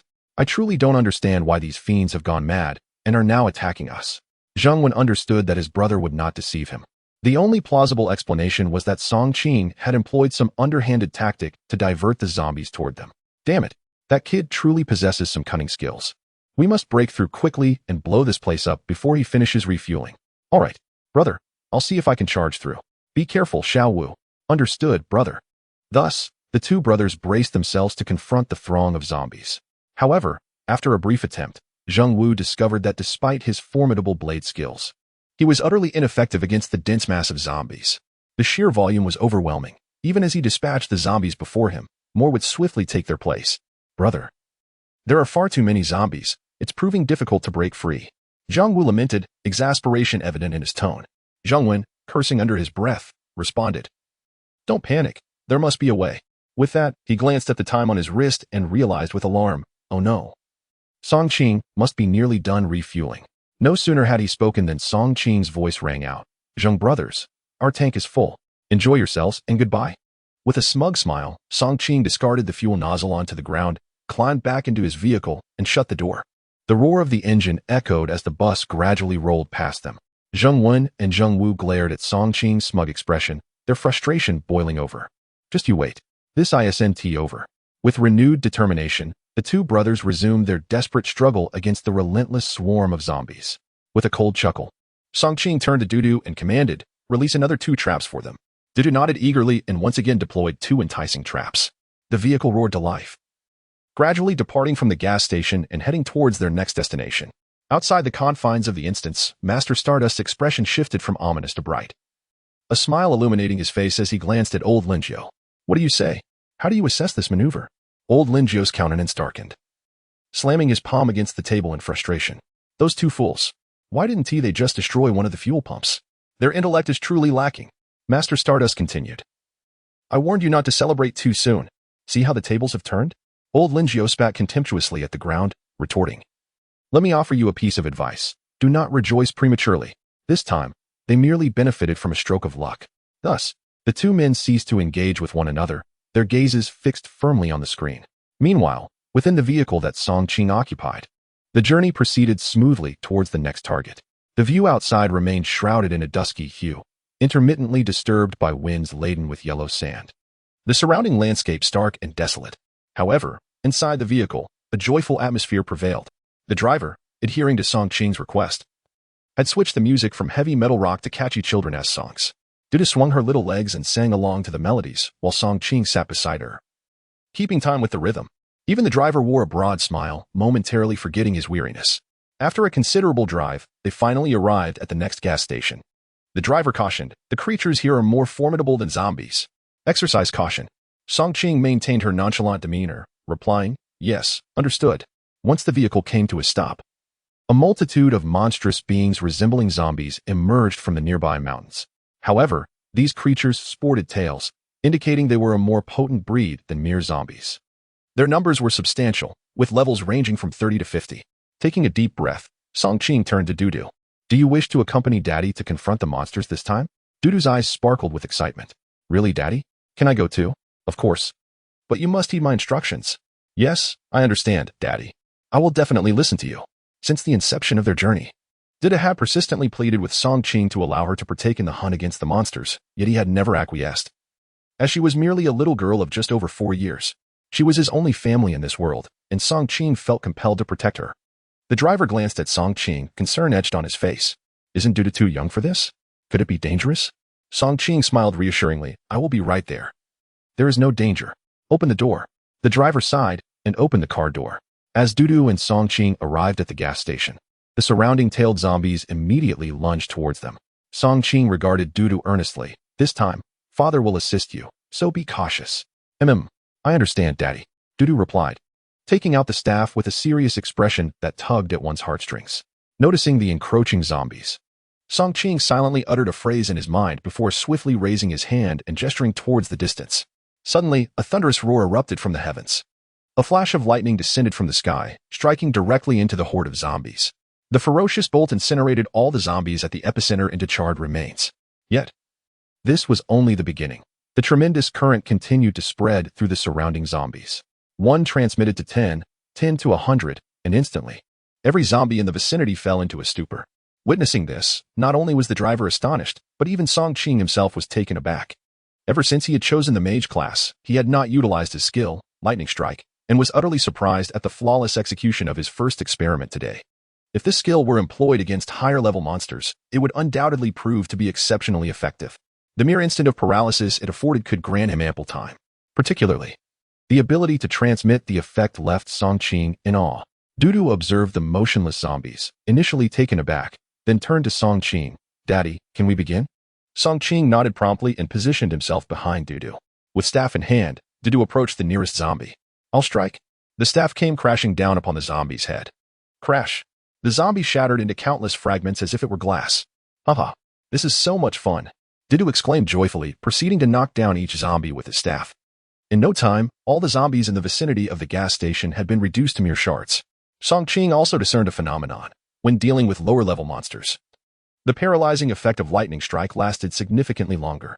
This meant that if he were to confront monsters of a higher level, the skill would likely only incapacitate them for a second or two at most. Understanding this, Song Qing glanced at the fuel gauge in the vehicle. The tank is full. Dudu, we must be on our way. Dudu promptly nodded, glancing longingly at the scattered remnants. Daddy, are there more monsters behind us? Chapter 111. No retreat. The driver in the seat was momentarily stunned by Dudu's words. He had witnessed the earlier scene firsthand, though the little girl appeared innocent. Her methods of dispatching zombies were undeniably terrifying. With a staff in hand, she struck the undead without the slightest hesitation. What instilled greater fear was Song Qing's lightning strike technique, truly horrifying.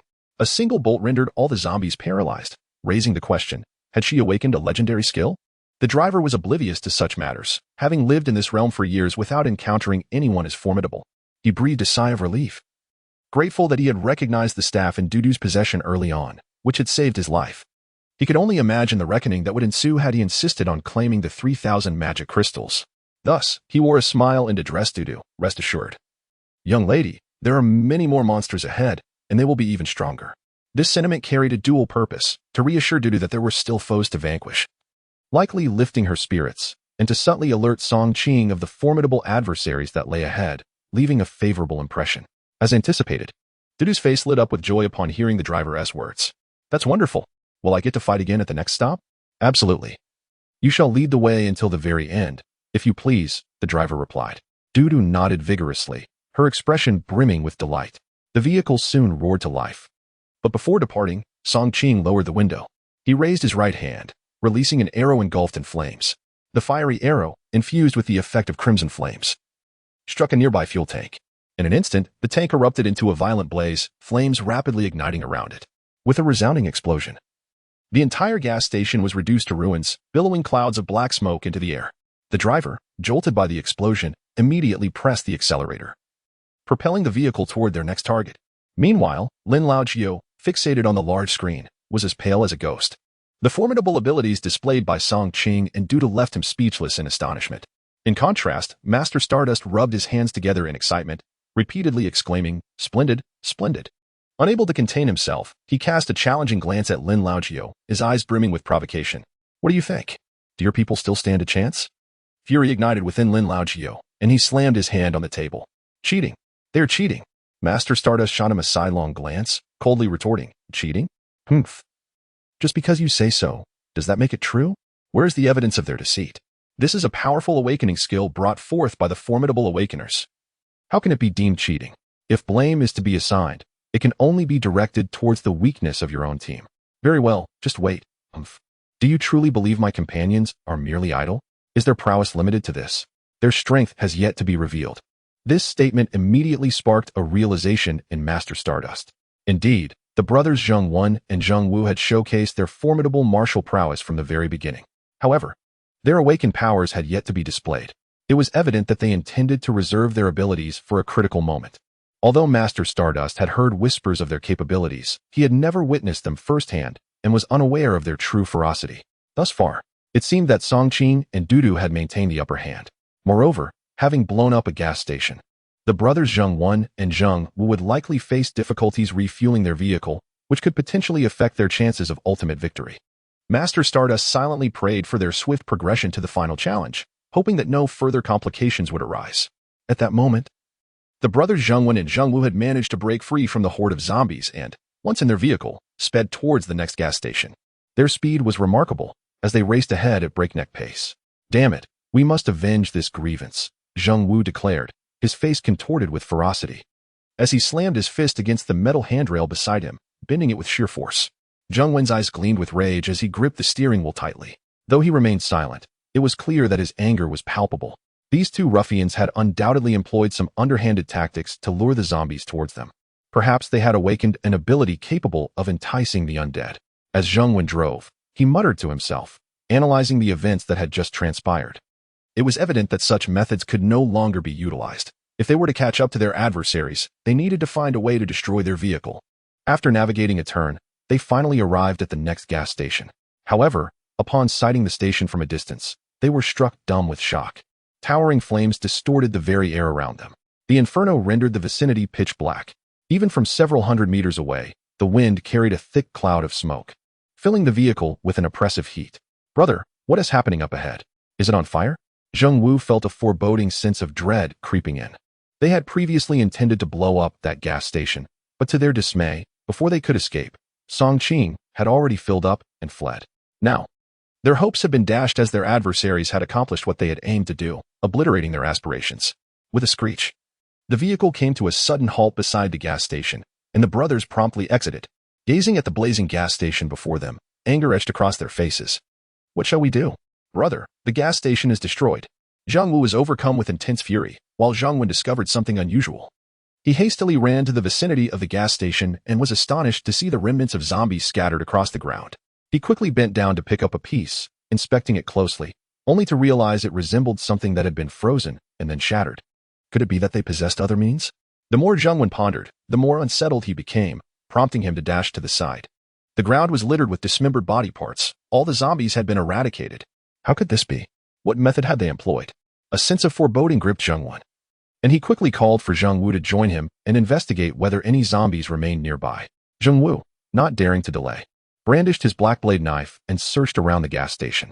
However, after a thorough search, they found no sign of zombies.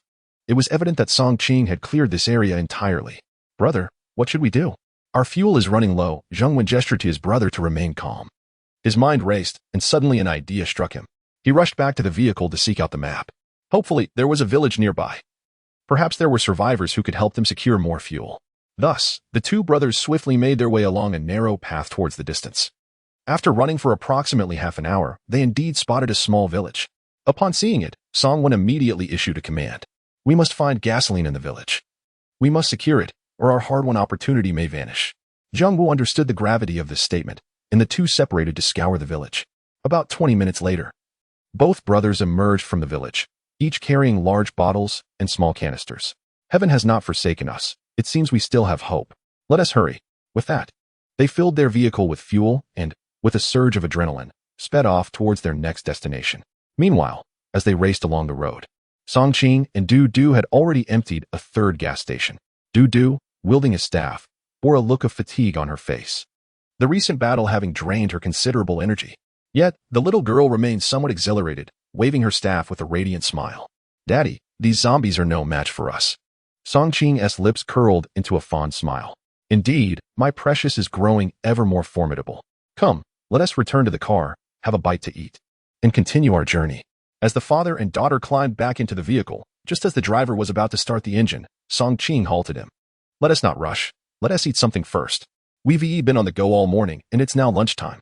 Upon hearing her words, the driver looked astonished. You brought food? Just then, Song Qing magically produced several self-heating pots, neatly arranging them. Take whatever you wish. The driver stood there, utterly dumbfounded.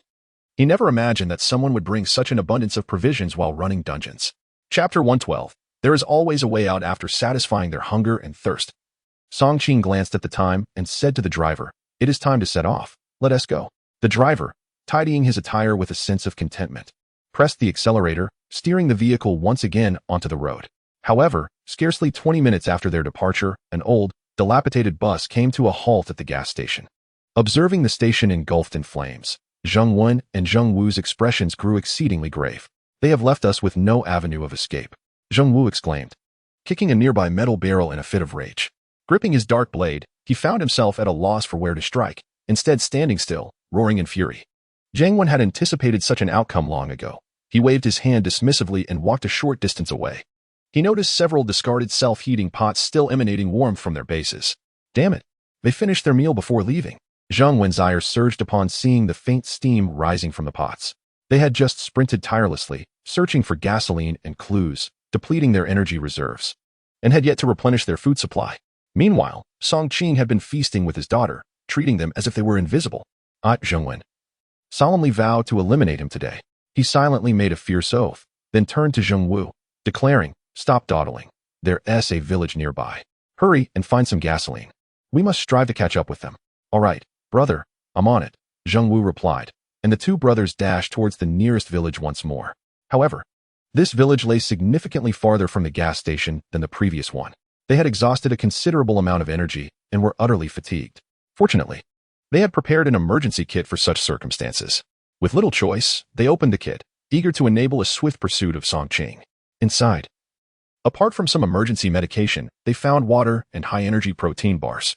After a hasty bite of the protein bars and a few sips of water, they resumed their quest for the village. It seemed as though fate wished to grant them a sliver of hope, for they finally discovered the village.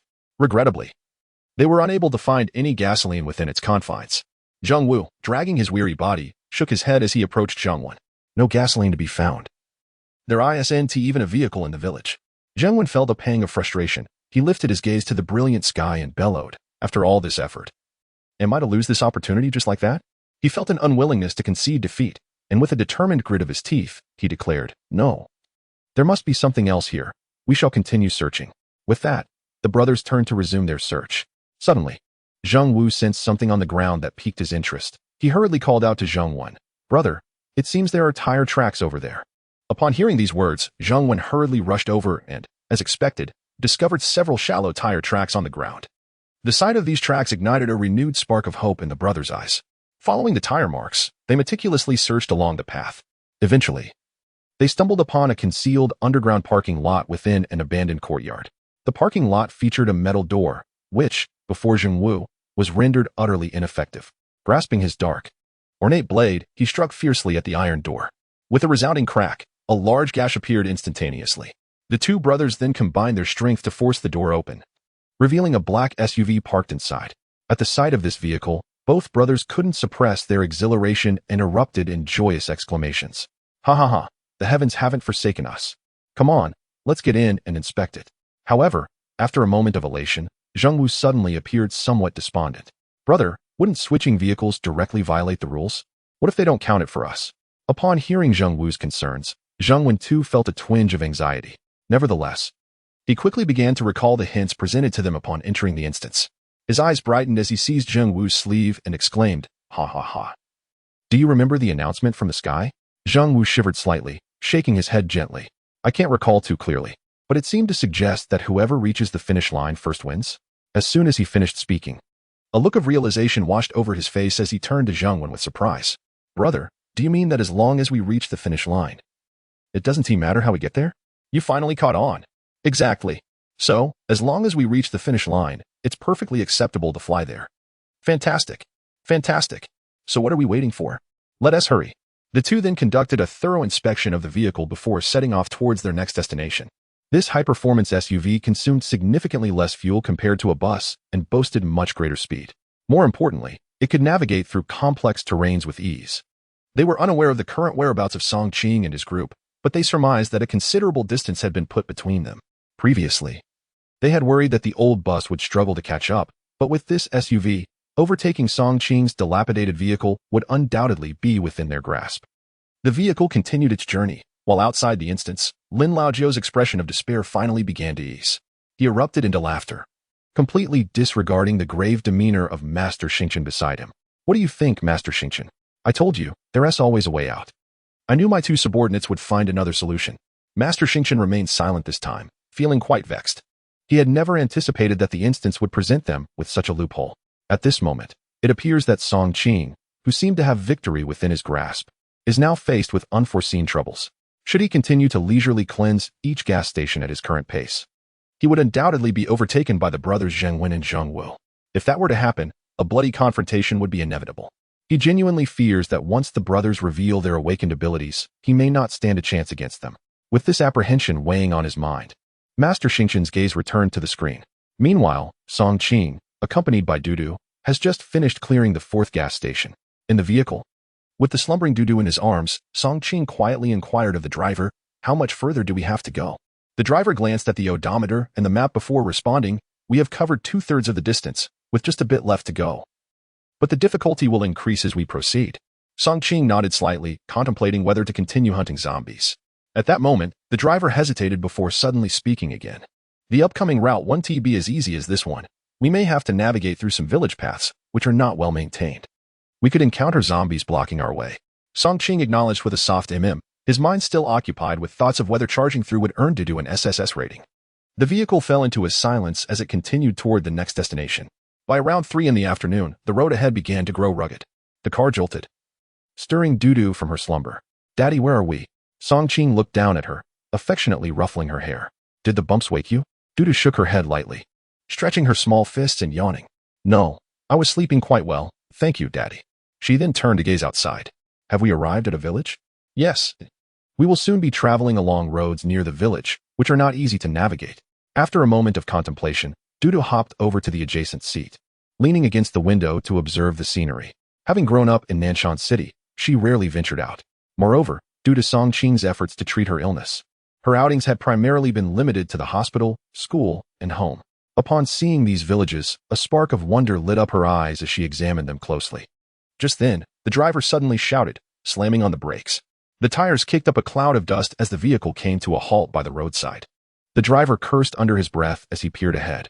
"Some reckless individuals are blocking our path. I'll go check who they are." Though a neutral character in this scenario, the driver felt a twinge of fear, aware of the lethal risks posed by the malevolent spirits. Song Qing gestured for the driver to remain seated and then extended his consciousness outward.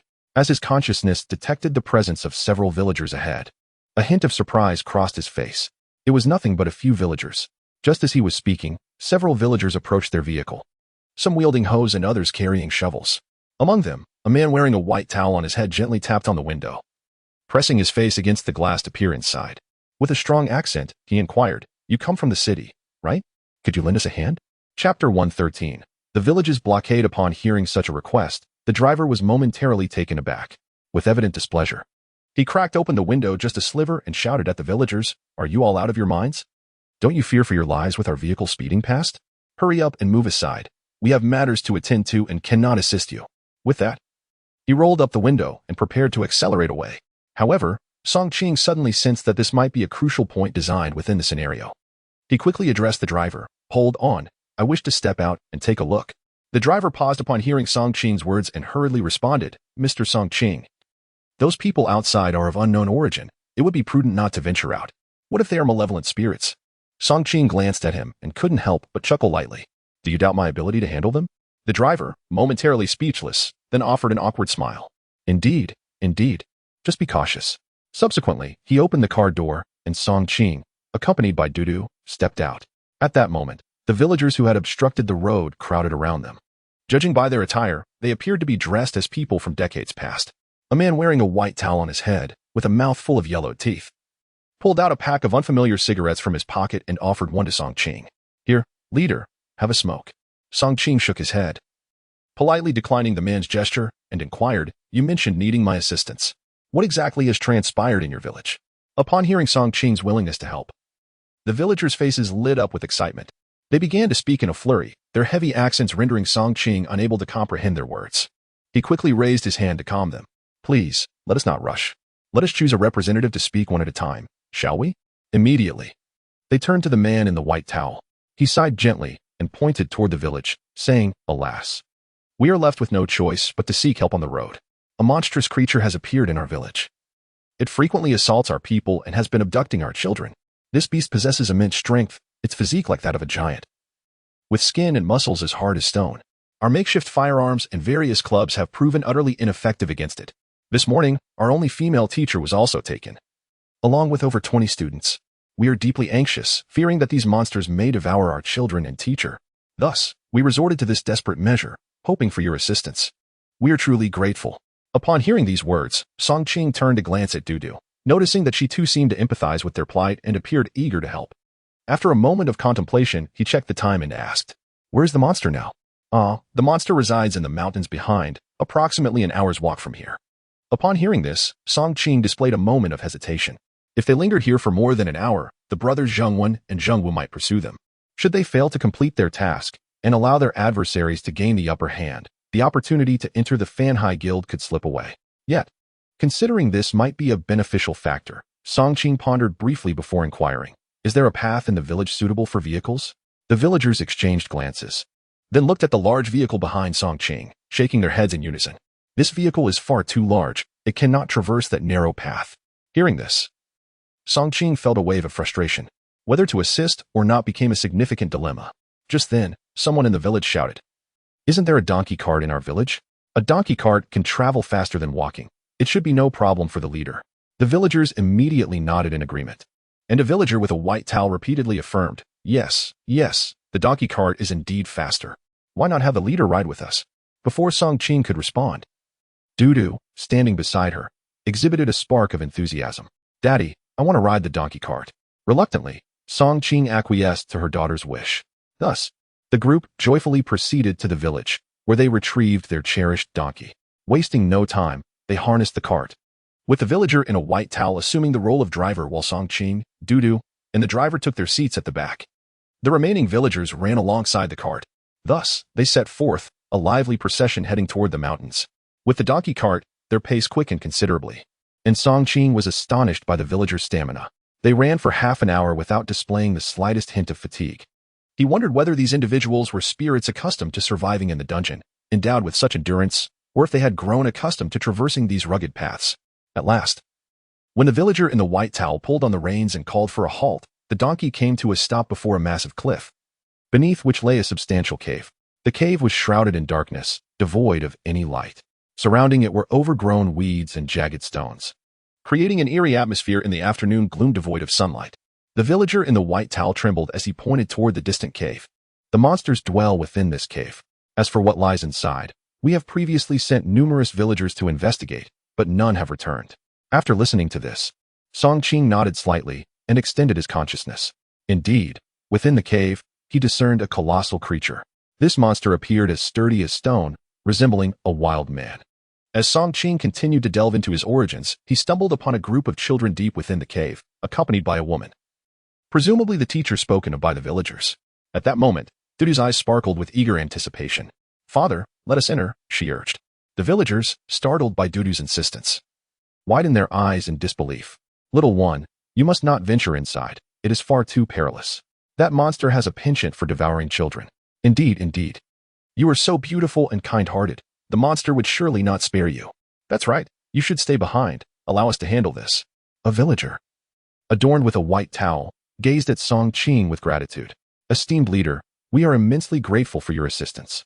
Naturally, we would never allow you to face this alone. We shall accompany you and heed your guidance." Upon hearing this, Song Qing gently waved his hand, a smile gracing his face. "My dear friends, please refrain from calling me leader. I am no such figure.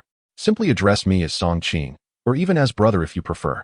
Furthermore, in confronting these monsters, it suffices for me and my daughter to enter. You may wait outside." Upon hearing this declaration, the white towel man displayed a look of astonishment, shaking his head vigorously. "Brother, You are unaware. This monster is exceedingly ferocious. You cannot face it alone. Let us all go together. The other villagers brandished their weapons in agreement. Yes, we must go together. We cannot allow our brother to face this danger alone. Indeed, the monster has kidnapped our children. We cannot stand idly by. You are truly a good man. The people of our village will forever be grateful to you. Seeing the villagers' earnest expressions, Song Qing smiled once more. Enough of this. Your presence would hinder my efforts. You should wait at the entrance. The villagers wished to protest further, but the driver stepped forward to interject. Everyone, cease your concerns. With Mr. Song Qing here, you need not worry. He is immensely capable. Dealing with these monsters is well within his grasp, and do not underestimate this little one. She is far more formidable than any of you. The crowd gasped in astonishment, their eyes wide with disbelief as they looked at Song Qing and then at Dudu. They could hardly fathom the power of a 4- or 5-year-old girl. Yet, while they were still embroiled in debate, Song Qing had already taken Dudu into the depths of the cave. Chapter 114, Doing Good Deeds to Save Others Outside the Instance. Lin Lao Jiu observed as Song Qing and Dudu entered the cave, prompting him to erupt into hearty laughter once more. How true it is that those who meddle often meet their demise. Ha. These two genuinely possess the leisure to concern themselves with the affairs of others. It brings me such amusement. He then cast a sidelong glance at Master Xingqian, his expression laced with mockery. I wonder if Master Xingqian has any words left to share? Does he feel he has recruited 2 inept subordinates? Upon hearing the disparaging remarks, Master Xingqian slammed his hand on the table and angrily pointed a finger at Lin Laojiu's nose. Shut your mouth. Your 2 subordinates are the real fools. They have yet to catch up. What right have they to speak of Song Qing? A subtle smile graced the corners of Lin Laojiu's mouth. Do not forget that the rules of this instance dictate that victory belongs to the one who reaches the finish line first. Even if you accomplish more tasks here, what significance does it hold? His words struck a chord with Master Xingqian, as this was indeed his greatest concern. Ultimately, the outcome of this contest hinges on who can arrive at the destination first. The ratings or items obtained along the way seem rather inconsequential. Meanwhile, Song Qing was wasting precious time aiding the villagers and battling some monsters. He cast a glance at the screen beside him and noted that the Zheng brothers were barreling down the road in their off-road vehicle, evidently nearing the village. They had been scouring the streets and the village for food and gasoline, loading their vehicle with every find. At that moment, the driver, Zheng Wan, suddenly noticed that the coolant temperature warning light had illuminated. Damn it, of all times for a breakdown, Zheng Wan cursed, halting the vehicle to refill the radiator with the water they had scavenged. We're about to enter the village, and there will likely be many monsters inside, so we should proceed with caution. Seizing the opportunity to rest, Zheng Wan advised his brother, Zheng Wu, who was nodding while crushing instant noodles to consume. Got it, brother. By the way, when do you think we can catch up with them? Those 2 are quite swift. Zheng Wan sighed, feeling the weight of frustration. Every gas station along their route had been destroyed by Song Qing and his group, leaving them with no fuel.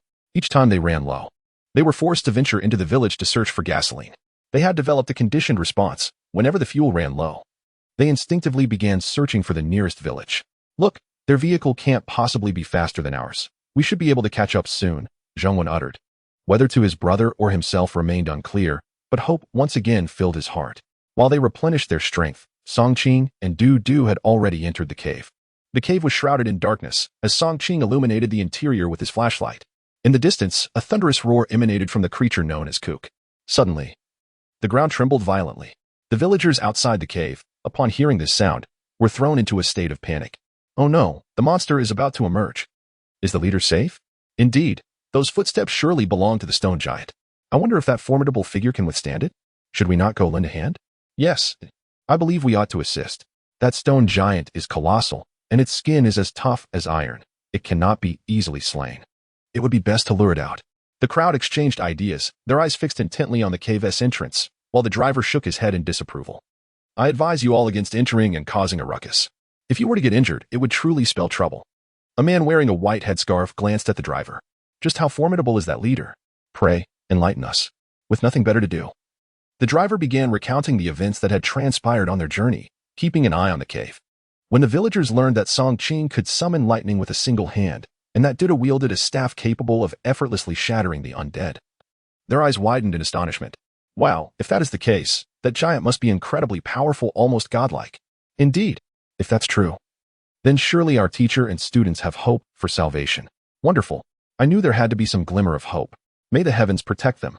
As they awaited anxiously, a blinding light erupted from within the cave. Each villager squinted, Recalling the driver's words about Song Qing's ability to summon lightning, their faces alight with excitement. At that moment, Song Qing and Dudu beheld a massive creature with dark gray skin. The beast opened its enormous mouth and roared at them. Dudu instinctively stepped back, while Song Qing stood resolutely behind him, offering quiet reassurance. It's all right. Although it appears large, it's not as fearsome as it seems. Dudu looked up at Song Qing, skepticism etched across his face. Really? Father, is it truly that simple? Song Qing nodded and gestured towards the distant monster. Why not try releasing your light? The creature, momentarily disregarding the conversation between Song Qing and Dudu, unleashed a furious roar that bore a striking resemblance to human speech. Cursed humans, a blinding radiance erupted within the cave, illuminating the entire cavern. As the monster's arm came into contact with the holy light unleashed by Dudu, it began to disintegrate inch by inch. The stone creature emitted chilling cries of anguish, hastily retreating. Yet, wherever the holy light touched its form, that part began to dissolve. Moments later, the stone monster collapsed to the ground, wailing in despair. Please, don't kill me. Upon hearing the creature's pleas, Dudu's heart softened, and she looked up at Song Qing. Daddy, should we kill it? Seeing the innocence etched on Dudu's face, Song Qing sighed. It has captured many children. We must rescue them, and thus this monster must be vanquished. Dudu inhaled deeply, a hint of resolve surfacing in her expression, before closing her eyes and allowing the holy light to radiate once more. After a brief moment, the stone monster was reduced to a pile of rubble, while the other creatures scrambled towards the cave's exit. A faint smile graced Song Qing's lips. Thinking of escaping? It may be too late. With that, he raised his hand, causing lightning to flicker incessantly throughout the cave. The creatures, upon contact with the bolts, were instantly struck down. Without hesitation, Dudu seized her staff and began to strike at the remaining monsters. In a short while, the creatures lay shattered upon the ground. With the task completed, Dudu let out a sigh of relief. The monsters had been dealt with. Next, they needed to rescue the trapped individuals within the cave. After traversing several dozen meters into the depths, they discovered a pitch-black dungeon housing a group of people. Upon hearing their footsteps, a chorus of cries and fearful screams erupted from within.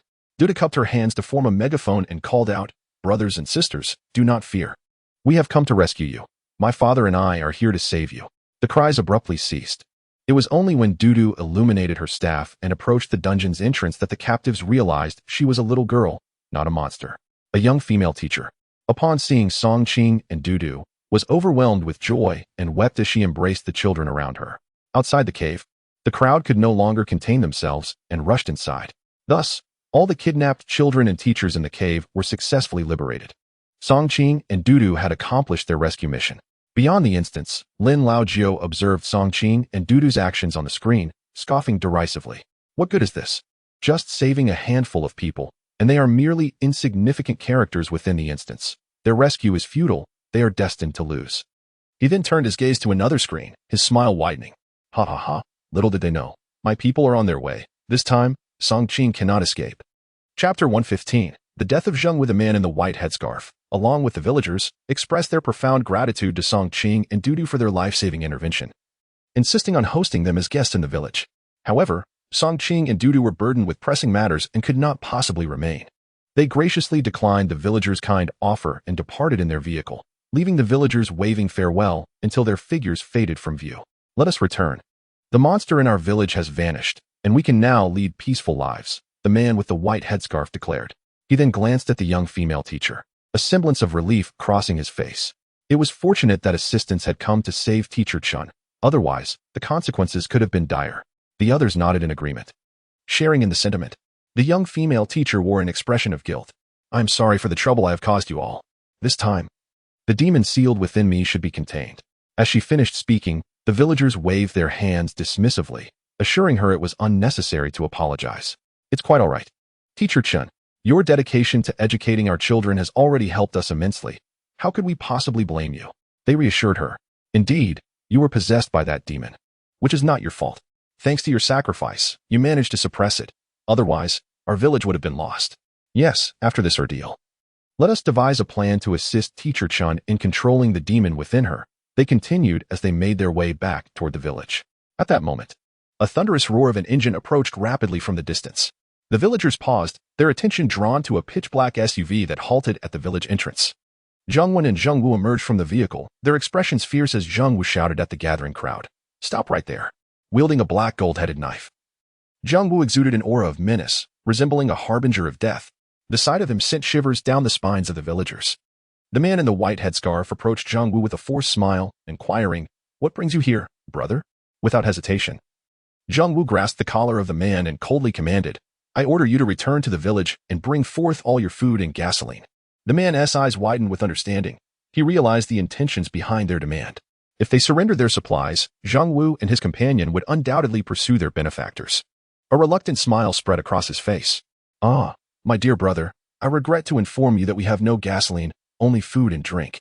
Shall I have them fetch some for you?" At this, a glimmer of cold fury flashed in Zhang Wu's eyes, and he plunged the knife into the man's thigh. The man cried out in agony as blood instantly soaked through his trousers. "I will ask you once more, do you have any gasoline?" The man in the white headscarf had just received a favor from Song Qing, and naturally, he gritted his teeth and insisted that there was no gasoline at all. The villagers stepped forward, pleading fervently, claiming that they truly had none. Zhang Wu, however, wore a slight cold smile as he approached the crowd.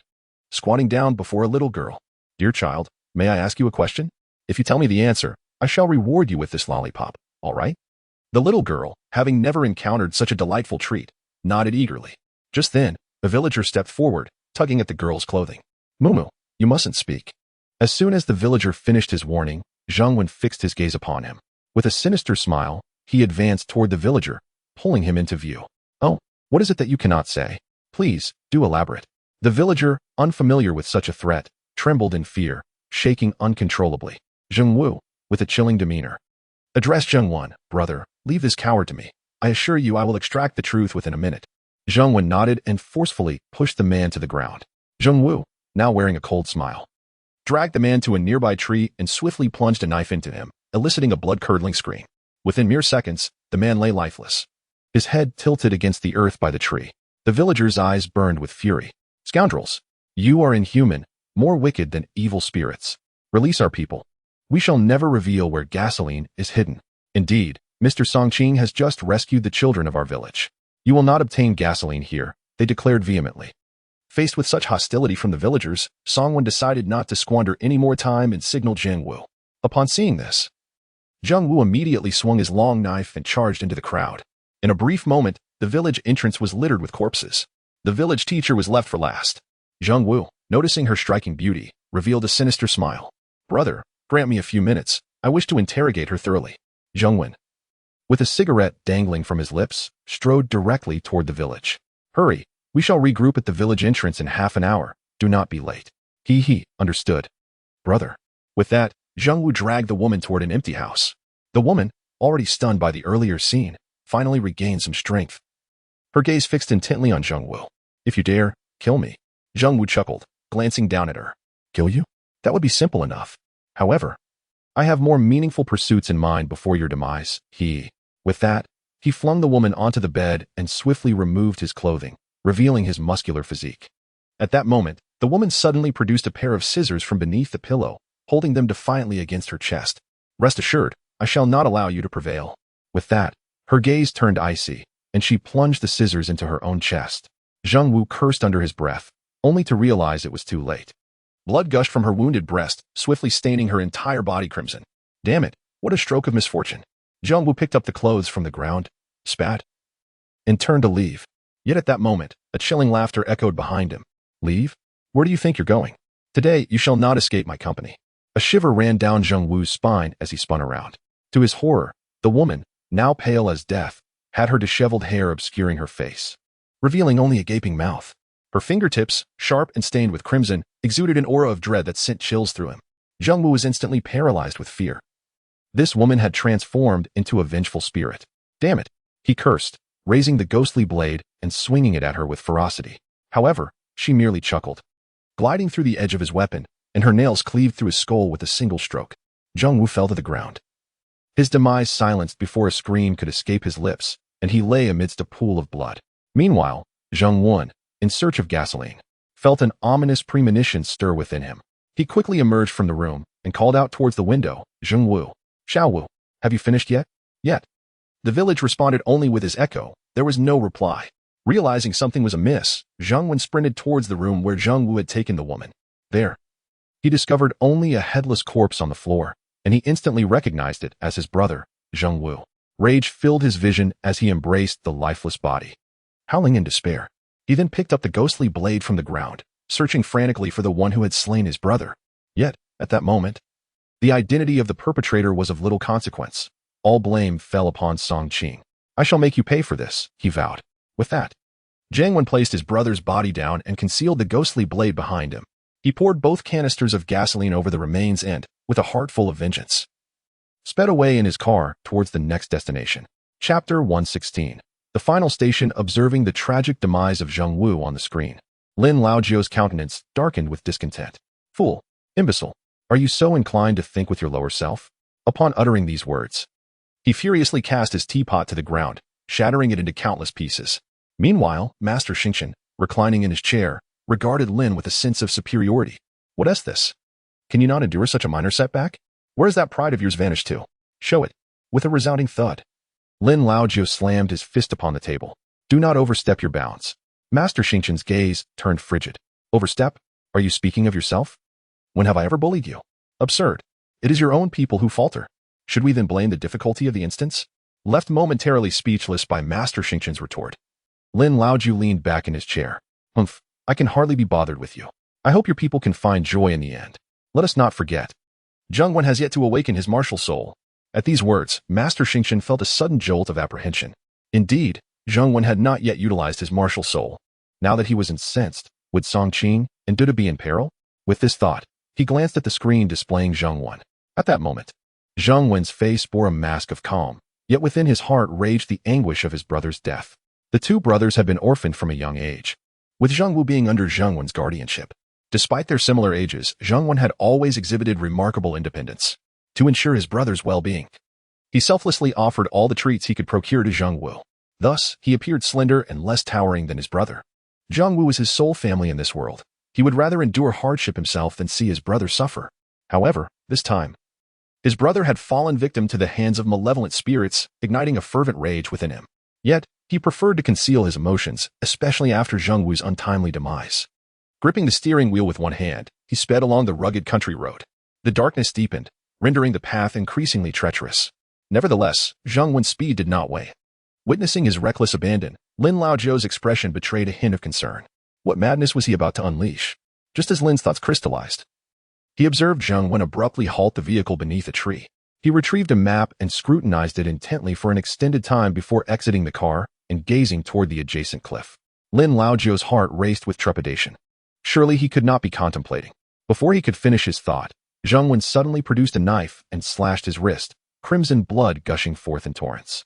Lin Laojiu's eyes widened in shock, mirrored by Master Xingqian's astonishment. What on earth was he attempting? Noticing Master Xingqian's incredulous reaction, Lin Laojiu let out a hearty laugh. What is he doing? Why, he is aiming for first place. Although Lin Laojiu's response was less than satisfactory, Master Xingqian had already discerned the unfolding situation. This rascal is awakening his ferocious wolf spirit. As expected, Zheng Wen began to gulp down the blood from his wounds, and his physique rapidly expanded. Under the illumination of the lights, Zheng Wen's form grew so immense that it strained the fabric of his clothing. Black fur erupted wildly from the muscles rippling along his back. Goodness, has he lost his mind? To activate his spirit at such a moment? Lin Laojiu found himself at a loss, his expression filled with bewilderment. Master Xingqian, however, gazed intently at the screen displaying Zheng Wen, who had now transformed into a werewolf. He had already conceded this match. His intent was solely to hunt down Song Qing. Upon hearing Master Xingqian's words, Lin Laojiu felt a wave of frustration. Fool! Fool! He fell silent in his chair, eyes fixated on the screen. After several minutes of transformation, Zheng Wen finally assumed his ultimate werewolf form. He was a monstrous wolf over 2 meters long, cloaked in jet black fur, with malevolent eyes gleaming wickedly. His teeth were razor-sharp, and his claws appeared chillingly menacing, reflecting the light with a frosty glint. Witnessing this scene, Master Xingqian's countenance shifted dramatically, revealing a hint of tension. Others may not comprehend the true extent of this transformation, but he was acutely aware. He had once encountered an awakener under his tutelage who possessed a similar metamorphic ability. This awakener's transformation resulted in a staggering enhancement of speed, strength, and various other attributes. Even more terrifying, the transformation endowed him with primal instincts of the animal, elevating his level of power by an entire tier. As Master Xingqian was lost in thought, Zheng Wen on the computer screen suddenly bolted downhill. At this sight, His heart sank. This is bad. He mentioned taking a shortcut, forsaking the car, and was now relying on his werewolf nature and swift agility to close the distance to pursue Song Qing. With this in mind, Master Xingchen couldn't help but feel a wave of concern for Song Qing. Meanwhile, Song Qing was still heading toward the next gas station with Dudu in tow. The driver animatedly recounted encounters with various characters from past dungeon runs, some formidable, others less so, yet none had ever achieved an SSS rating. Upon learning that Song Qing intended to challenge for an SSS rating with Dudu, the driver felt it was an utterly impossible task. Oh dear. I really don't know how to advise you. There's no need to obsess over attaining the highest rating in this dungeon. I believe pursuing top ratings in other dungeons would be the wisest choice, especially since you are participating in a competition. The driver expressed his thoughts while navigating the road. However, Song Qing merely smiled gently. I prefer to challenge myself. Witnessing Song Qing's relaxed confidence, the driver could only shrug in resignation. Very well, I wish you success. Ahead lies the final gas station. Most of the challengers I encountered previously opted to seek clues rather than confront the creature directly. Dudu's eyes widened in surprise as he glanced at the driver. Do you know the clues to break through? Can you share them with us? Upon hearing this, the driver exhibited a flicker of astonishment, realizing he had misspoken. Observing his awkward demeanor, Song Qing couldn't help but chuckle, giving him a light pat on the shoulder. I was just teasing you. We are aiming for the highest score and do not intend to rely on clues to complete this task. Furthermore, even if you were to provide me with the clues, I would refrain from using them, as it might adversely affect our score. Cheating would only complicate matters. Relieved by Song Qing's understanding, the driver exhaled deeply, his prior anxiety dissipating. Had Dudu pressed him further, he might have divulged the secrets of the clues, potentially impacting the scoring for both Song Qing and Dudu, while also inviting dire consequences from the rules of the quest. After approximately 20 minutes of travel, they finally spotted the last gas station in the distance. This station was roughly 100 kilometers from their destination, and the creatures inside were quite formidable. So do exercise caution. Song Qing nodded and, accompanied by Dudu, exited the vehicle. The driver remained inside, his eyes scanning the surroundings vigilantly. Suddenly, a flash of light caught his attention in the rearview mirror, sending a shiver down his spine. He shouted to Song Qing outside the car, "Evil spirit. It's a top-tier evil spirit, just appeared behind us. Be careful." In truth, Song Qing had already sensed the presence of an evil spirit lurking in the nearby mountains while still in the car. The distance had previously been too great for him to ascertain the creature's details. Now, however, with the proximity reduced to less than 500 meters, he could effortlessly examine the creature's attributes. Offering the driver a grateful smile, Song Qing activated his system and locked onto the creature. LV-100 Blood Sacrifice Shaman. Possesses formidable spellcasting abilities, inflicting bleeding damage upon targets when skills are unleashed. In moments of danger, it can sacrifice its own blood essence to gain immense power, rendering it immune to 90% of lightning damage. Special Ability 1. Blood Art. Any skill that hits a target will inflict bleeding damage. Special Ability 2. Concealment skills can be released while masking one's presence, disappearing upon entering the attack range. Special Ability 3. Sacrifice. Sacrificing its own blood essence grants substantial strength. Special Ability 4. Rain of Fire. A ranged attack skill that unleashes a fiery deluge upon the target, causing immense damage.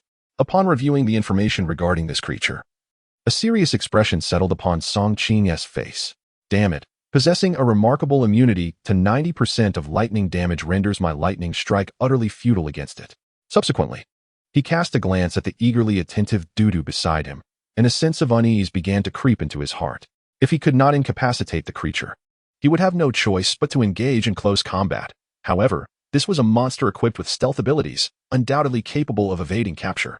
Furthermore, it could launch ranged attacks and unleash a rain of fire, a form of area damage that would be exceedingly difficult to evade. Contemplating this, Song Qing began to ponder what methods could be employed to approach the shaman priest. At that moment, a pair of blood-red eyes, lurking atop a nearby mountain, fixated intently on Song Qing and Dudu below. Zhang Wen extended his sharp claws to lick the tip of his tongue, revealing a glimmer of bloodthirst in his gaze. Xiao Wu, I have come to avenge you. Chapter 117. The eerie shaman. The driver, terrified beyond measure, cowered in his vehicle, utterly devoid of the courage to disembark. Confronted with such a formidable creature, he recognized himself as no match. Thus, he called out to Song Qing outside the car, "Brother Song Qing, I feel like a burden here. How about I wait for you up the road?" Song Qing, fully aware of the driver's fear, chose not to expose him. Instead, he offered a gentle smile. "Very well, you go ahead and wait for us. Once we have dealt with this monster, we shall come find you." All right. Just be careful," the driver replied, promptly accelerating the vehicle to a safe distance, putting the matter of refueling aside until the creature was vanquished. As the car moved ahead, the driver frequently glanced through the rearview mirror, anxiously monitoring the situation behind. Meanwhile, Song Qing and Dudu did not rush to pursue the shaman, but remained still, patiently biding their time. "Daddy, when are we going to catch that monster?" Dudu, feeling a twinge of impatience after a moment's wait, inquired. Song Qing smiled softly, pointing to the distance. "That creature is too far from us and shows no intention of approaching. We must devise a plan to draw it closer before we can eliminate it." Upon hearing his words, Dudu's eyes brightened with understanding, and he leaned in to whisper, "But what if it doesn't fall for our trick? Do not worry, it will certainly take the bait. Now, let us proceed to the gas station up ahead." Dudu nodded, grasping Song Qing's hand as they made their way toward the station. Throughout their journey, Song Qing kept a discreet watch on the shaman. The creature exhibited remarkable caution, which he surmised was due to its nature as a mage-type evil spirit, preventing it from drawing near to hunters. After all, a mage's survival rate diminishes significantly in close quarters, making the shaman's behavior quite astute. What puzzled Song Qing, however, was the shaman's lack of offensive action at that moment. It merely observed them, which left him feeling perplexed. Upon reaching the gas station, Song Qing felt it was an ideal location for an ambush against Dudu and himself. A single fiery deluge could ignite the entire station, resulting in a catastrophic explosion from which they would surely not escape. Yet, upon their arrival, the distant shaman remained entirely still, prompting further confusion in Song Qing. What was it apprehensive about? He had set the stage perfectly for an encounter, yet it would not take the bait. Had it discerned his intentions? Frustration welled within him. If this trivial delay continued, the two brothers behind them might catch up. A chaotic skirmish could ensue, potentially altering the outcome. Song Qing was not willing to squander this hard-earned opportunity. After all, this was an exceedingly rare instance, one that could grant him entry into the Prosperity Guild while simultaneously aiding Dudu in completing her promotion task. Unfortunately, the creature remained utterly still, lost in its thoughts hundreds of meters away. After a brief wait, Song Qing could no longer contain himself. "Fine, since you refuse to approach, I shall show you some color and see if you dare to retaliate." With that, he raised his right hand and deftly flicked his finger, sending a gleaming crossbow bolt soaring toward the shaman. With a swift whoosh, just as the bolt was about to reach the shaman, the latter raised a staff adorned with a human skull and waved it gently in the air. Instantly, a protective barrier akin to a luminous screen appeared before him, deflecting Song Qing's shot. "Oh, how intriguing, it possesses such defensive capabilities. Fortunately, I refrained from attacking earlier. Otherwise, I might have faced dire consequences in close combat." Song Qing mused, surprised that the system's introduction had failed to mention the shaman's ability, which was rather unexpected. Consequently, Song Qing endeavored to provoke the shaman into launching an assault through various methods. The reason he hesitated to confront the shaman directly stemmed from his apprehension. After all, his understanding of the shaman's capabilities was limited, and charging in recklessly could lead to complications. He was, after all, accompanied by his daughter on this quest and had no desire to incur irreparable losses due to his own recklessness. Thus, Song Qing employed several tactics, persistently testing the waters to provoke the shaman, yet the latter remained unresponsive, seemingly waiting for something. As the darkness thickened, the lights of the gas station flickered to life. Yet the shaman remained motionless. In this vast expanse, the illumination of a gas station appeared as a mere flicker of fireflies against the night, offering no sense of securities. Rather, it rendered those beneath its glow vulnerable to the lurking shadows.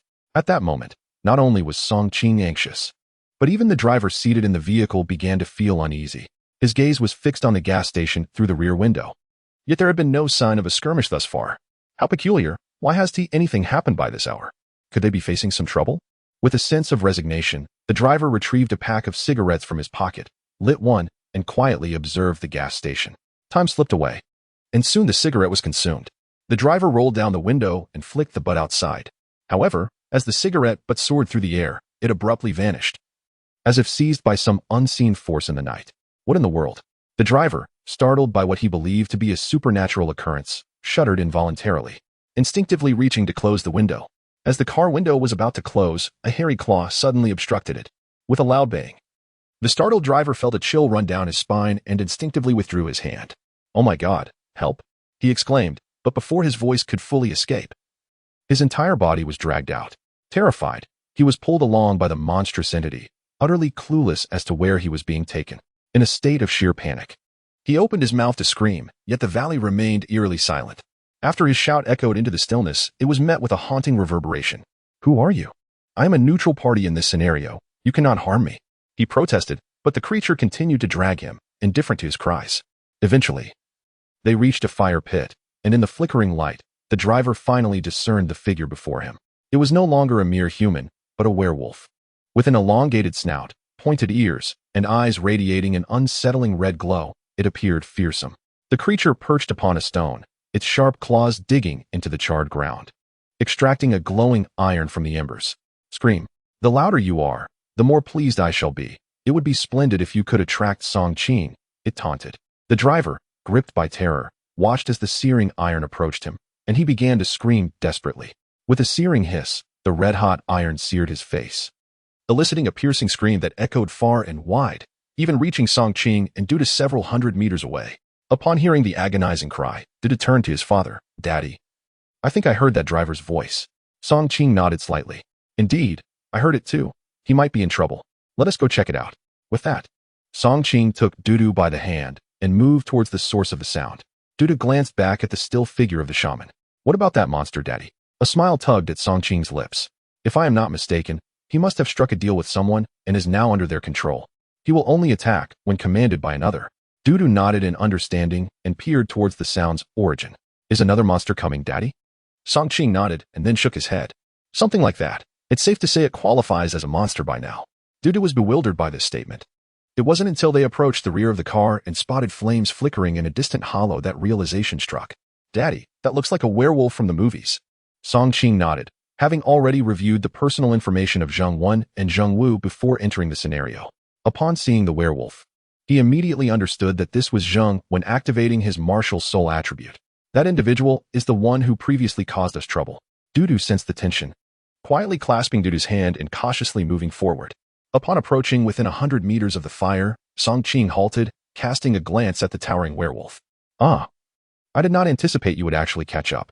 Zheng Wen released the driver, who had been rendered unconscious by the branding iron, a wicked smile gracing his face.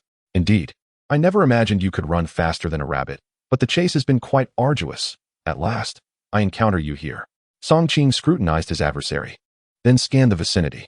He discerned that apart from the shaman, he was alone, prompting a curious inquiry. What is the matter? Where is your brother? Is he not with you?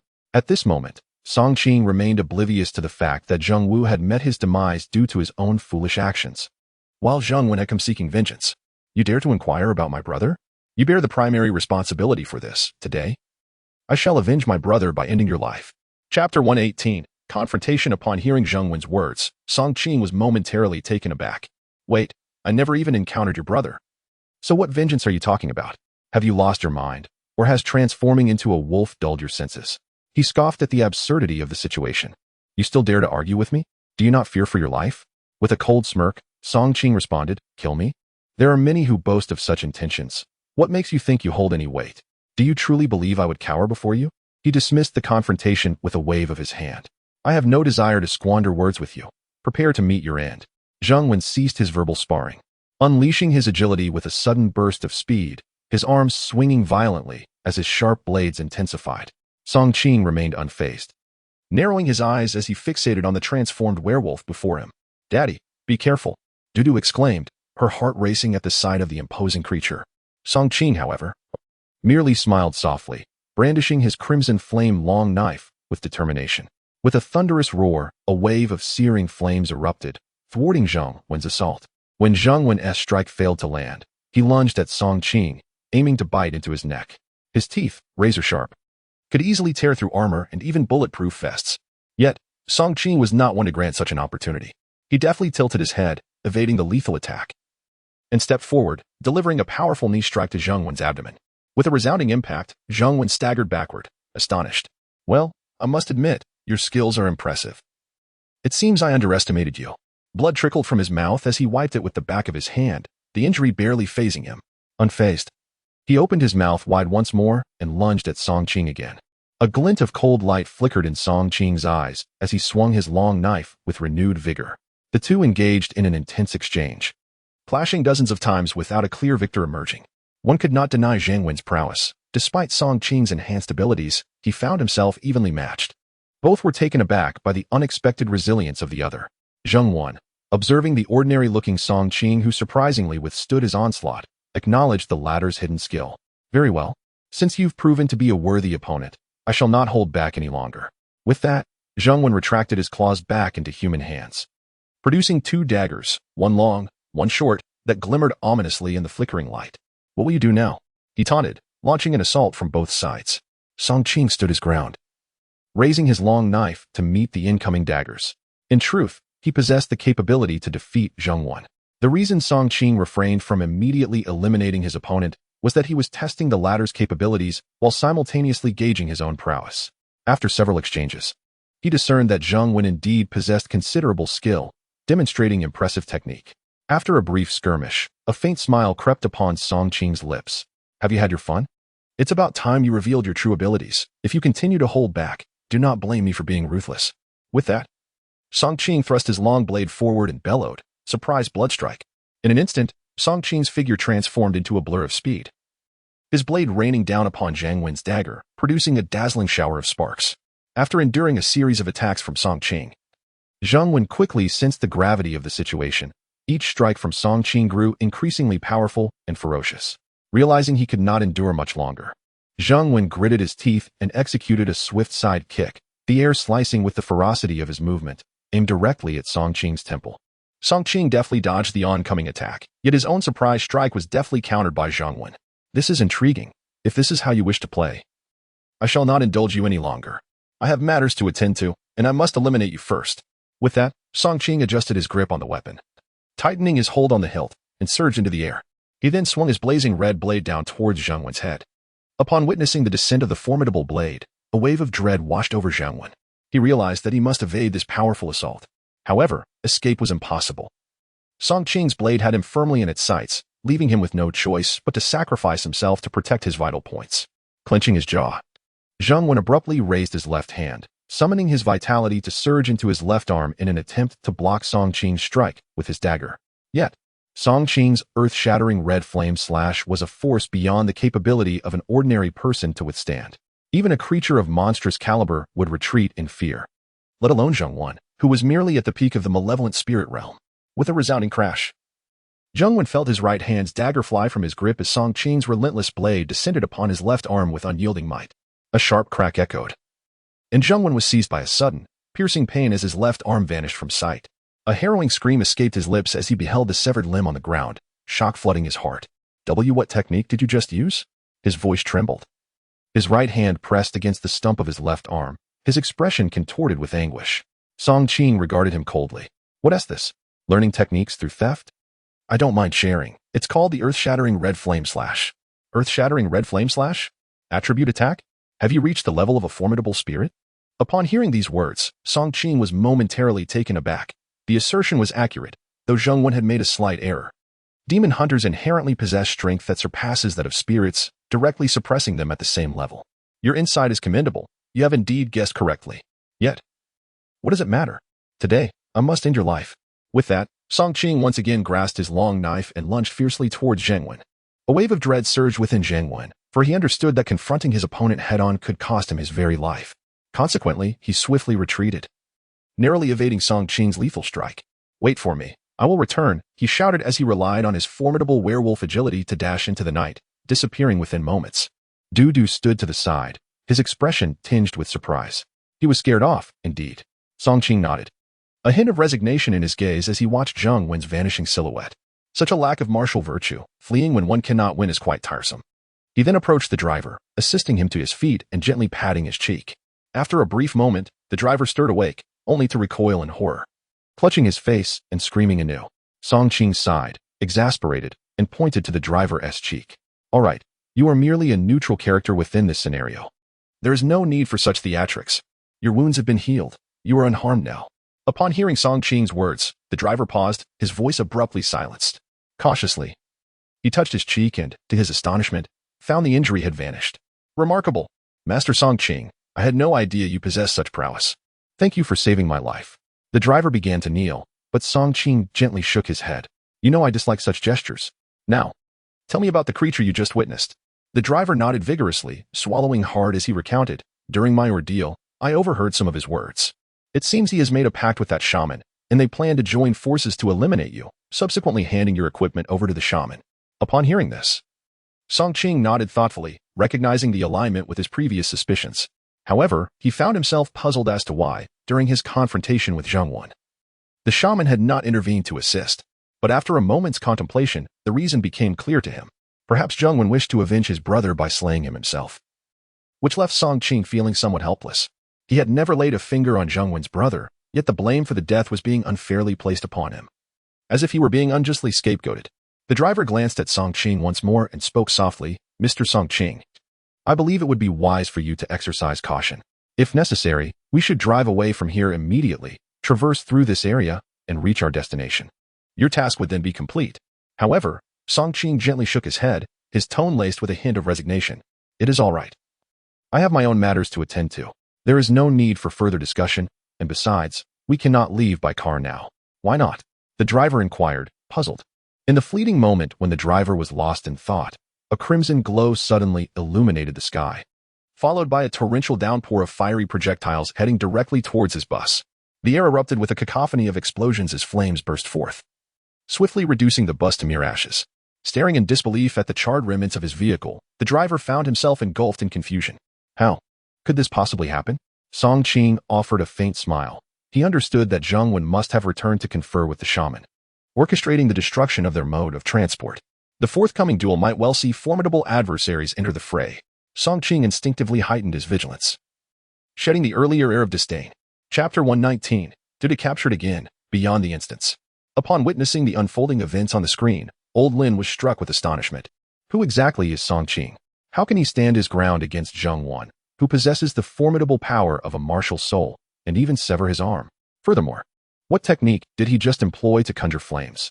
Master Xingqian, with an air of indifference, remarked, "I told you, Song Qing is exceptionally powerful and possesses boundless potential.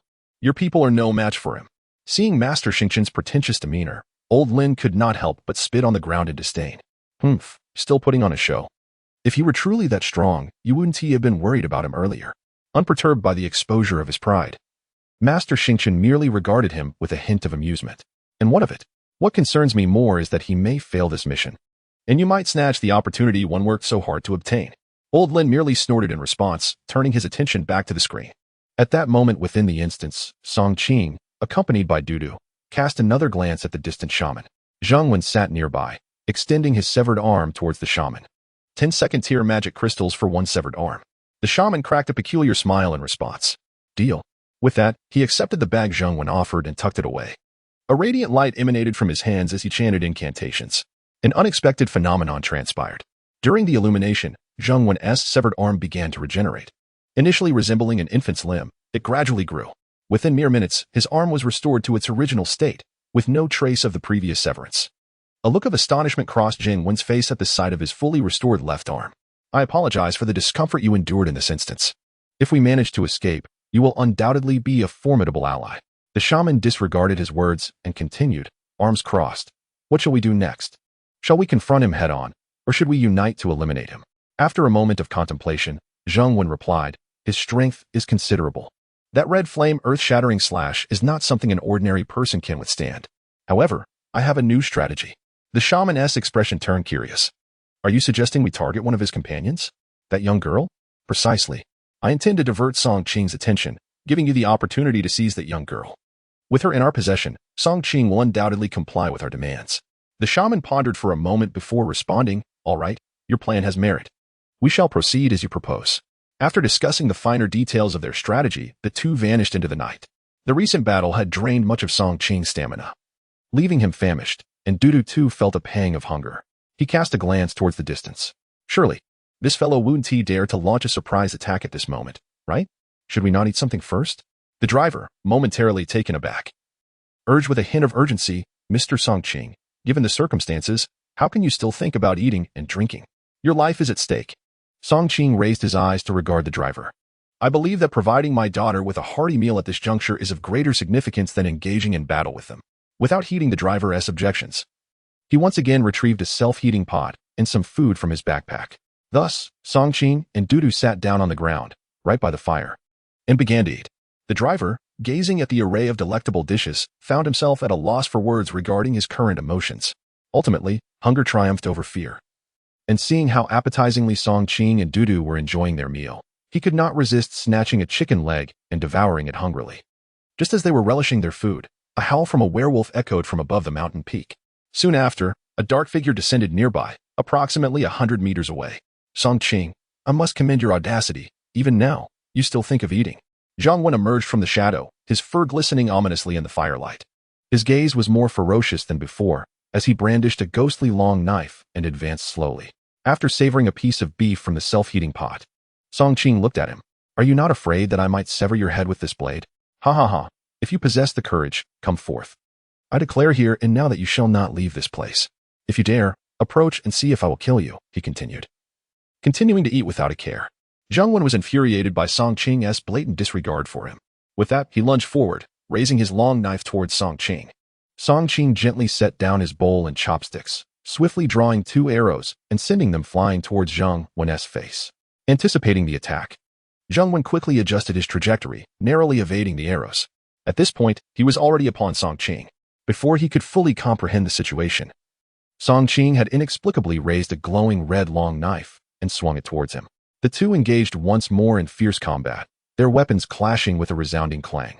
After exchanging several blows, Song Qing unleashed the Crimson Flame earth-shattering slash.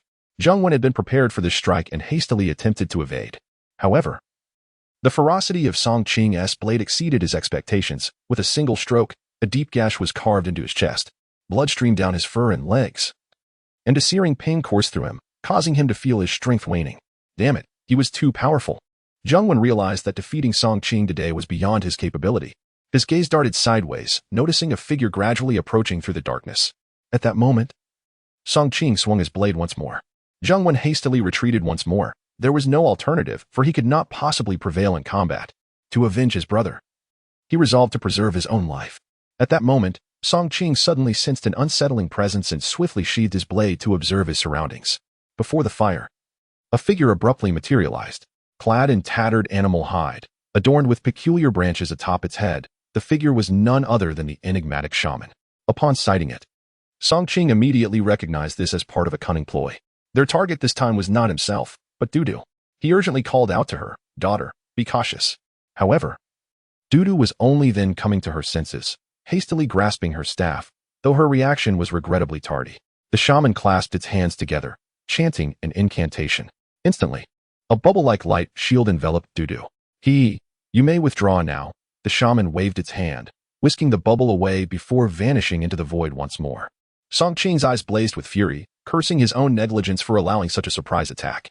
He swiftly seized his long knife and fervently pursued the direction in which the shaman had disappeared. Behind him, Zhang Wen wore a sly smile, reveling in the success of his scheme, before disappearing into the night as well.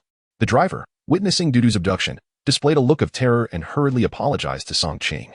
"I'm so sorry, it's all my fault. I failed to protect Dudu." Song Qing's expression darkened as he waved his hand dismissively. "This is not your concern." He then dashed into the darkness, vanishing from sight. Outside the instance, Master Stardust appeared ashen. He had not anticipated such a calamity at this critical juncture. Dudu was dear to Song Qing, and should any harm befall her, it would undoubtedly spell grave trouble for him. He could not help but let out a deep sigh, lamenting that Song Qing ought to have acted differently. Had he simply proceeded to refuel as per the schedule of the first gas station, they might have secured victory by now. Instead, his decision to hunt monsters with Dudu had squandered precious time, allowing Zhang Wen the opportunity to catch up. With Dudu now abducted, her fate was assuredly perilous, potentially leading to her demise within this instance. Contemplating this, Master Stardust pondered any possible means for Song Qing to turn the tide. However, after much reflection, he found himself at a loss. Observing Song Qing disappear into the night, he felt an overwhelming sense of helplessness. At that moment, aside from the driver, everyone had vanished into the darkness, rendering surveillance futile. Thus, concerning the lives of Song Qing and the others, they could only await the dawn or their re-emergence into the light. Meanwhile, Lin Laojiu sat nearby, a malevolent smile gracing his lips. "Ah, splendid, such a delightful demise. Now you lack the means to compete with me." Unable to contain himself any longer, Master Stardust could no longer tolerate Lin Laojiu's demeanor. He lunged directly at his opponent, unleashing a flurry of wild punches aimed at delivering a fierce beating. "You scoundrel, for pushing me into the abyss, for stealing what belongs to me, today I shall shatter your bones." After enduring several blows, Lin Laojiu felt as though his internal organs had been displaced. In an instant, his fury ignited, and he raised his fist to engage in a fierce struggle. How dare you strike? It was your people who harmed mine. Do you truly believe I would not retaliate? Thus, the two elderly men grappled fiercely, while the bodyguards nearby stood frozen, too intimidated to intervene. Chapter 120. The Grateful Red Ghost. No one knew where Song Qing had vanished to. At this very moment, however, within a shadowy cave, an eerie green luminescence suddenly illuminated the darkness. Subsequently, the torches within the cave burst into flames, casting a warm glow that enveloped the entire cavern.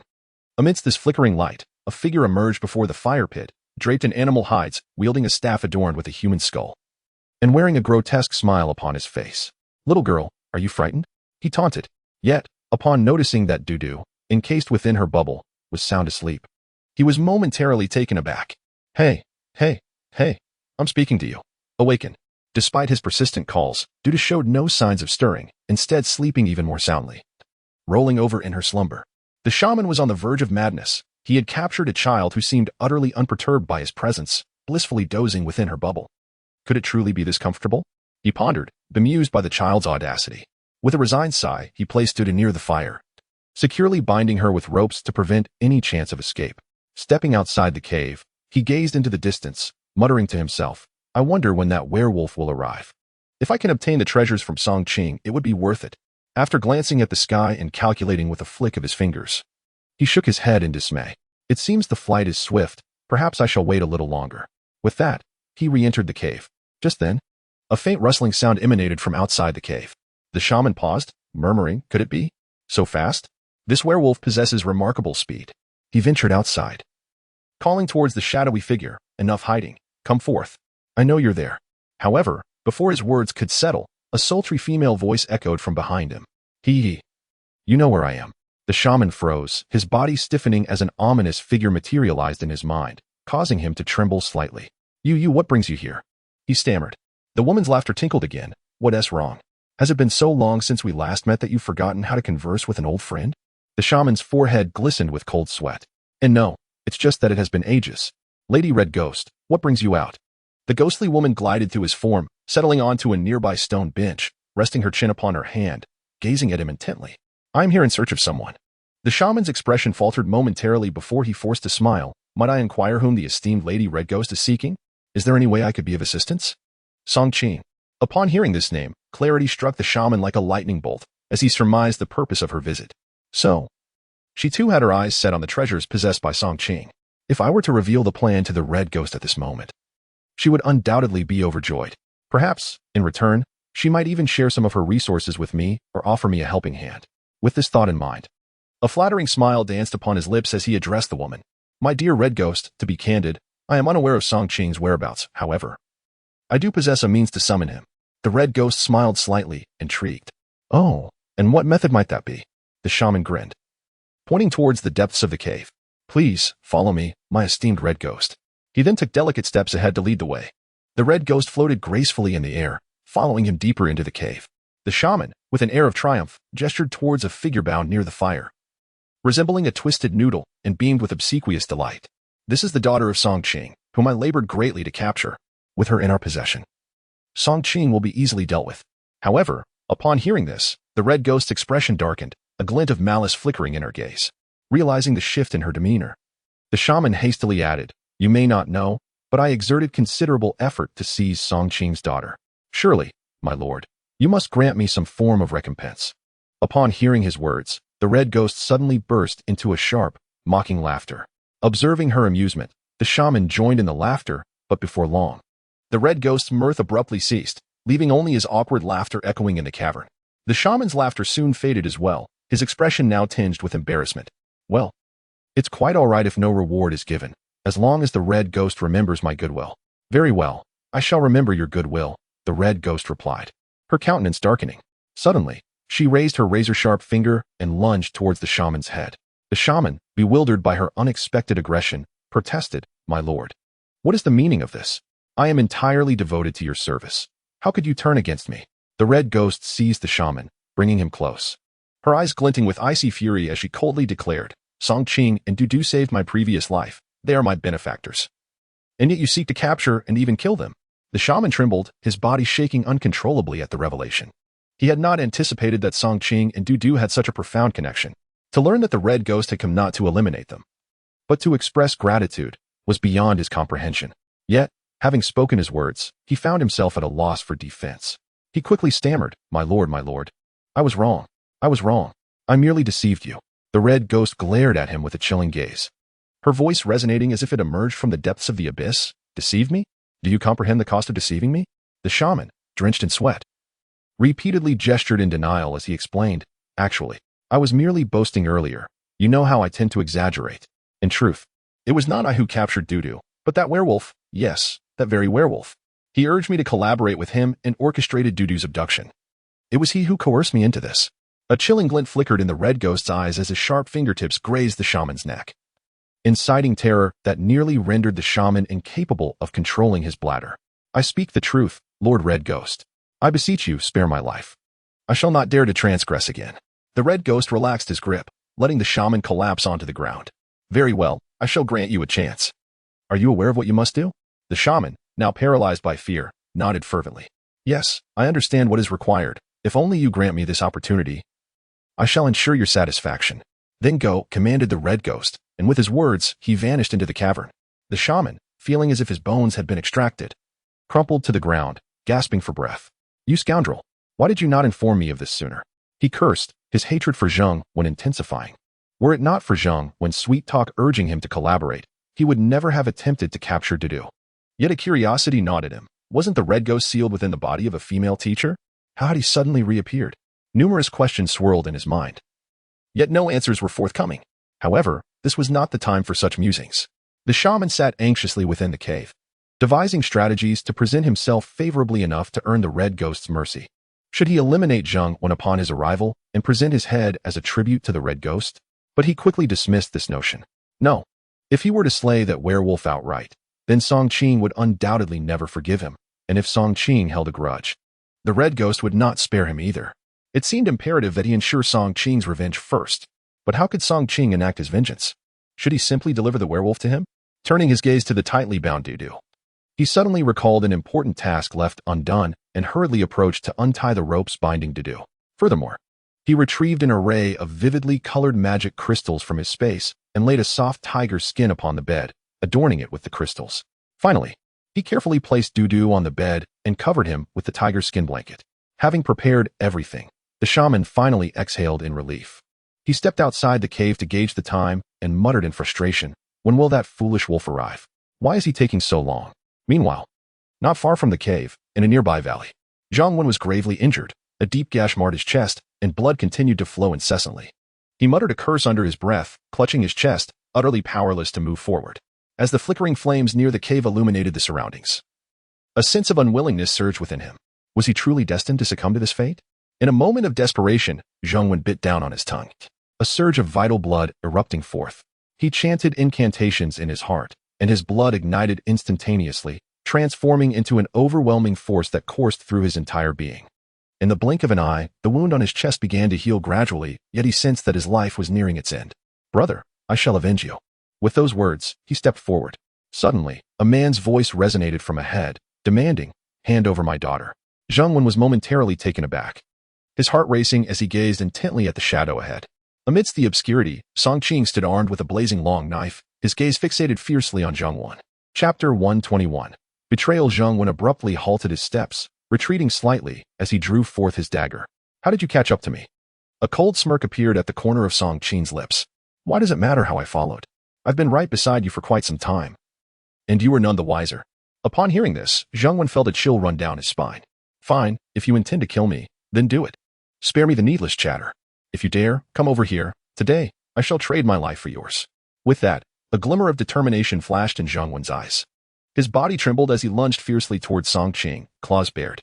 However, Song Qing did not strike lethally. Instead, he swiftly evaded and reappeared in the air, delivering a powerful punch that sent Zheng Wen crashing to the ground. The blow landed squarely on Zheng Wen's back, and unable to dodge, he fell hard, blood gushing from his mouth. "Damn it. If you have the guts, kill me. My daughter is in my grasp. If you dare to harm me, she will surely perish today." Upon hearing this threat, Song Qing's gaze darkened with a deeper bloodlust. "Are you certain of your intentions? Do you believe I will allow you to suffer a fate worse than death?" Zheng Wen, surprisingly unfazed, burst into laughter. "Go ahead, try it. If you kill me, my friend will take your daughter's life. You will live eternally in torment. As Zheng Wen spoke, Song Qing's fingers cracked ominously, yet he found himself at a loss. Just then, Zheng Wen slowly rose, wiping the blood from the corner of his mouth. I offer you a chance. Come with me. I will take you to a place where you can see your daughter one last time. Song Qing glanced behind him, gesturing toward the cave. Are you referring to that location? Indeed, the shaman resides there. If you have the courage, follow me, but do not think of ambushing him. He will undoubtedly slay your daughter before you can act. Test it if you dare. A surge of fury ignited within Song Qing. Yet he found himself powerless against Zheng Wen, who had now pressed the blade of his long knife against Zheng Wen's back. Lead the way. Zheng Wen ambled forward nonchalantly, seemingly unconcerned that Song Qing might strike him down. He was confident that Song Qing would never sacrifice his own life for that of his daughter. The two continued onward, traversing the rugged canyon until they finally approached the vicinity of the shaman's cave. At that moment, the shaman emerged from the cave, curious about Zheng Wen's whereabouts. Suddenly, he noticed two figures gradually approaching in the distance. A chill ran through him. Could it be that Song Qing had been captured by that werewolf? Damn it. If that were the case, it would be disastrous. I must perform well to secure leniency. With urgency, he hurried forward. However, upon seeing Zheng Wen striding ahead of Song Qing, he was momentarily stunned. How did this foolish wolf allow himself to be captured? If that is the case, I will receive no credit whatsoever. With this thought, he felt a wave of frustration wash over him. Unexpectedly, Song Qing's prowess surpassed his imagination. Not only did he catch up with the opponent, but he also defeated Zheng Wen. While he contemplated this, Zheng Wen suddenly shouted in his direction, Shaman, do you remember our agreement? I am currently bound by this kid. Think of a way out. The shaman trembled with rage, exasperated that even at this moment, Zheng Wen still sought a solution, as if he desired to eliminate him instead. At that moment, Song Qing suddenly spoke. You are the one who has taken my daughter captive, aren't you? Upon hearing this, the shaman felt a wave of helplessness wash over him. Just as he was about to respond, Zheng Wen interjected, Indeed, it was I and the shaman who conspired to capture your daughter. However, I did not anticipate your formidable strength. We encountered a minor setback, but it is of little consequence. As long as your daughter is in our possession, you will comply. With that, he turned to glance at Song Qing, a smirk gracing his lips. I am going over now. Do you have any objections? Song Qing was acutely aware of the precariousness of the situation. With his daughter in their grasp, any act of aggression on his part would likely result in them using her as leverage against him. Thus, he could only watch helplessly as Zheng Wen advanced towards the shaman. Throughout the exchange, the shaman had yet to utter a word, lost in contemplation, pondering how to maximize his own gains. As the opportunity presented itself, he felt a surge of excitement watching Zheng Wen approach him. Zheng Wen stood before the shaman, chuckling heartily, and patted him on the shoulder. Rest assured, everything I promised you will remain unchanged. All that he possesses belongs to you, provided I take his life. The shaman assessed Zheng Wen's state and concluded that he was indeed formidable, and he himself stood no chance in direct confrontation. If he were to unleash a firestorm, he feared for his own life. Thus, a smile crept onto his lips as he retrieved a pill from his robe. I see you are gravely injured. Take this pill to recover your strength. Zheng Wen waved his hand dismissively, smiling. No need. I have already recovered. Where is the young girl? I wish to see her. The shaman, alarmed by this, quickly positioned himself in front of Zheng Wen. Wait, I believe you should take this first. Otherwise, if Song Qing decides to act, we may not withstand the consequences. Seeing the shaman's earnestness, Zheng Wen presumed he was acting in his best interest and laughed heartily. Very well, since you insist. I shall comply. Thank you for the pill. With that, he swallowed the pill the shaman had offered without hesitation. At that moment, Song Qing was engulfed in a blaze of fury yet felt utterly powerless. He stepped forward, declaring, I can offer you anything you desire. Just return my daughter to me. The shaman glanced back at Song Qing. Sir, please do not be hasty. Could you wait a moment? Taken aback by the shaman's unexpectedly courteous response, Song Qing felt a sense of surprise. Beside him, Zheng Wen had just swallowed the pill and, after taking only a few steps, heard the response that left him momentarily vexed. Since when have you been so courteous? Remember, the other party is our adversary. Think carefully before you speak. Observing Zheng Wen's fierce countenance, the shaman suddenly retorted coldly, Do I need your guidance on how to speak? What do you mean by that? Initiating internal strife at this juncture serves no purpose. Zheng Wen replied with discontent, directing his gaze at the shaman. Meanwhile, the shaman was consumed with anxiety. Why was the effect of this potion taking so long to manifest? Just then, Zheng Wen felt a sudden, excruciating pain in his abdomen. Clutching his stomach tightly, he sensed his energy and vitality swiftly dissipating. It dawned on him that the pill he had been given was dubious. What did you just give me? Zhang Wen's heart raced with alarm as he immediately recognized the shaman's treachery. At that moment, the shaman unexpectedly knelt before Song Qing, bowing his head fervently. Mr. Song Qing, I apologize. I was momentarily deceived by his lies. I am guilty. I acknowledge my wrongdoing and accept my punishment. The plot took a sudden twist, leaving Song Qing momentarily stunned. What is happening? Wasn't the plan to kidnap the child? Why is he kneeling before me? Does he intend to hatch some sinister scheme? On the ground, Zhang Wen writhed in pain, utterly drained of strength, his eyes fixed on the shaman as he angrily demanded, "What did you give me? Hurry up and bring me the antidote." The shaman, however, approached him with a staff in hand, looking down from his elevated position. "Humph. Prepare for your demise. Mr. Song Qing is my lord's benefactor. How dare you think to deceive me into aiding you in his assassination? Such foolish delusions. Fortunately, my lord warned me in time. Otherwise, I would have fallen victim to your schemes." He then turned to Song Qing, a sycophantic expression on his face as he presented a knife. "Mr. Song Qing, please accept my sincerest apologies. This knife is a high-quality ghostly artifact, a small token of my contrition. I implore you to accept it." Song Qing, upon seeing the dagger being offered, felt utterly bewildered. "Wait, clarify your words. What on earth is going on?" Just then, a red specter floated into view. A woman with disheveled hair bowed towards Song Qing. "Mr. Song, do you remember me?" Song Qing was taken aback. "Who are you? Do I know you?" He felt perplexed, as he had never encountered this particular ghost during his time in the realm. The malevolent spirit that had resided within in Wenjun had already been vanquished by him, and this woman was unfamiliar to him. Seizing the opportunity, Song Qing activated a system to check her status, only to discover she was a level 30 vengeful spirit. Quite formidable.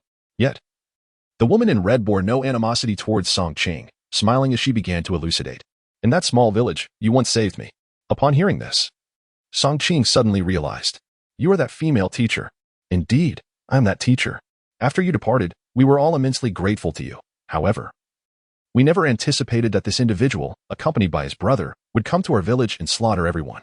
To preserve my innocence, my previous self chose to take her own life, thus becoming a wandering spirit. Yet, I could not forget the debt of gratitude I owe you for saving my life, which is why I have lingered nearby to protect you. Unfortunately, my seal has just been lifted, and my powers are somewhat diminished, preventing me from safeguarding your daughter in time. I sincerely apologize for this." With this revelation, Song Qing finally comprehended the situation. Meanwhile, Zhang Wen, lying on the ground, could scarcely believe his ears. "What? You are the murderer of my brother?" With this thought, Zhang struggled to rise, seeking vengeance for his sibling. However, the red ghost cast a cold glance at him. "Your brother deserved his fate. I would not hesitate to slay him 1,000 times over." Then, the red ghost turned to Song Qing. "Mr. Song, this werewolf is now your responsibility." A sense of relief washed over Song Qing, and he promptly replied, "This matter can wait. I must first see my daughter." No sooner had he spoken than hurried footsteps echoed from the cave. "Daddy! Daddy!" Upon seeing Dudu, Song Qing disregarded everything else and dashed forward, enveloping Dudu in his embrace. "I'm sorry, I failed to protect you." Chapter 122. Task accomplished at this moment. Outside the instance, Lin Laojiu's countenance shifted dramatically upon witnessing the unfolding scene. He rubbed his panda-like eyes vigorously, disregarding the pain, and looked again to confirm he was not mistaken. Zhang Wen had been betrayed by that shaman, only to be confronted by an even more formidable malevolent spirit. He realized that there was no escape for Zhang Wen this time. Only death awaited him. "Scoundrel! Scoundrel! I warned you long ago not to indiscriminately slay the innocent within. Yet you insisted on sullying their purity. Now look where we are." Lin Laojio seethed with frustration. Beside him, Master Xingqian exhaled deeply, feeling a weight lift from his heart. "Wonderful. Truly marvelous. The tide has turned once more. My old heart can scarcely endure such twists." He then glanced at Lin Laojio, his expression radiating a sense of relaxed satisfaction. "I shall certainly report today's events to the higher-ups. Just you wait and see." Lin Laojio, realizing there was no need to continue watching, slammed his hand on the table in anger. "Wait and see? In the guild, my strength surpasses yours. What right do you have to speak to me so presumptuously?" With a flick of his sleeve, he departed from the scene. Meanwhile, Master Xingqian reclined leisurely in his chair, quietly observing the events unfold on the screen. Song Qing, having finally reunited with his daughter, felt a sense of overconfidence creeping in, a realization that perhaps he had underestimated the situation. Initially, he had anticipated that the shaman might attempt an ambush, yet he had not expected such despicable tactics to be employed. The thought alone ignited a surge of fury within him. Had it not been for the red ghost coming to repay a debt of gratitude, Dudu might have truly found herself in dire straits. Gazing at the shaman kneeling before him, Song Qing coldly uttered, "Dudu, I entrust this wretch to you." Dudu nodded, brandishing her staff and striking it against the shaman's head. "This is for capturing children, you wicked being." The blows were not particularly painful, and the shaman feigned cries of anguish, which brought Dudu a modicum of comfort. However, upon the third strike, the shaman instantly turned to stone. With another strike, his body shattered into countless fragments. Witnessing this, Zhengwen, lying nearby, felt a jolt of shock. Could it be the zombies at the gas station were not your doing, but rather this little girl's? Song Qing cast a frosty glance at him. "You ask too many questions. I do not wish for you to know too much right now, so you shall perish." With that, he raised his hand, unleashing a bolt of lightning upon Zhengwen. A robust flash cascaded from the heavens, piercing through Zhengwen's body, leaving a charred sin in the air. Zhengwen met his demise. At the moment of his passing, a system notification echoed across the celestial expanse. Zhengwen of the participating party has been confirmed deceased. The task for this instance is concluded, and Song Qing and Dudu are victorious. Now, let us announce the evaluation of this instance. Song Qing received an SS level rating and was awarded an SS level gift package. Dudu achieved an SSS level rating and was granted an SSS level gift package. Upon hearing this notification, Song Qing couldn't help but exhale deeply. Dudu's promotion task had finally been accomplished. Dudu, overjoyed, leapt into Song Qing's arms, exclaiming, "Yay, Daddy, we did it." Song Qing nodded, then turned to the side where Hong Gui stood. "Thank you." Hong Gui responded with a faint smile. "You're welcome. I won't disturb you any longer. I need to return and guide the souls of the villagers." Song Qing nodded as he watched Hong Gui vanish, leaving only himself, Dudu, and the driver. The driver sighed. "It seems my career as a bus driver is over. I wonder what changes this quest will bring next. I hope you both can journey further in future quests. Farewell." Song Qing nodded, bidding the driver goodbye. Soon after, a luminous curtain appeared in the sky. Hand in hand, Song Qing and Dudu stepped into the light, disappearing from this realm of the quest. Upon witnessing Song Qing and Dudu emerge unscathed from the quest, Master Xingqian finally breathed a sigh of relief. He gently grasped Song Qing's hand, his face brimming with excitement. "That was too thrilling. You nearly gave me a heart attack." Song Qing chuckled, fully understanding the sentiment.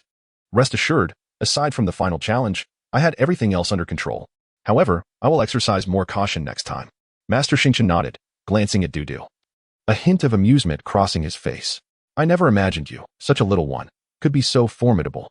May I present you with a gift?" Dudu's eyes sparkled at the prospect. "What kind of gift will Grandpa give me?" Master Xingqian handed Dudu a prepared gift box. "Open it and see if you like it." Dudu eagerly nodded and opened the box to reveal a stunning doll. "Wow, what a beautiful doll. It's wonderful. Thank you, Grandpa." Master Xingqian's face lit up with a joyful smile. "I'm glad you like it. This is actually a spirit artifact of mine. With this doll, you can withstand up to 3 fatal blows." He then displayed a slightly embarrassed smile. "The reason I hadn't given it to you before was that I was somewhat concerned." Song Qing gently raised his hand to interrupt, fully aware of Master Xingqian's apprehensions. After all, his prior absence from the Fanhai Guild had cast doubt on his motives. Now that he and Dudu had completed their task, it seemed fitting to accept this treasure, establishing a personal bond. Song Qing did not refuse, and Dudu cherished the doll's exquisite design, holding it tightly in her embrace. Master Xingqian then turned to Song Qing. "It's getting late. Make sure to rest well tonight. Tomorrow, we will officially join the guild, and this time, there will be no mistakes." Song Qing nodded in agreement. Gratitude was expressed to Master Stardust, and thus the group returned to their abode. Upon arrival, Song Qing assisted Dudu in assessing her current condition. Despite having vanquished numerous monsters, Dudu had not gained a single point of experience. Fortunately, her promotion had been successful, allowing her to continue hunting monsters for experience points. Observing the peacefully slumbering Dudu, Song Qing pursed his lips, hoping to swiftly attain level 30, thereby enabling his daughter to rid herself of the affliction within her. Retreating to his own chamber, Song Qing indulged in a restful slumber. The following morning, after a light breakfast, Master Stardust arrived at their door. "Come, I shall escort you into the guild." Once more, Song Qing and Dudu followed Master Stardust into the guild building. This time, they encountered no obstacles and successfully completed the membership formalities. Just as they were about to exit, an acquaintance approached, none other than Lin Laojiu. His gaze was shrouded in darkness. "You wretched boy, you have cost me the loss of 2 vital subordinates. This grudge is now ours to bear." Song Qing harbored no fondness for the old man, who had nearly ensnared both himself and Dudu in peril. "Huh? Do you think you have the right to speak of grudges? I have yet to settle the score with you, and yet you dare to confront me. You insolent brat. Do not grow too arrogant. Once you enter the guild, your fortune shall wane. I hope you can survive a while longer. Rest assured, old man, I will certainly outlive you." I hope you can hold on. Do not perish too soon. Fury ignited within Lin Laojiao as Song Qing departed the building. Dudu in tow. Chapter 123. The lottery. Upon entering the guild, one is bound to encounter a myriad of occurrences, such as daily training sessions. However, Song Qing was rather reluctant to participate in these trainings. Nevertheless, in order to enhance Dudu's overall physical fitness and agility, he decided to accompany her. He considered it a means of enrolling Dudu in a sports class to bolster her stamina, although Dudu had already ascended to the status of a novice saint. Her physical capabilities still required improvement.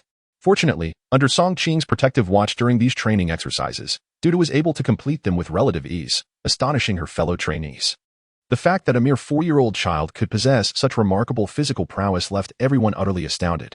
After a fortnight of rigorous training, Song Jun and Dudu officially became members of the Fan High Guild, assigned to Group D. Group D comprised a considerable number of individuals, totaling over 200. All managed and allocated by the group leader. However, when the leader of Group D laid eyes upon Dudu's age, a look of dismay crossed his face. Damn it. Another child brought in for gilding. But at such a tender age, is gilding truly appropriate? Who on earth recommended their entry? The leader of Group D displayed his displeasure, directing a query towards his secretary, who, feeling somewhat awkward, cast a glance towards the door. It was Master Stardust who brought them in. Upon hearing this, the leader of Group D could not help but let out a deep sigh. This old man is usually quite reliable. How could he make such a foolish decision this time? This child will undoubtedly lower our group's scoring level. It's truly outrageous. I shall have her persuaded to withdraw after a month. Having said that, he reached for a file from the nearby desk and handed it over. Please inform everyone during the upcoming meeting that a new dungeon has been released, a 4-star dungeon known as the Death Chamber. Let's see if we can devise a plan to include this individual named Song Qing and his daughter Dudu in the competition. The secretary nodded and departed with the folder in hand. At that moment, Song Qing, accompanied by Dudu, had just clocked in at the company and was preparing to seek out Master Stardust to inquire about any available dungeons. After all, having idled for over half a month, Song Qing was beginning to feel quite bored. Just as he was about to step out in search of someone, a well-dressed female secretary entered, tapping her hand on the desk. Everyone, please cease your activities. I have an announcement to make. At her words, the individuals in the room turned to face the secretary. Soon, they formed an orderly line. Song Qing and Dudu stood at the front, becoming the focal point of attention. Over the course of the training, everyone had come to recognize Song Qing and Dudu. However, despite Dudu's successful completion of all training exercises, many still regarded her with suspicion, believing she was merely a source of trouble. Even the secretary could not help but glance at the porcelain doll-like little girl, her face betraying a hint of sympathy.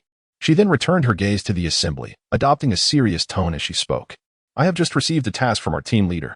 We have a 4-star dungeon, the Death Chamber, which accommodates 20 participants. This dungeon quest has been assigned by the higher-ups, and we hope everyone will enthusiastically sign up for this challenging endeavor. As soon as she finished speaking, murmurs began to ripple through the crowd. Seriously? The Death Chamber? That dungeon sounds exceedingly difficult. The challenge of a 4-star dungeon is quite formidable. I certainly want to participate this time. Losing one's life would be disastrous. It is wise to be cautious. A 4-star dungeon is not something we can approach lightly. If it were assigned to Group B, it might be manageable, but for our Group D, it is essentially a guaranteed loss. Indeed, it's better not to take this risk. Let this dungeon pass us by. I'm indifferent. The secretary, having overheard the murmurs, noticed the collective disinterest in the task. She raised her voice. All right, hold on.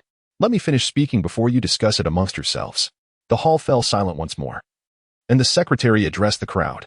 The team leader has emphasized that this dungeon was hard-won, and while its difficulty is considerable, with diligent effort, there remains a possibility of success.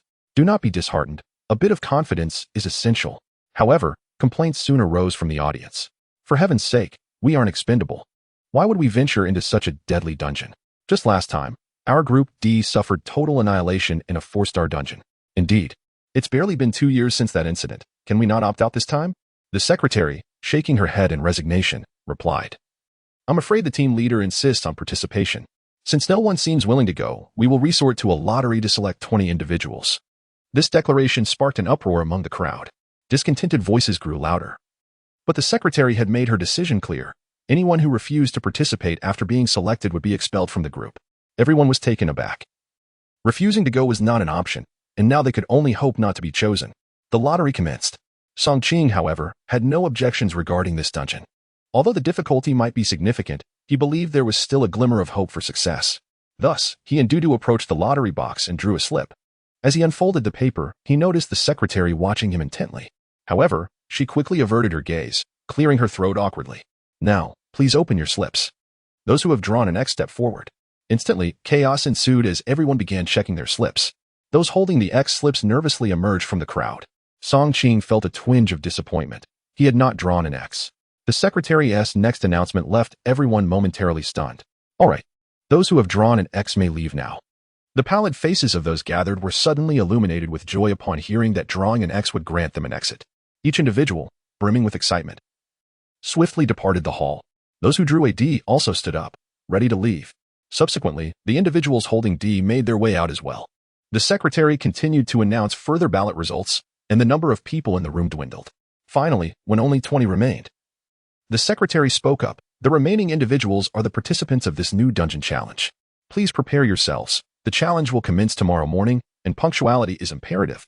Song Qing and Dudu exchanged glances, both revealing faint smiles. That's wonderful. Dad, we drew a good card.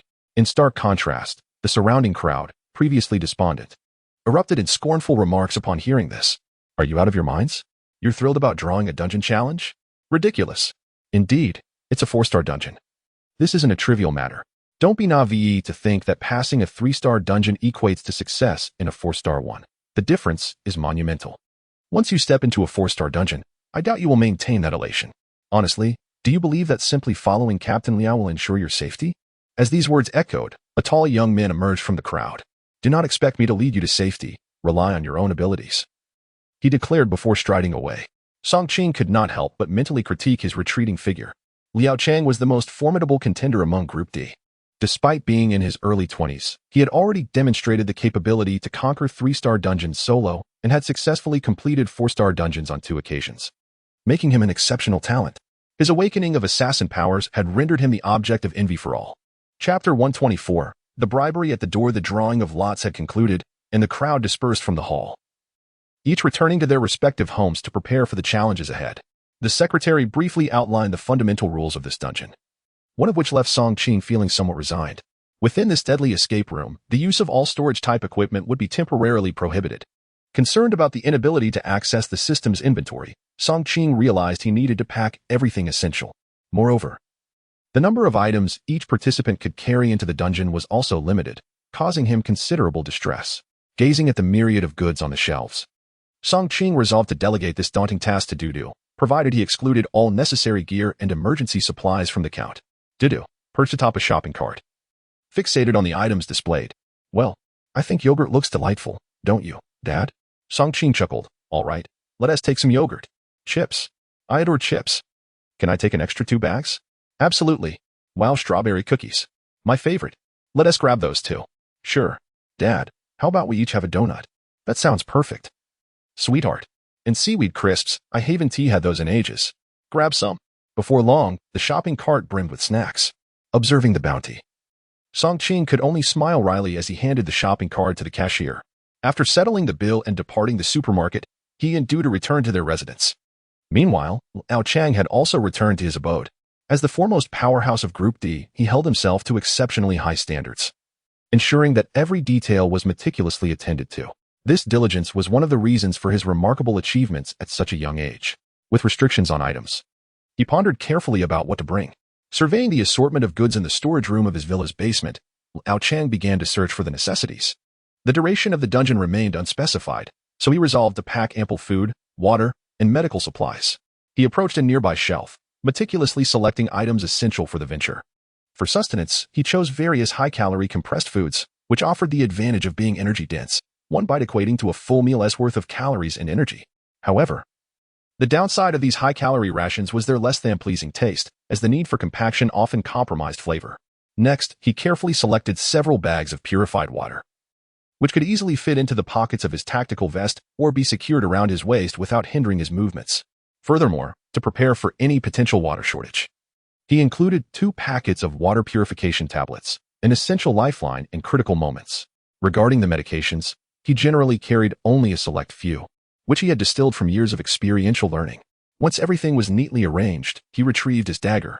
This premier ghost weapon, a black gold dagger, augmented the wielder's speed and agility during combat, while also possessing a certain capacity to penetrate armor. Its multitude of additional features rendered this dagger the principal tool of warfare for Liao Chang. Subsequently, he produced another dagger of similar size. Albeit this one was merely a mid-tier ghost weapon, lacking noteworthy attributes, with its primary advantage being its sharpness. With his weapons chosen, he then selected a suit of black combat armor. Though not a ghost weapon, it was the latest offering from a leading global manufacturer of protective gear, capable of significantly safeguarding the user's well-being. With all preparations complete, Liao Chang carried his belongings out of the basement, ready to don them at dawn the following day.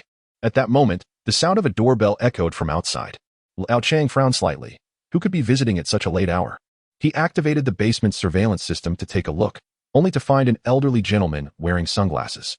Upon closer inspection, he realized it was Lin Laojio. What brought him here? And at such an hour, it must be something significant. After a moment's contemplation, Liao Chang decided to meet with him. After all, he was merely a member of the group, while Lin Laojio held a mid-level management position within the guild. The disparity in their statuses was considerable, and offending him would yield no benefit for Liao Chang. Thus, he addressed the intercom. "Please hold on, Master Gio." He then set his belongings down and ascended to open the front door. Lin Laojio adjusted his sunglasses and regarded Liao Chang with a satisfied expression. "Not bad. Not bad. You certainly appear extraordinary. No wonder you're the strongest of Group D." Liao Chang humbly smiled. "Master Gio, you flatter me. My modest abilities would scarcely stand out in your Group B. Haha. Your potential is evident. It's only a matter of time. Won't you invite me in for a chat?" Only then did Liao Chang gesture with an open hand, inviting him in. "My apologies, Master Gio. Please come in." As Lin Laojio entered Liao Chang's residence, a look of astonishment crossed his face. However, he quickly got to the point. "I have not come here for pleasantries or to forge friendships. I have a matter I wish to enlist your assistance with." Liao Chang had already discerned the intent behind his visit and merely nodded. "Please, Master Gio, go on. I would like your help in eliminating 2 individuals." With that, Lin Laojio produced an envelope from his pocket and handed it to Liao Chang. Liao Chang's brow furrowed slightly, his expression tinged with reluctance. "Master Gio, you jest. Although I have awakened the bloodline of an assassin, I am not an assassin and have never undertaken a killing task. I apologize, but if you have issues with someone, I could recommend a company that specializes in resolving such troubles." However, Lin Laojio, lost in his own thoughts, retrieved a cigar from his pocket and lit it, crossing his legs casually while gesturing with his chin towards the envelope on the table. "Do not be hasty in your rejection. Examine the contents first." Liao Chang, intrigued by the enigma surrounding his companion, proceeded to pick up the envelope and opened it. Inside lay 2 photographs and a diamond card from the largest bank in the area. Yet, upon flipping over the photographs to reveal the faces, he was taken aback. Song Qing and his daughter? Lin Laojio exhaled a puff of smoke and nodded affirmatively. "Indeed, those 2. Do you have confidence?" Liao Chang chuckled, tossing the photographs onto the table and leaning back in his chair to face Lin Laojio. "They are my team members, and they are set to join me in the dungeon challenge tomorrow. It seems that you are quite invested in my affairs, Ninth Master." Lin Laojio laughed heartily once more. "Team members? They have only just joined your squad. Do you share some profound bond of life and death?" Liao Chang tapped the table lightly. "Regardless, they are still under my command. Would it be appropriate for you to seek my assistance in such a manner? Is that so? Then do enlighten me. What would persuade you to help?" "I require additional funds." Lin Laojio let out a chuckle. "Had you mentioned that sooner, you would have spared me considerable anxiety." "Very well, money is not an issue. State your figure." Liao Chang raised a single finger. 1,000 first-grade magic crystals? However, Liao Chang simply smiled. "No, it is 10,000. Have you lost your mind? 10,000 magic crystals. How dare you make such a demand?" Lin Laojio was taken aback by Liao Chang's audacious request. Liao Chang gestured helplessly. "From what I gather, your 2 subordinates have fallen victim to him. This indicates that Song Qing is no ordinary individual. 10,000 magic crystals is hardly excessive. All right, Liao Chang, I'm surprised at your deep understanding of your own team." Liao Chang smiled knowingly. "Well, one must be prudent to earn a living. I cannot afford to be careless." Lin Laojio stood up and declared, "Very well. I will deposit 5,000 first-grade magic crystals into this card's account initially. Upon your successful completion of the task, I shall transfer the remaining amount to you." With that, Lin Laojio turned and departed, prompting Liao Chang to rise in faint concern. "Ninth Master, allow me to see you off." "No need. I have my own vehicle." The door closed behind him as Lin Laojio entered a luxurious sedan and drove away. In the room, Liao Chang sat on the sofa, scrutinizing the photographs of Song Qing and Dudu, his mind tirelessly refining his plans. Chapter 125, The 4-Star Instance, the Death Chamber. Early the next morning, All members of Group D from the Fan High Guild, participating in the death chamber, had gathered. However, when they saw Song Qing arriving with numerous bags, each member was left utterly dumbfounded. The secretary furrowed her brow slightly as she glanced at Song Qing. Song Qing, did you not heed my words from yesterday? Song Qing set down the bags, a smile gracing his face as he replied, I did take your words to heart. Which is precisely why my daughter and I prepared these overnight, just perfect, not even a bit overweight. Upon hearing Song Qing's words, the secretary could not help but glance at the largest bag, stepping forward to gently lift it. Instantly, her eyes widened in astonishment as she looked at Song Qing. So light? What on earth is inside? Popcorn and chips, Dudu proudly exclaimed to the secretary. This proclamation caused the team members in the hall to burst into laughter. Haha. This little one is too adorable, bringing snacks into such an instance. How utterly ridiculous. No wonder there are so many bags, without the preservation gas. I reckon they only fill a third. A third? Surely more. But it seems Song Qing is in for quite the predicament, courtesy of his daughter. With so many snacks, they'll likely be devoured in no time. The secretary furrowed her brow again, looking up at Song Qing. Did you not offer your daughter any hints? Unfazed, Song Qing replied, if my daughter enjoys it, I see no issue. Very well, let us not squander time. Set your belongings aside and regroup. Thus, Song Qing placed his items aside and returned to the team with Dudu. Before entering the instance, the secretary once again recounted the rules that must be adhered to within the realm, one of which was to refrain from harming teammates. Failure to comply would result in elimination. Once the instructions were completed, everyone organized their belongings and boarded the vehicle to an abandoned building. As time passed, the group quietly awaited the arrival of the horrifying world. With each moment, a palpable shift in the atmosphere became evident, reminiscent of prisoners on their way to execution. The closer they drew to the moment, the more their excitement surged. The sound of heavy breathing filled the air. Suddenly, a voice broke through the tension. Daddy. May I have some chips? In an instant, the anxious atmosphere shattered. All eyes turned to Song Qing and Dudu, expressions brimming with indignation. Yet, Song Qing remained unfazed, retrieving a bag of chips and handing them to Dudu. Daddy, we didn't finish watching the cartoon last night. Can we continue? Of course. I've already downloaded it onto my phone. Let us watch it. Thus, the father and daughter settled on the open ground, munching on chips while engrossed in the animation. Meanwhile, the rest of the group was on the brink of collapse, utterly exasperated. In such a serious situation, how could they indulge in snacks and merriment? Displaying such a lack of civic duty? Didn't you notice how tense we all are? This atmosphere is rather disheartening.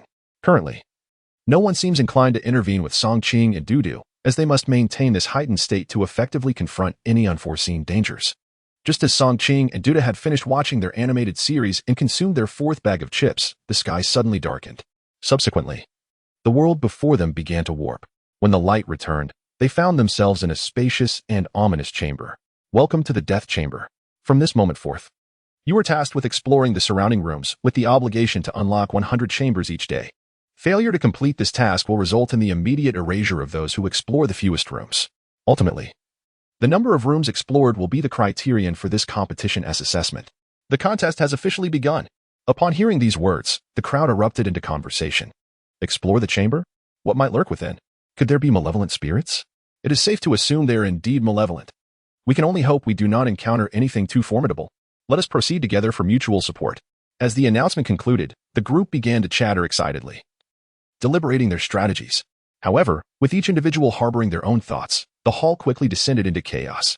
Song Qing, accompanied by Dudu, surveyed their surroundings and discovered they were situated in a remarkably spacious and opulent hall. Yet, the design was peculiarly unsettling, featuring 4 identical doors and a staircase leading upwards.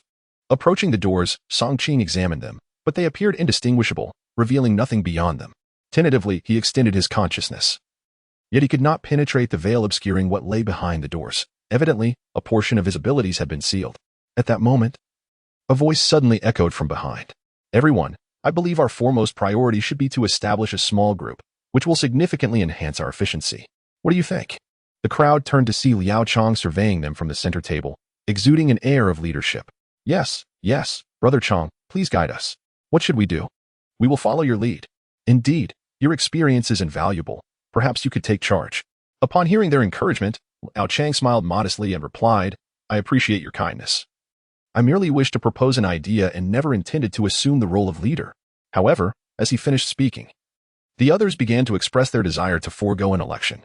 Nevertheless, Liao Chang shook his head, insisting, no, we should proceed with a vote, after all. There are only 20 of us, and it won't take much time. The crowd nodded in agreement, consenting to the election of a leader. Soon, the results were revealed. Among the 20 individuals, a total of 17 cast their votes for Liao Chang, while 2 abstained, and 1 opted for Song Qing. Liao Chang turned to Song Qing, a faint smile gracing his features. I truly apologize. It seems everyone is quite supportive of me. Song Qing lowered her gaze at the pouting Dudu, unable to suppress a smile. It's all right. Perhaps next time, Daddy can secure the top position? Dudu nodded, her spirits lifting slightly. Subsequently, Liao Chang glanced at the time and remarked, the competition has commenced for a while now, and I shan't elaborate on the rules, as everyone is already aware. However, in my opinion, we should proceed in an orderly fashion, dividing ourselves into groups to unlock these rooms. This way, both safety and efficiency will be assured. Based on my previous experiences, behind each door lurks unpredictable dangers or opportunities. Therefore, do not harbor fear. Cooperation amongst us will yield better results. Upon hearing his words, the tension within the group noticeably eased. Liao Chang then surveyed the crowd and continued, we are a total of 20 individuals tasked with exploring 100 rooms. I propose forming groups of 4, with each group tackling 20 rooms, thus ensuring optimal utilization of our personnel. To avoid wasting time, I shall now assign the members of each group. Listen closely and then find your teammates. The crowd perked up, eager to be placed in Liao Chang's group. Hu Yong, Sun Ku, Lu Qian, Zhao Xingnan, you 4 shall form one group. Liao Chang, Zhou Bing, Zhang Ping, Li Ku, you 4 will be another group. Wen Yin, Li Shang, Song Qing, Song Dudu, you 4 will comprise a group. After Liao Chang had assigned the 5 groups, he looked around. Does anyone have any objections? As soon as Liao Chang finished speaking, Li Sheng, who stood beside Song Qing, abruptly rose. I object. Why am I placed in this group? I refuse to team up with children. No sooner had he spoken than Wen Yan, a fellow team member, expressed his discontent. Indeed, one a caregiver, the other a little one. If we are grouped with them, the ensuing pressure will fall squarely on us. The others cast sympathetic glances at Wen Yin and Li Shang. Liao Chang appeared to have anticipated this reaction and calmly responded, please, do not rush to conclusions. How about this? If anyone is willing to swap, we can accommodate that. However, upon hearing Liao Chang's suggestion, the crowd collectively bowed their heads, thinking it absurd to team up with a caregiver and a child. It was akin to courting disaster. Wen Yin and Li Shang, witnessing the crowd's reaction, could not help but vent their frustrations. In response, Liao Chang gently patted their shoulders. Now, there is nothing wrong with this arrangement. Song Qing is quite capable. After all, we're all on the same team. He then glanced at Song Qing and Dudu, before turning back to Wen Yin and Li Sheng. How about this? There are currently 5 doors. I will allow you to choose first, as a gesture of consideration. Upon hearing these words, Wen Yin and Li Sheng exchanged a glance, resigned to the situation. Just as they hesitated, a voice echoed from the staircase. Daddy, let's go upstairs. Naturally, Song Qing could not deny his daughter's request, smiling as he replied, all right, let us ascend. Afterward, he glanced at Wen Yin and Li Sheng, urging, come on. Let's head upstairs. At this, Wen Yin was momentarily taken aback, then exclaimed loudly, have you lost your mind? With 4 doors to choose from, why select the one upstairs? It's clearly suspicious. Li Sheng, too, struggled to maintain his composure. Indeed, I believe we should opt for the room on the right. Yet their words came too late. Dudu had already reached for the doorknob. With a soft click, the door was gently pushed open. A sense of unease enveloped everyone present. Chapter 126. A lavish feast inside, yet terror outside upon witnessing Dudu's actions. Wen Yin and Li Sheng were utterly bewildered. We haven't even begun our selection. How could you have already chosen for us? They exclaimed in frustration. Damn it, children are the most exasperating. At that moment, the room was engulfed in darkness, rendering the contents invisible from outside the door. Song Qing quickly grasped the reason his spiritual senses had failed him. The room beyond the door was merely a small world of its own. Gently, he took Dudu's hand and said, come on, let's go inside. Dudu nodded, showing no sign of fear, and stepped forward alongside Song Qing. Downstairs, Liao Chang glanced at Wen Yin and Li Sheng, offering a reminder.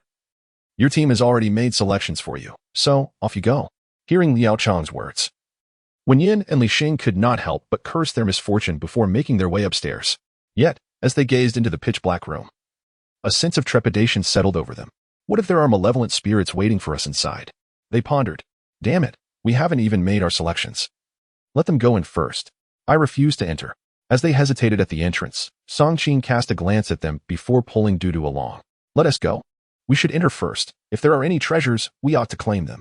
Upon hearing this, Wen Yin and Li Sheng felt tempted, but reconsidering, they decided their lives were more valuable and quickly discarded the thought. Meanwhile, those downstairs were keenly observing the upper floor, eager to discern what transpired within. Suddenly, Song Qing stepped into the room. Contrary to his expectations of danger, he was met with an array of exquisite dishes laid out before him. They have prepared such a sumptuous feast, he marveled, beckoning Dudu to join him inside. Dudu's eyes widened in astonishment at the sight of the abundant food. Wow! So many delicious dishes. Daddy, can we eat these? At first, Song Qing did not respond, but instead checked the dishes using the system. Squirrel mandarin fish, crafted by a top chef, consuming it brings joy. Taken aback by the description, he glanced at the second dish. Bird's nest soup, also crafted by a top chef, it promotes joy and possesses invigorating and warming properties. After examining each dish to ensure their safety, he turned to Dudu and said, "Everything is fine. We can eat these. Since they are still warm, shall we indulge a little?" Dudu, elated by this, eagerly climbed onto a nearby stool. "Daddy, I want to eat crab." "All right. Here's a big hairy crab for you. And the big lobster. Can I have some with ketchup?" "Of course. Daddy will get it for you." Thus, the father and daughter began to enjoy their feast inside. Meanwhile, Wen Yin and Li Sheng stood outside, still unable to see what was happening, exchanging anxious glances. "Perhaps we should wait a bit longer?" "Indeed, let us pause. There is no urgency." At that moment, the crowd below observed the two timid souls hesitating to enter and could not help but voice their disdain. Such cowardice! Who is truly holding us back? They are less courageous than a child. It's quite exasperating. I found myself straining my neck to watch, feeling disheartened. Enough of this. Let us embark on our own exploration. Thus, the group diverted their attention from the happenings above. Liao Chong, too, was curious about what transpired once Song Qing and Dudu entered the room. However, after their entrance, silence ensued. Wen Yin and Li Sheng were too apprehensive to follow, leaving him to suppress his curiosity. "Well, since those upstairs have been chosen, let us divide the rooms below." The group readily endorsed his suggestion and swiftly selected rooms in all four directions. The first group cautiously pushed open a door, only for a young man who had recently awakened his ice abilities to enter and immediately emit a blood-curdling scream. The assembly in the hall was startled by the sound, turning their gazes toward its source. Following the scream, the young man was hurled back out, drenched in blood. He collapsed onto the ground, coughing blood as he gazed at the crowd. "There's an evil spirit inside. Be careful." With those final words, his head tilted, and he breathed his last. His teammates rushed to assess his condition, but soon one of them shook his head in resignation. "He is gone." Upon hearing this, the atmosphere in the hall grew tense. Liao Chang recognized the deceased. He had been a formidable member of Team D, reputed to have achieved an SS rating in a solo 2-star dungeon. Such prowess should have been sufficient to contend with mid-level evil spirits, yet he had been eliminated instantaneously upon entering. This indicated that the evil spirit within that room was at least of a high level. Now, the previously eager adventurers hesitated, their courage extinguished at the thought of entering the room. Within less than half an hour of the game's commencement, death had already struck, prompting everyone to glance anxiously upstairs. The interior seemed eerily quiet. "Hey, can you two hear anything from inside?" Someone called out to Wen Yin and Li Sheng above. Trembling, they replied, It seems like there are sounds of eating." "Oh no, a child is crying. This is bad. Something is wrong. Listen, it sounds like bones are being gnawed on." "My goodness, the evil spirit is devouring humans." The crowd erupted into chaos. "This is disastrous. The game has barely begun. And who would dare to proceed? Indeed, 3 deaths right at the start? This mortality rate is excessively high." The 4-star dungeon's difficulty was evidently formidable. And with casualties occurring so early, what were they to do next? Observing the panic among the crowd, Liao Chong, the manager appointed by them, spoke up. "Everyone, do not panic. The premise of this horror game is not so grotesque. Perhaps we can discover some new strategies." Yet, despite his words, they did little to alleviate the situation. Instead, many began to lose their composure. Even if we miraculously managed to open the first door and vanquish the first malevolent spirit, there would still be more challenges ahead. Indeed, we are tasked with exploring 100 rooms today. It is hardly likely to be a smooth journey. Alas, starting off with such difficulty makes our path daunting. Liao Chong realized that this was untenable. If he were to be dragged down by these individuals today, he too would face dire consequences. Thus, he rose once more, raising his arms and declared, "Friends, let us not retreat in despair. Since we have embarked on this journey, there is no turning back. It is far more vital to devise a plan to conquer the challenges and survive." As expected, the group responded better to firmness than to softness. After a round of threats, clarity dawned upon them. Damn it, not moving forward is tantamount to death. We might as well take a risk. Perhaps we could acquire some superior ghostly artifacts. Yes, let us take a chance. After all, shrinking back only leads to demise. If we succeed, the rewards from this 4-star dungeon are indeed substantial. Without a doubt, the rewards from a 4-star dungeon are exceedingly generous. Let us proceed. Rejuvenated with confidence, the group began to strategize how to enter the rooms. Meanwhile, upstairs, Wen Yin and Lin Sheng found themselves in a predicament. Lin Sheng, look, how are we supposed to get in? Wen Yin slightly lifted her eyelids to glance at Lin Sheng, her expression suggesting she had some thoughts. Lin Sheng, lacking any guile, responded bluntly, we'll just do what those downstairs do. What other options do we have? Wen Yin smiled slightly, but there are only the two of us now. This remark instantly reminded Lin Sheng, who glanced anxiously at the door before them. Then, what should we do? How about we play rock, paper, scissors? Wen Yin immediately shook her head. No, that would be pointless. You see, your awakened skill is for close combat.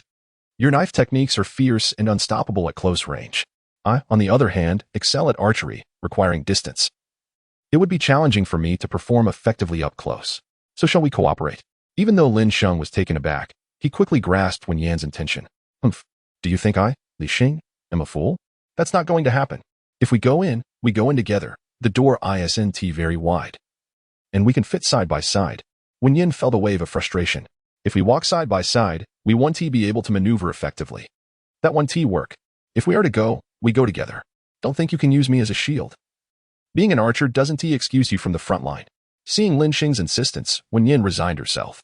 Fine, let us go together. We'll slay the monsters. And the rewards will be split evenly. At that moment, sounds of battle erupted from the room below. Lin Xing and Wen Yin stood side by side, weapons readied, chanting. 1, 2, 3, attack. The two rushed into the room side by side. However, the scene that unfolded before them left them utterly astonished. Before a grand round table, Song Qing patted his belly with satisfaction and addressed the pair. Ah, you finally arrived. I thought you wouldn't make it.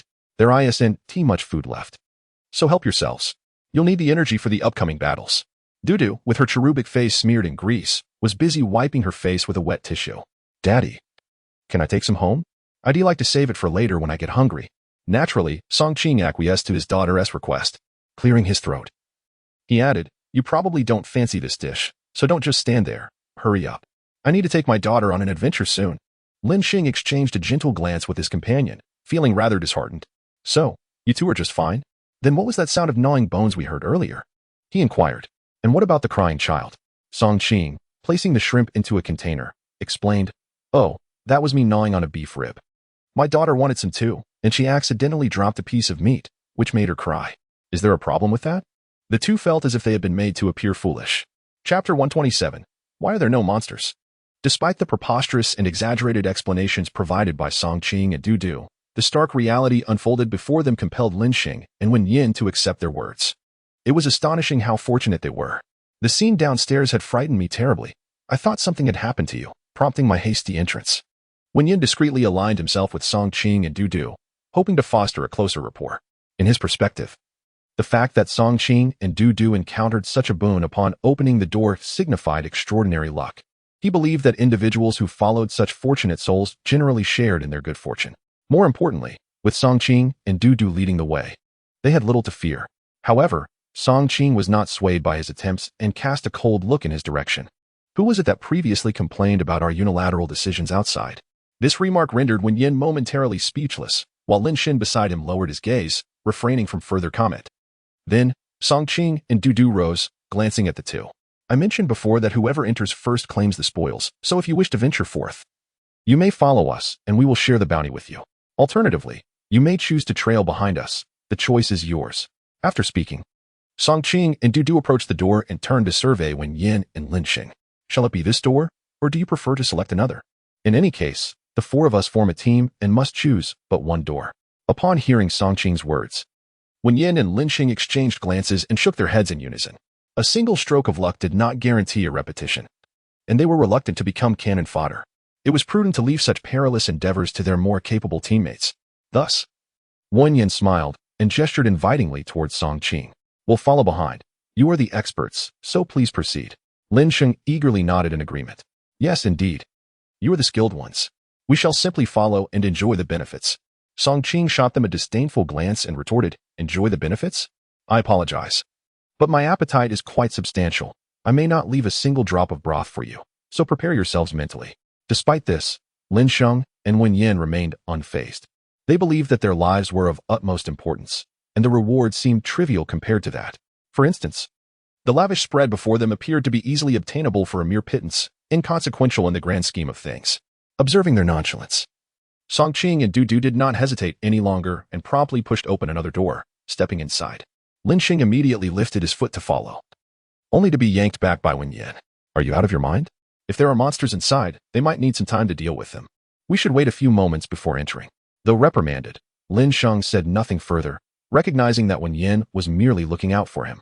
At that moment, across the threshold, Song Qing and Dudu encountered no monsters.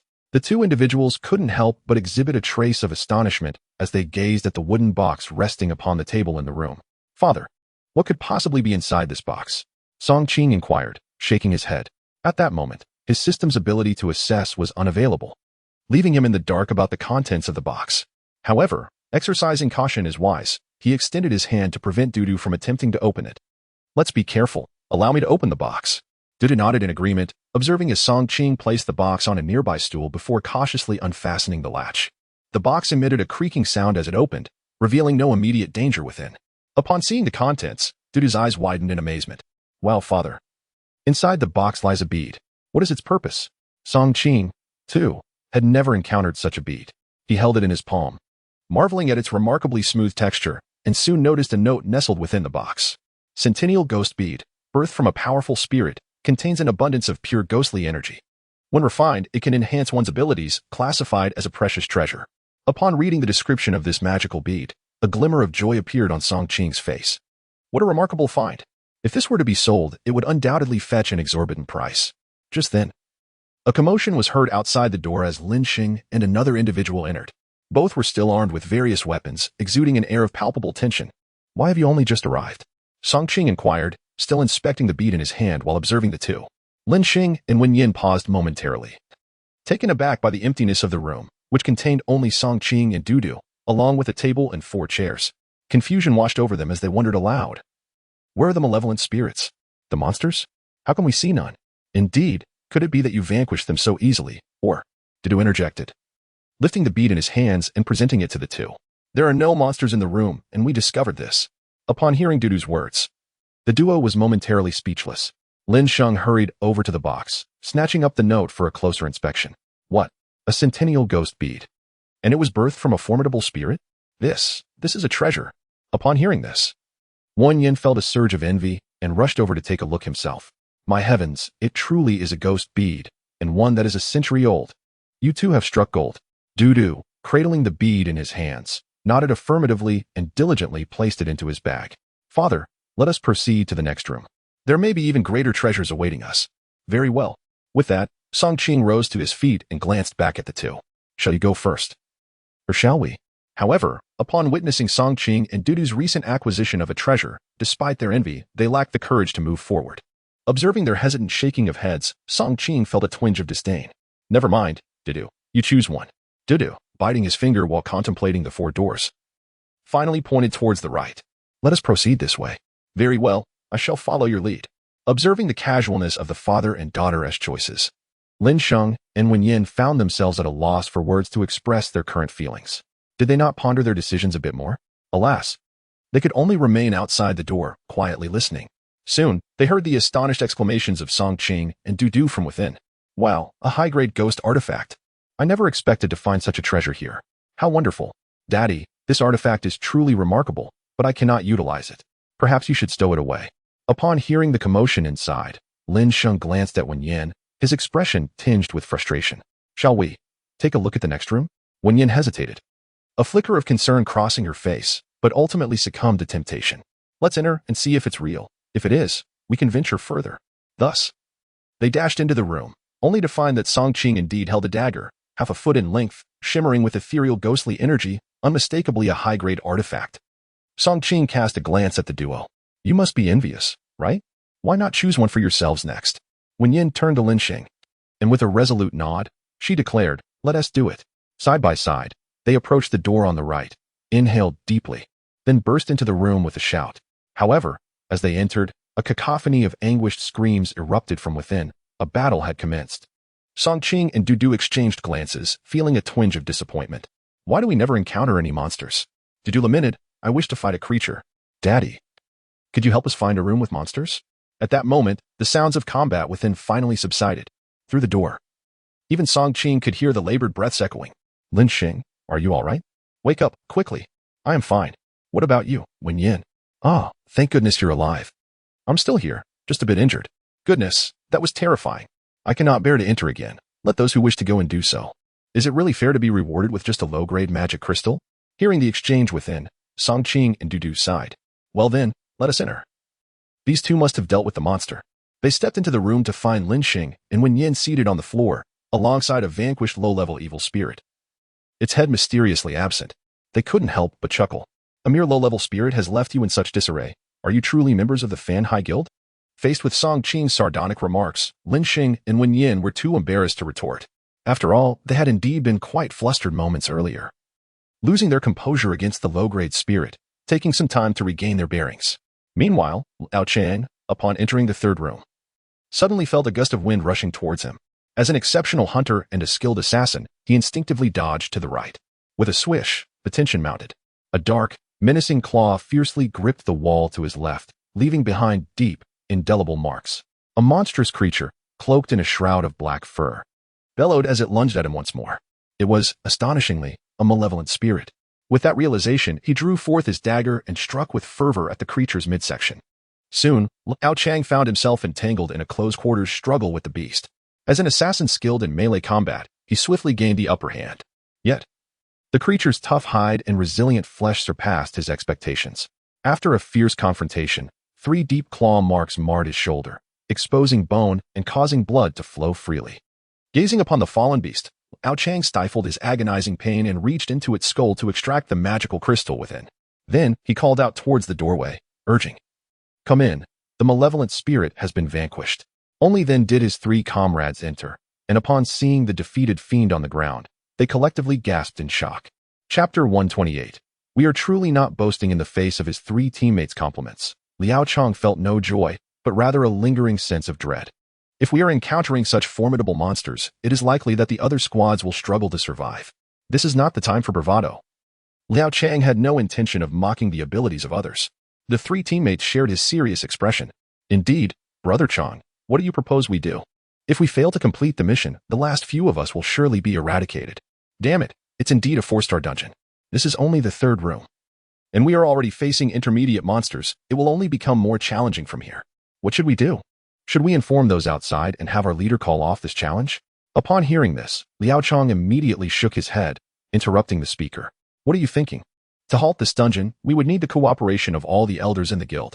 Furthermore, such actions are reserved for the most elite teams of Group A. They would never pause this dungeon for us. At this, the group fell silent, their spirits dampened, akin to frostbitten eggplants, unsure of what to say. Liao Chang then retrieved a walkie-talkie from his pocket. Let us take a break. I'll check on the progress of the other squads. Nodding in agreement, the others sat down to rest. When Liao Chang connected the communication device, voices from other teams promptly filled the air. Members of each squad, this is Liao Chang. Please report your progress honestly. Thank you. Soon, a crackling response came through the walkie-talkie. Report, Team 1 is currently in stable condition. 1 member is injured. And we have reached the 2nd room, preparing to proceed to the 3rd door. Hearing this, Liao Chang felt a sense of relief. At least they were 1 room ahead. In Team 2, what is your status? Any injuries?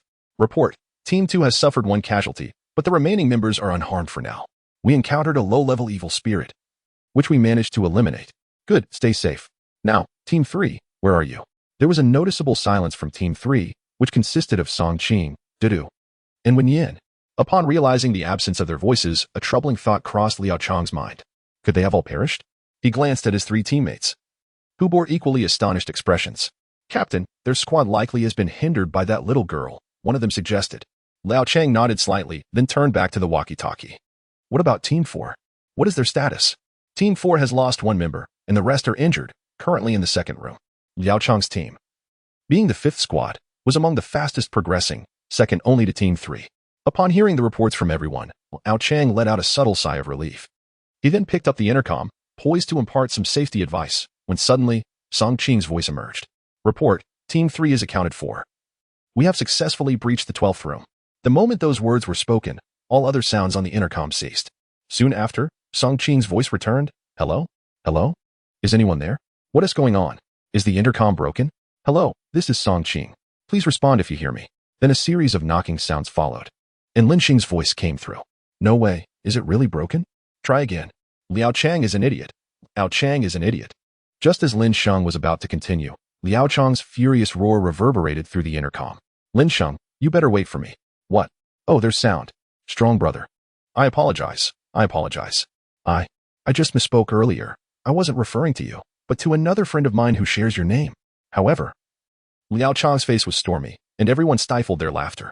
He suppressed his anger and addressed the intercom. Song Qing, what did you just say? I didn't catch that. Please repeat. Oh, I said we've entered the 12th room and are planning to move into the 13th. Is there a problem? This was met with a silence on the intercom. Liao Chang furrowed his brow and spoke into the device. If you are merely boasting, you may as well end the transmission. What is the situation? Who's bragging? If you don't believe me, just ask them. There is nothing in this room. We've just collected a bunch of rewards. It's all rubbish, and I'm beginning to suspect there is an issue with this dungeon. Song Qing's voice came through, laced with frustration and incessant complaints. Then came a series of beeping sounds. Exactly. Even my father and I are struggling to carry everything. There are hardly any monsters in the rooms, which is why I can't manage it all. At this point, Liao Chang could no longer contain himself and shouted into the intercom. Are you intentionally trying to mess with my head? I asked for a situation report, not for you to boast about rewards. Do you take me for a fool? Hearing Liao Chang's outburst, Wen Yin picked up the intercom to respond. Strong brother. If you don't believe them, then trust me. We are indeed in the 12th room. Throughout these 12 rooms, we've encountered monsters only 3 times. All dealt with by Song Qing. The rest have been either ghostly artifacts or treasures. At this moment, voices from other teams echoed through the intercom. What a joke. 12 rooms and only 3 encounters with evil spirits? If you had faced even one, you wouldn't be so quick to claim this. Exactly. It's only been half an hour, and you've reached the 12th room? Do you think this is your backyard, that you can just waltz in? At least have the decency to prepare your tall tales. This is a death chamber, not a KTV private room where you can just walk in. In the face of the crowd's skepticism, Song Qing's voice resonated once more from within. Enough, believe it or not, let's not waste our time. Goodbye. With a sharp crack, the communication was severed. Liao Chang furrowed his brow slightly at the intercom. These braggarts have become utterly insufferable. Not only do they fail to contribute to the team, but they also throw mud at others. Once this quest concludes, I shall certainly lodge a complaint against them. With that, he rose, exhaling deeply, and composed himself before addressing the other 3 team members. How has your rest been? It's time for us to depart. The other 3 had already donned their respective gear, their hearts racing as they pushed open the imposing door ahead. Meanwhile, Song Qing and the others stood in room 12, their expressions rife with discontent. These scoundrels cannot bear to see others thrive. Forget it. I shall not stoop to their level. He then turned to Wen Yin and Lin Sheng beside him. Shall you open the 13th door, or shall we? Lin Sheng, overwhelmed by the weight of Song Qing's burdens, could no longer contain himself. Let me give it a try this time. If I succeed, I will take charge from here on out. Wen Yin glanced at Lin Sheng, sensing potential trouble, and cautiously advised, be careful. If it gets too dangerous, retreat promptly. All right, I understand. He took a deep breath, grasped his longsword, and advanced to the foreboding door. With a mighty shout, he flung it open and dashed inside. Indeed, they soon encountered a formidable evil spirit. After a fierce battle, Lin Xing was once again hurled out from within, his body covered in wounds, looking utterly wretched. Old Lin, how are you faring? The 2 mischievous friends had united in purpose during the recent ordeal, and upon seeing Lin Xing injured, Wen Yin hurried over to assist him. Lin Xing spat out blood, his face marred by a look of frustration. Damn it, why must there be so many evil spirits when it's our turn? And there is even a high-level one inside. I'm no match for it. At that moment, Song Qing produced a vial of body restoration potion from the recently acquired loot, waving it enticingly before Lin Xing. 100 points for a potion, what do you say? Interested? Upon hearing this, Lin Xing could only respond with exasperation. Come on, we're teammates. You've received so many rewards, can't you spare me one? What do I owe you that for? Is it because you're uglier than me, or shorter? Song Qing's retort left Lin Xing feeling quite helpless. You shouldn't take advantage of my misfortune. This item is utterly useless outside. Besides, guild points are hard to come by. At least give me a chance, Sangge. Of course. But think about it. When you buy water outside, it's merely a couple of bucks a bottle. How much would a bottle of water be worth in the desert? Surely, you understand that. faced with Song Qing's extortion. Lin Sheng ultimately had no choice but to grit his teeth and acquiesce. Through arduous struggles and perilous endeavors, filled with tension and fear, they have yet to receive a single reward since the beginning. Instead, they found themselves expending 100 points, amplifying Lin Sheng's sense of disillusionment. It is important to recognize that 100 points within the guild is nearly equivalent to what they could earn in several months. Yet now, Song Qing demands this 100 points merely to exchange for a single vial of restorative elixir, a truly lamentable trade. Subsequently, Song Qing addressed Dudu, instructing him to harness his holy light against the monsters within. Dudu, eager to seize this opportunity for leveling up, promptly entered the room. Faced with the malevolent spirit devoid of resistance against the holy light, it was swiftly vanquished by Dudu's radiant magic and staff. The entire encounter lasted less than a minute, after which Song Qing and Dudu began to gather the spoils within. "Wow, Dad, look at all the treasures in this chest. What do you think it is?" exclaimed Dudu. "Goodness, these appear to be materials for forging ghostly artifacts. There's so much in just this one chest." Hearing the sounds of excitement from the room, Lin Sheng and Wen Yin were consumed by envy, yet felt utterly powerless. Chapter 129. Ascend further. Several hours had elapsed. Song Qing, accompanied by Dudu, ambled intermittently until they finally arrived before the 19th chamber. As they beheld the 4 doors within the room, Dudu tugged at Song Qing and inquired, "Daddy, let me take this one." Dudu's small face beamed with eager anticipation. However, this time, Song Qing shook his head. "No, this task must be entrusted to your father, for we may encounter formidable malevolent spirits." Dudu paused, momentarily taken aback. "Can you sense that a malevolent spirit lurks behind this door, Daddy?" Song Qing replied, shaking his head. "It is not a matter of sensing. Rather, through calculation, I deduce that the spirit at this threshold is likely to be quite powerful. After all, we faced a rather formidable creature when we traversed the 10th door, so allow me to handle this one." Seeing the earnestness in Song Qing's demeanor, Dudu could only acquiesce with a soft Meanwhile, Lin Sheng and Wen Yin, who had just caught up, exchanged glances and refrained from speaking. After all, with Song Qing asserting that the spirits within were formidable, they were reluctant to draw attention to themselves. Previous lessons had taught them the harshness of underestimating danger. As for envy, it was undeniable, yet it remained merely that, envy. Song Qing approached the door, inhaled deeply, and gently pushed it open. Immediately, a low growl resonated from within. Upon hearing this sound, Lin Sheng felt a prickling sensation at the nape of his neck. This was undoubtedly a fearsome creature, at least a high-level malevolent spirit. Should he gamble on it? Wen Yin rolled her eyes. "Please, if you wish to reclaim your 100 points, do not scheme at my expense.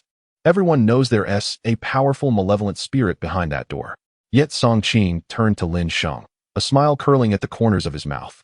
"I wager that a vengeful spirit resides within. Shall we bet 100 points?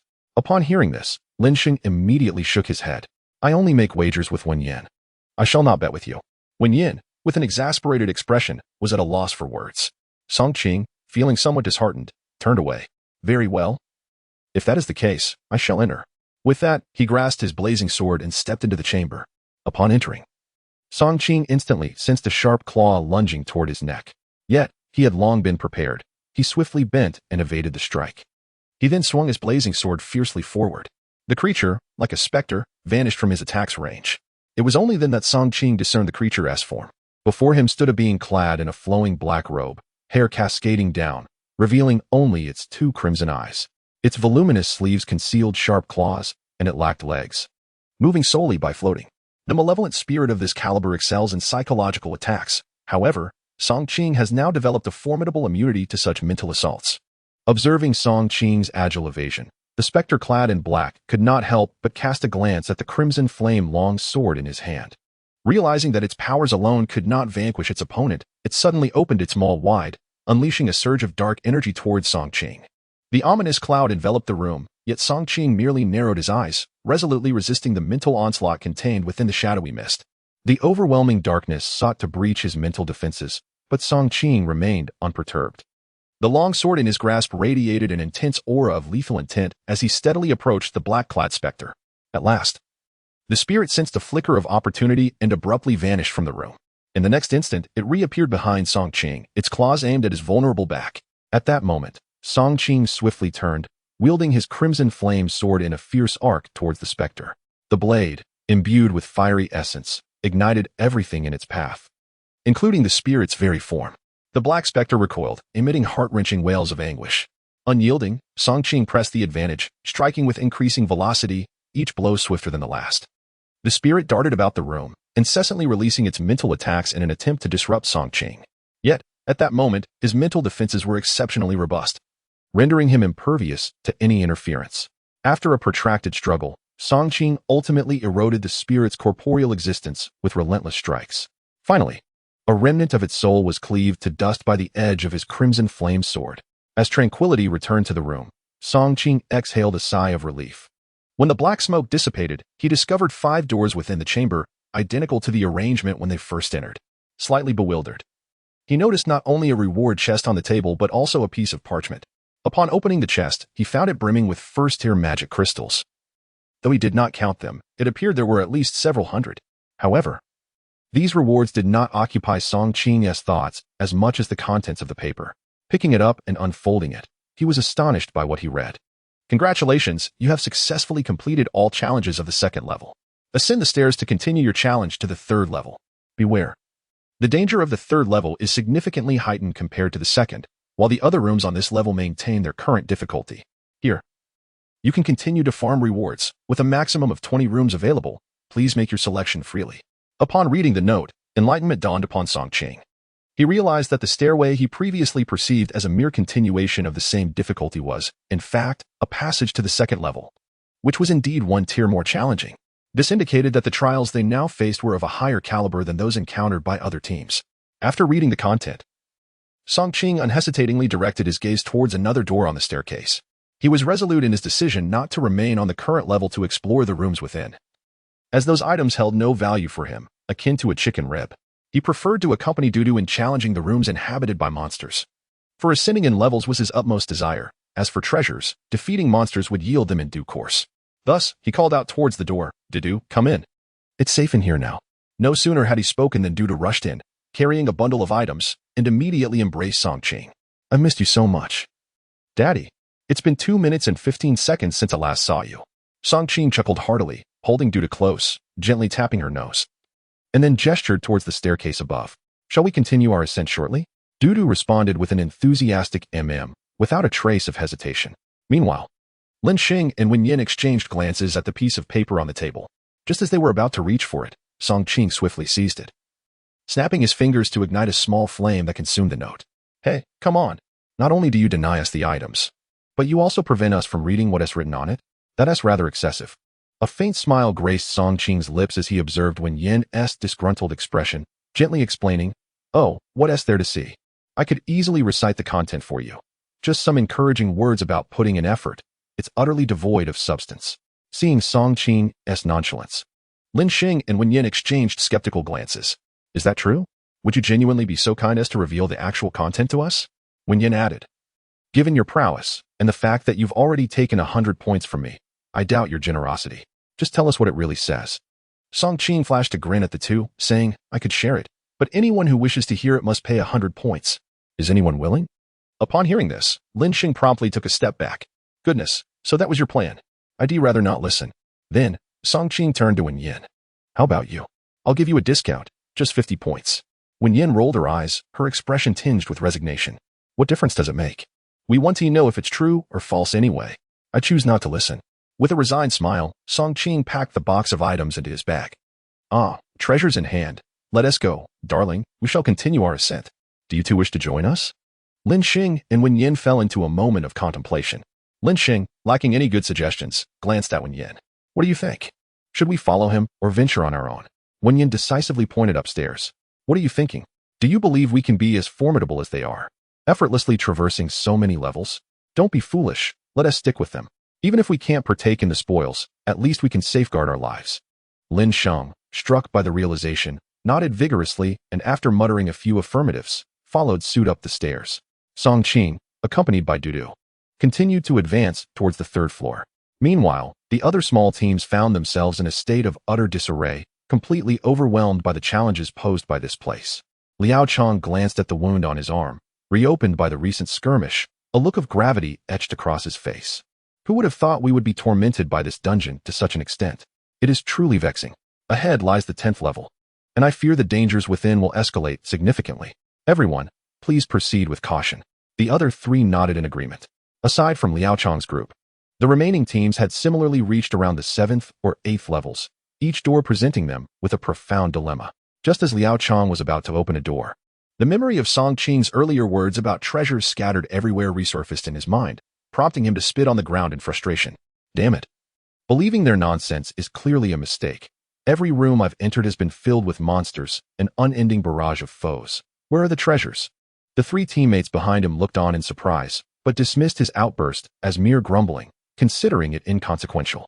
Chapter 130. The disparity upon entering the 3rd level. Song Qing discovered that the monsters here had notably escalated in strength. Occasionally, a room would harbor 2 or even more malevolent spirits. However, these creatures generally remained within the confines of the spirit level, not reaching the formidable specters classified as vengeful spirits. It was only in rooms that were multiples of 10 that one might encounter some of the more perilous vengeful spirits. Nevertheless, for Song Qing, these encounters posed little challenge. Having discerned this pattern, he consistently allowed Dudu to lead the way in confronting these creatures, thereby ensuring that the majority of the experience gained was accrued by Dudu. However, upon reaching the 4th level, Song Qing was struck by the realization that Dudu remained at level 15, with no sign of advancement. This raised a concern. How could Dudu still be at level 15? Had her previous attempts at leveling up failed? Subsequently, the system provided an explanation. Your companion, Song Dudu, is still in the process of leveling up, albeit at a rather sluggish pace. Hearing this notification, Song Qing furrowed his brow. The speed of her advancement was simply abysmal. After vanquishing so many monsters, not even a single level had been gained. Was there an underlying issue? I apologize, host. The rate of leveling is contingent upon the distinct mechanics of various professions. As a support class, the progression speed of a saint is inherently slower than that of combat-oriented classes, especially considering her affiliation with a rare profession, which necessitates greater experience for advancement. The system's response left Song Qing feeling somewhat despondent. If this was the case, how long would it take for Dudu to reach level 30 and attain permanent health? Was there no expedient method to expedite her ascent to level 30? In response to your inquiry, the most effective way for your companion to reach level 30 swiftly is to continuously engage in various dungeons and eliminate monsters for experience. There are no shortcuts. Resigned to this reality, Song Qing sighed deeply, observing Dudu diligently counting magic crystals, her expression reflecting a similar sense of helplessness. Initially, he had anticipated a swift progression to level 30, but it now appeared that the path ahead was long and arduous. It seemed prudent to devise a long-term leveling strategy. Fortunately, Dudu's condition could be managed with magic crystals, alleviating some of his concerns. After contemplating for a moment, Song Qing resolved to pursue higher difficulty challenges in order to confront stronger monsters in elevated tiers, thus accelerating Dudu's experience gain. With a plan in mind, he glanced at Dudu and pointed towards the door of the 40th room. Come, let us enter together. Dudu nodded in agreement, and the two pushed open the door. Stepping inside. As anticipated, the 40th room revealed yet another staircase, alongside a particularly formidable vengeful spirit. Upon witnessing Song Qing and Dudu's entrance, the malevolent spirit surprisingly refrained from launching an immediate attack, instead opting to evade while seeking an opportunity to strike. Observing this apparition, Song Qing shook his head in resignation and remarked to Dudu, "Let us resolve this with holy light swiftly. We cannot squander too much time, as we must ascend further shortly." Dudu promptly nodded in agreement, clasped his hands together, and unleashed a radiant beam of holy light directed at the spirit. The wretched creature emitted a piercing scream, and in its moment of incapacitation, Song Qing shielded Dudu as they approached the fiend. Dudu's staff came crashing down upon the malevolent entity, shattering it to pieces. With yet another challenge overcome, Lin Xing and Wen Yin entered the scene, their expressions dulled by the repeated outcomes of the battles within the chamber. After collecting the treasures strewn across the floor, Song Qing presented them to the duo, a high-grade Ghost Cry human bone bracelet and a high-grade ghostly bone sword. Recording the names of these artifacts on paper, he then tossed them directly to Lin Sheng and Wen Yin.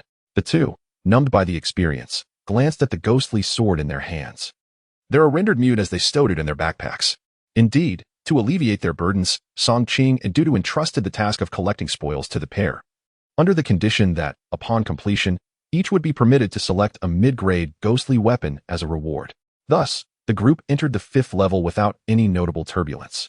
Upon entering the 5th level, Song Qing discerned that the challenges here were markedly more formidable than those previously encountered. However, the experience gained was significantly greater than that of the 4th level, which was splendid news for him. Moreover, the frequency of treasure appearances had diminished, with a malevolent spirit manifesting approximately every 2 rooms. Fortunately, these spirits predominantly consisted of lower-tier apparitions, with no sign of intermediate-level threats. Nevertheless, for Lin Xing and Wen Yin, these encounters remained insurmountable challenges. As they observed Song Qing and Dudu charging through each trial with the fervor of beasts, the duo found themselves devoid of words. To them, the once mighty figures from Group D appeared utterly insignificant in comparison, hardly even worthy of being mentioned. After all, they had never before encountered anyone capable of dispatching malevolent spirits with a single blow. Such feats had become commonplace in the presence of Song Qing and Dudu, to the extent that they almost felt they too could vanquish high-level evil beings with a mere strike. Meanwhile, as Song Qing and Dudu valiantly pressed on, Liao Chang and his team faced staggering casualties. When one of his teammates perished, Liao Chang was compelled to halt the progress of the remaining two for a moment of respite. Gazing at the lifeless comrade on the ground and the staircase leading to an additional room, he let out a deep sigh. Why does this scene feel reminiscent of our own initial entry? He pondered aloud. His two companions nodded in quiet agreement. Indeed, it was that father-daughter duo who ascended the stairs first. It is uncertain whether they survived. I surmise they are either still lingering in that spot or have met their demise. The conversation between the two prompted Liao Chang to reminisce about the scene from that moment, and a smile involuntarily crept across his face as he recalled the absurdity of it all. When thoughts of Song Qing and Dudu resurfaced, Liao Chang suddenly remembered the task entrusted to him by old Nine Lin. Perhaps, upon his return from this outing, he would be rewarded with another version of the bounty. This assignment was remarkably straightforward. He merely formed a team, and two individuals had already perished. The ease with which old Nine Lin earned his money was almost laughable. He rose to survey the room, now in utter disarray. The previous skirmish with the three-eyed malevolent spirit had left the room's furnishings in ruins. The walls bore numerous marks, and even the handrails of the staircase leading to the second floor had been shattered. The lifeless body of a teammate lay on the ground, a tragic sight with several wounds visible, exposing the innards beneath. Recalling the recent battle sent a shiver of trepidation through Liao Chang. It was the first time he had fought and triumphed over such a high-level spirit. Though the encounter had been exhilarating, he hoped never to endure a second such ordeal, for it had been harrowing beyond measure. He instinctively touched the precious artifact resting against his chest, had it not shielded him from a fatal blow. He might not have vanquished the malevolent spirit. His gaze drifted back to the scene of the confrontation, and he glanced towards the staircase. A thought kept nagging at him. Reminiscent of the last time he had opened the intercom, hearing the voices of Song Qing's group. If one could not trust the words of adults, surely children would not deceive. Yet, the voice of that little girl had distinctly echoed through the intercom, fervently proclaiming that treasures abounded in that place, so plentiful that they could scarcely carry them all. This reflection prompted him to raise his eyes towards the door at the top of the stairs. It appeared identical to the door below, without any discernible difference. Could it truly be as they claimed, that the upper floor presented no challenges? However, this thought flickered fleetingly in Liao Chang's mind.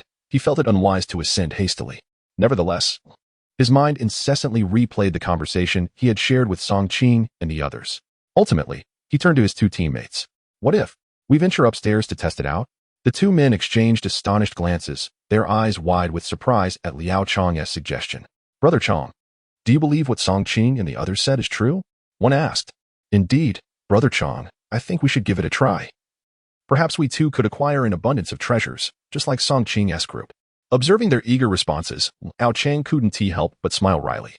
He hadn't anticipated that his thoughts aligned so closely with theirs, though they had hesitated to voice it. Since their opinions coincided, he felt there was little left to discuss. Grasping the shattered staircase, they arrived at the threshold of the 20th floor. Come, let us unveil what lies beyond that door. Liao Chang gently pushed the door open, and one by one, the three of them surged into the room. Just as they burst into the chamber, the corpse downstairs inexplicably stirred. Subsequently, a crumpled note, pinched between the fingers of the corpse's hand from its lower back, fluttered twice in the air before it fell limply once more. The note, stained with blood, still bore some legible words. Congratulations. You have successfully navigated all the challenges of the second level. Ascend to the upper floor to continue your trial on the third level. Chapter 131. A drastic reduction in members. As Liao Chang pushed open the door and entered the secret chamber with two teammates, he immediately sensed an unsettling atmosphere. Something was amiss. Caution. Panic surged within Liao Chang as he shouted and swiftly darted to the opposite wall. However, his evasive action came at a grave cost for one of his teammates. Without warning, a two-headed demon wielding a massive axe lunged towards the door, delivering a ferocious strike. The teammate who had followed Liao Chang was caught off guard and struck fatally in the neck by the axe, blood gushing forth in a horrifying spectacle. In an instant, the room transformed into a hellish nightmare. Liao Chang's heart sank at the sight of his fallen comrade, and gripping his dagger tightly, he charged towards the monstrous demon. The last remaining teammate narrowly avoided the lethal blow and quickly positioned himself to retaliate against the two-headed beast. Yet, as Liao Chang plunged his blade into the demon's back, one of its heads suddenly twisted around, locking eyes with him. Roar! The demon bellowed, its claws striking towards Liao Chang's head like a flash of lightning. Faced with such a ferocious adversary, Liao Chang knew he could not confront it head-on. He deftly evaded several blows, managing to defuse the immediate threat. At that moment, another teammate screamed, "Chang, be careful. This creature is a vengeful spirit." Liao Chang touched his reopened wound, cursing under his breath, and replied, "I know. Stay alert. Let's coordinate and see if we can vanquish this wretched spirit." Understood, Chang. The teammate recognized that relying solely on Liao Chang was futile. Their only chance of survival lay in their cooperation. Thus, the two of them launched a relentless series of attacks against the two-headed demon. Finally, after one teammate endured a fierce assault from the demon, he seized a fleeting opportunity and drove his high-grade ghost knife deep into the creature's neck. Roar! Liao Chang activated his powerful stabbing skill, and the surface of the dagger shimmered with a crimson glow. The demon's body, upon contact with the blade, split apart as if it were mere butter. Die! Liao Chang roared as he forcefully yanked the dagger back. The two-headed demon let out a heart-wrenching shriek, and one of its heads fell to the ground with a thud. The teammate, filled with triumph, lifted his longsword and struck forward with all his might. The demon's chest was cleaved open, dark blood gushing forth in torrents. Seizing the moment, Liao Chang thrust his dagger into the other head of the demon. At last, the foul creature collapsed, dissolving into a pool of black water. Liao Chang and his teammate exchanged a glance, both panting heavily. Just as Liao Chang prepared to speak, a sudden sharp pain pierced his chest, and he coughed up a mouthful of blood. Alarmed, his teammate rushed over to support him. "Chang, are you all right?" Liao Chang raised his hand in a gesture of reassurance, indicating that he was fine. However, he was keenly aware that in the recent skirmish, he had sacrificed some of his vital essence to ultimately vanquish the malevolent spirit. Without such a sacrifice, wielding merely a dagger, it would have been utterly impossible to sever the head of his formidable adversary. In haste, Liao Chang retrieved a syringe from his pocket and plunged it into his arm, infusing the green liquid from the vial into his bloodstream. Instantly, an excruciating burn coursed through his body. He gritted his teeth against the agony and collapsed to the ground, gasping for breath. His teammate, rendered completely stupefied by fear, rushed to Liao Chang's side, his face a canvas of anxiety. After a brief moment, Liao Chang began to regain some semblance of composure, though his face remained devoid of color. Damn it! To think it was such a formidable spirit. This challenge is more than tenfold greater than those malevolent entities below. Damn it! It seems we have been deceived. His teammate appeared to come to a realization. Brother Chang, do you mean to say, the higher we ascend, the more perilous it becomes? Liao Chang nodded, his countenance etched with fury. Indeed. It appears we cannot proceed any further. Let us first inquire about the status of the other teams. I wonder how they are faring. The teammate nodded silently, recalling the ominous warning they had received upon entry. If they failed to explore 100 rooms by the end of the day, the last few remaining would face dire consequences. Although uncertain of who would be among the last, he was resolute in his desire to avoid that fate. Liao Chang produced a walkie-talkie from his waist and addressed it. Esteemed teammates, this is Liao Chang. I would like to inquire how many rooms each of you has explored. Please report your status honestly. Before long, a voice crackled through the walkie-talkie. This is Team 1 reporting. We currently have only 2 members remaining and have traversed 15 rooms. We urgently require assistance. Hearing this, a wave of helplessness washed over Liao Chang. I am truly sorry. I do not know how to locate you at this moment. I hope you managed to survive. After that, he once again spoke into the walkie-talkie. Team 2, please report your status. At that moment, the sound of weeping emanated from the device. This is Team 2. I am the sole survivor. The other 3 members have perished. I want to go back. I do not wish to die. The sound of tears tugged at Liao Chang's heart, prompting him to offer a few words of comfort before asking, how many rooms have you explored? Brother Chang, I am currently in the 13th room and do not dare to proceed any further. Upon hearing this, Liao Chang's mind began to race. If this was the case, it was clear they would not complete the exploration of 100 rooms today. It seemed that death was truly imminent. With this thought, he glanced at his teammate, who was inscribing the number of rooms traversed by the 2 teams in blood upon the ground, his expression tinged with sorrow. Brother Chang, the discrepancy in numbers is alarmingly vast. It seems that a team is destined for punishment today. Liao Chang nodded, his expression rife with helplessness, and continued to address the walkie-talkie. Team 3, please report your situation. Soon, the voice of Team 3 crackled through the device. Report, Brother Chong. Team 3 currently has only 3 members left. We have explored 10 rooms. Upon hearing the members of Team 3, Ao Chang's hand trembled involuntarily. How can there be so few? Continue your exploration. The voice from the walkie-talkie replied once more. We wish we could, but the challenges here have far exceeded our expectations.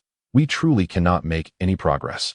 After listening to Team 3's members, Liao Chong found himself at a loss for words. Excluding Team 4, the remaining 4 teams had collectively explored 58 rooms, leaving them still 42 rooms short of the mission requirement. Such a significant disparity filled him with despair. Just as he was about to inquire about Team 4, he suddenly recalled that the members of Team 4 were none other than Song Qing and his companions. The mere thought of Song Qing made him grit his teeth in frustration. Had it not been for Song Qing's earlier comments over the walkie-talkie, he would not have taken the risk to ascend the staircase. Now, upon learning that the difficulties on the staircase had surpassed previous challenges and with no means to descend, they found themselves trapped. At that moment, a teammate suddenly turned to Liao Chong. Brother Chong, should we inquire about Team 4's situation? It would give us some insight. However, Liao Chang subtly waved his hand. There's no need. It matters little whether we ask about Team 4 or not. As long as the 2 of us can survive, we shall await the conclusion of this mission. Upon hearing this, his teammate nodded with resignation. Ultimately, as long as they survived, it mattered not what befell others. Meanwhile, Song Qing and Dudu were wreaking havoc on the 5th floor.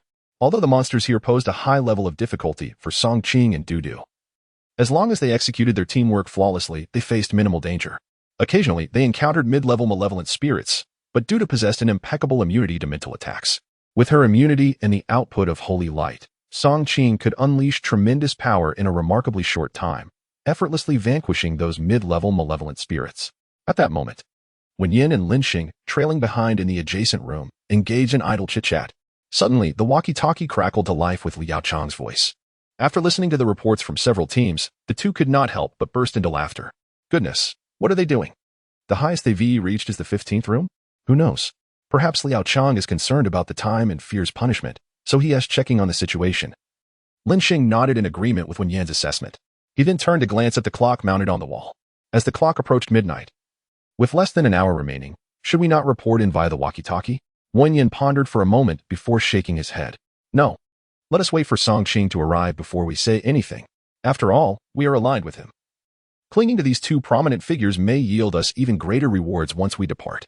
Lin Xing nodded in agreement, fully convinced by Wen Yan's response. At that moment, Song Qing's voice resonated from the adjoining room. Come in. Upon hearing his words, Lin Xing and Wen Yan hastily entered the room. Several high-level ghost instruments lay scattered on the floor, marking the 30th such item they had encountered. Lin Xing quickly gathered the ghost blades, placing them into bags, while Song Qing meticulously documented the names of each ghost instrument in a small notebook. A slip of paper caught his attention, and he began to read it intently. Wen Yin cast a glance at the note but refrained from approaching, instead speaking softly. By the way, Brother Song, Liao Chang just inquired about everyone's progress over the walkie-talkie. Upon hearing this, Song Qing raised an eyebrow, setting down the note to scrutinize Wen Yin. What did you say? Wen Yin shook his head, a mischievous smile playing on his lips. I was merely waiting for you. I thought if I were to provoke them, it might not have the desired effect. So I figured you, Brother Song, would certainly have your own ideas. Song Qing returned a knowing smile, revealing a hint of mischief as well. Fortunately, you did not respond.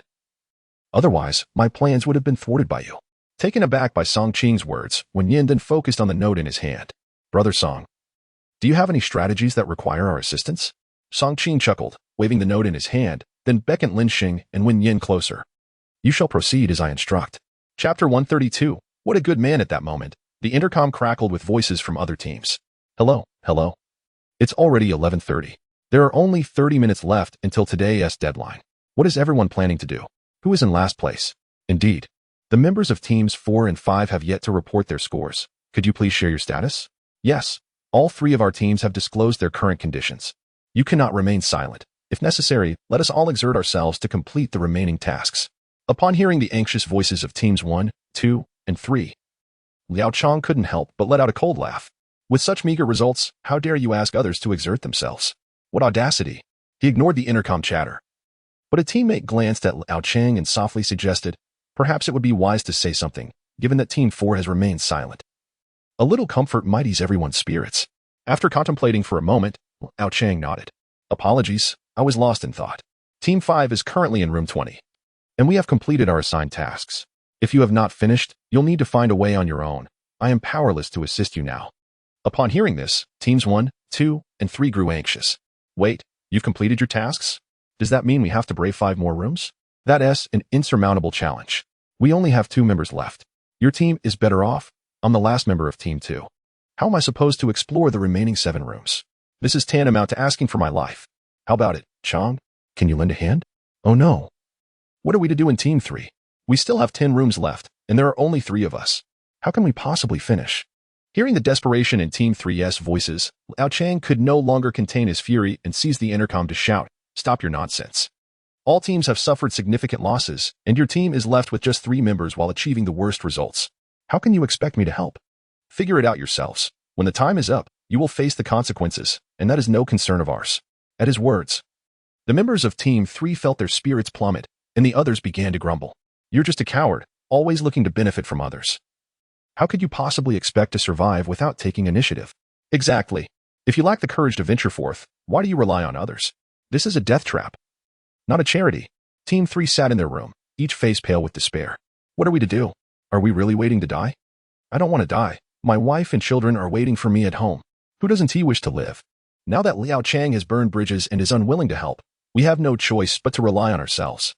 What you mean is that the 3 of us should venture through 20 rooms. How could we possibly manage that? We are still 10 rooms short. And in our current state, traversing even 10 rooms seems impossible. However, I do have a plan.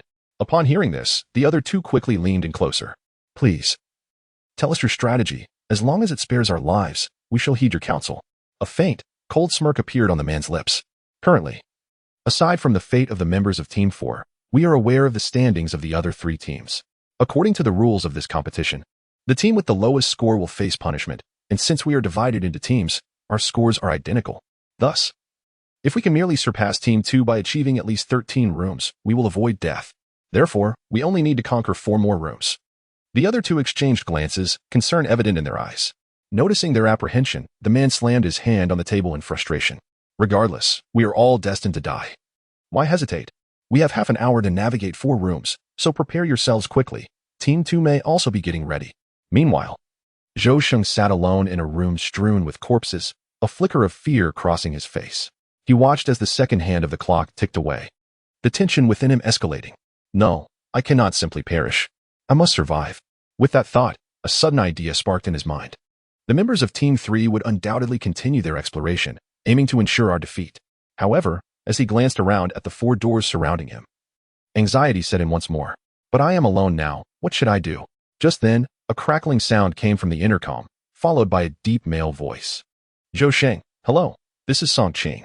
Taken aback, Zhou Sheng quickly picked up the intercom to check the status, realizing it was a private channel. "Song Qing? He is alive?" A look of astonishment appeared on Zhou Sheng's face. After all, everyone believed that the team led by Song Qing, which included a 4-year-old girl, had perished long ago. Given the time that had passed, it was presumed that no one in that team had survived. Just before entering this room, other team members had speculated about Song Qing's fate, most concluding that his team had been entirely wiped out. Yet, to his surprise, the other party was still alive and had reached out to him. "You're alive?" Zhou Sheng instinctively asked.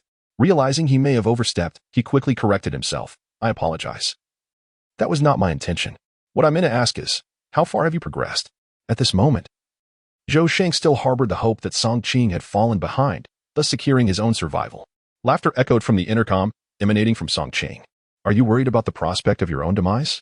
Zhou Sheng realized that he could not conceal the truth from the other party, especially since he had just disclosed the number of rooms he had explored over the intercom. "Indeed, I am quite concerned about my mortality, as I am now the sole survivor of our team." At that moment, the laughter of Song Qing over the intercom became even more exuberant. Hearing such mirth from the other side, Zhou Sheng could hardly contain himself. "What do you truly mean? Is your intention to mock me by reaching out? If so, then we can terminate this communication right now." However, Song Qing's voice immediately came through the intercom. "No, no, no, that is certainly not my intention. I am here to assist you." Zhou Sheng was momentarily taken aback. "Assist me? How could you possibly help me when you do not even know my whereabouts?" As Zhou Sheng pondered this, in the hall of the 6th floor, Song Qing turned to look at Wen Yin, who bore a slight smile and was approaching with a metallic box in hand. "Brother Song, I found it. Look." Song Qing held the box triumphantly, his face illuminated with joy. He then opened the box to reveal a pitch-black stone adorned with peculiar patterns. Inserting a fragment of his spiritual energy into the stone, it surprisingly emanated a faint glow, illuminating as if a screen had appeared. The screen displayed several luminous points and some text, and upon witnessing this, Wen Yin could not help but exclaim in delight, "Brother Song, this is incredible. This object allows us to ascertain their locations." Song Qing nodded, explaining that this was an item they had acquired during their exploration of the 6th level. By infusing it with a modicum of one's energy, they could view the accomplishments and locations of their fellow team members. More importantly, this box served not only as a means to discern their positions but also as a key to the floors they had already explored. With this tool in hand, Song Qing could locate the others. Therefore, he seized the intercom and addressed the anxious Zhou Sheng. "Haha, my apologies, but I do indeed know where you are. If I am not mistaken, you should be in room A705, correct?" A voice of disbelief emanated from the intercom. "What? What do you mean by room A705? I have no idea where I am. Allow me to share with you a method to ascertain your room number. Walk to the center of the room and lift the loose tile on the floor. The number inscribed on its underside will reveal your room's designation." Upon hearing this, Zhou Sheng paused momentarily, then dashed back to the center of the room, moving a corpse aside, and indeed discovered a slightly loose tile. He promptly inserted his dagger into the crevice and gently pried it open, revealing the inscription A705 beneath. He hastily grasped the intercom and inquired of Song Qing. "It is impossible. This must be a mere coincidence. Perhaps every tile in the rooms bears this number. You are trying to deceive me, aren't you? You wish for me to fail, correct? Surely you have not explored more rooms than I have, right?" At this moment, Zhou Sheng was becoming increasingly anxious. As the hour approached midnight, if he were to come in last, he would undoubtedly face dire consequences. Meanwhile, Song Qing offered a slight smile. "If you do not believe me, you may inspect any room at random and see the number inscribed beneath the tiles." However, Zhou Sheng disregarded Song Qing's suggestion. "Humph. Are you not merely attempting to trick me into meeting my demise? Such childish tactics. You may doubt my words, yet we can engage in a transaction." At this point, Zhou Sheng's mind was a tempest of emotions. He was astounded by Song Qing's knowledge, especially as the other's tone exuded an air of confidence, as if they held mastery over all the rules. After a lengthy hesitation, he finally inquired of Song Qing, "What terms do you propose for this transaction?" "It is simple. I will provide you with a superior ghostly artifact, allowing you to continue your trials without facing death." "What? It is that straightforward? What must I sacrifice in return?" "Haha, certainly. If I recall correctly, you have been with the guild for quite some time and must possess a considerable amount of points. Am I right?" "Very well. A high-grade weapon in exchange for 500 points. How does that sound? It seems quite advantageous, does it not?" Upon hearing this, Zhou Sheng did not express any joy. Instead, he let out a cold laugh. "Fabrication. Continue your charade. I wonder how long you can maintain it. Deceiving others is one thing, but attempting to fool me?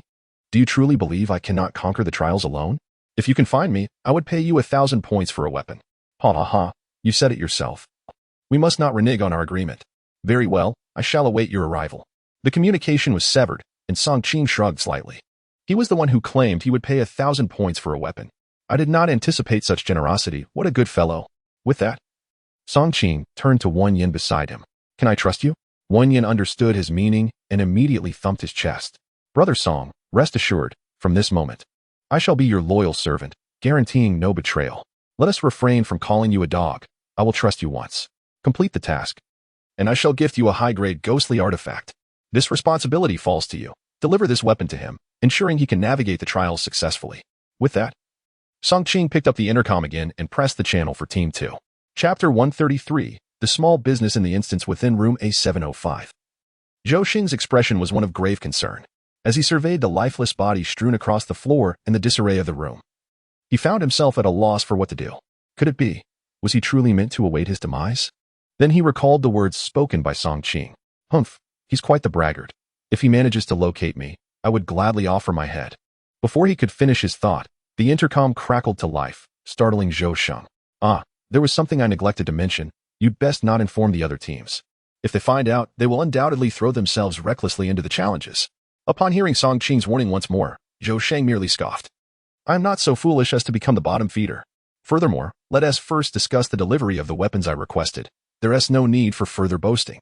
Rest assured, Song S Express guarantees delivery." Just a moment. The communication abruptly cut off, and Song Qing nodded towards Wen Yin. "Be cautious." The other party nodded. handing a stone to Wen Yin, then retrieved the intercom to dial the private line of Team 3.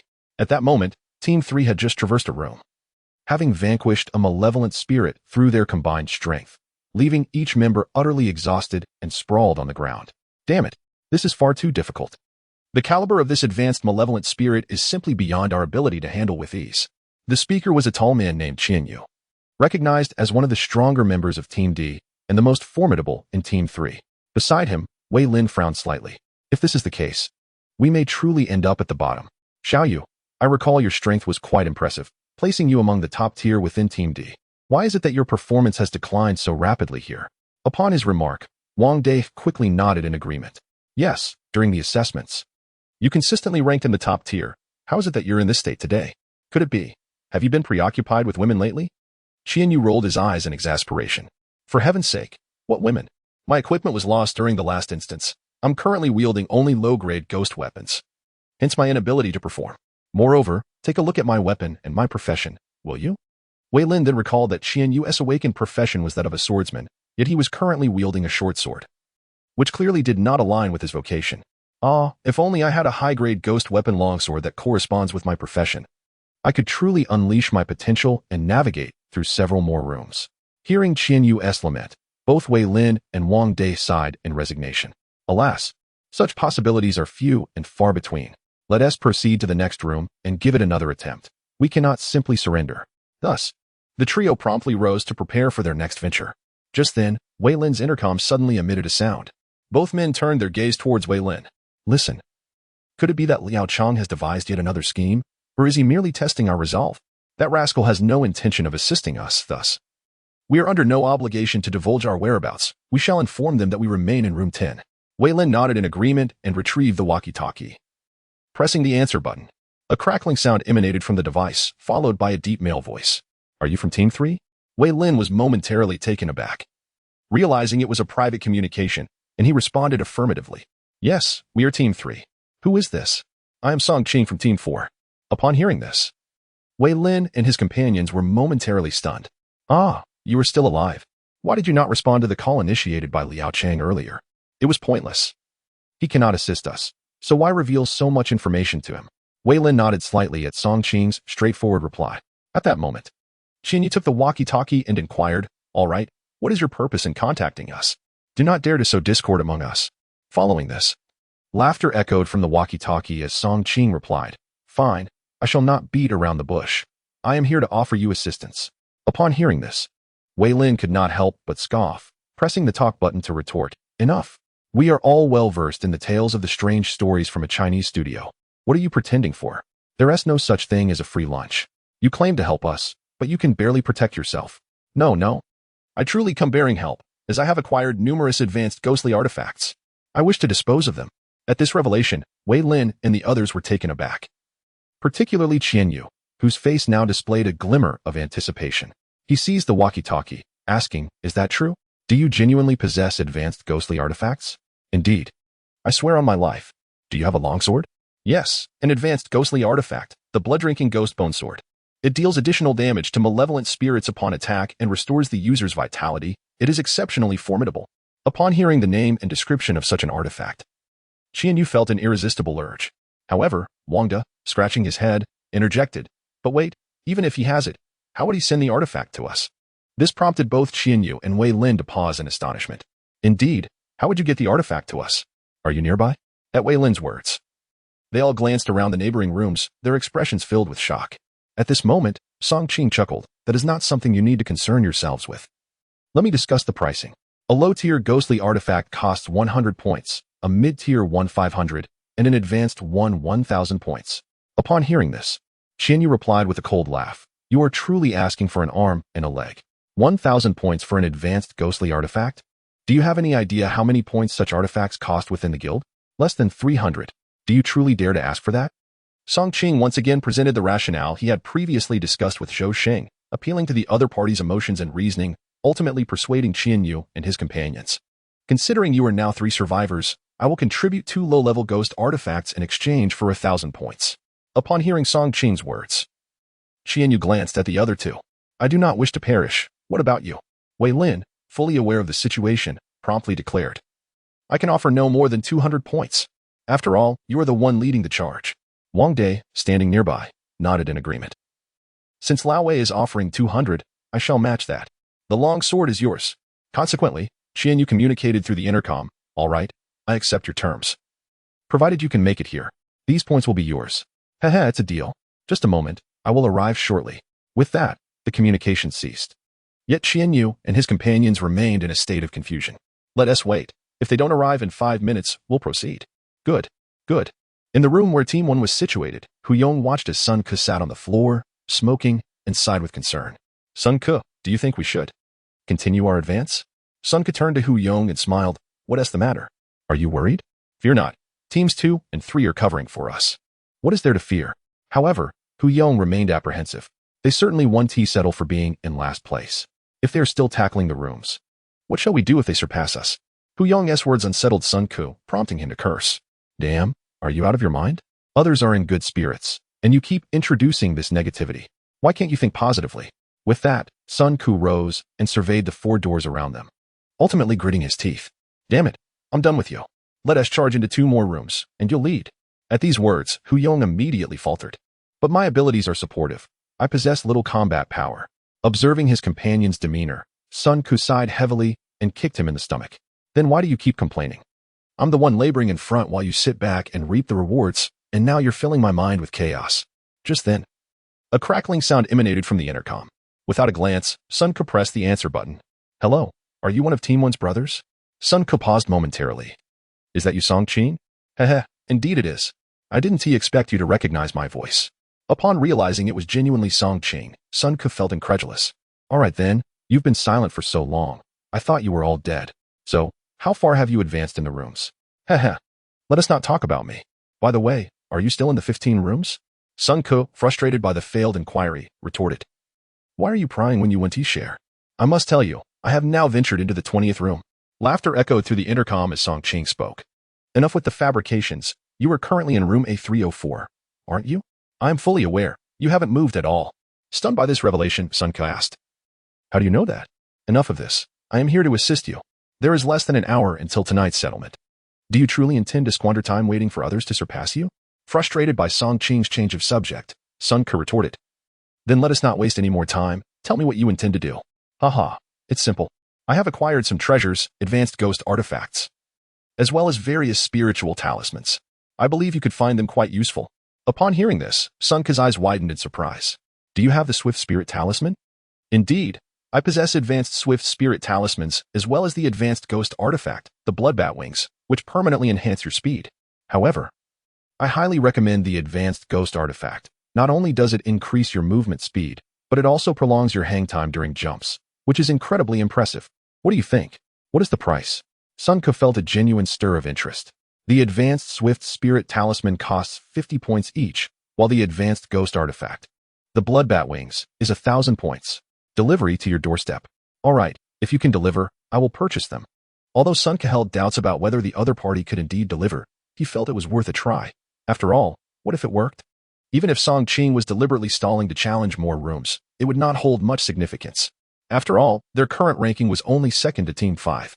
Thus, in a remarkably short span of time, Song Qing managed to finalize arrangements with these 3 groups, while he deemed the timing for Liao Chang's group was not yet ripe.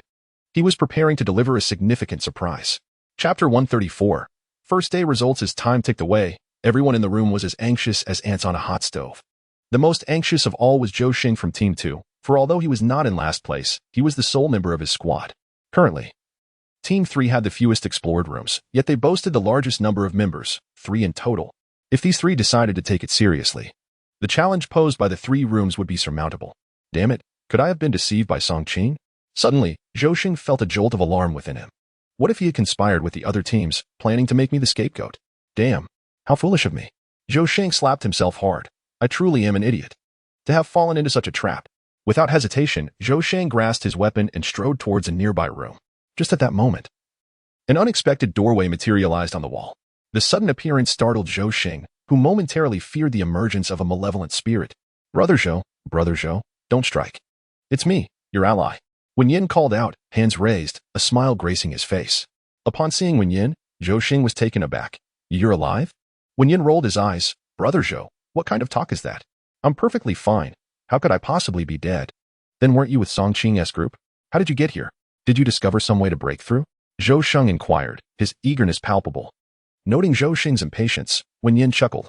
Brother Song said it's a secret that cannot be shared casually, so don't bother asking. By the way, here is the weapon you wanted. With that, Wen Yin retrieved several high-quality ghost weapons from a box behind him and placed them on the ground. Come, Brother Zhou. Choose for yourself. These weapons are perfectly suited to your awakened profession. Pick any you like. Each one costs 1,000 points. Next, Wen Yin produced a terminal device from the box and handed it to Zhou Xing. I brought everything you need. Zhou Xing was momentarily stunned. His eyes fixed on the weapons before him, hardly able to believe what he saw. Choose quickly. Time is running out, or you'll end up at the bottom. Reminded by Wen Yin, Zhou Sheng snapped back to reality and pulled him closer. Brother, help me out. Just help me this once. You wanted my prized high-level auxiliary necklace before, right? I'll give it to you. You lead me through the challenges, and I'll grant you whatever you desire. Wen Yin smiled, discreetly removing Zhou Xing's hand. Brother Zhou, don't joke around. I'm already Brother Song's subordinate now. How could I go back to being your big brother? Hurry up. Understanding that Wen Yin no longer regarded him as a superior, Zhou Xing felt a pang of melancholy. He picked up a high-quality ghost weapon from the ground. I'll take this one. By the way, wasn't he agreed upon for 500? Wen Yin had long been prepared. He took out his phone, located the phrase he had mentioned, and pressed the play button. If you can find me. Don't just offer 500 points. I would buy you a weapon for 1,000 points. After that, Wen Yin set his phone down, adopting the demeanor of a shrewd merchant as he handed over the terminal device. Come on, Brother Zhou, time waits for no one. Zhou Sheng, in a fit of frustration, slapped himself across the face, exclaiming, how foolish am I? After uttering this, he pressed his fingerprint and entered his password, transferring 1,000 points to Song Qing's account. Wen Yin secured the weapon and waved at him. Brother Zhou, I won't disturb you any longer. I wish you swift success in your mission. Farewell. As Zhou Xing watched Wen Yin vanish into the wall, his feelings were indescribable, filled with self-loathing. He glanced at the advanced ghost weapon in his hand and sighed. Since I've spent the money, I cannot afford to be at the bottom and become a mere sacrifice. With that, he pushed open the door to the room on the right. In the hall on the 6th floor, Song Qing noticed an additional 1,000 points in his guild account. A faint smile spreading across his face.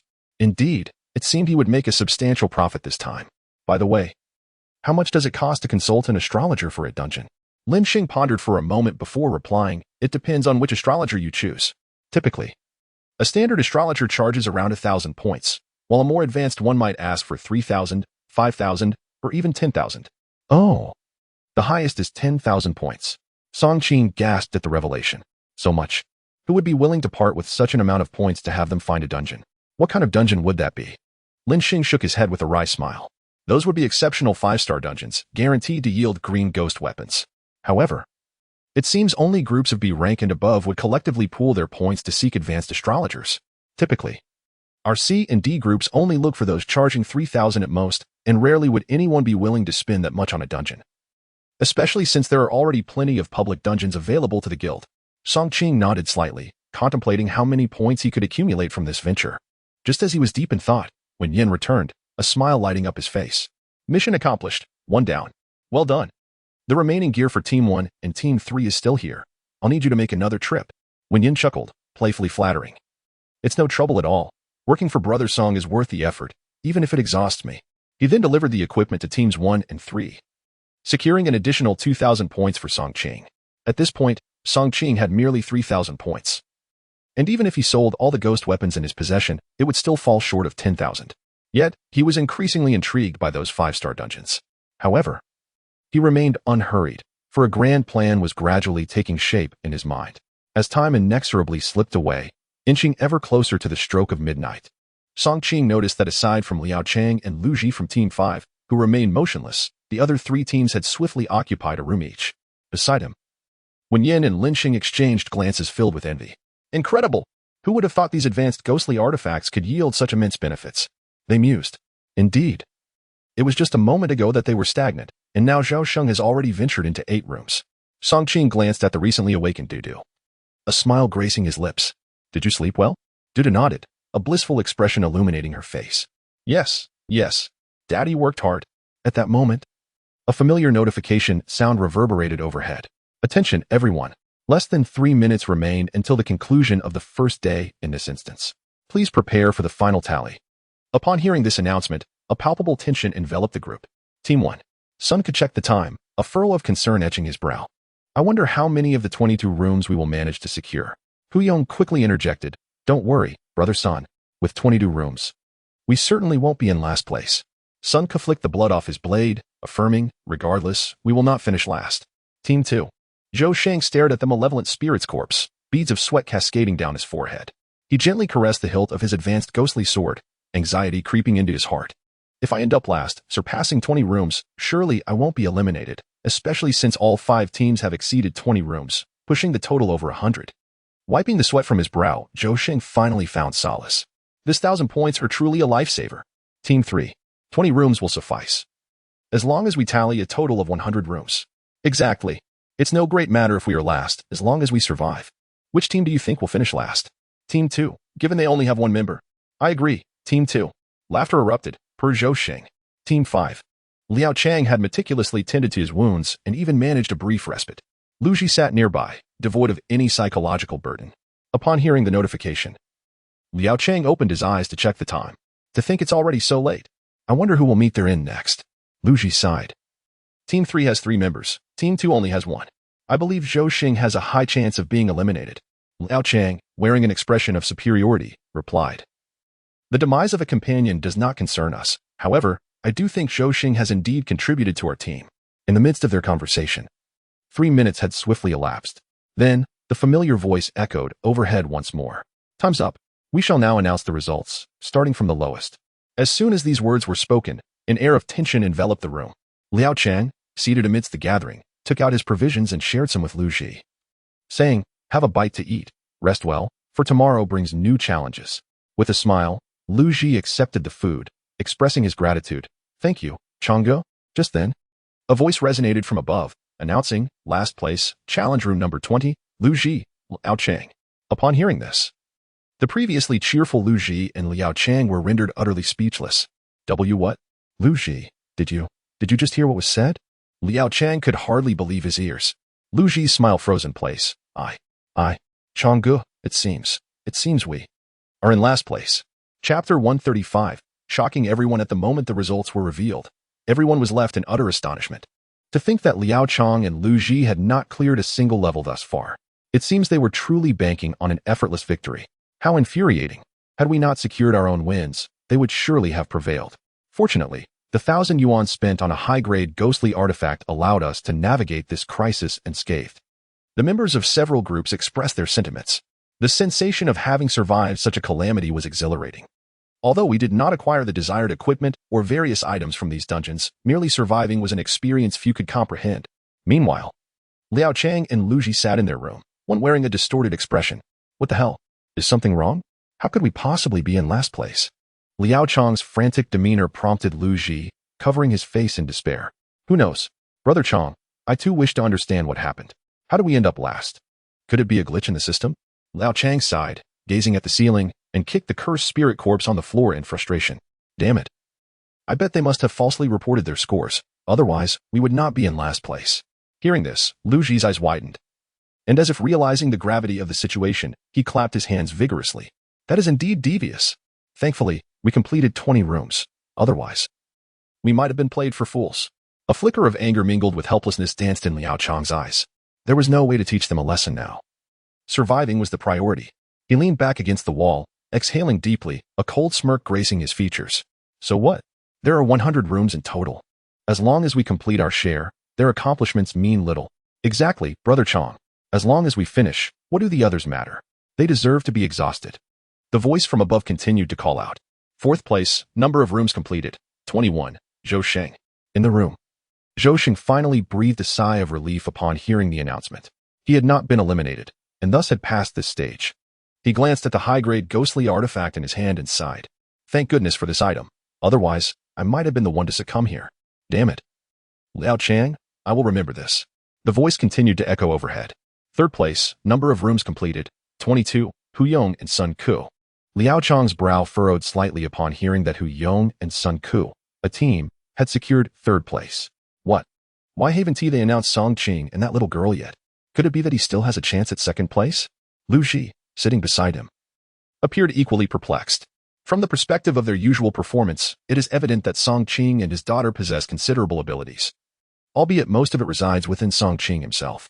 However, this is a different realm altogether. It is not akin to their regular examinations. Liao Chang furrowed his brow, his mind a tempest of confusion. He could not shake off a foreboding sense that lingered in his thoughts, and he blurted out a statement. Surely, they could not secure the first place, could they? Lu Ji glanced at Liao Chang and suddenly burst into laughter. What kind of joke is this? A man accompanied by a child aspiring to seize first place, such a notion is utterly preposterous. Their utmost limit would be to conquer 23 rooms. Anything beyond that is simply unattainable. Upon hearing Lu Ji's words, Liao Chang could not help but look towards him. What if? It is inconceivable. Should they actually claim first place, I would willingly sever my own head on the spot. After Liao Chang spoke, a cold smirk escaped his lips. One should not speak so definitively. Miracles can occur at any moment. Then, the voice from above resonated once more. The second-place challengers are 23 rooms, Qianyu, Wei Lin, Wang De. As soon as the announcement concluded, Lu Ji's smile froze upon his face. Liao Chang chuckled softly, gently patting Lu Ji on the shoulder. I told you so. There is certainly something amiss. To achieve such remarkable results, it seems we have underestimated the prowess of this father-daughter duo. Yet, Lu Ji remained incredulous, shaking his head vigorously. Brother Chang, if they truly possess such strength, I cannot fathom it. I suspect that Wen Yin or Lin Sheng must have assisted them in advancing. Oh, you mean those two are still alive? However, I am well aware of their performance, which has consistently languished at the bottom of the ranks. Just as Liao Chang finished speaking, his eyes widened in realization. Could it be that these two are deliberately playing the fool? They have persistently occupied second to last place, a performance that requires little effort to maintain. Lu Ji nodded fervently.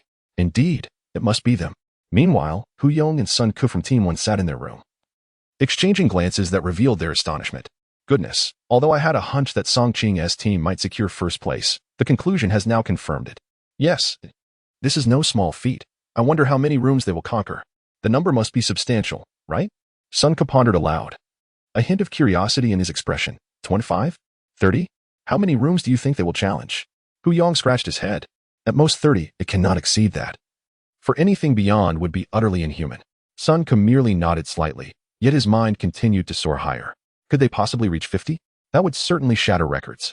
Not only Team 1 but also Teams 2 and 3 wore expressions of sheer astonishment, especially Team 3, who had just been announced as having secured second place. Oh, how astonishing. I never anticipated that Song Qing and his team would actually secure the first position. Remarkable. This implies that they undoubtedly possess the ability to discover certain extraordinary items, enabling them to traverse through other rooms and deliver items to us. How many do you suppose they managed to collect? I would wager 25. However, I believe it must be at least 30 rooms. Anything less than 30 seems implausible. I reckon they must have acquired no fewer than 50. Amidst the chaotic conjectures of the crowd, a sudden announcement echoed from above. We now declare the number of exploration rooms completed by the first-place team, 100. At this proclamation, gasps of astonishment erupted from all corners of the room. 100? Could it be that my ears deceived me? Song Qing and his team actually achieved 100. My heavens, is this even humanly possible? 100 rooms, how utterly terrifying. Can such a feat truly be attributed to humanity? This achievement has left the previous record far behind. Such horror. Is this the prowess of mere mortals, or have they simply encountered a series of fortuitous equipment rooms? Meanwhile, Liao Chang and Lu Ji from Team 5 sat in their room, eyes wide in disbelief, their expressions a tableau of shock. 100? Surely, this cannot be true. The voice from above continued to resonate. First place, Song Qing, Song Dudu, and Wen Yinlin Sheng. At this announcement, the crowd erupted. Not only did they conquer the challenge of 100 rooms, but they also emerged unscathed. Is this some sort of cheat? For heaven's sake. This is not merely a death trap in an amusement park. This is a genuine death chamber. How did they accomplish such an extraordinary feat? It is utterly remarkable. No casualties at all. Is this the power of teamwork, or is there something more at play? Chapter 136, Honor or Crisis at this very moment. The technicians monitoring outside the dungeon were utterly flabbergasted.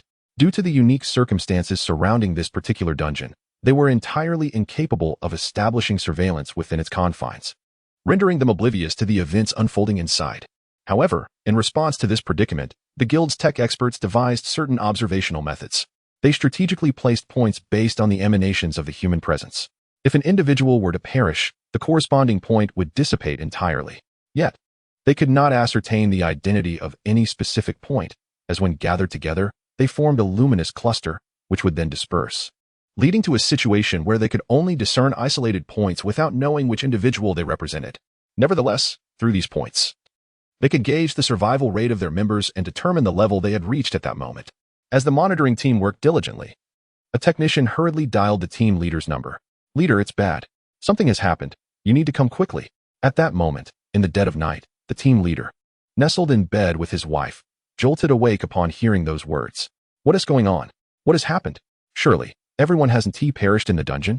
The technician on the other end swallowed hard and replied, "No, they survived, but there is a bit of an issue." "Stop stuttering. Speak plainly. Don't waste time." "All right, leader. Here is the situation. Some of them have made it past the 6th level." "What? The 6th level?" "Indeed. According to the dungeon's initial parameters, they would have traversed a minimum of 100 rooms, and at most 120. This means their performance has surpassed that of the A team from previous years by a full twofold." Upon hearing this, the leader gasped in astonishment. "What? Doubled? Are you certain you're not mistaken?" "Leader, I stake my life on it. There is absolutely no error. If you doubt me, come see for yourself." "Understood. Continue monitoring closely and contact me immediately with any anomalies. Keep the line open." After hanging up, the leader, his expression fraught with urgency, hastily rose from his bed. Clad in his clothes, he sped towards the company. On the way, he called the main leaders of Group D, summoning them all. After all, such an impressive achievement was rare. Even the A team might not have been able to attain it. Yet now someone from Group D had entered the 100th room on the very first day of the challenge. This remarkable accomplishment warranted serious attention, as this individual was destined for great heights. As the leader and the management team, they would undoubtedly reap substantial benefits from this endeavor. When the call came in, the members of Team D were filled with excitement and hurriedly made their way to the guild hall. Previously, the monitoring room of the technical team had been relocated to the conference room, where everyone was fixated on the large screen, their faces beaming with joy. The team leader, Huang Tianji, clapped his hands in delight, pointing at several red dots on the screen, his wrinkled face beaming like a blooming chrysanthemum. Who else could possibly accomplish such a challenge? I wonder if Team A can match this. Shouldn't we acknowledge Team A as superior? The crowd responded with cheer and compliments, exclaiming, "Ha ha ha, Team D is on the rise. Thanks to our leader's wise guidance, we have achieved this remarkable feat indeed. It is all thanks to our leader. Without you, we would not have attained this success. It deserves to be celebrated." One voice suggested that such an impressive achievement should be communicated to the other teams, letting them witness that Team D is not merely a support team. Upon hearing this, Huang Tianji clapped his hands and made a decisive call. "Yes, let us inform Teams A, B, and C immediately. Share this joyous news with them," stating that Team D has reached such remarkable heights, even surpassing them by more than double. The atmosphere was jubilant as messages were sent. Huang Tianji, seated centrally, continuously monitored the red dots on the screen. How impressive! Team D is finally making its mark. Who could this be? The crowd began to speculate, with most believing it had to be Liao Chang. Who else could it be but Liao Chang? No one else in Team D possesses such prowess. Absolutely. It must be Liao Chang. His performance far surpasses that of the second place, and as an assassin, he wields tremendous destructive capability. There is no doubt he succeeded. The agreement echoed among the group. It has to be Liao Chang. He alone in Team D could achieve such results. And we never anticipated his excellence would exceed our expectations. Huang Tianji nodded repeatedly, his expression radiant with joy. Indeed, Liao Chang may be reserved. But when it comes to results, he is extraordinary. I must learn from him moving forward. Just as they reveled in their joy, the leaders of the other 3 teams received the news. Upon confirmation, the entire guild erupted in excitement and jubilation. Although this remarkable achievement belonged to Team D, it was a triumph for the entire Fan Eye Guild, and thus deserved to be communicated throughout. Soon, the leaders of the other 3 teams sent congratulatory messages to Huang Tianji, expressing their desire to recruit this promising talent into their teams, with offers that were indeed generous. Huang Tianji, not one to be easily swayed, recognized this as a golden opportunity for fame and glory, and he certainly would not relinquish such a talent. He graciously declined the goodwill of the crowd, preparing to return with a heart brimming with joy. Just then, a hurried sound of footsteps echoed from outside. At the forefront was a man with graying hair. Yet his imposing aura revealed his formidable presence. As Huang Tianji caught sight of him, a chill of terror swept over him, prompting him to hastily step aside and bow, exclaiming, "Elder 3, what brings you here?" The man before him was indeed the esteemed Elder 3 of the Fan High Guild. With a serious expression, Elder 3 strode swiftly into the conference room, pointing at the red dots displayed on the screen, inquiring, "Are these results genuine? There is no possibility of fabrication, is there?" The leader of the technical team, momentarily taken aback by Huang Tianji's glance, quickly nodded in affirmation. Absolutely authentic, without a hint of deceit. Elder 3 nodded slightly, his demeanor still grave, before pulling out his phone to dial a number. The president has confirmed that the situation is indeed accurate. Someone has successfully breached the 100th level. Understood. I will immediately send someone to the D Group conference room for observation until this instance concludes. Very well, President. We shall await your arrival here. Upon hanging up, Huang Tianji and his companions stood in stunned silence. They had not anticipated that achieving such remarkable results would not only evoke envy from the leaders of the other 3 groups, but also attract the attention of both the guild's elders and the president. Since joining the guild, he had only encountered Elder 3 at most, and he had never seen the president in person, photographs notwithstanding. While he was still processing this surprising turn of events, Elder 3 turned to him. It seems there may be complications with this instance. Huang Tianji, slightly taken aback, quietly inquired, Elder 3, what issues might arise with this instance? Is it possible that we may not be able to escape? The elder shook his head. They're about to initiate endless mode. Though Elder 3's voice was not loud, his words resonated clearly throughout the entire room. Chapter 137. I am the bold thief. The endless mode is a terrifying existence. Upon entering this challenging mode, there exists a minuscule probability of entering the endless mode. In this mode, one is compelled to engage in relentless challenges, wave after wave, without respite, and escape is impossible. Participants endure trials akin to purgatory for interminable periods until the energy within the entire instance is utterly depleted. However, human capabilities are entirely insufficient to contend with such instances, which are characterized by their vast reservoirs of energy. They can operate normally for decades, even centuries, withstanding the challenges of countless individuals. Even more daunting is that the difficulty of the challenges in this endless mode accumulates layer upon layer, continuously intensifying. Thus, once ensnared in the endless mode, one cannot escape. The only options are to breach the final barrier of the endless mode or to exhaust its energy completely. Upon hearing this, Huang Tianji's body involuntarily shuddered. It would be an immense loss if such a formidable member of his team were to perish so easily after such arduous training. Consequently, he cast a pained glance at Elder San. Elder San, is there no means of salvation? He implored. It is no easy feat to cultivate such a talent. Elder San shook his head slightly. As of now, there is no solution. They must continue to face the challenges. However, we shall do everything in our power to assist them in overcoming these trials. You need not worry. The president has assured me that we will ensure the safety of those within. Upon hearing this, Huang Tianji was overwhelmed with joy, repeatedly expressing his gratitude to Elder San. Meanwhile, within the instance, the group finally received a brief respite, allowing them to rest for 8 hours before embarking on a new day of challenges. Unbeknownst to Song Qing and the others, their excessive progress had led to a mutation in the levels, resulting in the emergence of the endless mode. And thus they remained oblivious to the gravity of their situation. Song Qing glanced at the time, a smile gracing his face, and then picked up the walkie-talkie to connect with Liao Chang's communication channel. Brother Chang, I heard you secured 5th place. Congratulations. Liao Chang was taken aback by Song Qing's call. But upon hearing his words, he erupted in fury. You scoundrel, are you mocking me? Song Qing chuckled. How could I? I am here to assist you, to be honest. What? Assist me? Are you certain you will help? Humph. I would consider it a blessing if you do not add to my troubles. Do not think that just because you secured 1st place you can do as you please. I'll tell you, don't harbor any illusions. Surviving and making it out is the true victory. Is that so? Well, then I suppose you are no longer interested in how I managed to lead my team to the 6th level. Very well, I wish you a pleasant life. Goodbye. With that, Song Qing attempted to terminate the communication, but Liao Chang hastily shouted into the walkie-talkie. Wait a moment, what did you just say? Are you truly able to tell me how you managed to reach the 6th level? Are you certain you wish to share this with me? Indeed, I am quite certain. Why, are you not interested? Of course, I am intrigued. If you share this with me, I might consider offering you something in return. Haha, I must apologize. But I have no interest in your offerings. I merely came to flaunt my achievements. Allow me to briefly recount my experiences. Though Liao Chang was seething with anger, he managed to suppress his fury, quietly listening to how Song Qing narrated his tale.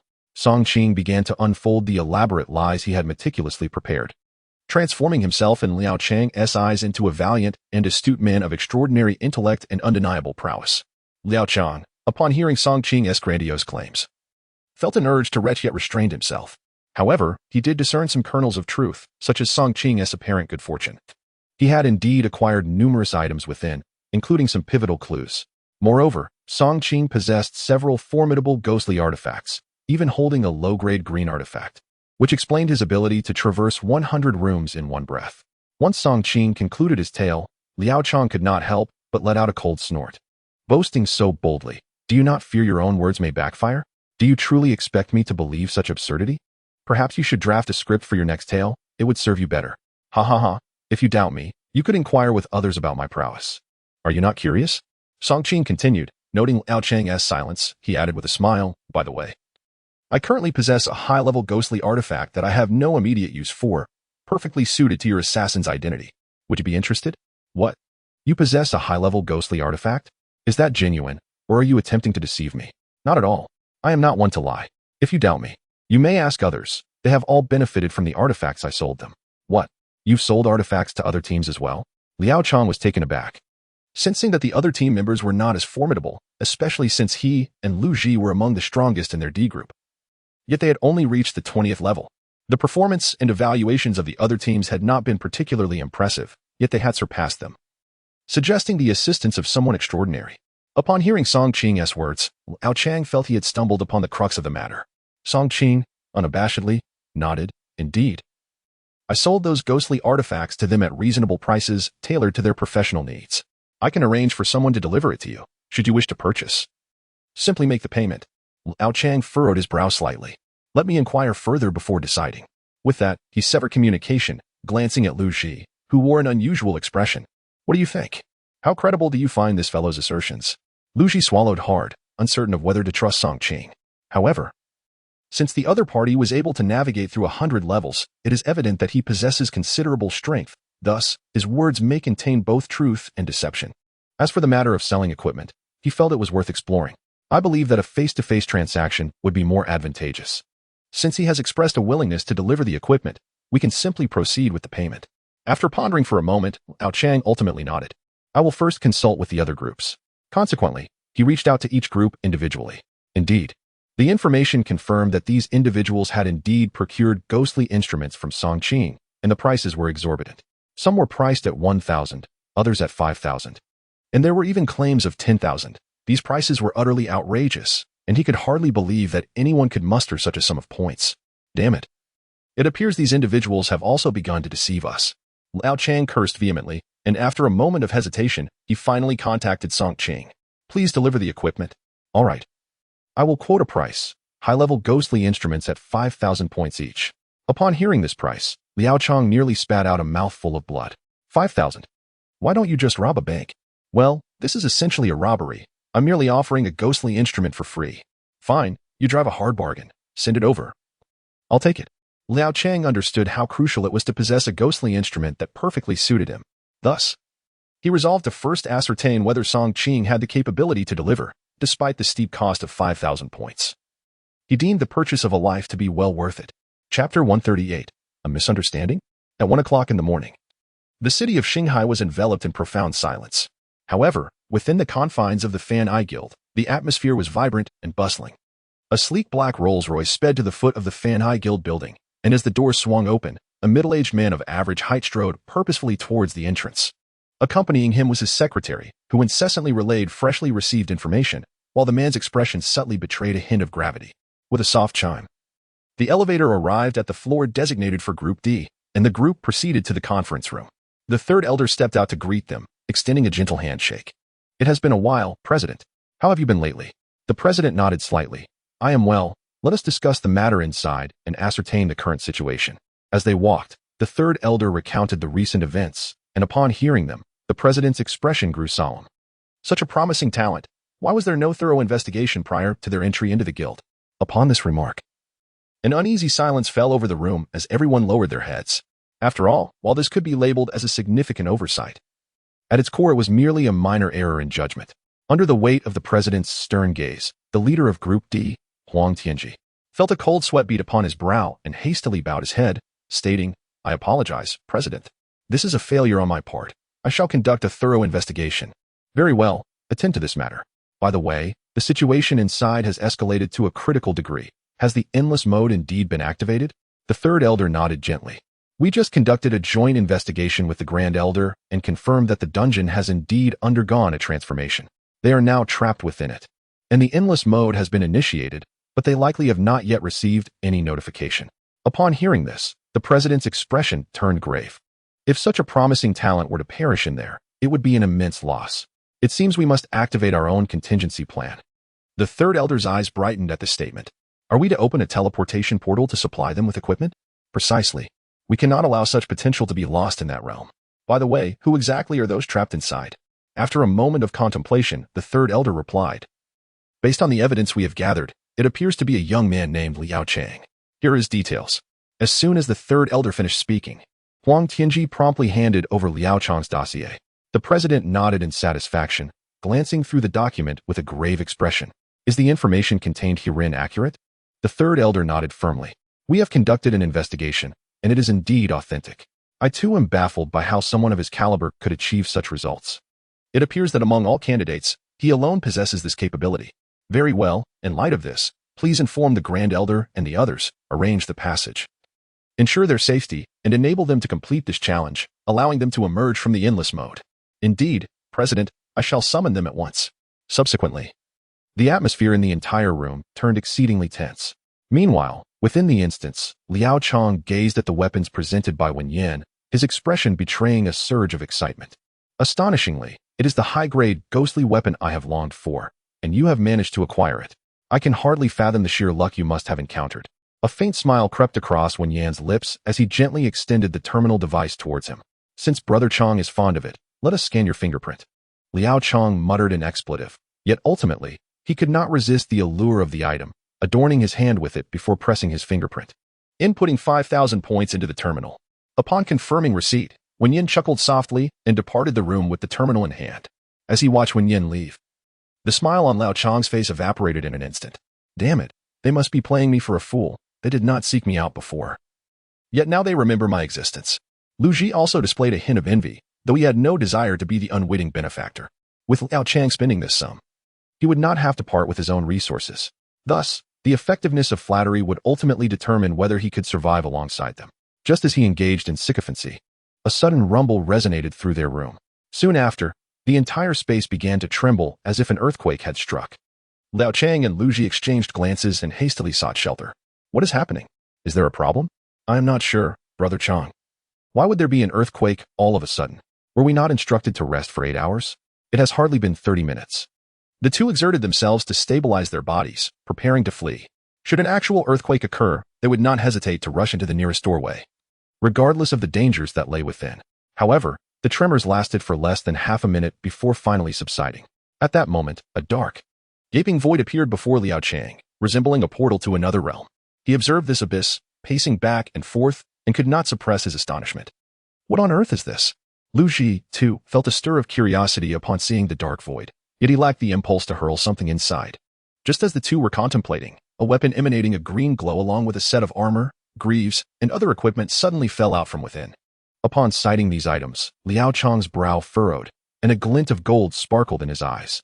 My goodness, green low-grade ghostly equipment, and it is assassin gear. He hurriedly picked up the gear, glancing at it and immediately realizing that the high-grade equipment sent by Song Qing paled in comparison to this. No way. How could I have just purchased equipment only to receive this? What on earth is going on? Lu Ji's eyes narrowed as he discovered a letter inside. Upon opening the envelope and glancing at its contents, he felt as though he had been struck by lightning. Liao Chang hurriedly took the envelope from him. After reading it, he bore the same astonished expression. The two exchanged glances and then embraced each other in a frenzy of joy. Ha! It turns out the guild members have successfully breached the dungeon to deliver resources to us. Splendid, simply splendid. Lu Ji gently caressed the ghostly weapon before him, only to realize it was a green-rated artifact. My heavens, a green-rated ghostly weapon.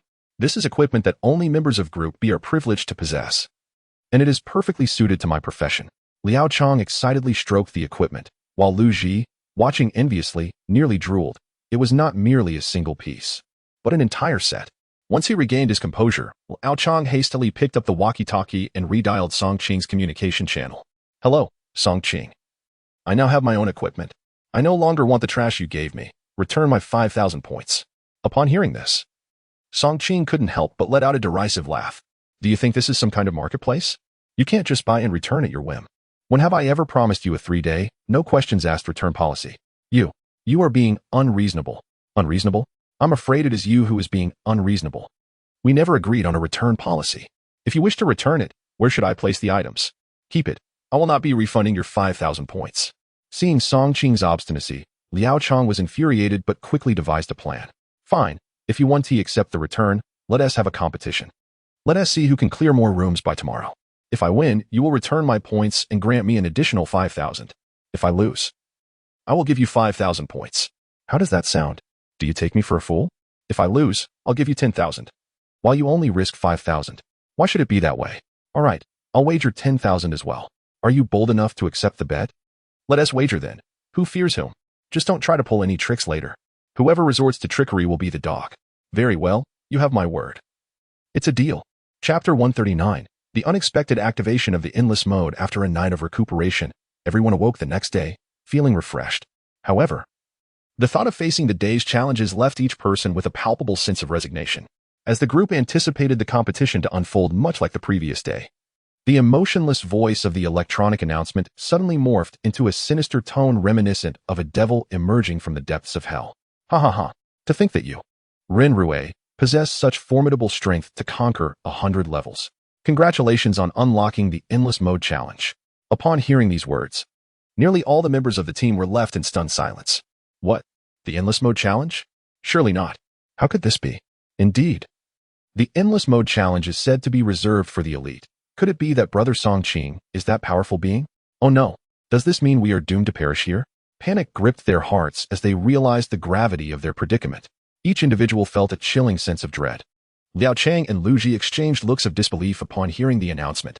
Liao Chang finally understood why the equipment had appeared before him and why members of the guild had delivered gear to him. It was apparent they had foreseen the activation of the endless mode. To think they anticipated our acceptance of this endless challenge. And that it was all because of that wretched Song Qing. We are surely doomed. Meanwhile, in the room where Song Qing was situated, Wen Yin and Lin Sheng turned pale upon hearing the notification. They glanced at Song Qing, their lips trembling, at a loss for words. Initially, they believed that aligning themselves with Song Qing would ensure their safety. However, they soon realized their assumption was overly simplistic. Song Qing's prowess had brought about an even more catastrophic outcome. Standing beside Song Qing, Dudu looked up at her father with innocent curiosity. Daddy, what is the endless challenge? Though Song Qing was uncertain of the specifics of this endless challenge, his experience with games had informed him of such a mode, which was essentially an abyss, endless and unyielding.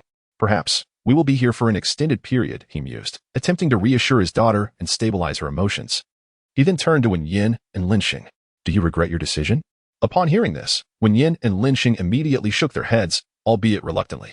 Song Qing observed their reaction and smiled wryly. All right, enough pretense. I know you regret following me, but rest assured, I will not allow you to perish so easily. At this, the two immediately bowed deeply to Song Qing, expressing their gratitude. Thank you, Brother Song. Thank you. It is our honor that Brother Song can be with us. We shall follow you forever. Song Qing nodded, then sighed and gestured for everyone to remain silent. Subsequently, the announcement regarding the rules of this infinite challenge began from above. This infinite challenge will be divided into levels without limits. You may continue to select monsters within this tier, but the rate of monster level elevation will be slow, and the rewards you receive in terms of items and equipment will diminish. Conversely, ascending to higher levels will present increasingly formidable monsters, accompanied by more substantial rewards. Be advised, the monsters you will soon face will be tenfold compared to before. That is to say, while you might encounter one monster in a room ordinarily, you will now confront 10. Additionally, there is good news. Here you can acquire more advanced ghostly artifacts, such as red, gold, tricolor, 5-color, and even 7-color items, provided that you have cleared enough levels. We hope you can survive, ha ha ha ha. The voice faded away, leaving expressions of terror on everyone's faces. Amidst the cacophony of curses through the intercom, Song Qing abruptly shut off the communication and smashed the device with his foot. At that moment, Dudu exhibited a glimmer of anticipation on her face. Daddy, I think this endless mode is quite good. We can acquire more advanced equipment. Those 5-color and 7-color items sound appealing, she remarked. Upon hearing his daughter's words, a faint smile appeared on Song Qing's lips. All right, since my daughter desires them, I shall strive to secure a complete set of 7-color gear for you. How does that sound? Really? That's wonderful. Thank you, Daddy. Dudu exclaimed, excitedly embracing Song Qing, while Wen Yin and Lin Sheng, standing by, took a deep breath, prepared to embark on the challenge. Meanwhile, on the other side, those who had been cursing found that Song Qing had already severed the communication. Anger filled every face. What a scoundrel. He has ensnared us all. I thought this was a good thing, But now we are forced into this endless mode. What are we to do? How will we survive? Indeed, we thought we would be out in 3 days, but now we've entered this endless mode, and we might be trapped here indefinitely. Perhaps we won't even last a week before perishing. Without food and water, how can we endure? Oh heavens, can someone rescue us? Have the guild members outside forgotten about us? At this moment, Liao Chang listened intently to the voices coming through the intercom, which carried a tone of gravity. Everyone, do not worry, I have a plan. His words ignited a flicker of hope among the group, and they all leaned in attentively. Brother Chang, please share your thoughts. Let us know what to do. Let us strive to occupy a room together. Our numbers will give us strength, making it easier to face the challenges ahead. If you all can trust me, come find me. I shall now reveal my room number to you. You will surely locate me by following the number beneath your feet. After a brief moment of silence, the crowd promptly resolved to act upon this method. After all, they were utterly at a loss. Without following Liao Chang's guidance, they would have to face the ordeal alone. Especially for Zhou Sheng from Team 2, it was impossible for him to accomplish such a formidable task by himself. Indeed, we have been navigating this level. Even if the rewards are meager, surviving is all that matters. Strong brother, please grant us a moment.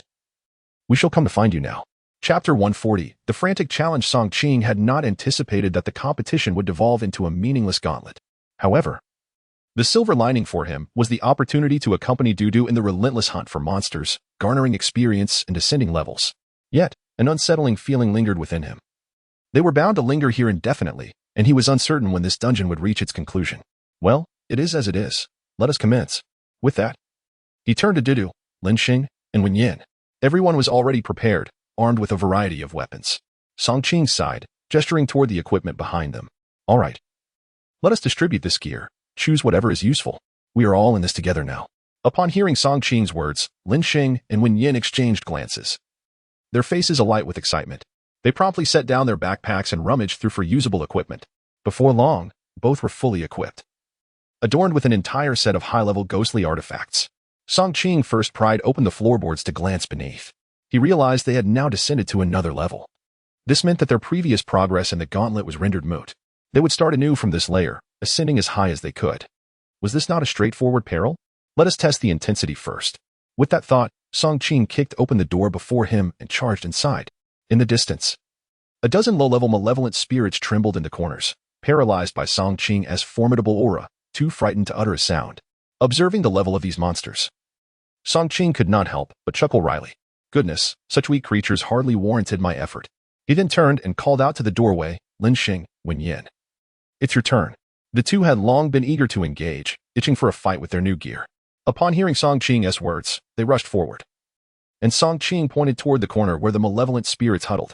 These low-level monsters do not merit my strength. Dispose of them swiftly, and we shall push onward. Excited, Wen Yin and Lin Xing immediately brandished their weapons and charged at the creatures. After a flurry of slashing, the ground was littered with dismembered remnants, a testament to the ferocity of their assault. Song Qing rolled his eyes and continued onward with Dudu in tow. Thus, Song Qing, accompanied by Dudu and the two fighters, relentlessly carved their path through the challenges. Before long, they ascended to the 6th level. The monsters here had reached the pinnacle of malevolent spirits, presenting a formidable challenge. Even with their high-level ghostly artifacts, Wen Yin and Lin Xing found themselves somewhat fatigued. After a fierce battle, both Lin Xing and Wen Yin faltered, sustaining injuries. Dudu swiftly cast a healing light, visibly mending their wounds at an astonishing rate. Meanwhile, Song Qing wielded his blazing upon witnessing Song Qing's formidable prowess. Lin Xing and Wen Yin exchanged glances, their eyes betraying a hint of envy. Let us proceed. I shall guide you further into the challenges ahead. I wonder how far Liao Chang has advanced? Lin Xing and Wen Yin shared a knowing smile, fully aware that their own progress had merely reached the 3rd or 4th level, a limit they could not surpass. Indeed, at the 3rd and 4th levels, low-tier malevolent spirits already resided, and with their meager equipment, it was impossible for them to ascend much higher. As Song Qing and his companions discussed their journey, Liao Chang, along with his group, had already reached the 5th level. Although they did not possess the same level of prowess as Song Qing, they were nonetheless exceptionally formidable. Liao Chang, clad in green low-tier ghostly equipment, was a force to be reckoned with, capable of dispatching foes with ease. While he could not obliterate all the malevolent spirits in a single strike, he could clear an entire room of monsters within mere minutes. However, this exertion drained a considerable amount of his stamina, necessitating a lengthy period of rest. Otherwise, could he continue to fight with such vigor? Observing Liao Chang's might, those around him exhibited expressions of admiration. Brother Chong, what should we do? Shall we press on or remain here? Liao Chong sighed deeply, surveying his surroundings and the agreements on the ground. Let us stay here for now. Ascending further would only invite greater challenges. Upon hearing his words, the group nodded in agreement. After all, the monsters on the 5th level had begun to yield high-tier ghostly artifacts, and occasionally, a green low-tier ghostly piece of equipment would appear. Thus, this level was deemed sufficient for their needs. Liao Chong intended for them to slay monsters here for a while, allowing everyone to gather their equipment before advancing together. Upon hearing Liao Chong's suggestion, joy illuminated the faces of all present. Meanwhile, outside the dungeon, observers were astonished by the rapid ascent of the glowing dot on the screen. Our suspicions were indeed correct. Liao Chong's potential is extraordinarily robust, having ascended to the 6th level in such a short span of time. Indeed, Liao Chang is truly impressive. He wisely chose to bring only 4 companions, thus ensuring he does not overextend himself. With proper training, gaining entry into the elite A group will undoubtedly be within his reach. I yearn to meet this Liao Chong. A group of elders gathered, nodding in acknowledgement as they watched the red dot on the screen. Even the president displayed a semblance of delight. It appears our provision of equipment was indeed apt. Let us observe his progress. If it slows, we shall reach out to him to provide further gear. The elder beside him immediately concurred. Very well. I shall return now to prepare a set of blue equipment. It is essential he has time to acclimate. Otherwise, wielding equipment of such high caliber may prove cumbersome. The president nodded in agreement. I share your sentiment. One cannot expect to become adept overnight. It is prudent to allow him a period of adjustment. At that moment, the red dot on Teacher Sanchang's screen exclaimed, "Ah!" Just as those words were uttered, they came to a swift halt on the 7th floor. A hint of a smile graced the face of the Grand Elder. I shall return to prepare the equipment. Esteemed colleagues, we shall reconvene shortly. Meanwhile, within the dungeon, Song Qing observed Dudu's condition and noted that after casting holy light excessively, Dudu appeared somewhat fatigued. Let us take a brief respite. We can ascend shortly. There is no rush, as this is an infinite dungeon, and we have ample time. Lin Xing and Wen Yin nodded in agreement, eager for a break. Indeed, let us first consume the meager provisions we gathered along the way. Song Qing acquiesced, and after the group partook in some sustenance, they settled in the room to rest. However, they could remain in the room for no more than an entire day. Should they exceed that limit, a new wave of monsters would respawn within the dungeon, launching an attack upon them. Just as Song Qing and the others were resting, Liao Chong and his cohort, having acquired blue equipment, charged forward with renewed fervor towards the upper floors, swiftly surpassing the 7th level. Chapter 141. The final chapter. Upon noticing those red dots, a look of astonishment crossed the president's face. Could it be? Another group is remarkably strong. In such a short span of time, they have also reached the 7th level. Their prowess cannot be underestimated. The elders nearby shared expressions of shock. This group D has been underestimated. We assumed they were lagging behind, yet they have emerged with such formidable capabilities. Indeed, it appears we must adopt a different approach in nurturing our own members. Keeping them sheltered in a greenhouse will not foster their growth, one elder remarked. I echoed this sentiment, recognizing that to enhance the abilities of our own, we must immerse them in this trial, subjecting them to formidable challenges to facilitate their development. Amidst the spirited discussions, Song Qing and Dudu had arrived at the final chamber of the 9th level. Upon seeing the staircase within the room, Song Qing felt an unmistakable pressure. During a moment of respite, he checked his level. He was on the verge of a second transformation, with only a slight experience gap remaining to defeat a few more monsters. A smile crept onto his face at this realization.